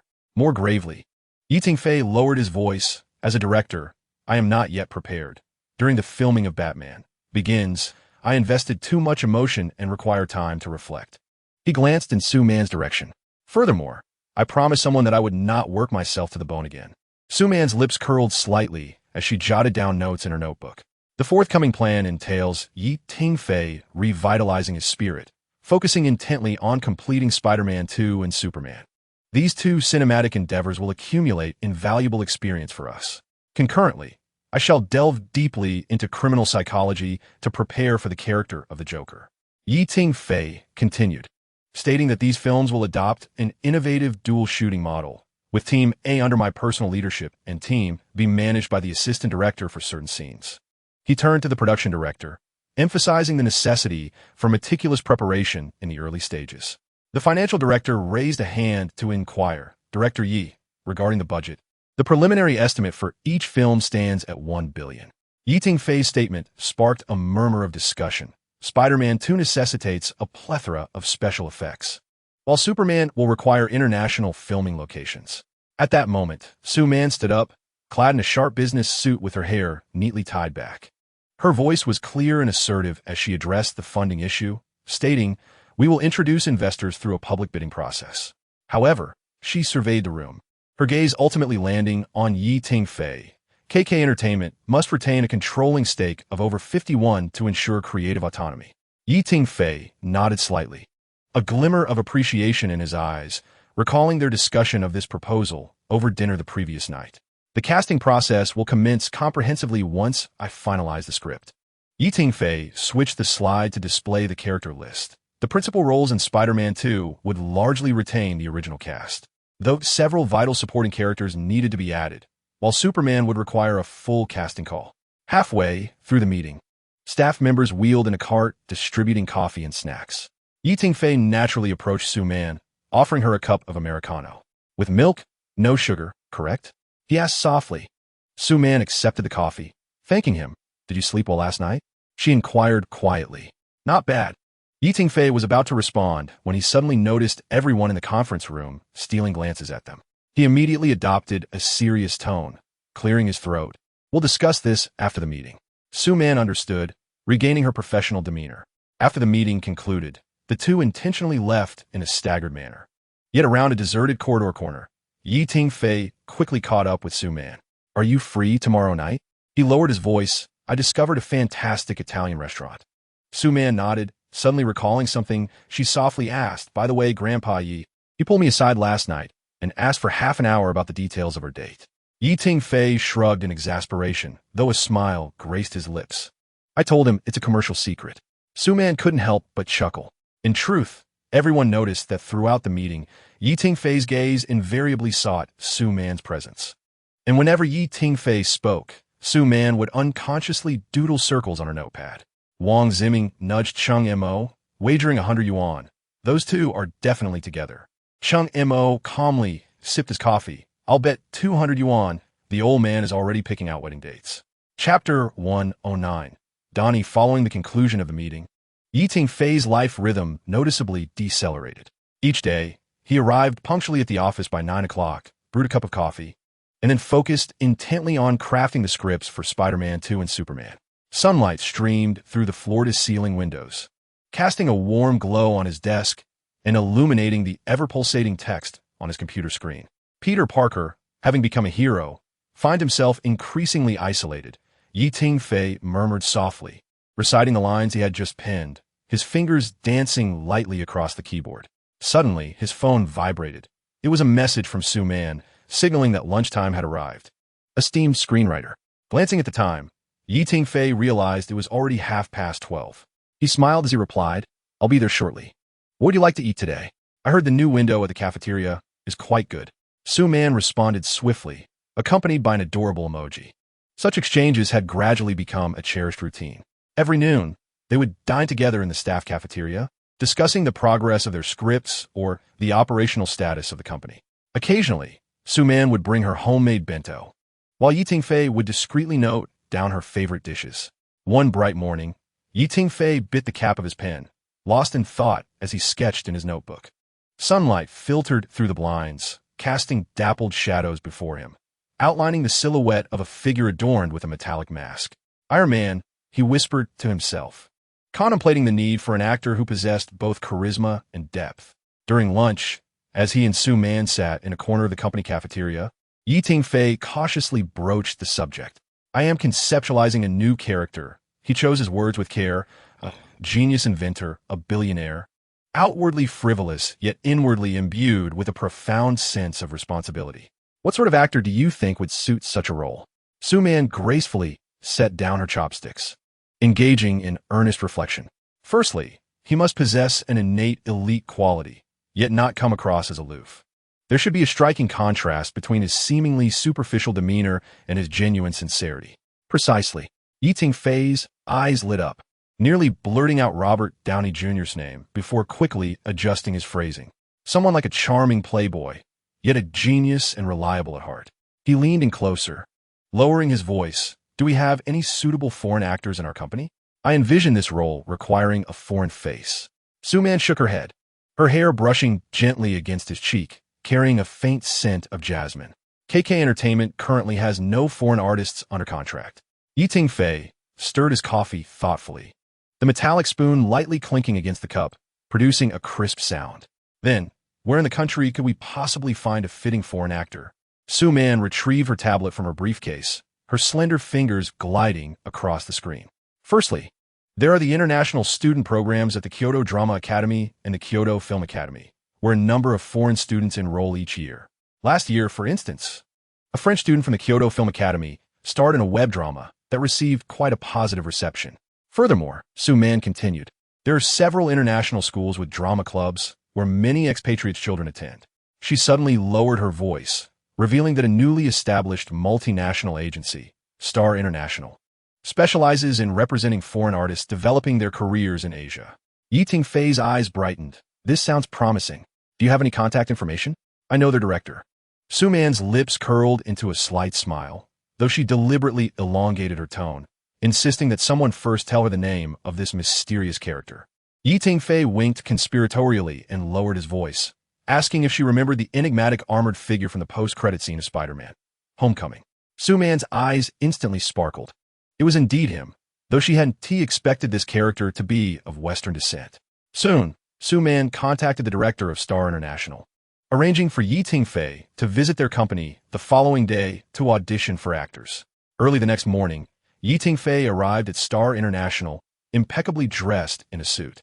Upon pushing open the company doors, he was momentarily taken aback by the sight of a blonde, blue-eyed foreign girl sitting at the reception desk.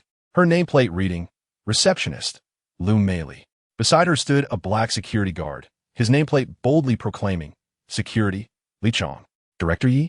A tall, sharply featured foreign man approached swiftly, his nameplate neatly inscribed with the characters, Director, Zhao Mark. Tingfei recalled the historical documents he had previously studied. In this world's history, a period of cultural amalgamation had occurred, during which the unique inclusivity of Chinese culture had become the global mainstream. Nowadays, Chinese is not only an internationally recognized language, but personal names also commonly adhere to Chinese naming conventions. Until now, Tingfei had not felt the impact of this cultural fusion, but his encounters with foreigners had finally allowed him to fully appreciate the uniqueness of this world. Following director Zhao into the artist training center, Tingfei's heart surged with tumultuous emotions. The extent of cultural integration in this world exceeded his imagination. All foreign artists spoke fluent Chinese, and their names conformed to Chinese naming rules. This is Wang Kai for the Eagle Country, a distinguished graduate of Cambridge University. This is Dushan, of mixed French descent, fluent in 5 languages. This is Wang Jia from Italy, who has previously acted in. As Tingfei looked at this group of golden-haired, blue-eyed actors, all bearing Chinese names, he found himself momentarily disoriented. In this worldview, it was entirely plausible to use original names like Peter Parker or Bruce Wayne without fear or skepticism, as audiences would naturally accept them as merely the creative constructs of a superhero universe. He mechanically auditioned a dozen actors, although all were remarkable. He struggled to find the one who could perfectly embody Iron Man. Just as he was about to leave, an agent quietly approached him. Director Yi, we have just released an actor named Tang and I. Dang me? Tingfei's heart skipped a beat. Yes, while he possesses a rather unconventional personality, his acting skills are exceptional. He is currently in the cafe downstairs.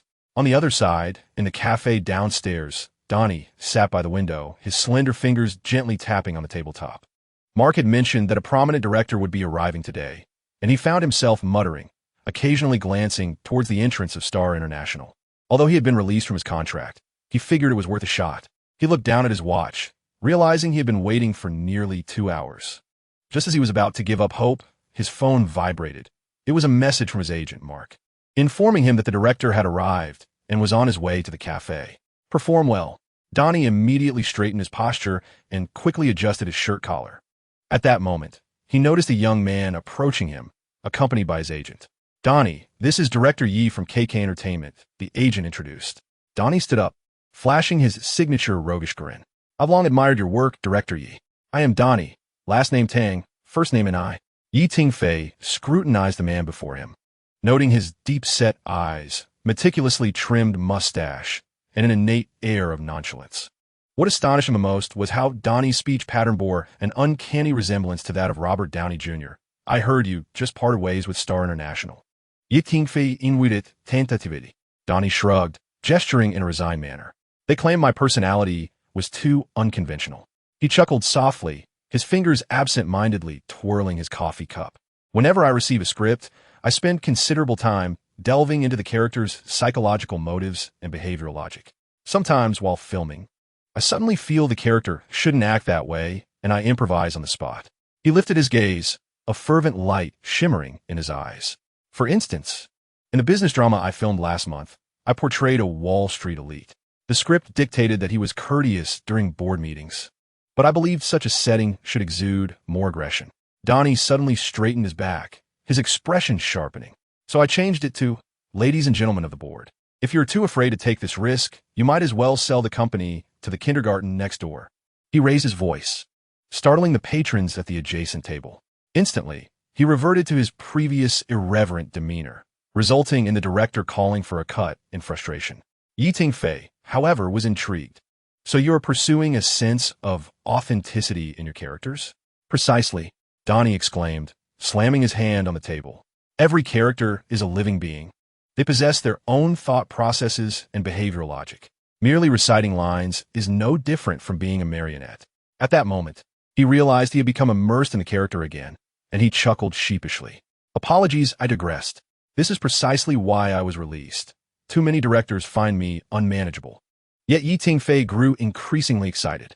If you were to play a genius inventor, a billionaire who appears carefree but bears significant responsibilities, I would certainly begin by exploring his childhood traumas, Donnie replied without hesitation.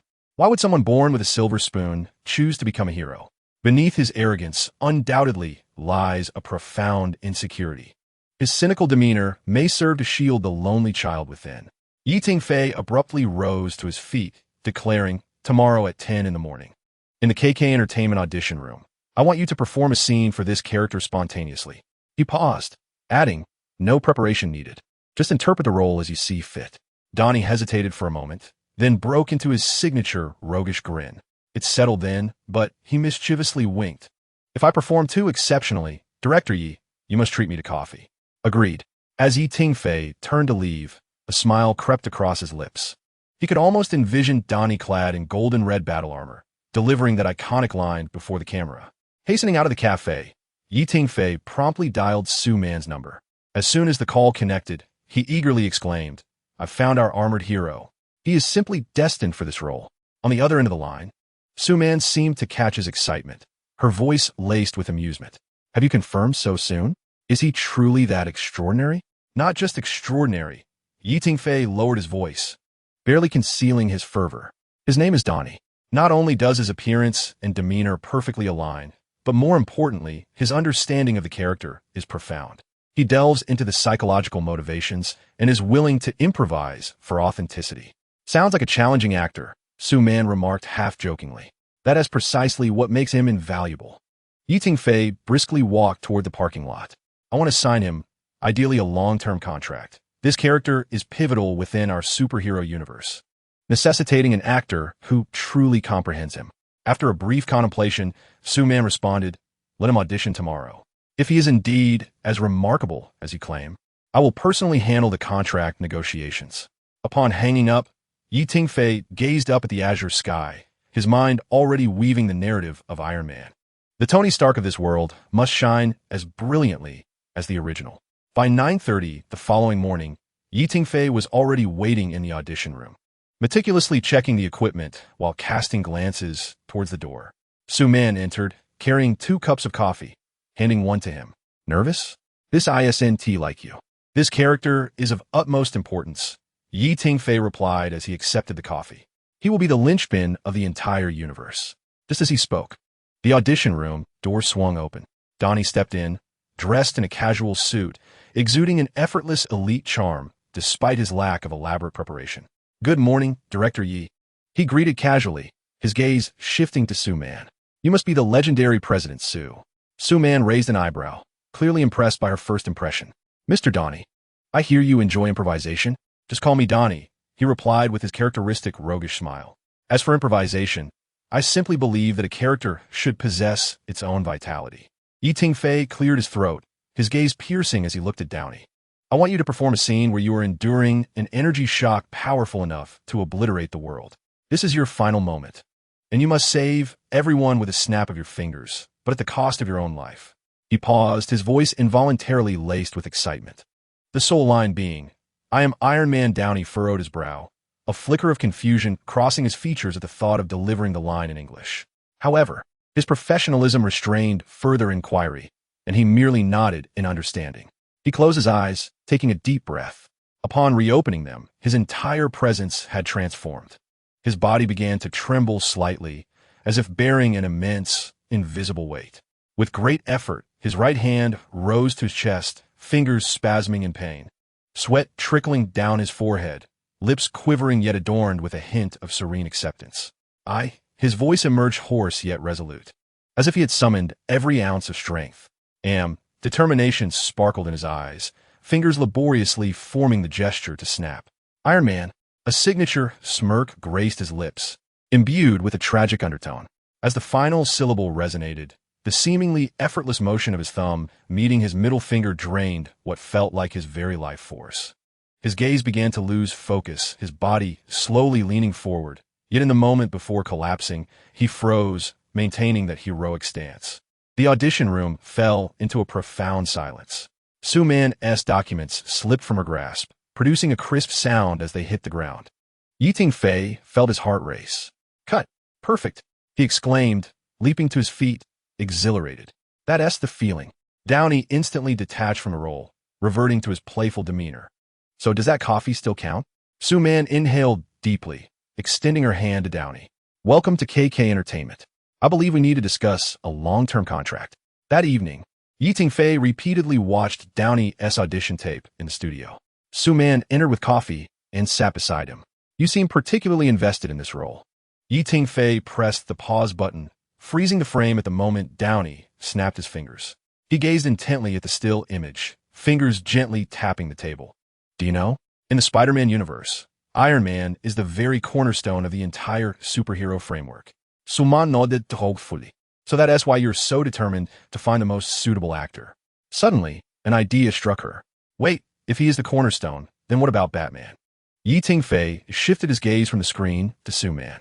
"The cornerstone of the Batman universe, of course, is Batman himself." A subtle smile graced Tingfei's lips, his eyes shimmering with insight. These two universes are akin to two sides of a coin, each radiating its own unique brilliance. Chapter 111. Iron Man the following morning. Sunlight streamed through the glass curtain wall of the KK Entertainment headquarters, illuminating the lobby. Tingfei arrived at the company half an hour earlier than usual, standing at the reception desk and glancing at his watch from time to time. "Why is Director Yi here so early today?" inquired the receptionist, Xiao Lin, with curiosity. Tingfei adjusted his shirt collar, awaiting a newly signed actor for a pivotal role. Just as he finished speaking, the revolving door spun open, and Tang and I entered, clad in a deep brown leather jacket. "Good morning, Director Yi." Tang and I removed his sunglasses, revealing his signature roguish smile. "Where's the coffee machine? I might need a few cups." Tingfei's lips curled in a welcoming smile. "Welcome to KK Entertainment, Tang and I. Allow me to familiarize you with the environment." As they walked towards the elevator, Tang and I suddenly halted, fixating on a large movie poster hanging on the lobby wall, that of Spider-Man, Hero's Journey. Tingfei followed Tang's gaze towards the poster, a mysterious smile gracing his lips. "Have you seen this film?" Tingfei asked, hands tucked into his pockets, his eyes also fixed on the poster. Tang and I took a sip of coffee and nodded, "Of course. I must say, you captured the story of a teenage hero with both fervor and maturity. It's quite rare." He tilted his head in contemplation, especially the climactic battle scene. The camera work was exceptional. A glimmer of appreciation flashed in Tingfei's eyes. "Do you recall the post-credits scene? The silhouette of the mysterious armored figure?" Tang Ni's eyes widened in surprise. Wait, you can't be implying. Yi Tingfei revealed a knowing smile, gently nodding. Indeed, your character is that armored figure. Wow, Dan Ni exclaimed, stepping back dramatically. The character that has everyone speculating? He blinked rapidly. I thought it was merely a cameo. Far from it. Yi Tingfei pressed the elevator button. This character will officially debut in Spider-Man 2 and will subsequently star in an independent film. As the elevator doors opened, he gestured invitingly. The character is named Iron Man. Just as the doors parted, they spotted Wang Ziming hurrying past, clutching a stack of scripts. The sunny young man, dressed simply in a white t-shirt and jeans, had damp hair, clearly just finishing a morning workout. Ziming, Yi Tingfei called out, come over and meet someone. Wang Ziming turned, his eyes widening in surprise upon seeing Tang Ni beside Yi Tingfei. He jogged over and politely bowed. Good morning, Director Yi. This is Tang Ni, our newly signed actor. Yi Tingfei said with a smile. He will play a significant role in Spider-Man 2. Tang Ni removed his sunglasses, sporting his characteristic roguish grin, and extended his hand. Hi, Peter Parker? Or shall I say Spider-Man? Wang Ziming's eyes instantly grew round, causing the script in his hands to drop to the floor with a thud. He stammered, pointing at Tang Ni. This is a line from the post-credit scene. You are. Yi Tingfei chuckled at Wang Ziming's astonishment. Indeed, he will be portraying that armored figure. He patted Wang Ziming's shoulder. You two will officially meet in Spider-Man 2. Prince Ming stood transfixed, observing the retreating figures of Yi Tingfei and Donnie. The casual yet somewhat arrogant demeanor with which Donnie walked rendered him breathless. The aura exuded by this foreign actor was imbued with confidence and strength, accompanied by an innate charm. Is this the armored man? Prince Ming murmured to himself as he bent to retrieve the fallen script.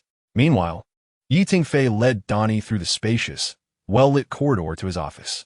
Outside the expansive floor-to-ceiling windows lay a vibrant cityscape, while the interior boasted a minimalist yet artistic decor, adorned with several storyboard sketches. Please take a seat. Coffee or tea? Yi Tingfei gestured for Donnie to settle into the plush sofa. Coffee, thank you. Black, Donnie replied, surveying the surroundings, his gaze lingering momentarily on the sketches, infused with both scrutiny and curiosity. Yi Tingfei approached the coffee machine, swiftly returning with 2 cups of richly aromatic coffee. The young man you just saw, Prince Ming, is our Peter Parker. He possesses an innate spirit and is incredibly dedicated. Donnie accepted the coffee, nodding, sensing that he embodied the purity and vigor essential for a youthful hero. Indeed, Yi Tingfei continued, now seated opposite Donnie, his expression turning serious. Now, let us discuss your character, Tony Stark, a.k.a. Iron Man, and his relationship with Peter Parker. This discourse transcends Spider-Man 2, forming a crucial thread in the narrative tapestry of the entire saga. Donnie set down his coffee cup, leaning slightly forward, his gaze intent. I am all ears, Director Yi. Yi Tingfei gestured thoughtfully in the air. Tony Stark, genius, billionaire, playboy, philanthropist. These are the labels bestowed upon him by the world. He paused, his gaze tranquil. But what lies beneath? A solitary figure, burdened by immense responsibility and guilt, striving to safeguard the world in his own way. He turned slightly, his tones softening. Beneath his seemingly indifferent exterior lies a profound sense of duty and a deep understanding that with great power comes great responsibility, even if he may not articulate it as Uncle Ben would. Donnie nodded thoughtfully. So, when he sees Peter Parker, it is akin to glimpsing a reflection of his former self, or perhaps a realization of the potential he aspires to embody. Astutely observed, Yi Tingfei acknowledged with a nod. Peter serves as both a mirror and a projection of Tony. He paused before elaborating. Peter possesses the pure idealism that Tony might have once held, an instinctual drive to do good for goodness sake. Yet, Tony has traversed too far, enduring too much darkness and compromise. The light within Peter is, for Tony, both a source of discomfort and a beacon of redemptive hope. Yi Tingfei moved to the window, his tone growing weighty. In Spider-Man 2, Tony seeks Peter not merely as an aid or for his potential. At a deeper level, Peter's existence serves as a reminder to Tony of what it truly means to be a hero. He turned back to look at Donnie, realizing that Tony would become Peter's mentor, a demanding, idiosyncratic figure, at times even employing harsh methods. He would provide Peter with equipment, yet simultaneously impose his own anxieties and perceptions of danger upon him, attempting to shield him from repeating his own mistakes. A playful smile tugged at the corners of Donnie's mouth, suggesting a character with a strong desire for control, akin to that of an overprotective father. Such an interpretation holds merit, but it transcends mere paternalism. Tingfei's tone grew solemn. This relationship was fraught with tension. He stepped closer, his speech slowing, as he articulated that Tony admired Peter's talent and kindness, yet feared that his naivety could lead to fatal consequences. Meanwhile, Peter idolized Tony's strength and wisdom, while resisting his excessive interference and attempts to dominate his life.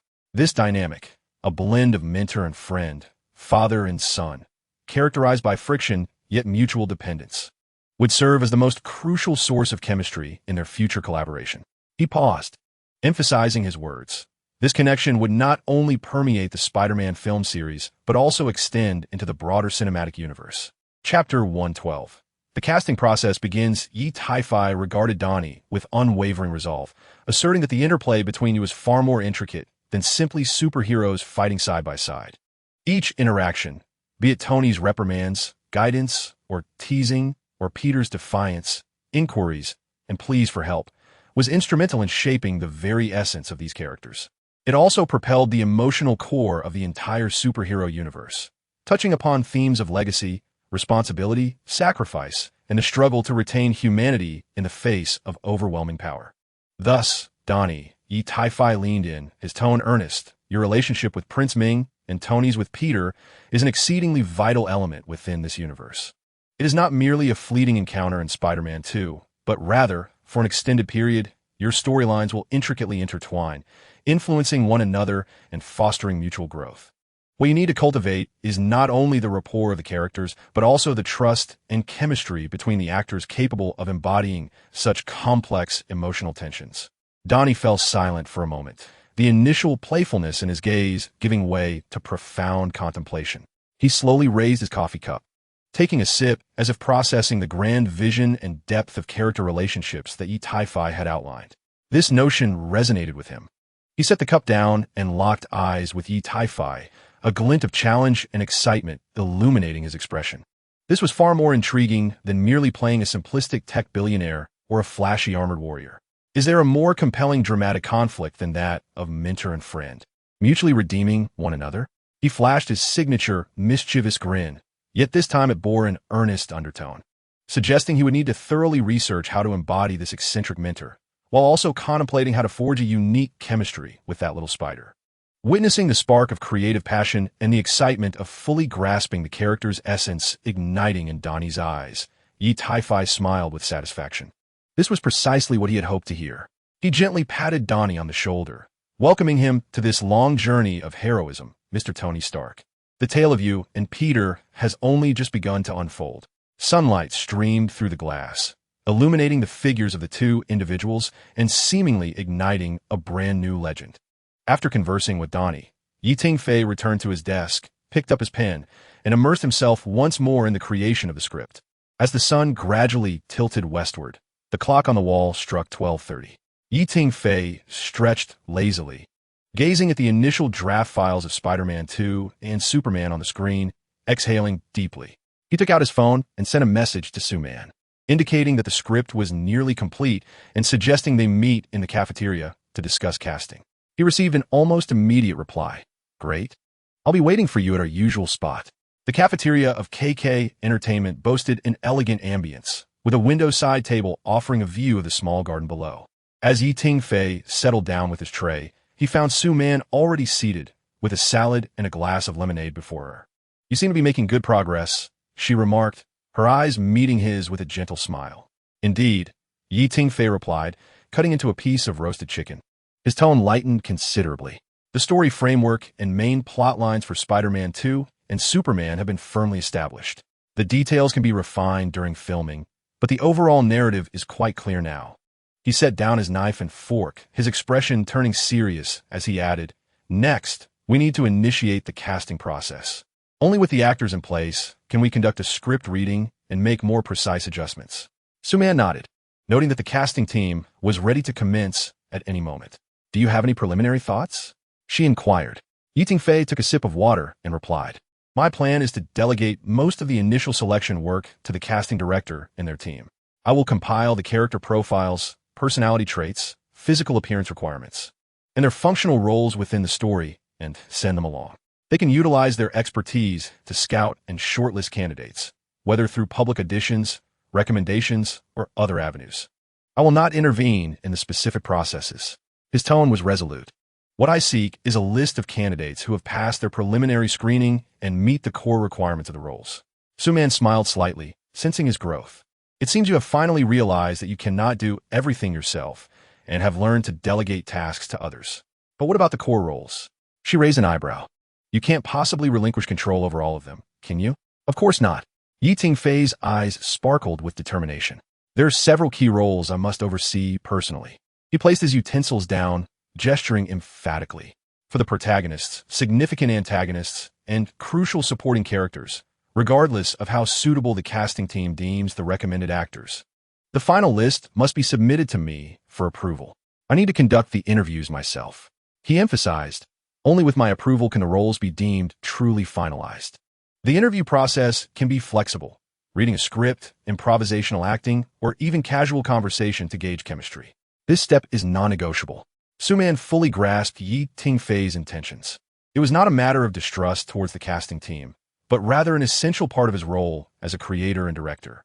He needed to personally sense the actors' compatibility with their characters and capture that indescribable chemistry, which often defines the very soul of a role. "I understand." Suman expressed her support, stating that this approach would not only ensure a professional and efficient casting process, but also maintain the quality control of the core characters in your hands. "I will communicate clearly with the casting team, outlining the processes and authorities, encouraging them to screen boldly, yet the final important recommendations must pass through your scrutiny." She gracefully wiped the corner of her mouth with a napkin. "When will you send out the character requirement document? I need to inform Old Wong and the others to initiate the process." "This afternoon," Tingfei replied succinctly, his eyes reflecting a resolute determination to complete his tasks efficiently. "I will organize it in the office and ensure it reaches the casting department by 5 at the latest. I already have a clear understanding of the key points for the main characters, so it will be quick to compile." Suman nodded, satisfaction evident on her face. "Very efficient indeed." She glanced at her watch. "I have a video conference at 1:30, so I must take my leave." As she began to rise to clear her plate, Tingfei quickly stopped her, the commanding presence he had exhibited during their work discussion softening slightly, infused with a subtle hint of anticipation. Suman Bao said, looking at him with mild curiosity. Leaning slightly forward, Tingfei lowered his voice, adopting a more relaxed tone. "Now that the casting arrangements are made and the script has reached a milestone, shouldn't we reward ourselves tonight?" He continued, "I know a new sushi restaurant that has received excellent reviews, with ingredients flown in fresh from Sakura country. Would you care to join me?" Suman's lips involuntarily curled into an enchanting smile, her earlier seriousness melting away like snow in spring. The sparkle in her eyes was unmistakable. "All right, what time?" 7? Tingfei promptly confirmed the time. "I'll reserve a table, ensuring your satisfaction." Anticipating Suman's discerning taste regarding ambience, he added, "The decor of that restaurant is quite stylish. I believe you will enjoy it." "Sound good." Suman picked up her plate and water cup, standing up. Before leaving, she turned back to him, her gaze lingering. "Remember to send out the document this afternoon, Director Yi. See you tonight." Watching Suman's graceful silhouette disappear through the cafeteria door, Tingfei felt elated, as if even the vegetables on his plate had become exceptionally delicious. He quickly finished his lunch, returning to the office with a light step, and promptly immersed himself in organizing the character requirement document. The sunlight streamed through the blinds, casting dappled shadows on his focused face. The rhythmic sound of his fingers dancing over the keyboard resonated, as the character names and their specific traits were clearly outlined in the document. At 3:40 in the afternoon, an email titled Casting Requirements for Spider-Man 2 and Superman was sent punctually to the casting department head's inbox, with Suman copied on the message. Leaning back in his chair, Tingfei exhaled deeply, massaging the slight tension in his neck. His gaze swept over the densely packed text on the screen, which encapsulated his precise descriptions and expectations for the characters, embodying his aspirations for the 2 films. With the script tentatively finalized and the casting process initiated, The project had finally taken a significant step forward. Leaning back once more, Tingfei closed his eyes, allowing himself a brief moment of respite. In his mind, the intricate plots and character designs faded away, replaced by the soft glow of the sushi restaurant, the exquisite presentation of the dishes, and the sight of Su Man across from him, savoring the culinary delights, her eyes sparkling with focus and satisfaction. The sense of achievement from work intertwined with the anticipation of their date, creating a profound and warm sense of happiness. He exhaled gently, a smile gracing his lips as he patiently awaited the end of the workday.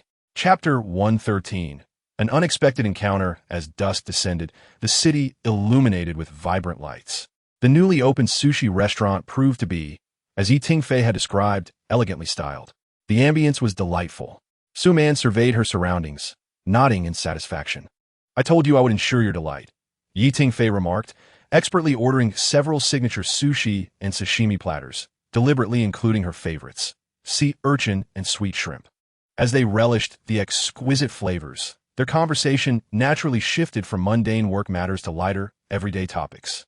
"By the way," Su Man said, delicately lifting a piece of sweet shrimp sushi with her chopsticks, "I plan to visit Grandpa Yi in a couple of days. Has he been well?" At this, Tingfei couldn't help but chuckle, warmth and a hint of exasperation dancing in his eyes. "Well, he's more than well. The old gentleman is busier than ever. Even more sought after than I am as a director." "Oh," Su Man inquired, raising an eyebrow in curiosity. Ever since the massive success of Batman, his portrayal of the elderly butler Alfred has resonated deeply with audiences. Tingfei continued, pride and amusement evident in his tone. "Endorsements and variety show invitations are pouring in like snowflakes. Just last week, he filmed a high-end health supplement advertisement, portraying a wise elder who understands the nuances of wellness. And the remuneration was quite substantial. Just yesterday, my agent mentioned that a nationally acclaimed slow-paced variety show wants him as a resident guest, focusing on the wisdom of the older generation. He counted on his fingers, excitement bubbling within him. Not to mention the numerous interviews and magazine covers. Su Man envisioned Grandpa Yi, elegantly clad in a traditional Tang suit, articulating his thoughts in front of the camera or leisurely brewing tea, and couldn't help but smile. Grandpa Yi truly possesses an admirable demeanor. That calmness and depth of experience are qualities that youth cannot replicate. It is only natural that the audience adores him. Indeed, Tingfei nodded, his tone tender. "Seeing him so spirited and enjoying himself brings me joy, though I do worry he may tire himself out. After all, he is of a certain age. But the old man is quite stubborn. He insists this is his second spring in his career, and his enthusiasm surpasses even mine." Tingfei shook his head in exasperation, yet his eyes sparkled with affection and indulgence. "Perfectly well then," Su Man replied, a mischievous glint in her eyes. "I shall visit him this weekend and perhaps conduct an interview with this newly revered national grandpa. Who knows what exclusive revelations may emerge." "Ah, prepare yourself," Tingfei laughed. "If he learns of your visit, he will likely regale you with tales of his illustrious acting career and might even showcase the myriad of invitations he has recently received." "That sounds utterly fascinating," Su Man mused, her smile deepening as she envisioned the scene. "I adore listening to Grandpa Ye's stories. They are particularly vivid." Under the warm glow of the lights, two individuals exchanged smiles. After settling the bill, Tingfei and Su Man decided to take a leisurely stroll along the tranquil tree-lined path outside the restaurant to aid digestion. Su Man was still savoring the exquisite taste of the fresh sea urchin they had just enjoyed. "Next time, I'll bring you to try their newly arrived tuna," Tingfei remarked. However, before he could finish his sentence, a sudden muffled sound and a stifled gasp echoed from a short distance ahead. They turned their gaze toward the commotion and observed, a mere 10 meters away, an elderly woman with gray hair sprawled on the sidewalk, her shopping bag scattered around her, vegetables rolling across the ground. It appeared she had twisted her ankle and was groaning in pain. Almost simultaneously, a figure sprang forth like a cheetah from their diagonal rear. It was a remarkably muscular young man, clad in simple athletic attire, his well-defined muscles illuminated under the streetlight, exuding strength and agility. With swift strides, he reached the elderly woman, crouching down without hesitation. "Ma'am, how are you? Can you speak? Where are you hurt?" His voice was loud, yet filled with concern, and he gently attempted to assist her. Observing this, Yi Tingfei and Su Man quickened their pace to offer help. It was instinctive to lend a hand, especially given their buoyant spirits at that moment. However, just as a robust young man grasped the elderly woman's arm, an unexpected turn of events unfolded. "Oh, my back. My leg, it's broken. It must be broken." The elderly woman, who had been merely groaning in pain, suddenly erupted into a piercing scream, her voice strong and vibrant, starkly contrasting her earlier demeanor. Instead of rising with his support, she seemed to lose all strength, leaning heavily against the young man, her hands gripping his arms tightly. In the next moment, 3 shabbily dressed young men burst forth from the dense greenery nearby. Their movements were rapid and their intentions clear. One brandished a phone, directing the camera straight at the muscular man and the elderly woman, while the other 2 approached menacingly, swiftly surrounding them. "What are you doing? You hit her, and now you want to flee?" The man with the phone barked, the camera nearly thrust against the young man's face. "Look what you've done to my mother. She can barely stand." Another man with dyed blonde hair pointed accusatorily at the muscular man. "You need to pay. Hurry up and cover the medical expenses, or we'll make sure you regret it." The third man, bald and fierce, added, spitting as he spoke. The robust young man appeared bewildered. He remained frozen, still holding onto the elderly woman, his brow furrowed, his expression shifting from concern to shock and indignation. "I didn't hit her. I came to help when I saw her fall."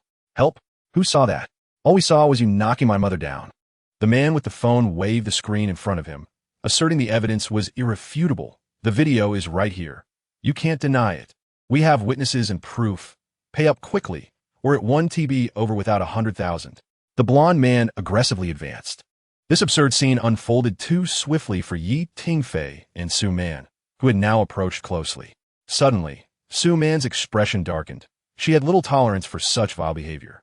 She stepped forward, her voice soft yet exceptionally clear and calm, exuding an undeniable authority as her sharp gaze swept over the 3 men and the wailing elderly woman.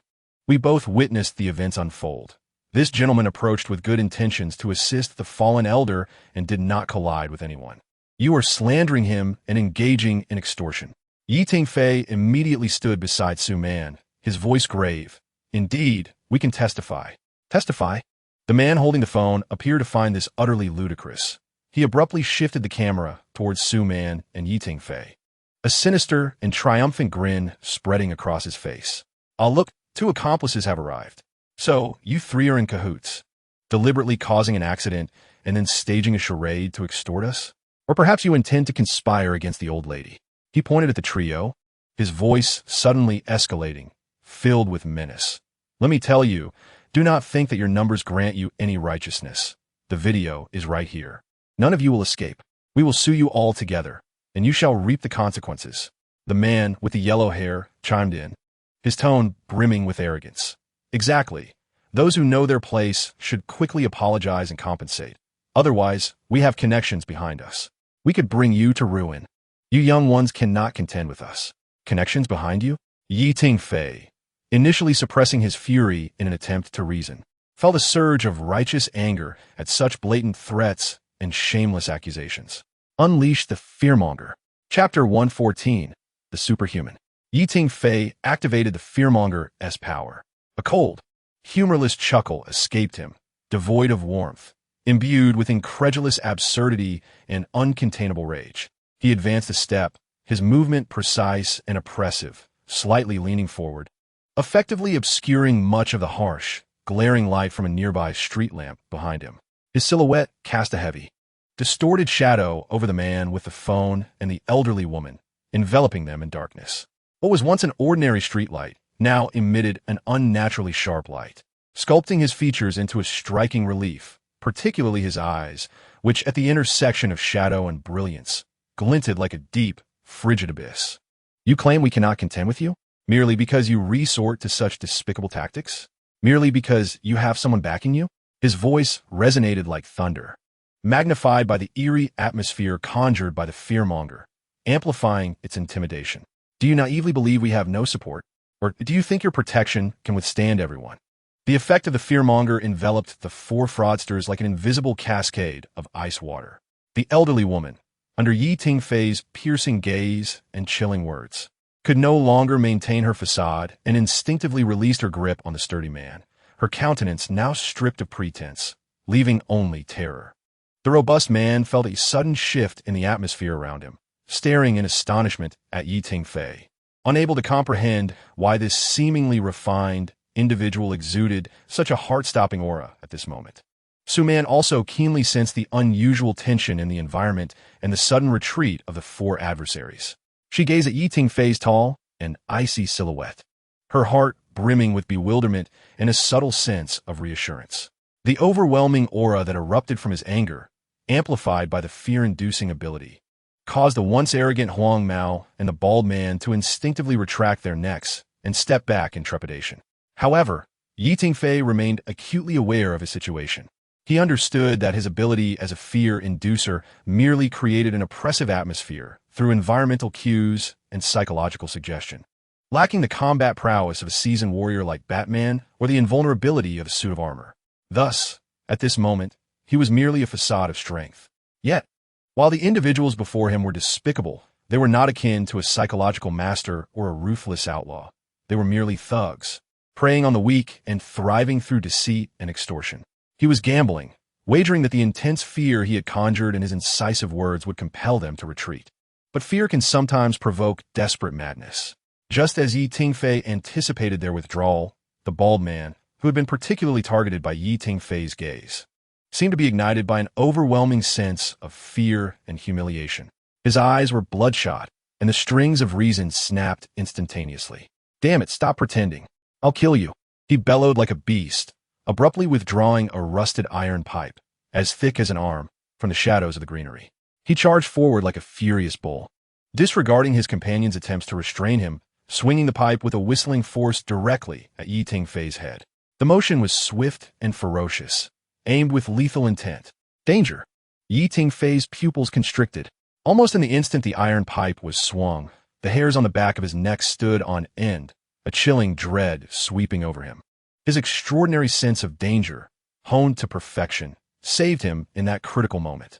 "Be careful!" Su-Man's scream and the robust man's roar resonated simultaneously. Tingfei had no time to think. His body reacted instinctively. He suddenly pivoted and dove to the side, his movement clumsy yet remarkably swift.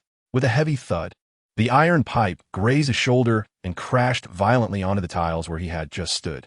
Tingfei rolled on the ground and quickly sprang to his feet, his heart racing and his back drenched in cold sweat. He had narrowly escaped. The bald man, enraged by his missed strike, became even more frantic. With bloodshot eyes, he raised the iron pipe once more, roaring as he charged at Tingfei, who had just regained his footing. Just as the bald man swung the pipe again, a faster, more ferocious figure lunged forth like a tiger, descending from the mountain. It was indeed that robust man, who had just been seized by the elderly lady and momentarily daunted by Tingfei's imposing presence. At this moment, witnessing Tingfei nearly in peril, his fury erupted instantaneously. The man's movements were as swift as lightning. With a flawless grappling step, he maneuvered beside the bald assailant, his left hand gripping the wrist of the weapon-wielding hand with the precision of a vice, twisting forcefully. A cry of agony escaped the bald man's lips as he felt his wrist throb with excruciating pain, as if ensnared by an iron clamp, causing the iron rod to clatter to the ground. Yet, this was merely the beginning. The robust man's right arm bent at the elbow, delivering a ferocious elbow strike that crashed into the bald man's ribs. With bulging eyes, the bald man was instantly robbed of all strength, collapsing to the ground like a puddle of mud, clutching his ribs in torment, reduced to mere whimpers. All of this transpired in the blink of an eye. From the bald man's sudden aggression to Tingfei's narrow escape, and finally to the robust man's thunderous subjugation of the assailant, it all unfolded within mere seconds. The remaining yellow-haired man and the one holding the phone were utterly petrified, gazing at their writhing companion on the ground, and then at the robust figure standing like a deity before Tingfei, alongside the cold-eyed Tingfei. They found their last vestige of courage evaporating. "If you don't come any closer," stammered the yellow-haired man, retreating in terror, his voice trembling. The man holding the phone dropped it in fright, the device clattering to the ground, its screen shattering. "Call the police." Su-Man reacted swiftly, suppressing her earlier shock, promptly retrieving her phone, her voice clear and composed. "Hello, is this 110? We are at Upon hearing the words, "Call the police," the yellow-haired man and the phone holder were thrown into complete panic, disregarding the writhing bald man and the elderly lady, turning to flee into the greenery, attempting to escape. "Stop!" The robust man's commanding voice thundered like a clap of thunder as he strode forward, blocking their path like an iron tower, his gaze piercing. "No one leaves until the police arrive." At this moment, Tingfei also regained his composure, walking over to Su Man and exhaling deeply. "Brother, thank you. If it weren't for you." Tingfei's words trailed off as his attention was unconsciously drawn to the impressive figure of the robust man before him. The sound of police sirens drew closer, red and blue lights flashing in the night.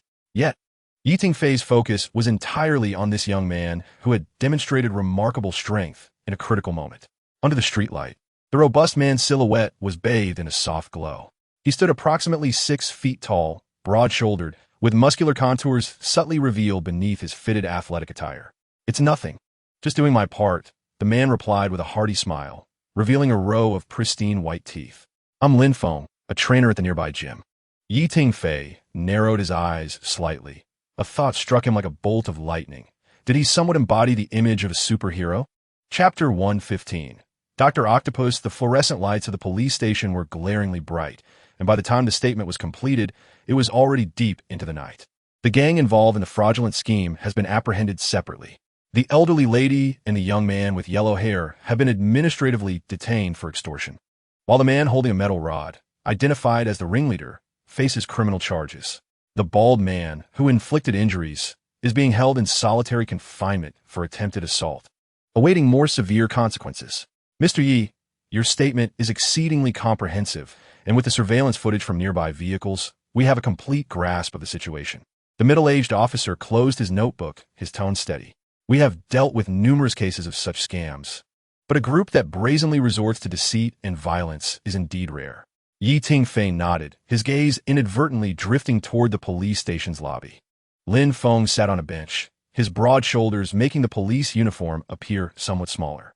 As he bent down to fill out a form, the contours of his neck muscles were especially pronounced under the light. As they exited the police station, the night breeze brushed against their faces with a coolness. "Finally, it is resolved." Tingfei rubbed his forehead and turned to the tall Lin Feng beside him. "Brother Lin, I am truly grateful to you tonight. Had it not been for your intervention, the consequences would have been unimaginable." Lin Feng smiled somewhat shyly, shaking his hand. "In that situation, anyone would have helped. I was just nearby and acted quickly.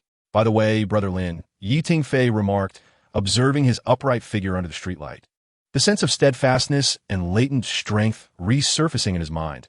"I wonder if you have seen any movies like Spider-Man or Batman." Upon hearing this, Lin Feng displayed a hint of embarrassment, scratching his head. "Ah, I have heard of them. They're very popular, dominating the news. However, I usually work quite a bit and have other commitments after hours, so I haven't had the chance to watch them." He assumed Tingfei was merely a fan promoting the films. Tingfei felt a jolt of awkwardness. The pride he held for his blockbuster projects was met with the realization that the other party had not seen them. The difficulty of broaching his invitation had suddenly escalated. Su Man, standing nearby, stifled her laughter, intrigued by Tingfei's suddenly flustered expression. "Cough, it's all right if you haven't seen them."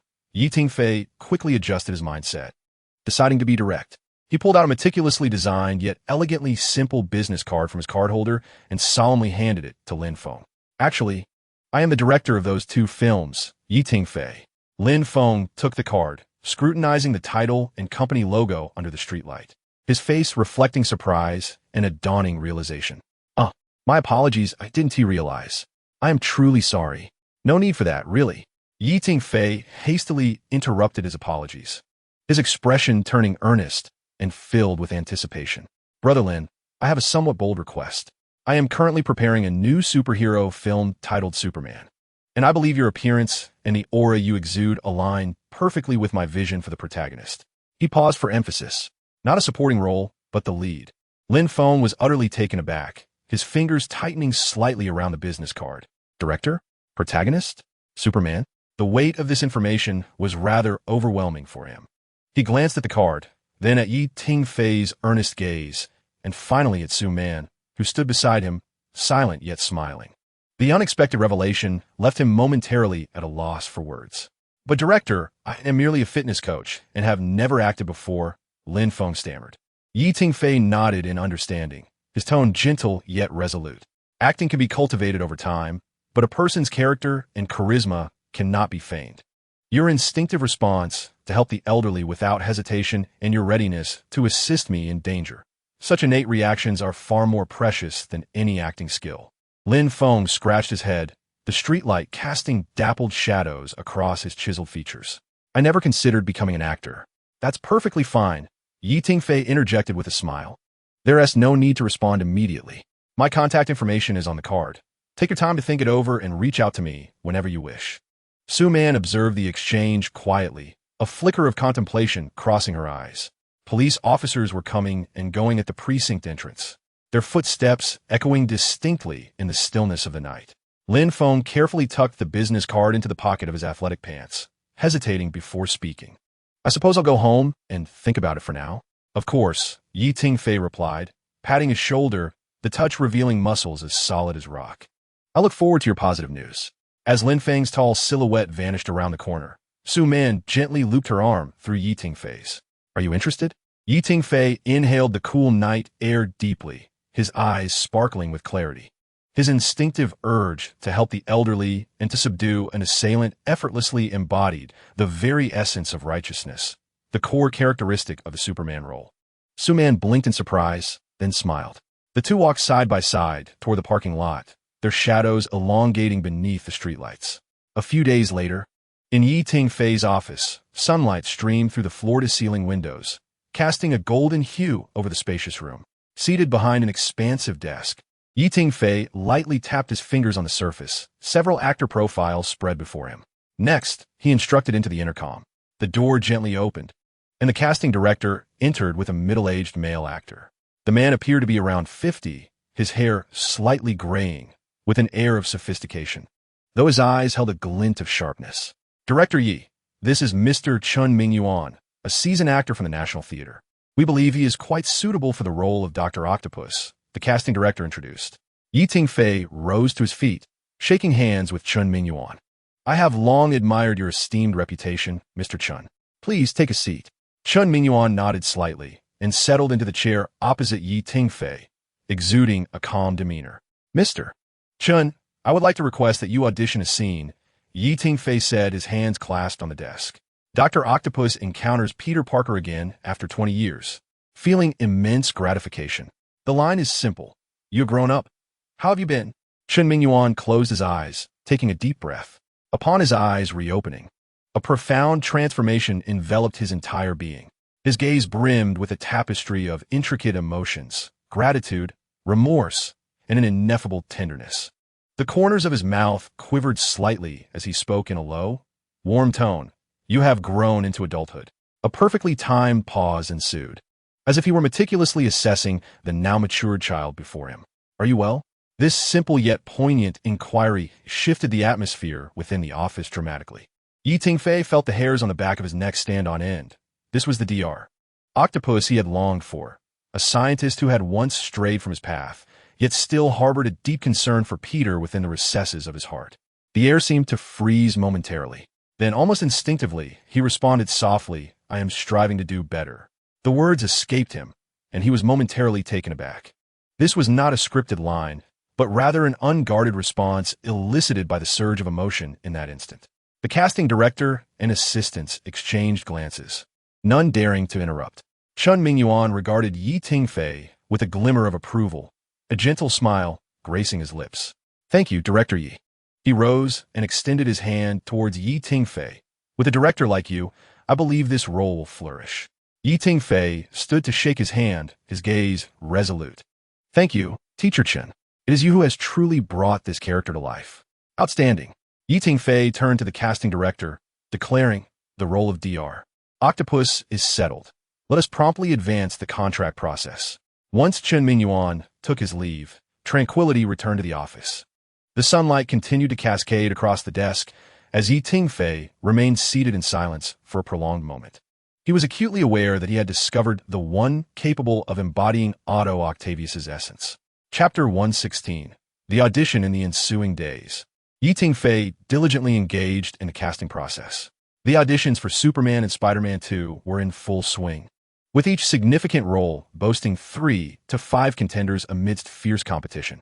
Seated at the head of the long table, Tingfei was surrounded by a plethora of actor profiles. The large screen in the office incessantly showcased the audition tapes of potential candidates. Several actors had come forth for the role of the Green Goblin, Harry Osborn, encompassing both rising stars and seasoned performers. Ultimately, Tingfei chose a young actor whose eyes conveyed a delicate blend of vulnerability and madness, perfectly capturing Harry's struggles under the shadow of his father. The competition for the role of Lois Lane proved even more intense, with numerous leading actresses auditioning. Some exuded an aura as sharp as a blade, while others captivated the audience with their composed, emotional restraint. A few showcased the journalistic sensitivity of their characters with remarkable finesse. However, Tingfei refrained from making an immediate decision, opting instead to have them perform another scene. Lois's shock and complex emotions upon discovering that Clark is Superman. This scene was pivotal. It encapsulated not merely surprise, but also astonishment, doubt, relief, and even a fleeting wave of emotional turbulence. She was the first woman to uncover the true identity of Superman, and what she confronted was not a hero, but a man capable of love, pain, and hesitation. It began. He nodded to his assistant. The first actress stepped forward, her expression impeccably controlled, her tone steady yet somewhat detached. Her performance was professional, yet lacked a certain soul. The second actress, however, was overly animated. Her emotions erupted swiftly, yet lacked depth, resembling a scene from a romantic drama rather than a rational woman grappling with the truth. The third actress stood before the camera, silent and still. Then, she heard Tingfei utter those words, "I am Superman." In that moment, her gaze transformed. Initially there was shock, as though her entire world was collapsing and reassembling before her eyes, followed by disbelief, her lips parting slightly, breaths quickening. Then came a profound sense of compassion and sorrow, realizing the weight he had borne all along. She did not scream or weep, but slowly, trembling, reached out her hand, as if to touch the miracle of reality while fearing to disturb the dream. The room fell silent. Moments later, Tingfei gently closed the script in his hands, a faint smile of satisfaction gracing his lips. This was the one. The assistant swiftly noted the moment, while Su Man quietly nodded at the door. This scene embodied the very soul spark that Superman desperately needed. When it came time to discuss the candidates for Superman, the atmosphere in the conference room grew nuanced. Director Yi, here are the audition tapes of the final 3 candidates for Superman. The casting director played the videos. The first was an action star, the second a model transitioning into acting, and the third a graduate of a prestigious drama academy. Tingfei watched intently, yet his brow furrowed deeper with each passing moment. All these actors were exceptional, yet he sensed something was amiss. An innate sense of justice and warmth seemed to be lacking. "Let us take another look," he remarked, closing the files. "I believe we can keep searching." The casting director hesitated, then finally spoke. "Director Yi, if I may be so bold, do you hold a particular expectation from Mr. Lin Feng?" From a professional standpoint, the qualifications of these candidates were indeed impressive. Tingfei did not respond immediately. Instead, he walked to the window, gazing out at the distant city skyline. The casting director was correct. He indeed had a soft spot for Lin Feng, whose silhouette had left a profound impression on him that night under the streetlights. Just then, his phone vibrated. The caller ID read, "Lin Feng." "Hello, Lin Feng?" Tingfei answered, his voice rising unconsciously. "Director Yi, I've made my decision." On the other end, Lin Feng's voice was steady and powerful. "I want to give it a try." Half an hour later, Lin Feng stood in the audition room, clad in a simple white shirt and dress pants. He appeared even broader and taller under the professional lighting, his perfect inverted triangle physique drawing the attention of the female staff present. "Lin Feng, let us begin with a scene from Clark Kent." He opened the script, the scene set in the office of the Daily Planet, where Lois had just handed him an article that required editing. Lin Feng took a deep breath and nodded, instinctively tensing every muscle in his body, standing rigidly in the center of the stage like a statue. "Action," Tingfei softly commanded. Lin Feng's voice, higher than usual, faltered as he said, this article. "Miss Lois, your writing is excellent, but..." His fingers nervously intertwined, beads of sweat forming on his forehead. This was not the shy Clark. He resembled a schoolboy called to the principal's office for misbehavior. The casting director and assistants exchanged worried glances. Su Man leaned against the wall, thoughtfully observing Yi Tingfei's reaction. To everyone's surprise, Yi Tingfei did not call for a stop. He rose and approached Lin Feng. Relax, he gently advised, patting Lin Feng's tense shoulders. Imagine you are an ordinary person, an exceptional journalist, merely concealing your abilities for the moment. Lin Feng nodded, though his eyes remained filled with unease. Yi Tingfei picked up a pair of glasses from the table and handed them to Lin Feng. Put these on. Lin Feng, puzzled, accepted the glasses and wore them. The heavy black frames softened the sharp angles of his face. Now let your shoulders drop and hunch slightly, Yi Tingfei instructed.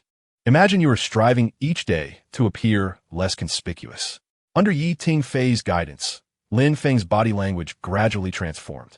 His shoulders relaxed. His gaze became gentle and reserved, and he seemed to shrink a size. Excellent, Yi Tingfei enjoyed. Now, try again.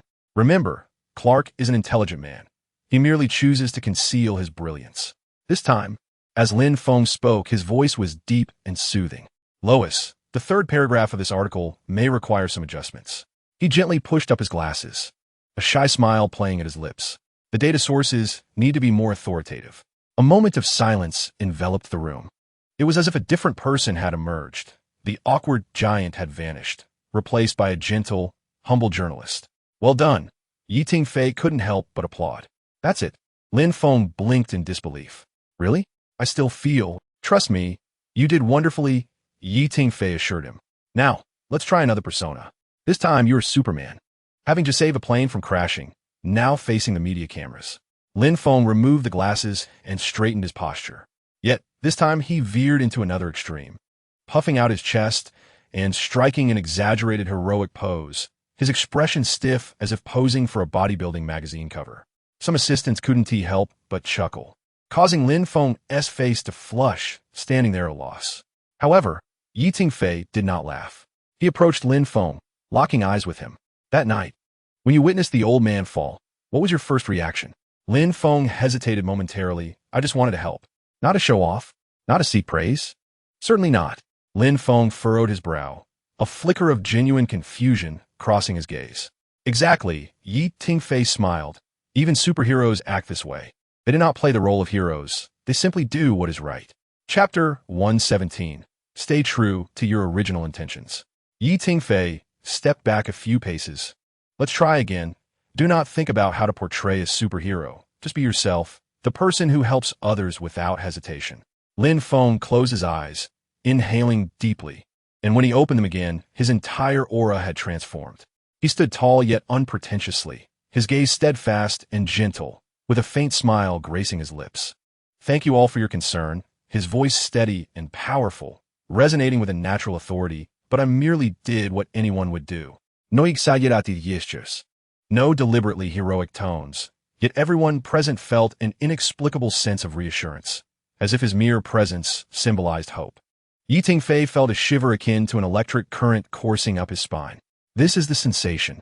He could almost envision how this persona would captivate countless viewers on the big screen. Perfect, he exclaimed excitedly. Lin Feng, you possess remarkable talent. Lin Feng scratched his head.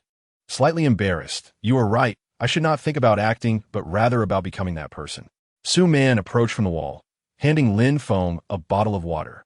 You know, most professional actors take years to grasp this. Her eyes sparkled with admiration. You are truly talented. Lin Feng accepted the water, offering a shy smile. Thank you. I just strive to live up to Director Ye's trust. Yi Tingfei looked at the tall young man before him. A strong premonition surged within him. He had found his Superman, an actor who not only boasted a perfect exterior, but also possessed a pure heart. Ladies and gentlemen, he turned to the casting team, his voice brimming with barely concealed excitement. I believe we have found our Clark Kent. After the audition concluded, the golden hues of sunset streamed through the floor-to-ceiling windows into the office. Yi Tingfei organized the documents on his desk, then looked up at Lin Feng, who was packing his bag. Lin Feng, let us have dinner together. Yi Tingfei buttoned his suit jacket, considering it a gesture of gratitude for your life-saving assistance that night. Lin Feng fidgeted nervously. Director Yi, don't decline. Su Man picked up her handbag, smiling. There's a great new Cantonese restaurant nearby. It's the perfect occasion to celebrate your becoming our Superman. The three of them took the elevator down. Tingfei's black Mercedes parked at the entrance of the building.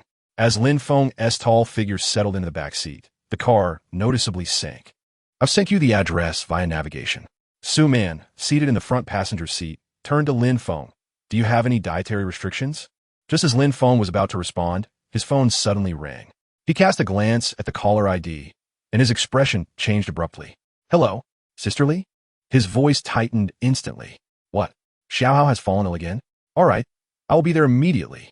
After hanging up, Lin Feng's fingers unconsciously clenched around his phone. Director Yi, could you take me to the children's hospital? It's urgent. Yi Taifei wasted no time, promptly turning the car around. Address? Kyoto Children's Hospital, Emergency Department. Lin Feng's voice betrayed his mounting anxiety. 20 minutes later, the Mercedes screeched to a halt at the hospital entrance. Lin Feng nearly leaped from the vehicle, striding purposefully towards the emergency room. Yi Taifei and Su Man exchanged a glance before swiftly following him. On the bench outside the operating room, a couple in their 30s anxiously awaited news. The woman's eyes were swollen, while the man rubbed his hands together incessantly. Vian Yi, Sisterly, Lin Feng rushed to them. How is Xiaohao? The woman burst into tears upon seeing Lin Feng. He suddenly complained of chest pain and then fainted. The man's voice was hoarse. The doctor said it's an acute myocarditis attack. He has just been taken in for emergency treatment. He grasped Lin Feng's arm. Before he lost consciousness, he kept calling for you, Brother Xiaofeng. Lin Feng patted the man's shoulder reassuringly. He will be okay. Xiaohao is very strong. Yi Taifei and Su Man stood a few steps away, observing the scene. Su Man softly inquired, who are they? Lin Feng then remembered to introduce them. This is Director Yi and President Su, my friends. This is Wengu and Sisterly, Xiaohao's parents. After a brief exchange of pleasantries, Sisterly suddenly recalled something and pulled out a stack of documents from her bag. Shaolin, these are the papers the doctor just gave regarding the upcoming surgery and subsequent treatment. Her hands trembled as she revealed the costs, which were higher than anticipated. Lin Feng took the documents, his brow furrowing deeper. Yi Taifei caught sight of the staggering figure. 28 million. How can it be this much? Lin Feng's voice grew taut. The doctor mentioned that the previous treatment plan was ineffective and that a different imported medication is required. Sister Li's tears fell anew. We truly cannot afford such an amount. Lin Feng inhaled deeply, folding the documents and placing them in his pocket. Do not worry, I will find a way. Yi Taifei finally spoke, unable to contain himself. Lin Feng, what is this all about? Lin Feng turned to them, his expression complex. 2 years ago, I joined a charitable organization dedicated to assisting families in need. Xiaohao is the 17th child we have helped. He suffers from congenital cardiomyopathy, and only the facilities here in Kyoto can provide treatment. He glanced towards the operating room, his voice subdued.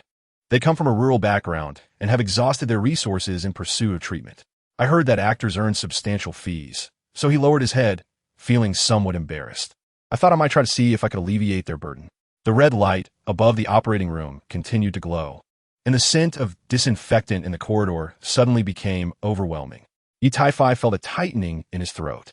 He had assumed Lin Feng was auditioning for his own future, unaware of the deeper motivations behind his actions. What is the name of that charitable organization? Yi Taifei's voice was slightly hoarse. Firefly. Lin Feng spoke softly, likening himself to a firefly, seemingly feeble, yet capable of imparting a glimmer of light. Su Man's eyes were already reddened.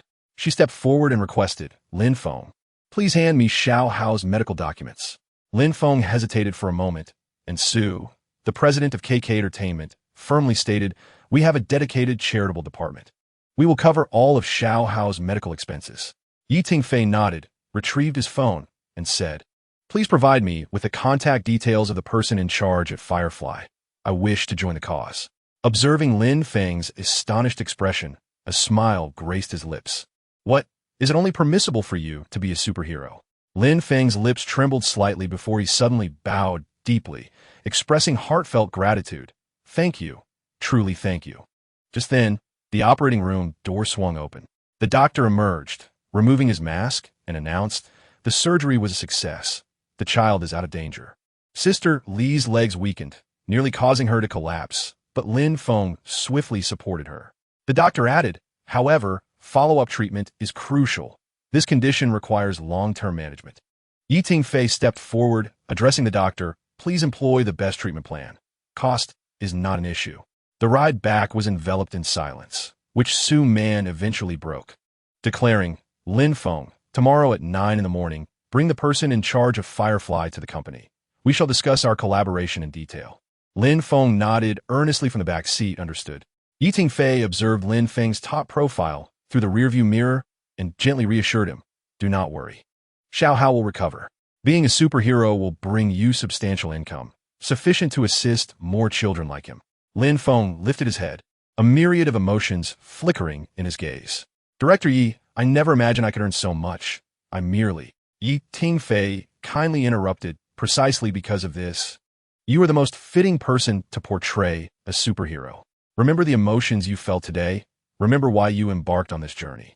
As the car drove through the bustling commercial district, neon lights cast shifting shadows across Lin Feng's face. He gazed out at the hurried passers-by and murmured, sometimes I ponder why there are so many in the world who require assistance. That is why we need superheroes. Su Man turned to him, her eyes radiating warmth. Not because they can resolve every issue, but because they inspire us to believe that everyone has the potential to be a beacon of light for others. Tingfei's fingers lightly tapped the steering wheel, cautioning, Lin Feng, the entertainment industry is a vast cauldron of temptations. Once you achieve fame, countless lures will beckon you. He paused, then continued, however, as long as you remember the emotions you experienced in the hospital corridor today and the hope reflected in Xiao Hao's parents' eyes, you shall never lose your way. Lin Feng inhaled deeply, straightening his back. I assure you, regardless of what transpires in the future, I will never forget why I began this journey. This is the superhero I know, Tingfei remarked, smiling as he activated the car's music system, allowing gentle piano melodies to flow through the cabin. Chapter 118. The beginning of filming the following morning dawned with splendid sunlight. Lin Feng, clad in a simple white shirt and jeans, entered the KK Entertainment building accompanied by a middle-aged woman wearing black-rimmed glasses, Ms. Zhang Xuanmei, the founder of Firefly. Lin Feng introduced her to the reception staff, his voice imbued with a newfound steadiness compared to the previous day. The elevator ascended directly to the 12th floor, where Su Man awaited with her charitable team in the conference room. Upon their arrival, Su Man promptly rose to greet them. Hello, Ms. Zhang, I am Su Man. The president of KK Entertainment, she extended her hand, her smile both warm and professional. Lin Feng spoke to us about Firefly last night, and we were profoundly moved. Ms. Zhang, somewhat reserved, shook Su Man's hand. Hello, President Su. We have merely undertaken some insignificant efforts. No, what you have done is remarkable, Su Man asserted firmly, gesturing for everyone to take a seat. We aspire to establish a long-term partnership with Firefly. Over the next 2 hours, KK Entertainment's charity department delved into the operational model and rescue cases of Firefly. The large screen in the conference room showcased photographs of the children Lin Feng and other volunteers had assisted. Our preliminary plan is to allocate 2 million yuan monthly as a foundational relief fund. Su Man perused the proposal. Additionally, we will assign dedicated personnel to aid Firefly in establishing a more standardized operational framework. Ms. Zhang's eyes glistened with emotion. How many children can this help? Seated nearby, Lin Feng observed the enthusiastic discussion unfolding, a smile unconsciously gracing his lips. He discreetly retrieved his phone and messaged Wen Ge at the hospital, informing him that the medical expenses had been resolved and that KK Entertainment would assume full responsibility. After the meeting concluded, Tingfei suddenly entered, inquiring, how'd it go? Very smoothly, Su Man replied with a smile, closing her folder. We have reached a preliminary agreement for collaboration. Tingfei nodded, turning to Lin Feng. Coincidentally, I just contacted the production team of Acting Trainee. They're currently recording the 2nd season, and I've arranged for you to attend a month-long crash course in acting. He paused, his tone turning serious. Although you're the designated Superman, foundational acting skills are essential. The production team will assign you a dedicated mentor. Su Man added, moreover, you will participate as a special invitee, which will keep your status as a lead in Superman under wraps, allowing you to focus on your studies and evade unnecessary attention. Lin Feng nodded, a flicker of anxiety mixed with anticipation in his gaze. Do not worry. Yi Tingfei reassured him. I understand that you have yet to fully acclimate to the role of an actor, but I believe in your potential.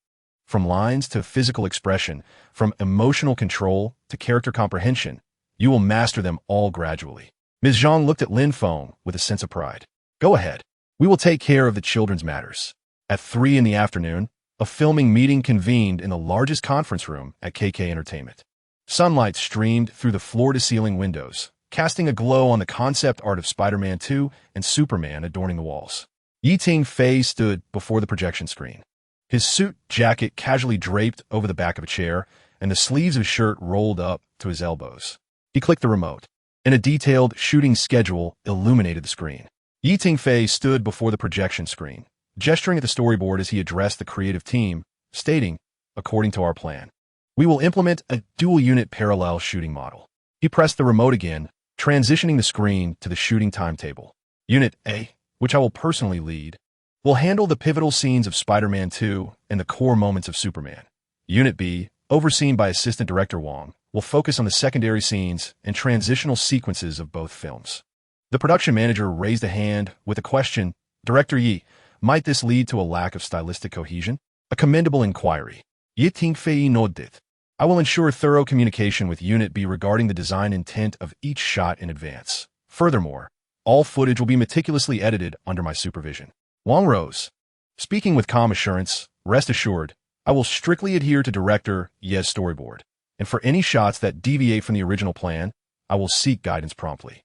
Su Man, seated at the opposite end of the conference table, added, from a production management perspective, this strategy indeed saves at least 3 months.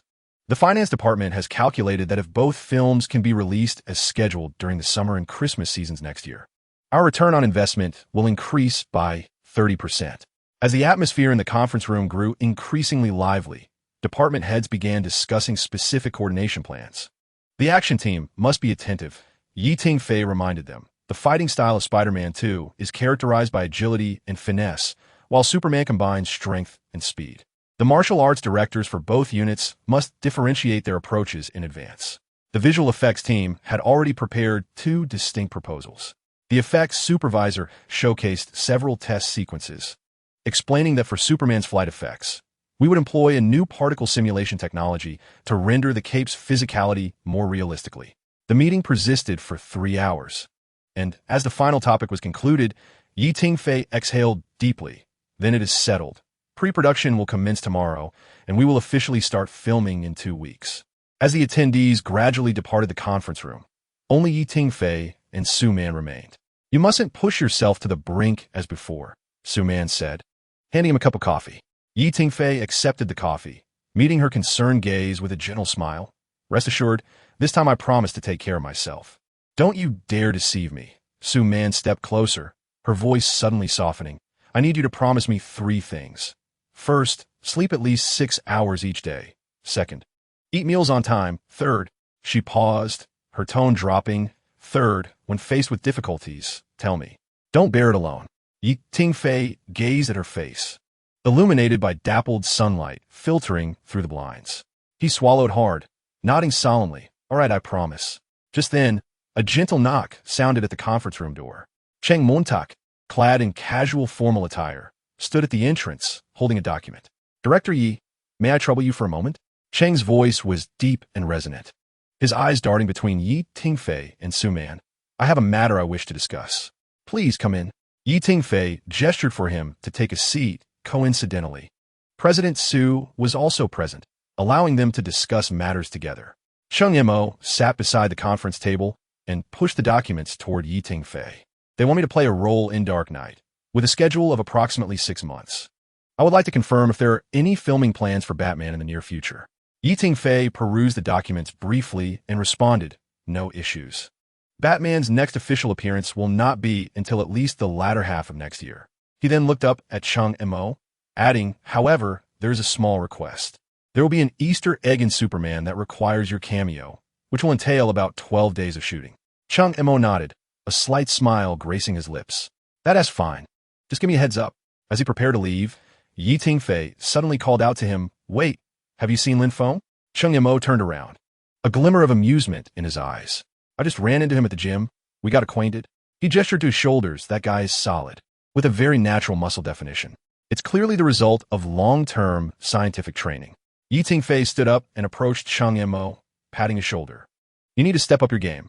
There might be a scene featuring a confrontation between Batman and Superman, and I hope your physiques will be compatible. Cheng Yimou appeared momentarily taken aback, then broke into an understanding smile. I see. I suppose I need to intensify my fitness regimen. He rolled his neck, noting, in Dark Knight, I play a warrior, so I'm just preparing in advance. Chapter 119. Visiting the sick Tingfei and Su Man parted ways with Cheng Yimou at the elevator entrance. Su Man was headed to an investment meeting, while Cheng Yimou was off to fulfill a commitment. Don't forget the 3 promises you made me, Su Man said, holding up 3 fingers in warning just before the elevator doors closed. Tingfei smiled and nodded, watching as the doors shut. He turned to head to another elevator when suddenly, he heard hurried footsteps behind him. Director Yi, wait for me. He turned to see Wang Zimming jogging towards him. Zimming? Just in time. Tingfei pressed the elevator button. Spider-Man 2 begins filming in 2 weeks, and the contract will be sent to your agent shortly. Wang Zimming's eyes lit up, sparkling with excitement. Finally, I can't believe it. He jumped up and down like an exuberant little spider. Director Yi, did you know? I've been dreaming about Spider-Man 2. As the elevator doors opened, they stepped inside. Tingfei pressed the button for the gym floor. Looking good. Keep it up. This time, the stunt sequences will be more extensive than the first. You need to be prepared. Absolutely no problem, Wang Zimming assured, then suddenly remembered something. By the way, Director Yi, which floor are you going to? Gym floor. I have some matters to discuss with Lin Feng, Tingfei replied. Lin Feng? The new Superman? Wang Zimming perked up. Can I come along? Cheng Yimou mentioned he is incredibly fit and extraordinarily handsome. I want to see for myself. They arrived at the fitness level and unexpectedly encountered Lin Feng, who was just about to leave. He was clad in a deep blue sports jacket, beads of sweat still glistening on his forehead. Where are you headed, Lin Feng? Tingfei inquired. Yido, Lin Feng exclaimed, somewhat surprised. I just received a call from the hospital. Xiao Hao has woken up, and I wish to visit him. Perfect, I am free at the moment. I shall take you there, Tingfei replied, preparing to turn around. Wait. Wang Zimming hurriedly followed. I wish to join as well. He curiously scrutinized Lin Feng, exclaiming, wow. Cheng Yimou was not exaggerating. Your physique is truly remarkable. Lin Feng smiled modestly. Hello, I am Lin Feng. I am Wang Zimming. Wang Zimming enthusiastically grasped Lin Feng's hand. He is the actor who portrays Spider-Man, Tingfei added, providing an introduction. The trio took the elevator down to the underground parking garage. Tingfei's black Land Rover sat quietly, its body gleaming subtly under the lights. Lin Feng, with his tall stature, settled into the back seat, while Wang Zimming nimbly slipped into the front passenger seat. Buckle up, Tingfei reminded them as he started the engine. As the vehicle exited the garage, sunlight streamed through the windows. Lin Feng gazed out at the swiftly passing scenery and began to recount the story of Xiao Hao. Xiao Hao is 8 years old and suffers from congenital cardiomyopathy. I first met him during a visiting event at the Firefly Foundation's pediatric ward. Lin Feng's voice was soft yet filled with emotion. He is remarkably strong. Despite the discomfort of treatment, he never cries and always comforts other children. Wang Zimming leaned in, captivated. The Firefly Foundation? Is that an organization dedicated to assisting sick children? Indeed, Lin Feng nodded. It primarily supports children with severe illnesses from underprivileged families. I have been volunteering with them for some time. After listening, Wang Zimming pondered for a moment. Lin Feng, I want to join your Firefly team. No need to complicate things, Tingfei interjected, steering the wheel. KK Entertainment has already established a long-term partnership with Firefly, and the company regularly organizes charitable events. You can participate whenever you wish. KK Entertainment has a charity department? Wang Zimming asked in astonishment. It was just recently established, Tingfei replied, a slight smile playing on his lips. It was initiated by President Su. Suddenly, Wang Zimming had a thought and turned towards Lin Feng in the back seat. By the way, has Xiao Hao seen Spider-Man? If he has, I could have my assistant send over some merchandise. Lin Feng nodded. He adores it. During a charity screening at the hospital, they showed director Ye's Spider-Man film. Ever since then, Xiao Hao has become your loyal fan and has been urging me to watch it. He added somewhat sheepishly, although I haven't seen it yet. What? Wang Zimming exclaimed dramatically, clutching his chest. You haven't seen it? Director Yi, how can you tolerate this? Tingfei chuckled lightly. That is enough. He has just arrived. Do not frighten him. As the car pulled into the hospital parking lot, the three of them briskly walked towards the inpatient department. The scent of disinfectant mingling with the hospital's characteristic tranquility, while nurses occasionally passed by pushing medication carts. Outside the hospital room of the young boy, Xiao Hao, Lin Feng peered through the glass window and observed the frail child propped up against the headboard, engrossed in a book. Gently, he pushed the door open. Xiao Hao, guess who has come to visit you? The boy on the bed abruptly lifted his head, and a radiant smile illuminated his pale face. Brother Xiao Feng, his voice, though still weak, sparkled with uncontainable joy. Sister Li rose from the chair beside him, her eyes betraying exhaustion, yet they softened upon seeing Lin Feng. Xiao Lin. The doctor just visited and mentioned that Xiao Hao is recovering better than anticipated, with a high probability of recovery. Her gaze drifted past Lin Feng, momentarily startled upon recognizing Yi Tingfei, the director who had come the previous day. This is Director Yi, the one you met yesterday, Lin Feng introduced. And this is my colleague, actor Wang Ziming, who plays Spider-Man. Upon hearing Spider-Man, Xiao Hao's realization dawned upon him that his idol stood merely a few meters away. He became somewhat tongue-tied and soon burst into tears. Wang Ziming, are you really Spider-Man? Wang Ziming paused for a moment before smiling and crouching down, extending his hand. Of course I am. Young warrior, I hear you're my #1 fan. Xiao Hao, between sobs, reached out to grasp Wang Ziming's hand, tears streaming down his cheeks uncontrollably. Lin Feng, observing this, initially thought the boy was overwhelmed with joy, ready to offer comfort, only to hear Xiao Hao's voice tremble with emotion. Am I going to die soon? I've seen news about children who are very ill, and their favorite stars come to visit them as a final gift. He raised his tear-filled gaze. Am I going to die? The room fell silent in an instant, the air seeming to freeze momentarily. Wang Ziming's lips twitched. Sister Li hurried to embrace her son, but Lin Feng interjected, kneeling beside the bed. He cupped Xiao Hao's face in his hands, compelling him to meet his gaze. What nonsense! Lin Feng's voice was unusually stern, yet softened at the end. The idol visits to bring you hope, to inspire you to bravely fight against illness. Do not think like that. Xiao Hao sniffled and nodded. I'm sorry. I was wrong. Though his tears continued to flow, they transformed into soft sobs. I'm sorry my illness cost so much money. Thank you, Brother Xiao Feng. When I grow up, I'll earn a lot of money to repay you. Lin Feng's eyes grew misty as he gently embraced Xiao Hao. Brother does not need repayment. When you grow up, use your earnings to help other children in need, just like you. That will be the greatest gift to me. He released Xiao Hao and gestured towards Yi Tingfei. You must thank Brother Yi and Sister Su. However, Sister Su is not here today. They resolved the medical expenses. Xiao Hao turned to Yi Tingfei and sweetly said, Thank you, Brother Yi. I will also help others like Brother Xiao Feng in the future. Yi Tingfei was moved by the child's innocent yet considerate demeanor. He approached the hospital bed, crouching down to meet Xiao Hao's gaze. Xiao Hao, do you want to be a superhero? Like Wang Ziming playing Spider-Man? Xiao Hao's eyes sparkled like stars in an instant. Yes. Wang Ziming, standing nearby, dramatically clasped his chest. Director Yi, you wouldn't consider replacing me, would you? Yi Tingfei shot him a disapproving look. Are you foolish? How could such a small child play the lead role? He stood up and gently tapped Wang Ziming on the head. Have you forgotten our film's multiverse concept? Wang Ziming's face lit up with understanding, and he became excited. So when can we film the collaboration with Xiao Hao? Is it for Spider-Man 3? There are no plans for Spider-Man 3 yet, Yi Tingfei pondered. But there will certainly be scenes with multiple Spider-Men crossing timelines. He turned to Sister Li and earnestly expressed his desire for Xiao Hao to participate.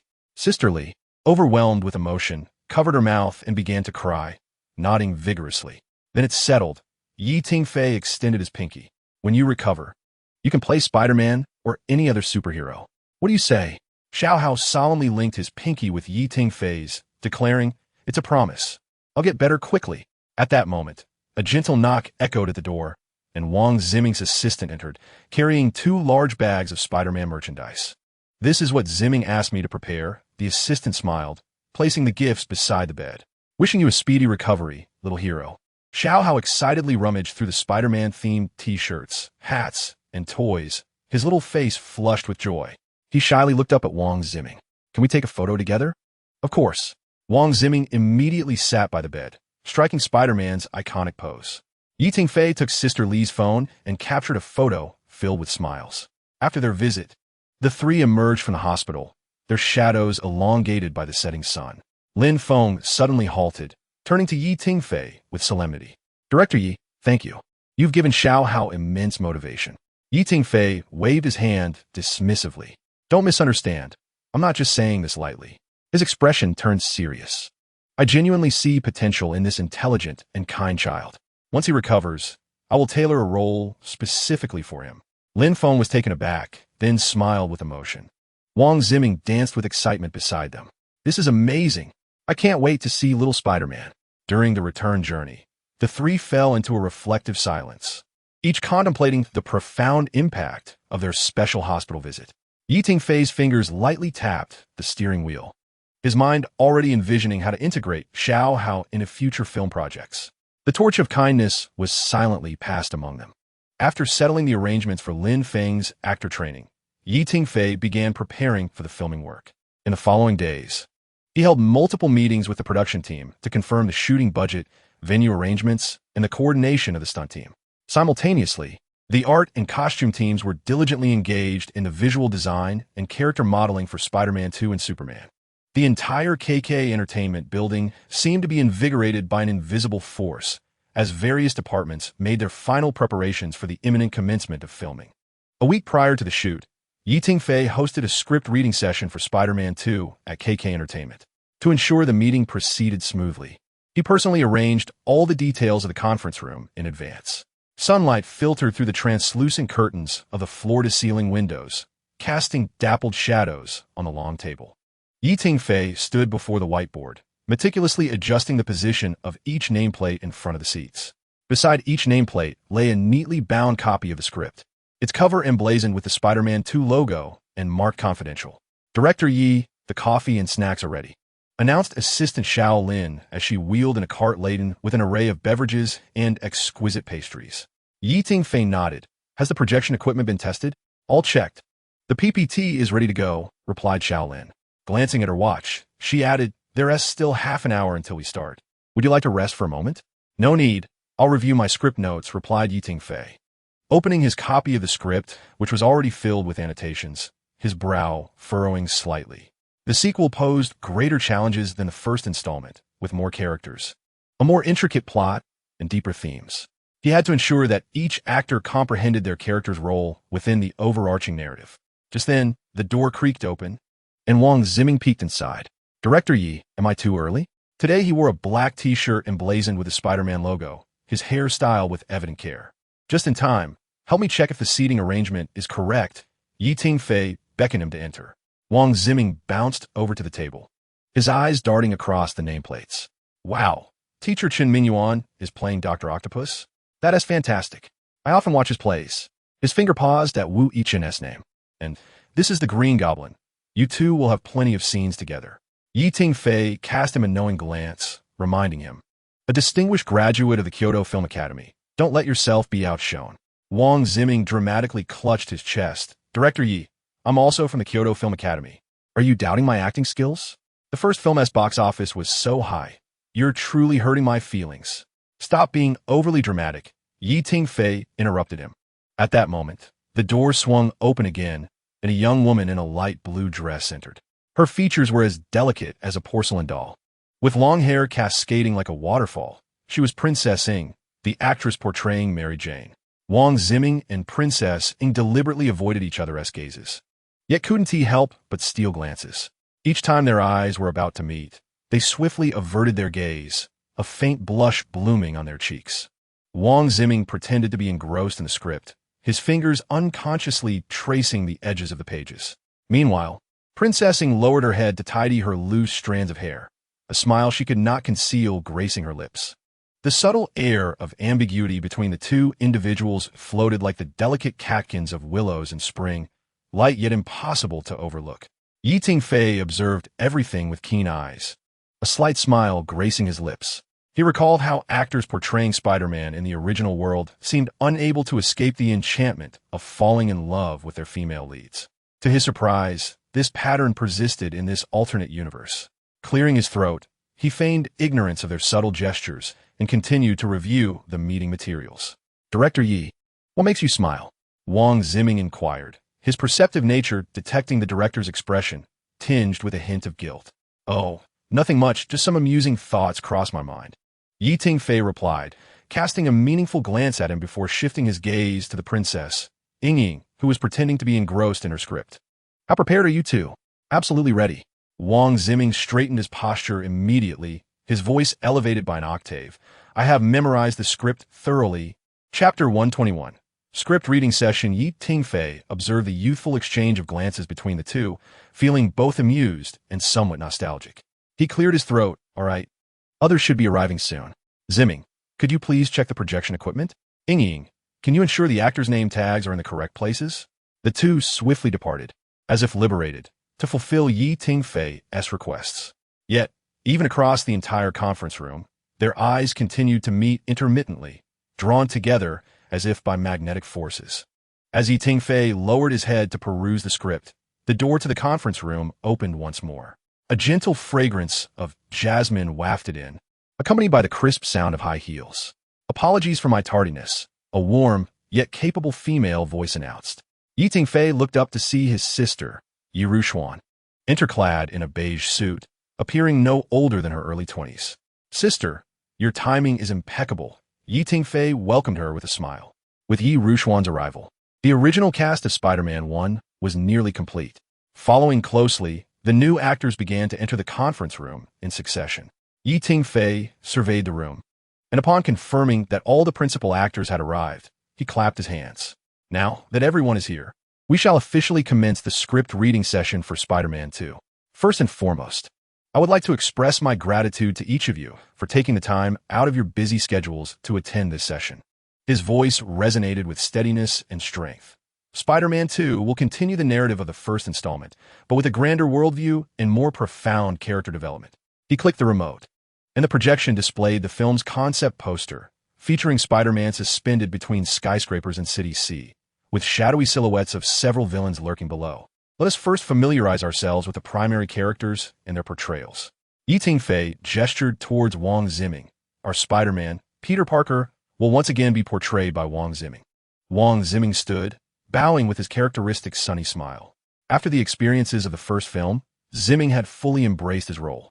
Yi Tingfei nodded in approval. However, in this installment, Peter will confront more intricate emotional trials and moral dilemmas. His gaze shifted towards Princess Ying and Mary Jane, with our Princess Ying continuing her role. Princess Ying gracefully rose to acknowledge the audience, her subtle makeup accentuating her natural beauty, while her long, silky hair cascaded elegantly over her shoulders. In the first installment, she flawlessly embodied the strength and tenderness of Mary Jane. Yi Tingfei remarked with a smile that in this sequel, she would evolve from the girl next door into Peter's true emotional anchor. As Yi Tingfei introduced Aunt May, Yi Rushuan stood up with a warm smile. Though she appeared to be in her early 20s, the maturity reflected in her demeanor allowed her to convincingly portray this elder role. My sister Yi Rushuan will reprise the role of Peter's Aunt May, Yi Tingfei stated affectionately, adding that Aunt May would have more opportunities to showcase her maternal wisdom in this chapter. After introducing the protagonists, Yi Tingfei began to present the antagonists. He first pointed to a sprightly elder. This is Mr. Chen Mingyuan from the National Theater, who will portray Dr. Octavius, the octopus. As Mr. Chen rose, the entire conference room erupted in spontaneous applause. This seasoned actor, in his 60s, has received numerous awards for his performances and is widely recognized for his exceptional acting skills. It is our privilege to have Mr. Chen join us, Yi Tingfei expressed sincerely, noting that Dr. Octavius is not a mere villain, but a genius scientist who has fallen into darkness yet seeks redemption. I believe Mr. Chen will imbue this character with unique depth. Next, Yi Tingfei introduced a dashing young man, Harry Osborn, the Green Goblin, portrayed by our newly signed talent, Wu Yichen. As Wu Yichen stood, his innate aristocratic charm made him a fitting choice for the wealthy Harry. With a solid foundation in acting, Yi Tingfei remarked on the complexity of Harry's character, who is both Peter's best friend and the son of the Green Goblin, torn by internal conflicts. Wu Yichen humbly nodded, stating, I will strive to live up to this role. Next was the character of Rhino, played by Han Mingjie from KK Entertainment. As Tingfei spoke, he pressed a remote, and the character's concept art appeared on the screen. Originally the top figure in the underworld of City C, he possesses immense ambition and power, but upon encountering Norman Osborn, the screen shifted to reveal the menacing visage of the Green Goblin, his cold features and frenzied gaze sending chills through the audience. Alexei, driven by a desire for the extraordinary power possessed by Osborn, is willing to go to any lengths, ultimately transforming into the uncontrollable Rhino. Han Mingzhi slowly rose, his imposing figure casting an overwhelming presence onto the lights. And a hush fell over the room as everyone seemed to sense the impending impact of this character filled with raw energy. Lastly, Tingfei introduced a young actor wearing black-rimmed glasses, Max Dillon, the Electro, portrayed by Li Haoyu. Li Haoyu, a promising new talent from our company, stood up shyly. Adjusting his glasses, despite his youth, he emanated potential. Unlike others, he appeared to be an ordinary engineering enthusiast, perfectly embodying the persona of the Electric Man before his transformation. Max served as Alexei's strategist and was a former employee of Oscorp. He possessed a deeper understanding of Norman Osborn's secrets than anyone else. Tingfei elucidated that Haoyu's understated genius aura was ideally suited for this role. Finally, Tingfei surveyed the conference room, his gaze abruptly landing on a man in the corner sporting a distinctive mustache. He smiled slightly, tapping the table to beckon silence from the assembly, for there remained another significant character to introduce. He pressed a button on the remote, and a segment from the post-credit scene of Spider-Man 1 flickered onto the screen, revealing a gold and crimson metallic armor suspended midair. Surely, everyone recalled this Easter egg. He approached the corner and placed a hand on the man's shoulder, introducing him as Donnie, who would portray the armored figure featured in the post-credit scene of Spider-Man 1. Donnie rose, clad in a simple black t-shirt and jeans, yet exuding an air of nonchalance. As he nodded to the audience, a spark of intelligence glimmered in his eyes. After introducing all the principal characters, Tingfei scanned the room, declaring that Spider-Man 2 would delve into a fundamental question. How should one wield power upon its acquisition? Each character, be they hero or villain, would confront this dilemma. He clicked the remote, shifting the projection to a storyboard depicting Spider-Man in confrontation with several adversaries. The film would feature more exhilarating action sequences, yet he hoped it would primarily serve as a narrative about humanity. Tingfei's voice resonated with passion, inviting everyone to commence the reading of the first scene. As the actors immersed themselves in their roles, the conference room gradually filled with dramatic tension. As Prince Ming and Princess Ing exchanged lines, the emotions reflected in their eyes were palpably genuine. When Chen Ming read Dr. Octopus's monologue, his voice trembled, evoking heartbreak. Even newcomer Li Haoyu displayed remarkable intensity during the Electric Man's soliloquy. Tingfei stood aside, contentedly observing the unfolding performance, cognizant that the film had embarked on a successful journey. Chapter 122, the opening ceremony as the actors delved into their characters. The atmosphere in the conference room became increasingly focused and fervent. Prince Ming and Princess Ing, while rehearsing their lines, occasionally stole glances at Donnie in the corner, their eyes brimming with anticipation and curiosity. Meanwhile, Donnie quietly observed each performance, occasionally jotting down notes in the script, as if already preparing for the role of Tony Stark. Once the script reading concluded, the sun hung low in the sky, casting an orange hue on the conference room's glass windows. The actors gathered their scripts and notes in small clusters, their expressions reflecting a lingering sense of fulfillment. Prince Ming carefully closed his heavily annotated script and turned to Princess Ing, who was adjusting her hair. Ing, what do you think of the Iron Man character? He whispered, his eyes sparkling with excitement. Very cool, she replied. Princess Ing smiled coyly, but I sensed that someone appears to be even more exhilarated. Come on, it is an armored suit that can fly. Prince Ming exaggeratedly waved his arms, nearly colliding with Wu Yichen as he passed by. Wu Yichen deftly sidestepped, raising an eyebrow. It seems our Spider-Man can hardly wait to engage with the new characters, doesn't it? Tingfei stood at the doorway, watching the actors depart one after another.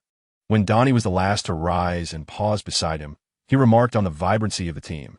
Donnie stroked his chin, his gaze imbued with admiration, particularly towards Prince Ming, who still brimmed with enthusiasm, just as he had during their previous encounter. Zimming is a raw gem. Tingfei smiled, assuring that once filming commenced, more of his potential would unfold before their eyes. After Donnie's departure, the conference room lights radiated a particularly warm glow amidst the encroaching twilight. Tingfei was organizing the documents on the table when he suddenly caught a whiff of a familiar fragrance. He looked up to see Su Man leaning against the doorframe, her slender fingers gently tapping her wristwatch. She entered, her high heels tapping a crisp rhythm on the floor. "When do you plan to commence the script reading for Superman?" Tingfei tucked the last script into his briefcase, a confident smile gracing his lips. Lin Feng was still refining his skills in the acting workshop. Thus it was premature to hold the reading session. He snapped the briefcase shut with a crisp click of the metal clasp. Approaching the window, he gazed out at the deepening dusk and the city lights coming to life. The filming of Superman would adopt a parallel approach. Turning back, he leaned on the conference table, stating, "While I personally oversee the critical scenes in Spider-Man 2, the assistant directing team will concurrently shoot the simpler scenes in Superman, such as aerial shots of Metropolis and some uncomplicated dialogue." Tingfei paused, adding, "Therefore, there is no rush for the script reading of Superman. We shall wait until Lin Feng returns from the acting workshop, and then we will schedule the session based on his preparation." Su Man nodded gently, a strand of hair slipping from behind her ear, glistening softly under the light. The time arrived for the commencement ceremony.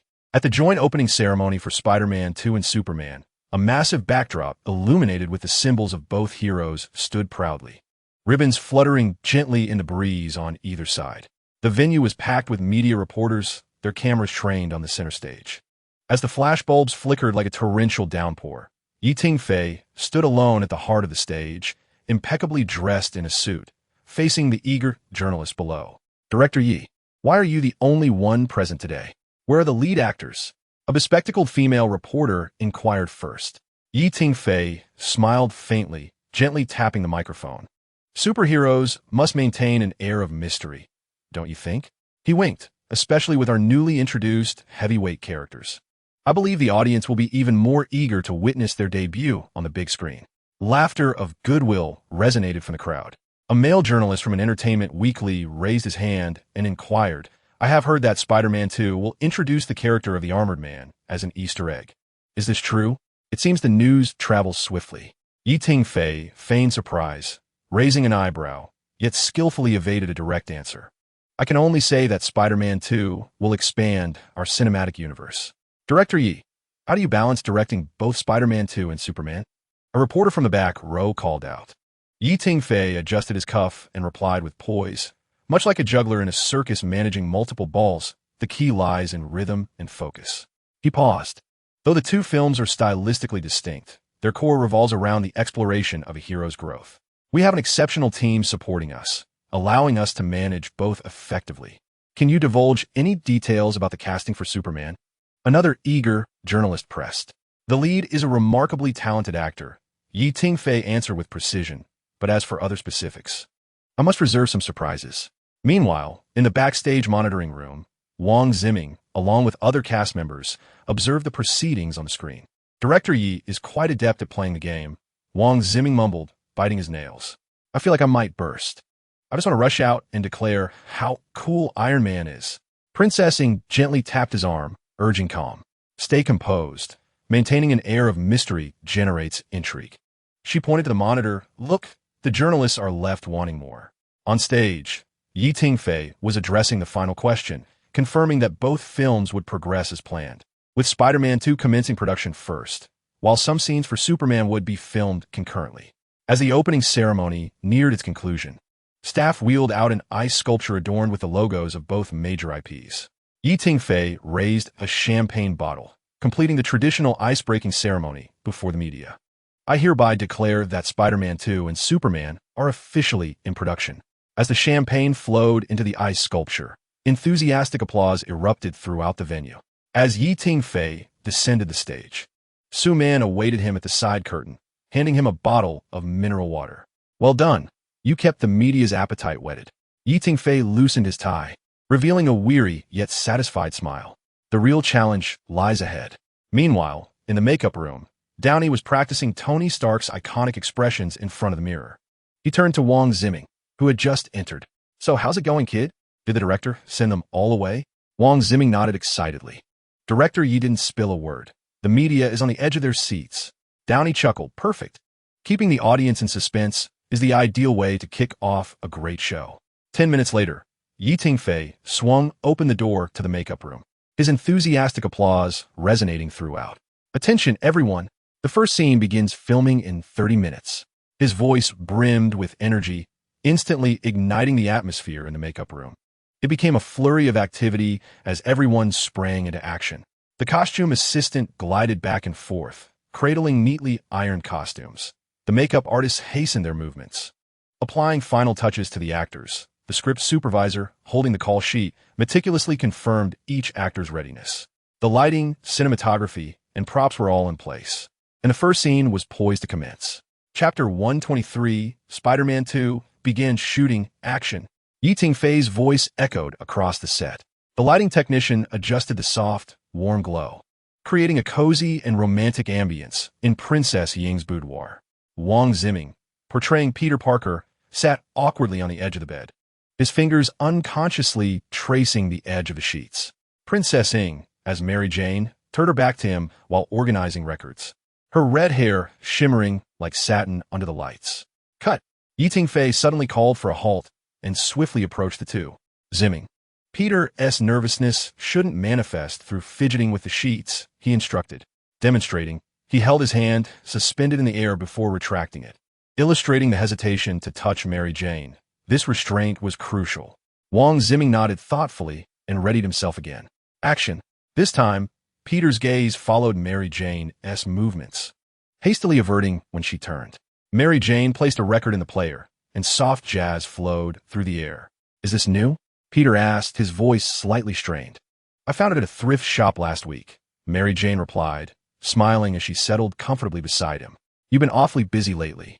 Peter's fingers trembled slightly, retracting just as they were about to meet Mary Jane's hand. School projects, and you know. Mary Jane suddenly reached out, covering his hand with hers. Peter, you're trembling. Their eyes locked, breaths gradually synchronizing. Peter slowly leaned in, and Mary Jane closed her eyes when a jarring siren blared from outside. They both froze, then chuckled helplessly.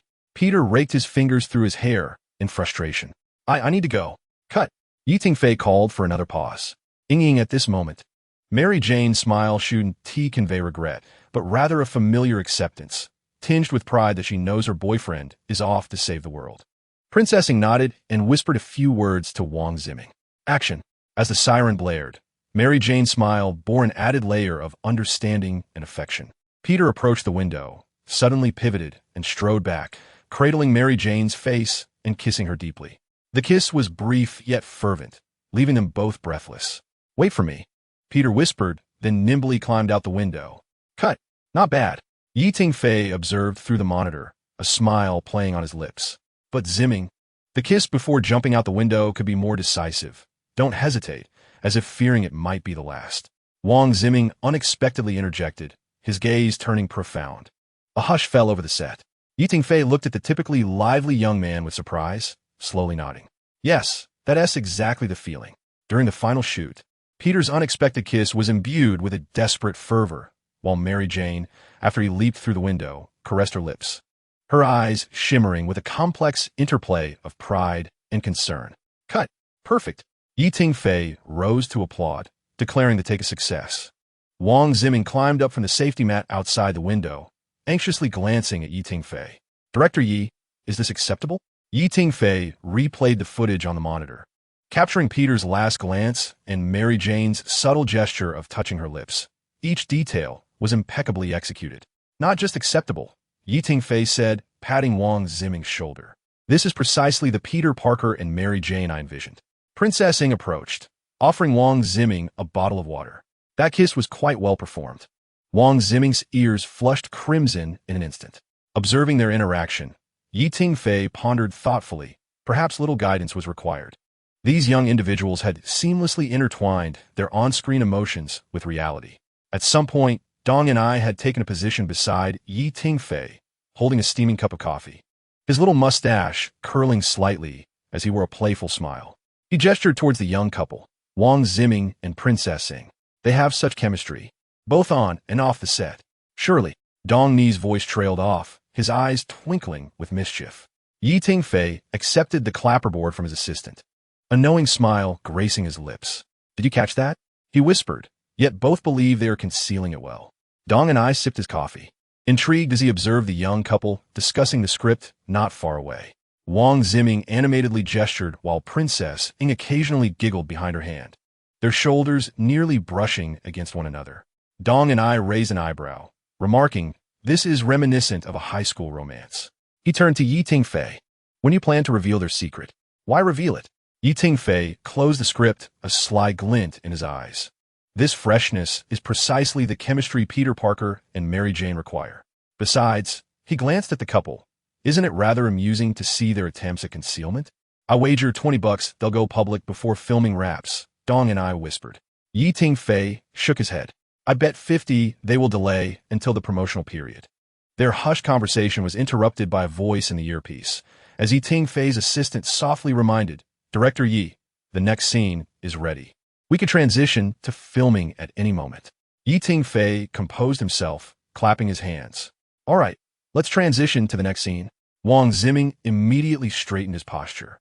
"Yes, Director Yi." He turned to Princess Ing, whispering something that prompted her to lightly punch his shoulder. Dong and I observed this scene, leaning closer to Tingfei. "I'm certain I've won this bet." Tingfei smiled silently, his steps towards the monitor imbued with an extra lightness. He understood that this authentic emotional expression would infuse the film with an irreplaceable vitality. As a director, his role is to gently nudge the young couple at the appropriate moment, of course, in front of the camera and not in real life. The set, after the transition, has been transformed into the rooftop garden of the Osborne Tower. Action. The character Harry, played by Wu Yichen, wears a smile bordering on despair. "You know what? They all say he is a monster." His voice suddenly rises. "But that is my father." Wang Ziming's pupils dilate sharply as the image of Norman Osborn being pierced through the chest by steel flashes in his mind. He forces himself to maintain a concerned expression while his fingers dig deeply into his palm. Harry's voice begins to tremble. His body makes a tearing gesture, and he chokes back a sob like a rag doll. Cut. Tingfei rises from behind the monitor. Yichen, despair is not conveyed through volume. It comes from here. He presses below his own Adam's apple, feeling that suffocating sensation. Ziming, when you hear the word monster, your shoulders tense up too noticeably. After the 12th take, Wu Yichen's suit is soaked with cold sweat. He leans against the glass wall, gasping for breath, while his script is crumpled into a wrinkled ball. Wang Ziming silently hands him a water bottle, and in their shared gaze, they both see the fatigue in each other's eyes. Chapter 124. Getting into character. "Look at me." Tingfei suddenly steps between them. He grips Wu Yichen's arm, his voice reduced to a hoarse whisper. "When you say rag doll, I need you to make it feel as if your insides are being torn apart by that phrase." He then turns to Wang Ziming, forcefully straightening his shoulders. "And you are now a plate of steel, welded shut, with all emotions locked within your bones." Tingfei's fingers press heavily against his heart. Not even a breath can change. The clapperboard strikes again. Harry curls up on the sofa, resembling a lost child. The police said there were signs of a struggle. He nervously tugs at the threads of his sleeves. But who would fight with a monster? In a close-up, Peter's fists resting on his knees are taut with veins. Yet his voice remains chillingly calm. Perhaps he finally came to his senses? This lie causes his Adam's apple to bob violently. When Harry finally breaks down in tears, Peter stiffly embraces him. In the split screen, Harry's face contorts in agony, while Peter, from an angle unseen by his friend, reveals a guilt that is on the brink of collapse. Cut. Tingfei's voice suddenly catches in his throat as he removes his headphones and strides toward the set. Wu Yichen is still enveloped in emotion, trembling all over. Wang Ziming maintains the embrace, tears silently falling onto the other shoulder. The set is enveloped in silence, as everyone remains immersed in the emotions of the preceding scene. Tingfei approaches Wu Yichen, gently steadying his trembling shoulders. Yichen breathes slowly. He gestures for an assistant to bring a warm towel, personally handing it to the still sniffling young actor. "Your performance was outstanding just now. Now, take a moment to relax." Wu Yichen accepts the towel, his fingers still slightly quivering. Tingfei crouched down to meet his gaze, urging him to remember that he had perfectly encapsulated Harry's anguish. Now, it was time for the character to take a brief respite. Turning to Wang Ziming, Tingfei noticed that the usually cheerful young man remained frozen in place, tears silently streaming down his face. He approached and gently patted the prince's back, saying, "Ziming, come, take a deep breath." Only then did Wang Ziming, as if suddenly awakening, inhaled deeply, wiping his face with his hand. "Imsuri, director e. I'm a bit. There's no need to apologize," Tingfei replied gently, offering him a bottle of water. "This demonstrates your complete immersion in the role. Your performance just now was truly moving." He straightened up and surveyed the set. "Everyone, take a 20-minute break. Makeup artists, please touch up the 2 actors. Crew, prepare the next scene's set." As he walked to the monitor, Tingfei replayed the previous shot, his expression softening. An assistant approached and whispered, "Director Yi, should we adjust anything?" "No need." Tingfei shook his head. This segment was exceedingly authentic. He moved to the window and softly mused, "Sometimes I wonder if subjecting young actors to such intense emotional turmoil is too cruel. But this is the path every great actor must tread, isn't it?" The assistant comforted. Tingfei nodded, and as he turned, he had regained the composure of a director. "Props team, clean the floor-to-ceiling windows. We need to reshoot the reflection shot of Peter leaving. Ensure safety measures are in place to protect Ziming." He returned to the 2 actors, his tone warm yet resolute. "After we finish this shot, we'll call it a day. You both look exhausted. Rest well tonight. Tomorrow, we'll film some lighter scenes to balance things out." "Props team," Tingfei suddenly called out, "clean the windows immediately. I need to shoot the reflection of Peter leaving." Wang Ziming stumbled to the window. In the shot, his face, finally shedding its facade, revealed the pain that washed over the young hero's features like a tide. As he leaped out the window, the figure of Harry curled up in the reflection was gradually engulfed by darkness. Tingfei focused on the monitor, recognizing that this scene had drained the souls of both actors. Yet the screen revealed the most harrowing truth beneath the superhero's aura. The lights in the break room were dimmed to a soft, warm yellow, as Wu Yichen slumped on the sofa, cradling a steaming cup of ginger tea. Opposite him sat Wang Ziming, clutching a can of ice-cold cola, while the coffee table between them was strewn with used tissues and makeup remover pads. "Honestly," Wang Ziming said, placing the cola can down with a soft clink, "your performance just now was so stunning that I nearly lost my composure." He rubbed his still red eyes. Wu Yichen managed a tired smile. "You're the one who is truly remarkable. The kind of pain Peter was trying to express, but couldn't." He gestured as if choking, recalling the playback vividly. "You even controlled the quiver of your Adam's apple with such precision." "Oh, come on." Wang Ziming waved his hand dismissively. "If it weren't for Director Yi demonstrating it for me beforehand, I wouldn't have been able to evoke that feeling at all." He mimicked Tingfei's demeanor, straightening his body and adopting a stern expression, all emotions locked away within his very bones. Wu Yichen couldn't help but chuckle, only to be choked by a sip from Jiang Cha. Coughing, "You've imitated him too well." He wiped the corner of his mouth, adding, "But honestly, the method Director Yi taught me is remarkably effective, imagining the sensation of one's insides being torn apart." He instinctively touched his abdomen, recalling the slight pain he had felt at the time. Wang Ziming suddenly leaned in, lowering his voice, "Did you know? While filming that last embrace, I actually bit my own tongue." He stuck out his tongue for Wu Yichen to see, revealing a small wound at the tip. "Goodness," Wu Yichen exclaimed, eyes wide. "You truly are dedicated. Isn't it because of you?" Wang Ziming reclined back on the sofa. "Your tears were so genuine. If I didn't bring something real to the table, how could I justify this scene?" The 2 exchanged smiles, and the tension in the room finally eased. Wu Yichen raised his cup of ginger tea, proposing a toast to their first mutual torment. Wang Ziming laughed, clinking his soda can against the cup, "To torment. Hopefully, Director Yi will be a bit gentler with us next time." "Dream on." Wu Yichen took a sip of ginger tea, making a face. "I've seen the script. The scene where Harry discovers the truth and chases Spider-Man is even more intense. Don't even mention it." Wang Ziming made a gesture across his throat. "I'm already feeling anxious." A gentle knock sounded at the door, and Princess Ing peeked in.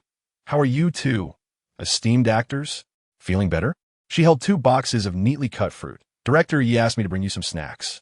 "Wow, Ing is the best." Wang Ziming instantly jumped up to take the fruit boxes, his movements so agile that one could hardly tell he had been fatigued moments before.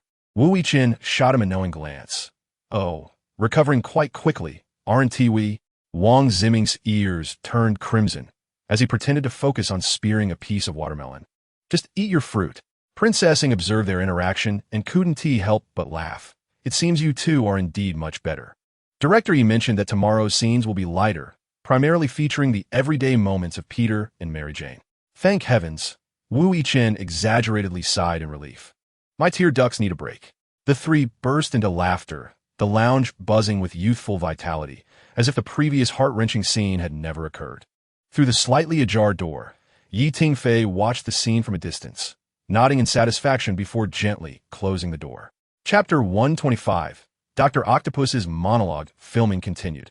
With Yi Tingfei standing at the center of the set, surveying the studio transformed into a laboratory. Massive mechanical tentacle apparatuses hung before the green screen, glinting with a cold metallic sheen under the lights. Teacher Chun, are you ready? Yi Tingfei approached the seasoned actor, his voice notably softer than usual. Chun Mingyuan slowly opened his eyes, the gaze behind his glasses completely transformed. He was no longer the gentle elder, but a genius consumed by scientific fervor. I am ready, he replied, his voice deep and restrained, yet imbued with an unsettling intensity. Yi Tingfei nodded gently and turned to the entire crew. Everyone, please pay attention. The following is the pivotal monologue of Dr. Octopus Awakening. I require absolute silence. The script supervisor whispered, Scene 38, Take 1, Action. On the monitor, Chun Mingyuan stood before the experimental table, his fingers delicately caressing the connection device of the mechanical tentacles. His touch was tender, akin to that of a lover. Yet his voice carried a morbid excitement. They say I am mad. He suddenly chuckled softly, his shoulders quivering slightly. But who can truly define madness? Galileo was deemed a lunatic. Einstein was regarded as an oddity. His fingers tightened abruptly on the connection device, causing the mechanical tentacles to writhe to life. Now, Chun Mingyuan's voice rose sharply. I have finally touched the edge of truth. Yi Tingfei held his breath. The camera zoomed in for a close-up. Chun Mingyuan's face flickering in the interplay of blue and green experimental lights, his lips twitching in an expression straddling ecstasy and agony. My equation is flawless. His voice softened suddenly, as if coaxing a child, just a slight adjustment to the parameters. The mechanical tentacles suddenly coiled around his body, and Chun Mingyuan emitted a sound that was a blend of pain and pleasure. His pupils dilated, and his facial muscles contorted into a grotesque expression. I can see it.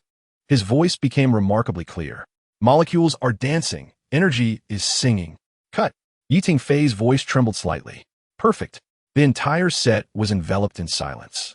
Chun Mingyuan remained in that position, as if he had not yet detached from his character. Yi Tingfei quickly approached, gently resting his hand on the old artist's shoulder. Teacher Chun, it's all right now. Chun Mingyuan blinked, the terrifying fervor gradually receding from his eyes. He exhaled deeply, his body swaying slightly. Apologies. I got a bit too immersed in the role. Yi Tingfei personally handed him a thermos. Your performance left me at a loss for words. It was as if Otto Octavius himself had come to life. Chun Mingyuan took a sip of tea, a gentle smile returning to his face. This character is incredibly compelling, a genius betrayed by his ideals. You have written it beautifully. Yi Tingfei shook his head. It is you who have brought it to life. He turned to the cinematographer. How was that shot? The cinematographer gave a thumbs up. One take. The close-up was simply exquisite. Even the contraction of the pupils was captured with clarity. Just as Yi Tingfei was about to speak, he suddenly heard a stifled gasp. Turning around, he saw Wang Zimming had snuck into the set, hiding behind the monitor, his eyes wide with amazement. Zimming? Yi Tingfei raised an eyebrow. Aren't you supposed to be on break? Wang Zimming stammered. I just wanted to see Teacher Chen act. He gazed at Chun Mingyuan with awe. It's so terrifying, so impressive. Chun Mingyuan smiled kindly. Young man, when you reach my age, you will understand that the most terrifying roles often conceal the most authentic aspects of humanity. Yi Tingfei nodded thoughtfully, suddenly struck by inspiration. Teacher Chun, for tomorrow's scene, I would like to add a detail. When the tentacles first connect, could you portray a moment of sheer terror? As if the soul is tainted by something dark? Chun Mingyuan pondered for a moment, his eyes gradually brightening. I understand.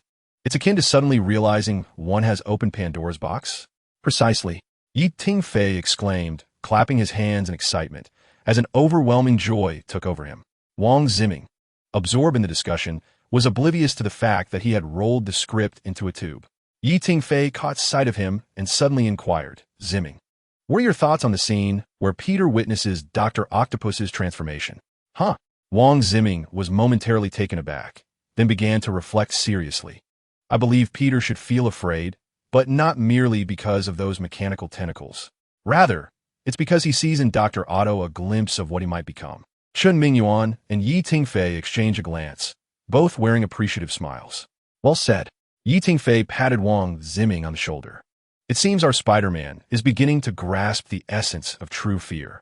As the lights on set dimmed, they cast the mechanical tentacles of Dr. Octopus as if they were alive.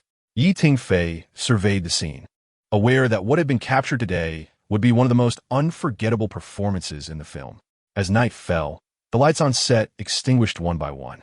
Tingfei sat alone before the monitor, where footage from today's shoot of Spider-Man 2 played alongside sample clips sent by the assistant director from Superman. He meticulously adjusted the timeline, nodding at times and furrowing his brow at others.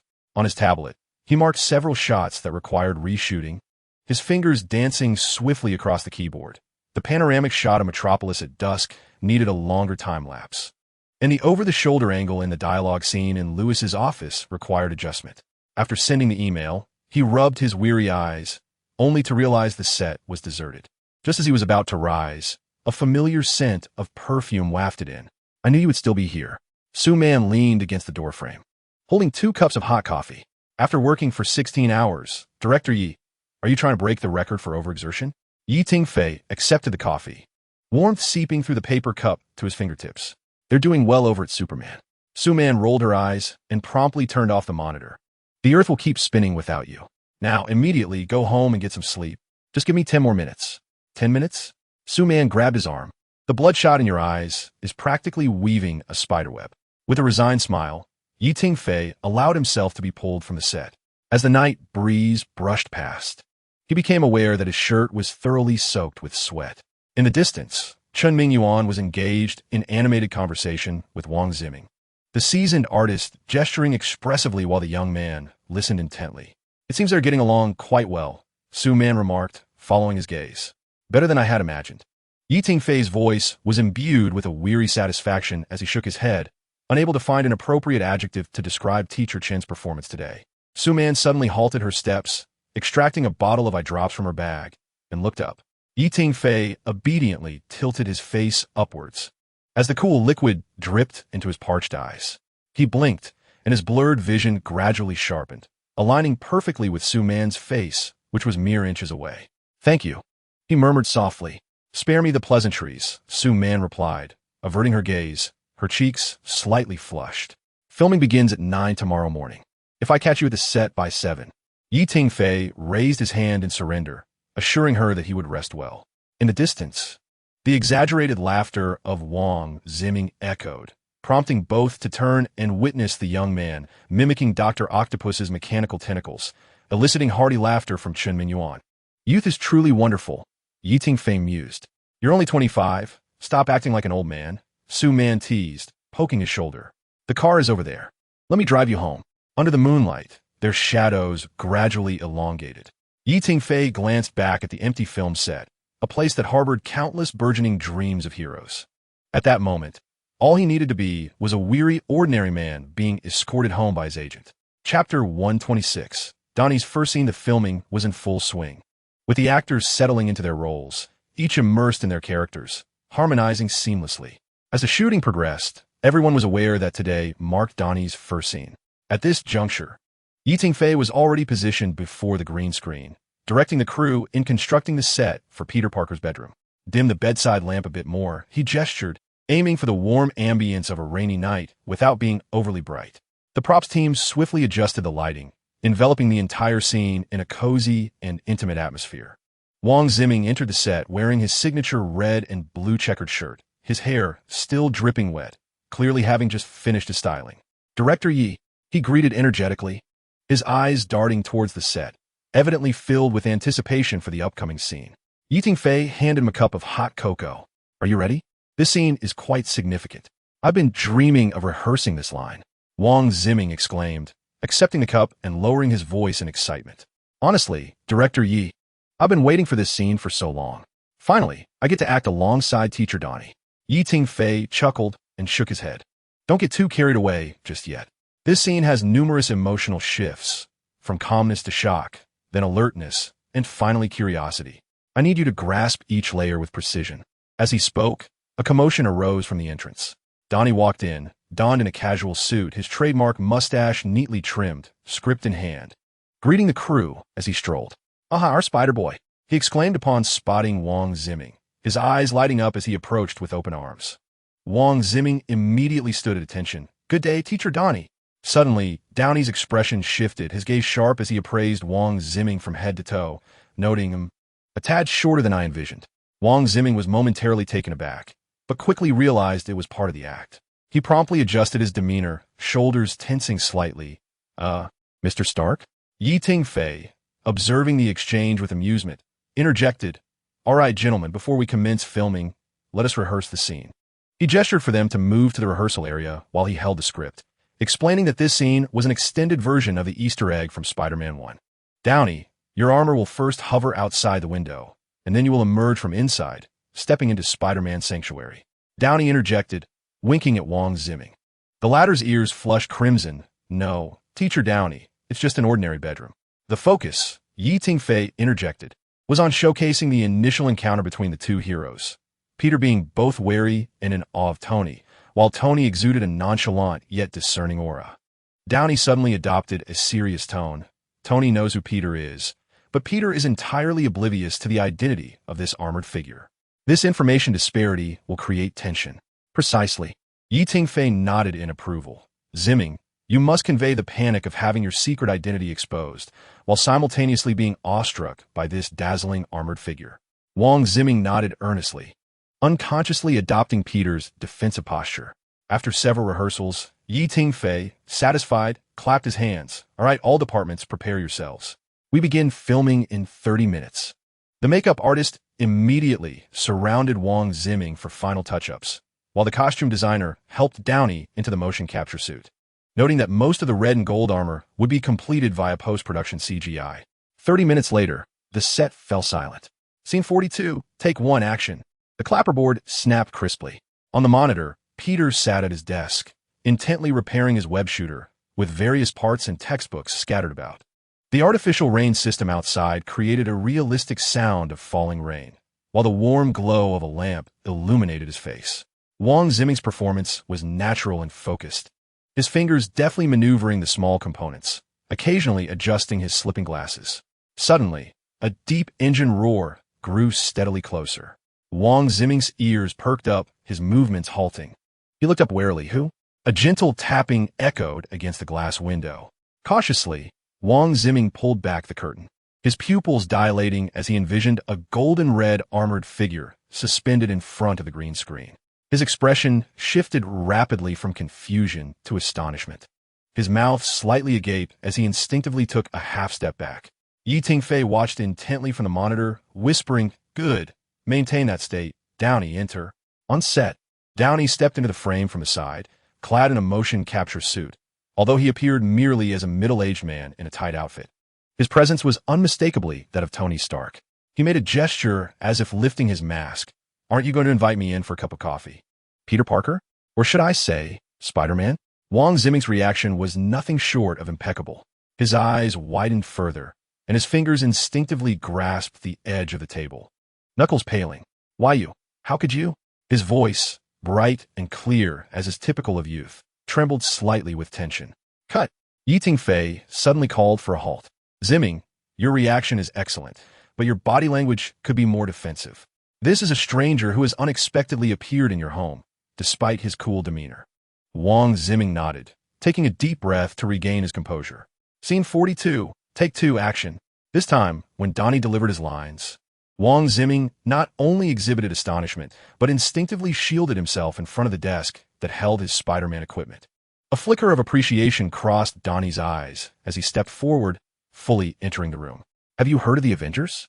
He casually picked up the web fluid from the table, his movements relaxed, as if he were in his own laboratory.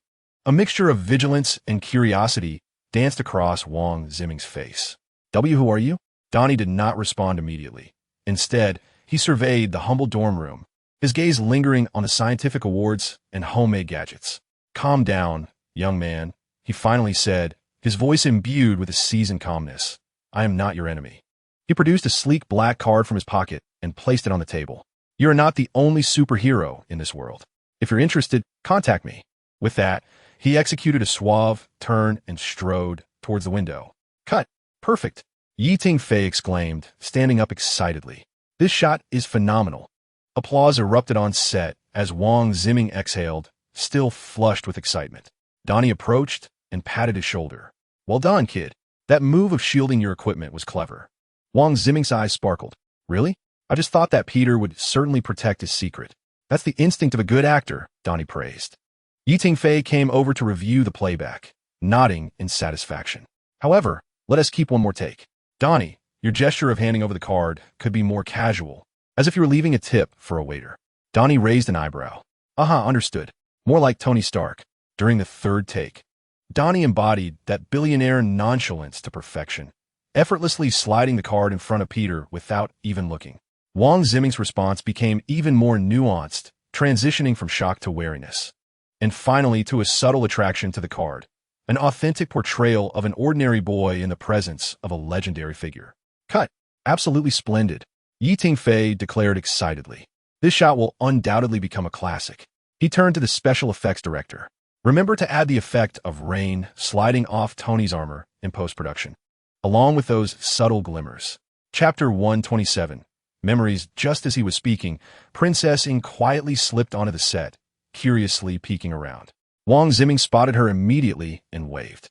"Ing, come watch us film."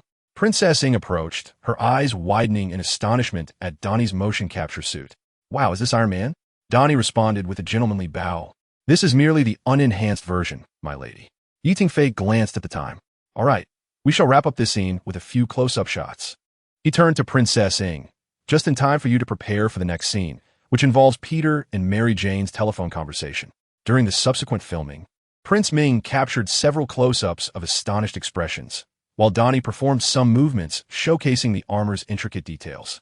Ultimately, Tingfei took the lead, directing the cinematographer to capture a close-up of a black card, upon which was elegantly printed a coordinate alongside the Stark Industries logo.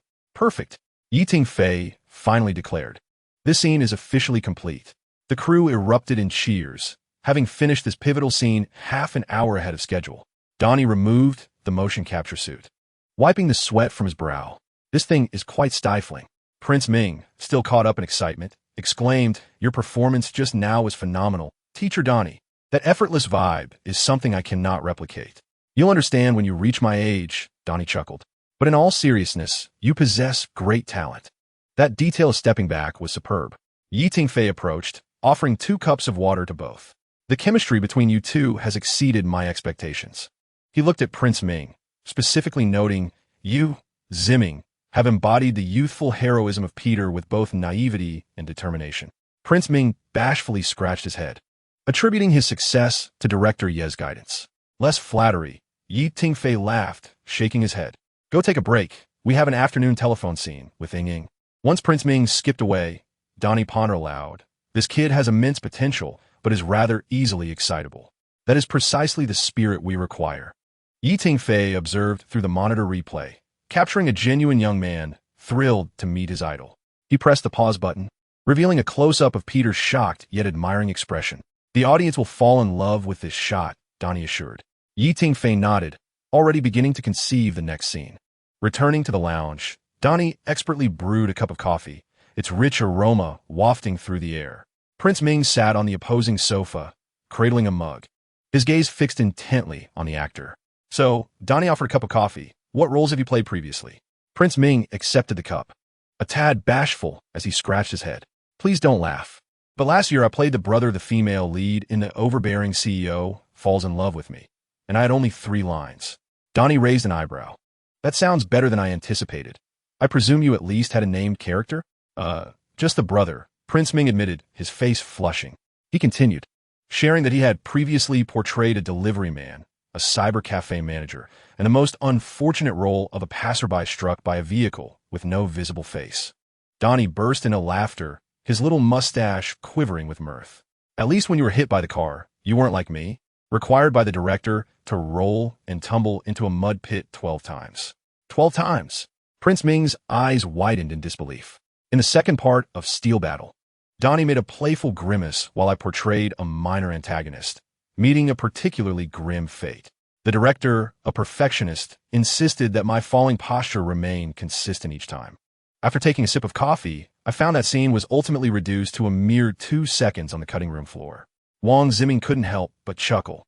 Quickly covering his mouth, I apologized, Teacher Donnie.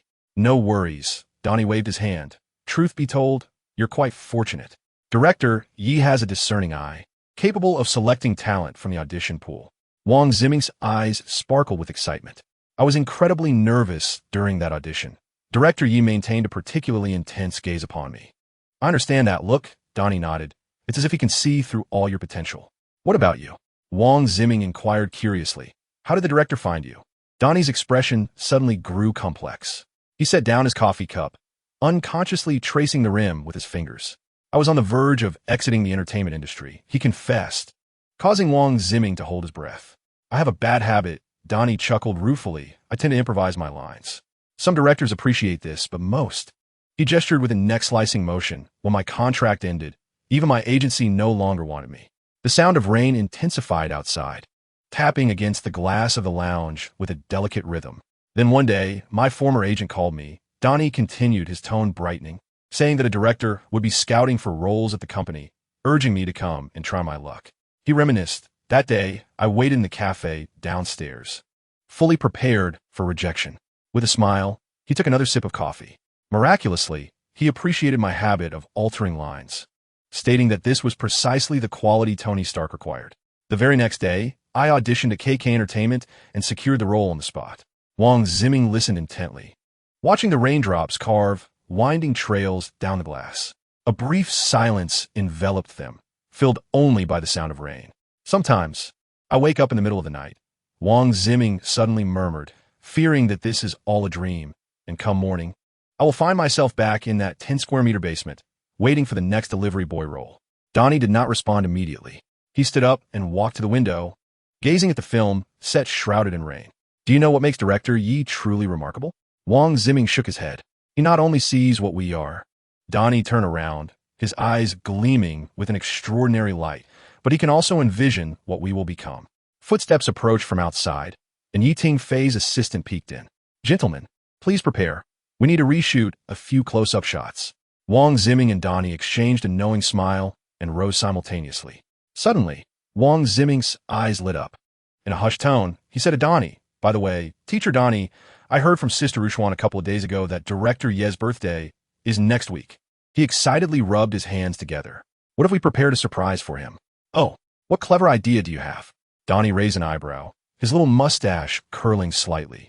We can feign a quarrel on set, as Prince Ming becomes increasingly animated in his suggestions. For instance, I might deliberately misperform a scene, or we could simulate a conflict. When Director Yi grows anxious, he can make a gesture as if to push a cart, at which point the staff would bring out the cake. Tony stroked his chin, contemplating for a moment before a cunning smile illuminated his face. This idea possesses merit, yet it demands embellishment. Director Yi is astute, and ordinary tricks will not deceive him. He leaned closer to Prince Ming's ear and whispered, we could approach it this way. Chapter 128. The first action scene when Prince Ming and Tony returned to the set, the crew had already meticulously readjusted the lighting and camera angles. Yi Tingfei was engaged in discussion with the cinematographer. Upon noticing the two approach, he waved them over. Ziming, let's capture your close-up reaction upon seeing the armor. Yi Tingfei instructed, pointing toward the spot by the window. Remember, it should convey that shock of having my secret identity unveiled, while simultaneously expressing curiosity about the impressive armor. Prince Ming nodded and moved to the designated position. Taking a deep breath, he closed his eyes to center himself. When he reopened them, his face bore the quintessential blend of youthful innocence and alertness reminiscent of Peter Parker. Action.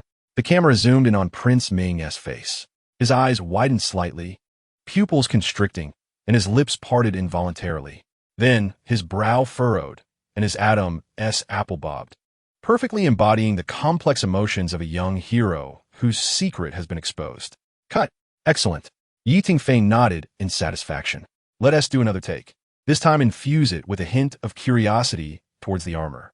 In the second take, amidst his shock, Prince Ming's gaze now reflected a touch of yearning and admiration. His fingers instinctively reached forward before he quickly retracted them. Perfect. Tingfei gave a thumbs up. Tony, it's your turn now. Tony approached the window, adopting the signature, nonchalant expression of Tony Stark. Action. On camera, Tony casually leaned against the window frame, a subtle smile playing on his lips, his gaze a mix of scrutiny and concealed appreciation for the young talent before him. Cut. Tingfei frowned it. Tony, your expression is too soft. At this moment, Stark should exhibit more arrogance. Tony understood and adjusted his demeanor. In the next take, he lifted his chin slightly, his eyes reflecting the condescending gaze characteristic of a billionaire. Yet his smile hinted at genuine admiration for the young man. Perfect. That's the feeling. Tingfei exclaimed, "Ehidaratit." Now, let us finish with a close-up of the card. The props team gingerly produced the black card embossed with the Stark Industries logo, placing it on the table. The cinematographer adjusted the macro lens to capture the card's metallic sheen under the desk lamp. All right, that's a wrap. Tingfei announced, concluding the day's shoot. Everyone, take a well-deserved rest. As the crew began to pack up their equipment, Prince Ming and Tony exchanged a knowing glance. Tingfei approached Wang Ziming, who was busy packing his bag, and gently patted him on the shoulder. Ziming, you performed admirably today.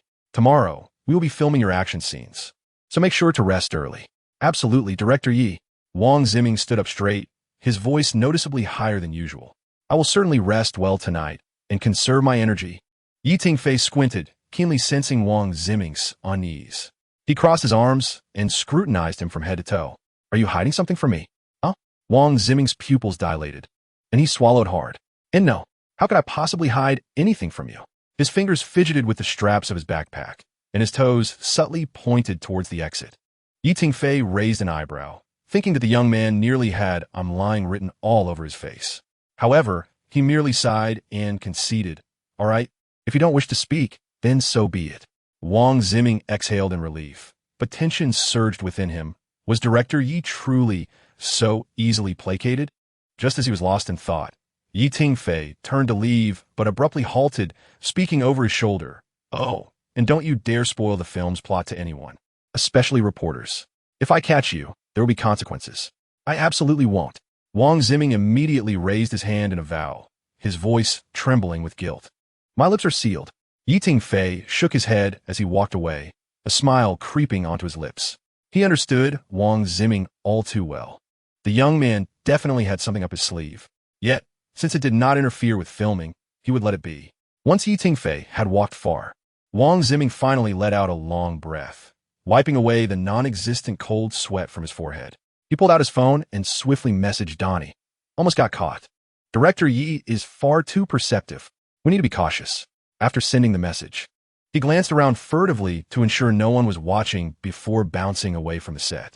The following morning, the set had already been transformed into a bullet-riddled alley in City C. The props team was splattering blood on the walls, while the special effects crew was fine-tuning the wire equipment. Wang Ziming, donned in a brand-new Spider-Man suit, was warming up under the guidance of the action director. This suit was even more exquisite than the first, with sharper lines on the spider emblem emblazoned across his chest. Remember, Tingfei instructed as he approached, by this point, Peter is an experienced superhero. Your movements need to be cleaner and more decisive, with less hesitation. Wang Ziming nodded, striking the iconic landing pose of Spider-Man. Understood, Director Yi. I will embody the role like a seasoned pro. All departments, prepare. The assistant director's voice echoed through the set. We commence filming the first action scene in 5 minutes. Surrounded by the wire team, Wang Ziming had each steel wire's anchoring point meticulously checked by the crew. The special effects supervisor explained, remember to aim for these green markers when you shoot your web. We will add effects in post-production. Action. Wang Ziming leaped from a 3-meter-high platform, the wire master expertly controlling his descent. He executed a graceful roll and landed steadily, instantly transitioning into action. In the frame, Spider-Man, alert, glanced upwards to discover 2 rival gangs engaged in a fierce exchange of gunfire. Without a moment's hesitation, he charged towards the nearest thug. Cut. Tingfei frowned, Ziming. Your starting posture appears overly deliberate. Spider-Man should act on instinct. During the second take, Wang Ziming adjusted his starting movement, making it more fluid and natural. He lunged forward, envisioning the web shooting towards the thug's handgun. Brilliant, the action director whispered in admiration. However, as Wang Ziming prepared for a mid-air flip, an incorrect posture led to a mishap, causing him to clumsily fall onto the mat. Stop! Tingfei immediately called for a halt and approached to ensure Wang Ziming's safety. On the second attempt, Wang Ziming flawlessly executed the aerial flip, landing behind a thug and performing a splendid capture maneuver. He then repeatedly gestured as if shooting webs at the green screen markers, ensnaring the imagined villains against the wall. Cut! Excellent. Tingfei reviewed the footage. But let us reshoot the final departing shot. I need a more graceful exit. Wang Ziming wiped his brow, took a sip of water, and ascended to the platform once more. By the eighth take, he finally delivered the effect Tingfei desired. Spider-Man decisively subdued all the thugs, glanced back at his handiwork as the sirens blared, then executed an elegant backflip, swinging out of the alley and vanishing into the night of City C. Perfect. That one SA wrap. Tingfei finally displayed a satisfied smile. Ziming, you've made significant progress. As Wang Ziming was lowered, his legs trembled slightly, yet his face radiated excitement. Director Yi, could we do that backflip one more time? I believe I can improve it. Tingfei nodded with a smile. All right, let us go for another take. One more take. Wang Ziming's voice echoed on set, beads of sweat glistening on his forehead, yet his eyes sparkled with determination. The wire riggers skillfully adjusted the steel cables, and the action director quickly approached to refine his jump for the backflip. Tingfei stood behind the monitor, arms crossed, a slight smile at the corners of his mouth. Focus on your waist PowerPoint, he instructed through the microphone. This time I want to see a more expansive aerial posture. Wang Ziming nodded, inhaling deeply. As the call for action rang out, he leaped gracefully, his elongated figure tracing a perfect arc through the air. The vibrant red and blue of his costume shimmered under the spotlight as he extended his right hand to mimic web shooting, while his left hand maintained balance. He landed with knees slightly bent, absorbing the impact perfectly. Cut. Flawless. Tingfei finally revealed a satisfied grin. That one's a wrap. Ziming, your part for today is done. Take a good rest. Wang Ziming was released from the rigging, excitement evident on his face. Thank you, Director Yi. As Wang Ziming spoke, he bowed successively to the director, cinematography, and technical teams, expressing his gratitude for their hard work.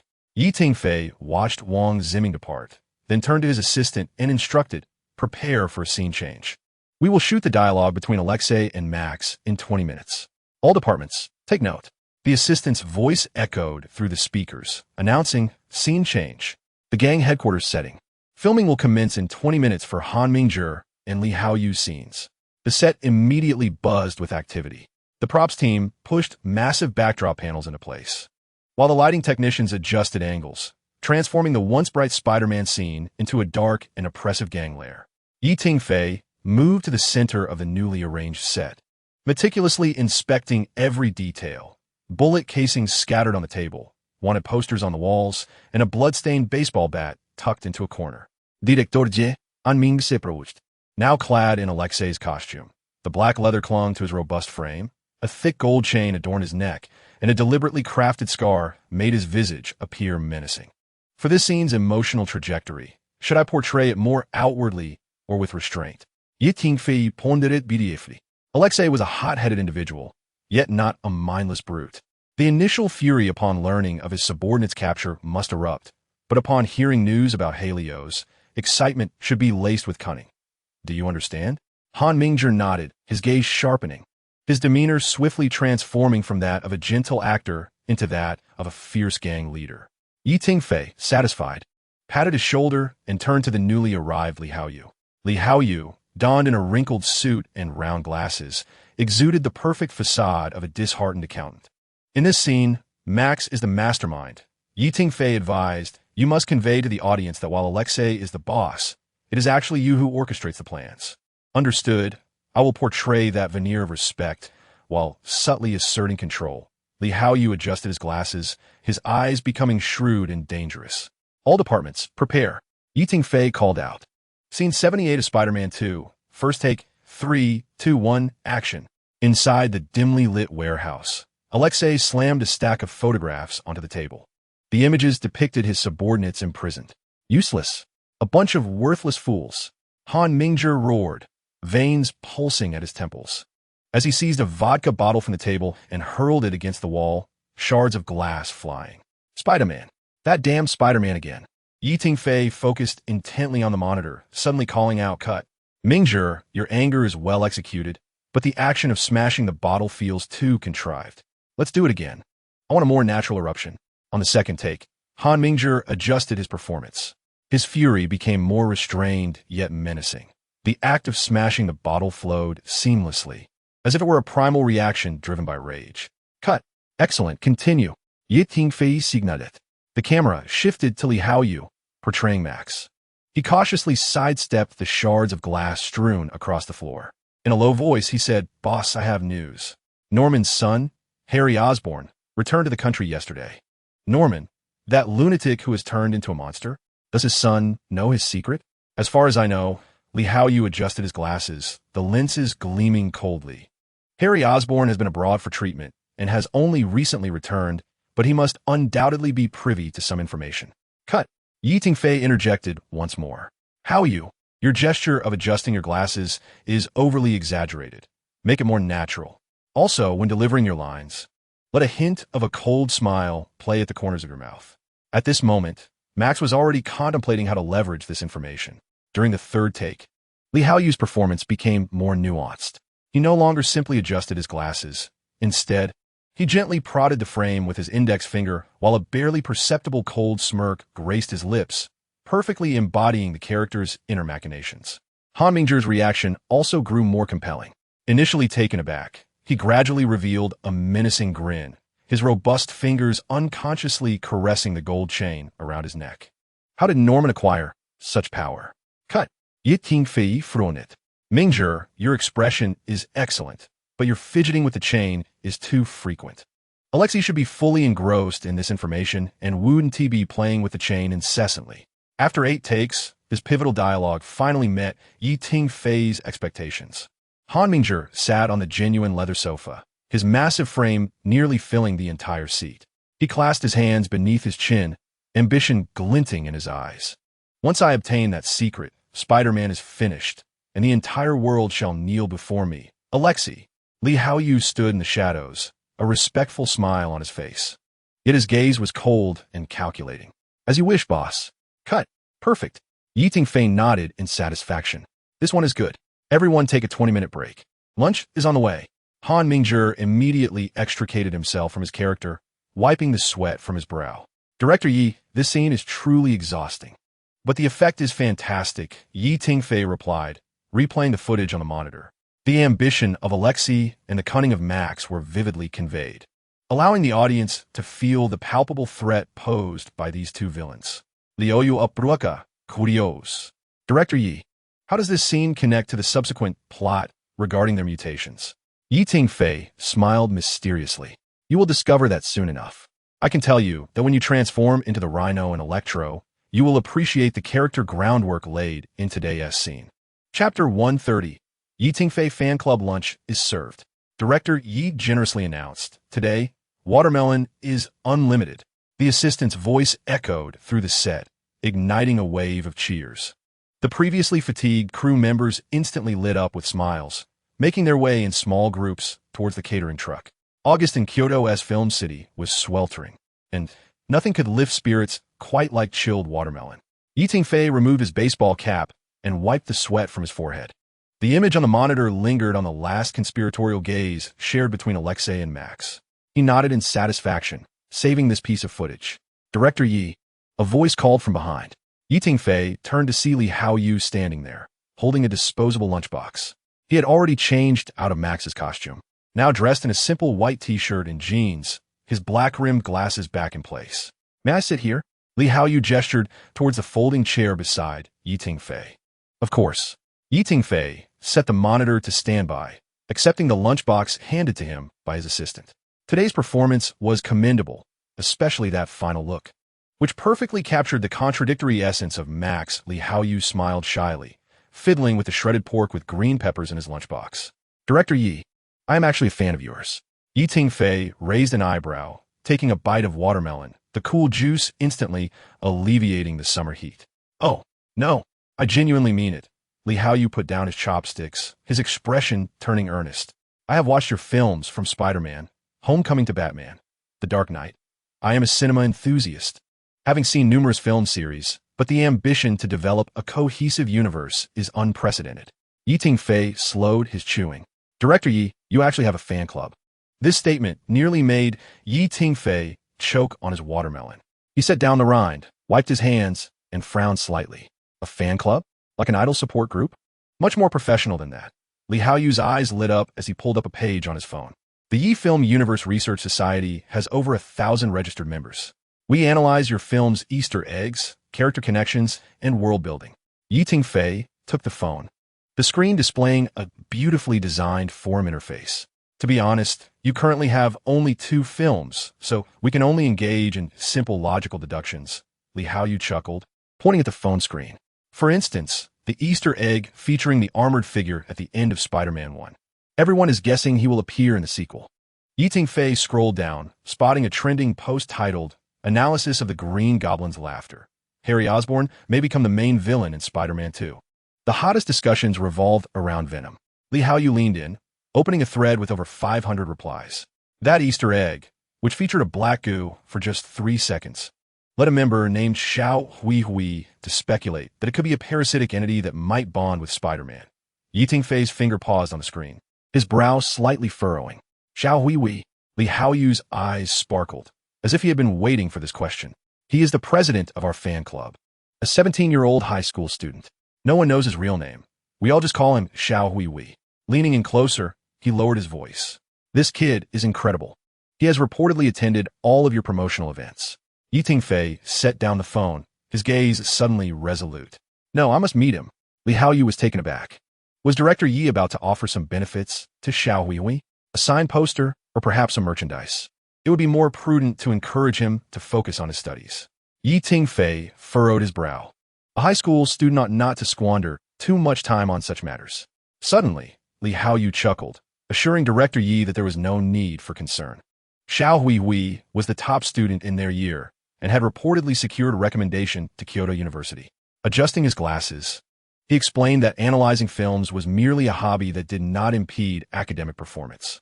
Yi Tingfei's expression froze as he recalled his own youthful folly at 17, sneaking into an internet cafe to watch a movie, only to be caught red-handed by the dean. After listening, Yi Tingfei couldn't help but chuckle and shook his head, conceding that since the student was a top achiever, he would refrain from interrupting his studies. Li Haoyu's eyes lit up at the mention of a meeting. He asked Yi Tingfei to consider the timing. Taking a sip from his thermos, Yi Tingfei reflected that, as the head of the fan club, he should indeed offer some special privileges. An idea struck him, and his eyes brightened. He proposed that Li Haoyu inquire if Xiao Hui would be interested in spending a day on set as an assistant director, where he could observe the filming and provide professional insights. Li Haoyu nearly toppled his lunchbox in excitement, exclaiming that this privilege was simply fantastic. Xiao Hui would surely be thrilled. Don't rush, Yi Tingfei admonished gently, reminding him that it must not interfere with his studies. Oh, he had forgotten that he was a recommended student. If he is willing to come, just have him notify me in advance. Absolutely, Director Yi. Li Haoyu exclaimed, already pulling out his phone to send a message in the fan group chat. Yi Tingfei smiled and shook his head, returning to his meal. After finishing the last bite, he wiped his mouth and gazed out the window. The setting sun bathed the entire film set in a warm orange hue, with the distant Kyoto Tower faintly visible in the twilight. He donned his somewhat worn baseball cap and pressed the power button on the monitor. The screen illuminated, displaying footage from today's shoot of Spider-Man 2. The image froze on a close-up of Alexei's menacing face, his eyes aflame with ambition and madness. Director Yi, the assistant director team has sent over the sample footage of Superman. An assistant informed him, handing over a tablet that showcased scenes from this afternoon's shoot in Ginza, where passers-by had gathered to watch. Yi Tingfei accepted the tablet, his fingertips dancing across the screen. The footage unfolded, revealing a panoramic view of the metropolis under the setting sun, with skyscrapers towering over the minuscule figures of pedestrians. Setting down the tablet, Tingfei rubbed his temples. Director, would you like to take a break? His assistant offered, presenting an iced Americano. Tingfei accepted the coffee, the bitter liquid sliding down his throat, bringing him a momentary sense of clarity. Is Lin Feng's crash course for the acting trainee wrapping up soon? He inquired.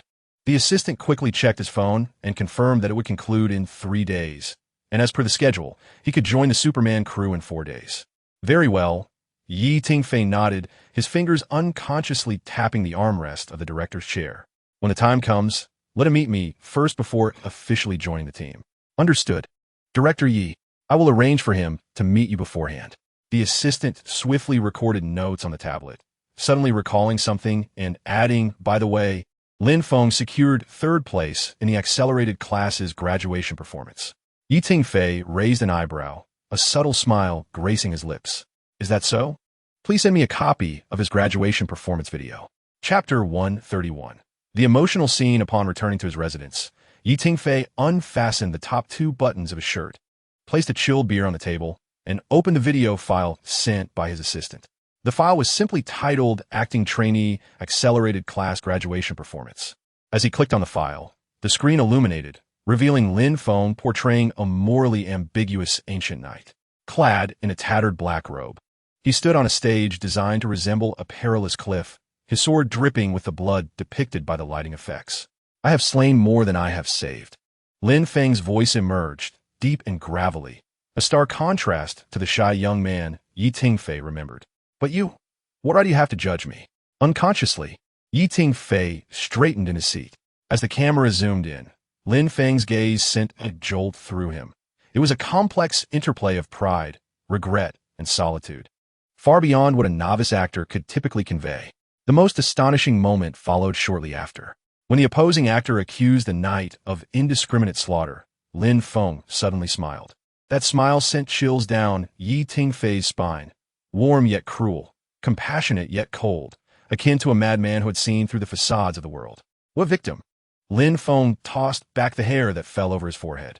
3 years ago, when the Qingshan River flooded, wasn't it you innocent gentry who divided the disaster relief funds allocated by the court? Tingfei poured himself another glass of cold beer and replayed the performance video. This time, he adjusted the speed to 0.5x, analyzing each of Lin Feng's facial expressions frame by frame. In the video, Lin Feng's character faced a life-and-death decision. However, the emotional transitions appeared somewhat abrupt. Tingfei paused the video, pointing at Lin Feng's suddenly taut jawline on the screen. Noting the shift from anger to compassion lacked transitional nuances, he navigated to the segment featuring the judge's comments from acting trainee. As he had anticipated, several seasoned acting professors pointed out the issue of insufficient emotional fluidity. One even candidly remarked, he possesses talent but lacks further systematic training. Tingfei turned off the video, tilting his head back to down the beer in one go. Outside, the night had deepened in Kyoto, with neon lights flickering in the distance. He has talent but lacks further systematic training. He softly echoed the judge's words, a smile creeping onto his lips. This was hardly a problem for him. Tingfei accurately tossed the empty beer can into the corner trash bin, the cold light from the screen casting a contemplative glow upon his face. He noted that it was getting late, yet the tension that had gripped him throughout the day had not fully dissipated. He needed something to soothe his frayed nerves. He opened the film library on his streaming software, his fingertips gliding over the myriad of titles. Ultimately, he settled on a highly acclaimed film. This one will do. Tingfei clicked play, dimming the lights in the room, sinking into the spacious sofa. He watched intently, subconsciously adopting the director's perspective, analyzing each shot's language, and the unfolding and transitions of every emotional climax. It wasn't until the end credits rolled that he realized it was already late at night, and the lights of Kyoto outside had dimmed considerably. The next day, Kyoto Film City resembled a colossal steamer. The sun blazed mercilessly upon the concrete ground, and the air felt as if it had solidified, each breath accompanied by a burning sensation. Inside the vast green screen studio, the hum of the air conditioning struggled to mask the bustling activity on set. Tingfei entered the studio enveloped in green screens, which had been transformed into a slightly antiquated yet cozy rooftop scene. At that moment, Wang Ziming, portraying Peter Parker, and Princess Ing, playing Mary Jane, stood at the center of the set, surrounded by busy crew members adjusting lights and camera angles. Besides the cool air from the air conditioning, a barely perceptible tension permeated the atmosphere. Wang Ziming was clad in his iconic red and blue suit, yet without the mask, his face intentionally smeared with sweat and grime, reflecting exhaustion and disarray. With his back to the camera, his shoulders slumped slightly, as if bearing an invisible weight. Princess Ing stood a few steps away, dressed in a simple dress, her expression a mix of confusion and subtle unease, clutching a damp towel meant to wipe Peter's brow. Seated behind the monitor, Tingfei furrowed his brow, his fingers unconsciously tapping the armrest. Action! His voice resonated through the speakers. Wang Ziming inhaled deeply, gradually turning around, his gaze flickering as he deliberately avoided Princess Ying's concerned eyes. His voice was dry and strained. "Mary Jane, we need to talk." "What's wrong, Peter?" Princess Ing stepped forward, her tone gentle. "You look terrible. Is Osborne Corporation's new project too challenging, or have you run into trouble again?" Her implication was clear. She was well aware of the nature of the trouble. Wang Ziming abruptly lifted his head, his eyes filled with anguish and resolve. "No, Mary Jane, it's not the project, nor is it ordinary trouble." He paused, as if gathering courage, each word seeming to be squeezed from his throat. "It's us. We can't continue like this." The tenderness on Princess Ying's face instantly froze. "Peter, what are you saying?" "I'm saying we have to end this." Wang Ziming's voice rose suddenly, infused with a near self-destructive impulse. I can't stay with you any longer. It's too dangerous." "Dangerous?" Princess Ing repeated, disbelief etched on her face. "Peter, I know who you are. I know what you're doing. I understand what that means. I chose you, which means I chose all of this. That's different." Wang Ziming nearly shouted, agitatedly tugging at his hair. "Those lunatics, if they discover my identity, they will come after you. So you want to push me away?" Princess Ying's voice trembled, no longer animated but deeply wounded and filled with the fury of betrayal. "Out of fear of losing me, you want to abandon me first? Peter Parker, is this your heroic path? To push away those who love you in order to protect them?" She advances resolutely, tears glistening in her eyes, refusing to let them fall. "I will not accept this. I refuse to be the pitiful creature you keep at a safe distance. My choices do not require your decisions." "Cut!" Tingfei abruptly rose, striding purposefully between the two. Silence enveloped the studio, broken only by the hum of the air conditioning. "Not right." Tingfei rubbed his temples, gazing at Wang Ziming. "Ziming, your pain is overly performed, merely skimming the surface. Peter's anguish at this moment is raw and visceral, a despair born of pushing away the most cherished thing in his life. He loves her, and it is precisely because of this profound love that he fears loss." Turning towards Princess Ing, he continued, "Ing, your initial stance is commendable. Your awareness of danger coupled with unwavering resolve is correct.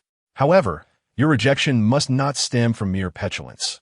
It is born of heartache, anger at his compromises with adversaries, and a steadfast rebellion against his self-sacrificial protection. It must possess unwavering strength, resonating with the echoes of a shattered heart." Both Wang Ziming and Princess Ing bowed their heads, beads of sweat trickling down. The emotional intensity of this scene, intertwined with their real-life sentiments, rendered the performance particularly challenging, resulting in 7 failed takes. Again, Tingfei urget griv. On the 8th attempt, Wang Ziming's breakdown felt more potent, yet Princess Ying's reaction still lagged slightly, lacking the necessary impact. By the 9th take, Princess Ying's rejection bore strength, but Wang Ziming's gaze, while pushing her away, lacked resolve, betraying a hint of reluctance that Tingfei keenly observed. The tension in the studio reached a palpable level with the 10th and 11th takes. Fatigue and anxiety were etched on every face. Chapter 132. One person, 2 roles cut. Tingfei's voice echoed through the studio. He massaged his temples, scrutinizing yet another unsatisfactory performance on the monitor. The atmosphere among the crew had plummeted to an all-time low, the air conditioning's drone growing increasingly grating. Wang Ziming and Princess Ing stood at the center of the set, perspiration glistening on their foreheads, their eyes betraying exhaustion and defeat. This marked the 15th failed take. "Take a 10-minute break," Tingfei announced, rising and loosening the top 2 buttons of his shirt as he approached the 2 leads. He sensed the collective gaze of the crew focused upon them, the pressure of intertwined expectation and disappointment weighing heavily on everyone's shoulders.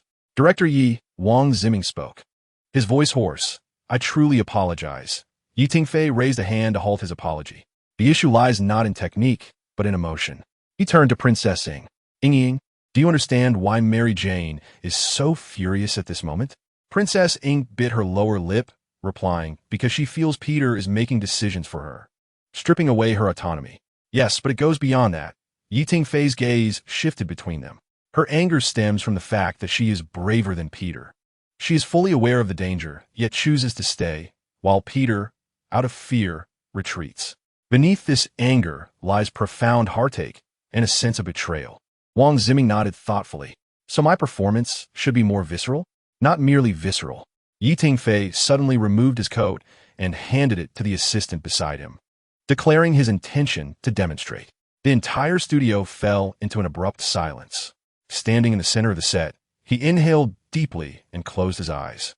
Upon reopening them, his demeanor had transformed entirely. His shoulders slightly hunched, his gaze filled with anguish and conflict, resembling a Peter Parker crushed by the weight of responsibility.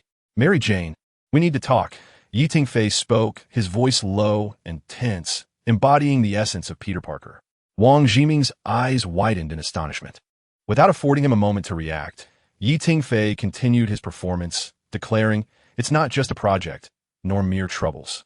His Adam's apple bobbed as if swallowing immense sorrow. It's us. We cannot continue like this. The studio remained eerily silent, everyone taken aback by the director's sudden and profound display. Tingfei's eyes mirrored a blend of love, fear, and determination, with each subtle shift in expression executed with precision. I say we must end this. His voice rose, imbued with a self-destructive urgency. I cannot stay with you any longer. It's too dangerous. He then swiftly turned, positioning himself as Princess Ying, his demeanor instantly softening yet resolute, his expression shifting from torment to one of hurt and anger. Peter, what are you saying? His voice now resonated with Princess Ying's tone, trembling with disbelief. Tingfei seamlessly transitioned between the two characters, fully embodying the scene. When he, as Peter, uttered the words, if those madmen knew my identity, they would target you, the fear in his eyes was profoundly authentic. Conversely, when he, as Mary Jane, retorted, so you intend to push me away, the heartbreak of betrayal was palpable. Finally, Tingfei paused, reverting to the calm demeanor of a director. Do you see? Peter pushes Mary Jane away not out of lack of love, but due to an overwhelming love. Mary Jane's fury is not directed at Peter, but at the world that forces them apart. Wang Ziming and Princess Ying stood frozen, rendered speechless by the director's performance. They recognized Tingfei's talent, yet were astonished by his ability to portray two characters flawlessly, transitioning between them without a hint of discord. Now, set aside your personal relationship. Tingfei's voice was stern and clear. You are Peter and Mary Jane, the most significant individuals in each other's lives, driven to the brink by fate. I want to witness that sense of tearing apart. Do you understand? Wang Ziming took a deep breath and nodded, while Princess Ying's gaze grew resolute. Once more, Tingfei returned to his position behind the monitor, calling action. This time, Wang Ziming's performance was entirely transformed. As he turned to face Princess Ying, the pain in his eyes was strikingly genuine, and the tremor in his voice was authentic, not merely acted. Princess Ying's response became increasingly natural, no longer simply anger, but a complex mix of hurt and defiance. She pressed forward, tears stubbornly refusing to fall from her eyes, declaring, I will not accept this. I refuse to be the pitiful creature you keep at a safe distance. My choices do not require your decisions. At that moment, Wang Ziming's expression shattered. He reached out, seemingly intending to touch Princess Ying's face, but abruptly halted in midair, his gesture transforming into one of dismissal. I am sorry, I must do this. His voice was barely audible, yet the resolve within it was heart-wrenching. Princess Ying was pushed back a step, tears finally cascading from her eyes. But her expression shifted from one of hurt to a firm kind of anger. You will regret this, Peter Parker. She uttered each word deliberately, not because I am leaving, but because you have betrayed the trust between us. Cut. Tingfei's voice rang out, excellent. We nailed it this time. Wang Jiming and Princess Ing remained enveloped in their characters' emotions, both with reddened eyes, yet they visibly exhaled in relief. Take a 20-minute break and prepare for the next scene, Tingfei announced, his voice echoing through the studio. The atmosphere among the entire crew noticeably relaxed. Staff members dispersed in small groups. Some went for water, while others seized the moment to check equipment. Wang Jiming and Princess Ing stood rooted in place, seemingly still immersed in their characters. Tingfei approached, patting Wang Jiming on the shoulder. You performed splendidly just now. You finally found your rhythm. Remember this state. More challenging scenes await you. Wang Jiming nodded, forcing a smile. Thank you, Director Yi. He then turned to Princess Ing. Ing, you did well just now. Princess Ing looked up at him, her eyes still slightly red, but the corners of her mouth lifted slightly. You too? She whispered, before turning to walk towards the lounge. Tingfei watched them depart, and an assistant approached, handing him a cup of iced Americano. Tingfei accepted the coffee. Thank you. By the way, has Fang Hung arrived? I just received a call. He is already at the film studio's entrance. Good. Bring him directly to the set. Tingfei took a sip of his coffee, the bitter liquid invigorating him. Don't mention this to Jiming. The assistant smiled knowingly, understanding. The 20-minute break swiftly passed. Staff gradually returned to their respective posts, and Wang Jiming and Princess Ing emerged from the lounge, appearing significantly rejuvenated. Prepare to shoot the next scene, the assistant director called out loudly. Just then, the door of the studio swung open, and a tall figure strode in. He wore a simple black t-shirt and jeans, with neatly cropped hair and a familiar smile on his face. Chapter 133. Fang Hung's return. Mr. Fang? Wang Jiming was the first to recognize him, his voice brimming with surprise. He practically ran over. What brings you here? Fang Hung laughed heartily, embracing Wang Jiming and giving him a hearty pat on the back. I came to see if you've been slacking off. His voice was deep and powerful, imbued with a unique magnetism. Princess Ing, too, stepped forward in astonishment. Mr. Fang? It's really you. Tingfei stood by the monitor, a subtle smile gracing his lips. He observed the three actors exchanging pleasantries, and only when all attention was drawn to him did he leisurely approach. Director Yi. Fang Hung greeted Tingfei with a respectful nod. It has been a while. Indeed, it has been a long time, Teacher Fang, Tingfei replied, extending his hand for a handshake. Thank you for taking time to come. Wang Jiming glanced between Fang Hung and Tingfei. His expression one of confusion. Wait, what is going on? Tingfei surveyed the surroundings and raised his voice to announce.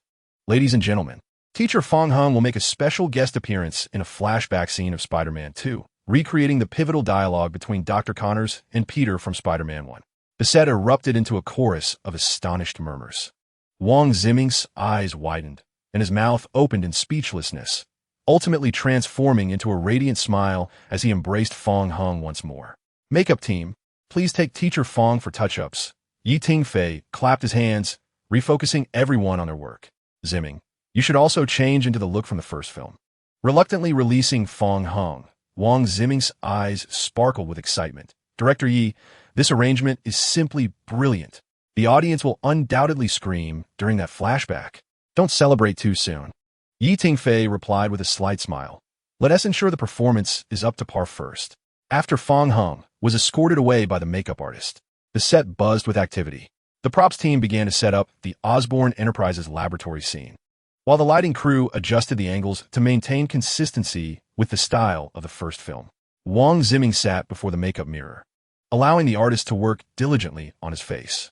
The makeup artist applied a light foundation to soften his features, shaping his eyebrows into a gentler arc. You wanted to look younger, right? Wang Jiming chuckled at his reflection. It's only been a little over a year since we wrapped the first film. Not just younger, the makeup artist explained while working. The Peter from the first film was much more naive and idealistic. Director Yi wants to emphasize this contrast. Meanwhile, Fang Hung was preparing in the adjacent makeup room. He donned Dr. Connor's signature white lab coat and gold-rimmed glasses, exuding the unique scholarly grace characteristic of academics. 1 hour later, the set was ready. In the laboratory scene, various instruments flickered with cold light, and the familiar interspecies genetic research apparatus occupied the central workstation. All departments in position, the assistant director called out.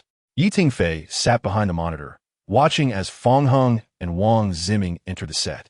Both were dressed in the style of the first film, and, standing together, they seemed to have transcended time. Action. Before the camera, Fong Hung portrayed Dr. Connors, adjusting a precise instrument. Peter, look, his voice was gentle, imbued with the professor's nurturing tone.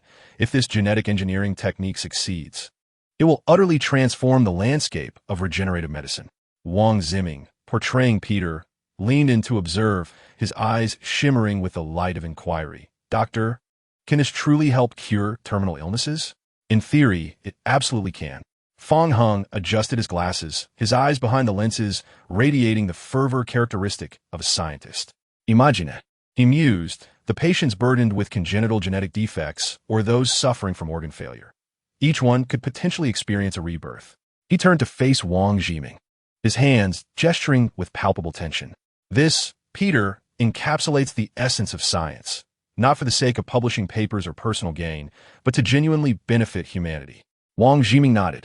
Deeply moved, Fong Hung smiled, a warm and infectious grin. Science is akin to a bright beacon, guiding us towards enlightenment as long as we remain steadfast in our direction. His gaze was clear and resolute, embodying the idealistic spirit of a true scientist. Cut. Perfect. Tingfei exclaimed. That's it, Teacher Fong. Let us do another take. This time zoom in on your face. I want to capture that pure conviction in Kana's eyes. During the second take, Fong Hung's performance became even more compelling.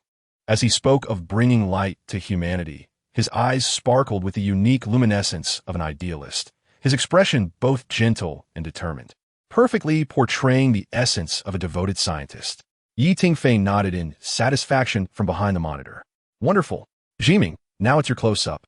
I want to see Peter completely moved by the doctor's idealism, his eyes filled with admiration. Wang Ziming took a deep breath and nodded. Under Fong Hung's influence, his performance also transformed, becoming more sincere. In the close-up, the admiration and longing in his eyes were unreservedly displayed, beautifully capturing the young hero's reverence for his mentor. The filming continued for 2 hours, with Tingfei striving for perfection in every shot. When the final scene concluded, applause erupted in the room. That was spectacular, Wang Ziming exclaimed, excitedly embracing Fong Hung. It's always such a thrill to act alongside you, Teacher Fong. Fong Hung chuckled, patting him on the back. You've made significant progress, my boy. Director Yi has trained you well. Tingfei approached, reviewing the shooting schedule. Teacher Fong's scenes are all wrapped up. Tonight, dinner is on me. Let us all celebrate together. As evening descended, the crew gathered at the most authentic Sichuan restaurant near the Kyoto Film City, the air fragrant with the aromas of spicy dishes. The team sat around a large round table, the bubbling red oil pot at the center, surrounded by an array of dishes on the Lazy Susan. Cheers to Teacher Fong's brilliant cameo. Tingfei raised his beer glass, and everyone joined in unison. Wang Ziming, sitting beside Fong Hung, eagerly cooked tripe for him. Teacher, you have no idea how much I've missed you. After the first film wrapped, I often revisited our scenes together. Fong Hung smiled as he accepted the bowl. Enough of that. I've seen your recent work. You've improved quite a bit. He turned to Tingfei at the head of the table. Director Yi has a knack for training. Tingfei, leisurely peeling a spicy crayfish, merely nodded in acknowledgement. Director, Princess Ing is curious. What part of the film will Teacher Fong's cameo appear in? The atmosphere in the private room fell silent, with everyone straining to listen. Although they participated in the filming, only the director and the editor were privy to the specific plot arrangements. Tingfei wiped his hands with a napkin, casting a glance over the crowd. At a moment of moral dilemma in the second installment, when Peter grapples with whether to reveal his identity, he will recall Dr. Connor's teachings about the essence of science. He paused. This was one of the pivotal factors in Peter's ultimate decision. Wang Ziming's eyes brightened. Could this flashback be considered Peter's spiritual support? It could be interpreted that way. Tingfei nodded, then deftly shifted the conversation, mentioning that Teacher Zhang Li would be arriving in a few days. His tone was calm, yet it subtly transformed the atmosphere in the room. Chapter 134. Birthday surprise. Wang Ziming, momentarily pausing with his chopsticks, looked up in mild astonishment. Teacher Zhang Li? His voice betrayed an unmistakable excitement. After all, Fong Hung had returned, and Zhang's appearance seemed merely a matter of time. The others at the table exchanged glances and began to murmur amongst themselves. Only Fong Hung remained composed, sipping his tea. his expression unchanged, as if he had expected this news all along. As the drinks flowed and the dishes were savored, the conversation returned to the film. Bolstered by the effects of the alcohol, Wang Zhiming voiced the question on everyone's minds. Director Yi, why the sudden decision to incorporate so many flashbacks? They weren't in the original script. Tingfei set down his chopsticks and surveyed the group. Spider-Man is not merely a straightforward superhero film. The second installment will delve into issues of identity and moral choice. His voice was deep and resonant, emphasizing that every decision Peter makes is influenced by his past experiences. The teachings of Connors, Norman's downfall, even Uncle Ben's death, these memories have shaped the Spider-Man we see today. A profound silence enveloped the room. Everyone was taken aback by the director's rare, extensive discourse. Thus, these flashbacks, Wang Zhiming realized, were not mere fan service, but rather an external manifestation of Peter's inner struggles. Tingfei, for once, displayed a hint of approval, pleased that Wang had grasped the concept. As the gathering drew to a close in a pleasant atmosphere, farewells were exchanged. Wang Zhiming reluctantly embraced Fong Hung. Teacher Fong, it would be wonderful if you could officially return, not just for cameo in the flashbacks, but as the lizard in full force. Fong Hung, initially taken aback by Wang's words, erupted into laughter, playfully ruffling Wang's hair. You little rascal. Wasn't it enough that I thrashed you in the first film? Are you eager for another round? Wang Zhiming sheepishly scratched his head, yet his eyes sparkled with fervor. It will be different, acting alongside Teacher Fong. Even receiving a beating would be worth it. Who knows what opportunities may arise? Fong Hung winked, his tone half serious. In the world of cinema, anything is possible. Have you forgotten? Director Ye's multiverse concept. Tingfei, overhearing this, raised an eyebrow thoughtfully at Fong Hung, but said nothing.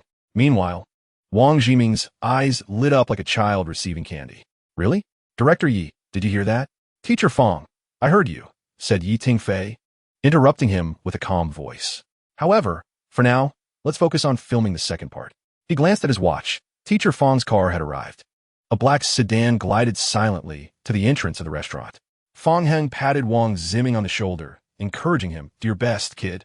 Wang Zhiming nodded earnestly, watching as Fong Hung got into the car and departed. Stop daydreaming. Tingfei's voice came from behind. You have scenes to prepare for tomorrow. Make sure you are ready. Yes, Director Yi. Wang Zhiming instinctively stood at attention, but couldn't help but ask, Director Yi, do you think what Teacher Fong mentioned could really come true? The return of the lizard people?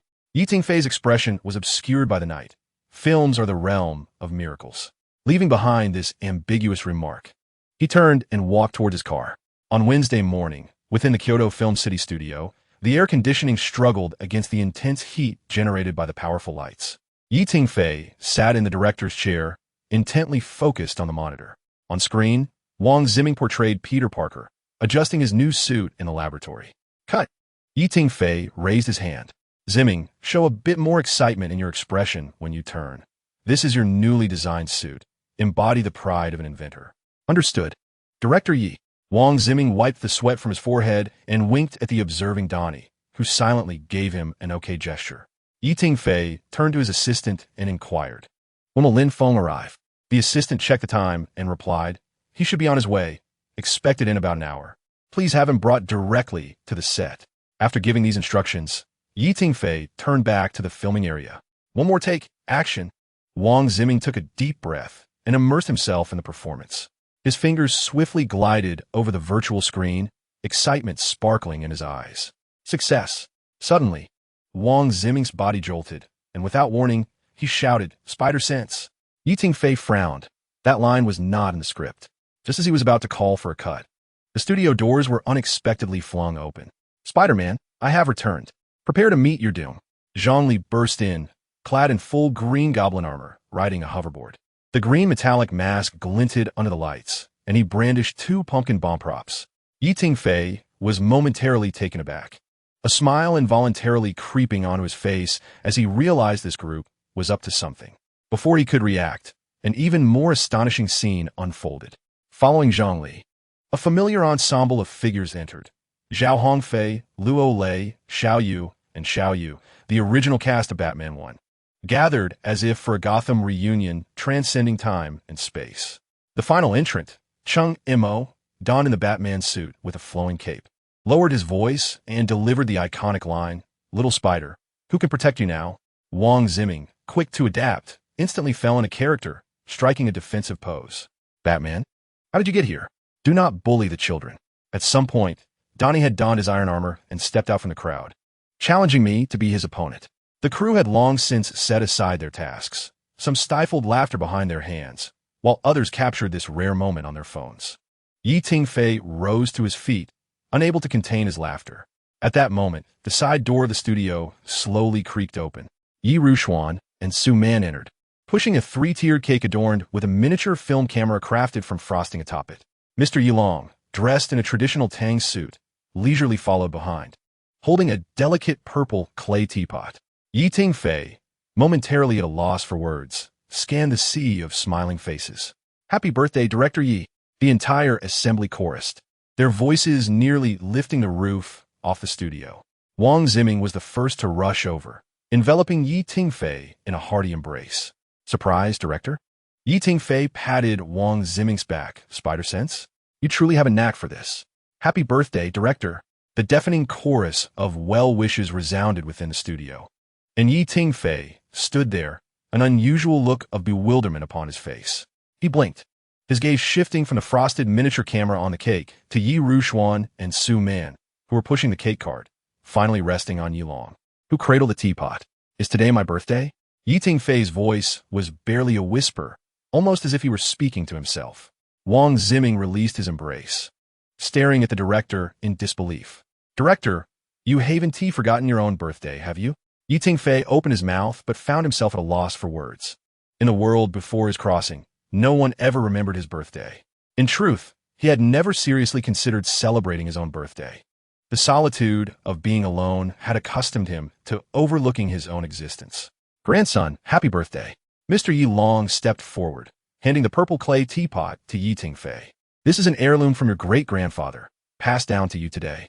The teapot's warm, smooth texture made Tingfei's fingertips tremble slightly. The body was intricately carved with patterns of longevity, and the bottom bore the 4 characters of the Yi family lineage. "Brother, happy birthday!" Yi Rushuan mischievously winked, producing a delicate box from behind her, revealing the latest special edition of the Patek Philippe Heritage Series, limited to only 50 pieces worldwide. Tingfei mechanically accepted the box, feeling a tightness in his throat. Finally, Su Man gently grasped Tingfei's hand. Her fingertips were cool, yet radiated a comforting warmth. "Happy birthday, Tingfei," she murmured, withdrawing a set of car keys from her pocket and placing them in his palm. The latest Bugatti, limited to 30 units globally. The keys glimmered with a cold metallic sheen under the lights, and Tingfei looked down at them, momentarily speechless. "Don't wear that expression," Su Man chuckled softly. "I know you love cars." Chapter 135. Fitting the super suit at last, Tingfei regained his voice. "I just didn't expect you all to remember."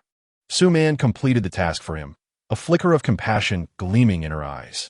Wang Ziming exaggeratedly clutched his chest, exclaiming, "Oh my sister Su Man, this gift is extravagantly generous." "Director Yi, may I sit in the front seat?" he asked eagerly. "Dream on." Tingfei finally broke into a smile, surveying the crowd with a slightly hoarse voice. "Thank you, everyone. Let us cut the cake. Let us cut the cake." Xiao Yu and Xiao Yu shouted with excitement. Yi Rushuan picked up a plastic knife and said, "Little brother, make a wish." Tingfei gazed at the flickering candlelight atop the cake and closed his eyes. May this moment be eternal. Upon opening his eyes, he blew out the candles, and the studio erupted in enthusiastic applause. "What wish did Director Yi make?" Tang and I inquired with curiosity. "If I tell you, it won't come true," Tingfei teased, taking the knife to begin slicing the cake. The atmosphere was lively as everyone shared the cake, laughter and joy filling the entire studio. Wang Ziming, with cream smeared across his face, exchanged playful banter with Tang and I, while Zhongli donned a green goblin mask, dramatically mimicking the action of a pumpkin bomb, causing Xiao Yu and Xiao Yu to giggle uncontrollably. Yi Rushuan and Su Man stood beside Tingfei, occasionally whispering to one another. Half an hour later, the studio door swung open once more, and Lin Feng hurriedly entered, appearing somewhat winded. He scanned the room, taking in the scattered streamers and remnants of cake, and curiously asked the crew member beside him, "Whose birthday is it?" The crew member smiled and pointed to Tingfei, It's Director Ye's birthday. We just finished celebrating. Lin Feng was momentarily taken aback, then quickly approached Tingfei, offering an apologetic smile. Happy birthday, Director Yi. Sorry for being late. I hit some traffic on the way. Tingfei waved his hand dismissively, maintaining a composed demeanor. It's all right. You arrived just in time. He paused, getting straight to the point. Group E is currently shooting in Yunzhou. You can head there today. It's just some simple shots, nothing too exhausting. Lin Feng nodded. Understood, Director Yi. Furthermore, Tingfei appraised Lin Feng from head to toe. Go try on the Superman suit. The stylist is waiting next door. Lin Feng's eyes brightened with anticipation. Right now? Yes, right now. Tingfei affirmed with a nod. After you try it on, we'll assess the outcome. Lin Feng promptly turned and headed to the adjacent makeup room. Upon hearing the mention of the Superman suit, everyone on set paused their activities, their gazes instinctively drawn toward the makeup room, engaging in hushed whispers. I heard that the Superman suit was personally designed by Director Yi? Indeed. I've heard he incorporated elements from various cultures and added numerous futuristic designs. It looks exceptionally avant-garde. Moreover, Director Yi even selected the fabric himself, aiming to embody the character's essence. As the door to the makeup room swung open, the studio fell into a hushed silence, the murmurs of astonishment abruptly ceasing. Lin Feng emerged with a steady stride, each step seemingly radiating an intangible aura. The deep blue, form-fitting suit accentuated the chiseled muscles he had sculpted over months, and the S emblem on his chest shimmered with a metallic sheen under the lights, while the red cape fluttered gently behind him as he moved. Heavens! The cake fork in Wang Ziming's hand clattered to the ground. How splendidly dramatic! Cheng Mo, as a seasoned superhero, approached and circled around Lin Feng, revealing an expression of approval. Indeed, he is more fitting than I had anticipated. With a hint of nervousness, Lin Feng glanced at Tingfei. Director Yi, what do you think? Tingfei, arms crossed, scrutinized every detail with piercing eyes. The overall effect is commendable, but adjustments are necessary. He stepped closer, reaching out to reposition the cloak's fastenings. This connector is too conspicuous. It requires redesigning. The costume designer promptly noted this in a small notebook. Moreover, Tingfei pointed to the waist of the battlesuit. The lines here need to be tightened further to accentuate the inverted triangle physique. His finger traced over the S emblem on the chest. The metallic texture should be more pronounced. It must catch the eye immediately. Tingfei nodded with satisfaction, giving Lin Feng a reassuring pat on the shoulder. Once these details are refined, it will be perfect. You may take a break for now. We depart for Yunzhou in an hour. Lin Feng stood tall, nodding solemnly. Understood, Director Yi. I will adapt to this role as swiftly as possible. There's no rush. Tingfei said, rarely displaying a gentle smile. The character of Superman requires depth. Complete your scenes with Group B first, and then we shall refine it together. Turning to the entire crew, Tingfei raised his voice. Everyone, take another 30 minutes of rest, and then we will resume shooting. After we wrap up tonight, I shall treat you all to a grand feast. Long live Director Yi. Wang Ziming was the first to jump up in exuberance, nearly toppling the nearby prop rack. The entire set erupted with excitement. Cheng Mo approached Tingfei. Director, shall we take our leave? This costume is rather uncomfortable. He gestured toward his Batman suit. Tingfei nodded. You all may return to rest. I will send the restaurant address to the group later. As the cast of the Batman crew gradually departed, the set swiftly returned to work mode. Tingfei resumed his seat in the director's chair, picking up the intercom. All departments, prepare yourselves. We will continue filming in 10 minutes. The subsequent filming proceeded remarkably well. Perhaps the allure of dinner stirred motivation. Or perhaps the celebratory mood of a birthday infused the entire crew, but the originally planned 5 hours of footage was completed in under 4. Wrap. Tingfei finally announced this eagerly awaited word. He took out his phone and sent a location in the crew group chat. Yeshinfeng, VIP 888 private room. Dinner at 8 o'clock sharp. As soon as the message was sent, the chat erupted with excitement. Xiao Wang from the props team sent a flurry of drooling emojis, exclaiming that the Buddha jumps over the wall. There is exquisite. Tingfei observed the flurry of messages with a faint smile. Just as he was about to put his phone away, he received a private message from Su Man. Do you need me to prepare anything? He quickly replied, no need. Everything is arranged. Just arrive on time. After sending the message, Tingfei approached the window gazing at the filmed city illuminated by the setting sun. The familiar outlines of the buildings appeared particularly warm in the afterglow. His phone vibrated once more. It was a message from Yi Rushuan, stating that their grandfather intended to bring over a fine bottle of wine and encourage him to order some exquisite dishes, accompanied by a mischievous emoji. Yi Tingfei chuckled softly and replied, "Understood." He took one last glance at the scenery outside before turning towards the changing room. This special birthday seemed to surpass his expectations in beauty.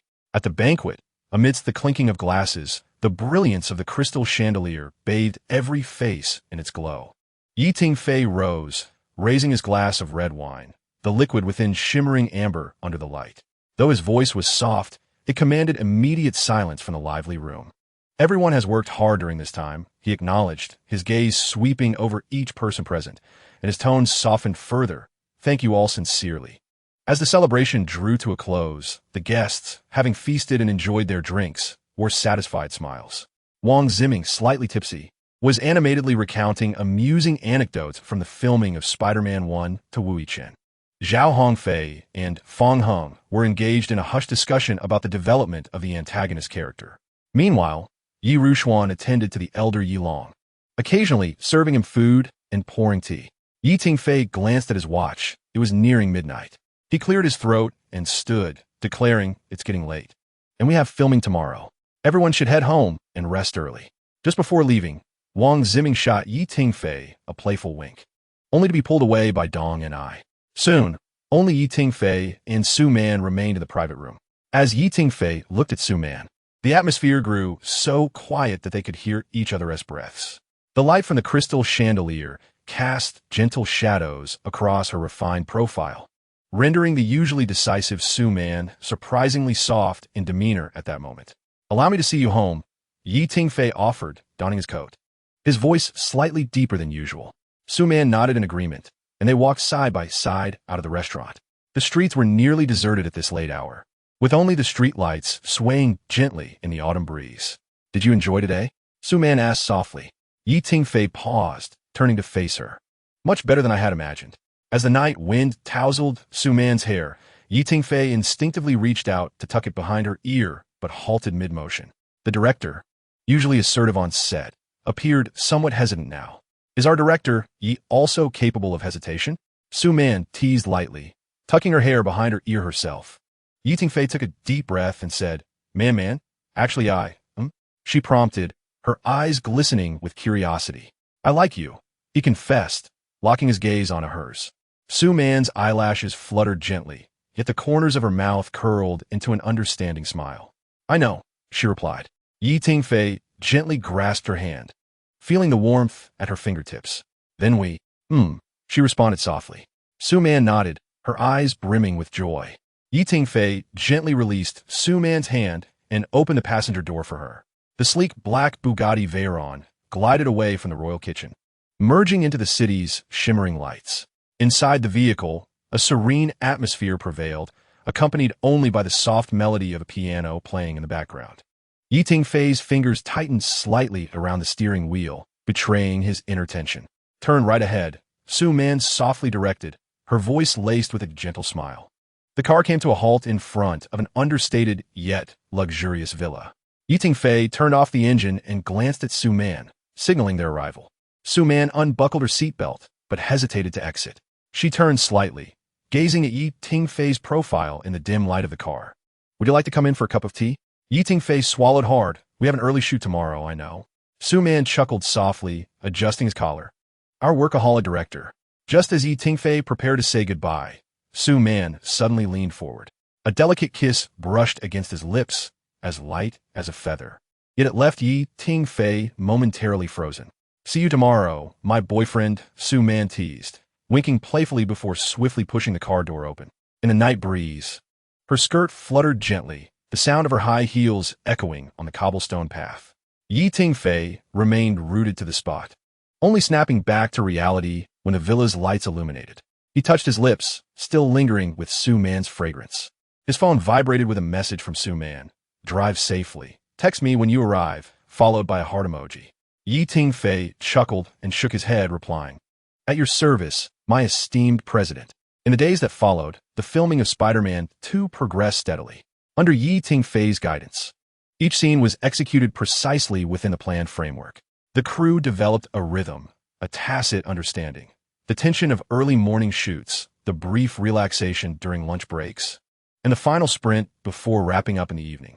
Everyone could sense the film gradually taking shape.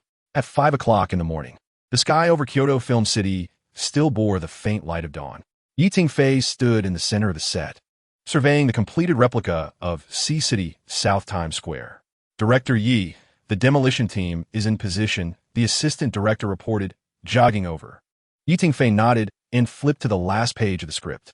Today marked the filming of the most crucial scene in Spider-Man 2. The final confrontation where Spider-Man and a restored Dr. Octopus join forces against the Rhino, Electro, and the Green Goblin. Are the actors ready?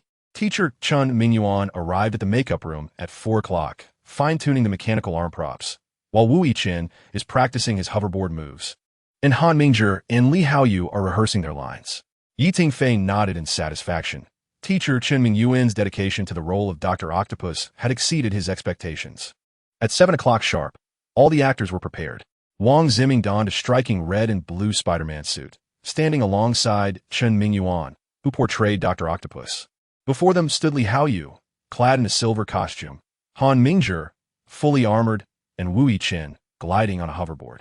Ladies and gentlemen, Tingfei proclaimed from the lift platform, his voice resonating throughout the entire filming set. We have prepared for this climactic battle for 3 months. I expect to witness the most genuine emotional clashes and breathtaking action sequences. His gaze traversed every actor, the evolution of Spider-Man, the redemption of Dr. Octopus, and the madness of the villains. All must be flawlessly depicted in this decisive confrontation. Action. As the clapperboard snapped shut, the entire set instantly surged into combat mode. Wang Ziming's Spider-Man nimbly darted between skyscrapers, tracing elegant arcs through the air. Chun Mingyuan's Dr. Octopus synchronized his 4 mechanical arms with the rhythm of the battle, each movement exuding the steadiness of a seasoned actor. Cut. Tingfei suddenly called for a halt. Yichen, your expression while flying is too rigid. Remember, the Green Goblin revels in this chaos. Convey that exhilarating madness. Understood, Director Yi. Wu Yichen promptly adjusted his demeanor, a flicker of a sinister smile crossing his features. The shooting persisted for a full 12 hours. Tingfei meticulously scrutinized every shot. Li Haoyu's muscle tremors as he unleashed electrical currents, the ground's tremors as Han Mingzhi charged, and even the sparks flying as Wu Yichen's hoverboard grazed the buildings, all aimed at achieving the utmost realism.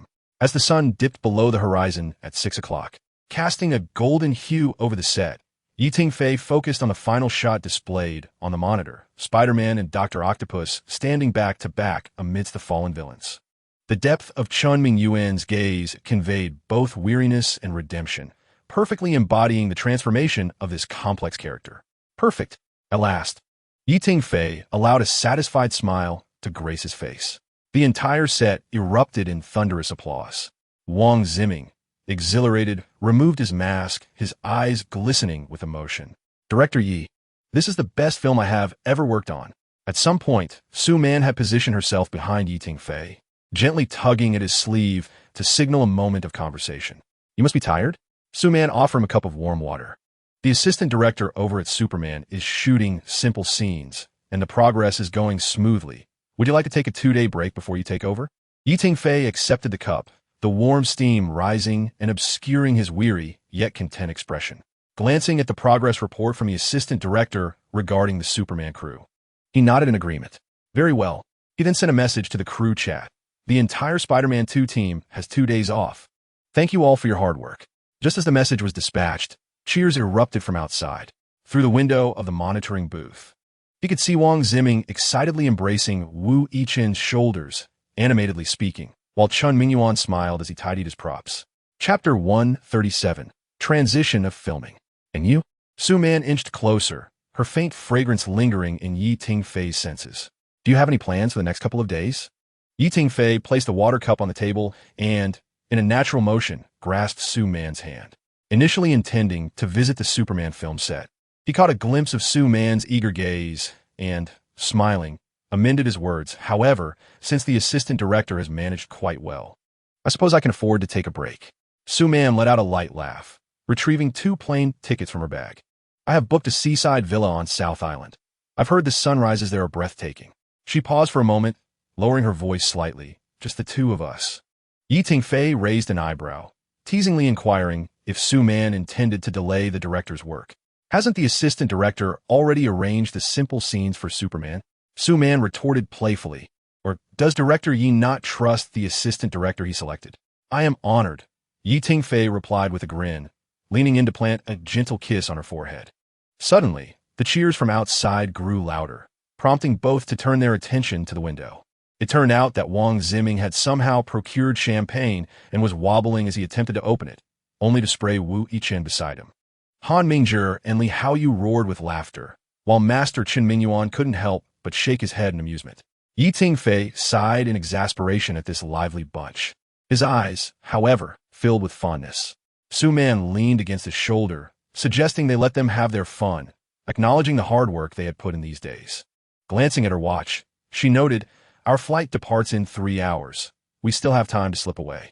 Tingfei nodded, sending a message to the assistant director. "You will continue to oversee the filming of Superman these next few days. Contact me if anything urgent arises." A prompt reply came.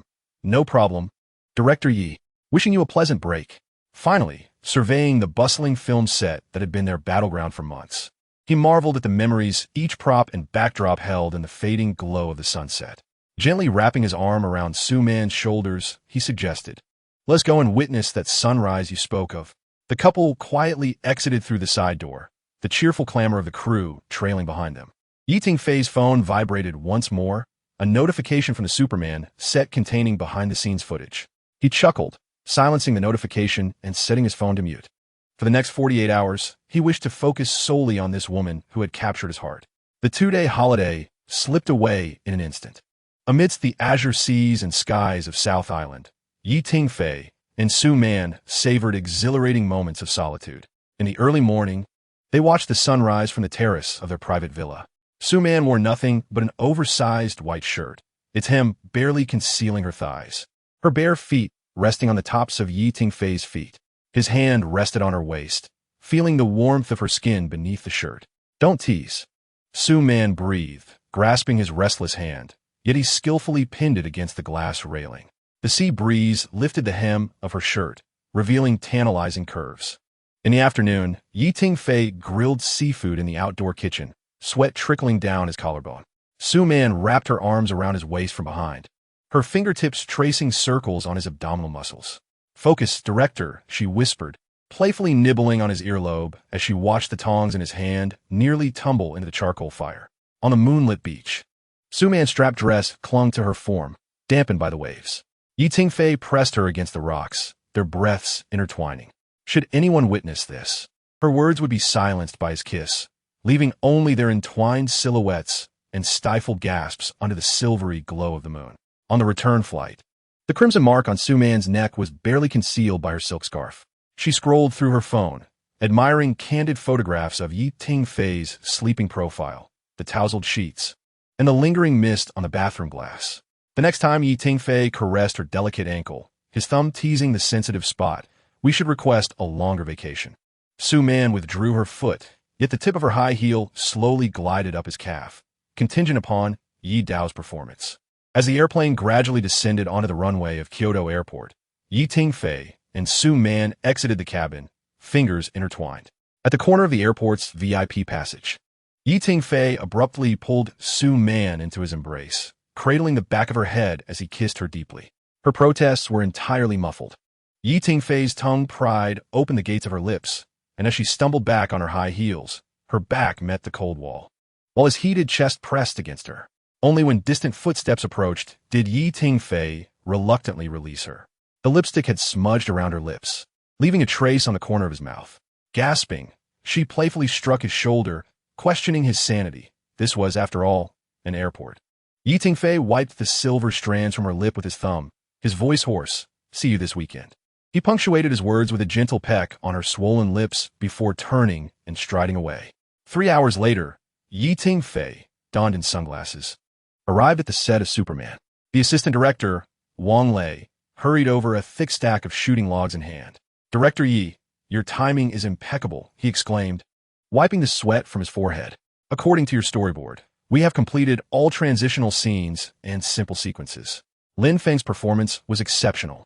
He nailed yesterday's rooftop dialogue in one take. Tingfei took the shooting logs, perusing them swiftly as he made his way to the monitor. "Have the cloud effect tests been conducted?" "All adjustments have been made, as per your requirements," Wang Lei replied, gesturing towards the green screen area.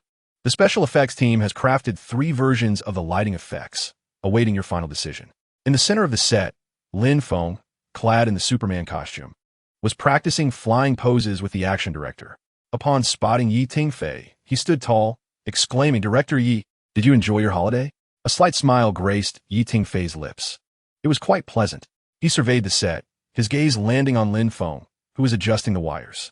He raised his hand, signaling Assistant Director Wang Lei to gather all principal actors for a script reading session at 10 o'clock tomorrow morning. Wang Lei appeared surprised. "Director, everyone has already filmed quite a bit. Is this truly the right time for a reading?" Tingfei removed his sunglasses, his eyes sharp. The actors have gained an initial experience of their roles. Revisiting the script now will yield deeper insights. Especially for Lin Feng, he must delve into Superman's inner conflicts. Tingfei closed the shooting log and turned to Wang Lei. According to their established plan, after the seminar concluded tomorrow, he would head to Kyoto to assume the filming of the transitional scenes for Spider-Man 2. Wang Lei nodded, opening his itinerary book. His flight was already booked for 5 p.m. the following afternoon. "However, Director Yi, are you certain you do not require my assistance for a few additional days with Superman?" "Not necessary," Tingfei replied, patting him on the shoulder. "The reshoots for Spider-Man 2 are equally significant." He approached the monitor, retrieving previously filmed footage. "I have already sent the detailed shooting requirements to your email. Remember, in the kitchen dialogue scene between Peter and Aunt May, it's essential to capture the warmth and understanding that exists within a family." Chapter 138. Superman Script Seminar the next morning at 9:30 a.m. Tingfei opened the door to the conference room and found the cast already assembled. Sunlight streamed through the floor-to-ceiling windows, filling the long table with warmth, while the aroma of coffee lingered in the air. Lin Feng was quietly discussing something with Zhang Jiaying, and upon noticing Tingfei's entrance, they promptly sat up straight. "Good morning, Director Yi." It appeared everyone was eager to begin. Tingfei placed the script on the table, surveying the group. Noting they had arrived 30 minutes earlier than scheduled, Kong Feihu chuckled heartily. "After receiving the notification last night, I revisited the scenes featuring Doomsday." Tingfei nodded and took his place at the head of the table. "Let us commence directly, starting with Clark. Lin Feng, although we have only filmed a few simple dialogue scenes, how do you currently perceive this character?" Lin Feng nervously opened his notebook. "I believe Clark is, a very upright journalist." A few light chuckles resonated in the room. Tingfei remained serious, gently tapping the table with his pen. "Please elaborate." "Well, he is always very dedicated while working at the newspaper, and he is quite obsessed with uncovering the truth of the news." Lin Feng's voice trailed off, clearly aware that his understanding was superficial. Tingfei stood and walked to the whiteboard. "Let's start from the beginning. Who is Clark Kent?" He inscribed Kryptonian orphan. "Farm boy, Metropolis reporter" on the board. "Zhang Jiaying, you and Lin Feng have performed several office scenes together. What impression does Clark give as a colleague?" Zhang Jiaying pondered for a moment.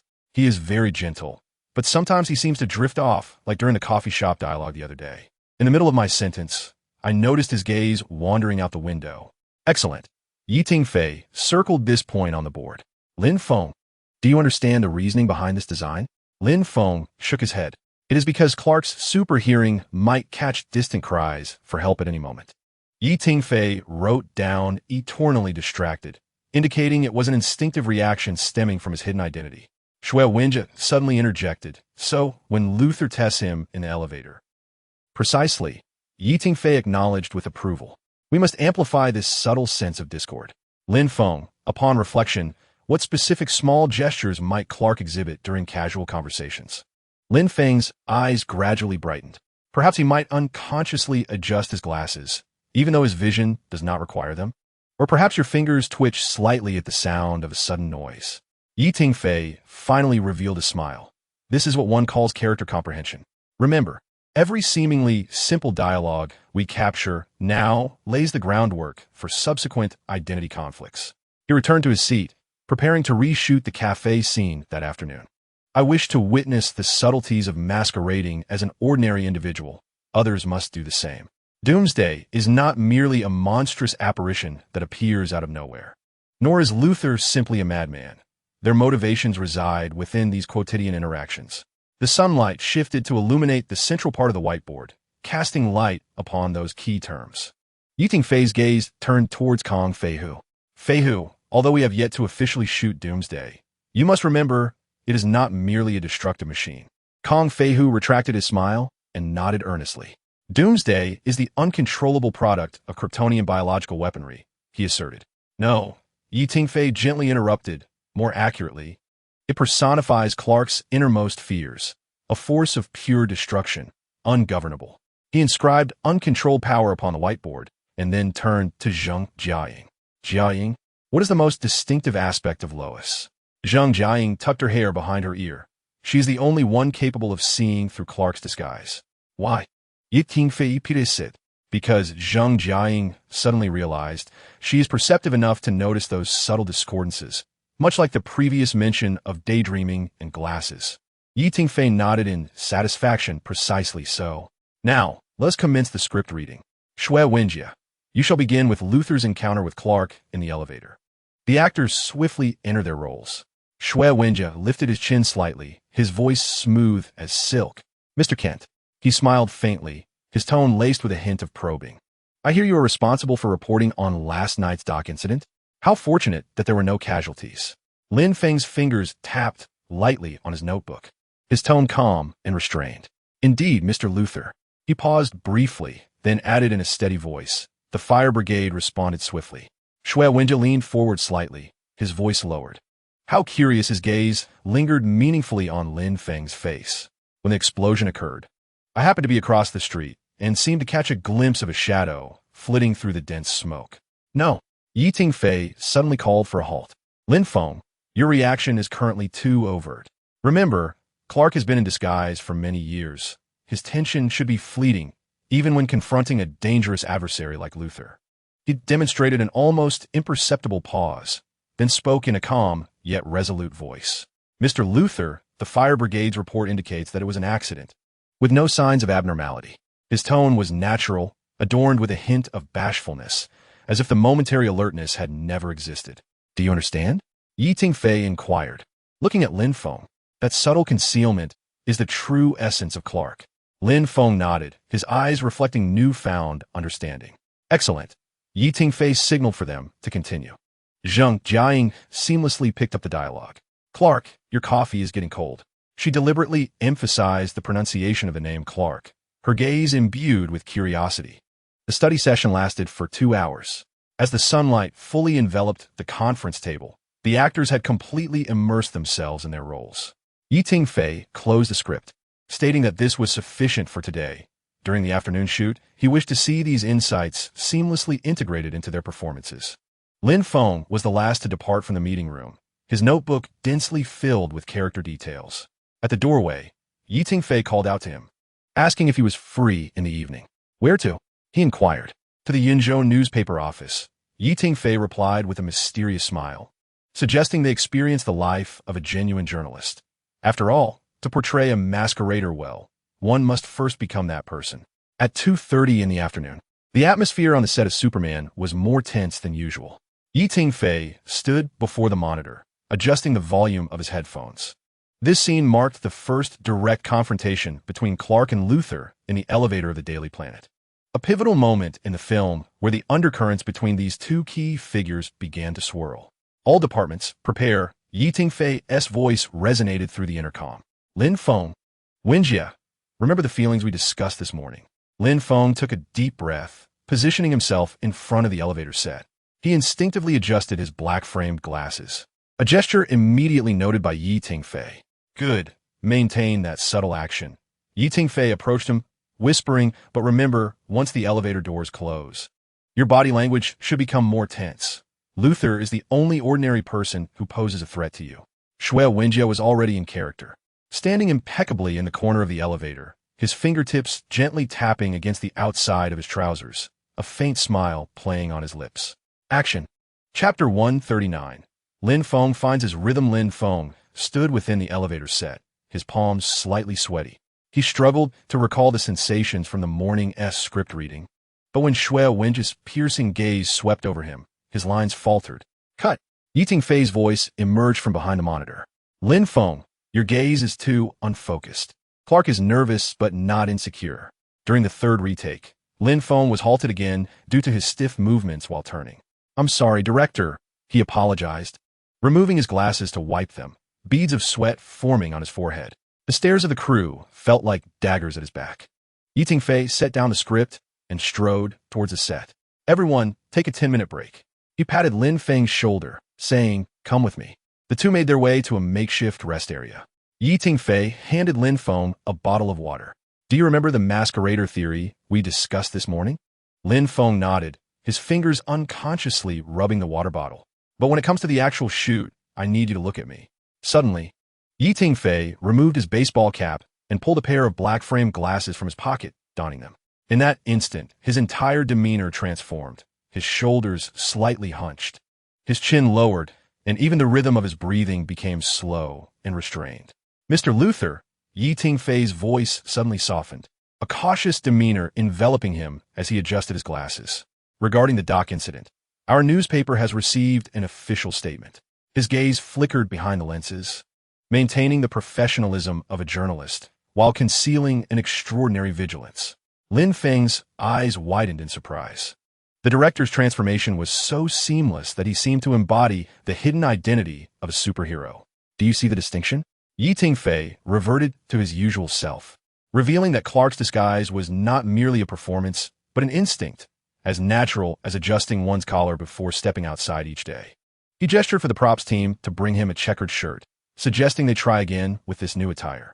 As Lin Feng stood once more against the elevator set, he felt the soft cotton fabric of the shirt brushing against his skin. Mimicking Tingfei's relaxed posture, he imagined himself truly working at the Daily Planet for 5 years. Action. As the elevator doors slowly closed, Lin Feng felt a slight itch at the collar of his checkered shirt. He resisted the urge to scratch, opting instead to gently rub his knuckles together, his gaze calm as it fell upon his reflection in the elevator mirror. Mr. Kent. Shui Wenji's voice glided like silk through the air. I hear you were responsible for reporting on last night's dock incident. Lin Feng slightly turned his body, feigning to give space while actually maintaining a stance ready to respond to any sudden developments. Yes, Mr. Luther. His voice was steady, though he softened the final syllable, as if meticulously choosing his words. The firefighters responded very swiftly. Shui Wenji's gaze lingered on his face for a brief moment, a faint smile curving at the corners of his mouth. How curious. He stepped forward slightly, lowering his voice when the explosion occurred. I happened to be in the opposite building and seemed to catch a glimpse of a shadow darting through the thick smoke. Lin Feng felt his breath catch. Cut. Tingfei's voice rang out. Lin Feng, your reaction was appropriate, yet too brief. Clark would conceal his feelings for a moment longer. Remember, he must ensure his disguise is impeccable. Lin Feng inhaled deeply, nodding in acknowledgement. They prepared for a third take. This time, when Shui Wenji uttered the word shadow, Lin Feng refrained from an immediate reaction. Instead, he first displayed a journalist's perplexed expression, then slightly furrowed his brow, as if contemplating the credibility of the assertion. Perhaps it was the shockwave from the explosion? He asked, his tone imbued with just the right amount of skepticism, as the fire report confirmed that it was indeed an accident. Cut. Tingfei scrutinized the monitor, his brow furrowed. Once more, Lin Feng. Your tone was too definitive when you mentioned accident. At this moment, Clark should resemble an ordinary reporter more closely. Lin Feng interjected suddenly, realizing he should not appear to endorse the official narrative, but rather embody a professional caution. Tingfei's eyes lit up. Precisely. You are beginning to understand. For the fourth take, Lin Feng fully immersed himself in the role. As Shui Wenji approached, he leaned back slightly, not out of fear, but due to the subtle distance that an ordinary person feels in the presence of wealth. His response was neither overly enthusiastic nor evasive. The preliminary report from the fire department indeed cited aging wiring as the cause of the explosion, though we await a more detailed investigation. Shui Wenji narrowed his eyes, seemingly both satisfied and disappointed with this answer. Just as he was about to speak, the elevator chimed open. Cut. Perfect. Tingfei finally smiled. This time, it was spot on. The set erupted into applause. Shui Wenjia patted Lin Feng on the shoulder, commending his rapid progress. Lin Feng exhaled deeply, only then realizing that his shirt was completely soaked through. He glanced toward Tingfei behind the monitor, who nodded approvingly at him. The afternoon shoot continued, the sun gradually tilting westward, casting a golden halo over the set. Lin Feng sat in a folding chair in the break area, engrossed in the script, repeatedly studying the upcoming scenes depicting Clark's daily interactions in the office. He noticed that before each scene commenced, Tingfei would make a point to walk over and softly remind him of a few key points. The focus of this scene was on immersion. Tingfei pointed to a segment of dialogue in the script, emphasizing that Clark, while an unassuming yet reliable colleague, should evoke the sense of being habitually overlooked by his peers, yet relied upon in crucial moments. Lin Feng nodded, his gaze sweeping over the office set being arranged around him. The props team was placing recording devices, notepads, and a steaming cup of coffee on the desk. He approached, lightly brushing his fingers over the props, attempting to construct in his mind the daily routine of Clark Kent. Action. The clapperboard snapped, and Lin Feng immediately slipped into character. He sat at the desk, fingers rapidly tapping on the keyboard, his glasses sliding down his nose, which he paid no mind. When the actor portraying a colleague approached to inquire about the details of last night's dock incident, Lin Feng, without lifting his head, pointed to the folder on the desk, indicating that the interview records were inside, with the witness's contact information on the third page. His tone was as flat as if discussing the weather. Cut. Excellent. Tingfei's voice carried a note of surprise. This natural sense of detachment was just right. Keep it up. As the shooting progressed, Lin Feng found himself increasingly adept at capturing that delicate balance. When he encountered Zheng Jiaying, who played Louise in the break room, he deliberately allowed his gaze to linger on her for half a second longer before swiftly averting it, perfectly embodying Clark's concealed feelings and restraint.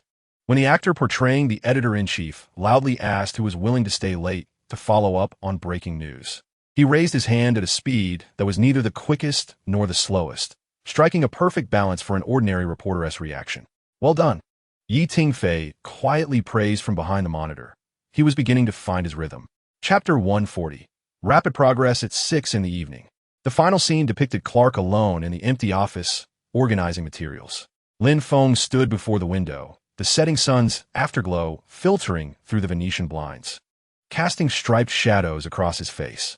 He removed his glasses and rubbed his nose, a gesture embodying the fatigue of an ordinary person while subtly revealing an extraordinary resilience.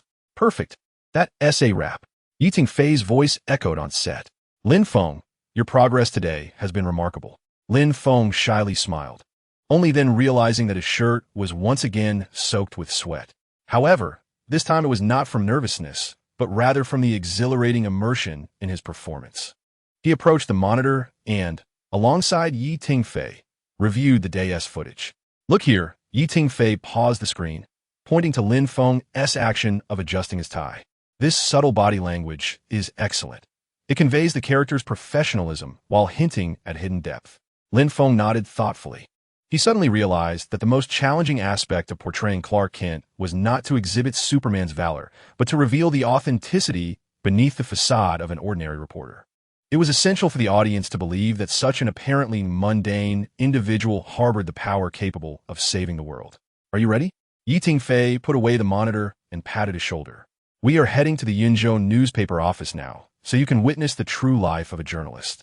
As night fell, the glass edifice of the Yunzhou newspaper shone brightly. Tingfei's car stopped at the back entrance, where he handed Lin Feng a temporary visitor badge. Remember, tonight we are merely observers. Tingfei lowered his voice. The elevator ascended directly to the news department. The moment Lin Feng pushed open the glass door, he was struck by the sight before him.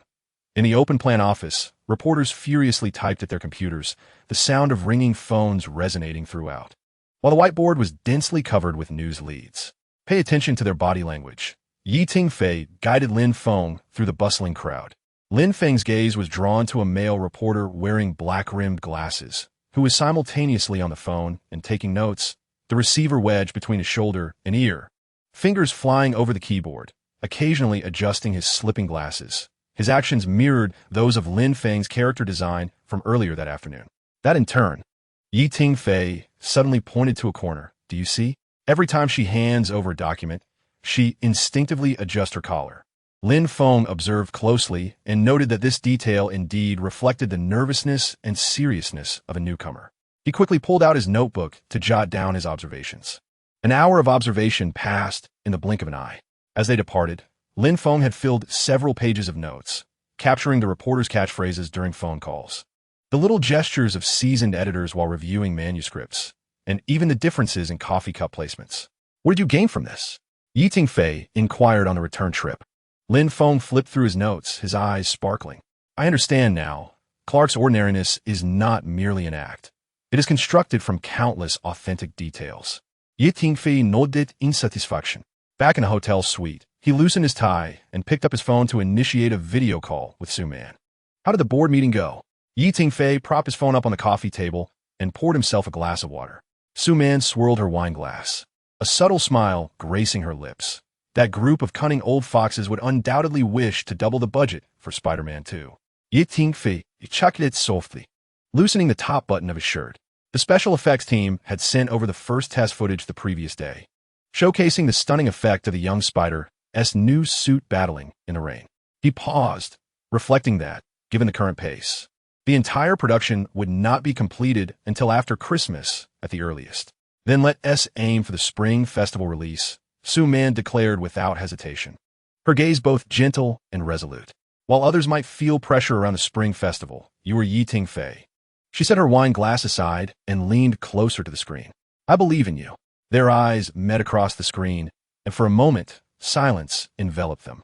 Tingfei's Adam's apple bobbed, his voice dropping to a lower register. Today, while directing Lin Feng's performance, I was reminded of our first collaboration, when you believed in me so unreservedly. Su Man's fingertip brushed the screen, as if she could traverse the miles to caress his face. Back then, you weren't as eloquent as you are now. As night deepened, the video call screen emitted a soft glow in the dimly lit room. Su Man lay on her side in bed, her phone resting beside her pillow. In the screen, Tingfei reclined on the sofa, his collar slightly open, the weariness on his brow unable to conceal the tenderness in his eyes. Their conversation gradually shifted from the film's release schedule to the trivialities of daily life, and the occasional silence felt comfortable rather than awkward, merely shared smiles across the screen. In the subsequent days, the filming of Superman progressed smoothly. At the set, early in the morning at 6, Lin Feng had already arrived, practicing the subtle gesture of Clark adjusting his glasses in front of the mirror. As other actors began to arrive, he stood by the window, mimicking the stance of a reporter he had observed at the newspaper, slightly hunched yet maintaining an air of poise, a contradictory sense of relaxation. Scene 42, prepare. The clapper's voice rang out. This scene depicted the moment Clark nearly exposed his identity before Lewis, filled with tension. Tingfei sat behind the monitor, his gaze intent. Action. Lin Feng's demeanor was transformed compared to a week prior, when Lewis, portrayed by Zheng Jiaying, inadvertently mentioned the flying figure. His reaction was astonishingly precise. His pupils constricted, and then his right hand instinctively reached for his tie knot, only to redirect mid-motion to adjust his shirt collar. The entire sequence lasted less than 2 seconds. It perfectly captured the tumultuous emotions within the character. Cut perfect. Tingfei rarely displayed a satisfied smile. This take was a success. Applause erupted on set. Lin Feng smiled shyly, moving to review his performance on the monitor. Tingfei pointed at the screen. This transition is excellent. The audience can discern what Clark is concealing without it being overt. As filming progressed, Lin Feng's number of mistakes dwindled. By the third week, he was adept at delivering complex emotional scenes in one take. During the filming of Superman's iconic debut scene, he proactively suggested, Director Yi, I believe there should be a brief moment of hesitation when Clark first dons the suit. It's not a doubt in his abilities, but rather a primal fear of the changes this identity will bring. Tingfei raised an eyebrow, contemplated for a moment, and nodded in agreement to give it a try. In front of the camera, Lin Feng's performance was nothing short of breathtaking. As he donned the crimson cape, his fingers lingered on the fabric for an instant. A flicker of complex emotion passing through his eyes, soon replaced by resolute determination. This impromptu addition enriched the portrayal of Superman, making it more profound and authentic. By the midpoint of filming, Lin Feng had adeptly transitioned between two states, the restrained Clark and the forthright Superman. In a pivotal monologue, he was tasked with conveying Clark's solitary experience of listening for global distress signals in his apartment, without any dialogue, relying solely on expressions and body language. Under the lens, Lin Feng closed his eyes in concentration, his brow furrowing and relaxing in response to various distress calls. When he suddenly opened his eyes, resolved to act, the entire set seemed to resonate with the explosive heroism of that moment. Tingfei, watching the footage on the monitor, recalled his initial hesitations during casting and couldn't help but chuckle. He sent a message to Su Man, "You would never believe how well Lin Feng is performing now." After wrapping up, Lin Feng remained on set, discussing the upcoming fight scenes with the action team. Tingfei approached, handing him a bottle of water. "Don't overexert yourself. Maintaining your condition is more important." Lin Feng wiped his sweat, his eyes sparkling. "Director Yi, I finally understand what you mean by becoming the character. Now, every time I put on the costume, I feel like I don't need to act. I just need to be myself in that situation." Tingfei patted his shoulder. "That is the optimal state. But remember, breaking character is equally vital." Tingfei twisted open a bottle of mineral water, leaning against the prop box. "By the way, how has Xiao Hao been lately?" Lin Feng's eyes lit up, the weariness on his face vanishing. "The doctor said his recovery is better than expected." He pulled out his phone, excitedly scrolling through his gallery. "Look, this was taken last week. He can already get out of bed and walk around." In the photograph, a boy of about 7 or 8 stood in the hospital garden, flashing a V sign at the camera, his smile radiant enough to dispel all shadows. The attending physician said that after completing 3 more sessions of rehabilitation, his congenital cardiomyopathy will be cured. Lin Feng's voice trembled slightly, his fingers unconsciously tracing the edge of his phone. "Thanks to your and Sue's help, Director Yi." Tingfei waved his hand, interrupting him. "Let us not dwell on that. It's merely a good deed." He tilted his head back to take a sip of water, his Adam's apple moving with the motion of swallowing.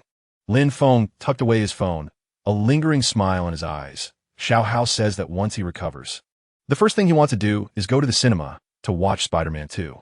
Now, he asks the nurse every day when the movie is coming out." Tingfei chuckled softly as he tightened the bottle cap, the plastic emitting a faint click that seemed to convey his well wishes for a swift recovery. He turned to his folding chair, his tone imbued with warmth, promising to reserve a ticket for the premiere, allowing him to be among the first audience members. Lin Feng stood frozen in place, the cacophony of the props team transporting equipment suddenly fading into the background. He opened his mouth, ultimately nodding solemnly. The following morning, Tingfei was busy adjusting equipment on the set of Superman when his phone vibrated unexpectedly, the screen illuminating with the name Li Haoyu. "Director Yi," came Li Haoyu's excited voice from the other end. "Xiao Huaihuai mentioned he is currently in Yinzhou, and he heard that Superman is filming. He wishes to know if he can visit the set." Tingfei raised an eyebrow, recalling his conversation with Li Haoyu about the fan club. Glancing at the day's filming schedule, he noted there were no confidential matters. "Sure," he replied, wiping the monitor screen. "Let him come as an intern director for the day. Arrive at Zone B, Studio 3 before 10 o'clock, and remember to bring an ID for registration." At 9:30 that morning, a slender figure appeared at the entrance of the set. Zhou Ziqian, also known as the fan club leader Xiao Huaihuai, wore a simple white t-shirt and jeans, a backpack slung over his shoulders, strolling calmly towards the security check. Tingfei observed this legendary fan club leader from a distance. As the young man removed his sunglasses, his fingers remained steady without the slightest tremor, his gaze tranquil as if perusing a supermarket, betraying no excitement at the prospect of meeting his idol. "Are you Xiao Huaihuai?" Tingfei approached, deliberately scrutinizing him with an assessing gaze. "Zhou Ziqian," the young man replied, extending his hand with an almost cool demeanor. "Hello, Director Yi." As their hands clasped, Tingfei found himself questioning whether Li Haoyu was playing a prank on him. This hardly resembled a typical fan club leader, but rather a remarkably composed top student. "I hear you have provided many insightful analyses of films?" Tingfei inquired tentatively. Zhou Ziqian retrieved a black notebook from his backpack, offering it with a swift and decisive motion. "Just some personal insights." Tingfei opened the notebook, his pupils contracting slightly. The pages were densely filled with meticulous notes on Spider-Man, Into the Spider-Verse and Batman, The Dark Knight, with analyses highlighted in various colors. Tingfei closed the notebook, momentarily at a loss for words. Have you considered applying to film school? Zhou Ziqian adjusted his glasses. I have already received a recommendation to the computer science department at Kyoto University. An abrupt silence enveloped the set. Several passing crew members couldn't help but glance back at the young man. Clearing his throat tactically, Tingfei swiftly shifted the topic. Today's arrangements are as follows. He handed Zhou Ziqian an intern director badge, his tone serious. You will follow me throughout the day. No recording or filming, and absolutely no leaking of any plot details. Understood? Understood, Zhou Ziqian responded, deftly affixing the badge around his neck. However, Tingfei keenly observed that there was a momentary, nearly imperceptible tremor in the young man's fingertips as he accepted the badge. As Zhou Ziqian followed Tingfei towards the monitor, he maintained an upright posture. Yet his pace was deliberately slowed, as if he were consciously restraining himself from walking too quickly. His seemingly calm eyes swiftly scanned every corner of the set in an unnoticed moment, as if he intended to etch everything into his memory. A slight smile played on Tingfei's lips. It turned out he was not unexcited, but rather adept at concealing his emotions. Scene 4, prepare, called the script supervisor. Tingfei gestured towards the chair beside him. Sit here, apprentice director. Today, I shall show you what true filmmaking is like. Zhou Ziqian nodded, his expression remaining composed. However, as Tingfei turned away, the youth swiftly captured a photograph of the director's chair on his phone, quickly locking the screen, a faint blush tinging his ears. The lights on set dimmed abruptly, leaving only the spotlight in the center. Lin Feng, clad in a superhero costume, bore the emblem of Anzan on his chest, gleaming with a metallic sheen under the cold light. He inhaled deeply, steadying his breathing. Action! Lin Feng forcefully burst through the metal door, his blue and red cape rustling behind him. His gaze was sharp as a blade, his voice deep and powerful. Luther, cease your experiments. Those genetic modifications will claim more lives. Shui Wenjie, portraying Luther, stood at the experiment table, dressed in a meticulously tailored suit beneath his lab coat. He leisurely removed his gold-rimmed glasses, a mocking smile gracing his lips. Claim lives? No, Superman. I'm bestowing upon them the right to evolve. Cut. Tingfei frowned. Lin Feng, your anger lacks subtlety. The superhero is here to negotiate, not to brawl. He must always restrain his power.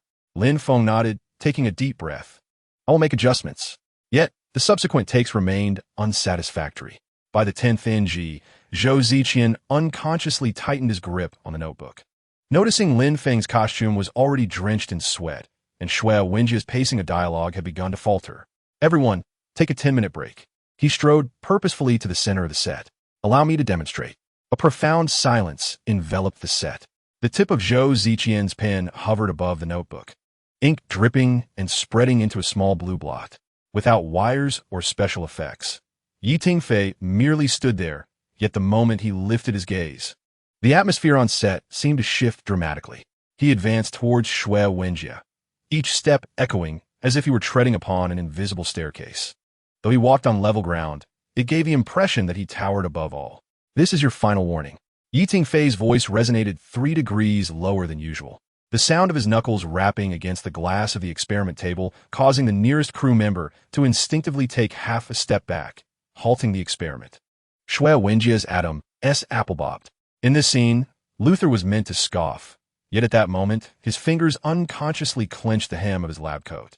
Suddenly, Tingfei reached out and grasped the nape of Shui Wenjie's neck, his movement swift enough to leave an afterimage. The design absent from this script caused Shui Wenjie to freeze momentarily, while Tingfei's whispered words by his ears sent shivers down everyone's spine. Do you think you're defending against me? No, you are merely opening Pandora's box.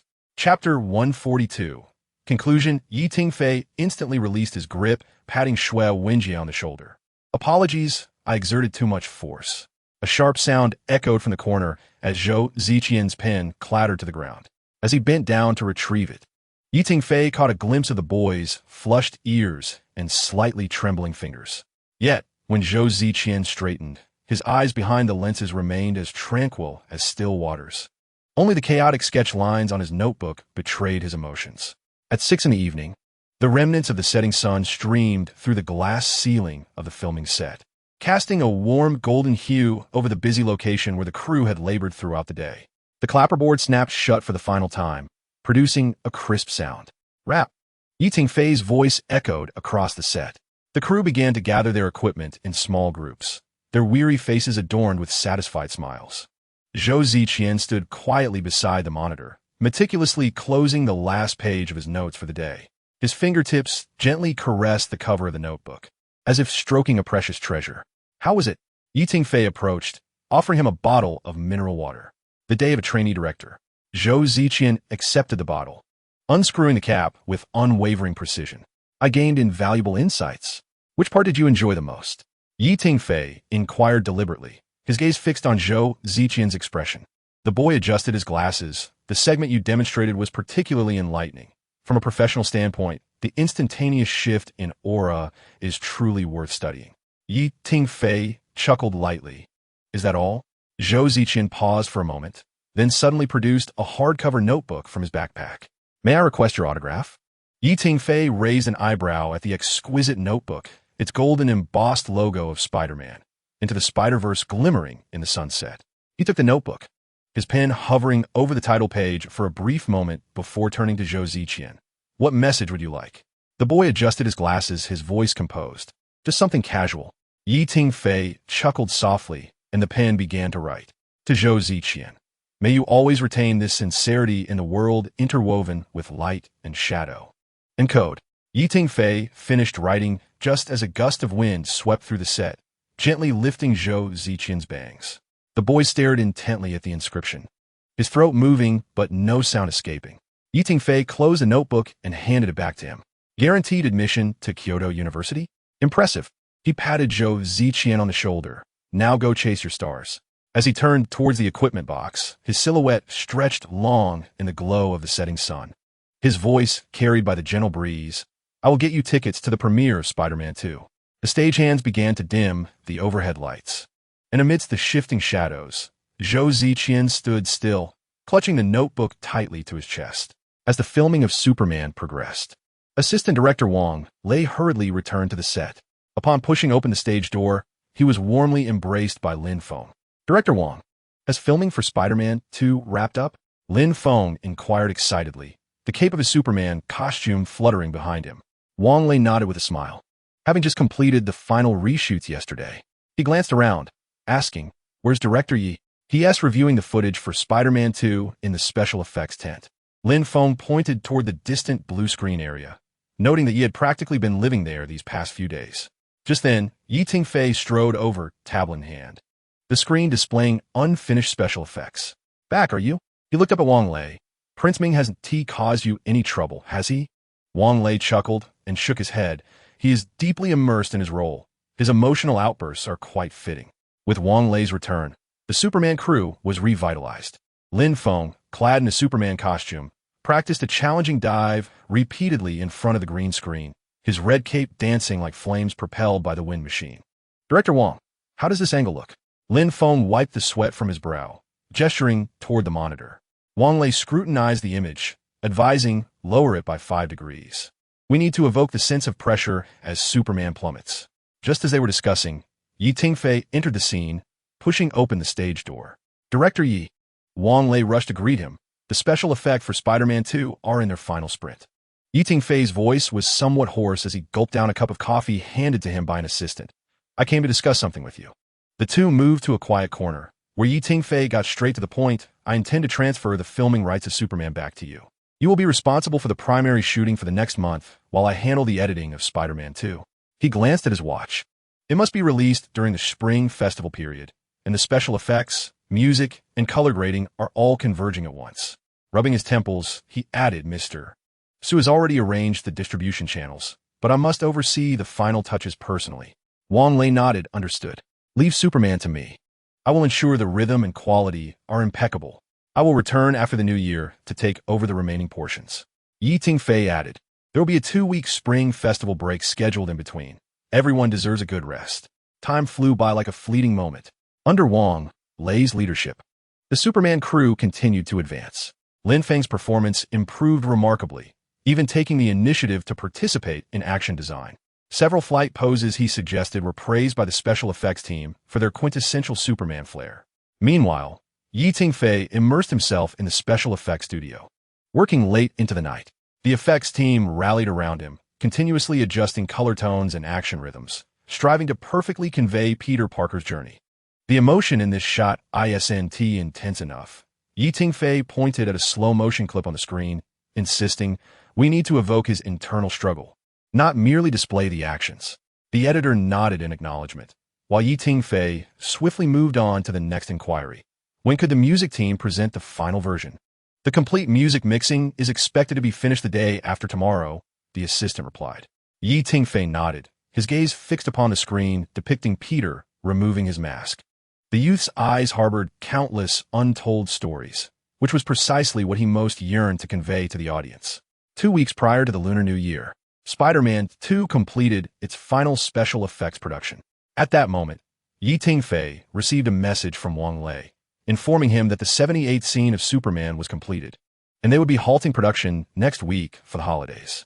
Wishing Spider-Man 2 great success, Tingfei stood by the screening room window, watching the snowflakes gently descend outside, replying, "Thank you for your hard work, and Happy New Year."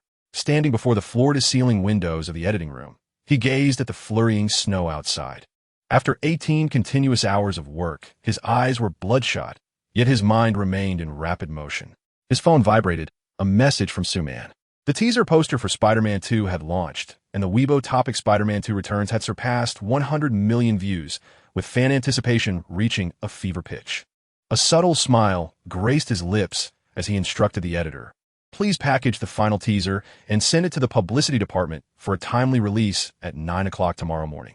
"Understood," the editor responded, swiftly beginning his task. Chapter 143, Spider-Man 2. Between good and evil teaser in the late hours of night, the online realm buzzed with even greater fervor than during the day. Weibo Dubon, Tieba, Bilibili, all film-related communities were abuzz with a singular topic. At 9 o'clock tomorrow morning, the first teaser for Spider-Man 2 would be unveiled. "The wait is over. Finally, you have arrived," commented a fan with the ID Web Weaver on the official Weibo of Spider-Man, garnering thousands of likes within mere minutes. In the Spider-Man universe Tieba, the moderator pinned a countdown post for the teaser release, 11 hours and 23 minutes until the teaser is published. This post will be updated in real time with all the latest hints. The comments section had already accumulated over 3,000 replies, with the latest being a fan-made speculative image of the sequel. The title of the live stream hosted by Bilibili film analyst Movie Breakdown King had been changed to All Night Vigil for the Spider-Man 2 teaser, real-time, frame-by-frame analysis. The stream displayed a viewership of 100,000, with a barrage of comments flowing rapidly. "I heard this time the antagonist is the Green Goblin's son. I bet 50 cents that Peter and Mary Jane will break up. Please, Director Yi, don't torment my little spider." At 3 a.m, the computer screen of the young fan, Zhou Ziqian, emitted a ghostly blue light in the darkness. Seated at his desk, his fingers flew across the keyboard, the lenses of his glasses reflecting the myriad of information windows on the screen.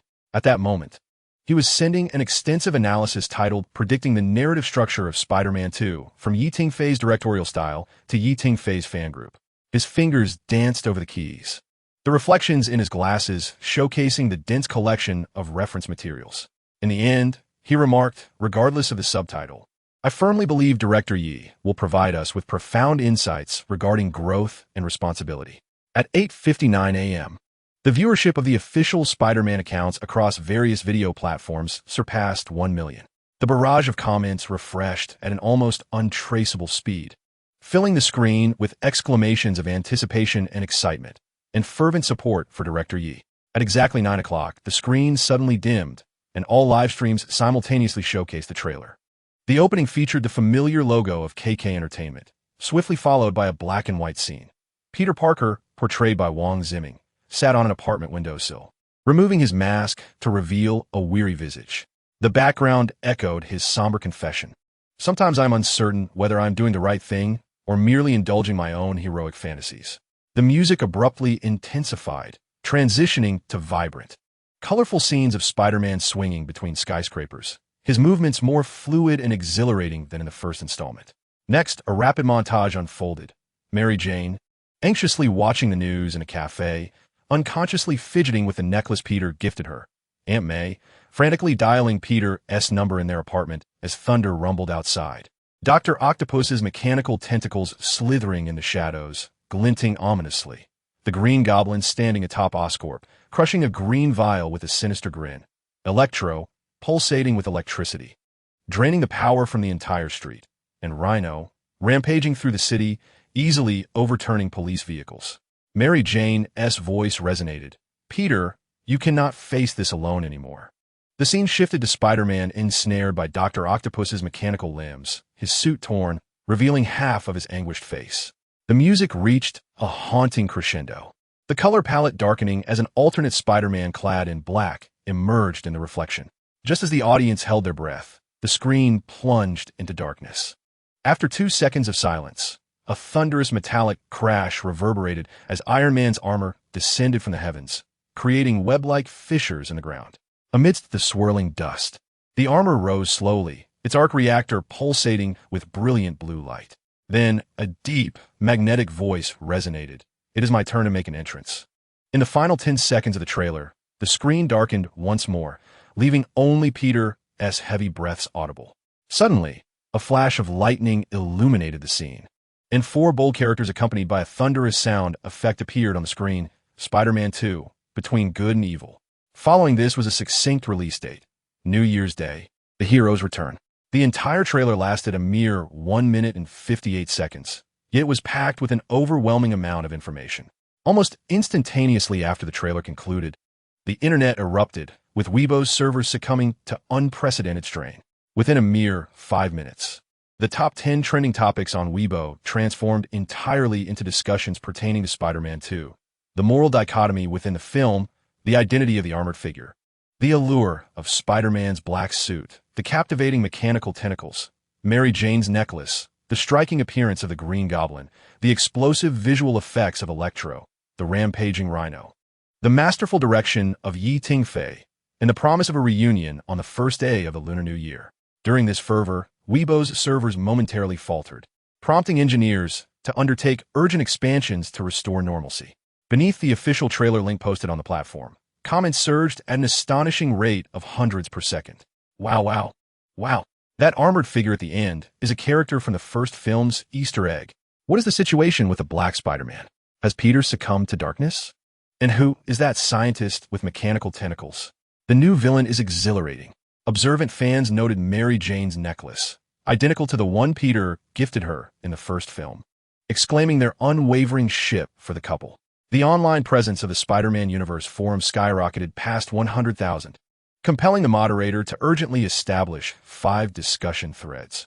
Plot discussion: what does the moral dichotomy truly signify? Character analysis: an in-depth breakdown of the new villains. Detail examination: frame-by-frame analysis of the trailer's Easter eggs. Shipping thread: the trajectory of Peter and MJ's romance. Armored figure thread: who is that enigmatic red armored figure? In the armored figure thread, fans engaged in fervent debates. The original poster, a mecha enthusiast, asserted that red armored figure is clearly a military personnel. Just look at the shockwave during his descent. It undoubtedly represents military technology. A rebuttal came from a user named Flying Spider. Impossible. In the first film's Easter egg, he clearly has ties to a powerful organization. I suspect he is some tech billionaire. Detective Peter ventured a bold hypothesis. Could he be a replacement for the Green Goblin? Perhaps a new product from Oscorp? After all, the Green Goblin has made an appearance. Meanwhile, another user, eagerly awaiting the premiere, concluded the officials are providing no information whatsoever. Our speculations may be futile, but that armored figure is undeniably significant. His eventual reveal promises to be grand. In the character analysis thread, fans bestowed temporary monikers upon the 4 new villains. The one with mechanical tentacles shall henceforth be known as Dr. Octopus for its vividness. The dapper gentleman with green hair is certainly connected to the Green Goblin, so let's call him Little Green Goblin. The electrifying figure could be dubbed Electro, right? And the hulking brute can simply be referred to as Rhino, with no dispute whatsoever. The film section of Bilibili was instantaneously inundated with Spider-Man 2 trailer content, with 8 of the top 10 recommended videos being related. The 3 most viewed videos were frame-by-frame analysis of every second of the Spider-Man 2 trailer by the User Movie Breakdown King. Who is that red armored figure? A deep dive into the first film's Easter egg clues by the user Easter Egg Hunter and the moral dichotomy, analyzing the symbolism of the Black Spider-Man. Peter may face his greatest crisis by the user Semiology Professor. After watching the trailer for the 10th time, Zhou Ziqian opened a blank document. His fingertips danced across the keyboard, the ever-scrolling text reflecting off his glasses. 3 hours later, a lengthy treatise titled The Double-Edged Mirror of Morality, analyzing the narrative structure and visual metaphors of Spider-Man 2, was completed. Upon its release in a professional film forum, it was swiftly disseminated across various social media platforms. Surprisingly, just 2 hours later, Tingfei's verified Weibo account expressed its approval of the article with a like. Chapter 144. The premiere of Spider-Man 2. Between good and evil at 8 o'clock that evening, the live broadcast featuring the cast of Spider-Man 2 commenced punctually. Tingfei, Wang Ziming, Gong Zhuang, and other key creators gathered in the livestream, set against a backdrop of a grand movie poster. The barrage of comments surged like a tidal wave, causing the servers to falter repeatedly. The host, smiling, raised a hand card, and the first question from the comments was directed at Director Yi. Why is the subtitle between good and evil? Good evening, everyone. Tingfei nodded at the camera, his voice tinged with fatigue, yet unmistakably brimming with excitement. He expressed gratitude to all who supported Spider-Man. Leaning slightly forward, he gently tapped his fingers on the table and stated, between good and evil is a proposition about choice. When endowed with extraordinary abilities, how will you wield them? His gaze sharpened suddenly. Peter made a choice for responsibility at the conclusion of the first installment. Yet the boundary between responsibility and desire is often far more ambiguous than we assume. Wang Ziming interjected, actually, the concept behind the black suit is particularly intriguing. He abruptly realized something and swiftly covered his mouth, casting a panicked glance at Tingfei. The comments in the live stream erupted. Oh my gosh. There's an issue with the black suit. Wang Ziming let something slip. Director Ye's expression is twitching. Tingfei helplessly rubbed his forehead, gently pressing his fingers against his temples. Yet a slight smile crept onto his lips. The audience quickly seized upon this detail, flooding the comments with, Director Yi, can't handle it. Ha! Director Ye's expression management has failed. Director Yi seems like he wants to take down Ziming. The host's eyes sparkled as he quickly seized the opportunity to inquire. Ziming just mentioned that the black suit is quite fascinating. Can you reveal if it possesses any special abilities? Wang Ziming's eyes lit up, ready to respond, when suddenly, Tang and I, sitting beside him, reached over to cover his mouth.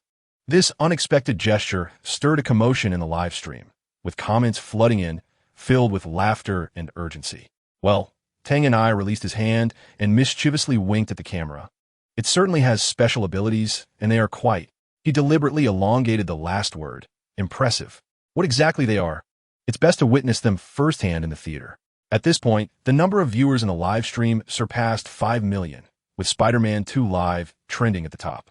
Fans fervently speculated in the comments. I bet 5 dimes it's that symbiote. Could it be a new invention from Oscorp? It seems connected to that armored figure. As the host sensed the atmosphere intensifying, he seized a moment to pose a final query. Director Yi, one last question. What is the connection between the armored figure appearing at the end of the trailer and Spider-Man? Tingfei exchanged a meaningful glance with Donnie. Clearing his throat, he feigned an air of mystery and replied, in a certain sense, this character can be regarded as Peter's guide. The live broadcast concluded amidst the audience's laughter and a flurry of unanswered questions. That evening, various social media platforms were inundated with trending topics related to Spider-Man 2. The discussion surrounding the black suit and the mysterious armored figure, initiated by fervent fans, each garnered over 100 million views. Meanwhile, Zhou Ziqian sat before his computer, meticulously documenting every subtle expression and dialogue from the live stream. His notebook was filled with sketches of the black suit, accompanied by dense analyses. When the camera captured Tingfei's slightly raised eyebrow upon hearing the term guide, he quickly noted, the armored figure confirmed as a Mentor-type character. In the stillness of the night, Tingfei received a message from Suman. The advance ticket sales had shattered records, with all first-day screenings sold out. Gazing out at the night sky, a weary yet content smile graced his lips. On January 26th, the eve of the Lunar New Year, at 8 o'clock in the evening. The Kyoto Sports Arena buzzed with excitement. As night fell, the area outside the venue was already teeming with people. Media and fans crowded along the red carpet, with flashes of cameras and incessant cheers filling the air. A massive three-dimensional poster for Spider-Man 2, Between Good and Evil, hung prominently at the entrance, contrasting the black suit of Spider-Man with the red armored figure, captivating countless fans who paused to take photographs. Suddenly, a wave of cheers erupted from the crowd. At the end of the red carpet, a black luxury vehicle came to a slow stop. As the door swung open, Tingfei emerged, clad in a sharply tailored deep blue suit, adorned with a small spider emblem at the collar. Fans immediately recognized this as the lucky charm he donned during the first film, and the volume of their screams escalated dramatically. "Director Yi, look this way." Director Yi is wearing the spider emblem. "He looks so handsome today." Tingfei acknowledged the fans with a nod, his fingers unconsciously brushing against the emblem on his suit. A subtle gesture that was keenly observed by attentive fans, triggering yet another wave of ecstatic cheers. Following him out of the vehicle was Wang Ziming, dressed in a burgundy velvet suit paired with a black turtleneck, exuding an air of elegance and mystery. As he turned to assist a lady from the car, the fan zone erupted in excitement. Ziming, oh my, this look is absolutely stunning. He appears even more mature than in the first film." Princess Ing, elegantly holding onto Wang Ziming's arm, made her appearance in a flowing dark green gown that accentuated her graceful silhouette, a silver chain around her neck sparkling under the flashing lights. Princess Ing looks breathtaking today. Together, they're like a magazine cover. Yi Rushuan made her entrance in a sharp beige suit, her hair neatly pinned back, although her appearance starkly contrasted with the gentle image of Aunt May. The fans remained fervently enthusiastic. As the creative team arrived in succession, the atmosphere on the red carpet grew increasingly vibrant. The arrival of Tang Ni incited a flurry of excitement. He donned a charcoal gray three-piece suit adorned with a minimalist silver brooch, exuding the allure of a mature gentleman with every gesture. Teacher Chun Mingyuan approached slowly, clad in a deep brown Zhongshan suit, his golden-rimmed glasses framing eyes that were gentle yet profound. When he smiled and waved to the fans, a wave of admiration erupted from the crowd. The atmosphere intensified further with the appearance of Wu Yichen. He chose a deep green velvet suit paired with a black turtleneck, his slightly curled bangs revealing eyes that sparkled with mirth. As he flashed his signature V sign to the camera, the screams from the fan area nearly shook the roof. Yichen looks incredibly handsome today. This green suit suits him perfectly. The robust figure of Han Mingzhi drew gasps as he stepped onto the red carpet, clad in a form-fitting black suit that accentuated his muscular physique, striding with an air of confidence. Finally, Li Haoyu made his entrance in a silver-gray suit that shimmered under the lights with a metallic sheen. At the end of the red carpet, the creative team gathered in front of a massive movie poster for a photograph. Tingfei stood at the center, flanked by Wang Ziming and Gong Zhuing, with the other cast members arranged in order. When the photographer called out, "Look here," everyone simultaneously revealed enigmatic smiles, as if hinting at the unsolved mysteries within the film. This moment was captured by dozens of cameras, the flashes illuminating the night as if it were day. As the creative team turned to enter the venue, the electronic screen above the red carpet suddenly lit up, showcasing a 30-second special preview of Spider-Man 2, Between Good and Evil. The imagery of the black-suited Spider-Man confronting the armored adversary elicited continuous screams from the audience. This meticulously designed segment elevated the premiere's atmosphere to a crescendo, leaving everyone brimming with anticipation for the forthcoming film. Chapter 145, Spider-Man 2, Between Good and Evil. The cacophony and lights of the red carpet gradually gave way to the solemn and expectant ambience within the auditorium. Before the enormous IMAX screen, the creative team took their seats in the front row. Tingfei occupied the central position, with Wang Ziming and Gong Zhuing on either side, while the remaining cast members arranged themselves sequentially. The audience filled every one of the 1,000 seats, an electric current of excitement and anticipation permeating the air, with whispers crescendoing to a peak just before the lights dimmed. Following a brief yet impassioned introduction by the host, all lights within the venue abruptly extinguished. An enveloping darkness descended, as if even breathing momentarily halted. Title: Spider-Man 2, Between Good and Evil. Director: Tingfei. Producer: Tingfei. Main cast and characters: Wang Ziming as Peter Parker Spider-Man Gong Zhuing, as Mary Jane Yi Ruxuan, as Aunt Mei Chun Mingyuan, as Otto Octavius Dr. Octopus Wu Yichen, as Harry Osborn Green Goblin Han Mingzhi, as Alexei Sitsovic Rhino Li Haoyu, as Max Dillon Electro Tony, as Tony Stark Iron Man, as the lights in the cinema dim. The screen illuminates with the familiar KK Entertainment logo, before transitioning to the city of C. The camera swoops down, weaving through towering skyscrapers, ultimately landing atop a slightly worn apartment building.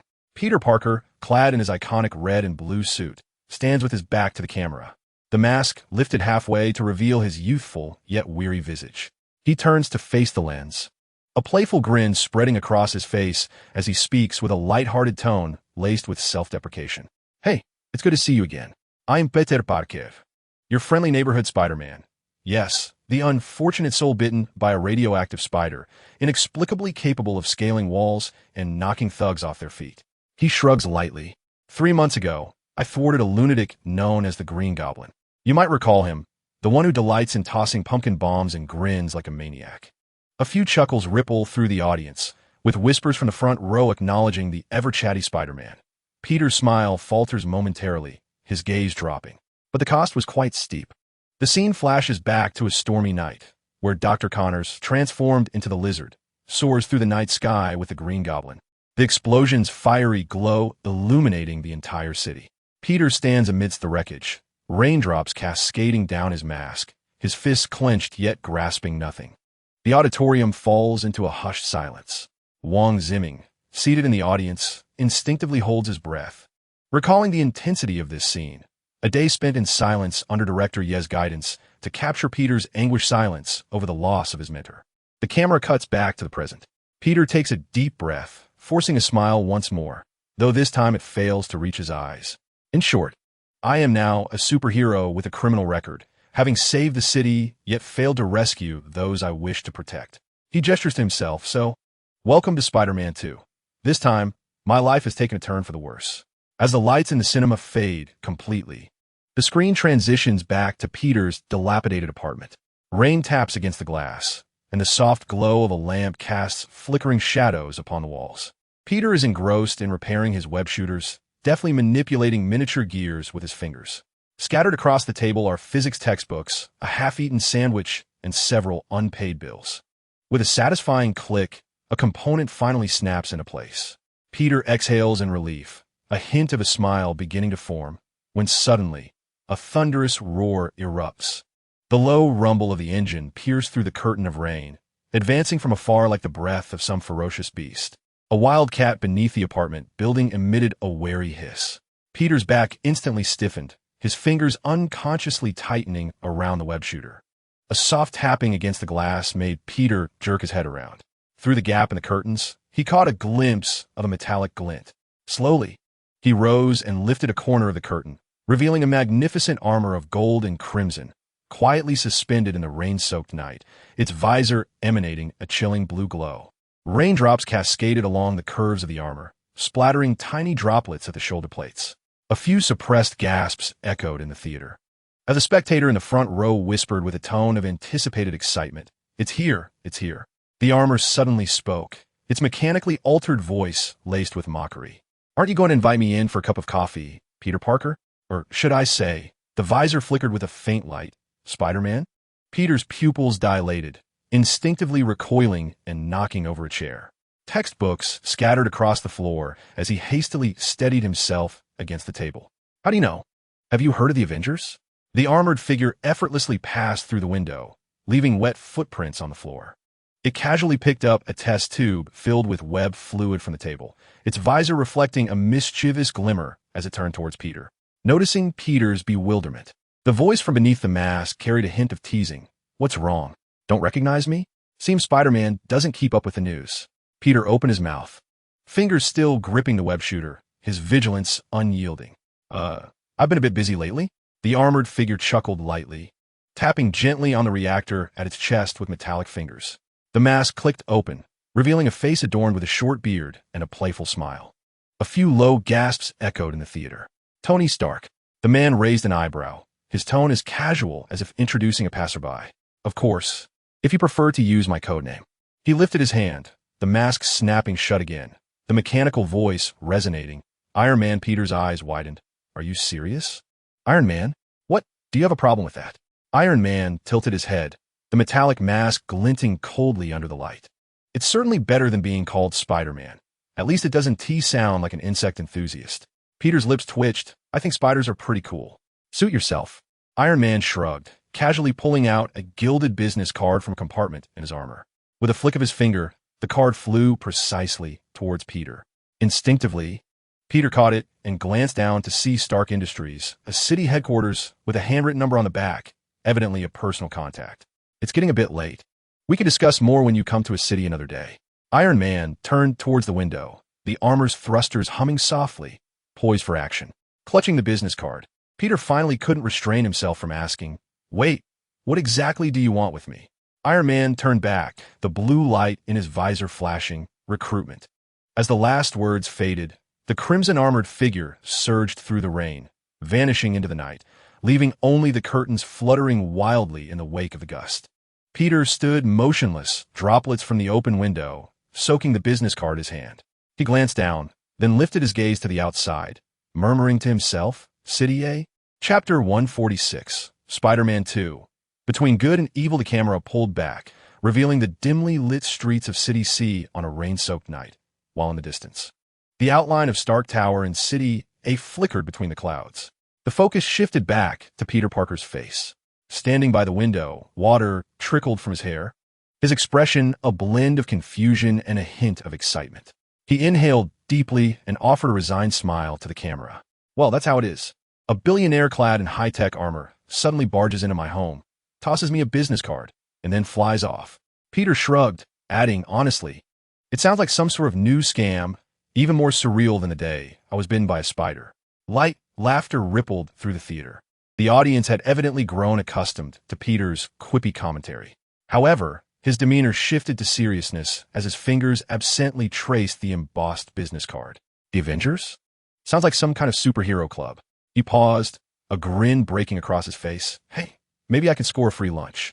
The scene abruptly shifted to a dim alley in City C, where trash bins leaned haphazardly in a corner, the wet ground reflecting the glow of neon lights. Several gang members surrounded a trembling citizen, one brandishing a knife and sneering, wallet, phone, in your luck, it's all used up tonight. The atmosphere in the theater grew tense, the audience in the front row instinctively sitting up straighter. Suddenly, a white web shot out, ensnaring the knife with precision, yanking it away with a clang as it struck the wall. Wow, I've practiced that one for ages.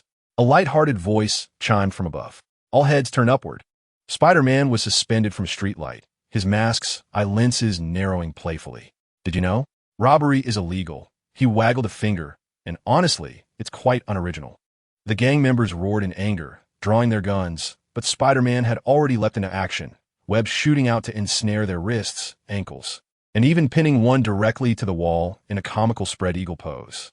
Laughter erupted in the theater. Spider-Man landed gracefully, approaching the stunned citizen and extending a hand to help him up. You all right? The citizen stammered, and no, I'm fine. Thank you, Spider-Man. Anytime, he replied. But before he could finish, the distant wail of police sirens pierced the air. He dramatically clutched his chest, exclaiming, Oh no, it's the cops. I've got to run, or I'll be lectured about obstructing justice. He shot a web and swung up to the rooftops, turning back to wink at the citizen. Remember to leave a 5-star review. As the police burst into the alley, they were met with the sight of a gang tightly bound in silken strands, alongside none other than Spider-Man. Halt! Bellowed the lead officer. Next time, for sure, came Spider-Man's distant voice, his figure having already vanished between the towering buildings. The scene transitioned to a vibrant university campus. Peter Parker, burdened with a bulging backpack, clutched a cup of coffee in one hand while flipping through a hefty tome titled Principles of Nuclear Reactors with the other, hastily navigating through the throngs of students. His student ID hung around his neck, boldly proclaiming, Peter Parker, dual degree, genetic engineering and nuclear physics. Excuse me. Coming through, he called, sidestepping a cluster of leisurely students. The camera followed Peter into a laboratory brimming with intricate instruments, at the center of which stood a miniature model of a nuclear fusion reactor. Ah, Parker, you've finally arrived, a gentle voice resonated. Peter looked up to see Professor Otto Octavius standing by the lab bench, donned in a pristine lab coat, round glasses perched upon his nose, his eyes gleaming with intellectual brilliance behind the lenses. Most striking were the four mechanical appendages that quietly coiled behind him, their silver-gray exteriors illuminated with a blue glow at the joints, exuding an aura both elegant and perilous. "My apologies, Professor. I lost track of time in genetic engineering class," Peter exclaimed, hastily setting down his coffee. Professor Octavius chuckled, his mechanical limbs deftly presenting him with a document. "No worries, I understand the challenges of a dual degree." He paused, his tone suddenly turning somber. "In fact, Connors mentioned you to me previously." Peter's movements faltered slightly. "He spoke highly of you, stating you are among the most gifted students he has encountered." Otto adjusted his glasses, his mechanical appendages swaying gently in an unconscious manner. "It is truly unfortunate about his passing. Laboratory accidents tend to strike unexpectedly." Peter bowed his head, his fingers reflexively tightening around the edge of the document. "Thank you, Professor. Dr. Connors indeed taught me a great deal." The auditorium fell silent, the audience sensing Peter's suppressed emotions. Professor Octavius sighed, swiftly regaining his composure. "All right, let's get down to business." He gestured towards a reactor model. "What are your thoughts on cold fusion?" Instantly, Peter's eyes sparkled with enthusiasm, his speech accelerating involuntarily. Theoretically, it could break through energy barriers, but stability and control are critical issues. Especially, he abruptly halted, sheepishly scratching his head. It poses quite the challenge." Professor Octavius erupted into laughter, his mechanical limbs joyfully dancing. "That's the spirit." He leaned in closer, lowering his voice. "In fact, Oscorp is funding a related project." Upon hearing the name Oscorp, Peter's spine stiffened instantly. "I need a capable assistant," Otto professed, gazing at him with anticipation. "What do you say? Interested?" Peter's mind raced. "Oscorp? Them again? But this time it's a nuclear project, not a genetic experiment. Surely it should be safe, right?" He forced a smile, expressing his gratitude. "It is truly an honor, Professor, yet I must first review the course schedule." Professor Otto nodded knowingly, extending a mechanical tendril that offered him a business card. "Take your time. Think it over before you contact me." As he turned away, the tendril inadvertently brushed against the lab table, steadying a beaker on the verge of toppling over. He glanced back, a knowing smile gracing his lips. "Students who excel in both genetics and nuclear energy like you are a rarity." The camera zoomed in on Peter's trembling hand clutching the business card, the Osborn Enterprises logo glinting coldly under the light. The scene shifted to Peter walking alone down a tree-lined campus path, sunlight filtering through the leaves, casting dappled shadows on his face. "Well, this situation is becoming increasingly complicated," he sighed at the camera. Caught between the allure of Iron Man's Avengers invitation and the perilous project potentially linked to Osborn. Suddenly, he halted wide-eyed. "Wait, did I forget to buy the eggs Aunt May asked for?" Laughter erupted in the theater. Chapter 147, Spider-Man 2. Between good and evil, the scene transitioned to the Osborn Enterprises headquarters. Peter stood before the towering glass facade, gazing up at the sky-high Osborn logo, his throat involuntarily tightening. He glanced down at the business card in his hand, then felt for the Spider-Man suit nestled in his backpack, reassuring himself. "Mr. Parker?" The receptionist greeted him with a smile. "Professor Octavius is expecting you on the 63rd floor." As the elevator ascended, Peter's palms began to sweat. He fixated on the flickering floor numbers, his mind racing through images of Osborn Enterprises, the Green Goblin, and the tragic fate of Dr. Connors. Ding! The elevator doors opened to reveal a spacious, brightly lit laboratory. Professor Otto stood at the central control panel, for mechanical tendrils deftly adjusting various instrument parameters. Hearing the sound, he turned, a joyful smile spreading across his face. "Peter, you made it." "Professor," Peter nodded, striving to keep his voice steady. "I would like to learn more details about that project." Clad in a pristine lab coat, Peter stood before a massive circular apparatus, his eyes wide with wonder. The mechanical tendrils of Professor Otto were calibrating the equipment, the metallic joints emitting soft clicking sounds. "So this is the prototype of the cold, nuclear fusion reactor?" Peter's voice brimmed with barely contained excitement as his fingers lightly brushed the control panel. Professor Otto smiled and nodded. "I knew you would be fascinated. Once operational, it will supply the energy needs of all of City C for 3 months."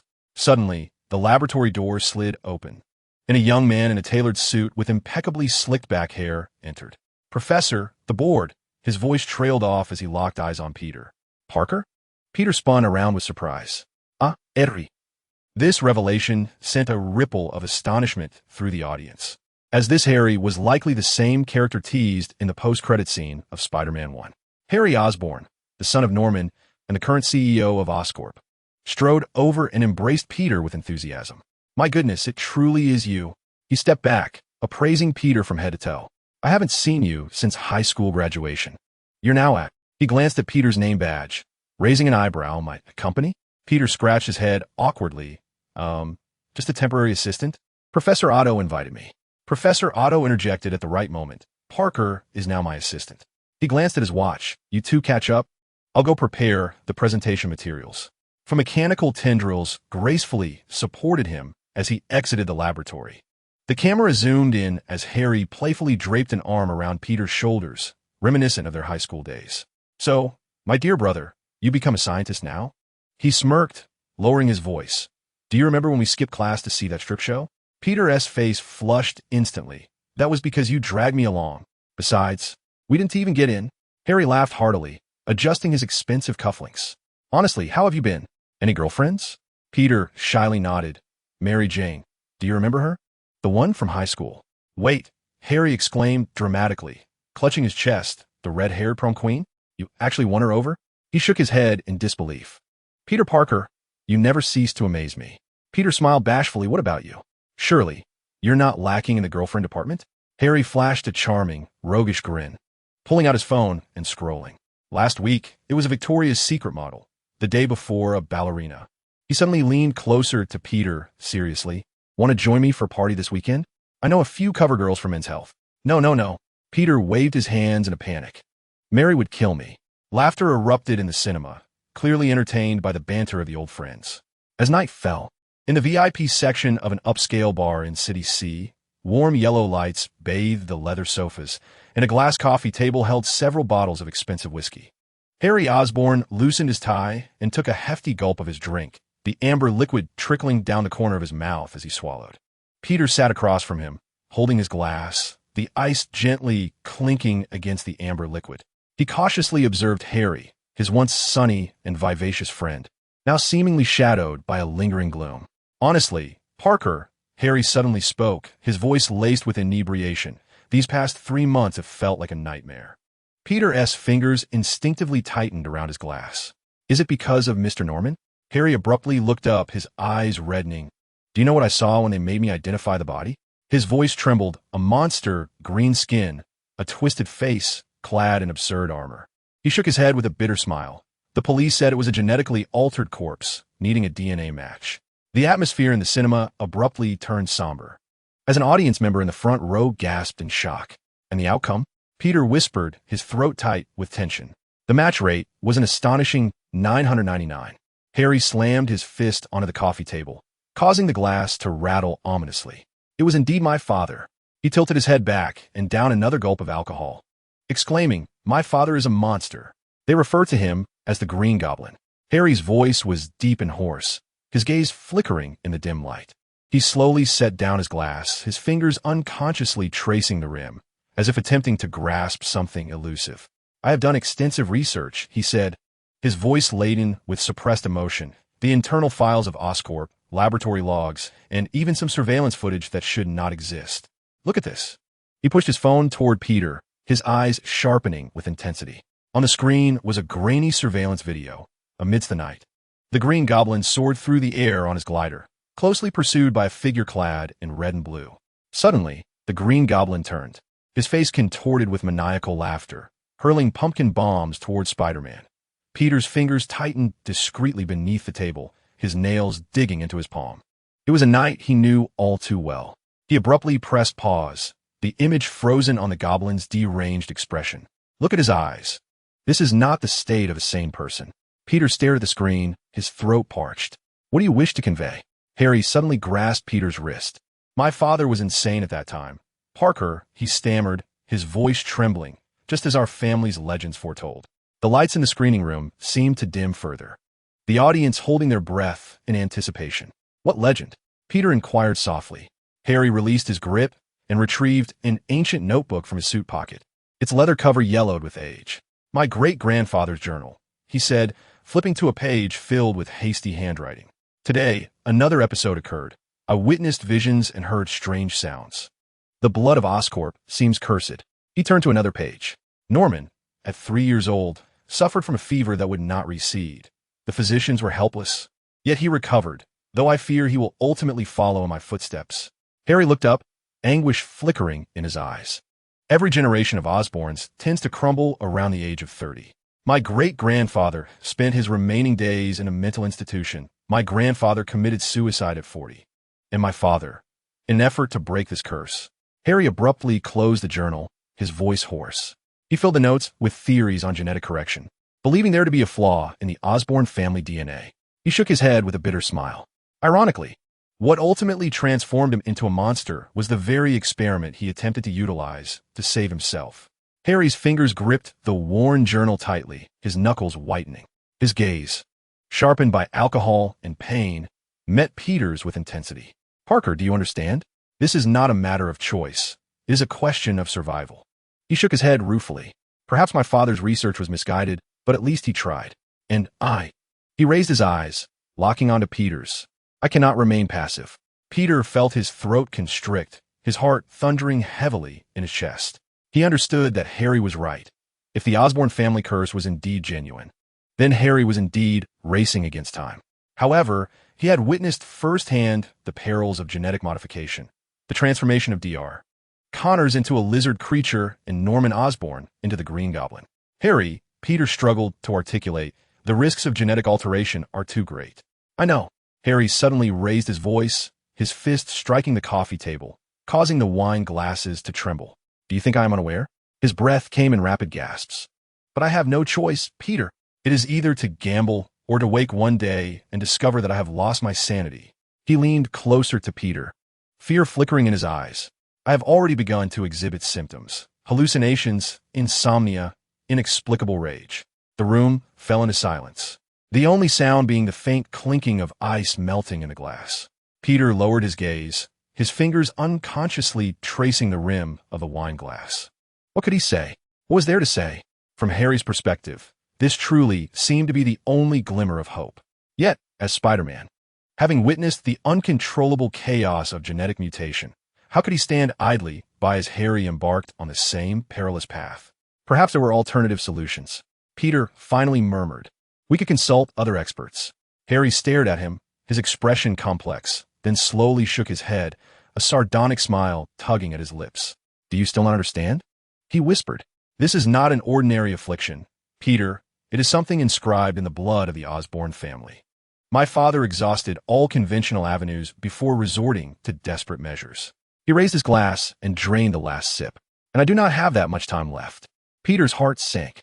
He noticed a small pinprick mark on the inside of Harry's wrist, resembling an injection site. "Have you already begun?" he exclaimed, gripping Harry's wrist tightly. Harry did not pull away, but simply regarded him calmly, a glint of resolve in his gaze. "It is merely a stabilizer," Harry murmured, his voice steady. "I have not yet commenced the genetic mutation experiments." Peter searched Harry's eyes for a flicker of panic or deceit, but all he found was tranquility. He released his grip, yet his doubts lingered. "You realize what this entails, do you not?" Peter's voice was grave. "Once it begins, there is no turning back." Harry gently raised his hand, massaging the reddened area on his wrist, and nodded. "I am aware, but I have made my decision." He forced a slight smile. "Rest assured, I will personally oversee the project. It will be more stable than my father's." Peter let go, feeling a weight in his chest. He knew he could not persuade Harry to abandon this course, at least not now.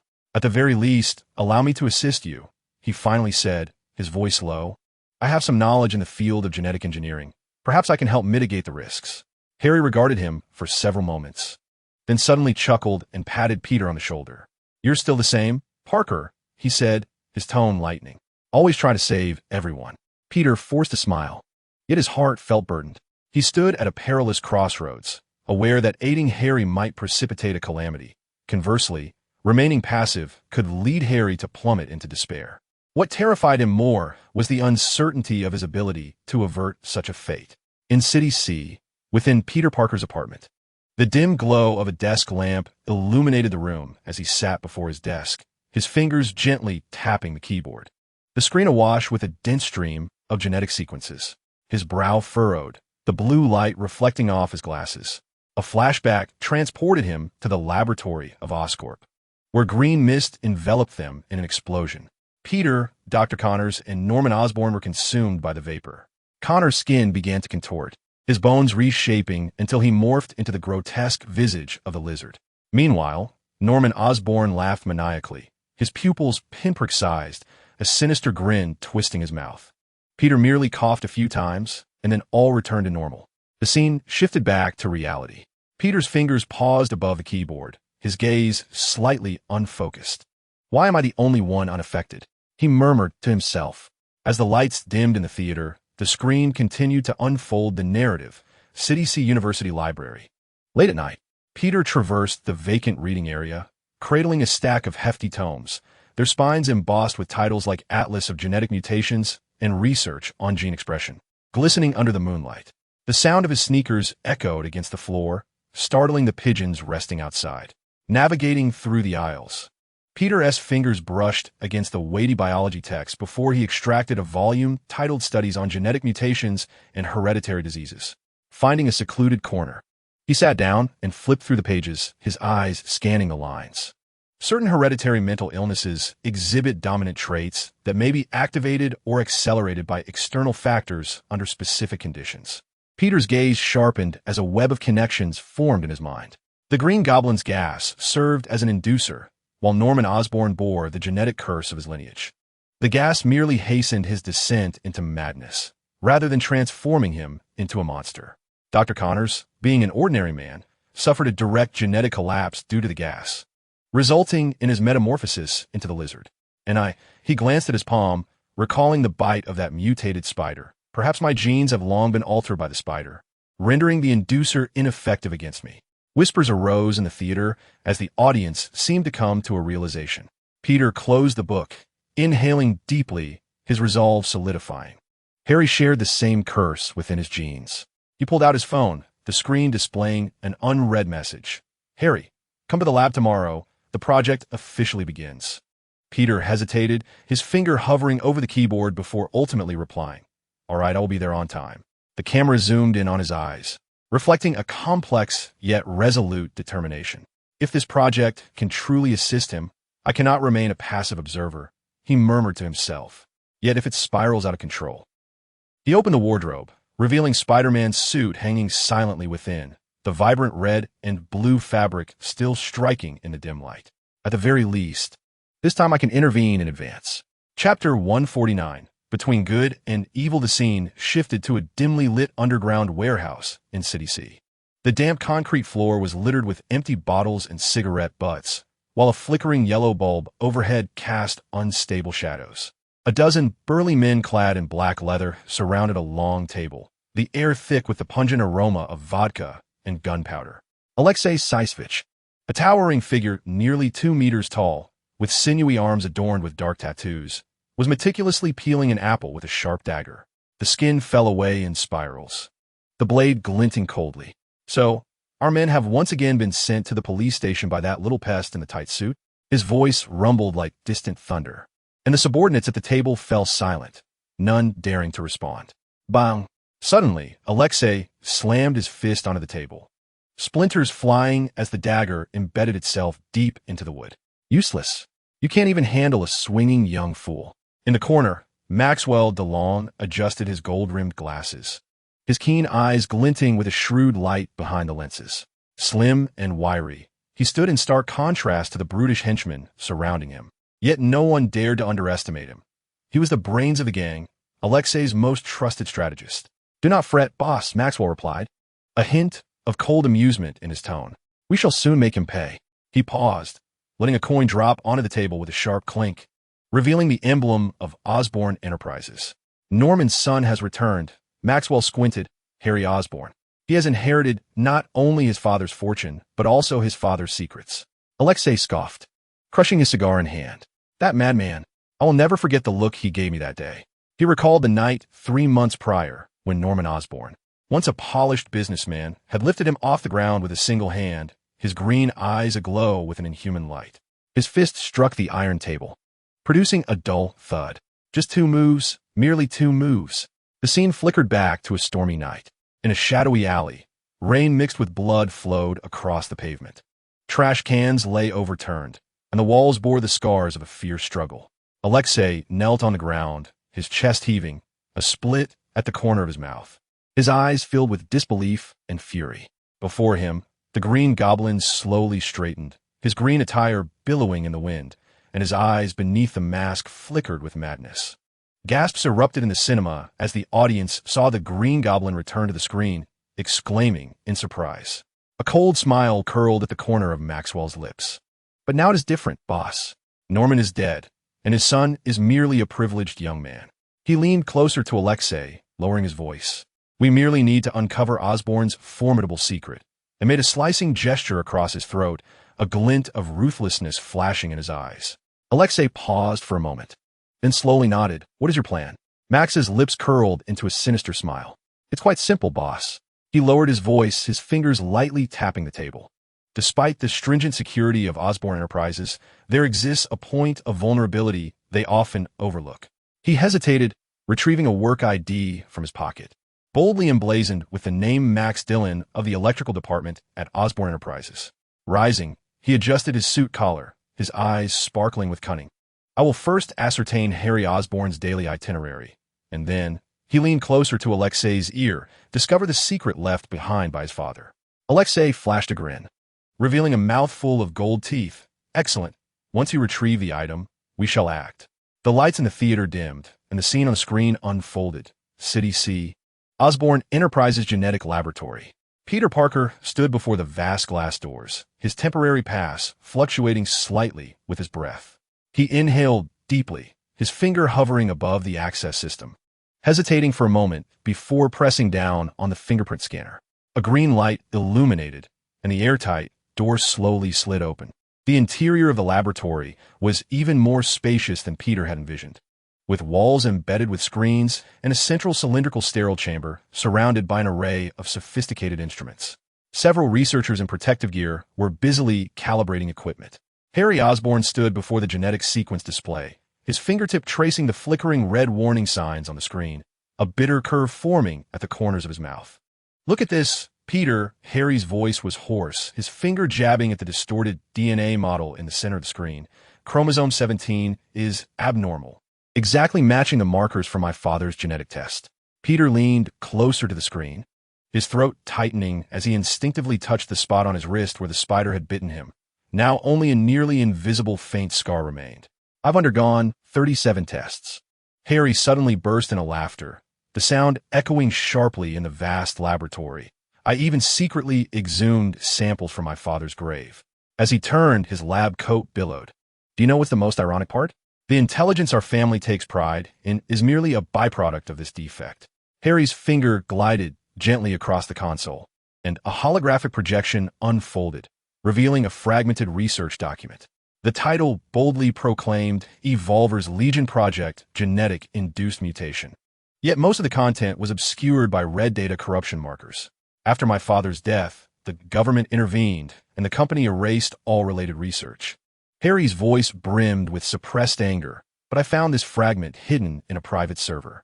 Peter's finger suddenly froze in midair, the lenses of his glasses reflecting the blue light of the holographic projection. He recognized that the fragmented equations were, in fact, the markings on the machine in Dr. Connor's laboratory.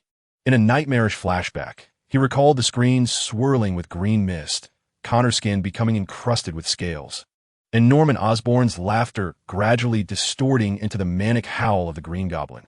Harry, keenly aware of Peter's unease, narrowed his eyes and inquired, "Do you recognize this formula?" Peter's fingers trembled slightly, and his voice emerged almost as a whisper. "This is Dr. Connor's formula for the inducer." Harry abruptly turned his head, a flicker of surprise igniting in his eyes. The cold light of the laboratory illuminated Peter's face. He swallowed hard before lifting his gaze to meet Harry's. "I was there 3 months ago." An instant silence enveloped the auditorium, with some audience members leaning forward unconsciously. Chapter 150, Spider-Man 2, between good and evil. Peter inhaled deeply, his tone somber. This project was originally spearheaded by Dr. Connors, and I participated as his assistant. Mr. Osborn, your father, provided the funding, but they later fell into conflict.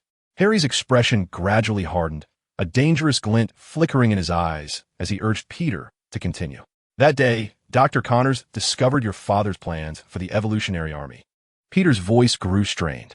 They had a fierce argument, and the experimental equipment was toppled, causing the inducer to leak.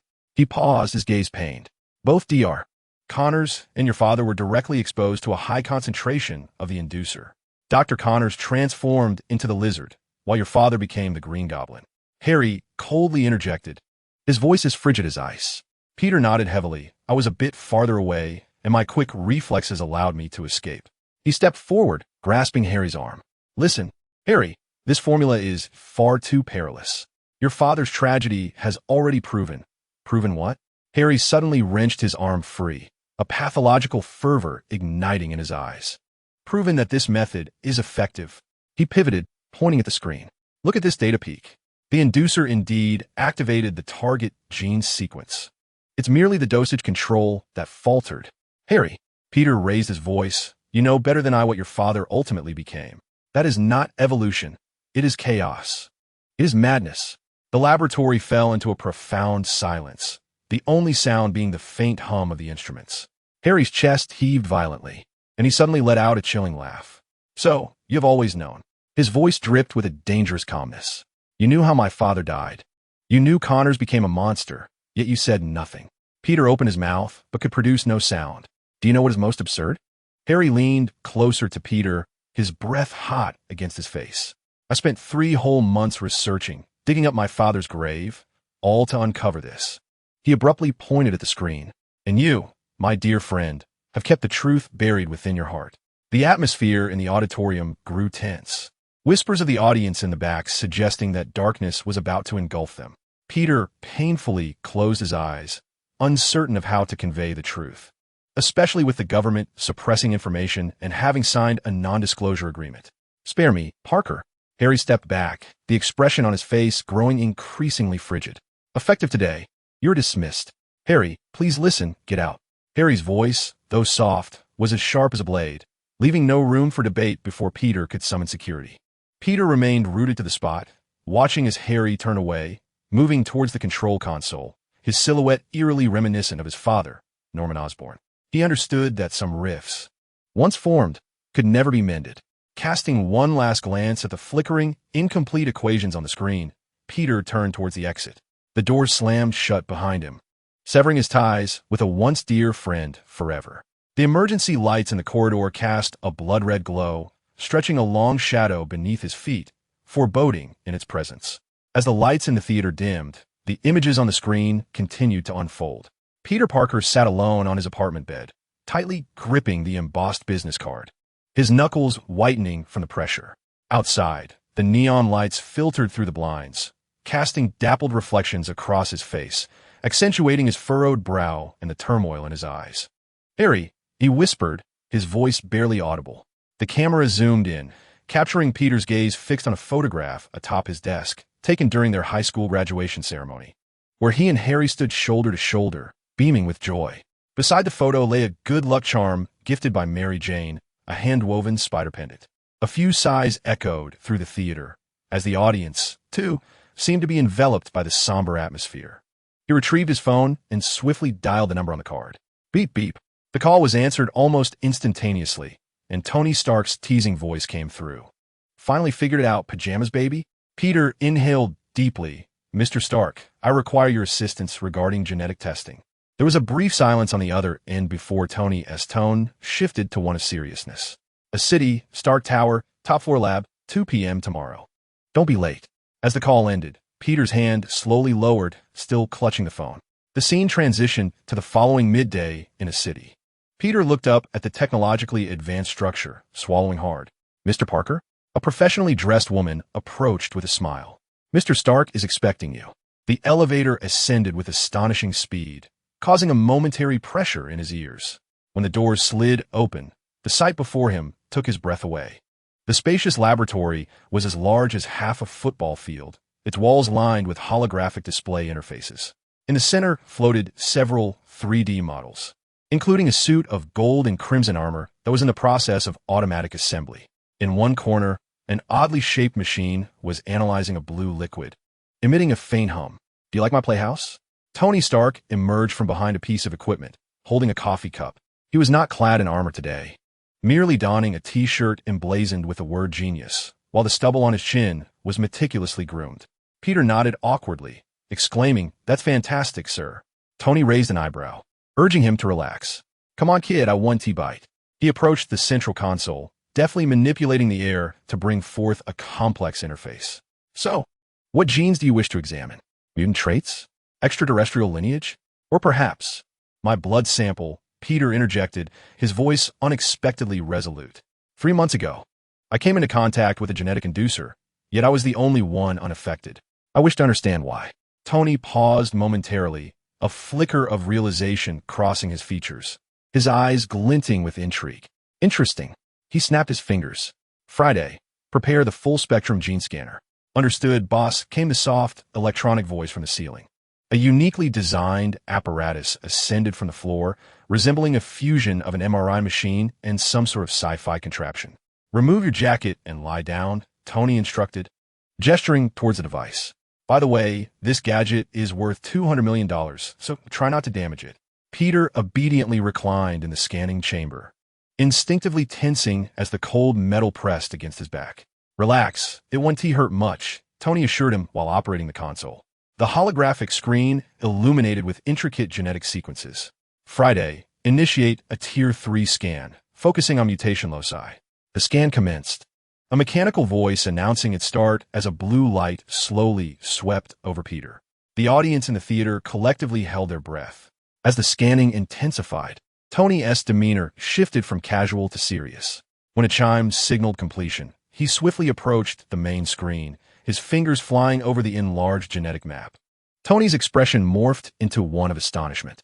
"Over 37 sequences in your DNA have mutated, yet the structure remains remarkably stable." Chapter 151. Between good and evil, Tony Stark's fingers glided swiftly over the holographic screen, the magnified DNA double helix swirling in the air, with certain segments flickering with an unnatural blue glow. "Friday, cross-reference with a mutant gene database." His voice took on an unusual gravitas. "Comparison complete, boss," the mechanical voice replied. "The compatibility with known mutant gene sequences is merely 127, yet there's a 234 similarity with archived super-soldier serum samples." Tony's fingers paused on the holographic display as he turned, his piercing gaze locking onto Peter. "So, what is your true intention in seeking me?" Peter sat up from the scanning chamber, sweat dampening his bangs. He stared at the flickering genetic chains, his throat tightening. "Mr. Stark, can this mutation be replicated in another individual?" The laboratory fell into an immediate silence. Tony slowly turned, his sharp gaze penetrating Peter. "What do you intend to do?" His voice was dangerously low. The atmosphere in the cinema abruptly tightened, as an audience member in the front row instinctively grasped the armrest. Peter's fingers unconsciously tightened around the edge of the scanning chamber. "I have a friend whose family suffers from a hereditary disease, a genetic defect," he began, but was interrupted by Tony, who stepped forward decisively. "Listen, Pajamas baby, the instability of genetic mutations is far greater than you can imagine." He gestured towards the screen. "Your condition is a 1-in-a-million miracle. A perfect formula often works for only one individual." The holographic projection shifted, displaying a comparative diagram of 2 genetic sequences. Tony's finger traced the points of divergence. "Even with your genetic sequence as a reference, the success rate for replication is less than 3%. The more likely outcome." The screen abruptly transformed into a surveillance video. In a laboratory, a man screamed in agony after injecting a serum, his skin twisting and peeling away, ultimately becoming a grotesque mass of flesh and blood. Gasps echoed through the cinema. "This is footage from 6 months ago," Tony stated gravely. "Someone attempted to replicate a super-soldier serum." He swiped across the holographic screen, bringing forth a complex array of data charts. The cold light of the lab cast sharp shadows across his distinctly defined face, rendering him exceptionally serious. "Peter, you're also engaged in genetic engineering?" Tony's voice was low and measured. You should understand the stakes better than anyone. The cinema fell silent. The sound of a pin dropping could be heard, and an audience member in the front row instinctively held their breath. Peter's fingers trembled slightly as he wearily rubbed his eyes. I am aware of the risks. But my friend, Tony suddenly narrowed his eyes, his gaze sharp enough to pierce through Peter. Let me guess, this friend of yours is not Harry Osborn, is he? The cinema instantly hushed, and a gasp arose from the rear. Peter's fingers clenched tightly, his knuckles widening. He opened his mouth, but could not produce a sound. This reaction spoke volumes. Indeed, Tony sighed. 3 months ago, the deaths of Norman Osborn and Connors made me start paying attention to City C. He turned, his gaze intense, and acknowledged the presence of Spider-Man. The holographic screen abruptly switched to display a series of surveillance images. Spider-Man swinging between skyscrapers, catching falling cars with his bare hands, single-handedly subduing armed assailants. It's you, Peter Parker, Tony exclaimed with a hint of awe. Determining your identity was no simple feat. It required 3 satellites and 7 teams of agents. And it wasn't until last week that we confirmed your true identity. Peter stared in shock, his eyes wide. You've been monitoring me? Observing. Not monitoring, Tony corrected, pulling up footage of Peter helping an elderly woman cross the street. Fortunately, you have not exploited your formidable mutated abilities for nefarious purposes. Light laughter rippled through the cinema, slightly alleviating the tense atmosphere. Tony deactivated the holographic projection, his expression reverting to one of gravity. The circumstances had altered. Harry Osborn was now treading the same perilous path as his father. He gazed intently into Peter's eyes, contemplating the notion of using himself as an experimental subject in a bid to save him. Peter lowered his head, his voice barely a whisper. I cannot bear to witness his descent into ruin. Tony's fingers glided gently across the holographic screen, the cold illumination of the laboratory casting sharp shadows across his defined features, rendering him more serious than ever. Given the current state of technology, safely replicating such a level of genetic mutation is utterly unattainable. His voice was low and controlled. Your mentor, Dr. Connors, is one of the world's foremost genetic engineering researchers. Has he not made this clear to you? The auditorium fell silent, with audience members in the front row leaning forward unconsciously. Peter's expression froze suddenly, memories flooding back like a tide.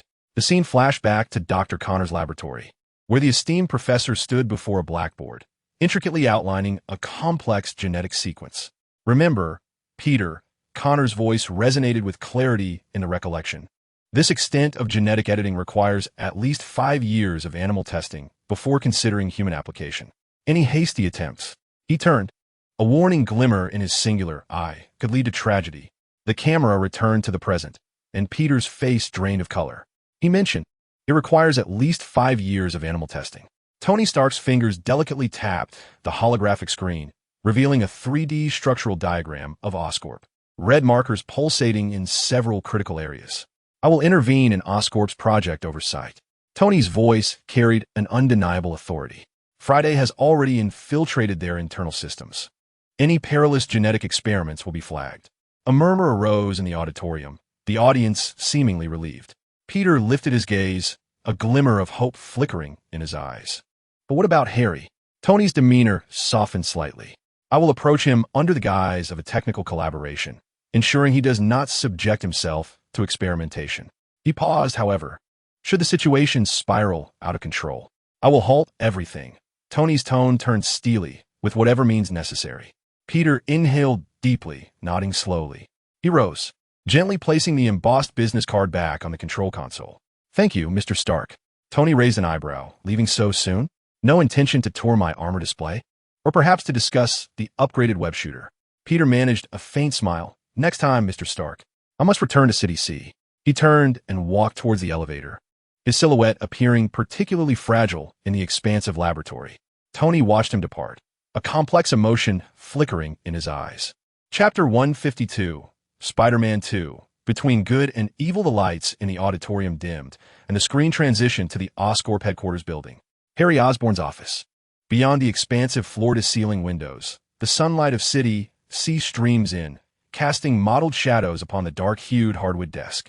Harry stands before the window, clutching a document, his knuckles whitening under the strain. The title reads Stark Industries Technical Cooperation Regulatory Agreement, which he murmurs under his breath, the corners of his mouth twitching slightly.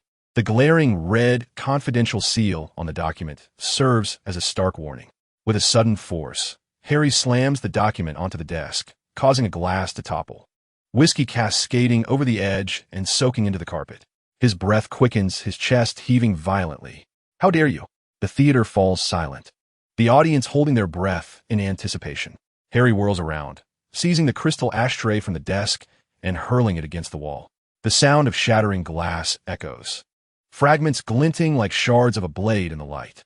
His eyes redden, resembling a trapped beast. All of Stark's government. He seethes, his voice low and menacing. "Do you think you can control me?" A whisper ripples through the back row of the audience. It's over. He's completely gone dark. Harry's fingers tremble as he pulls open the bottom drawer of the desk, the metal rails screeching in protest. Within the depths of the drawer, several vials filled with an eerie fluorescent green liquid emit a strange glow, the contents gently swaying within their glass confines, reminiscent of some living entity. "Father!" His voice is hoarse, fingers hovering above the test tubes without making contact. A flashback ensues, the vault of Oscorp Tower. The heavy metal door creaking open as Harry steps inside, clutching Norman Osborn's private key. Inside the safe, amongst the yellowed diaries left by his great-grandfather, lies a small refrigeration unit, quietly containing 6 vials of fluorescent green serum. Harry's fingers graze the test tubes, his expression a tapestry of emotions. He speaks softly, almost inaudibly. "Father, is this your experimental result? The very thing that transformed you into the Green Goblin?" His fingertip rests upon one of the vials, the cold glass reflecting a distorted image of himself. The flashback concludes, and Harry's gaze fixates on the vials within the drawer, his throat constricting. His fingers inch closer, only to retract suddenly, as if burned. He inhales sharply, forcefully shutting the drawer with a muted thud. "It is not yet time," he mutters, his voice gravelly. The sunlight outside illuminates his pallid face, casting sharp shadows of blue and purple upon his cheekbones. He turns and strides toward the liquor cabinet, his fingers quivering as he pours himself a glass of whiskey. The amber liquid swirls within the glass, mirroring the tumultuous thoughts racing through his mind. The camera pulls back, revealing Harry's silhouette through the office's expansive windows, appearing solitary and fragile. In a discreet corner of the frame, a diminutive ventilation shaft houses a miniature camera, its red light flickering subtly. Somewhere in an abandoned factory, in an underground control room, a dimly lit space glows with the cold light of numerous surveillance screens, casting a pallid reflection upon Max's gaunt profile. He adjusted his gold-rimmed glasses, the lenses reflecting the live scene from Harry's office. An intriguing smirk curled at the corners of Max's lips as his fingers deftly tapped the keyboard, replaying the moment when Harry had been fixated on the green reagent. In the shadows behind him, Alexei's imposing figure leaned against the wall, his fingers rhythmically drumming on the table. "So?" Alexei's voice rumbled like distant thunder. "What treasures has that little brat concealed?" "Boss, we've struck gold." Max's voice quivered with excitement. "Harry Osborn possesses the super serum left by his father, the very substance that grants the Green Goblin his powers." A collective gasp echoed through the dimly lit hall. Alexei straightened abruptly, a glimmer of greed flashing in his eyes. "Can we acquire it?" Max swiftly typed, pulling up the security layout of Osborn Enterprises, where several red dots indicated the locations of ventilation shafts and electrical conduits. Conventional methods won't suffice, but tonight presents an opportunity. He pointed to the schedule on the screen. At 2100, Harry has a private meeting, and security will be reduced by 2/3. Alexei grinned widely, revealing his golden canine teeth. "Then tonight it is." He turned towards the corner where weapons were displayed, his sturdy fingers gliding over a row of modified firearms before settling on a menacing-looking shotgun. Inform the brothers to prepare. He released the safety, the metallic click echoing sharply in the enclosed space. "We're going to pay a visit to young Mr. Osborn." As the lights in the hall dimmed, the screen continued to unfold the narrative. Night fell, and the neon lights of City C cast shimmering reflections on the rain-soaked streets. The glass facade of the Osborn Enterprises headquarters mirrored the cold light, resembling a dark monolith standing tall in the heart of the city. The camera panned down to reveal Harry Osborn emerging from the company's entrance, surrounded by a cadre of black-clad security personnel. His polished shoes splashed in the puddles beneath him as he stepped forward. He glanced at his watch, a frown creasing his brow, seemingly impatient for the impending meeting. "Is the car ready?" Harry inquired without looking back. "It's waiting, Mr. Osborn," a security officer responded quietly. Harry nodded slightly and strode towards the sleek black Maybach parked at the curb. The door slid open silently as he bent to enter the rear seat. The window rose smoothly, sealing him away from the clamor of the outside world. In the hall, the audience held their breath. The scene shifted to the Osborn Enterprises security room, where Max Dillon adjusted his gold-rimmed glasses, the cold light of the surveillance screens reflecting in the lenses. A sinister smile crept across his face as his fingers flew over the keyboard, the security interface on the screen morphing into a sea of red alerts. "All set," he murmured to himself. In the next moment, he swiftly drew a silenced pistol from his waist and turned to face the two security personnel on duty. "Good night, gentlemen." Max's voice was as soft as a serpent's hiss. With two muffled thuds, the security personnel collapsed to the ground, unable to even press the alarm button. Max swiftly approached the control panel, his fingers gliding rapidly across the touchscreen to disable the building's security system. The surveillance feeds transformed into a flurry of static, and the infrared alarms extinguished silently. He pressed his earpiece. "Boss, the barricades have been cleared." The scene shifted to Harry's Maybach, which suddenly screeched to a halt midway. "What's happening?" Harry asked, furrowing his brow. The driver turned back, his face pale. "Mr. Osborn, the company alarm has been triggered. The security system indicates an intrusion." Harry's pupils constricted suddenly, and his fingers instinctively clenched the armrest of his seat. "Turn around, head back immediately." His voice was as cold as ice. The scene transitioned to the lobby of Osborn Enterprises. Alexei Sizvich burst into the hall, flanked by a dozen heavily armed subordinates, their heavy military boots echoing ominously on the marble floor. They wore black masks, leaving only their fierce eyes exposed. "Everyone get down," Alexei bellowed, aiming his shotgun at the ceiling and pulling the trigger. A deafening gunshot reverberated through the hall, shards of the crystal chandelier raining down like confetti. The receptionist screamed and crouched down, while several employees frantically raised their hands. "You, take us to Osborn's office." Alexei seized a trembling security guard, pressing the barrel of his gun against the guard's temple. The guard nodded shakily, leading them toward the elevator. Suddenly, a young employee in the corner discreetly pulled out a phone, his fingers trembling as he pressed the emergency button. Alexei's ears perked up, and he spun around, a glint of fury flashing in his eyes. Seeking death, he scoffed, raising his hand and firing. Bang! Blood splattered against the pristine white wall, a shocking sight. The cinema hall fell into an instant silence.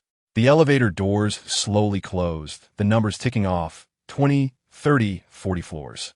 With a ding, the elevator opened, and Alexei stepped out, his subordinates roughly shoving the leading security guard. "This is it."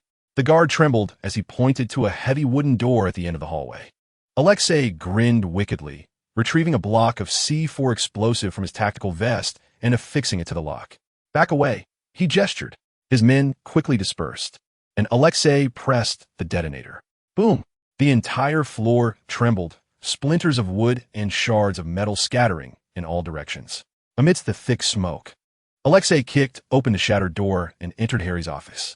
Just then, at the end of the corridor, the elevator doors opened again, and Harry Osborn charged out with his bodyguards, colliding head-on with Alexei's group. Both parties froze momentarily. A flicker of surprise crossed Alexei's face, swiftly morphing into elation. "You actually came back?" Harry's gaze swept across the devastated office, his expression instantly darkening like ink. "Who are you?" he demanded, his voice low and menacing. Alexei erupted into laughter, his robust fingers tapping the shotgun. "I'm here for the gift left by your father." Harry's countenance suddenly froze. Without further ado, Alexei gestured sharply. "Seize him." As his words fell, gunfire erupted. Several well-trained henchmen lunged forward like beasts, their movements precise and coordinated. Although Harry's security personnel responded swiftly and attempted to retaliate, they soon found themselves overwhelmed by the adversary's accurate and efficient firepower, succumbing one by one to the ground, blood spreading across the floor. Harry was forcibly restrained by two burly men, his hands bound behind him, and brought before Alexei. "Release me." Harry struggled, fury igniting in his eyes. Alexei raised the shotgun to tilt Harry's chin, scrutinizing his face. You bear a striking resemblance to your father, particularly in those eyes. He turned away, striding towards a desk, roughly pulling open the bottom drawer, where several vials of fluorescent green serum lay undisturbed, glowing eerily under the light. Found it. Alexei breathed heavily, gingerly extracting a test tube, the liquid within gently swaying as if alive. Harry writhed in desperation. No, you can't touch that. Ignoring him, Alexei lifted the test tube to inspect it, captivated. This is the source of the Green Goblin's power. So beautiful. Suddenly, he pivoted and signaled his henchman holding Harry down. Give him a dose. What? No. Harry's eyes widened, his voice trembling with fear. The two burly men roughly tore open Harry's suit sleeve, and Alexei himself pierced the needle into his arm, slowly injecting the green liquid. Don't worry, kid, Alexei grinned, revealing his gold-capped teeth. I won't take it all. I'll leave you some. The moment the liquid fully entered Harry's veins, his body stiffened violently, his eyes bulging, and he emitted a sound that was far from human, a guttural roar. It felt as though countless insects were writhing beneath his skin, his veins distending to reveal an eerie green hue. A chilling scream reverberated throughout the office as Harry collapsed to the floor, cradling his head with hands that dug into his scalp. His suit ripped apart as his muscles expanded, his skin gradually turning a sickly green. The auditorium fell silent, the audience holding their breath, with those in the front row clutching the armrests instinctively. Alexei observed the scene with satisfaction, turning to stow the remaining serum into a specially designed metal case. Withdraw, he bellowed to his men. The group swiftly dashed towards the shattered floor-to-ceiling window, where a black helicopter hovered in the air, the rotor's gusts causing the curtains to flutter violently. Alexei was the first to leap into the helicopter, followed closely by the others. At that moment, a figure clad in red and blue streaked through the night sky like lightning, landing a precise kick to Alexei's chest. Bang! Alexei's massive form was propelled from the aircraft like a cannonball, crashing heavily against the office wall, which cracked instantaneously. Good evening, gentlemen, Spider-Man announced lightly as he landed deftly on the edge of the helicopter's door, the white lenses of his mask narrowing slightly. Illegal entry, armed robbery, and murder. Tonight's charges are sufficient to keep you locked up for a lifetime. A chorus of cheers erupted from the screening room. Inside the helicopter, Max reacted swiftly, drawing his pistol and firing several shots. Spider-Man executed a backflip to evade the bullets, his web shooters firing with precision, ensnaring Max's wrist. Drop your weapon, Mr. Glasses, Spider-Man teased. You appear to be a civilized individual. Such dangerous toys are beneath you. Furious, Alexei scrambled to his feet, drawing a military knife from his waist and severing the webbing. Seizing the opportunity, he lunged for a metal box that had fallen nearby, extracting a green serum and unhesitatingly injecting it into his thigh. No, Spider-Man gasped, but it was too late. In that instant, Alexei's body began to swell violently, the mutation proceeding at an alarming rate. His muscles bulged like rock. His skin darkened to a grayish hue, and a sharp rhinoceros horn protruded from his forehead. His pupils constricted into two crimson dots, nostrils exhaling hot white vapor. A roar of transformation shattered the remaining glass windows, and Alexei had morphed into Rhino, his blood-red eyes fixated on Spider-Man. Little bug, his voice now deep and raspy. I will grind you into paste. Rhino charged forward with astonishing speed. Spider-Man barely managed to evade, the wall behind him collapsing into a gaping hole, debris scattering. Wow, this is not good, Spider-Man whistled, quickly shooting a web to swing into the air. Below, the sound of police sirens grew closer, and the red and blue lights flickered along the street.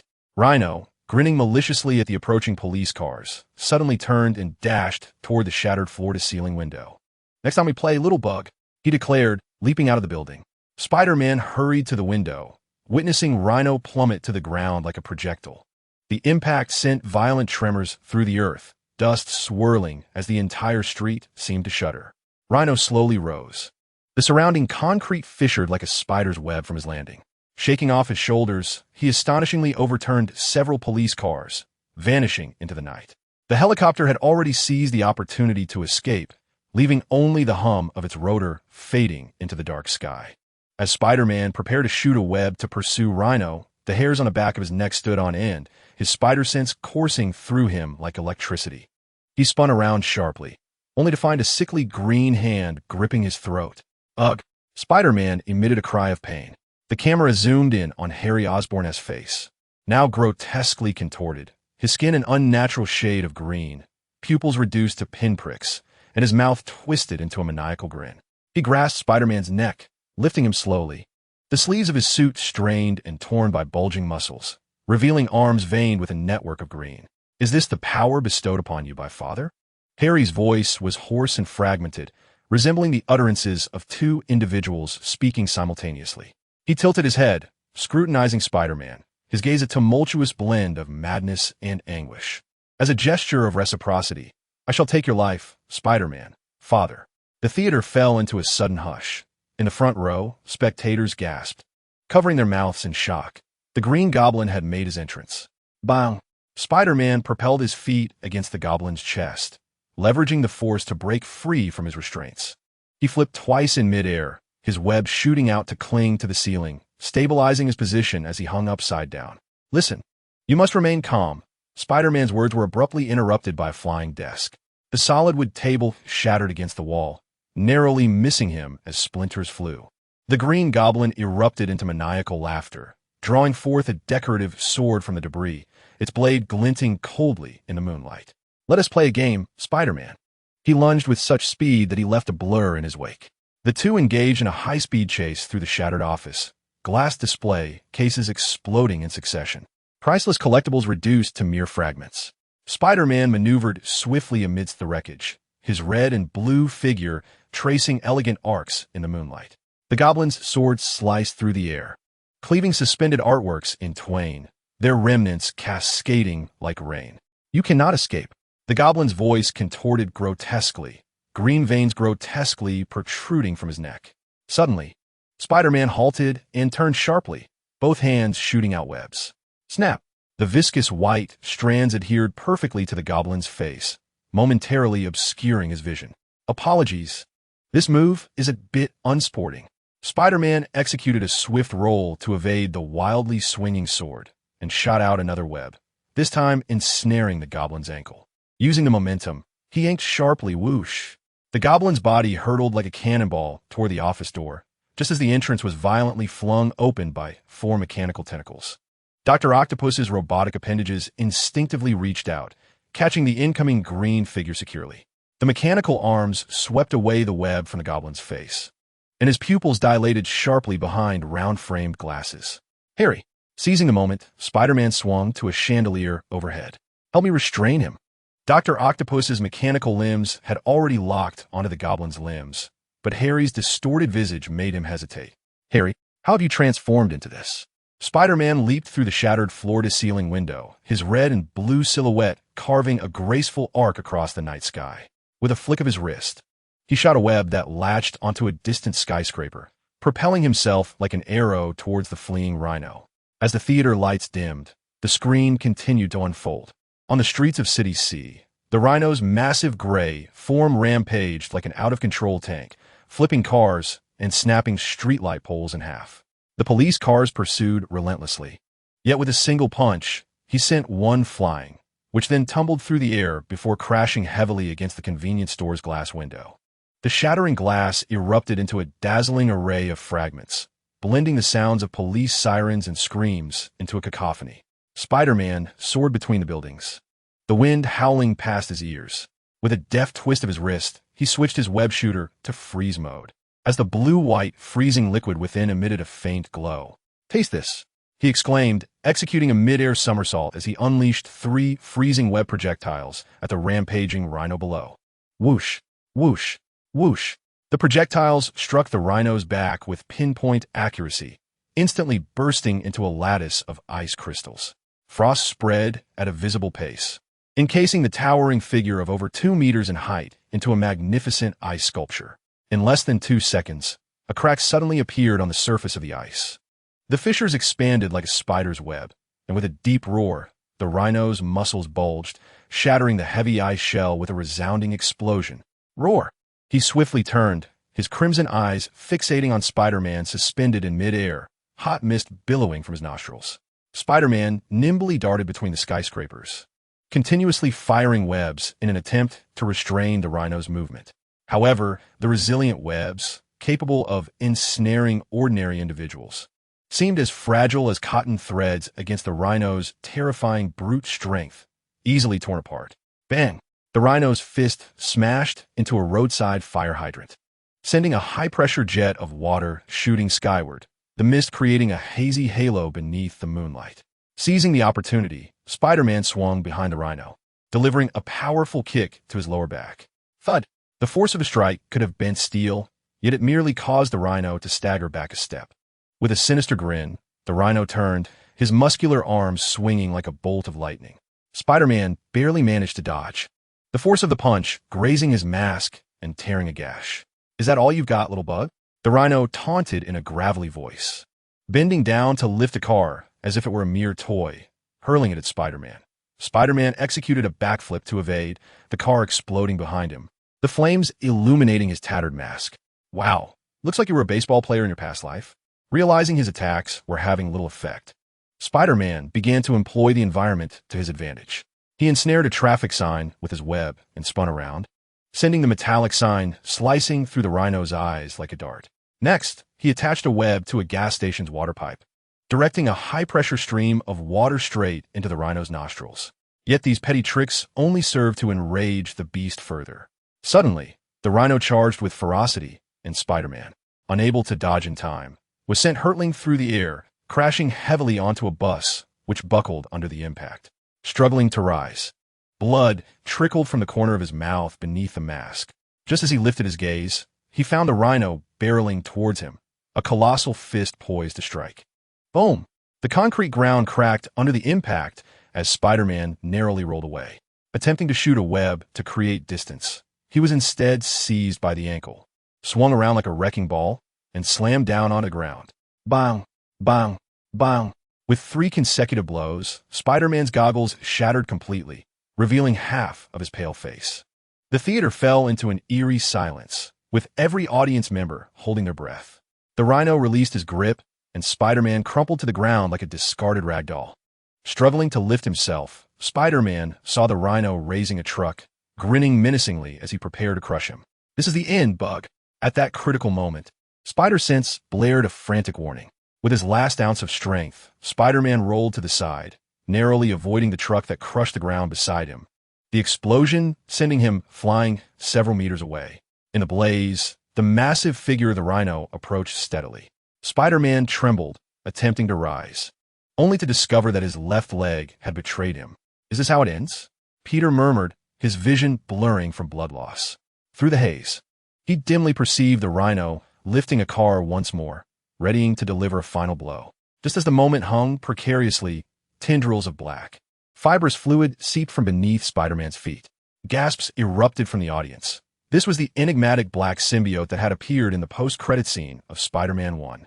The black fluid spread rapidly, as if alive, enveloping Spider-Man entirely in the blink of an eye. His red and blue suit was consumed, replaced by an entirely black suit that shimmered with an unsettling sheen. Peter let out a pained scream, feeling a chilling substance permeating his skin. The theater erupted into screams and chaos. As the black suit fully formed, a massive white spider emblem glowed ominously in the moonlight. Venom Spider-Man slowly rose, his movements now more fluid and powerful than before. The rhino momentarily froze, but quickly resumed his sinister laughter. "A new outfit won't save you." He hurled a car at Venom Spider-Man with tremendous force. Bang! In a shocking turn of events, Venom Spider-Man caught the car with one hand, his fingers sinking deep into the metal. His movements were lightning quick as he retaliated, throwing the car back at the rhino. Boom! The vehicle exploded against the rhino's chest, sending the towering beast staggering backward. Gasps filled the theater as the audience was left speechless by this sudden display of strength. Venom Spider-Man tilted his head, the white lenses of his mask morphing into sharper, more menacing shapes, exuding an air of danger. "Now it's my turn." His voice had taken on a deep, raspy tone, resonating with an eerie echo.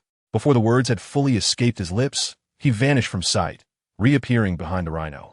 His black fist struck the rhino's back with the force of a cannon, producing a dull thud. Thud! The impact was far greater than before, propelling the rhino's massive form into the air, crashing through 3 concrete walls before finally coming to a halt. The audience collectively gasped, with those in the front row instinctively gripping the armrests. The Venom Spider-Man afforded the rhino no respite, as he unleashed thick strands of black webbing from his hands, ensnaring the rhino's limbs like iron chains. Roaring with effort, the rhino struggled, only to realize that these black strands were remarkably resilient, rendering him unable to break free. With a sudden jerk, Venom Spider-Man yanked the rhino back before him.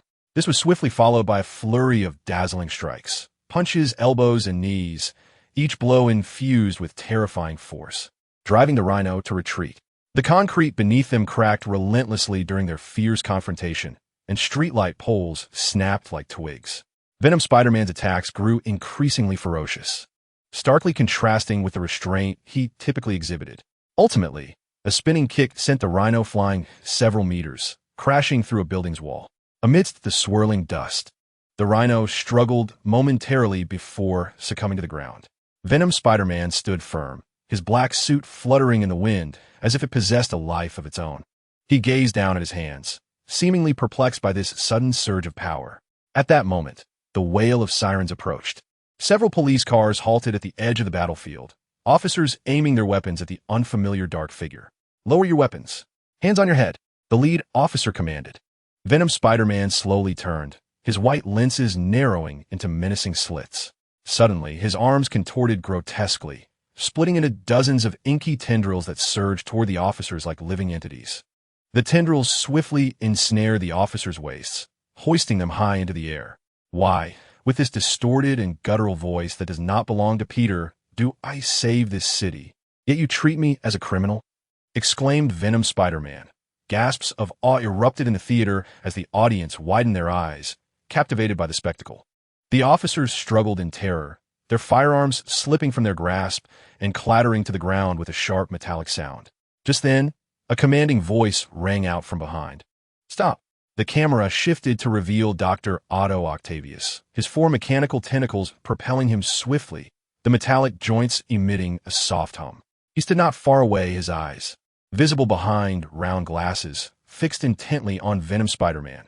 "Spider-Man, you are not this person," Dr. Octavius asserted, his voice calm and resolute. "Put them down." Venom Spider-Man whipped his head around, his white lenses narrowing dangerously. "What gives you the right to dictate my actions?" he retorted. Dr. Octavius did not falter. His mechanical tentacles slightly unfurled, maintaining a defensive stance. "I know you have saved many. This is not your nature." The theater fell silent, the audience anxiously observing the unfolding scene.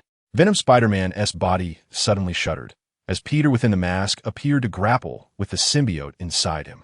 His fingers twitched, and the black tendrils began to writhe erratically. The faint voice of Peter emerged from beneath the mask, urging, "Release them." The symbiote enveloping Spider-Man emitted a low, resonant growl, as if resisting, but ultimately relinquished its hold, causing the officers to plummet from midair.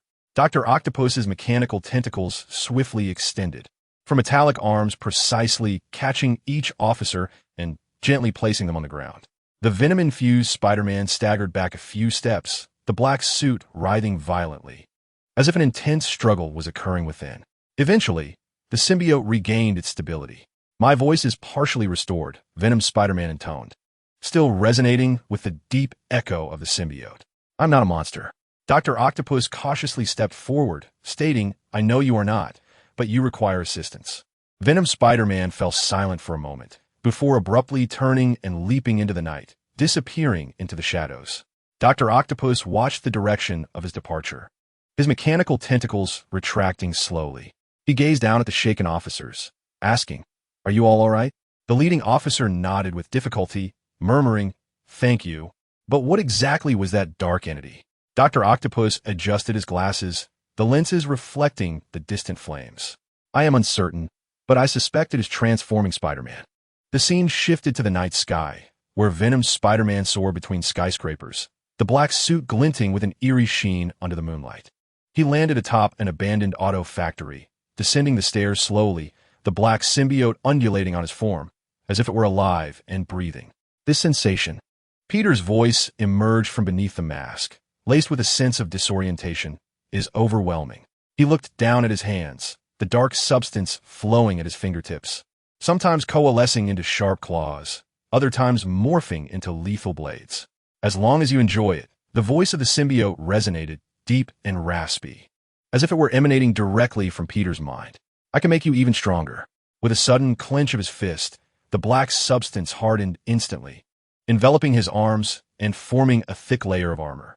He grinned widely, the corners of his mouth twisting into an unnatural arc beneath the mask. Yes, just like that. His voice gradually became alien, infused with a morbid exhilaration. He abruptly raised his hand, black tendrils shooting forth from his palm, lashing out like whips at an abandoned vehicle. Boom! The metal body was effortlessly torn apart, the doors twisted and contorted, shards of glass scattering. Peter stood still, admiring his handiwork, his eyes gleaming with a frenzied light. More! He roared, the black tendrils extending once again, this time piercing through another vehicle's hood and lifting it entirely before smashing it against the wall. Bang! The entire abandoned factory trembled, dust cascading from the ceiling. Peter erupted into laughter, his voice echoing unsettlingly within the vast space, imbued with a disquieting madness. This is magnificent, he murmured, as the black suit intensified in ferocity in response to his rising emotions. He abruptly leaped upward, black tendrils supporting his form, allowing him to dangle from the ceiling like a spider. Gazing down upon the ruins below, a perilous glimmer flickered in his eyes. The atmosphere in the theater grew palpably tense as the audience realized that Peter was gradually succumbing to the insidious influence of the symbiote. He descended sharply, his dark suit stirring up a cloud of dust upon landing. Raising his hand, a mass of black substance coalesced in his palm, forming a colossal scythe. I can end all wickedness, he murmured, his voice now entirely unrecognizable as Peter Parker. With a fierce swing of the scythe, he cleaved through a row of abandoned vehicles. The jarring sound of metal fracturing resonating sharply, sparks flying in all directions. No one can stop me, he declared, striding slowly towards the center of the factory. The black suit pulsating upon him, as if celebrating his descent into darkness. The theater lights dimmed, and the screen transitioned to Mary Jane's apartment. The blue glow of the television illuminated her delicate features, as the somber voice of the news anchor echoed in the stillness of the living room. Breaking news. The C-City police are investigating Spider-Man for alleged acts of violence. According to hospital reports, over 90 criminals subdued by Spider-Man in the past week have suffered fractures or severe internal injuries. Mary Jane's coffee cup hovered midair, her crimson lips parting slightly, a flicker of confusion dancing in her eyes. The camera zoomed in, the television image shifting to a grainy surveillance video where the black-suited Spider-Man gripped a drug dealer's throat with one hand, violently slamming him against the wall, his brutality starkly contrasting with the Spider-Man she once knew. Peter, what has happened to you? Mary Jane whispered to herself. The theater darkened again, and the screen transitioned to a dim, damp alley in C-City. Rainwater pooled in the uneven ground, reflecting the distant flickering of neon lights. A masked robber lay slumped against the wall, blood seeping from the corner of his mouth, staining the mask crimson. His arm twisted at an unnatural angle, shattered gun parts strewn about him. The camera slowly panned upward, revealing Venom Spider-Man standing before the robber, his dark suit glistening ominously in the rain. He raised his right arm, the black substance coalescing into sharp claws. Stop! A crisp female voice suddenly shattered the silence of the rainy night. Venom Spider-Man halted abruptly, his claws mere inches from the robber's throat. The theater fell into a hushed silence, the audience holding their breath. Just then, Mary Jane burst into the alley, her umbrella held aloft, high heels splashing through puddles, her red hair soaked and clinging to her pale cheeks. Peter, what are you doing? Her voice trembled, yet carried an unwavering resolve. Venom Spider-Man slowly turned, his white lenses narrowing into menacing slits in the darkness, the black suit undulating with his breath, as though it were a living entity. The theater held its breath, the audience waiting anxiously for Peter's response. He brandished a firearm, robbing the convenience store and threatening the clerk. Peter's voice emerged from beneath the mask, imbued with an eerie duality. I'm upholding justice. The mask of Venom Spider-Man gradually slipped away, revealing Peter's visage, yet his eyes no longer bore the familiar brown hue, but instead glimmered with a sinister white light. Moreover, Mary, his voice was hoarse, and unfamiliar. Look how much stronger I have become. He raised his hand, black tendrils dancing at his fingertips. I will never allow anyone to be harmed again. I will never fail. Mary Jane stepped forward, her umbrella slipping from her grasp as the rain immediately drenched her crimson hair and beige trench coat. This is not justice, she exclaimed, pointing at the unconscious robber, who had lost all capacity to resist. Look at what you have done. The camera zoomed in on the robber's bloodied face and contorted limbs, eliciting uncomfortable gasps from the audience. Venom Spider-Man cast a glance at his own hands, the inky substance twitching in the rain. Peter, this is not you. Her voice echoed amidst the downpour. Suddenly, Peter clutched his head, emitting a pained scream. I cannot control it. It fuels my rage. Mary Jane, disregarding the peril, rushed forward, cradling Peter's face in her hands as raindrops cascaded down her cheeks, indistinguishable from tears. Peter Parker, look at me. Her voice trembled with desperation. What did Professor Connors teach you? What does true power require? The scene abruptly flashed back to Professor Connors in the laboratory, adjusting a delicate instrument. Warm sunlight streaming through the window onto his white coat. Peter, you see, Connors spoke gently, his tone imbued with the characteristic encouragement of a mentor. This genetic engineering technology, if successful, will revolutionize regenerative medicine. Peter leaned closer, his eyes sparkling with curiosity. Doctor, can this truly help cure terminal illnesses? In theory, absolutely, Connors replied, adjusting his glasses, his eyes reflecting the fervor of a scientist. Imagine patients with congenital genetic defects, those suffering from organ failure. They could be reborn. He turned to face Peter, hands making a tense gesture. This is the essence of science, Peter, not for the sake of publication or personal gain, but to genuinely benefit humanity. Deeply moved, Peter nodded. Connors smiled, a warm and infectious expression. Science is like a beacon. As long as we persist in the right direction, it will ultimately illuminate the path for mankind. He picked up a vial from the rack, the liquid shimmering with a subtle blue glow in the sunlight. Remember, Peter, any technology is a double-edged sword. The key lies in the heart of the user. We can use it to heal ailments, or it may lead to calamity. Connors gazed into Peter's eyes. Never forget. We seek the dignity of life, not the display of power. The flashback concluded. Chapter 157 Spider-Man 2. Between good and evil, Venom Spider-Man suddenly knelt on the ground, his black suit convulsing violently, resembling boiling tar. Professor Connors' voice was frail and filled with anguish. I recalled Mary Jane tightly embracing him, urging, remember, Peter, you're the boy who helps old ladies cross the street, the fool who nearly fell from a fire escape while rescuing a kitten. Dark matter began to peel away from Peter's form, hissing as if scorched. He collapsed to the ground, emitting a heart-wrenching scream. Suddenly, the mass of darkness surged violently, twisting and contorting in midair, producing a piercing shriek. It lunged towards Mary Jane like a venomous serpent, its black tendrils shooting forth with lightning speed. Mary, be careful, Peter weakly shouted, but it was too late for him to intervene. Just as the dark tendrils were about to reach Mary Jane, boom! A brilliant beam of energy descended from above, striking the black symbiote with precision. The golden-red armor traced a dazzling arc through the rain as Iron Man hovered in the air, his palm cannon still emitting wisps of smoke. It appears I've arrived just in time, came Tony Stark's teasing tone from beneath the mask. The auditorium erupted in cheers, the audience exhilarated by Iron Man's timely appearance. The symbiote was hurled several meters by the shockwave, crashing heavily against the wall, emitting an enraged roar. The dark matter quickly reformed, but was evidently damaged. Analyze target composition, Tony commanded softly. Target locked, boss, the AI voice responded. The symbiote seemed to sense the impending threat, suddenly coiling into a mass and darting toward a nearby sewer grate with astonishing speed. Trying to run? Tony raised his hand for another shot, but the symbiote had already burrowed into the sewer, vanishing into the darkness. Tony gently touched the reactor on his chest, and a palm-sized micro-drone detached, entering tracking mode while maintaining a safe distance. The drone emitted a faint hum as it followed into the sewer. Iron Man slowly descended before Peter and Mary Jane, his mask retracting to reveal Tony Stark's playful smile. So, you must be Peter's little girlfriend? Tony surveyed Mary Jane with a smirk. Mary Jane opened her mouth, rainwater dripping from her red hair, momentarily unsure of how to respond.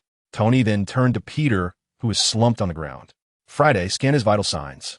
A blue light shot from Iron Man's helmet, swiftly scanning Peter. No severe injuries detected. Vital signs stable, though energy levels are low, indicating slight weakness. The mechanical voice reported calmly, suggesting hydration and energy replenishment. Tony raised an eyebrow, an unexpected expression crossing his face. "Oh, it seems you're sturdier than you appear." He crouched down, meeting Peter's gaze. "Sleepyhead, you've been pushing yourself a bit too hard these past few days, so I came personally to check on you." Peter struggled to rise, but Mary Jane quickly supported him. "Harry." Peter's voice was weak yet urgent. "How's Harry? I must go find him." Tony Stark's expression suddenly turned grave as he gently shook his head. Harry Osborn had vanished without a trace, and the entire City C was devoid of his presence. He paused for a moment, contemplating the absence of that octopus-like figure, Dr. Otto Octavius, as well. Peter abruptly raised his head, raindrops cascading down his cheeks. "What?" he exclaimed, his voice trembling with shock. Peter's fingers instinctively clutched the fabric of his suit at his chest. According to the surveillance records, they were last seen in the laboratory of Oscorp Tower. Tony handed Peter a compact projection device, urging him to view it for himself. The projection materialized, revealing a blurry surveillance image of Dr. Octavius's mechanical tentacles restraining the out-of-control Harry on the operating table, while he deftly manipulated the control panel. Suddenly, the image jolted violently before dissolving into static, a fleeting glimpse before the signal was lost. Tony's voice resonated with gravity. "It appears your professor friend is attempting to stabilize Harry's mutation in some manner." Peter shut his eyes in anguish. Dr. Octavius might be in peril. The theater fell silent, the audience acutely aware of Peter's distress. Tony Stark's crimson and gold armor glimmered with a cold sheen in the rain as he gazed up at the overcast sky, seemingly deep in thought. "Listen, little buddy," he turned back with a serious tone. "I will be investigating around this city for a while, but I cannot linger for long." He gestured towards the sky. "Rest assured, others will also be dispatched to handle the situation, so you need not worry excessively." With a teasing tone, Tony's helmet sealed again. After all, leaving a high school student to tackle these troubles alone would make us adults appear rather inept. A few light chuckles echoed in the theater. "What if we find Harry?" Peter's voice was hoarse. "What will you do to him?" Iron Man's movements momentarily faltered, the lights of his visor flickering.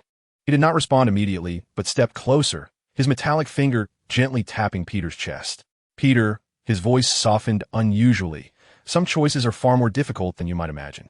The atmosphere in the theater froze instantly, the audience holding their breath, someone murmuring softly, "What does that mean?" Peter's eyes widened, his lips trembling. "You can't." "Yes, my friend. Yes, just sick." Iron Man took a step back, his voice reverting to a businesslike tone. "There are top-tier medical teams who will do their utmost to assist Harry Osborn." He abruptly turned, the thrusters beginning to warm up, creating a mist in the rain. "Remember, don't do anything foolish again." Iron Man cast one last glance at Peter. "We'll address the issue with that black suit later. Just avoid being possessed again." No sooner had he spoken than the crimson and gold armor surged into the sky with a thunderous sound, vanishing into the rain-soaked veil, leaving behind a dissipating trail. Peter stood rooted to the spot, gazing skyward as the rain pelted his face. Mary Jane tightly clasped his hand, both of them enveloped in silence. As the camera zooms out, two drenched figures appear, particularly diminutive in the dimly lit alley. The distant wail of police sirens grows closer, and the red and blue lights shimmer through the rain-soaked air. The theater dims, and the screen transitions to an abandoned factory on the outskirts of City C. Inside the shadowy building, fragmented glass windows allow a few beams of moonlight to illuminate the rusted machinery and scattered debris. The Green Goblin, Harry Osborn, stand to the center, his pale green skin glistening with an eerie sheen in the shadows, a manic grin plastered across his face. His suit has long since been torn apart by his mutations, replaced by a form-fitting battle suit reminiscent of the Green Goblin, albeit in a darker hue that exudes an ominous aura. Opposite him stands Dr. Octavius, his mechanical tentacles slightly unfurled, his gaze behind round glasses both complex and alert. The voice of the Green Goblin is hoarse and distorted, as if two voices were speaking in unison. "Do you know what we are capable of?" Dr. Octavius furrows his brow. "Harry, Your current state is highly unstable. We must. The Green Goblin abruptly raises a hand to interrupt him, leaning closer to whisper something. The theater falls abruptly silent, with the audience exchanging puzzled glances, murmuring. What did he say?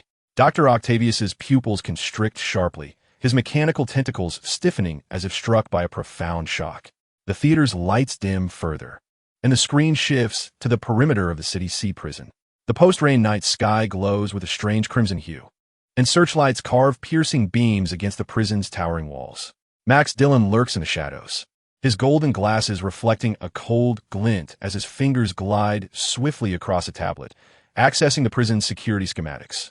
The boss is locked up in Block B, 3 levels underground. He murmurs to himself, the intricate architectural layout mirrored in his lenses. A murmur ripples through the audience as they grasp the impending prison break. Max raises his hand to press his earpiece. Everyone in position, proceed as planned. A dozen fully armed gang members emerge from various corners, brandishing modified weapons. Their movements agile as they approach the prison walls. 3, 2, 1, boom. An explosion erupts at a corner of the wall. Debris flying as electric currents dance along the metal barriers, the alarm blaring into the night sky. Move. Mach gestures. And the gang members surge into the breach like a tidal wave. The atmosphere in the theater grows palpably tense, with some audience members instinctively leaning forward in their seats. However, just as the first wave of men rushes into the prison, whoosh, whoosh, whoosh, several shadowy figures dart from within the prison, their speed so swift they seem to leave afterimages. Max's eyes widen in disbelief as these phantoms weave effortlessly among his men, each strike landing with deadly precision. What the hell is that? He exclaims in shock. As the camera zoomed in, the shadows revealed themselves to be soldiers clad in black tactical gear, their specialized night vision goggles glinting ominously.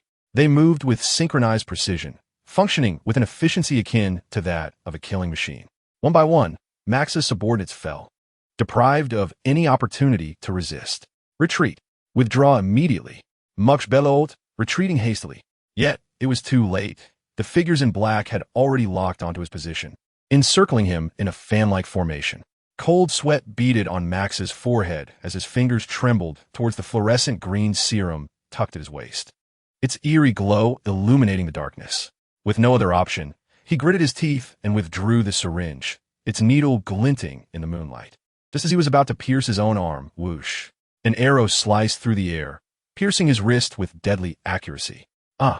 Max cried out in agony, the syringe slipping from his grasp. Gasps echoed through the theater. The camera traced the arrow's trajectory. After penetrating Max's wrist, it continued its path, embedding itself in a nearby electrical box. Sparks erupted. High-voltage electricity surged forth like a silver serpent, striking the fallen syringe. The glass shattered, sending green liquid splattering onto the wound on Max's arm. No, no!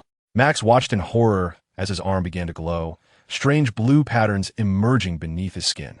Suddenly, the electricity surged violently, ensnaring his entire body like a web. Max's body convulsed uncontrollably, his eyes rolling back, mouth agape yet voiceless. The black-clad soldiers, sensing the anomaly, swiftly raised their weapons to aim. Fire! Bullets rained down, but bizarrely halted half a meter away from Max, then melted into liquid metal as they fell. Max's form gradually became transparent, blue electricity coursing beneath his skin, transforming him into a being of pure energy. He slowly lifted his gaze, his eyes now a brilliant blue, devoid of pupils, radiating blinding electrical light. His voice resonated with the hum of electricity, a magnificent sensation. A wave of awe erupted in the theater. The soldiers in black visibly panicked, continuing to fire frantically, yet all bullets were deflected by an invisible electromagnetic field. Max, now an embodiment of electric light, raised his hand, arcs of blinding electricity dancing at his fingertips. It's my turn. Boom!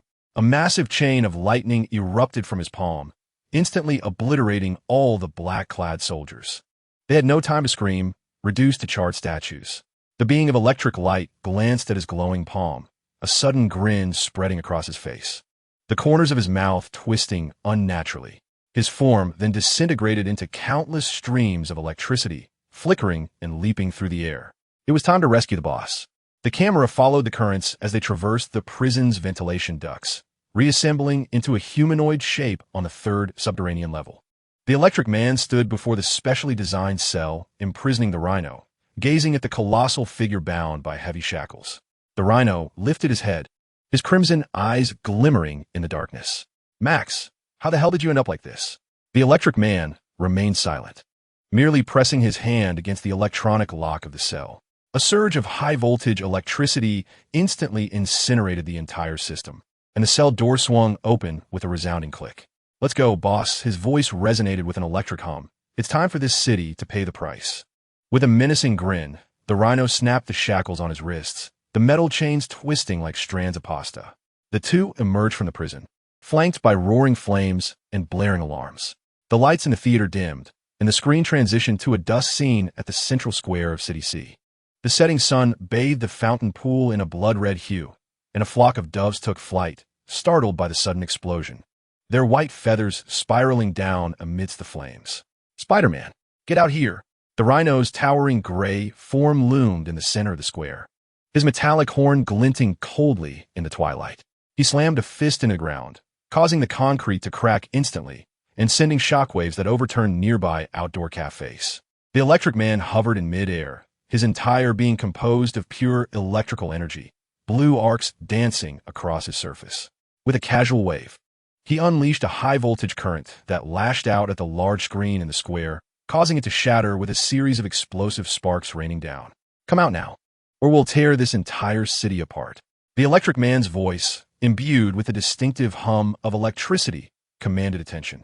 Before his words faded, he conjured blinding orbs of electricity in his hands and hurled them towards the dense crowd. Boom! The blast sent 3 cars tumbling, their burning tires rolling onto the sidewalk. Tourists screamed and scattered in panic, briefcases and phones strewn across the ground. "Stop!" A clear reprimand rang out from above. A figure clad in red and blue zipped through the buildings like a bolt of lightning, Spider-Man performing a graceful backflip before landing atop a sculpture in the square, the white lenses of his mask narrowing into sharp lines of fury. "Wow, why wasn't T.I. invited to the tea party?" Spider-Man's voice, though feigned casual, belied the tension in his muscles. "Though I suspect your order might be electric roasted rhino." He leaned slightly forward, hands poised to shoot webs, his mask's white lenses fixated on the rhino and the hovering electric man below. With a cold chuckle, the electric man crackled with electricity between his hands. "Humor won't save you, Spider-Man." The rhino roared, his massive form charging like a cannonball toward the fountain's base. Spider-Man executed a backflip, simultaneously shooting webs to anchor himself to the buildings on either side, swinging like a pendulum. Boom! The sculpture shattered upon the rhino's impact, marble shards scattering. Spider-Man seized the momentum to swing behind the electric man, delivering a powerful kick to his back. With a crackle, the body of Electro transformed into a surge of electricity, evading Spider-Man's assault as he passed through a cloud of charged mist.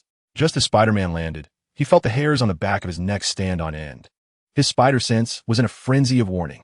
He swiftly rolled to the side, narrowly avoiding a massive bolt of lightning that scorched the ground beneath him, creating a charred crater.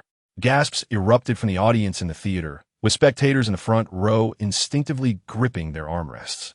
Spider-Man executed several backflips to gain distance while rapidly devising a strategy. What insulating materials were available around the electrically conductive plaza? Electro wasted no time, conjuring brilliant orbs of electricity, unleashing them in rapid succession like a machine gun. Spider-Man leaped agilely between the elevated platforms, each landing point obliterated moments later by explosions. He deftly dodged atop the plaza-esque sculptures as Electro's electric currents cascaded down like a torrential rain. Suddenly, a sharp pain struck his back. His spider sense blared another urgent warning. A streak of green light tore through the air as a pumpkin bomb detonated where Spider-Man had just stood. The shockwave hurled him several meters away, crashing heavily against the edge of a fountain. "Spider-Man, it seems you've made quite a few enemies." A manic voice echoed from above, eliciting another wave of gasps from the audience. The camera panned up swiftly to reveal Harry Osborn, hovering midair on a modified flying board, his green suit glinting with a sickly sheen in the setting sun. His visage appeared even more distorted than before, with an unnaturally wide grin and pupils reduced to pinpricks. Struggling to rise, Spider-Man spoke in a low tone. "Harry." The Green Goblin swooped down violently, aiming his blade directly at Spider-Man's throat. Spider-Man sidestepped just in time, the blade slicing open his suit. Seizing the moment, he grasped the Green Goblin's wrist, and the two engaged in a fierce struggle by the fountain, water splashing around them.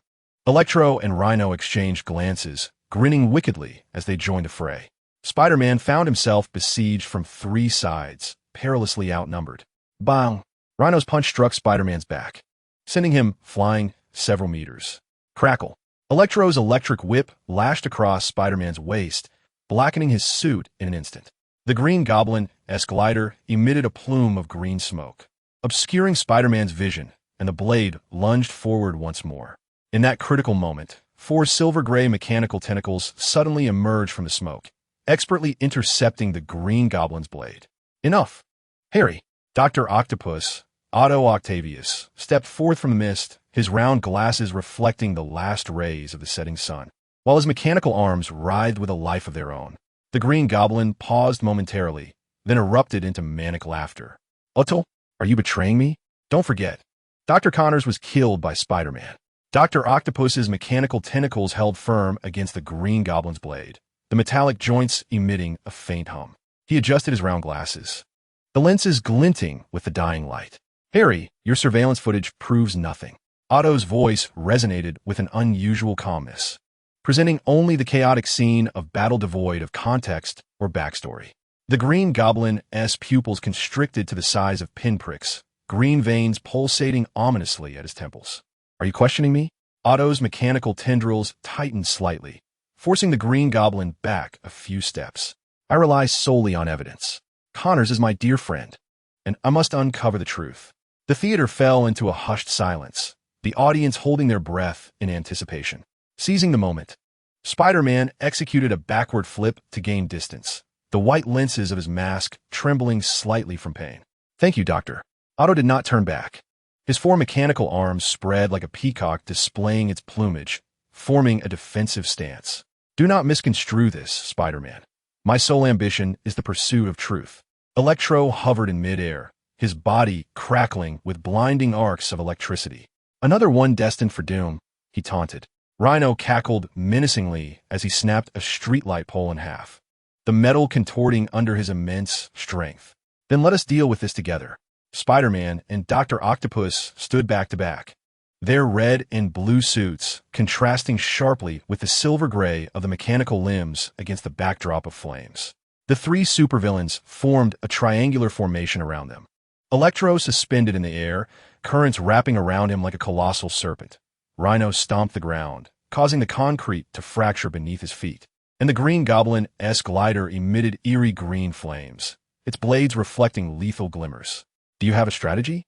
Spider-Man whispered, his fingers poised over the web shooter. "My mechanical tendrils will distract him. You handle the other two," Otto replied. No sooner had he spoken than Electro transformed into a bolt of lightning, charging toward them. Otto's four mechanical arms unfurled instantly, high-voltage electricity coursing through the metal, only to halt abruptly at the insulation layer of the tendrils. A close-up revealed the ceramic coating on the mechanical joints, emitting a faint blue glow. "An insulating ceramic coating?" Electro's voice crackled with electric resonance as his form suddenly fragmented into dozens of arcs, surging from all directions. Dr. Octopus's mechanical arms whirled rapidly, creating an impenetrable defensive web, metal clashing with electricity in a dazzling explosion of light. Sizzling sounds filled the air as his mechanical arms' insulation momentarily held back the currents, though the high-voltage arcs relentlessly eroded the coating, sending sparks flying. With a sinister grin, Electro reassembled his form, floating mid-air, his hands coalescing into blinding spheres of electricity. "You think such trivial tricks can impede me?" Dr. Octopus offered no reply. Instead, one mechanical arm abruptly sprouted a miniature nozzle, releasing a jet of high-pressure mist. "What?" Electro was caught off guard as the mist enveloped his body, the electricity spiraling uncontrollably within the humid air, his form flickering erratically and emitting anguished shrieks.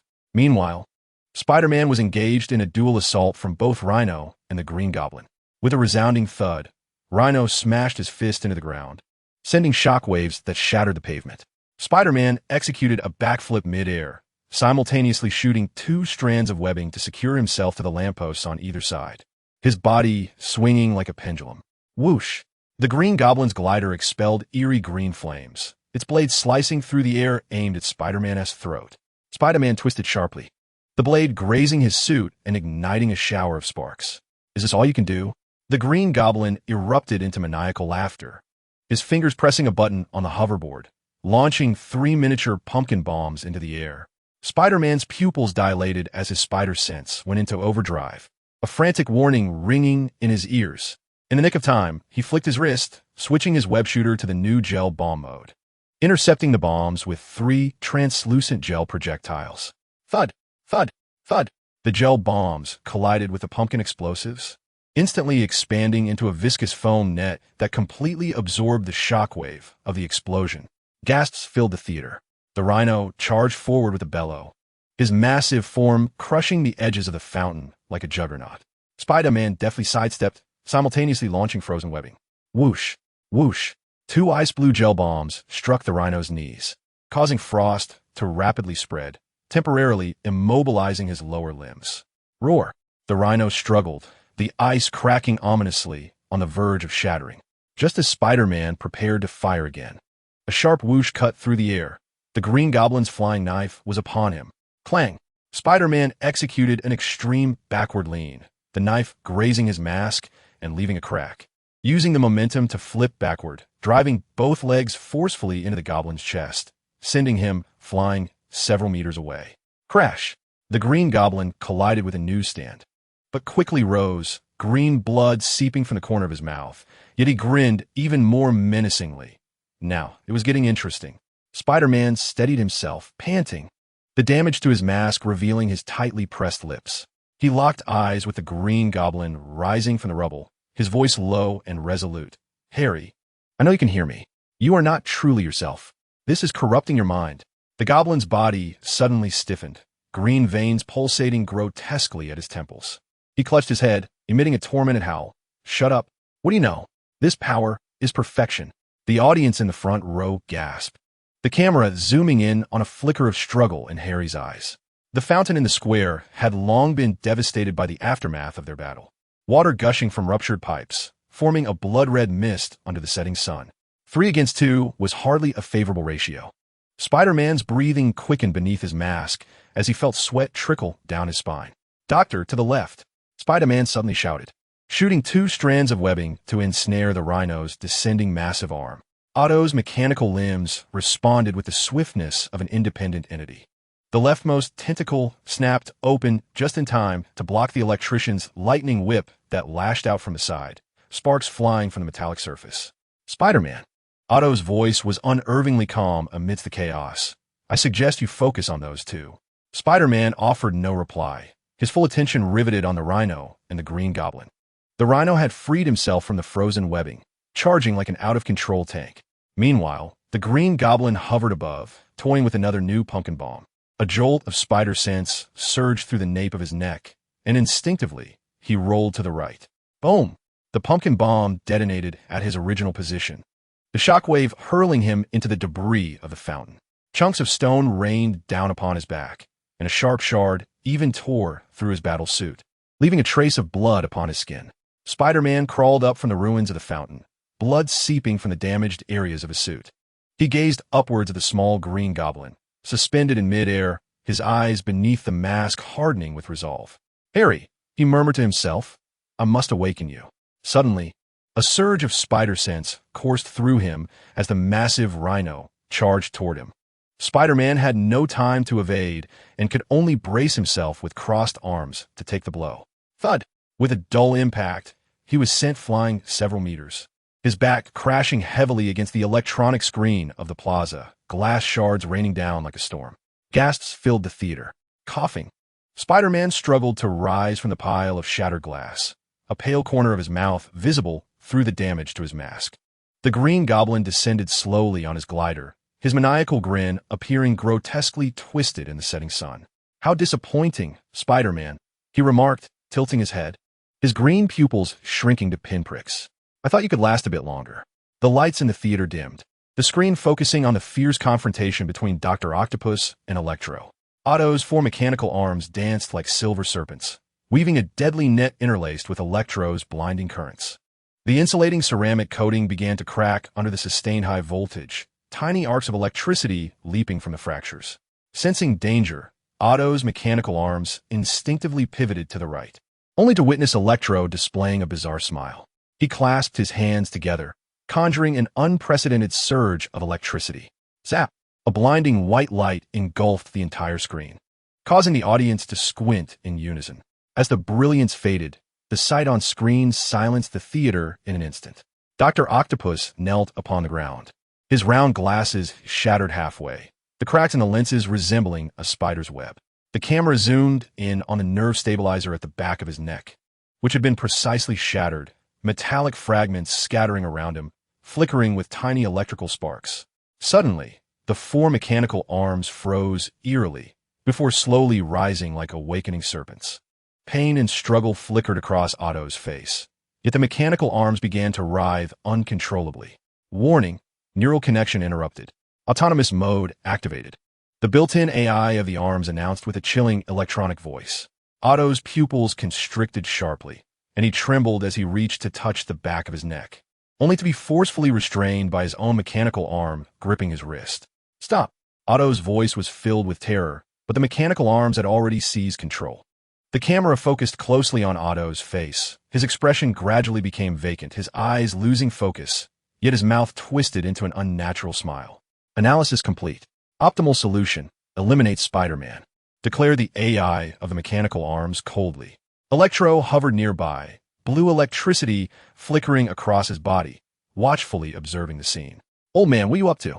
Suddenly, the leftmost mechanical arm shot forth like a bolt of lightning, its tip splitting into a trident shape aimed directly at the throat of Electro.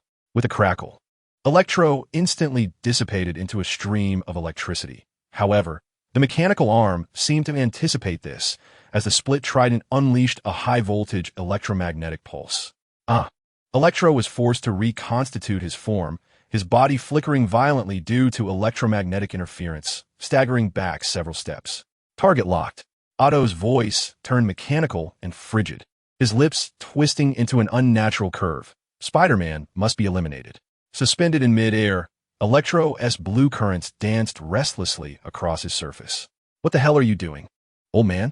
He exclaimed, but was abruptly silenced as a mechanical arm pointed sharply at him, its tip splitting to reveal a miniature laser emitter. The interfering target would be neutralized. Rhino, with his massive frame, took a slight step back, gazing at Dr. Octopus in confusion. Is this madness? Only the Green Goblin, riding his glider, cackled maniacally, his green pupils narrowing to pinpricks. This is fantastic. It's getting more interesting. Spider-Man knelt on one knee, the tattered mask revealing his pale lips, his red and blue suit marred by burn marks and tears. Slowly, he lifted his gaze, his white eye lenses quivering slightly with pain as he observed the four figures closing in from different directions. The Green Goblin hovered in the left foreground, his green attire glinting with a sickly sheen under the setting sun. Rhino's enormous gray form occupied the right flank, his metallic horn reflecting cold light. Electro floated in the right foreground, blue currents coursing across his body. Most alarming were Dr. Octopus's four errant mechanical arms, poised like venomous serpents, his gaze cold and hollow behind round glasses. Otto's voice resonated through Spider-Man's damaged mask, trembling with incredulity. What's wrong with you? Dr. Octopus offered no response, his pupils slightly dilating, as if his consciousness were being eroded by an invisible force, while his lips twisted into a chilling smile that did not belong to him. The AI voice of the mechanical arms intoned, deep and mechanical, executing elimination protocol. In the next moment, Dr. Octopus's four mechanical arms erupted with sudden ferocity. The leftmost appendage lunged at Spider-Man like a spear, its tip splitting to reveal sharp metallic claws. Instinctively, Spider-Man rolled to the side. Bang! The ground was gouged, debris scattering in every direction. Before he could regain his footing, the second mechanical arm swept in, and he leaned back sharply, the metallic appendage grazing the tip of his nose, the force of its passage tearing fragments from his mask. Doctor, wake up! Spider-Man shouted, simultaneously shooting a web to anchor himself to a distant lamppost, using the momentum to swing away. Yet, Dr. Octopus remained unresponsive. As the third mechanical arm suddenly split to reveal a concealed laser emitter. Zing! A blinding red beam sliced through the air, triggering Spider-Man's spider sense into a frenzy. He twisted his body mid-air, narrowly avoiding the laser that scorched a blackened mark across his suit. Damn it! Spider-Man gritted his teeth as he landed, breathing heavily. Ha-ha! The Green Goblin glided through the air on his skateboard, his vibrant green eyes gleaming with exhilaration. Not far away, Electro hovered, currents of electricity dancing across his skin, warily observing Dr. Octopus, who appeared to be spiraling out of control. The Rhino let out a low growl, his fist colliding with the ground. Enough of this. Let's charge together. Spider-Man's predicament swiftly deteriorated, besieged by the rampaging Dr. Octopus, the frenzied Green Goblin, the furious Rhino, and the electrifying Electro. He took a deep breath, forcing himself to remain composed. Dr. Otto, he murmured, there must be a way. In the center of the square, Spider-Man staggered backward, his red and blue suit in tatters. The four adversaries closed in from various angles, each step resonating like the heartbeat of the audience. Suddenly, the Rhino surged forward, and Spider-Man barely managed to evade him, only to be ambushed from behind by mechanical tentacles, their metallic tips slicing across his back and drawing forth beads of blood. Spider-Man arched in agony, unable to steady himself before Electro's electric whip lashed out. Zzz. The high-voltage current coursed through his body, causing him to convulse like a marionette with severed strings, his fingers clawing at the charred ground, leaving 5 crimson streaks. Too weak, the Green Goblin remarked as he gently descended on his skateboard, his green boots pinning Spider-Man's wrist. Mechanical tentacles ensnared Spider-Man's ankles, hoisting him upside down. Dr. Otto's gaze remained vacant, yet his lips twisted into a sinister smile, targeting him for elimination.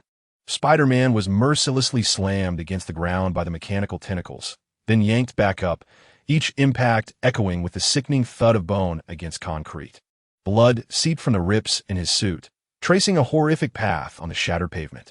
Perhaps, as he was flung into the air once more, a faint whisper escaped from beneath his fractured mask. That black suit could defeat them. But in the next moment, Mary Jane's voice flooded his mind like a clear spring. Peter Parker, look at me. In the rain, she cupped his face, her red hair soaked and tears glistening in her eyes. This is who you are.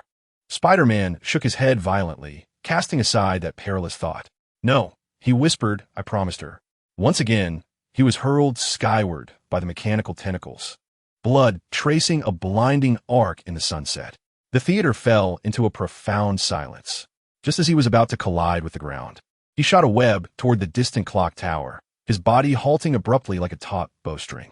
The mechanical tentacles were yanked straight, due to inertia, their joints emitting a mournful metallic creak under the strain.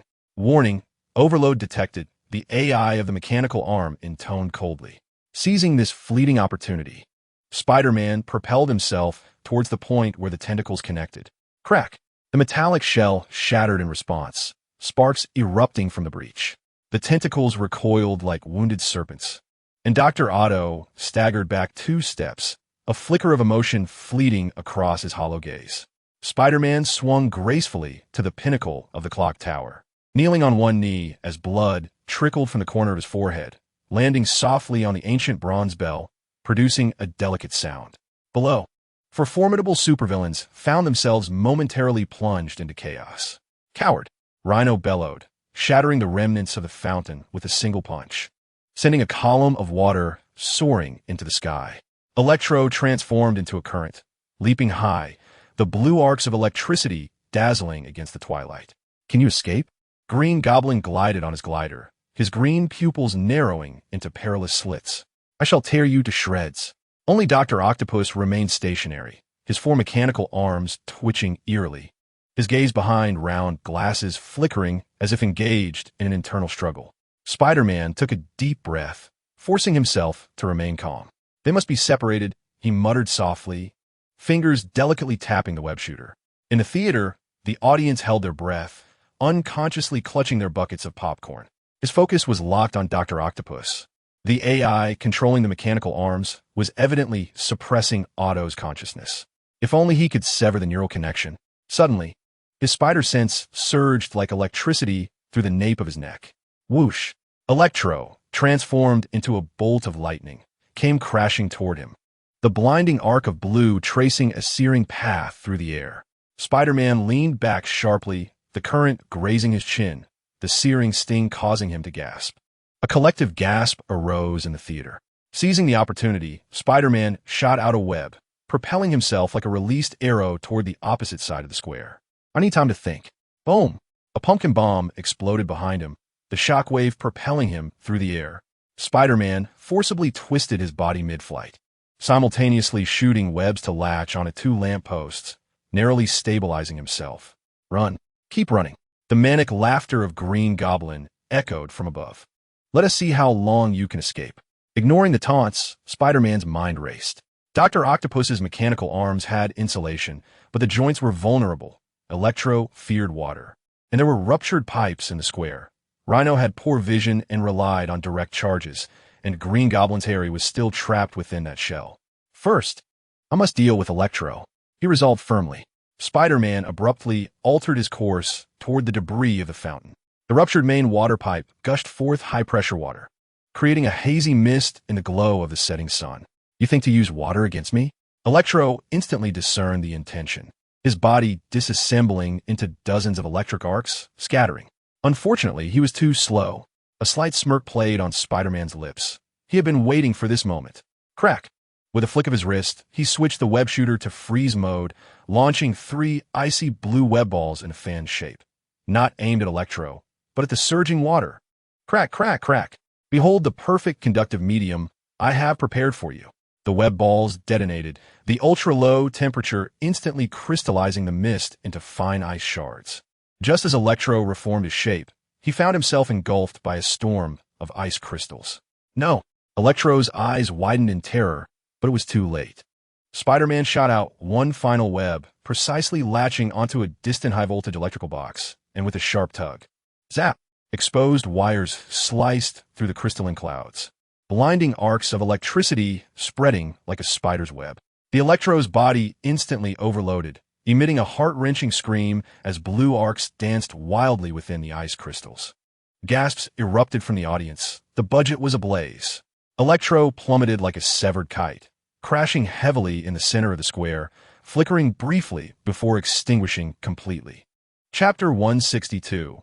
Between good and evil, Spider-Man swiftly surveyed the battlefield. Rhino was shattering the final barrier, while the Green Goblin's hoverboard spewed emerald flames, and Dr. Octopus's metallic arms recalibrated. He wiped the blood from his lips, the web shooter in his palm, radiating warmth.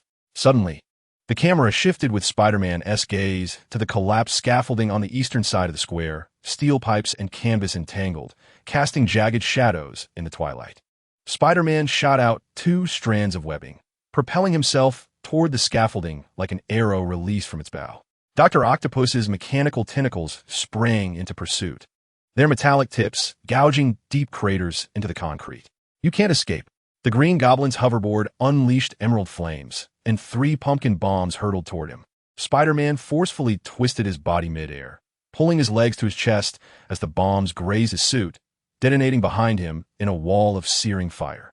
The shockwave propelled him faster toward the scaffolding, and he rolled upon landing to dissipate the impact.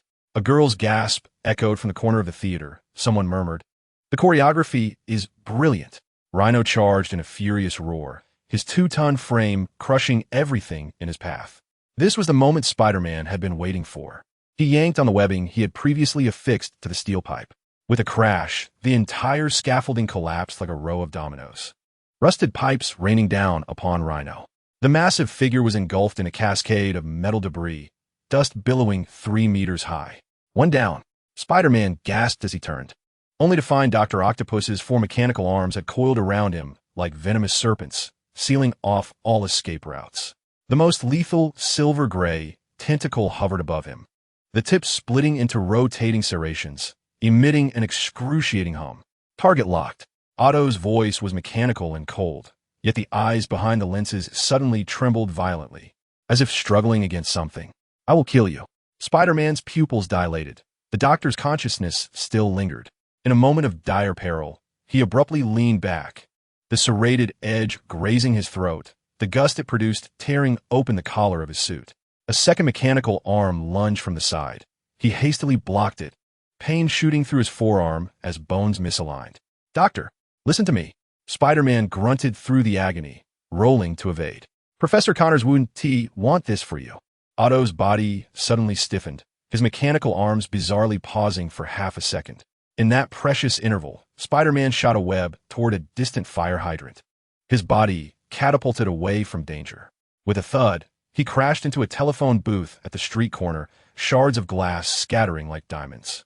Through the distorted metallic framework, he beheld the Green Goblin's skateboard hurtling towards him. The frenzied tone of his voice sent shivers down the spines of the audience in the theater.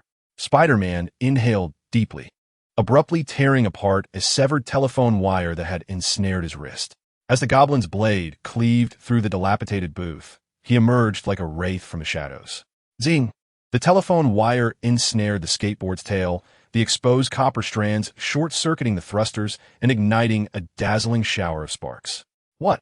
The Green Goblin's scream was drowned by the cacophony of an explosion. The eerie green flames spiraled out of control, hurling him towards the neon sign of a fast food restaurant 20 meters away. Boom! Shattered light tubes fell like green rain, illuminating Spider-Man's solemn visage. He turned to gaze at the center of the square, where Dr. Octopus's mechanical arms recalibrated their trajectory. His final weak point lay starkly exposed in the neural interface at the back of the doctor's neck, flickering with unstable electricity. It was a gamble he had to take. Spider-Man suddenly surged towards the remnants of the fountain, the mechanical tendrils in relentless pursuit. In a split second before being pierced, he propelled himself upward, the tendrils plunging deeply into the slick tiles below. Now or never.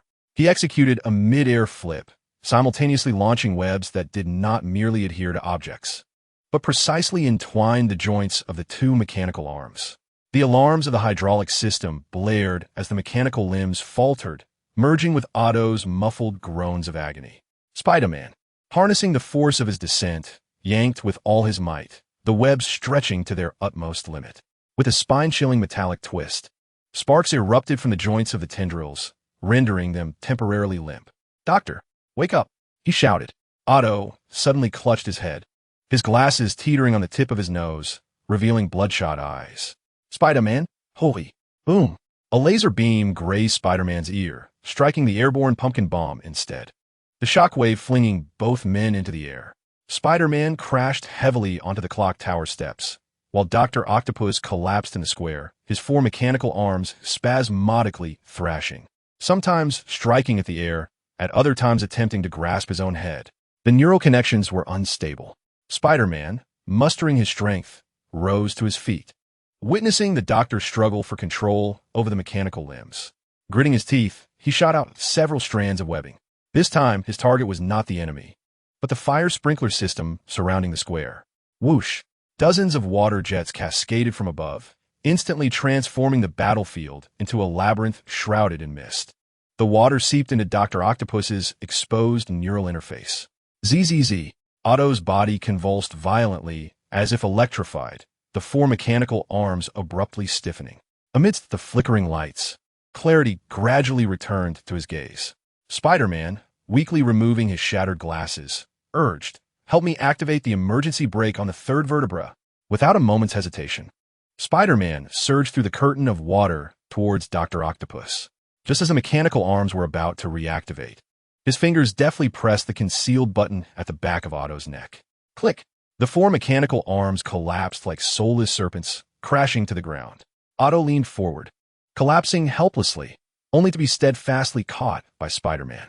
"It's over, Doctor," Spider-Man whispered, yet he noticed his own hands trembling uncontrollably. As the mist gradually dispersed, a profound silence enveloped the theater. Suddenly, a cacophony of maniacal laughter shattered the stillness. The Green Goblin slowly rose from the ruins of the fast food joint, his green attire torn by shards of neon tubing, revealing the grotesquely writhing green veins beneath his pallid skin. "It isn't over yet, Spider-Man." Harry's voice twisted and contorted, sounding as if two entities were simultaneously howling. Gently, Spider-Man laid the unconscious Dr. Octopus down and turned to face the Green Goblin. Blood seeped from the corners of his mouth beneath the tattered mask, yet his gaze remained resolute. "Harry," he lowered his voice, "I know you can hear me." The Green Goblin's body suddenly stiffened, his green pupils constricting sharply, only to be overwhelmed by madness moments later. "Shut up." He hurled 3 throwing knives, their blades glinting with an eerie green light in the dusk. Spider-Man sidestepped, shooting a web that latched onto a distant lamppost, swinging his body like a pendulum, while the knives embedded themselves deeply into a nearby fire hydrant. The Green Goblin tilted his head, his pupils reduced to pinpricks, an unnatural grin stretching across his face. "Harry." Spider-Man's voice emerged through the damaged mask. Norman Osborn was prepared to unleash poison gas upon the entire city. The Green Goblin's body froze, his maniacal smile freezing in place. Dr. Connors intervened to stop him. Spider-Man took a step forward, crushing a piece of neon glass underfoot. "And your father's death was an accident." "Lie." The Green Goblin's roar interrupted him, the green veins pulsating ominously at his temples. He violently tore off his shattered helmet, his blonde hair matted with sweat against his pale cheeks. "Your kind caused my father's death." Suddenly, 3 throwing knives whistled through the air. Spider-Man rolled to the side, the blades grazing his suit and severing a few fibers. Utilizing the momentum, he shot a web that yanked the Green Goblin's wrist. With a resounding thud, they collided and tumbled to the ground, murky water splashing around them. Seizing the opportunity, Spider-Man restrained the Green Goblin's arms, his earnest eyes visible through the mask's damage. That night, he lowered his voice. "Your father was struck by a falling rebar. He asked me to tell you before he died." The Green Goblin suddenly unleashed a primal force, driving his knee hard into Spider-Man's abdomen. The excruciating pain caused Spider-Man to grunt, momentarily loosening his grip, allowing Harry to break free and seize his throat, forcing him beneath the water. "Shut up." The Green Goblin's visage contorted, his pupils narrowing into dangerous slits. "I don't need your lies." Bubbles escaped from the corners of Spider-Man's mouth as he struggled to grasp Harry's wrist, but his strength waned due to oxygen deprivation. Just as his vision began to blur, a surge of spider sense electrified the nape of his neck. He propelled himself towards the bottom of the pool, leveraging the force to roll back to the surface with the Green Goblin in tow. As the 2 figures tumbled towards the ground, Spider-Man seized the opportunity to break free from his restraints, coughing violently while clutching his throat. "Cough, cough, Harry. Look at yourself. That serum is corroding your mind." The Green Goblin staggered to his feet, green veins snaking up his neck. Suddenly, a strange smile spread across his face as he drew a fluorescent green syringe from his waist. "This will be even more thorough." In an instant, the needle pierced his carotid artery, but Spider-Man shot a web that sent the syringe flying, yet half of the substance had already entered his bloodstream. Harry let out a howl that was anything but human as his muscles grotesquely swelled, tearing his suit apart. "This is it," murmured a voice from the audience in the darkened theater. Without hesitation, Spider-Man lunged forward, wrapping his arms around Harry as they rolled toward the nearest manhole cover. In their struggle, they crashed through the rusted bars and plunged into the dark tunnel below. A dull thud echoed through the confined space as a heavy object hit the water. The only light came from the faint glow filtering down from the manhole above, illuminating their ashen faces. "You must come to your senses," Spider-Man gasped, blood seeping through the cracks in his suit. The Green Goblin remained silent, his body undergoing a horrifying transformation. His skin turned a sickly shade of green, his nails elongated into claws, and his mouth twisted into an unnatural grin. Suddenly, the water surface rippled ominously. A mass of black sludge slithered from the shadows, silently creeping up Harry's ankles. "Harry, be careful," Spider-Man shouted as he rushed forward. But it was too late. The dark substance spread like lightning, enveloping the Green Goblin entirely in the blink of an eye. He emitted a cry of anguish, his voice distorting into a haunting duality. The black suit morphed around him, more sinister and sharp than Spider-Man's, the Green Goblin's emblem stretching from his chest to his back, with bony protrusions jutting from his joints. As Venom's Green Goblin lifted his head, the white eye lenses twisted into a crescent shape, revealing a mouth full of jagged teeth. The sound of that dual voice echoed through the tunnel, too perfect, causing gasps of shock to erupt in the theater. Suddenly, the venomized Green Goblin lunged, moving so swiftly that he left an afterimage in his wake. Spider-Man barely managed to evade, yet the black claws left 3 deep gashes across his chest. He crashed against the tunnel wall, bricks crumbling around him. "Harry, break free. That thing will devour your soul," Spider-Man shouted through bloodied lips. But the only response was a piercing roar. The venomized Green Goblin's right arm twisted and morphed into a massive black scythe, swinging down towards him. Spider-Man rolled desperately, the scythe embedding itself into the wall, causing the entire tunnel to tremble. Sewage was stirred into a foul froth by their battle. Spider-Man shot webbing in an attempt to restrain his opponent, but the black symbiote effortlessly tore through the sticky strands. With a resounding crack, a powerful punch sent Spider-Man flying several meters, sliding through the filthy water until he collided with a rusted iron barrier. His mask shattered completely, revealing Peter Parker's pale visage. The symbiotic creature, Venom, approached with deliberate slowness, the dark substance writhing upon its surface. Abruptly, it halted, tilting its head to scrutinize Peter's face, its white eye coverings narrowing to thin slits. Suddenly, amidst the dual voices, Harry's original tone emerged, the voice of the bookish schoolmate. Seizing the moment, Peter shot forth his final strand of web, anchoring it to the ceiling and propelling himself upward. "Harry, I implore you, remember, we are brothers." Venom let out a tortured howl, clutching its head as the black suit rippled violently. Harry's voice fought its way through the cacophony. "Peter? No, it can't be." In an instant, the black matter coiled around his throat as if alive, abruptly severing that coherent sound. Venom's white eye coverings contorted into a grotesque crescent shape, its mouth stretching into an inhuman arc. A deception. The symbiote's roar echoed through the tunnel, reverberating off the pipes with a resonating hum. Venom's arms twisted into elongated black blades, sweeping towards Peter with menacing intent.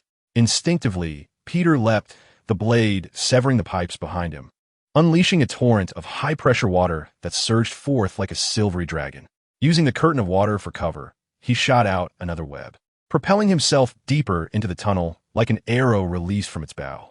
The icy water washed over his wounds, the stinging pain sharpening his awareness. Behind him, the inhuman howls drew closer. Venom, like a beast pursued on all fours, the black substance writhing upon its form, forming protruding spikes. They must be separated. Peter gritted his teeth and veered into a side path. Spider-Man raced through the inky darkness of the tunnel, the splashing of sewage and his own labored breaths filling the air. The proximity of Venom's roars intensified, the chilling sound of black claws scraping against the walls sending shivers down his spine. Suddenly, his spider sense surged like a jolt of electricity at the nape of his neck. Instinctively, he rolled to the side. Boom! The black blade cleaved through the spot where he had just stood, the concrete floor splitting like tofu beneath the force. Seizing the opportunity, Spider-Man shot out a web to the ceiling, swinging like a pendulum. "Run! Keep running!" Venom's dual voices echoed through the tunnel, infused with a frenzied delight. Spider-Man came to a sudden halt around a corner, his back pressed against the slick wall. He held his breath, hearing Venom's voice grow ever closer. The theater was silent enough to hear the crinkling of popcorn bags. Now is the moment. Spider-Man whirled around, launching himself off the wall with great force, hurtling toward Venom like a cannonball. Bam! The two crashed into a maintenance room, toppling a pile of metal tools. Wrenches and steel pipes rained down like a downpour, producing a cacophony of metallic clashing. Venom suddenly clasped its ears in agony, the black suit rippling like boiling tar.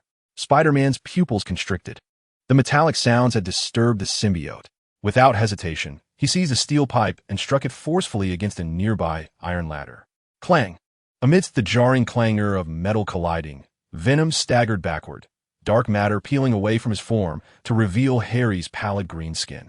Chapter 164, Spider-Man 2, Between Good and Evil. Stop!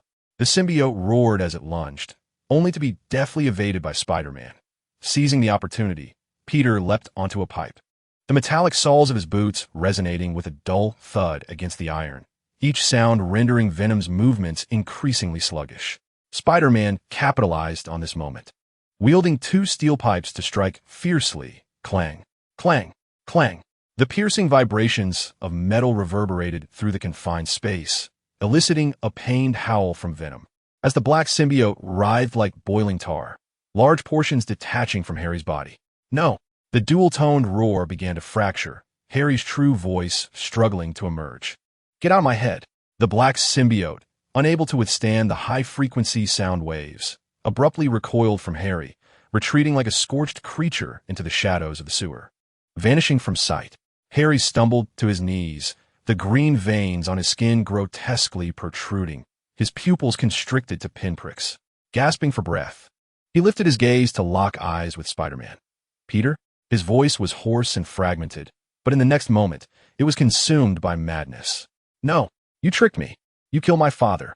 He lunged forward, his nails morphing into sharp claws. Spider-Man barely managed to evade, but thud. The claws pierced through the suit, deeply embedding into Peter's abdomen. The theater erupted in collective gasps. Harry stood frozen. Blood dripped from his arm, warm and viscous. Trembling, he raised his gaze.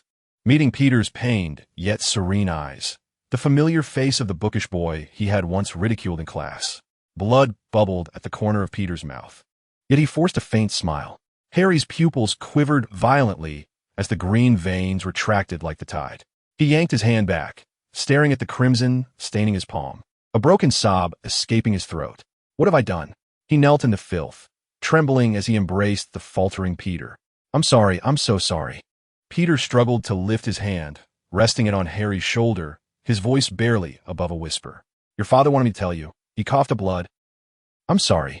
Tears streamed down Harry's face, splattering onto Peter's bloodied suit. He let out a heart-wrenching wail, abruptly lifting Peter's limp form and rushing toward the nearest manhole. With a resounding crash, the cover was violently hurled aside, and Harry vaulted into the open air, cradling Peter in his arms. The sunset bathed the scene in a sanguine hue, casting elongated shadows of the two figures. "Hold on, I'll get you to a doctor." Harry's voice shattered like glass. Suddenly, a deafening crack of concrete echoed ahead. "I'll crush you both." The rhino emerged from the wreckage, his gray skin marred by burns, yet still menacing as a beast.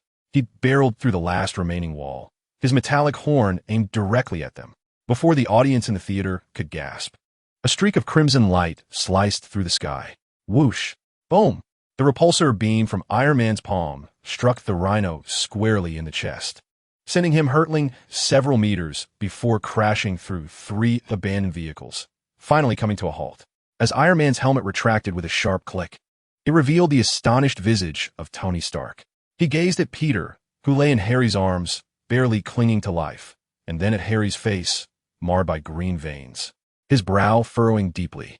"Friday, summon medical assistance immediately." His voice, typically laced with sarcasm, was devoid of its usual levity. The golden-red armor descended before the two men, and Tony reached out to take Peter, only to be instinctively evaded by Harry. Those eyes, glowing with an eerie green light, were filled with vigilance and anguish. "Listen," Tony said, his fingertips glowing faintly. "Either let me save him or watch him die. Your choice." Harry's arm trembled, ultimately releasing its grip. Iron Man carefully took Peter in his arms, and the armor's medical scanner illuminated with a blue glow. Lung perforation, liver rupture, blood loss exceeding 30%. The AI reported calmly, recommending immediate surgical intervention. Tony's expression grew graver as he looked up at Harry. "Did you cause this?" Harry staggered back, green veins writhing grotesquely upon his face. He opened his mouth to speak, but suddenly collapsed to the ground, clutching his chest in agony. He cradled Peter with one arm while the other grasped Harry, the thrusters igniting with a brilliant blaze. "Everyone, pay attention. The recovery operation is commencing," Tony instructed into his communicator. "Electro and Rhino are to be dispatched to the Special Regulatory Agency, while Dr. Octopus is to be sent to Stark Medical Center." The audience in the theater held their breath, watching as Iron Man ascended into the sky with the 2 golden-red trails slicing through the twilight. The scene shifted to a high-tech medical room. Peter lay upon the surgical table, a holographic projection displaying the extent of his internal injuries. Mechanical arms performed minimally invasive surgery with nanometer precision. "You'll be fine, boss," a mechanical voice reassured. "The spider genes are accelerating his healing." Tony did not respond, turning instead to the adjacent room where Harry Osborn was restrained by specialized binding devices. Harry's condition was evidently deteriorating. The green veins had spread to his neck, his pupils fluctuating between normal and pinprick size. He struggled, the restraints digging into his skin. Tony Stark stood before Harry, The holographic projection behind him revealing the extent of the serum's corruption within Harry's body, the green veins sprawling like a web, nearly cloaking his internal organs in the scan. Do you understand why Spider-Man intervened against your father? Tony's voice was unusually somber, stripped of its characteristic jest. Harry lifted his head, his pupils constricting in agony. A hoarse voice escaping his throat. He killed him. Tony fell silent for a moment before raising his hand to summon a blurred surveillance footage from the outskirts.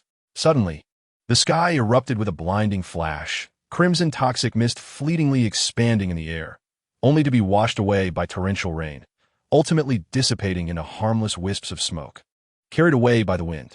Poison gas, a creation of your father, possesses the capacity to engulf an entire city. Tony's voice, chillingly calm, conveyed a near-cruel revelation. Had it not been for the torrential downpour, the entire populace would have perished.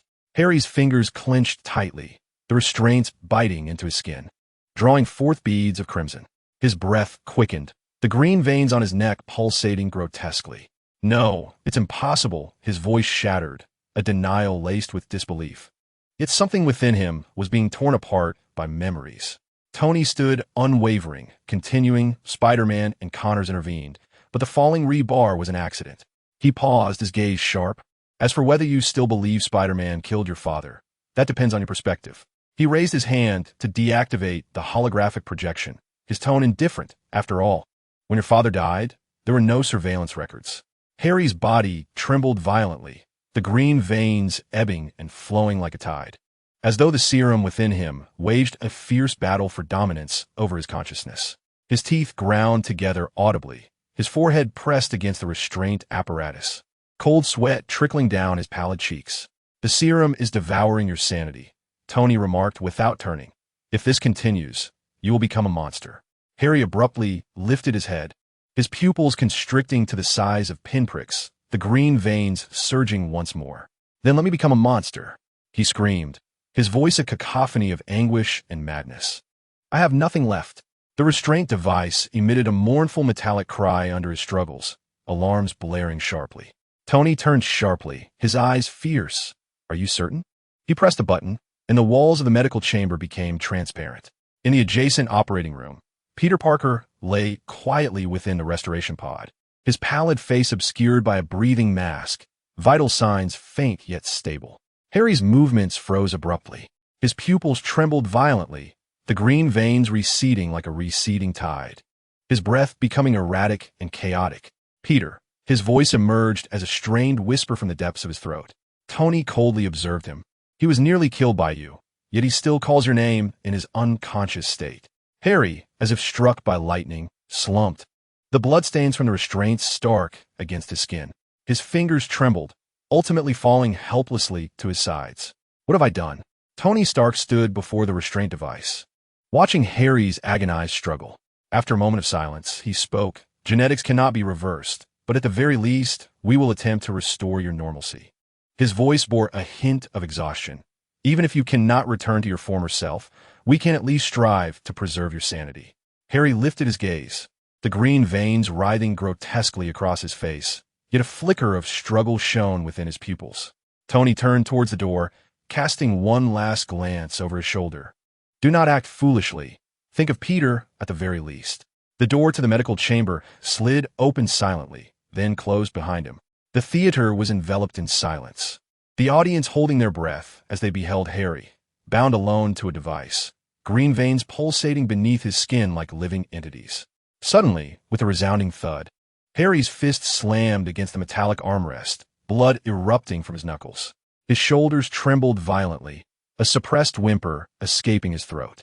The camera zoomed in on his eyes, the green veins gradually receding to reveal his original blue irises, tears cascading silently down his cheeks. The theater dimmed, and white subtitles emerged on the screen. 1 month later, the scene shifted to the inky night sky of City C, where neon lights bled across the rain-soaked streets, the damp asphalt reflecting a kaleidoscope of colors. A figure, a blend of red and blue, soared between the skyscrapers, spider silk glimmering silver in the moonlight. Spider-Man executed a graceful somersault, landing deftly atop the clock tower, the white lenses of his mask narrowing slightly, as if adjusting focus. He turned, suddenly waving at the camera. Hey, just like that, Peter's voice filtered through the mask, imbued with a familiar ease, yet tinged with fatigue. I almost didn't make it. You all saw that, right? He crouched down, elbows casually resting on his knees, as if conversing with an old friend. Harry ultimately forgave himself. Well, to some extent. He shrugged. Now, he has to regularly visit the Stark Industries Medical Center for serum suppression therapy. Those green veins are not easily diminished. The camera pulled back, revealing Spider-Man's solitary yet resolute figure against the night. As for the two of us, he paused, his tone deepening, a hint of distance creeping in. Some things, once they happen, cannot be entirely undone. He rose, flicking his wrist as spider silk adhered to a distant skyscraper. I too have wandered. His voice bore an unusual hesitation. Sometimes I wonder whether what I do is truly good or evil. Stopping criminals, yet their families may despise me. Saving lives, but some may not be worth saving. He gazed down at his palm, the web shooter shimmering coldly in the moonlight. Was sending Harry to the lab an act of salvation or imprisonment? I thwarted Norman Osborn's plans, yet indirectly caused his demise. Spider-Man suddenly chuckled softly, shaking his head, as if casting off a heavy thought. But these are just the musings of a late-night mind. He flicked his wrist again, the web accurately affixing to another distant building. Suddenly, a loud explosion erupted from the street below, an orange blaze illuminating half the block. Spider-Man's body tensed instantly, the white lenses of his mask narrowing sharply. Looks like philosophy time is over. His tone brightened once more. Yet the audience could discern the resolve hidden beneath. The answer was simple. He leaped from the clock tower, his red and blue suit carving a vivid arc through the night. When someone is in need of help, as the web swung to its apex, he released his grip, gracefully unfurling his body in mid-air, landing lightly against the building's facade like a true spider. Spider-Man is destined to appear. The final sentence dissipates into the night breeze as the end credits gradually emerge. The theater lights flicker to life, yet the audience remains enraptured by the film's staggering impact. Suddenly, the screen dims once more, heralding the arrival of an Easter egg. The scene ignites, revealing a dimly lit warehouse where shards of broken glass allow a few beams of moonlight to illuminate rusted machinery and scattered parts strewn across the floor. The audience falls into a hushed silence, some gasping in astonishment, recognizing this as a moment preceding the climactic battle. Harry Osborn's silhouette materializes on screen, standing before Dr. Octopus, who diligently adjusts the neural connectors of his 4 mechanical arms. If we find that thing, Harry's voice rasps, the camera zooming in on his trembling fingers clutching a yellowed photograph of a young Norman Osborn embracing young Harry, we can resurrect Dr. Connors and my father. The theater erupts in a cacophony of astonishment. What is happening? Is this not the previously muted dialogue? But weren't they supposed to have changed for the better? The scene abruptly shifts to a flurry of static, as if someone forcefully severed the signal. The audience buzzes with confusion. As the image stabilizes once again, the setting transforms into a shadowy sewer. A murky surface of wastewater reveals a patch of black sludge silently writhing. It climbs the pipes as if alive, leaving corrosive traces on the rust. In a fleeting moment, the surface of the sludge reveals a blurred visage, resembling both Harry Osborn and Peter Parker. My goodness! It clings to a girl grasping her companion's arm. The black goo seems to sense something, suddenly retreating into the shadows, leaving only a series of sticky gurgles echoing through the tunnel. The screen dims once more, this time devoid of any background music. The entire theater is enveloped in a silence so profound that the hum of the air conditioning can be heard. Suddenly, a bright laboratory scene bursts into view. Tony Stark slides a steaming cup of coffee towards Peter, the holographic screen displaying the design of a spider suit. So, he raises an eyebrow. You were bitten by a spider, which endowed you with this ability. The audience erupts in a scattered laughter, the tense atmosphere easing. Peter sheepishly scratches his head, inadvertently tangling a strand of hair. Yes, Mr. Stark. In a flurry, he freezes hair. What about you? How did you become Iron Man? Tony lifts his coffee cup, a familiar smirk curling at the corners of his mouth. Me? Well, that's a long story. The scene abruptly halts, and a lively end credits melody begins to play. The theater lights blaze brightly, illuminating the audience's expressions of lingering excitement. Some have already begun animated discussions about the connections among the 3 Easter eggs. while the couple in the back quietly debates whether Harry and Dr. Otto will succumb to darkness once more.